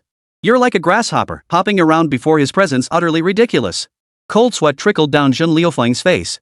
His mouth agape, he stared at Su Xiaobai, muttering under his breath, "A fasting realm expert barely over 20? This is utterly terrifying." Su Xiaobai exhaled slowly at that moment, then gently set Zhuo Qinglan down from his embrace, smoothly withdrawing the large hand that had been supporting her behind. Yet a tinge of regret lingered in his heart. Holding Zhuo Qinglan's curvaceous form like that had been pure bliss. Setting her down now left him with a strange sense of reluctance. At that moment, a faint trace of black substance glimmered at the tip of his right index finger. This strand of black matter writhed like a living thing. It was the life and death talisman. He casually flicked the symbol away, and it dissolved into a wisp of smoke, vanishing into the air. Only then did Su Xiaobai turn to Zhuo Qinglan, speaking in a detached tone, "Sister, this fellow dared to take advantage of the chaos. I'll leave him to you to deal with. You needn't consider Dao Yin's feelings were both from the hidden sect of the demon sect. We have absolutely nothing to do with the hidden sect of the Taoist sect." Zhuo Qinglan stood frozen on the beach. Her icy, sculpted features held a flicker of bewilderment. Unconsciously, she brushed her hand over her hip, and a faint flush seemed to rise in her eyes. For a moment, she didn't respond to Su Xiaobai's question. Su Xiaobai froze, calling out again, "Sister, are you okay?" Only then did Zhuo Qinglan snap back to reality. Her phoenix-like eyes fixed on Su Xiaobai's face as she gave a slight nod of her chin. "Little brother, what is it?" Su Xiaobai repeated his earlier words, then added, "Sister, in my opinion, we should just kill Zhen Lufeng outright. Keeping him alive is a liability. That sort of person is trouble waiting to happen. He's clearly not that powerful, yet he keeps stirring up trouble." Zhuo Qinglan's eyes flickered. She gave a faint, nasal response, "Brother, regardless, Zhen Lufeng is one of the most gifted disciples of the Xiaoyao sect, the future hope of our sect. If he were to die here, it wouldn't reflect well on Dao Yin either. His face has nothing to do with us. Besides, matters of the martial world should be settled by the ways of the martial world. Even if modern society no longer values grudges and vendettas, we who carry the spirit of chivalry cannot simply go with the flow. A man like Zhen Lufeng is the epitome of a spoiled second-generation brat, always thinking he's above everyone else. If we let him go, he won't stop here. Especially with one arm missing, if he ever decides to seek revenge, you'll be in danger." Su Xiaobai murmured softly, her gaze holding an indescribable worry as she fixed her eyes on Zhuo Qinglan. Zhuo Qinglan raised an eyebrow, about to speak, when Zhen Lufeng rose from the sand beside them. Swaying slightly, he bowed deeply. "Senior disciple Zhuo, my past actions were indeed short-sighted. Yet through this ordeal, I've gained profound understanding. I beg you spare me. It's not that I fear death, but I feel compelled to pursue something meaningful. Geniuses like senior brother Su have profoundly impacted me. After our recent exchange, I've gained new insights into the martial arts of the Xiaoyao sect. Thus, I wish to advance further along the path of martial cultivation. To die here would leave me with a bitter sense of injustice, no different from a top-tier martial artist perishing in a dung pit. That would be a disgrace to me. Even if death is inevitable, I will die fighting." Su Xiaobai shot him a glance, as if surveying a complete fool. This fellow truly had a head kicked by a donkey. What was clearly a plea for mercy was dressed up in such lofty, well-reasoned rhetoric.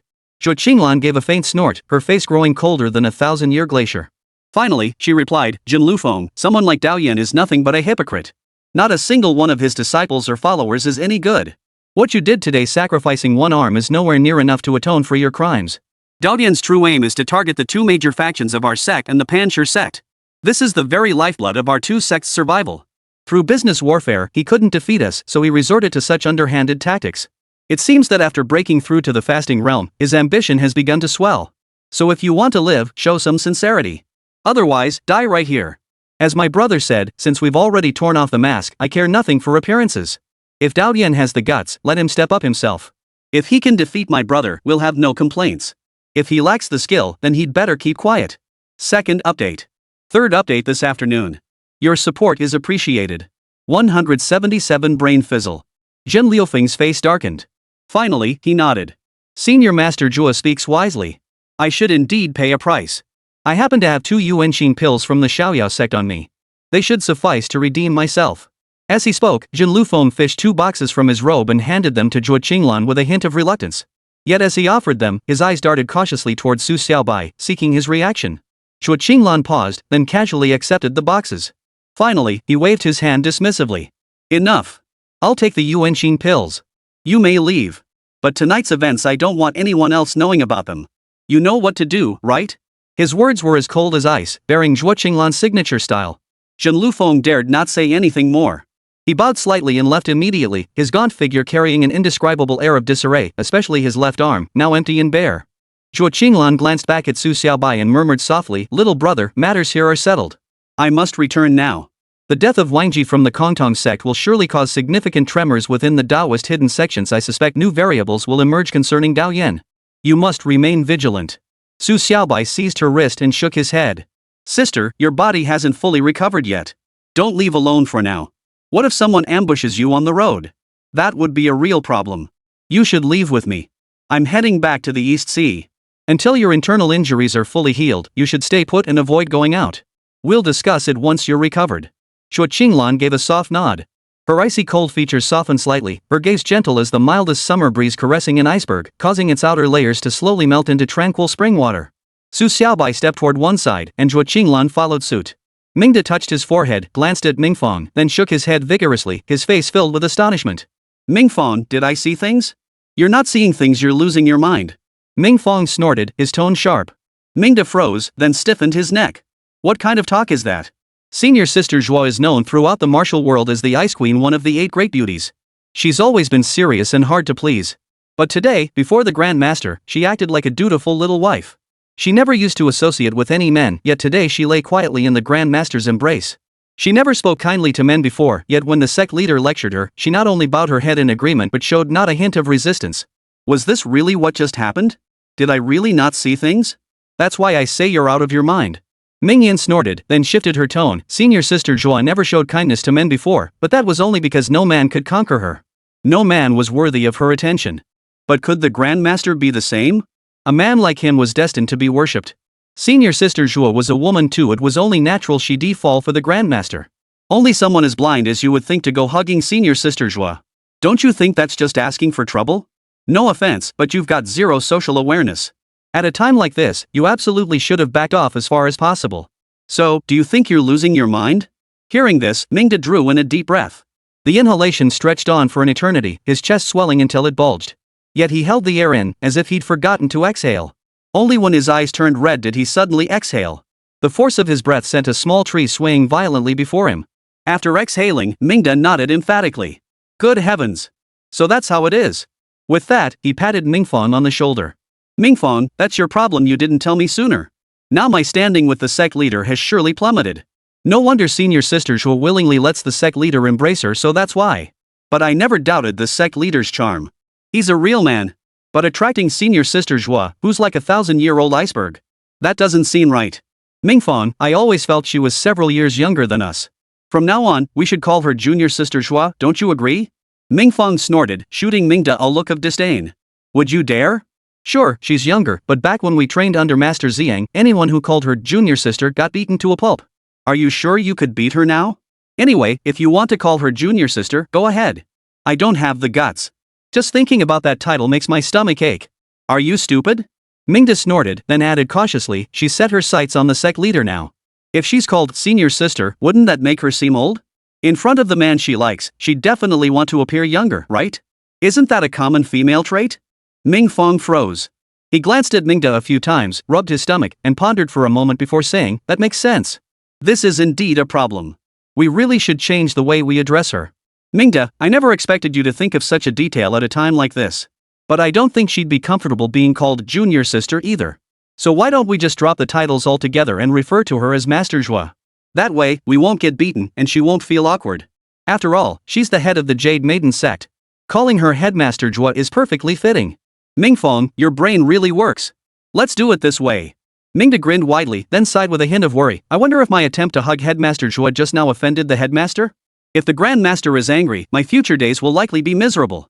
Right, what exactly happened today? Why did this group gather, and why did Ding Daxiang end up fighting with Wangji?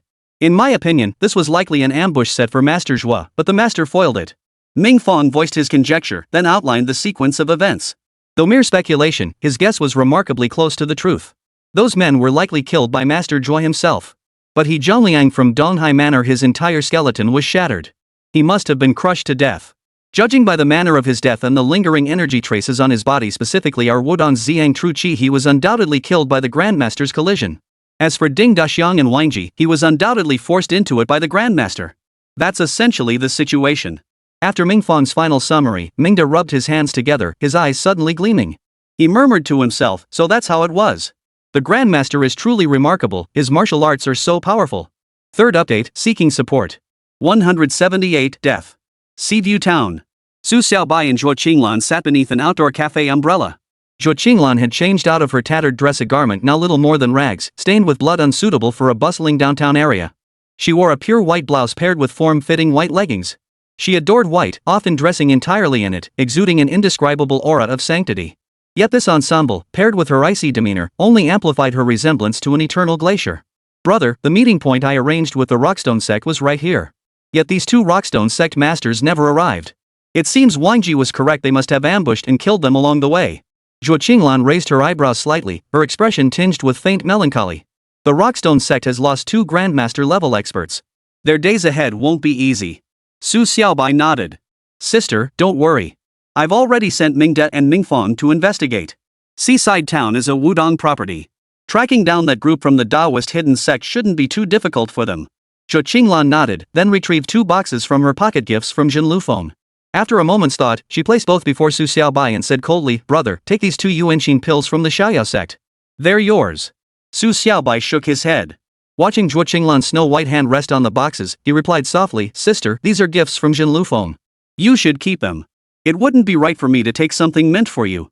Brother, Huixin pills are the Xiaoyao sect's true supreme elixirs, even more potent than Shaolin's great revitalizing elixir. They offer immense benefits for breaking through cultivation bottlenecks. You've already reached the qi dispelling realm. Without guidance from seniors, advancing further is exceptionally difficult.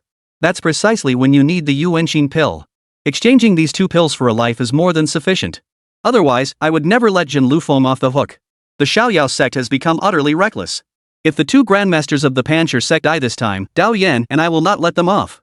Zhuo Qinglan clenched her teeth as she spoke, her exquisite features growing colder. Su Xiaobai's heart skipped a beat. The Huixin pill could break through cultivation bottlenecks. It truly was a divine elixir.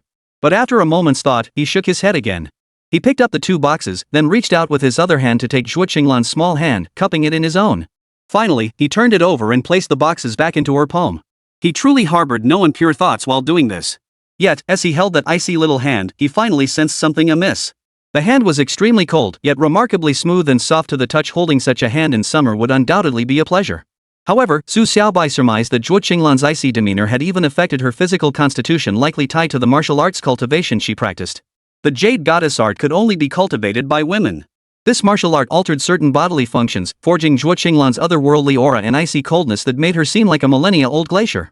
In this regard, all disciples of the Jade Maiden sect were similar. Thus, in the martial world, many men took pride in being able to win over a disciple of the Jade Maiden sect. After all, such an Ice Queen beauty was not someone an ordinary man could conquer. Sister, this is something you traded your life for. I absolutely cannot accept it. Helping you is my own choice, you owe me nothing. Besides, I told you before, I don't need such things to break through my cultivation realm. You must know that to this day, I've never consumed a single elixir. Su Xiaobai declared proudly. His cultivation to the fasting realm truly had nothing to do with pills. Back when Lin Tianping was in that state, he had little money himself and naturally couldn't offer any help. Zhuo Qinglan's small hand tightened, yet her expression remained utterly impassive, as cold and distant as ever. She lowered her gaze to the two boxes, a hint of softness flickering in her eyes. Finally, she flared her nostrils slightly and said, "Brother, that you could cultivate all the way to the fasting realm through your own strength, this makes you truly one of a kind, unmatched throughout the entire hidden sect. That is the mark of a true martial arts prodigy. Honestly, giving you these Huixin pills isn't because I feel indebted to you. It's simply because you're my brother. A sister helping her brother, that's only natural. But since you refuse them, I shall take them back. I need to break through the Grandmaster realm and enter the fasting realm. With these two Huixin pills, my chances of success would be significantly greater." Su Xiaobai nodded, clasping Zhuo Qinglan's small hand. The soft, smooth warmth filling his palm made him utterly reluctant to let go, stirring the pure yang energy within him once more. Fortunately, the small hand continuously transmitted cool sensations into his body, soothing the pure yang energy. The feeling was incredibly pleasant, making Su Xiaobai so comfortable he almost cried out. Zhuo Qinglan glanced at Su Xiaobai's hand again, her face flushing as she gently pulled away, though not with much force. Su Xiaobai snapped to attention and immediately released her hand. Just as he was about to speak, a car pulled up beside the road, stopping precisely beside their seats. It was a Porsche sports car. The window rolled down, revealing the faces of Mingda and Mingfeng. Mingda shook his head solemnly and lowered his voice. "Grandmaster, the two grandmasters of the Panshur sect are indeed dead. Any clues?" Su Xiaobai narrowed his eyes before responding softly. Mingda hesitated before continuing softly. "The combined injuries on these two masters numbered over 100, large and small. They were found collapsed beside a small river outside the town. Neither Mingda nor I understand why the ambushers didn't remove the bodies. We examined them on the spot. Their wounds bore the marks of swords techniques from the East Sea Manor, finger techniques from the 100 Flowers sect, and even traces from several other sections. It appears these groups were involved." Su Xiaobai stole a glance at Zhuo Qinglan, hoping to gauge her reaction. Yet her expression remained utterly unchanged, as calm as ice, seemingly accepting this outcome completely. This sight brought him a faint sense of relief. Mingda lowered his voice further. "Master, the carriage for your return journey is ready. You may depart whenever you wish. I will serve as your driver once more." Su Xiaobai waved his hand. "First, take me to the scene. I have a history with the Rockstone sect, and Brother Lu is a man of honor. I must do something. Regardless, this incident is bound to be a major event. The martial world truly seems poised for upheaval. Ever since the 100 Flowers sect attempted to forcibly seize the 1,000-year-old Bodhi tree from Lingyuan Temple, I sensed something was amiss." Zhuo Qinglan's hand tightened. "Brother, I'll go with you," she said coldly. "Those two masters from the Panshur sect had planned to travel with me. Never imagined they'd end up here. I must do something for them." Su Xiaobai nodded and joined Zhuo Qinglan in the backseat of the Porsche. Mingda started the engine, his gaze unwavering. "First update, binge posting today. Also, recommending a friend's book. Author, Golden Coast title, Dance of Death. This is a novel with attitude something different. You should check it out." 179 Elephant Stompong. The car circled the streets of seaside town several times before pulling into a park 20 minutes later. Along one side of the park's large lake stretched a long, gently sloping embankment. The slope was covered in fine green grass, resembling a golf course. Below it lay a vast forest, and not far from the trees stretched the beach, a breathtakingly beautiful scene. Two towering figures now lay side by side on the slope, utterly still. Their immense stature was a subsequent transformation resulting from cultivating the rock-solid art. Disciples of the Rockstone sect were all towering figures, as formidable as mountains, possessing astonishing defensive capabilities. Once they reached the Grandmaster realm, even standing still while being struck by a heavy truck would cause them little harm. Yet these two men now lay dead here, their bodies streaked with faint trails of blood. Su Xiaobai stood before them, his gaze heavy with gravity. In the distant woods, several figures gradually retreated into the shadows. Wudong disciples stationed here by Mingda. Zhuo Qinglan crouched before the bodies, extending her long fingers to press against their wrists. Her finger tapped rhythmically, sensing the changes within their bodies. As she crouched, her tight white leggings stretched taut, appearing full and swollen. It was no secret she was exceptionally beautiful in Su Xiaobai's estimation. Only 3 women could be considered perfect beauties. One was Lin Huixin, another was the St. Yuan sect's enchantress Fan Lihua, and the third was Zhuo Qinglan. Even Su Yuran, hailed as Asia's most beautiful woman, fell slightly short. To reach that perfect 12-point standard, there must be absolutely no flaws. Thus, Zhuo Qinglan's leg shape was unimaginably flawless, reaching absolute perfection. As the stretch was fully extended, the elastic leggings instantly snapped back, creating an unparalleled allure. Su Xiaobai sniffed sharply, then reluctantly turned his gaze to the 2 elders of the Panshur sect. Yet, a sigh escaped his heart. The Ziyang True Qi was truly overwhelming. This dominance wasn't just directed at others, it consumed him as well. He perpetually existed in this state of heightened agitation, generating waves of pure yang energy that washed over him. The sensation was nothing short of torture. Zhuo Qinglan rose slowly, nodding. Brother, their bodies indeed carry the sword energy of Donghai Manor and the internal force of the 100 Flower Sect, quite a hodgepodge. I even detected traces of the 7 Wounds Fist. By the looks of it, they were killed by members of the East Sea Manor, the 100 Flowers Sect, and the Kongtong Sect. This grudge Lu Kanyang and I will seek retribution from these 3 sections. Su Xiaobai formed the medical seal with both hands. Strands of internal energy surged into the bodies of the 2 Panshur sect elders. Moments later, he frowned and asked, Mingda, when you found them, were they right here? Master's sect leader, that's correct. They were right here when I found them. But there were no signs of a struggle at all, which is why I found it so strange. Mingda acknowledged with a solemn expression. Zhuo Qinglan's gaze flickered as he fixed it on Su Xiaobai. Brother, what is it? Do you suspect something? Both of them carry a trace of the extreme path green mountain aura within them. This indicates Zilong was also present here. However, one thing puzzles me: the rock-solid art has always been regarded as a defensive martial art. At the Grandmaster level of these 2 elders, even if they couldn't defeat their opponent, escaping shouldn't have been too difficult. While their lightness skills might be weak, if they'd focused solely on fleeing, they could have made it to a bustling area. Why would they choose to fight to the death? Su Xiaobai murmured softly, a hint of puzzlement in his expression. Both bodies were remarkably intact, suggesting death from internal injuries. Thus, he intended to probe further using the medical seal. The medical seal wasn't merely for healing wounds, it could also tap into the Ziyang True Qi to discern the state of a person's internal organs, much like performing an ultrasound scan. This was the true essence of supreme martial arts. Zhuo Qinglan nodded. Mingda and Mingfang also showed signs of interest, but at this moment, no one spoke, waiting for Su Xiaobai's findings. Su Xiaobai sensed the conditions within their bodies. After 10 minutes or so, he exhaled deeply, his eyes flickering as he stated, the fatal injuries were massive internal bleeding from the vital organs. Judging by the palm force, it appears to be the elephant stomp palm. Elephant stomp palm? Zhuo Qinglan paused, then shifted his tone. This seems to be a Xingyi martial art.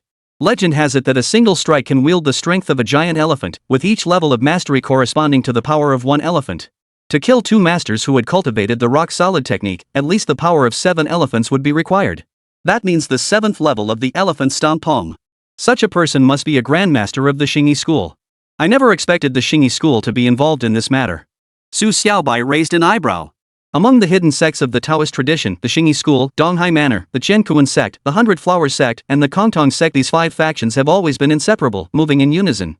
Yet in the past, the Xingyi sect never proactively joined such schemes. This time feels peculiar. It must be because Dao Yan has orchestrated much behind the scenes. Mingfang's gaze flickered before he murmured, Master, based on your assessment, perhaps these 2 masters from the Rock Foundation sect aren't unwilling to flee. It's more likely that the Qiankuan sect has set up an array, trapping them completely. In that case, they have no choice but to confront their ambushers head-on. Su Xiaobai narrowed his eyes and thought before nodding. That makes sense. But they dared to lay a hand on Brother Lu's sect members. I must avenge him. Not to mention this incident involves my sister. To plot so meticulously, there must be a series of schemes behind it. I wonder who they intend to promote now that they've blocked me from becoming a hidden sect elder. Zhuo Qinglan glanced at Su Xiaobai, reaching out to tug his arm. Brother, if you don't get involved in these matters, me and that big oaf Lu Kanyang really can't handle it.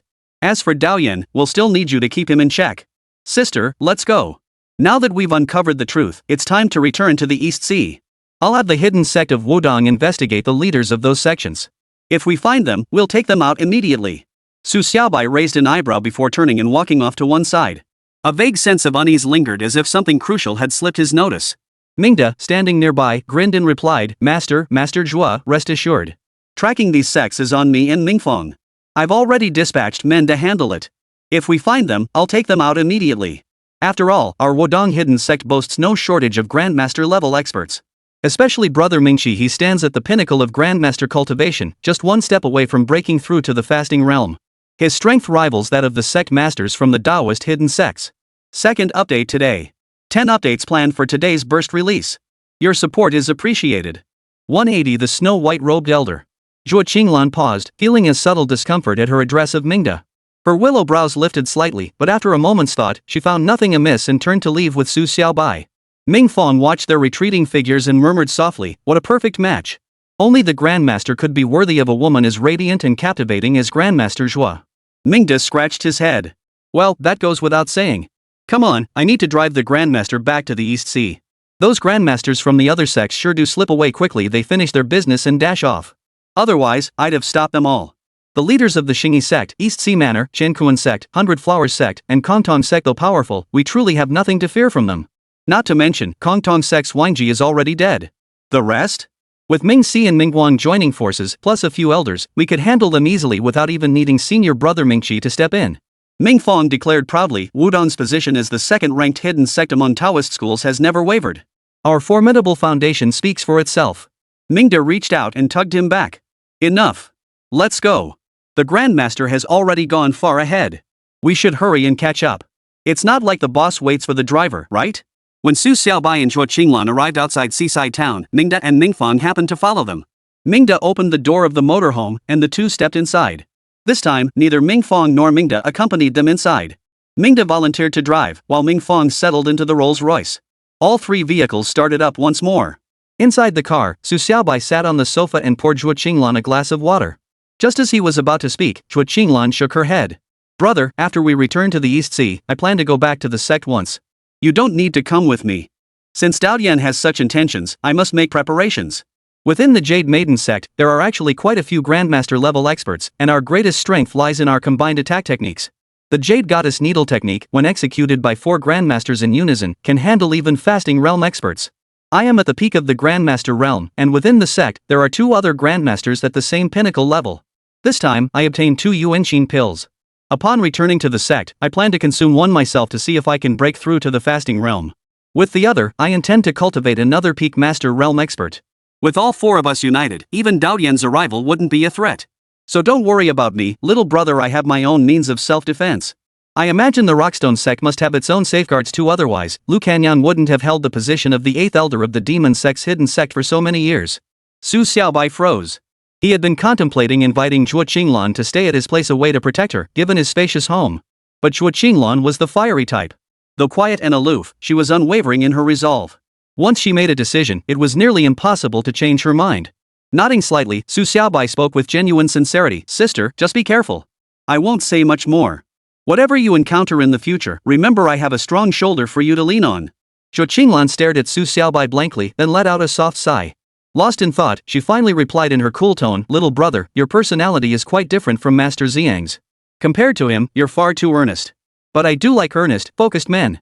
Back then, I always fancied those free-spirited men with countless stories to tell, but that was just youthful ignorance.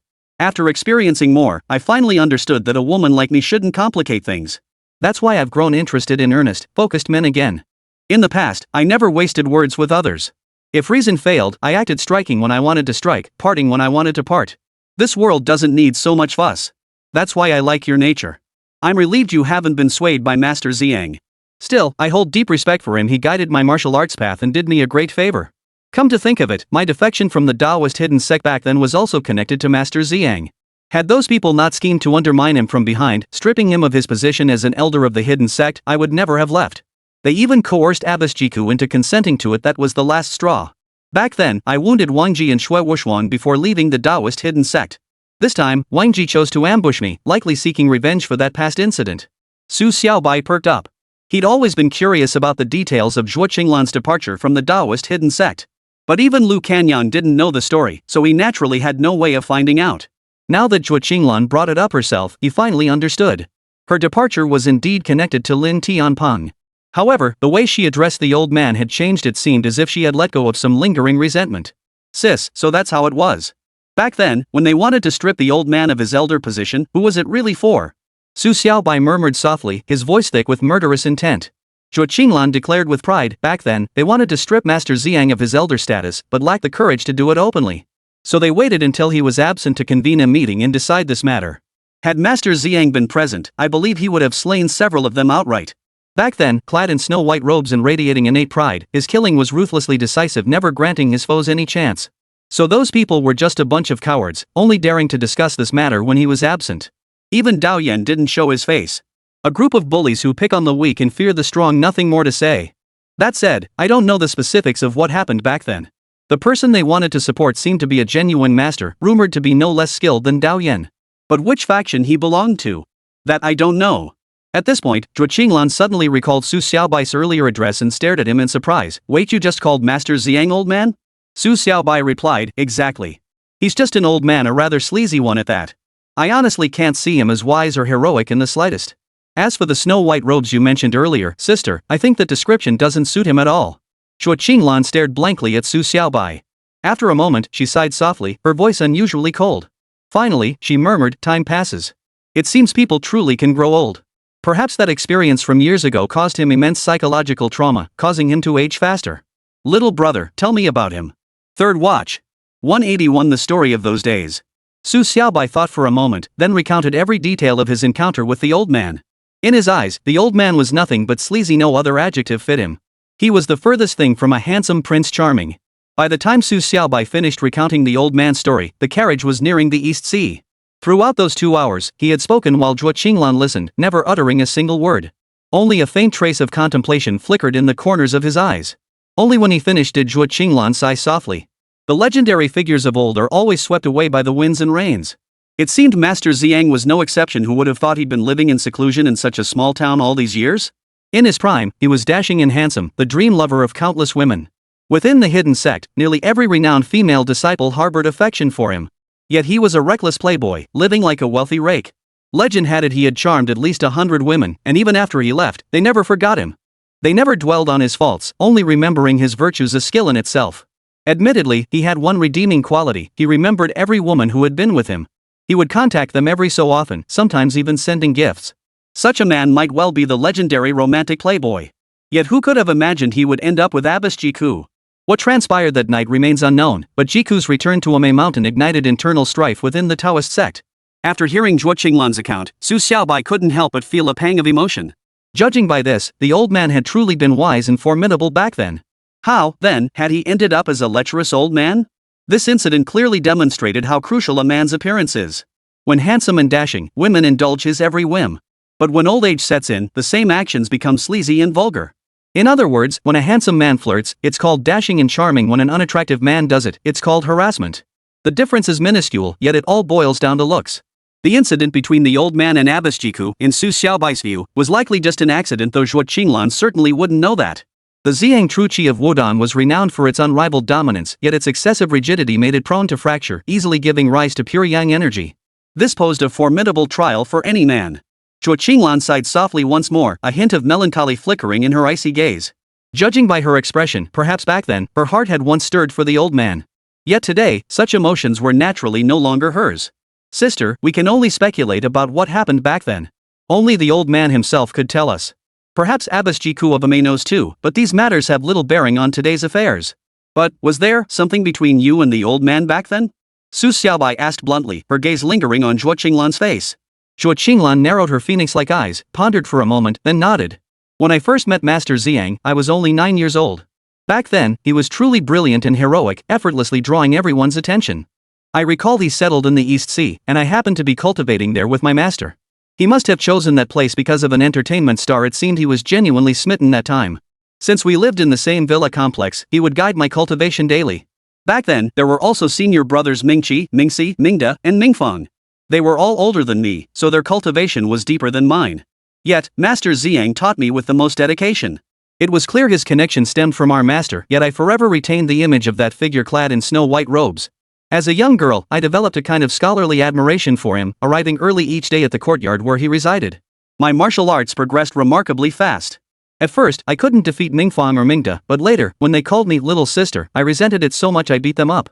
Back then, I constantly yearned to mature, believing it would make Master Ziyang remember me. Perhaps deep within that little girl's heart, there always lingered a dream, to find solace in the arms of a man who stood tall and strong. That man, clad in snow-white robes, radiating brilliance and valor, possessed a smile so dazzling it carried warmth. I trained relentlessly to leave the deepest impression on him, though it also made Mingda and the others fear me. Looking back now, even if I had matured like I am today, standing before Master Ziyang, perhaps he wouldn't have done anything to me. Because the gap between us wasn't just age, it was also the absence of a truly unforgettable memory. Su Xiaobai stared blankly at Zhuo Qinglan, a vague sense of melancholy welling up in her heart. The old man had grown so frail. Perhaps it wasn't merely the passage of time, but also connected to the events of that year. Regardless, the old man was still family. Su Xiaobai was determined to find him and would never tolerate anyone showing him disrespect. Zhuo Qinglan exhaled a long breath. His clear, icy gaze lingered briefly on Su Xiaobai's face before he murmured softly, "Little brother, the moment I first saw you, I let go of the past. Regardless, you've grown into a dashing young man. Master Ziyang is now merely my senior. After all you've experienced, I imagine you're now the most sought-after suitor among the hidden sect's heroines. In the days ahead, many will surely introduce you to potential partners. You surpass Master Ziyang in power from back then, and compared to him, you possess an additional touch of scholarly elegance.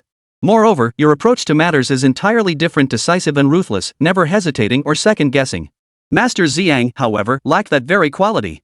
Had he not been bound by the unity of the Taoist hidden sect, who would have dared threaten him?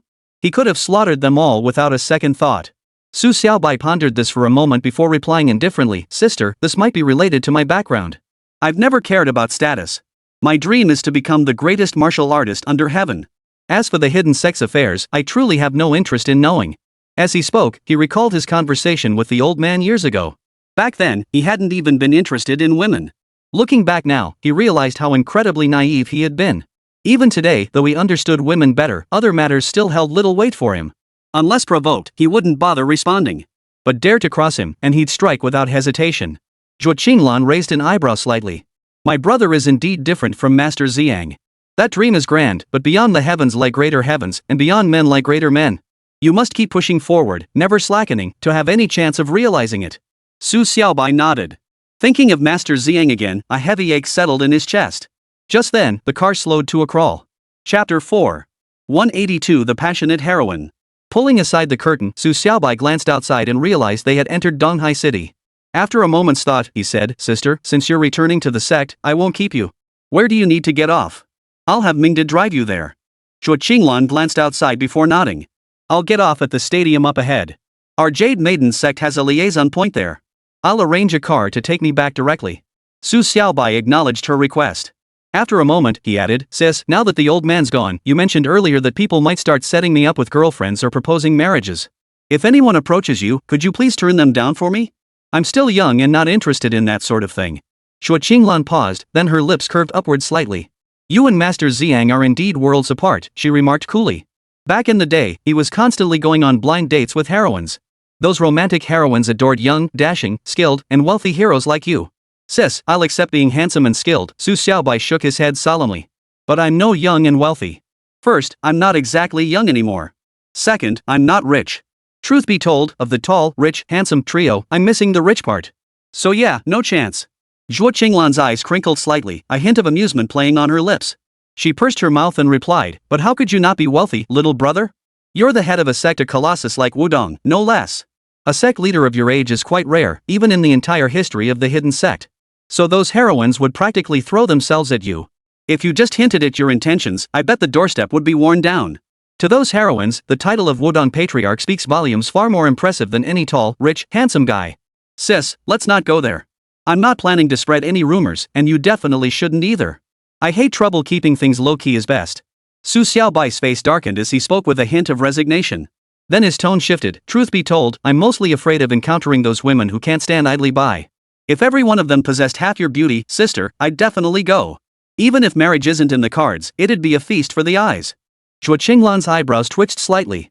She stared at Su Xiaobai for a few moments, the icy corners of her eyes softening ever so slightly. Finally, she replied softly, "You're quite the smooth talker, little brother. I'm several years older than you, and those heroines are all in the prime of their youth, the most captivating time for them." "Now that's not fair, sister. You're only a few years older than me, and you're in the prime of your youth too. Don't talk yourself out of it. When we stand together, I look more mature than you do." Su Xiaobai replied with deadpan seriousness. To him, Zhuo Qinglan looked no older than 18 or 19. She radiated the freshness of a young maiden. A soft glow spread across Zhuo Qinglan's cheeks, though she offered no reply. Just then, the car came to a stop. They had reached the stadium. She exhaled softly in relief, then reached out to pat Su Xiaobai's hand. She gave him one last deep look before her figure flickered and she stepped out of the vehicle. Su Xiaobai glanced down at his bare hand, letting out a low sigh. He pulled out his phone and dictated an address to Mingda Jiangshu Emei's home. His pure yang energy began surging again, but at least he'd found a place to resolve it. As the sun dipped below the horizon, Su Xiaobai watched the evening glow through the window. His thoughts drifted back to Zhuo Qinglan's parting moment. He touched his nose, musing to himself that Zhuo Qinglan's behavior did seem to indicate a certain fondness for him. This thought stirred a quiet anticipation within him. Mingda's voice broke the silence. "Master, shall we find somewhere to eat first, or go straight there?" Su Xiaobai considered this, pulling out his phone to call Jiangshu Emei. But after a moment's thought, he decided to surprise her instead. Let's find somewhere to eat first, he replied. After dinner, you and Ming Fong can head back. Right, he nodded. Continue searching for Zilong's whereabouts. With so many people involved, I refuse to believe he vanished without a trace. It's just that the truly great hide in plain sight. The hidden sect has been practicing this art for years, and Zilong's group has mastered it to perfection. Mingda protested loudly, Master, that won't do. If Ming Fong and I leave, you'll have no one to assist you. I must stay with you. Enough. I have my own hands and feet, I don't need you to. Besides, at the Wudong Hidden Sect, Huixin is currently deciphering the limitless heaven and earth formation. If he discovers a new entrance or exit, you can get a head start on familiarizing yourselves with it. Otherwise, if you return now, you might not even be able to get back onto the island. Su Xiaobai said indifferently. Mingda and Mingfang accompanying him was entirely unnecessary. In Donghai, he either worked or stayed home, and nothing major would happen. Moreover, he was about to resign from Jedu Beverages, which would free up even more of his time.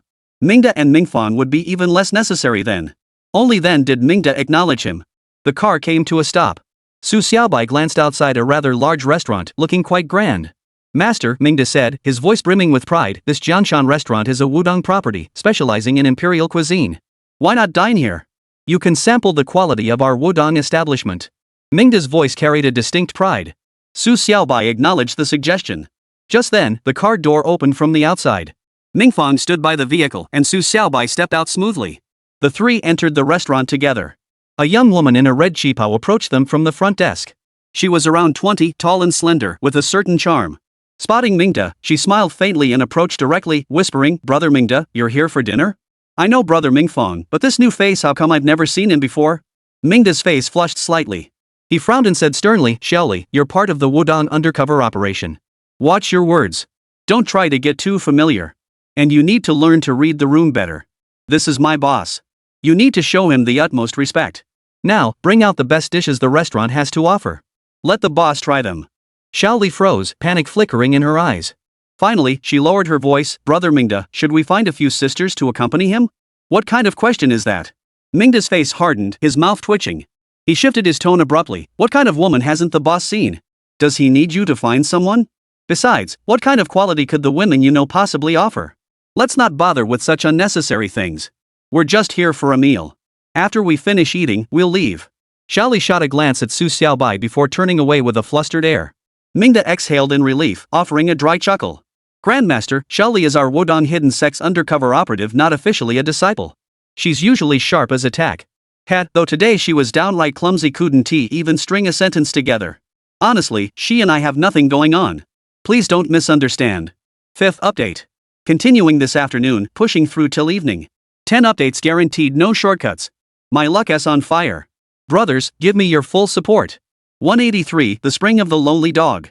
Su Xiaobai froze, glancing sideways at Ming Fong. Misunderstanding, he asked flatly. Ming Fong, did I say anything just now? Ming Fong shook his head firmly, his expression serious. No. The Grand Master didn't say a word. From start to finish, it was only Mingda speaking. Su Xiaobai shot Mingda a sidelong glance, touched his temple, and fell completely silent. This made Mingda rub his hands together, staring straight at Mingfang as he gritted his teeth. Mingfang, can we still have fun together? You're undermining me at a time like this. Mingfang stole a glance at Su Xiaobai, then winked at Mingda while clearing his throat. Mingde, when did I undermine you? If you're involved with Xiaoli, just admit it. Why rush to explain here? It's your personal business. The Grandmaster wouldn't say anything. But you're beating around the bush. How am I supposed to help you with this? Mingda froze, then scratched his head awkwardly. We Wudong disciples are all single. Having a girlfriend feels like I'm doing something wrong. Are you sure it's okay, Grandmaster? Su Xiaobai froze, silently musing. Wudong disciples really are all bachelors, maintaining pure yang energy, probably an unspoken rule. But honestly, that's not exactly a good thing. A bunch of energetic bachelors constantly hanging together? That was a recipe for disaster. Before long, they might just breed some kind of pervert. Su Xiaobai himself felt that if he didn't find a woman, he'd likely succumb to demonic influence. This pure yang energy was far too disruptive sometimes, he couldn't even suppress it. Though only he cultivated the purple Ziyang True Qi, and the Daoyuan energy should have no such concerns. By the age of Mingda and Mingfang, if they still had no women, they would inevitably accumulate a body full of pure yang energy. That was the most torturous part. Mingfang, once we return to Wudong, tell Mingqi this, any Wudong disciple wishing to find a girlfriend or marry is free to do so. Wudong imposes no such restrictions. As long as the woman possesses good character, a clean background, and isn't an undercover agent planted by our enemies, there's no issue. Yes, this must be treated as a proper matter. Otherwise, it's utterly ridiculous for someone like Mingda to seek a girlfriend in such secrecy.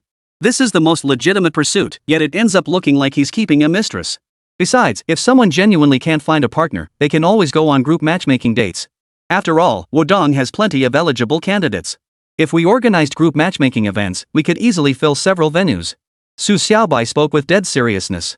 Then he shot Mingda a glance, patted his arm, and said, "Mingda, could you show some backbone? Xiaoli's with you're not even married.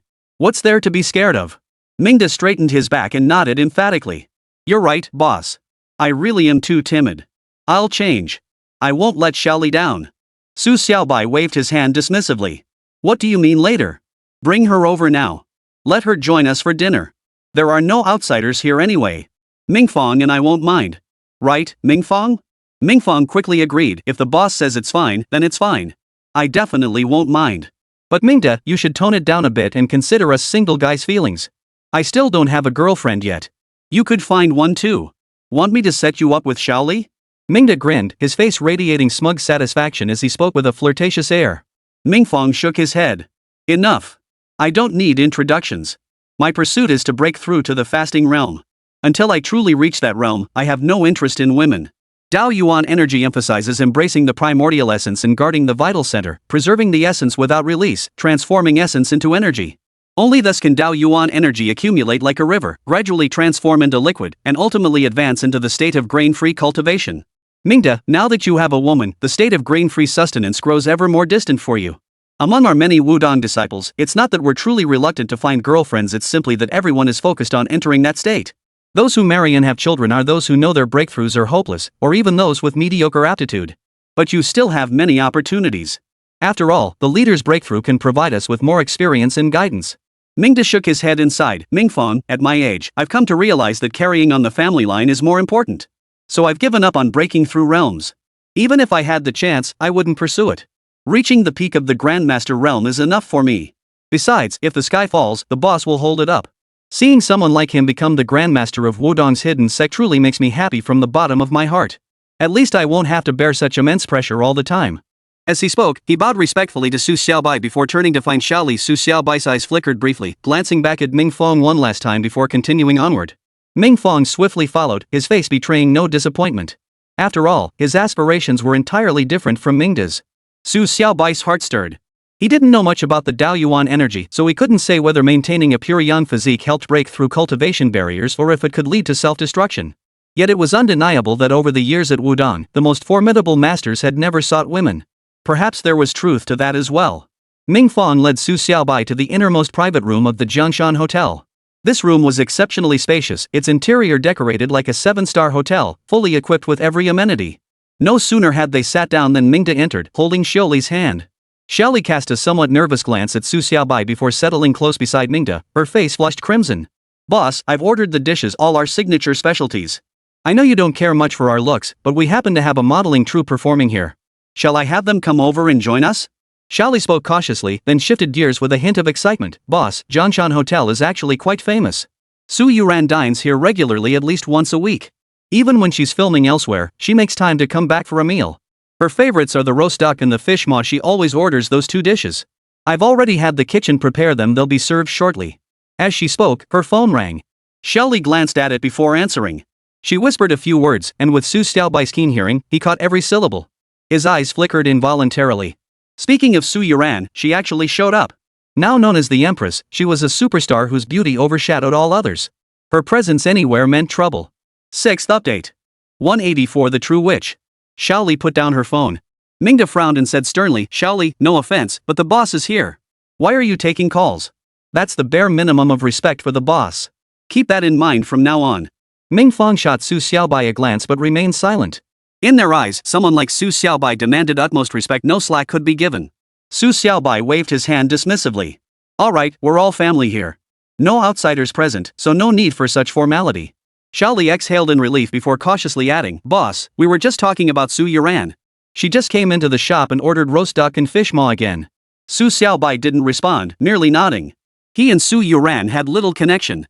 Though she was Fan Lihua's disciple, she hadn't learned any martial arts and wasn't considered part of the demon sect's hidden sect. What she studied under Fan Lihua was merely the vocal techniques and stage presence of the opera troupe. The dishes began arriving. As the head of Wudong, Xiaoli had arranged special accommodations, and Jiangshan restaurant's offerings were indeed authentic imperial cuisine, visually stunning, fragrant, and delicious. The roast duck, in particular, was prepared using the techniques of the founding generation, a craft brought north from the south long ago, resulting in an absolutely exquisite flavor. As for the fish maw, it demanded even greater care, a true labor of culinary art. To enjoy it now meant preparation had begun the day before. Su Xiaobai ate with unstoppable praise. Xiaoli reached out her small hand from the side, secretly tugging Mingda's arm with a hint of relief. Mingda, in turn, gave her thigh a discreet pat and even flashed her a flirtatious glance, acting quite passionate. But since Su Xiaobai remained silent, Mingda and Mingfang kept quiet too. Though Xiaoli was Mingda's girlfriend, certain secrets couldn't be discussed in front of her. After all, they involved the Wudong hidden sect's confidential matters. After the meal, Su Xiaobai set down her chopsticks. Mingda, Mingfang, that's all for now. You two can head back. I'll manage on my own. Once you're back, don't slack off. Make sure to assist Huixin properly. If necessary, keep an eye on Mingxi's situation too. See if any reckless fools are stirring trouble. Don't worry, boss. We'll keep tracking Purple Dragon. If any leads surface, I'll notify you immediately. Neither Mingda nor I are his match. Only you can handle him personally. Mingfang murmured, his expression calm. Being more refined than Mingda, his words carried less bluntness.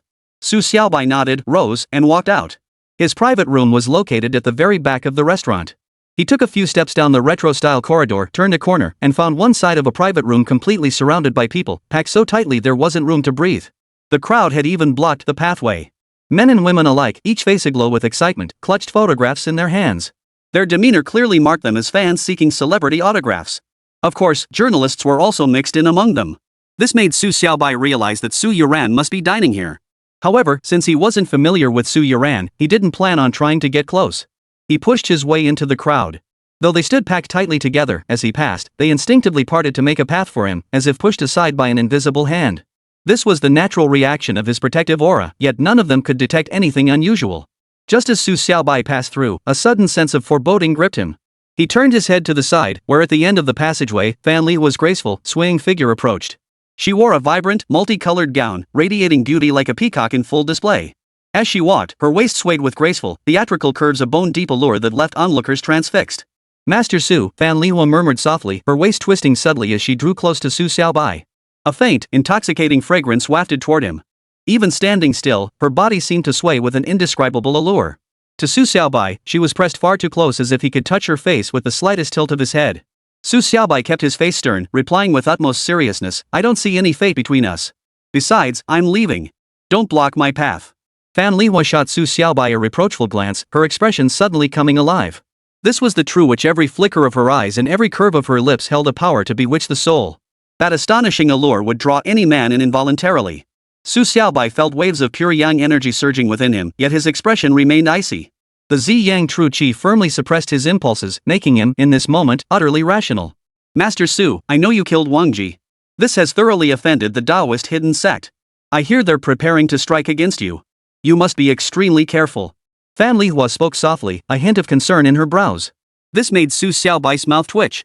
I'm an elder of the hidden sect of the demon sect, after all. You say the hidden sect of the Taoist sect is coming for me, and you don't plan to help? Master Su, this is a personal vendetta. You killed Wang Ji. The hidden sect of the demon sect cannot intervene. You must bear this alone. At most, I can assist you as an individual, but that requires a plausible cover. If we were just ordinary friends, no one would accept that. How about I step in as your fiancé? That way, the hidden sect of the Taoist order won't have any grounds to object. Even my master might lend a hand. Fan Lihua pressed her lips together, speaking softly. Her brows held a hint of coy delight, showcasing feminine allure at its peak. After speaking, she shifted her tone, but with Master Su's abilities, I'm sure he wouldn't give those hidden sect cultivators a second thought. He could handle them single-handedly. Su Xiaobai frowned and shook his head. I didn't kill Wang Ji. That was clearly Ding Daxiang's doing. It has nothing to do with me. If the Taoist hidden sect is after me, they've got the wrong person. I won't be involved in this. As for you helping me personally, I truly see no need. What I require is the organization's intervention. It's wise to lean on a mighty tree for shade. If the hidden sect of the demon sect won't even take a stance on this, I might as well withdraw from the organization altogether. Fan Lihua's eyes flickered, her pearly teeth gently biting her lips. Her lips were exceptionally crimson, like fiercely burning flames igniting everyone's passion. Finally, she sighed softly. Her waist-length hair swayed, rippling like gentle waves. Then, with a gaze brimming with profound resentment, she shot Su Xiaobai a glance and murmured, "Men. Always so heartless."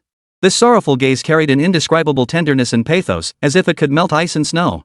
Countless eyes turned toward her, filled with a peculiar intensity, a sensation akin to the gaze of a beast in heat. That single, low sigh alone drew such intense attention. This was the true essence of a witch. Chapter 7. 185 Thrilling. Su Xiaobai felt a chill run down his spine. This witch always wore such an expression no one could fathom her true thoughts. And with just that single sigh, she stirred the emotions of every man around her. Perhaps this was the true power of the supreme heavenly demon art. Feeling those predatory stares, Su Xiaobai didn't even glance back as she strode forward. The longer one spent with a witch like Fan Liwa, the more terrifying she became. One could only imagine how formidable that Grand Elder truly was. Having held the position of senior elder of the hidden sect within the demon sect for many years, though partly due to the sect's internal rules, this person was highly likely a master at the fasting realm. Even the Dream Demon sect's top storyteller had to settle for second place. This Grand Elder was no ordinary figure, which meant the supreme heavenly demon art must possess some hidden virtues unknown to outsiders. Emerging from the Jiangshan Hotel, Su Xiaobai made his way toward Jiangshu Emei's residence. Night was falling, and the streets bustled with people coming and going, creating a lively atmosphere. After a few steps, Su Xiaobai slowed his pace. The night in Donghai held a seductive charm beyond daylight, much like those alluring women who only revealed their true allure when cloaked in darkness. His phone buzzed at that moment. Su Xiaobai glanced at the screen. It was Ci Jing calling. At this hour, it was almost certainly about Wangji. Among the elders of the Taoist sect's hidden branch, Ci Jing was the only one who could be considered somewhat friendly towards Su Xiaobai. Truthfully, their bond wasn't particularly deep, but since Su Xiaobai had little interaction with others, Ci Jing often reached out to him. Over time, they'd grown familiar. After a moment's thought, he casually answered the call. Ci Jing's deep voice carried a note of gravity. "Master Su, this is Ci Jing of Shaolin. I've heard you killed Elder Wangji. Is this true?" "Master Xijing, that is absolutely not the case. Wangji was killed by Ding Daxiang. If you were to ask Ding Daxiang himself, I believe he wouldn't deny it." Su Xiaobai declared with righteous indignation. He would never admit to this crime, and he had every reason to be confident Master Wangji hadn't been killed by him. It was clearly Ding Daxiang's doing. Xijing remained silent for a moment before sighing. "Master Su, I have questioned Ding Daxiang. He did confess. However, he claims you forced him to do it. He feared for his life. Given the choice between himself and Wangji, he would naturally choose to survive. Master Su, regardless of the circumstances, Wangji was one of the 10 elders of our Taoist hidden sect. Killing him means you have declared war upon us. Whether or not you personally committed the act, you cannot escape responsibility for this matter." Su Xiaobai snorted coldly, his voice flat. "Master, I've always held you in high regard, believing you to be a reasonable man. That's why I agreed to take your call." This time, Wangji conspired with others to ambush True Qinglun, the leader of the Jade Maiden sect. "I cannot tolerate this, so I killed several people. By not directly killing Wangji myself, I have already left your hidden sect of the Taoist Gate a way out. Yet you've come straight for my head. I'll take responsibility for this. If you wish to act, I won't stand in your way. But master, let me warn you, I am not like my master. In my heart, there is no such thing as greater righteousness. If the hidden sect of the Taoist order truly dares to act, I will show no mercy. This time, Dao Yan has thoroughly provoked me. Should I encounter him, I will strike without hesitation. If others show me an inch of respect, I'll return them a foot. If one can't live life to the fullest, what joy is there even in becoming the world's greatest martial artist?" These words carried a powerful aura of killing intent.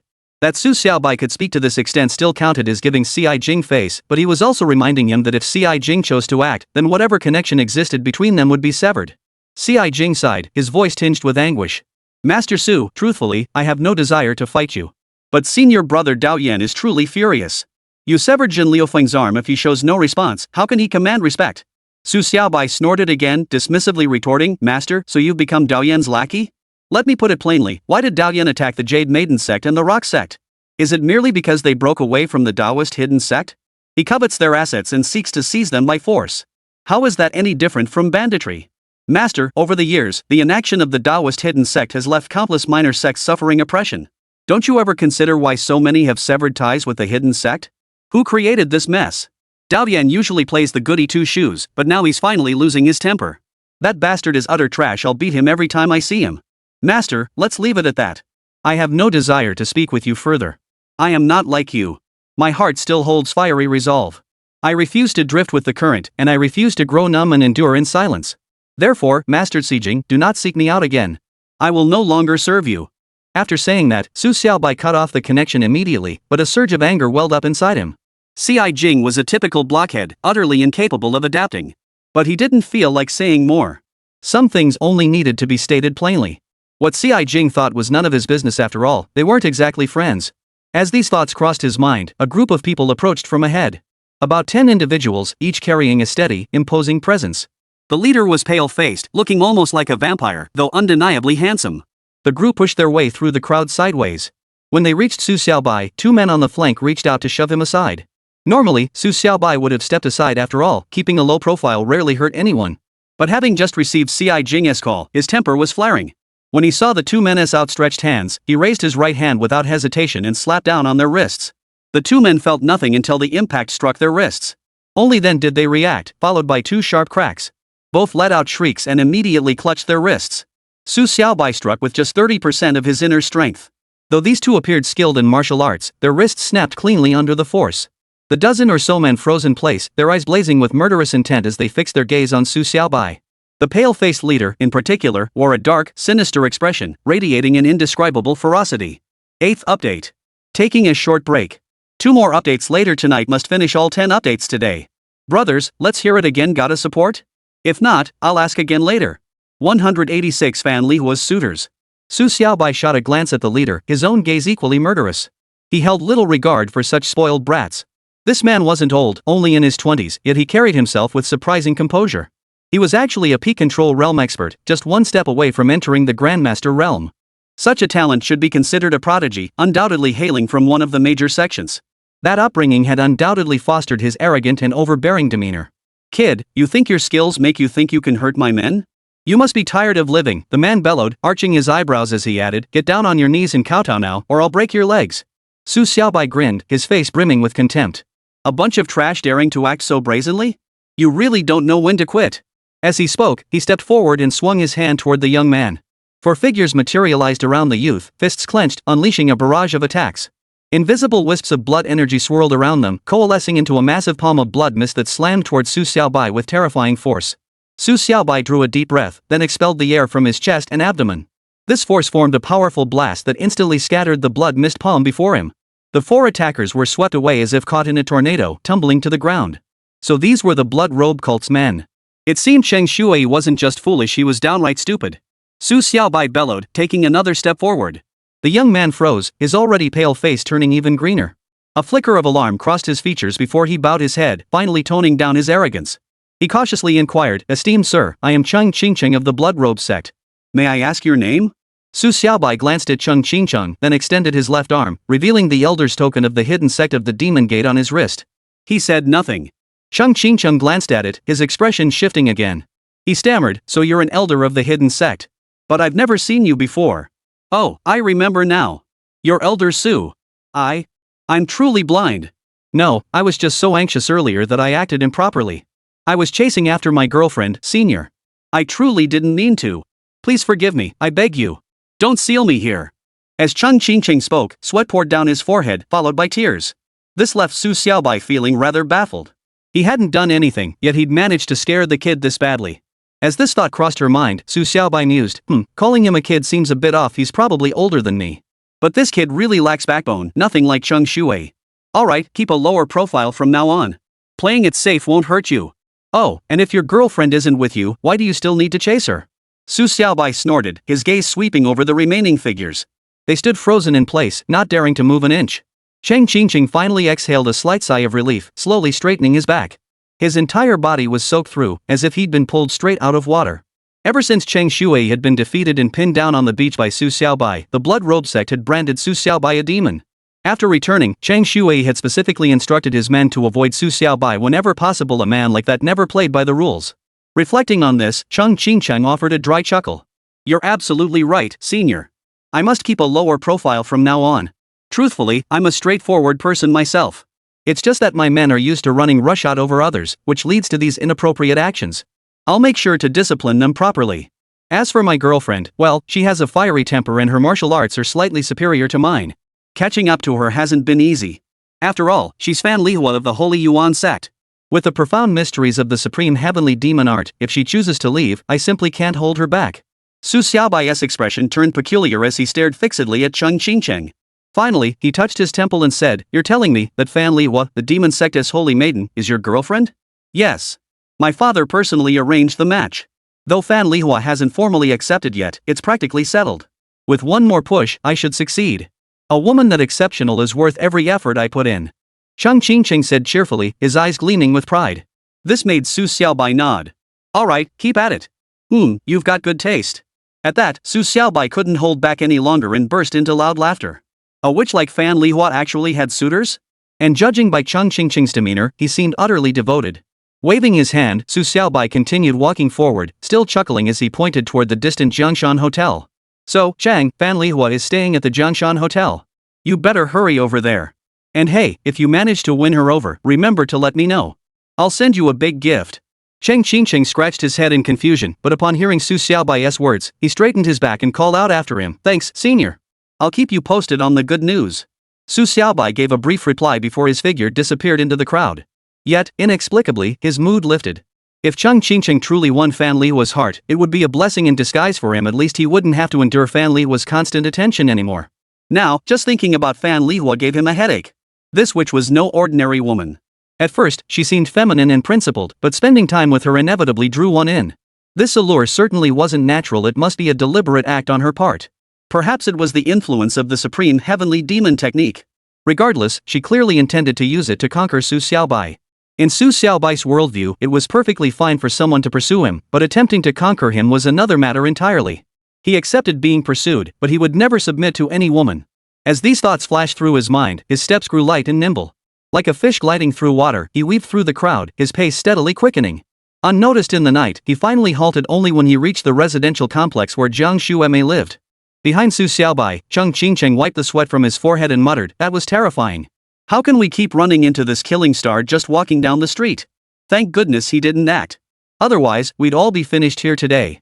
Young master, I was terrified too. If anything happened to you, we'd never be able to explain ourselves to the Grand Master." After all, he wouldn't dare confront the second elder over this.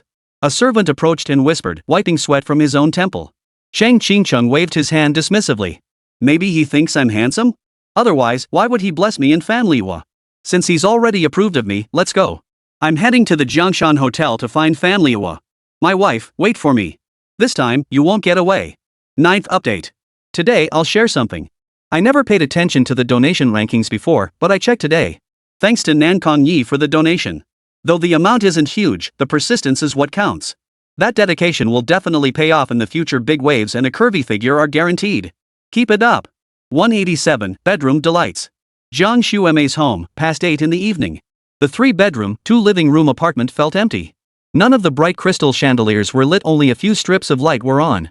The soft, warm glow of the strip lights cast a cozy ambience throughout the space. The overall decor leaned toward a modern minimalist style, dominated by beige tones, exuding a subtle feminine charm.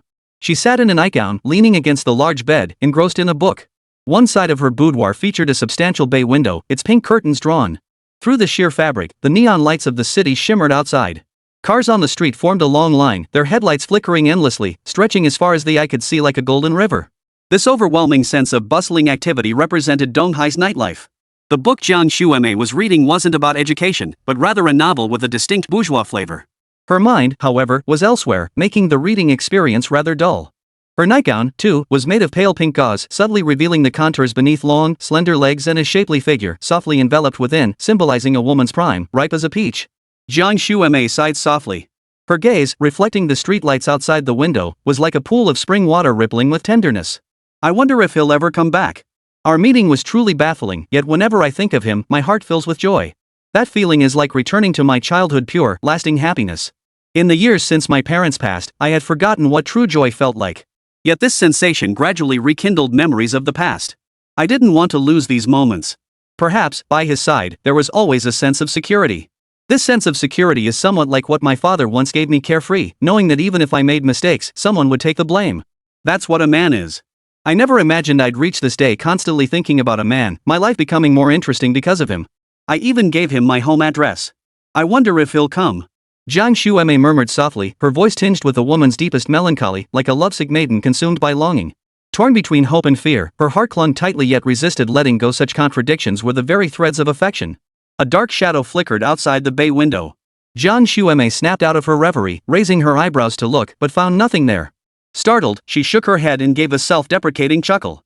This was the 18th floor. No one could possibly climb up from outside. Just then, a series of light, crisp taps sounded on the bay window. Jiang Shuemei slowly rose and walked over, pulling back the curtain to reveal Su Xiaobai's grinning face peering in. Oh! Jiang Shuemei gasped softly. Her face flushed with concern as she swiftly pulled open the window, her voice tinged with playful scolding. Are you crazy? This is the 18th floor. What if something happened to you? What would I do? Su Xiaobai floated effortlessly inside, casually kicking off his shoes and placing them on the bay window ledge. He replied nonchalantly, I just wanted to check if you were asleep first. If you weren't, I'd come in. But seeing you lying like that, well, it was quite irresistible. I couldn't help but knock on the window. As he spoke, the pure yang energy within him pulsed, unleashing wave after wave of potent internal force that seared his nerves. Facing his own woman, he felt no need to restrain himself. The emotions suppressed by Fan Lihua's earlier teasing erupted in an instant. Unconsciously, the pure yang energy within Su Xiaobai coalesced into a river once more, making his body burn with heat. Su Xiaobai mused inwardly that at this rate, he truly couldn't live without a woman. This Ziyang True Qi was no ordinary cultivation. It made him feel as though he'd been starved for years, though it hadn't even been a month. On the other side, Jiang Shuemei heard Su Xiaobai's words. Her eyes flickered with a hint of feminine charm as she subtly swayed her waist, her stunning curves rippling gently. Finally, she bit her lip and responded softly with a nasal murmur. As she responded, one small hand reached out to gently grasp Su Xiaobai's hand. The other hand tapped his chest lightly with her index finger as she murmured reproachfully, You. Her voice was filled with tender affection, and in the dimly lit bedroom, it felt like a storm had swept in, overwhelming his senses. For a moment, Su Xiaobai felt his heart melt. He could no longer hold back. One hand reached out and gently caressed Jiang Shuemei's waist. Her waist was slender, her hips rounded. As his hand traced the delicate curve of her waistline, Jiang Shuemei's body went limp, collapsing directly into his embrace. The sheer nightgown she wore offered no concealment whatsoever. Without a word, two figures tumbled onto the bed. In the flickering lamplight, the wall beside them seemed to project scenes from a film, images flowing rapidly and intensely. After an unknown span of time, the serpentine stream of cars on the street gradually thinned, neon lights flickered out one by one, and the images finally came to a halt.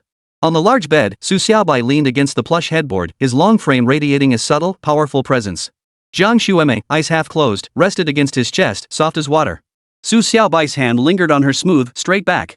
Neither spoke, but judging by Su Xiaobai's state, roughly half of the pure yang energy within him had dissipated once more. This pure yang energy transformed into internal force, merging into his upper dantian.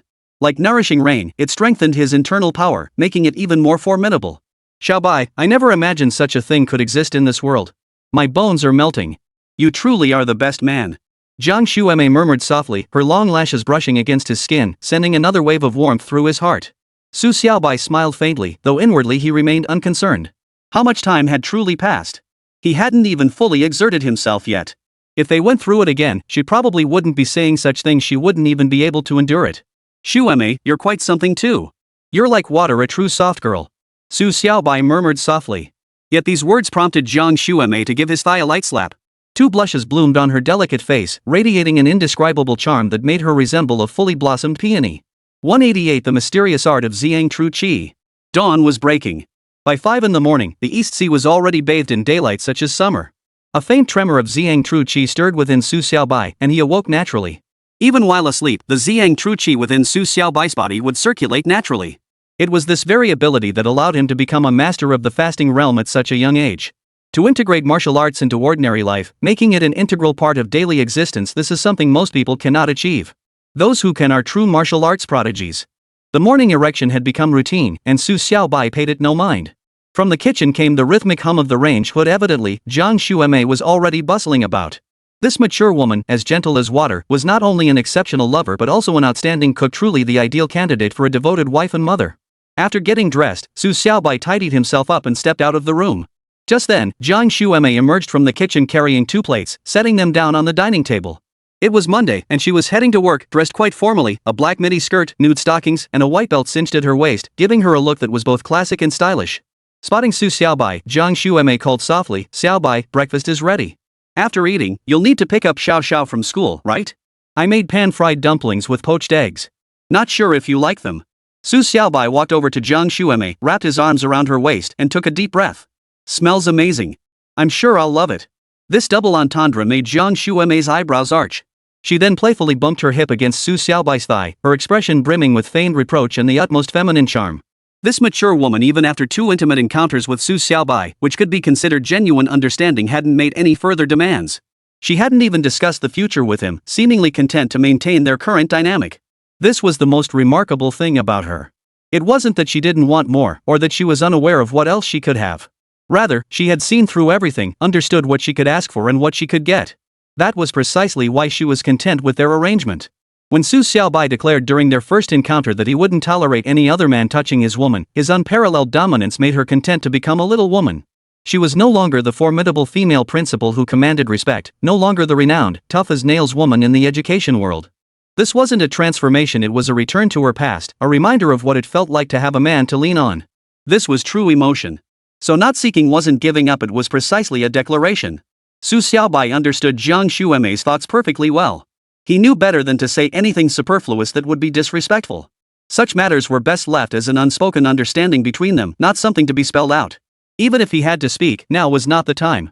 That was why he stayed the night at Ziyang Emei's home instead of rushing back to care for Su Xiaoxiao's response to her.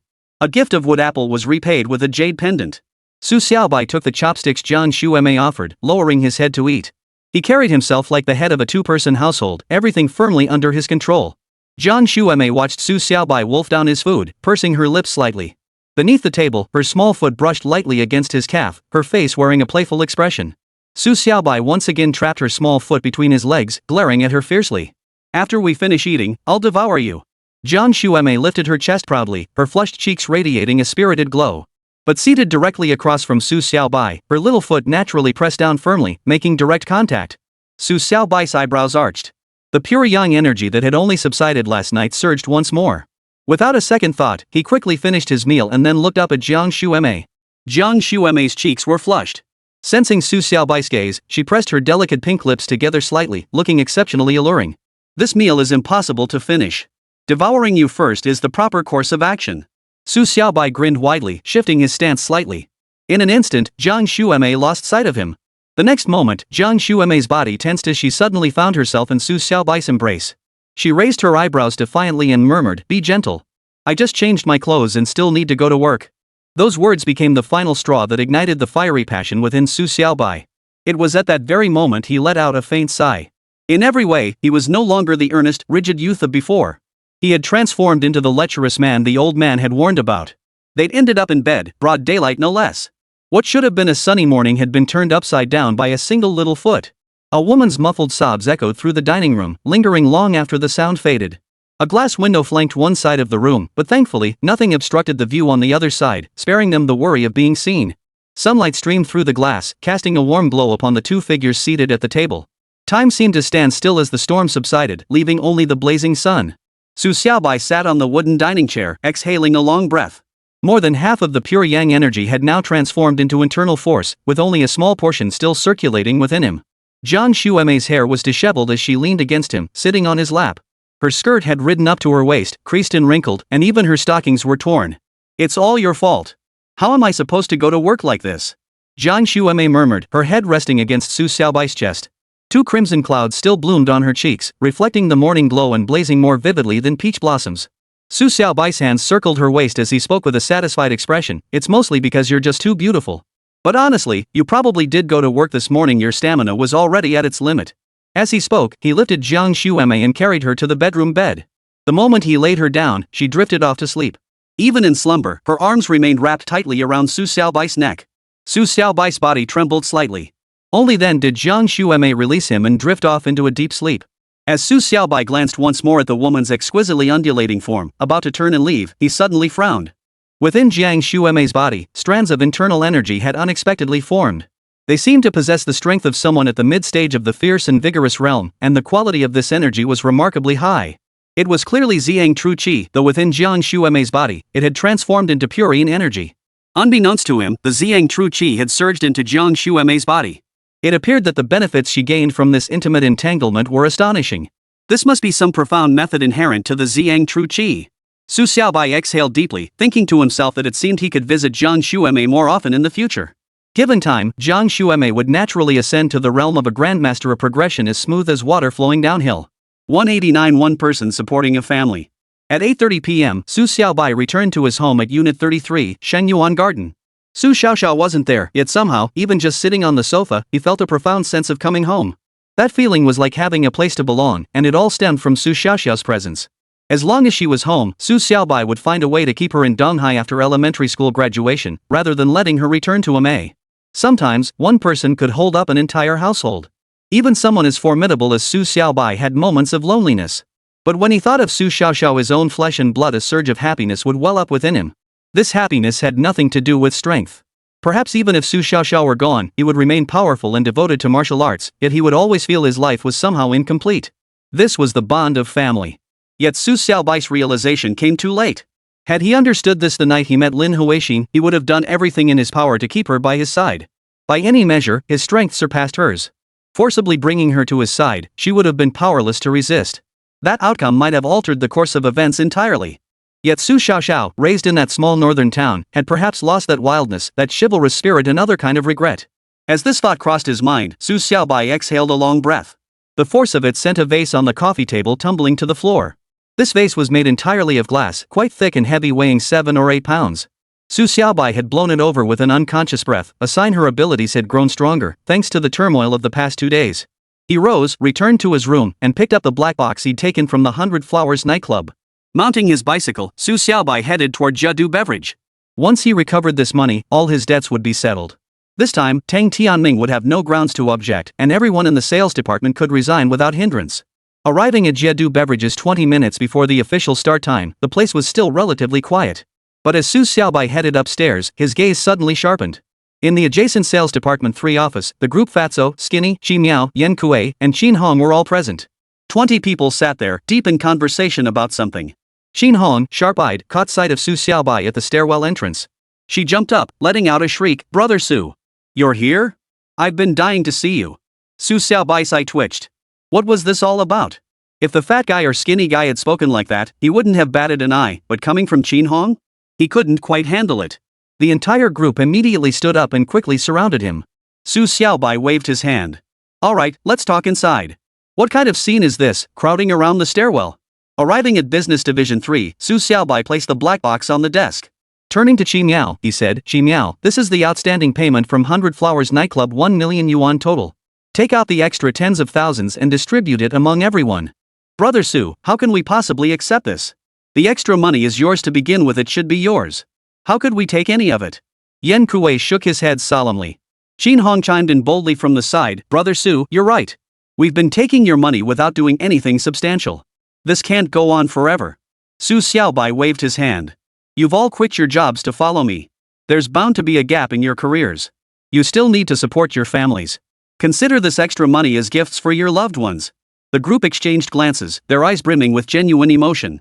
It had to be said, Su Xiaobai's approach always won hearts. But for him, with so many resources at his disposal, this money was barely worth considering. Qi Miao finally nodded. "All right, we'll take Brother Su's suggestion. Let's split the extra money evenly. No need for any fancy arrangements, just divide it equally among us." "Oh, and all the money should be recovered, right?" Su Xiaobai patted Qi Miao on the shoulder and asked casually. "Every last cent. Those toughest nuts to crack? Brother Su personally handled them. Not a single one was left behind." This time, Tang Tianming won't have anything to say. Yen Kuei nodded emphatically. The entire group pumped their fists in unison, radiating an indescribable sense of satisfaction. Su Xiaobai pondered for a moment before saying, "All right then, everyone, let's go talk to General Manager Jiang again shortly. Then we'll wrap up all the paperwork and get out of Jiadu as soon as possible." "Absolutely. Just seeing Tang Tianming's old face makes me want to slap him. I never found him this irritating before, but now he seems completely off, utterly brainless." Fatso slammed his fist on the table, his face flushed with righteous indignation. Skinny rolled up his sleeves and nodded vigorously in agreement. Qin Hong, standing nearby, swayed her hips and chimed in, "Exactly. He used to seem quite refined, even a bit charming. After all, he was an old hottie. But now? Trying to act young at his age? It's just disgusting." The group all chimed in about Tang Tianming, not a single one sparing him a kind word. This debt-collecting incident was truly disgusting, managing to offend everyone at once. Su Xiaobai nodded, then headed upstairs. The rest was for this group to handle. He'd just follow the crowd out. Sitting down in an office chair, Su Xiaobai didn't even bother turning on his computer. He had no intention of staying at Jedu anyway, and he wasn't interested in developing any new business.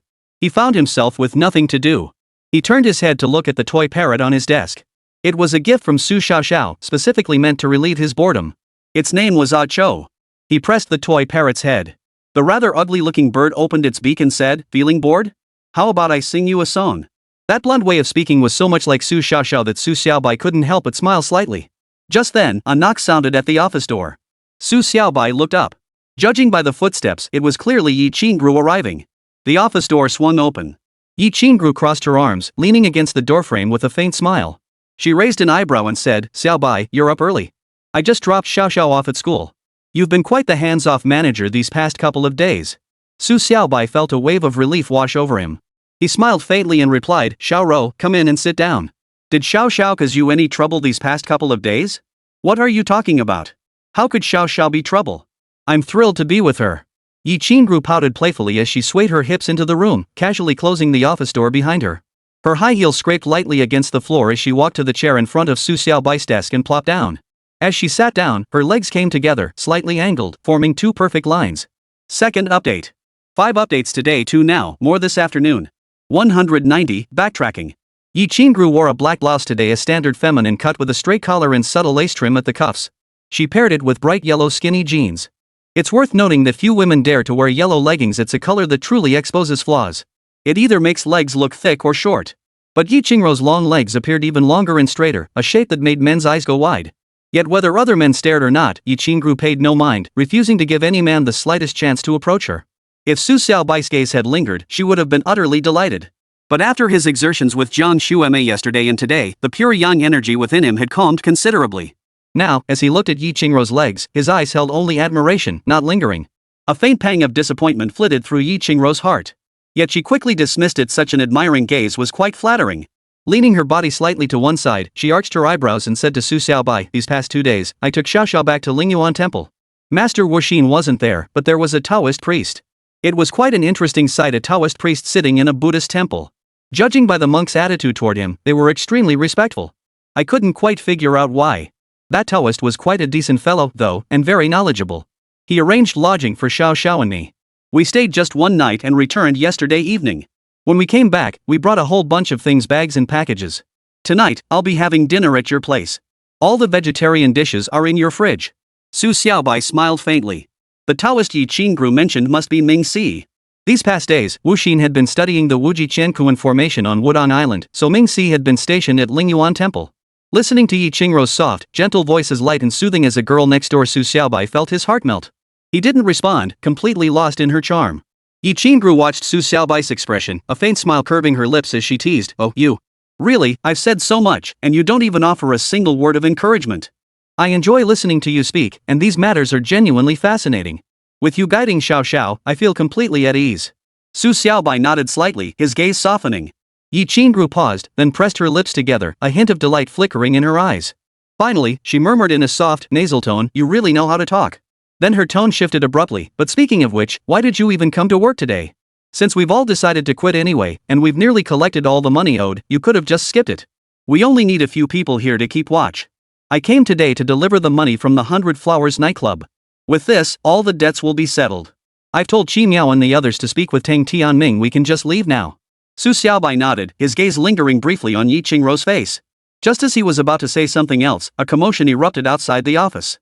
The office door burst open. Qi Miao and Yan Kuei strode in. Spotting Yi Qingru seated at the desk, they paused. Qi Miao offered a dry smile. "Oh, Ms. Yi is here too. You and Brother Su can continue your discussion. We'll join you shortly.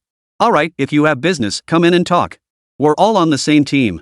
Did you explain the situation to Tang Tianming?" Su Xiaobai waved them back in. Qi Miao and Yan Kuei stepped inside, though their expressions were grim. Qi Miao gritted her teeth. "Brother Su, that old bastard Tang Tianming is a real piece of work. We clearly completed the task, but he changed his tune again. That's right.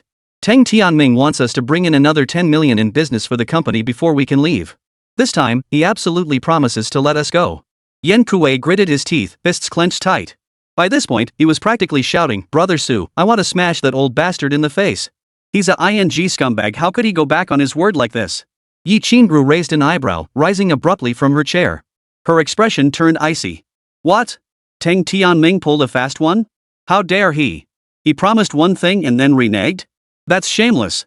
Su Xiaobai rubbed his temples. Given Su Sai's character, this kind of behavior was hardly surprising. But now that the bullying had reached him personally, he couldn't tolerate it. Fine then. Follow me to confront Tang Tianming. If he refuses to reason, we'll resort to his own underhanded tactics. Su Xiaobai barked, striding decisively toward the office exit.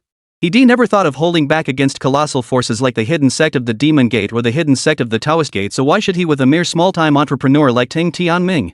Huixin watched Su Xiaobai's imposing demeanor and paused slightly. Then, taking quick little steps, she hurried after him. Xi Miao and Yen Kuei followed without a word.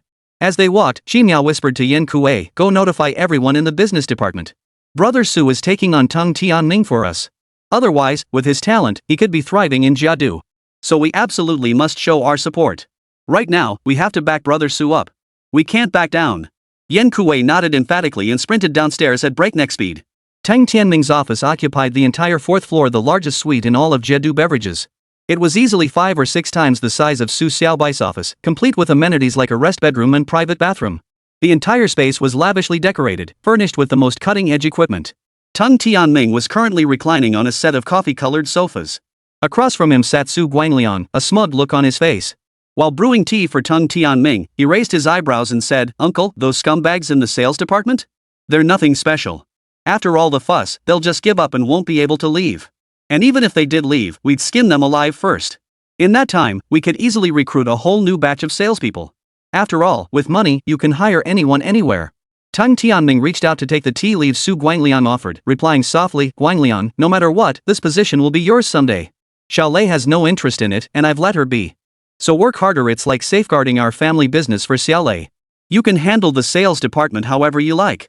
Though I never imagined they'd actually be capable enough to recover every single overdue payment the company owed over the years. That does take some skill." Su Guangliang curled his lip. "Uncle, that Su Xiaobai does have some ability. But what good is that? Look what state I've put him in." No sooner had the words left his mouth than the expensive wooden office door was forcefully pushed open. Su Xiaobai walked in, a faint smile on her face. Third watch. 191 Thuggery. Su Xiaobai, do you have any sense of propriety? At Jiadu Beverages, barging into my office like this is a direct act of insubordination. Tang Tianming turned to face Su Xiaobai, his expression stern. What rules? If Jiadu's rules mean breaking promises at will, if Jiadu's rules mean trampling others' dignity without a second thought, then we absolutely refuse to abide by such rules. Su Xiaobai replied calmly, his gaze fixed on Tang Tianming. Waves of Ziyang True Qi surged from him, radiating a murderous aura as he stared down Tang Tianming. Suppressing him with Ziyang True Qi was pure bullying. Tang Tianming's heart tightened, as if pinned against a wall, unable to move an inch. His bones creaked faintly, and he couldn't utter a single word. Su Guangliang leapt up from the sofa, pushed his glasses up his nose, and glared arrogantly at Su Xiaobai. Who do you think you are? This is Jiadu Beverages territory. My uncle owns this place. You barged in like this, you won't leave without paying the price. Su Xiaobai stared back at Su Guangliang with a sneer. I've only been working at Jiadu Beverages for less than 3 months. Do you think you get to decide whether I leave or not? Then you can kiss this month's paycheck goodbye. Su Guangliang snorted, his tone growing even more haughty. Su Xiaobai extended his right hand, twitching his fingers slightly before shaking his head. If I'm shorted a single penny of my salary, I'll find a way to get it back, and that includes my bonus. But since Tang Tianming is so shameless, Jiadu Beverages had better brace itself. A company like this, worth $10 on the market? Maybe I'd take it. Anything more, and no one would want it. As he spoke, he extended his hand and slapped Su Guangliang across the face. The blow looked light, not heavy, yet Su Guangliang's body was sent flying 5 meters away. 5 meters away stood a massive fish tank housing several arowana. Su Guangliang crashed headfirst into it, smashing the tank's lid and plummeting into the water. The once crystal clear water now ran red with blood, while several of Su Guangliang's teeth floated to the surface. That slap had certainly been no walk in the park. After doing this, Su Xiaobai wiggled his fingers as if he hadn't done anything at all.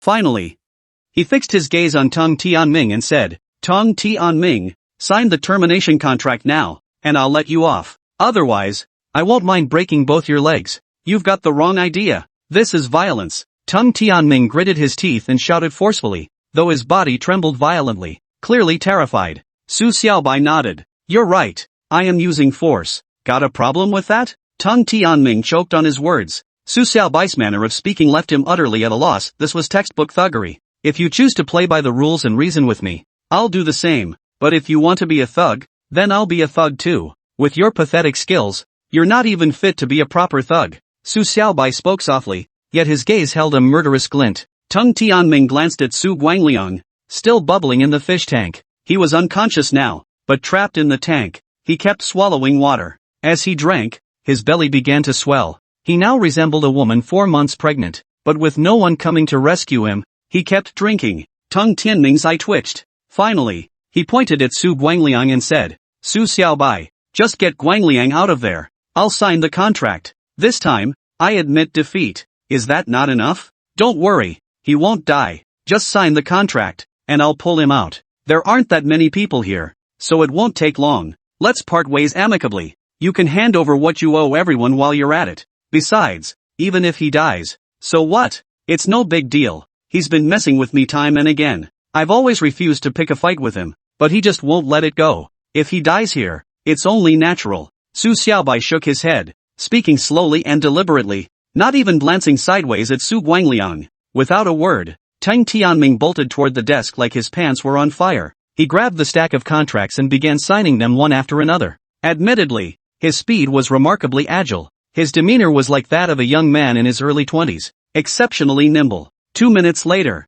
Tung Tianming finished signing and dumped the entire stack of contracts in front of Su Xiaobai. He declared loudly, Release Guangliang. I've signed all the termination agreements. Is that good enough? Su Xiaobai's foot shot out, kicking the coffee table. A book flew straight into the massive fish tank, smashing the glass into countless cracks before shattering completely. Water gushed out, carrying Su Guangliang's body with it. Of course, the enormous arowana fish weren't spared either. They landed on the floor, thrashing wildly. This made Tung Tianming's eye twitch after all. These were the arowana he'd raised at considerable expense. Yet compared to Su Guangliang, these fish were mere possessions. Tung Tianming rushed to Su Guangliang's side and bent down to look. At this moment, Su Guangliang's belly had swollen even larger, resembling that of a woman 8 or 9 months pregnant. His complexion had turned slightly greenish. Tung Tianming's hands and feet began to tremble, completely at a loss for how to respond. Su Xiaobai handed the contract directly to Huixin, gently tugging her small hand as he whispered,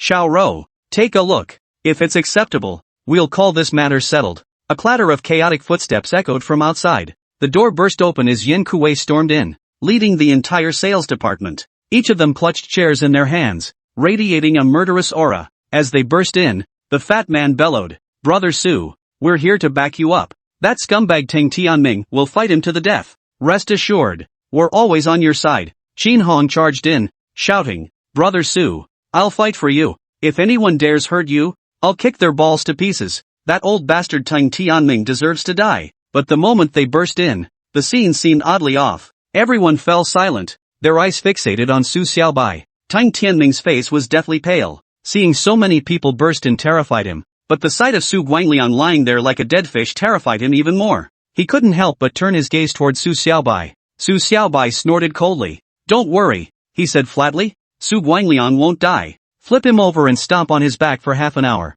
Once all the water's out, he'll be fine. Tung Tianming had no other thoughts at that moment. As soon as Su Xiaobai finished speaking, he flipped Su Guangliang over and swiftly stepped on him. Water began gushing from Su Guangliang's mouth, nose, and ears. Eventually, even his eyes started leaking fluid. The sight made him look even more like a dead fish. 4th update. The 5th update will be late tonight. I'm exhausted. Everyone, please support me. 192 rolling in the sheets. Yi Qingru, Qi Niao, Yan Kuwei, the fat guy, the skinny guy, and Qin Hong witnessed the scene, their eyes twitching in unison. The sight alone was enough to make one's nerves ache. But it was precisely at this moment that everyone vaguely understood how Su Xiaobai actually collected debts. With this approach, he was undoubtedly unstoppable, utterly ruthless. Yi Qingru exhaled in relief. Distributing the contracts Tung Tianming had just signed, she murmured softly, Everyone, take your contracts and wait for the accounts to be settled. Su Xiaobai nodded in agreement. Don't worry, if Jiadu Beverages refuses to pay up later,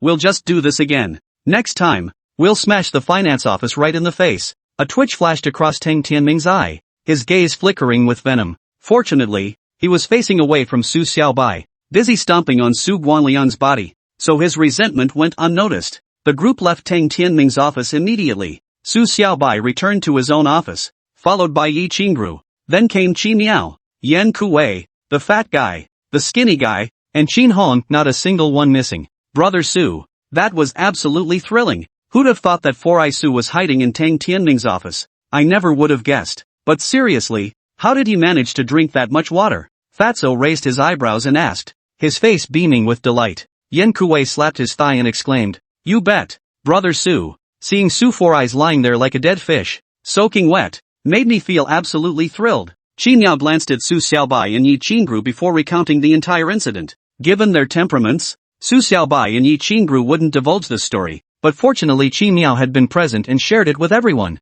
After hearing Qi Miao's account, everyone burst into laughter. Even the fat guy sat down on the ground and rolled around laughing. After all that commotion, everyone was buzzing with excitement. Qi Miao's gaze darted back and forth between Su Xiaobai and Yi Qingru. Finally, she cleared her throat and said, alright, since that's settled, let's head back to pack our things. Mr. Yi and Brother Su probably need to talk. Our future depends on them. The group finally dispersed, though Qin Hong's gaze grew increasingly fiery, constantly darting towards Su Xiaobai's face. That feeling could be summed up in one word, sultry. The office door closed behind them. Yi Qingru's cheeks flushed slightly. She bit her pink lips with her delicate teeth and murmured softly, Xiaobai. This was satisfying. But what if Tang Tianming reports it to the police? And what about us leaving Jiedu beverages? What will we do next? Su Xiaobai shook his head and murmured, Xiao Rou, don't worry about that. I was the one who took action. Even if Tang Tianming calls the police, I have ways to handle it. Besides, who said we have to leave Jiedu beverages?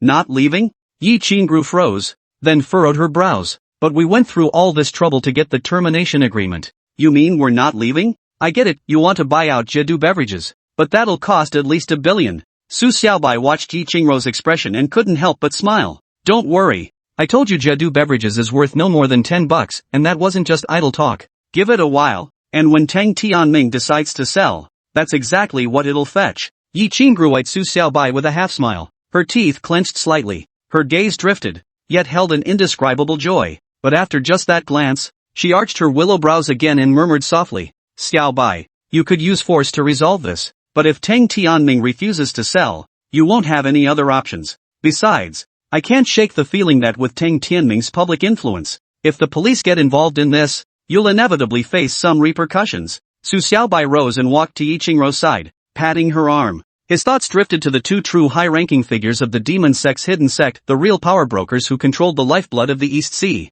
With those two involved, Jiedu beverages would find bankruptcy almost inevitable. Companies like that rarely have clean hands, and for a beverage company, squeezing their distribution channels would essentially spell the end. By then, Jiedu beverages would face dire straits, slowly drifting toward bankruptcy. With mounting debts, the company would lose all value. Ultimately, Tang Tianming would seek to offload it, possibly even giving it away for free. After all, acquiring Jiedu meant inheriting its debts, a losing proposition for anyone. Add to that the hidden forces suppressing it, and acquiring Jiedu became no easy feat for any potential buyer. Yi Qingru reached out and took Su Xiaobai's hand, resting her face against it as she closed her eyes slightly. Finally, she murmured softly, Xiaobai, you don't have to push yourself too hard. I think, with your abilities, leading everyone to start over at a new company is entirely possible. A company like Jiedu is already quite large in this industry. Bringing it down won't be easy. And as for Tang Tianming, if it ever comes to that, he might not back down.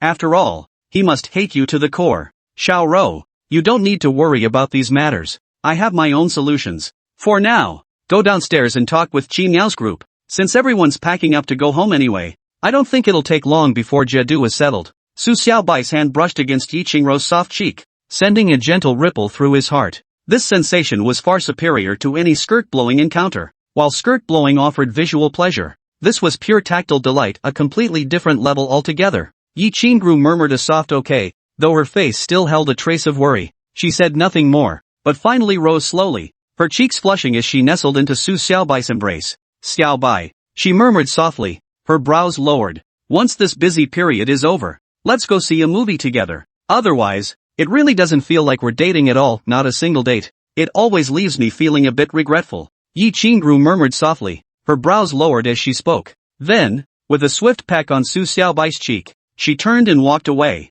calling over her shoulder, Xiaobai, and if you feel like it, we can always, cuddle. Otherwise, Holding it in all the time is just too uncomfortable. Su Xiaobai's mouth fell open in stunned silence. Yi Qingrou's words sent his imagination racing. This was clearly an invitation to roll around in bed. Just the thought of it made the pure yang energy surging within him feel like it might overflow any moment. 5th update. Or maybe not, I've lost track. Anyway, I'm completely fried writing this. You guys decide. Chapter 193, Arrangements. Taking a deep breath, Su Xiaobai sank back into his office chair. He casually activated the Demon Sect bracelet on his left wrist and located the two individuals mentioned earlier by the witch Fanliwa. These two were the most formidable figures of the Demon Sect's hidden sect in the East Sea's public sphere. One was the leader of the East Sea's public operations, while the other headed the police system. After a moment's thought, Su Xiaobai tapped the name of the Eastern Sea's leader. The bracelet vibrated, and a figure materialized before him, a man seated in a rather plain office. This man was Qi Tianming. He possessed a rather scholarly and refined appearance. In his 50s, standing about 5 feet 10 inches, with a slender build, fair skin, and a clean-shaven face, dressed in a shirt and black trousers, he looked quite distinguished. A hint of surprise flashed in his eyes, but he spoke with deep respect. Second elder, what instructions do you have for me? Su Xiaobai's gaze swept over his face, raising an eyebrow slightly. He hadn't activated the video function, so the other couldn't see him. Still, this man frequently appeared on television. Indeed, he was the leader. Lao Qi, handle a company for me, Jedu Beverages. My demand is simple, find a way to bankrupt it within 2 weeks. Su Xiaobai cut straight to the chase. As the second elder of the Demon Sect, he certainly had the authority to make such demands. Qi Tianming paused, then after a moment's thought, replied softly, understood. Since the second elder has spoken, I will certainly comply. I'll discuss this with Chao Chuan and we'll handle it together. Then I'm grateful. Old Qi, should you ever need assistance, just reach out directly. Su Xiaobai acknowledged. Qi Tianming appeared imposing yet proved remarkably decisive. Agreeing immediately. A flicker of relief crossed Qi Tianming's face as his brows relaxed slightly. After a moment of deep thought, he nodded and replied, thank you, second elder. I happen to have a matter requiring assistance. Over the past couple of days, I was ambushed on my way home. The attackers were 3 individuals with peculiar abilities. It appears to be the work of the Mutant Alliance. Fortunately, I had a grandmaster from our hidden sect protecting me, and having recently entered the control realm myself, I managed to repel their initial assault. However, that grandmaster was injured and is temporarily unable to fight. Therefore, I'd like to request the second elder's assistance in investigating this matter. Mutants from the Mutant Alliance are often psychopaths, utterly fearless of death. Since their mission failed and one of them died this time, I doubt they'll give up. Su Xiaobai furrowed his brow before replying softly, the Mutant Alliance has come to our country to kill, targeting even our hidden sect of the Demon Sect. This is unforgivable. Have you communicated with Fan Liwa? Qi Tianming shook his head slightly, a hint of awkwardness on his face. Second elder, I have no connection with the Holy Maiden. Even if I wanted to contact her, I couldn't. She simply doesn't think much of me. This matter has been reported to the hidden sect's higher-ups through our Eastern Sea Liaison Office. I've already submitted the report but am still awaiting word. If second elder is willing to intervene, that would put my mind at ease. Understood. I'll speak with Fan Liwa first about this matter. Don't worry, these next couple of days I'll find a way to track down this group swiftly. The Mutant Alliance isn't much use anyway, Su Xiaobai said calmly. Since this matter involved the hidden sect of the Demon Sect, he couldn't handle it alone. He definitely needed to discuss it with Fan Liwa. Qi Tianming nodded, a hint of satisfaction flitting across his face. Then I'm grateful. Second elder, I'll handle the matter you assigned immediately. You'll have results within 10 days at most. Su Xiaobai acknowledged the response before severing the connection. After a moment's thought, he selected another contact, Chao Chuan, the head of the East Sea Police System. Chao Chuan, a burly and imposing man in his 40s standing nearly 6 feet tall, was currently reviewing documents in his office. A wristband on his arm vibrated. He swiftly activated it and answered with a cheerful chuckle, second elder, I hear you've just taken over Senior Duan's position. What instructions do you have for me? His voice was robust and brimming with enthusiasm. His facial expressions were animated as he spoke,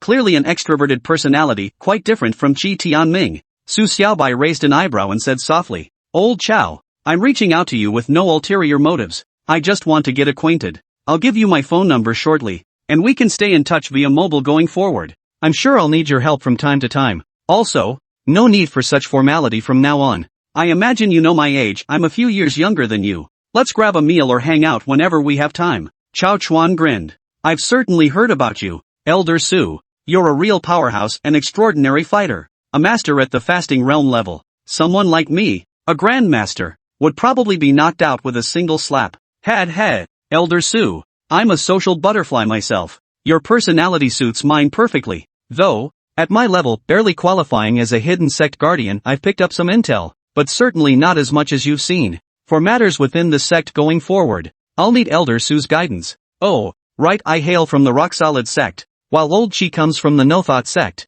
Let's keep in touch. Su Xiaobai was taken aback. He held Rock-Solid sect in high regard. They were a group of true men. Hearing Chao Chuan's words, he responded instinctively, Old Chao, you're from Rock-Solid sect. Come to think of it, Brother Lu and I are practically brothers. Since you're older than me, I'll call you Brother Chao from now on. How could that be? Chao Chuan jumped up in alarm from his large office chair, his posture betraying deep trepidation. He waved his hand dismissively. Rank must never be disregarded. Su Xiaobai shrugged it off. Brother Chao, let's just use that among ourselves. I don't care about these things, why should you? Chao Chuan paused, then cautiously sat back down. He shook his head slightly. Brother Su, you're truly broad-minded. We'll do it your way. I'll definitely treat you to a meal later. How about tonight? Su Xiaobai responded with a nod, and they exchanged phone numbers. Just as he was about to say something more, footsteps echoed outside the office. He cut off the connection immediately as the door burst open. A poised and confident female officer strode in,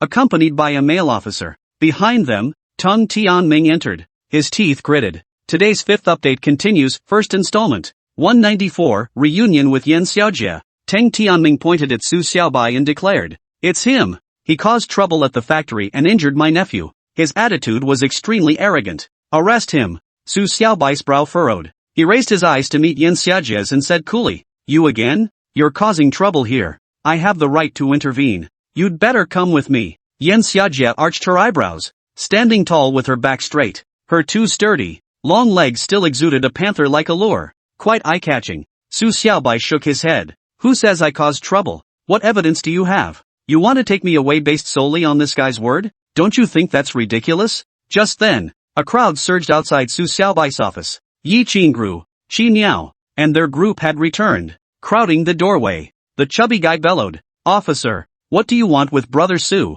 Yan Xiaojie fixed her gaze on Su Xiaobai, her eyes reflecting an indescribable heroism. Yet Su Xiaobai remained utterly unmoved, his composure unwavering. This caused her to frown slightly before she raised her voice. Fine. Since you demand evidence, I'll give it to you. Turning her gaze outward, she called out, Mr. Teng Tianming just accused Su Xiaobai of causing trouble at the company and injuring someone. Who here is willing to step forward and testify? Yi Qingru, Qi Niao, Yan Kuwei, the fat guy, and a bunch of others shouted in unison, Me. I'll testify. After speaking, the group exchanged glances before quickly falling silent again. Yan Xiaojie raised an eyebrow, a hint of relief and amusement playing on her lips. She glanced at Su Xiaobai with a touch of smugness in her eyes before waving her hand. All right, since that's the case, then tell me, did Su Xiaobai hit anyone? Her gesture pointed at Qi Niao, who stood up straight and declared, No, officer, Brother Su is the most honorable person here. He's done tremendous work for the company. He handles all the toughest debt collections. How could he possibly hit someone? Yan Xiaojie's face darkened. She pointed at the fat man and demanded, You, what was happening in the company earlier? When the commotion started, did you know where Su Xiaobai was? Yes, there was definitely some commotion in the company. Something happened in Teng Tianming's office, we don't know what exactly. At the time, we were in a meeting with Brother Su. He's the head of our business department and frequently holds meetings with us. Since we're resigning soon, Brother Su called this meeting to discuss debt collection matters. So this incident definitely has nothing to do with him. The fat guy declared loudly, his expression unwaveringly firm. His demeanor was quite compelling. However, this only made Yan Xiaojie's expression darken further. She shot another glance at the skinny guy and demanded, You tell me, is this fatso lying? And what exactly is the relationship between Su Xiaobai and Teng Tianming? Officer, the fat guy isn't lying. The skinny guy declared loudly, then shifted his tone. Brother Su and Teng Tianming's relationship is extremely poor. As the boss, Teng Tianming always thinks about exploiting his employees. There's no way he could have good relations with them. Yan Xiaojie had no desire to speak further. She snorted, her gaze lingering briefly on Teng Tianming's face. You're such a despicable person, she thought. Not a single soul is willing to speak for you. This case will never reach a conclusion. Her gaze swept across the faces of the others before she raised her voice. Any objections? Silence fell over the room. Qi Niao, the fat guy, and the skinny guy kept their brows lowered, showing no expression and not exchanging a word with anyone beside them. Yet, no one else stirred either. Yan Xiaojie's gaze shifted again, landing on Yi Qingru. You speak up, she urged softly. Don't be afraid. Say what you see. Who do you think is lying, Su Xiaobai or Tang Tianming? Her gaze held a hint of astonishment. With Yi Qingru's beauty, she was undoubtedly captivating to both men and women. Yi Qingru's face remained composed as she nodded slightly. I don't know who's lying. I'm also part of the business department. We were in a meeting at the time, so what Tang Tianming said simply doesn't hold water. Besides, if you don't believe me, you can ask someone from another department. Yan Xiaojie fell silent for a moment, glaring fiercely at Tang Tianming before finally snorting. Mr. Tang Tianming, before you report this to the police, please think it through. Don't let your imagination run wild. This isn't over. I reserve the right to hold you accountable. No, officer, I'm telling the truth. They're all lying. If you don't believe me, I can get people from other departments to confirm it. The entire sales department resigned together. They definitely back Su Xiaobai. Tang Tianming practically jumped up, his eyes reddening as he gritted his teeth. He looked genuinely furious. Yan Xiaojie paused briefly before waving her hand. Fine. For this matter, besides you, Su Guangliang, and Su Xiaobai, find a few more people. If they can corroborate your story, I'll take Su Xiaobai away. Otherwise, I can't help you. Tang Tianming hurried out, but the entrance was packed with people from the operations department, forcing him to push his way through with considerable effort. Yan Xiaojie remained silent, her hands hanging at her sides, her back straight as an arrow. That aura of a female panther grew ever more pronounced. Su Xiaobai's lips curled slightly as she remarked coolly, Officer, aren't you a criminal investigator? Why are you meddling in civil disputes? If you're really that idle, why not focus on proper police work? Yan Xiaojie turned to stare intently at Su Xiaobai, finally snorting. Ordinary cops couldn't handle someone as dangerous as you. If I hadn't come, no one could have taken you away. Even if I didn't want to, you still couldn't. With your skills, you're nowhere near my level. Su Xiaobai raised his eyebrows, speaking with pride. Though Yan Xiaojie practiced Emei martial arts, trained by Master Dooku, a peak-level cultivator at the entrance to the microcosm realm, she truly held no sway over him. Yan Xiaojie fell silent, her gaze still fixed intently on Su Xiaobai, refusing to back down. But the officer beside her was clearly displeased. He leapt to his feet,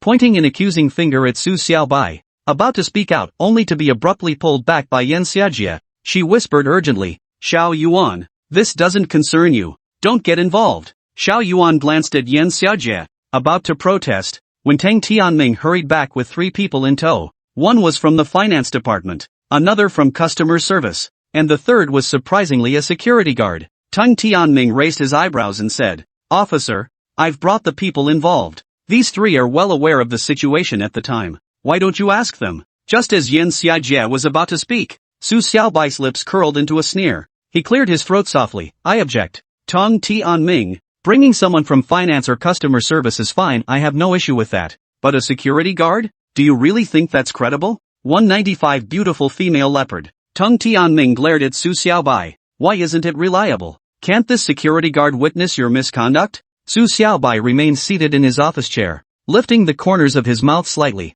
As a security guard, he certainly can't enter our office building. His workplace is the guard booth at the entrance. What do you think he was doing in your office at that time? Tang Tianming froze, clenching his fists but saying nothing. This prompted Yan Xiaojie beside him to snort, shoot him a vicious glare, then toss her head. Never mind. Tang Tianming, you filed a false report. Someone will handle you for this. What a ridiculous mess. With that, she strode straight out without looking back. Tang Tianming stood frozen in place. Only then did he snap out of it, leaping up abruptly and shouting, Officer, I still have evidence. Please wait. Yan Xiaojie and the male officer had already stepped out of the crowd. In his panic, Tang Tianming rushed to follow them, only to find the entrance completely blocked by the group Fatty, Qi Niao, Yan Kuwei, and the others. He couldn't move an inch. With no other choice, Tang Tianming retreated back inside, his face twisted with frustration. He shot a glance at Su Xiaobai and clenched his jaw tightly. Su Xiaobai raised his right hand, slightly moving his fingers, a faint, ambiguous smile playing on his face. Tang Tianming startled, ducking his head back. He stared at Su Xiaobai nervously, demanding, What are you doing? In his memory, Su Xiaobai had made this exact gesture before, sending Su Guangliang crashing into the fish tank. The association had become a conditioned reflex.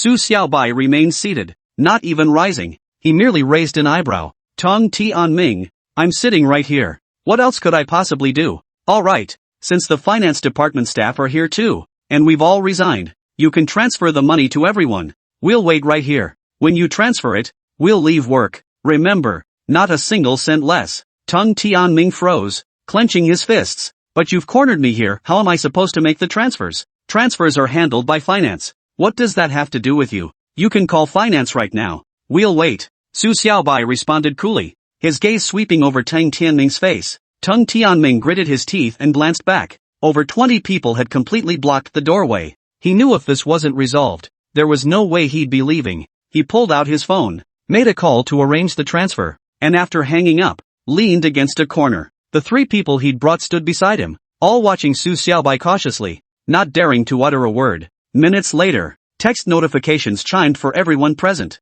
The funds had arrived. Su Xiaobai checked his phone. The transfer had come through, including the bonus, not a penny short. At this juncture, Tang Tianming dared not harbor any ulterior motives, so he paid what was owed. Su Xiaobai wiggled his fingers again, then waved his hand. Since everyone's received their money, you should all head back early. Mr. Tang's been so reasonable, we should at least remember the past favors, right? Only then did the group led by the fat guy begin to disperse. Tang Tianming and his men, heads bowed, cautiously made their way toward the exit. As they squeezed through the crowd, Qi Niao, Yan Kuwei, and the fat guy's crew flanked them on both sides. With every step, someone would pat him on the shoulder. As they patted him, they teased, Mr. Tang, we'll never see each other again. You won't have to face our old faces anymore. You should be happy. Why the long face? That's no fun at all. Tang Tianming forced a smile before bolting from the scene as if fleeing. Watching the group scatter in disarray, number 20 burst into laughter. Everyone packed up? If so, let's go. Head back and wait for updates. I've got new developments with the company. When the time comes, I'll bring everyone along. Mr. Yi can set up a WeChat group and add everyone. That way, when I have updates, he can just post them in the group. Su Xiaobai stood up and announced, lifting Acho and stuffing it into his backpack. At Jiadu Company, he had almost no personal belongings, only this talking parrot gifted by Su Xiaoxiao. Brother Su, we'll be waiting for your updates. Whatever you decide to do, we're in it with you. Even if it means switching industries or starting from the bottom, we won't abandon you. Fatso declared loudly, his face flushed with fervor. Su Xiaobai's lips twitched slightly as he replied coolly, well, now, that's a bit rich coming from you. You're already at the bottom. Did you seriously think you'd start at the top? The group burst into laughter before dispersing. Moments later, only Yi Qingru remained outside Su Xiaobai's office. She glanced at him and giggled softly. Her smile blossomed like 100 flowers in bloom. Finally, she murmured softly, Xiaobai, I'm going to pack my things too. Let's head back together later. I've been wanting to visit your place. How about we have dinner together tonight? Now that I'm unemployed, I'll have more time to do what I want. If it weren't for Xiao Xiao needing to go to school, I'd love to take her traveling, like visiting the Northwest Plateau or the Southwestern Frontier. That's always been my dream. Su Xiaobai touched his nose and replied casually, with Xiao Zhao's abilities, it doesn't matter whether she goes to school or not. She's already a top student in first grade, so kindergarten really has nothing left to teach her. If you really want to take her traveling, just let her take a leave of absence. It's no big deal. The thing is, I can't get away. I need to handle these matters in Donghai and wrap up the Jedu situation as soon as possible. Yi Qingru beamed. It's fine if you don't come. I just hope you've handled everything by the time Xiao Xiao and I return from our trip. I'll go pack now. Meet me outside the company building. With that, she swayed her hips toward her office. Su Xiaobai stared at those tight yellow pants and murmured to himself, damn, they really are yellow. But they look amazing. Not quite as good as Qinglan's, but still a rare pair of legs. As he spoke, he slowly walked out. Just as Yi Qingru had said, since he wasn't working anymore, it was time to relax. Having lunch with Yi Qingru today was actually a pleasant thing. Entering the factory grounds, Su Xiaobai was about to look for his bicycle when something caught his eye. He turned his head to the side and saw Yan Xiaojie's graceful figure walking out again. As she walked, her legs seemed to possess a certain elasticity, graceful yet powerful. That sensation grew more and more like that of a beautiful female leopard. Third watch, 196, disciplining Yan Xiaojie. Su Xiaobai frowned, staring at Yan Xiaojie for a few moments before his expression hardened. You haven't left yet? You really intend to forcibly take me away? Yan Xiaojie stood before Su Xiaobai, her eyebrows raised defiantly. I know you're behind everything, she declared, her expression fierce. Even if I can't find proof now, you won't escape justice. Su Xiaobai shook his head. People like you are stubborn. But some things won't be resolved by sheer obstinacy. And I'm only letting this slide because you seem somewhat serious about this. Otherwise, someone like you would have been dealt with long ago. Yan Xiajie tilted her head back, snorting disdainfully. The entire police system stands behind me. If you've got the guts, come at me. Mark my words, no matter who you are. Even if you're from the hidden sect, you can't break the rules. I know you've broken through to the Grandmaster realm and possess formidable skills, but no matter how strong an individual is, they can't stand against overwhelming numbers. Besides, the entire Emei Sect stands behind me. Even though your little junior sister's father, Emei, has always championed justice. With the entire Emei Sect backing me, I fear you not. Should you fall into my hands, I will investigate every single one of your past deeds. Su Xiaobai shot Yan Xiajie a look, utterly speechless inside. This woman's perspective was so limited. Did she even grasp the true power of a grandmaster? Outnumbering someone wasn't the solution, especially when he was already a master at the Qi cultivation realm. After a moment's thought, Su Xiaobai pulled out his phone and dialed Xiao Chuan. He didn't want Yan Xiajie to continue her investigation, so he'd have to resort to some special measures. Otherwise, this persistent nuisance would become a real headache. If it weren't for her righteous nature and her status as an Emei disciple, he would have dealt with her long ago. Xiao Chuan answered promptly, his hearty laughter filling the line. Brother Su, we really didn't get our fill earlier. Oh, and don't forget dinner tonight. I've already reserved a table. Jiangshan Restaurant, 5th Hall, 6 o'clock sharp. See you there. Su Xiaobai felt a wave of relief wash over him. He had to admit, Xiao Chuan knew how to handle himself. That easygoing personality was genuinely likable. Brother Xiao, there's something I need you to handle. There's a female officer in your system named Yan Xiajie. She's been fixated on me, trying to pin more charges on me. Transfer her to a desk job. Save us both the trouble of her meddling. Su Xiaobai said softly. Xiao Chuan froze for a moment before snorting forcefully. She really has the nerve. Investigating you? But Brother Su, you're a reasonable man. Otherwise, with your standing, you could make her disappear without a trace. She'd have nowhere to turn. Right, I remember now. This Yan Xiajie is a model officer in our system, highly capable, known as the flower of the criminal police. She's handled numerous major cases. She's also a lay disciple of Emei. But since it concerns Brother Su, it's my concern. I'll handle her immediately. Assign her to the office. Su Xiaobai acknowledged the order before cutting the connection. He shot Yan Xiajie a final glance. He hadn't avoided her gaze once. His words were a warning, though he wouldn't resort to force. If she persisted in causing trouble, she might even get kicked out of the police force. Yan Xiajie glared at Su Xiaobai with such ferocity she resembled a female leopard poised to pounce at any moment. Yet Su Xiaobai paid her no mind, striding forward without a second glance. This blatant disregard only fueled her rage. She clenched her fists, about to retort, when her phone rang. Glancing at the screen, she answered swiftly. A deep voice boomed from the receiver. Yan Xiajie, have you lost your mind, Captain? What do you mean by that? I'm in the middle of an investigation. Yan Xiajie retorted, her voice still unyielding as she clenched her teeth and stiffened her neck. What case? Is Mr. Su Xiaobai someone you have the authority to investigate? He hasn't committed any crimes. Even if he did something minor, it's not worth our attention. We focus on major cases, but there's no point explaining this to you now. From this moment on, you're no longer part of the Criminal Investigation Division. That means you're no longer authorized to handle cases. You've been reassigned to the Municipal Bureau's document printing department as director. You could call it a promotion. The deep voice continued, tinged with a hint of regret. After all, Yan Xiajie had been a pillar of the Criminal Investigation Division. Her sudden departure meant losing a valuable asset. Yan Xiajie froze, then shouted back, Captain, this can't be. Rest assured, I'll get to the bottom of this. That Su Xiaobai has definitely committed crimes before. I won't give up. On the other end, the deep voice grew increasingly furious, bellowing, you no longer have the authority to handle this case. If you continue investigating, you'll be illegally harassing a citizen. Then we can take action against you. Xiajie, do you even understand? After all I've told you, why must you insist on this? Come back immediately. You can't afford to provoke people like that. I'll explain everything when you return. The call abruptly cut off. Listening to the sound of the disconnect, Yan Xiajie couldn't help but stare at Su Xiaobai's retreating figure one last time. She clenched her fists tightly, her face etched with bitter resignation. After a moment's thought, she stepped into the police car parked nearby. No matter how much resentment burned within her, she couldn't continue this work. After all, she no longer had the authority to investigate cases.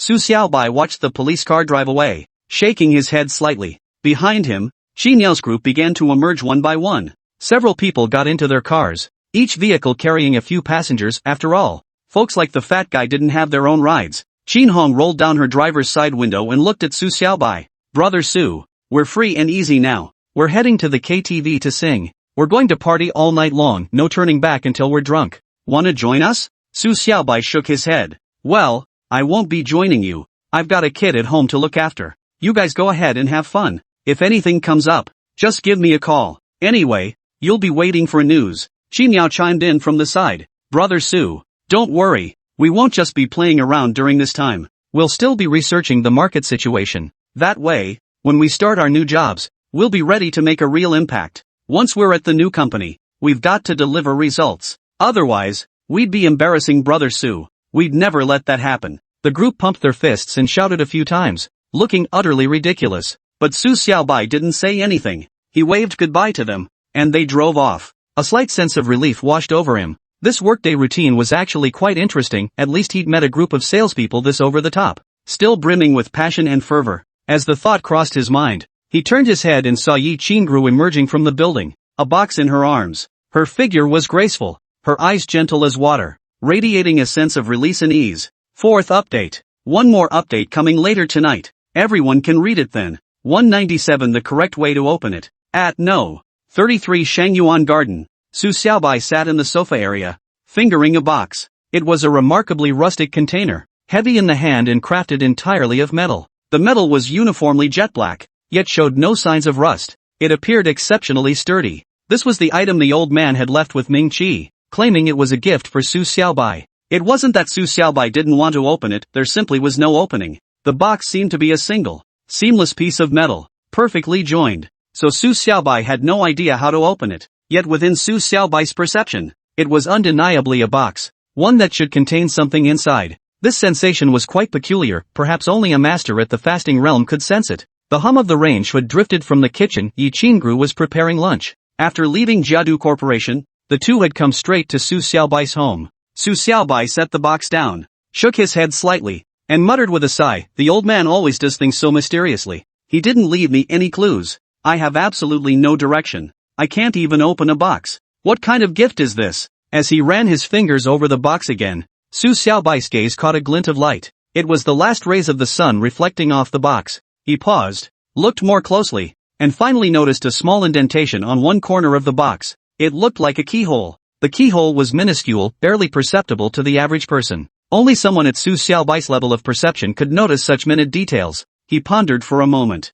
A hole this small could only be as thin as a strand of hair. Yi Qingru's gentle voice drifted over. Xiaobai, dinner's ready. Come eat. Su Xiaobai stood up, tossing the metal box in his hand as he walked over to the dining table. He sat down at the chair and casually placed the box on the corner of the table. Yi Qingru smoothly handed him a bowl of white rice. The white porcelain bowl and her small hands complemented each other beautifully, radiating a pure, luminous glow. 6 dishes were arranged on the table. 3 were clearly brought back from Lingyuan Temple, standard vegetarian fare, mock fish, mock duck, and mock chicken, all looking quite presentable. The other 3 dishes, oyster sauce lettuce, steamed mandarin fish, and braised pork belly, filled the air with an enticing aroma. Su Xiaobai paused, then asked, Xiao Rou, why such a feast today? Is it a special occasion? It's my first time cooking for you at your home, and we've finally left Jiadu beverages. Each of these things is cause for celebration. Most importantly, it's just the two of us. Yi Qingru murmured softly, her gaze gentle as water. Su Xiaobai's heart stirred. This felt like the true essence of being the head of a household. The fish and meat were braised to perfection, and Su Xiaobai ate several extra bites. Watching him, Yi Qingru's willow leaf brows lifted slightly, radiating a unique feminine delight. Xiaobai, what kind of metal is this? It feels so cold, and the patterns on it are truly beautiful, like an antique. Yi Qingru's arm accidentally brushed against the metal box, prompting her to ask softly. She casually reached for the metal box, but to her surprise, she couldn't lift it. Despite its small size, it weighed over 10 pounds. An average person would need to muster considerable strength just to pick it up. Su Xiaobai replied softly, this isn't just a chunk of metal, it's a box. But it's too heavy, don't try to lift it. You'll hurt your hands. Box? Yi Qingru froze, her face clouded with confusion. After a few glances, she remarked, I don't see any opening or keyhole. Is this really a box? Su Xiaobai flipped the box over and pointed to a tiny hole in the corner. See that? That's the keyhole. This meat is cooked perfectly, it rivals the best chefs out there. Xiaoro, your skills are truly impressive. A faint blush spread across Yiqingruo's cheeks, lending her a touch of radiant charm. She stared intently at the box's corner several times before murmuring, "This is the keyhole?" I had to strain to see it clearly. What on earth could fit inside? Probably only breath could be blown in. Could this be an airlock? Su Xiaobai froze, his mind lingering on the last two words Yiqingru had spoken, airlock. A lock like that, if one channeled internal force into it, using sword chi to open it, such a tiny hole wouldn't pose any problem. Otherwise, not even water could seep through. A surface tension would be too strong at such a tiny aperture. The realization sparked a gleam in Su Xiaobai's eyes. He grabbed the metal box from the table, stood up, and lifted Yiqingru into his arms. He planted a few kisses on her cheek before setting her back down. Xiaoro, I absolutely adore you. That's such a brilliant hint. I'll run up to the floor to handle something. Keep eating, no need to wait for me. Su Xiaobai spoke,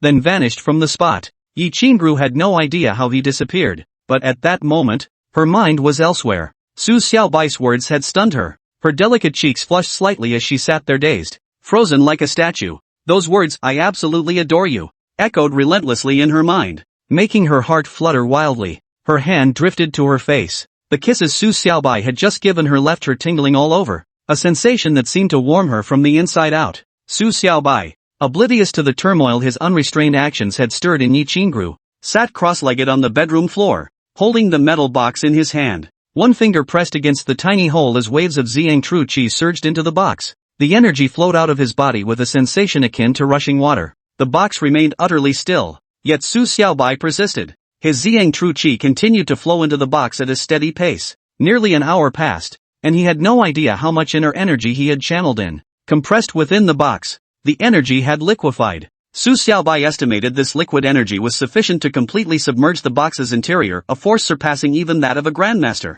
In other words, even a peak grandmaster level expert, continuously feeding in inner energy, couldn't sustain such an effort for this long. Therefore, a grandmaster level expert couldn't open this box. Just then, a flicker of doubt crossed Su Xiaobai's mind. He wondered silently, could it be? This box isn't meant to be opened with internal energy? Over an hour had passed already. If he kept this up, as the thought crossed his mind, the box trembled ever so slightly. Su Xiaobai froze, yet his fingertips remained unceasing, still channeling internal energy. The next moment, a crisp click echoed from the metal box. Instantly, the entire top half slid smoothly to one side, revealing its interior. Su Xiaobai felt a wave of relief wash over him, a hint of joy flickering in his eyes. So this was how the box opened after all. Yet he didn't release his fingers, continuing to channel his inner energy inward. Fifth update. 198 can't get out of bed. The top half slid to its limit and stopped, revealing the entire base to Su Xiaobai's eyes. It was indeed a hollow box, yet its walls were remarkably thick. The interior was lined with polished animal hide, giving it an ancient, rustic feel. Resting on the hide was a pendant, crafted from the same metal as the box. It was about half the size of a pinky finger. A cord was attached to the back of the pendant. Though called a cord, it felt smooth and supple to the touch, yet possessed remarkable resilience. Its material remained a mystery. Su Xiaobai picked up the pendant. It was shaped like a flying bird, lifelike down to every feather, and weighed nearly half a catty. This once again demonstrated the density and weight of this metal. Moreover, the metal felt intensely cold, as if it couldn't retain body heat. Wearing such an item would surely be quite comfortable. Su Xiaobai searched the box again, retrieving the other half of the animal hide. Finding nothing else, he closed the box and examined the bird pendant once more, still unable to fathom what it truly was. Such an ordinary pendant, even if crafted from rare metal, shouldn't warrant such mystery. After all, the metal used for the outer box far exceeded that of the pendant itself. In terms of value, the box was undoubtedly more significant. Yet here it was, the pendant housed within the box utterly nonsensical. Clearly, this pendant held secrets unknown to Su Xiaobai, secrets that demanded further investigation. After pondering, he hung the pendant around his neck, alongside the badge of the Taoist hidden sect. Truthfully, Su Xiaobai no longer wanted that badge either. He was no longer part of the Taoist hidden sect. If not for it being the old man's keepsake, he would have tossed it aside long ago. Glancing at the two side by side, Su Xiaobai noted the bird pendant appeared rougher and more rugged than the hidden sect emblem, yet somehow more pleasing to the eye. Shaking his head, Su Xiaobai placed the box back in its spot. He then picked up the animal hide and headed downstairs. That was all the old man had left him. He sensed the box held genuine value. If someone could forge this metal into a sword, it would be perfect. Yi Qingru remained in the same posture, one hand holding a white porcelain bowl, the other clutching chopsticks. One end of the chopsticks rested against her rosy lips, a few grains of white rice still clinging to them, adding to her homely, next-door girl charm. Su Xiaobai couldn't help but pause. Yi Qingru had sat here for a whole hour without finishing her meal. He couldn't fathom what she was thinking. He didn't say anything, though, having only eaten half his own meal, he wasn't full either. So he sat down across from Yi Qingru and began eating again. Speaking as he did so, Xiaorou, you really need to pick up your pace when you eat. Yi Qingru snapped back to reality. She glanced at Su Xiaobai, her cheeks flushing slightly as she replied softly, I was lost in thought for just a few minutes. Have you finished handling your business? As she spoke, she picked up a piece of snow-white fish and popped it into her mouth. Then, frowning, she remarked, how come the food got cold so quickly? Did we set the AC too low? Su Xiaobai paused, then smiled faintly. Xiaorou, it's been an hour already. It's only natural the food would cool down. But it's fine, it's summer, and the temperature isn't that low. We can still eat it. An hour already?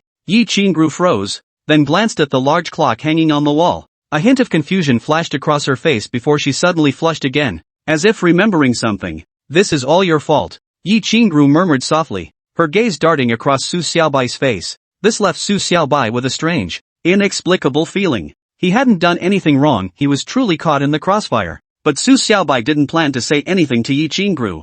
This way of speaking was the sediment of a woman's heart, her attachment to him. And clearly, she had lost track of time because of that flicker of affection deep within her. This couldn't help but make him feel a little pleased. Beneath the table, noticing Su Xiaobai's impassive expression, Yi Qingru lifted one small foot and placed it on his calf, slowly climbing upward. Su Xiaobai froze, his heart stirring. Whether it was Yi Qingru or Jiangsu Emei, they both liked to tease him with their feet. The only slight disappointment was that Yi Qingru was wearing pants today. Had she donned a skirt and a pair of stockings, it would have been even more delightful. As Su Xiaobai set down his bowl and chopsticks, his gaze lingered briefly on Yi Qingru's face. Just as he was about to speak, his phone rang. He glanced at the caller ID, it was Jiangsu Emei. Su Xiaobai gave Yi Qingru a nod, released her small foot, and headed upstairs, answering the call as he walked. Yi Qingru also set down her chopsticks, watching Su Xiaobai's retreating figure. She smiled, her eyes crinkling with delight. Rising to clear the table, she began humming softly, her gentle, melodious voice drifting through the dining room. On the other end, Jiangsu Emei's voice came through the phone, a lazy, low tone, Xiaobai, I hope I'm not disturbing you? Not at all. Shu Emei, you're awake? Su Xiaobai replied promptly, her voice tinged with concern. Jiangsu Emei responded with a soft, nasal murmur, her voice full of affection, it's all your fault. I can barely get out of bed now, and I can't even go to work today. Su Xiaobai raised an eyebrow, so you haven't eaten yet? Though I suspect you won't be getting up much from now on. This remark made Jiangsu Emei giggle softly before she murmured, you're so annoying. After this time, I'm taking a break. No more chances for you to play your cards. These words treated Su Xiaobai like an emperor she served, and implicitly, she didn't seem to mind him seeing other girls. Such magnanimity was truly beyond ordinary people. Su Xiaobai, however, showed no trace of smugness. He sighed softly and remarked with a hint of flirtatiousness, truth be told, I don't really have any other cards to flip. I can only flip yours, at least for now, but judging by your reaction, I'll need to find a few more cards in the future. That way, I can flip them all in rotation. Jiangsu Emei smiled again, finally responding with a nasal murmur, that sensual voice like droplets of honey dripping in the bright sunshine. Alright, I won't tease you anymore. I just ordered takeout and already ate. But I have a meeting tomorrow at the Education Bureau. Don't come over tonight, otherwise, I'll definitely oversleep again. Jiangsu Emei murmured, her voice tinged with an indescribable coyness. Even as a true mature woman, discussing such matters still made her blush. After speaking, she cut the connection without hesitation. Su Xiaobai's heart swelled with delight. His eyebrows lifted in a smile as a wave of warmth washed over him. Yet the pure yang energy within him surged violently once more. Blame it on Jiangsu Emei, she was simply too tempting. 199 can't even be the other woman. At Lingang Kindergarten, Su Xiaobai stood at the entrance waiting for Su Xiaoxiao to finish school. The crowd was filled with elderly folks after all. Only those with free time could come pick up their children. Guan Yannan pushed her way through the crowd and approached Su Xiaobai. Today she wore a blue skirt paired with a white blouse. A vertical blue trim adorned the open front of her blouse. while wide blue cuffs at the sleeves echoed the skirt's color, creating a captivating look, still the signature style of the white-collar elite. Su Gu, you're here so early today? Guan Yannan murmured softly, slipping her arm through his. I'll be early from now on. I quit my job, so I've got all the time in the world. Su Xiaobai replied softly, an indescribable ease radiating from his brow. Guan Yannan froze. She pursed her lips thoughtfully before asking, Brother Su, but I heard you were the most capable employee at Jedu Corporation, already a director-level executive. How could you just quit like that? Nothing major. Just had a disagreement with the CEO. Well, I took care of him, Su Xiaobai said casually, making it sound trivial. But Guan Yinan's eyes widened, and she stared blankly for a moment. After a moment, she clenched her small fist. You're right. If you quit, you quit. Your boss just doesn't have the vision. Any boss who gets taken down by you can't be a good one. People like that can't hold on to talent. Su, if you don't feel like the place is too small for you, why not come work for me? Su Xiaobai paused, turning to glance at her. This girl was something else, offering to help him at a time like this, but he shook his head. It's not that your place is too small. If I leave, the 20-odd brothers who follow me will quit too. I have to consider their futures, so I plan to find another beverage company or acquire one myself. That way, I can give these people who follow me some closure. Guan Yannan stared at Su Xiaobai. As he spoke, his expression was resolute, radiating a sense of duty. Her brows softened slightly as she murmured, Brother Su, you're a real man, responsible and dependable. That's exactly the kind of true gentleman I admire. Su Xiaobai's mouth twitched, but he offered no reply. He no longer needed to pursue other women, whether Yi Qingru, Jiang Shuemei, or Fei Yue. They all cared deeply for him, more than enough to satisfy his desires. Guan Yanman, observing Su Xiaobai's expression, showed no trace of disappointment. She was the kind of woman who embodied heroic spirit, possessing an indomitable, never-say-die attitude. Just then, the kindergarten began dismissing children. Su Xiaoxiao and little Fatty stood amidst the crowd, slowly making their way toward the exit. Spotting Su Xiaobai, Su Xiaoxiao bounced with joy before hurrying over. As she walked, she even employed the Emei wind willow step. Standing before Su Xiaobai, Su Xiaoxiao immediately hugged his leg, calling out affectionately, Daddy, I missed you so much. I haven't seen you in 2 whole days. Let's go home. Xiao Ro's waiting for you. She's already prepared a feast for dinner. Su Xiaobai raised an eyebrow, reaching out to ruffle Su Xiaoxiao's hair affectionately. Su Xiaoxiao cheered. I just love Sister Ye's cooking. Her skills are amazing, and I bet she's making mantis shrimp tonight. It's her specialty. Guan Yannan, standing nearby, heard this and a hint of wariness flashed in her eyes. She clenched her small fist, stepped in front of Su Xiaobai, and looked down at Su Xiaoxiao. Xiao, who is Sister Yi? Su Xiaoxiao shot Guan Yannan a glance before leaning close to whisper in her ear. Auntie, Sister Yi is Dad's girlfriend. She's as beautiful as you, but she's also incredibly clever and always does whatever Dad says. If you want to move up in his life, you'll have to work hard. A man like Dad isn't the type one woman can keep tied down,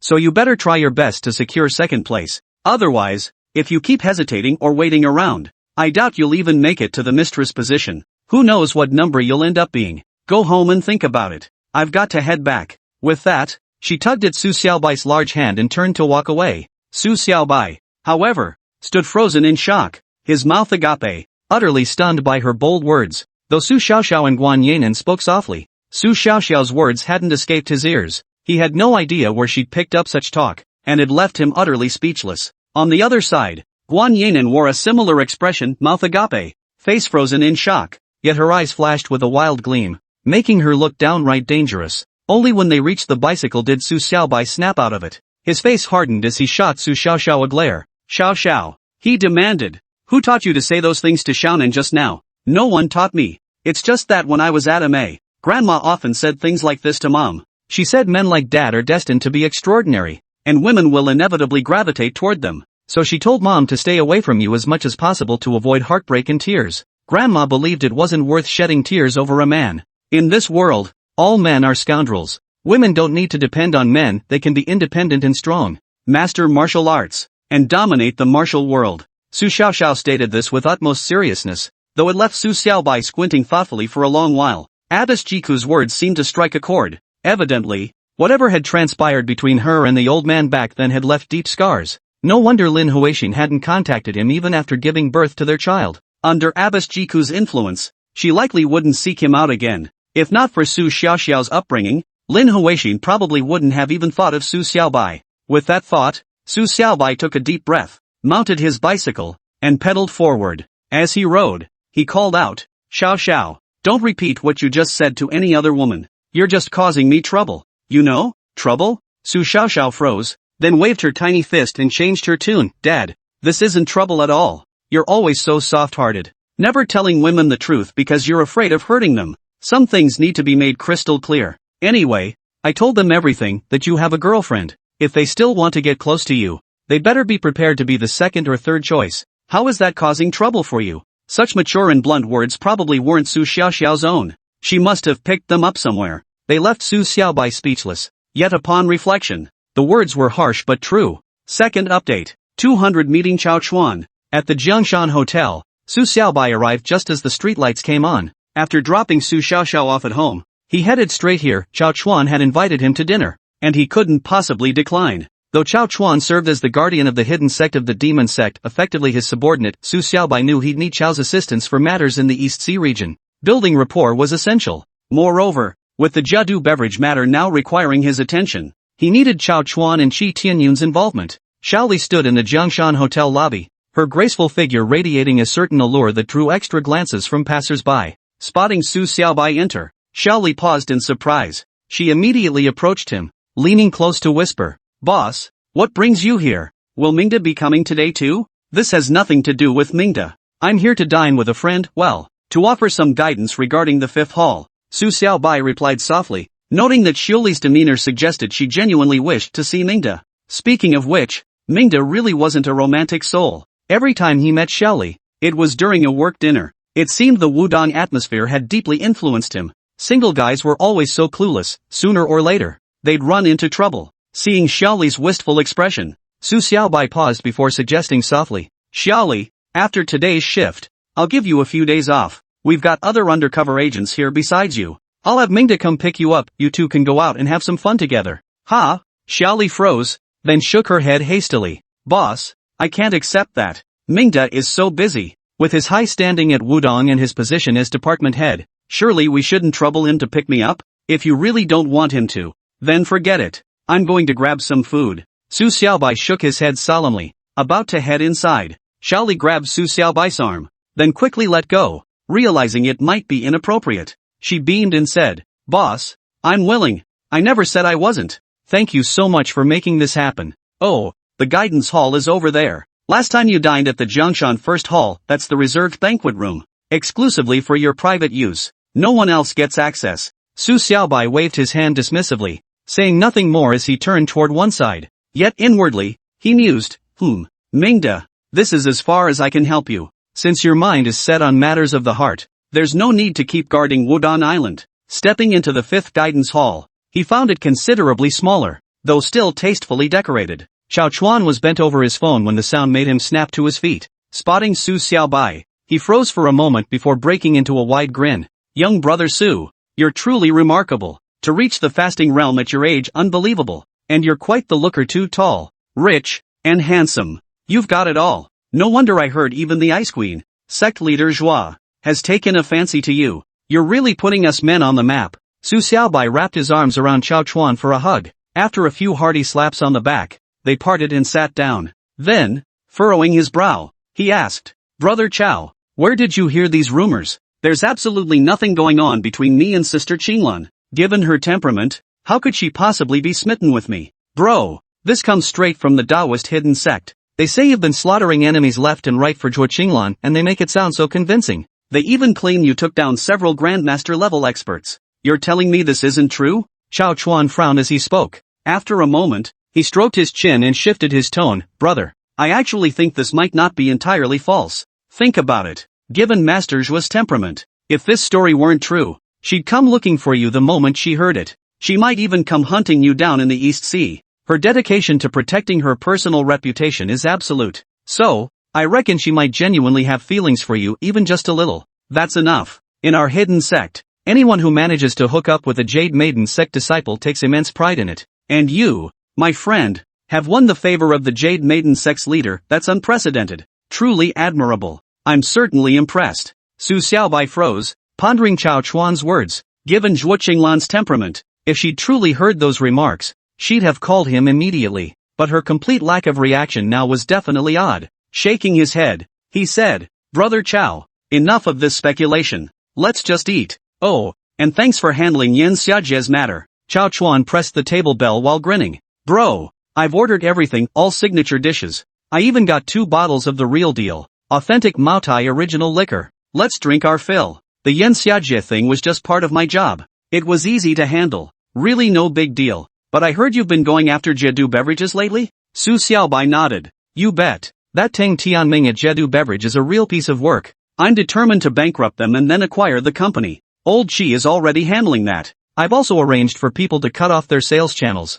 I'm confident that in 5 or 6 days, all their inventory will be stuck. Combined with their financial troubles, after all this turmoil, they won't be able to keep operating. Oh, and Tang Tianming was taken away today apparently for tax evasion and underreporting. Jiadu's company accounts have been frozen too." Chao Chuan murmured softly, leaning close to Su Xiaobai's ear and lowering his voice. "Bro, Jiadu will be finished within a week." Tang Tianming was already planning to sell the company, asking for 10 billion, but after this incident, every day he delays is another day of losses. I guess they could be losing 100 million a day, so he'll definitely rush to sell. Just wait a few more days. If anyone else tries to make an offer, I'll give them a good talking to. I'm sure no one will buy it." Su Xiaobai froze, thinking to himself that Qi Tianyun had moved surprisingly fast. This time, Tang Tianming wouldn't have the energy to cause him trouble again. The dishes began arriving. It must be said that the service staff at Jiangshan restaurant were quite impressive, each with the figure of an amateur model. Su Xiaobai recalled meeting Fan Liwa here yesterday and wondered if Cheng Qingcheng had managed to pursue her. Chao Chuan began toasting them. As they ate and drank, their conversation flowed more and more smoothly. They carried on like this for over 2 hours, finally clearing the entire table of dishes. Su Xiaobai squinted, patting Chao Chuan on the shoulder with a tipsy slur. "Brother Chao, if you ever need anything, just come to me. No need to stand on ceremony. As the Grand Master of Wudong, I have over 1 million disciples behind me." Third watch, 201. Lacking talent. Chao Chuan's drunken eyes glazed over as he said enviously, "Brother, I truly envy you. Wudong has the most Grandmaster level experts among the major sects. Our Panshur sect can't compare, nor can the Wunyan sect. By the way, I heard that Shui Cheng, the leader of the Chao gang, recently broke through the bridal robe divine skill. He restarted his cultivation, advancing rapidly. In such a short time, he's progressed from the bridal robe stage to the 9th layer, reaching the mid-stage of the Grandmaster realm. Rumor has it his courage stems from your guidance. Why not mentor me too? My rock-solid technique has been stuck at the 7th layer for years, no sign of breakthrough."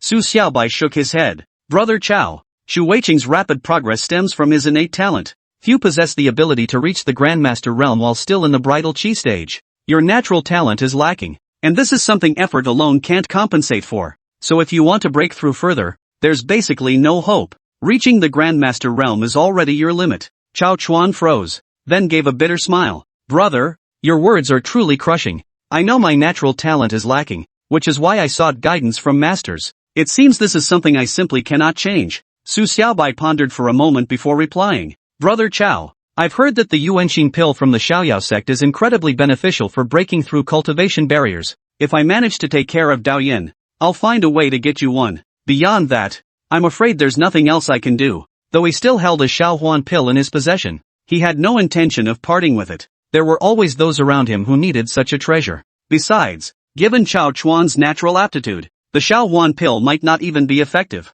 Chao Chuan paused again, then sighed heavily, his tongue thick with emotion. "Brother, it seems I can only rely on you. The gap between me and Daoyin is even greater. I can't even get a meeting with him. Truth be told, even with your current standing, second elder of the hidden sect of the demon sect, and now patriarch of the hidden sect of Wodong, I rarely get the chance to meet you. You really don't put on airs. From now on, I'm selling my life to you." Su Xiaobai patted Chao Chuan's arm, about to speak, when his phone rang. Answering it, a cheerful voice greeted him, one that sounded vaguely familiar. "Su boss, it's San Xiang. I'm terribly sorry for the trouble my father caused you this time. My eldest brother and I would like to meet with you to offer some compensation. Would that be possible?" "San Xiang?" Su Xiaobai froze, racking his brain for a moment before recalling this was Ding Daxiang's third son, the one who teamed up with Zilong to target him last time, only to back out midway. Su Xiaobai's face turned cold. "Ding Sanxiang, regarding the matter in Seaside Town. Ding Daxiang has already handled it according to my instructions.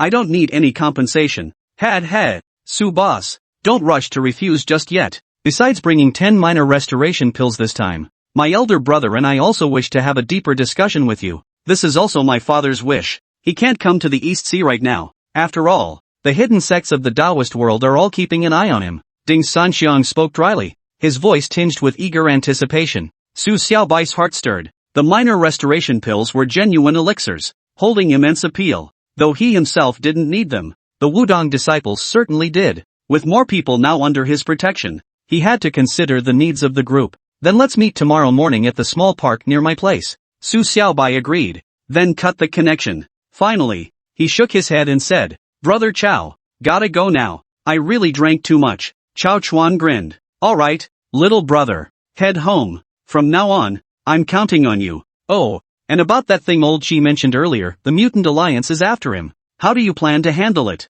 I'll contact Fan Liwa as soon as I get back and have her handle it. I'm also planning to have someone investigate this matter. If any leads surface, I'll take direct action. A bunch of mutants daring to stage a protest in our country? They've got no idea what they're getting themselves into. This is our turf. They showed up out of nowhere to cause trouble for old Qi. Whatever their reason, it's unforgivable. Su Xiaobai waved his hand dismissively, snorted, then stood up and headed outside. This time, he hadn't drunk nearly as much as last time, at least he was still lucid. Chao Chuan gave a heavy nod and followed Su Xiaobai out. The two linked arms and walked out of the Jiangshan Hotel. Just as they stepped through the doorway, a figure darted out from a dark corner. Chief Chao, it's Yen Xiajie. Why did you transfer me out of the Criminal Investigation Division? I don't want an administrative job. I love being on the front lines. Please transfer me back. A woman stood under the streetlight, her words stiff and formal. Yen Xiajie wasn't in uniform at the moment, wearing a tight white t-shirt paired with light blue jeans. The jeans hugged her long legs tightly,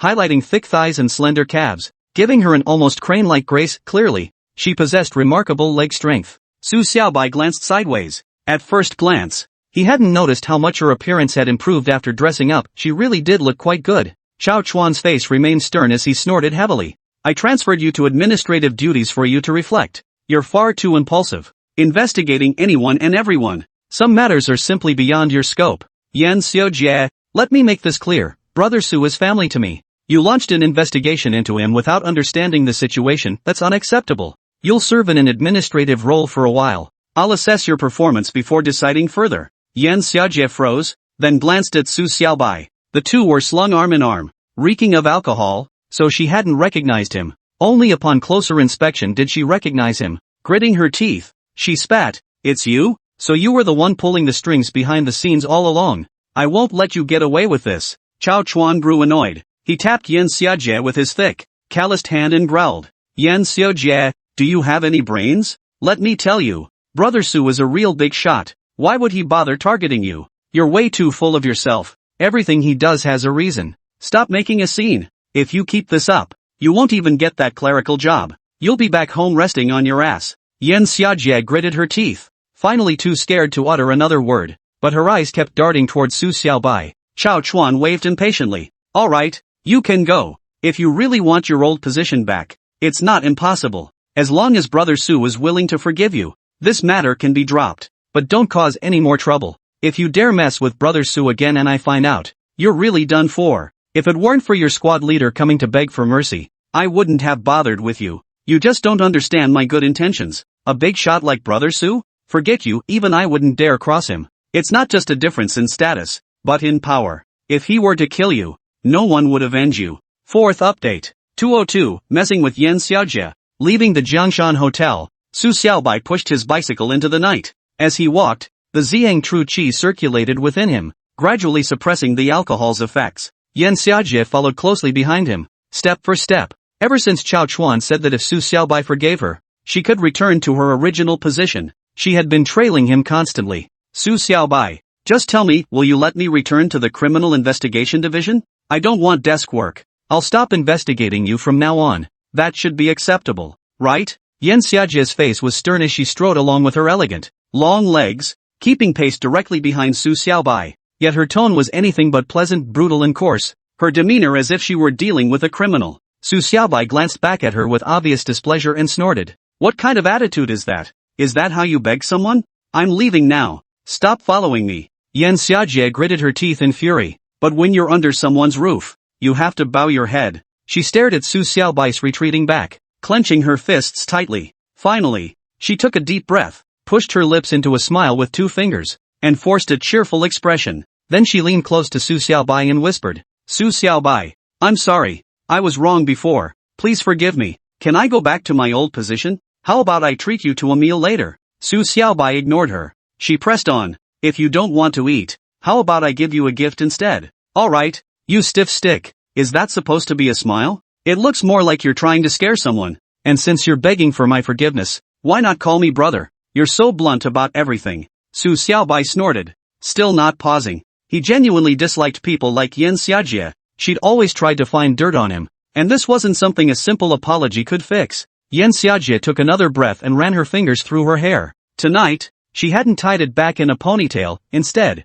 she let her long locks cascade down her back. As she smoothed them, they fell like a silky waterfall, softening her features and toning down her usual sharpness. "Brother Su, I'm begging you, if you can just get me back to my detective position, I'll do anything you ask. I really can't adjust to being away from that job. This desk job I'm stuck with now is unbearably boring. All I do is assign tasks to my team, then spend the whole day brewing tea, reading the paper, and signing papers. It's not fit for a human being." Yin Xiajie swayed her hips with a hint of allure, though she possessed no innate charm. Having long played the tough girl, such delicate gestures came out stiff and unnatural. Fortunately, her deliberate performance still carried a certain heroic beauty of a tomboy. Su Xiaobai glanced at her a few times, feeling a surge of warmth in his heart as his pure yang energy stirred once more. This made him think to himself, "This is inhuman. How can a tomboy make me feel this way?" The thought barely formed before he snorted, "Alright, cut the exaggeration. You got balls? What's the big deal? Since you think I can make you do anything,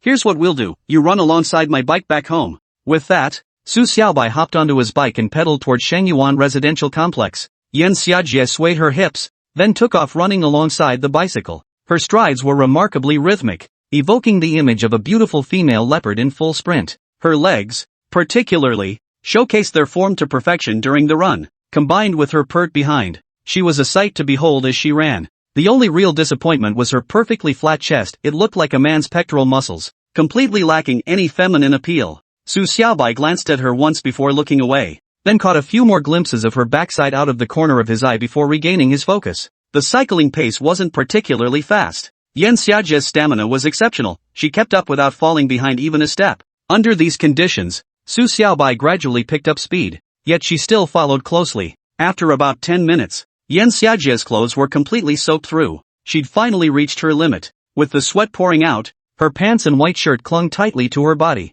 Maintaining this pace, Su Xiaobai finally reached the entrance of Shangyuan Garden 10 minutes later. He stopped the bike and breathed a sigh of relief. That drunken sensation had finally begun to fade. Yin Xiajie gasped for breath for a moment before tilting her head up and saying, "Brother Su, you're home now. Can I go back to the criminal investigation team?" "No way. I haven't had my fill yet. The emotional trauma you caused me earlier was too deep. I still haven't gotten over it. You go back first. I'll think it over and call you later. Just be on standby. Be ready whenever I call. Once my emotional wounds have completely healed, you can return to the criminal investigation team. Until then, don't even think about it." Su Xiaobai waved his hand, feeling thoroughly satisfied. Getting to see a beautiful woman soaked to the skin was quite the treat. Yin Xiajie's face darkened. She wiped the sweat from her brow before clenching her teeth and saying, "You told me to run alongside your bike back home. How can you go back on your word now?" "That's right. I only told you to run back following my bike. But I never said I'd forgive you once we got home.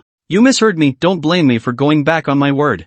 I'm not that kind of guy." Su Xiaobai snorted, then waved his hand dismissively. "Alright, let's leave it at that. You go back first. I need to get some sleep. Just remember one thing, be ready whenever I call." Yin Xiajie's face darkened, but she dared not say more. Instead, she forced a smile and deliberately softened her voice. "Brother Su, rest assured, I'll be at your beck and call. Get some rest." Watching Su Xiaobai's figure disappear at the community gate, Yin Xiajie clenched her teeth, balled her fists, and began jumping in place, throwing a flurry of punches. This was the golden light fist of Emei, arguably the most fierce and powerful fist technique of the Emei school. As she punched through the motions, she muttered under her breath, "I'll show you. I'll show you." By the time she finished the sequence, she was drenched in sweat. Taking a deep breath, she muttered under her breath, "This is infuriating. That jerk is just out for revenge. Chances are, he won't do what I want. He'll find every possible way to torment me. But to get back to the Criminal Investigation Division, I'll endure it. Let him torment me all he wants. What kind of situations haven't I been through? Why would I fear such a rookie? But I probably won't be able to deal with him in the future. I can investigate him secretly. Once I get something on him, I'll settle all our old and new scores at once. Dare to mess with me? This isn't over. 5th update. Today, I want to try for a 6th update. Keep pushing forward. 203 chatting all night. When I got home, Yi Qingru and Su Xiaoxiao were packing together. They'd prepared 2 suitcases. Su Xiaobai looked at them curiously and asked, Xiao Xiao, what are you doing? Heading to the northwest plateau. Su Xiaoxiao waved her hand without looking up, then added with a sudden shift in tone. Oh, Dad. Remember to call in sick for me tomorrow. I'm going on a month-long trip with Sister Yi. Yi Qingru raised her eyebrows and glanced at Su Xiaobai, her gaze softening slightly as she murmured, Xiaobai, I don't have to work for a while, so I want to have some fun. Once I go back to work, I'll probably be too busy. So I plan to take Xiao on a month-long trip. It's her last year of kindergarten anyway, so a month won't matter. If anything comes up during that time, just call me or send a WeChat message. Hopefully, the Jiadu beverage matter will be resolved by the time we return. Traveling thousands of miles is better than reading thousands of books. I plan to use this month to clear my mind and envision the future.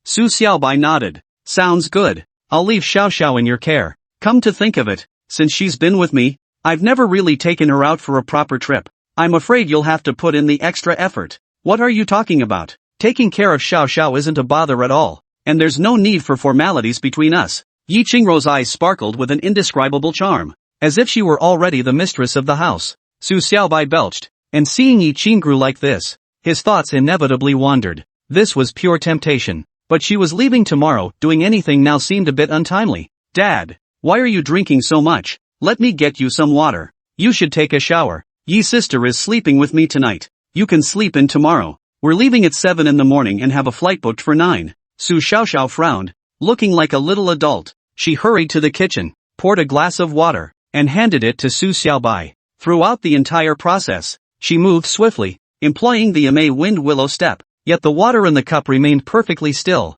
not a single drop spilled. This once again demonstrated Su Xiaoxiao's astonishing control. Su Xiaobai took the water cup and drank it in one gulp. Finally, he reached out and ruffled Su Xiaoxiao's hair, saying softly, Xiao, take good care of yourself and Xiao when you're out, but judging by how you look now, your martial arts have truly improved. The northwest is Ding Daxiang's territory. You're highly likely to encounter people from the Star Sect, and possibly even the Esoteric Sect, so be extra cautious. Su Xiaoxiao nodded. Dad, I know, but I believe they wouldn't dare harm me or Sister Yi. As long as you're around, they'll have to behave themselves. Su Xiaobai gave a slight nod, then glanced at Yi Qingru once more. Finally, he reached out and tugged her small hand. I'll see you off at the airport tomorrow morning. I've got nothing else to do anyway. Yi Qingru giggled softly. She hadn't quite grasped what Su Xiaobai and Su Xiaoxiao had just said, but regardless, it sounded incredibly formidable. Su Xiaobai turned and headed upstairs. He took a shower first,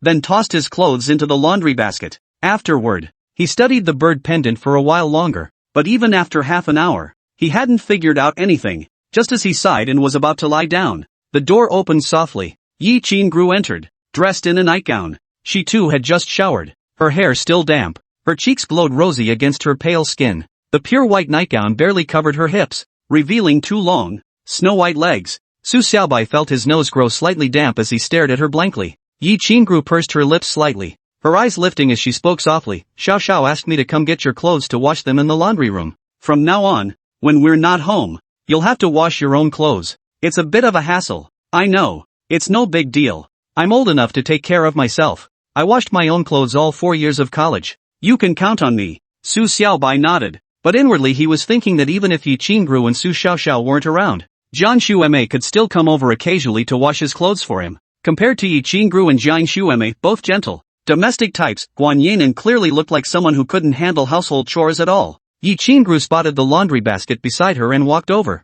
bending down. Her nightgown was quite short, and as she bent over, her full, rounded hips were fully exposed to Su Xiaobai's gaze. Unconsciously, he reached up to touch his nose. This was a truly dangerous move. She was a genuine soft-spoken girl, and this bending motion accentuated her supple waist even more. The visual impact was strong and undeniably alluring. Slowly rising, Yi Qingru ran her fingers through her long hair. Just as she was about to speak, Her gaze fell upon Su Xiaobai. Noticing his rapt expression, her eyes flickered slightly before she began walking toward him with measured steps. When she reached his side, Yi Qingru bent her waist, tilting her upper body toward him as she murmured softly, "How about I come chat with you after Xiao Xiao falls asleep? What are you thinking? You should rest properly. If you come chat with me now, I doubt I'll be able to get up tomorrow morning. I don't want your journey to be ruined over something like this. Let's talk about everything when you return." Su Xiaobai reached out, gently turning Yi Qingru's body and guiding her toward the door. Yet, as he held her slender arm, the pure yang energy within him surged even more intensely.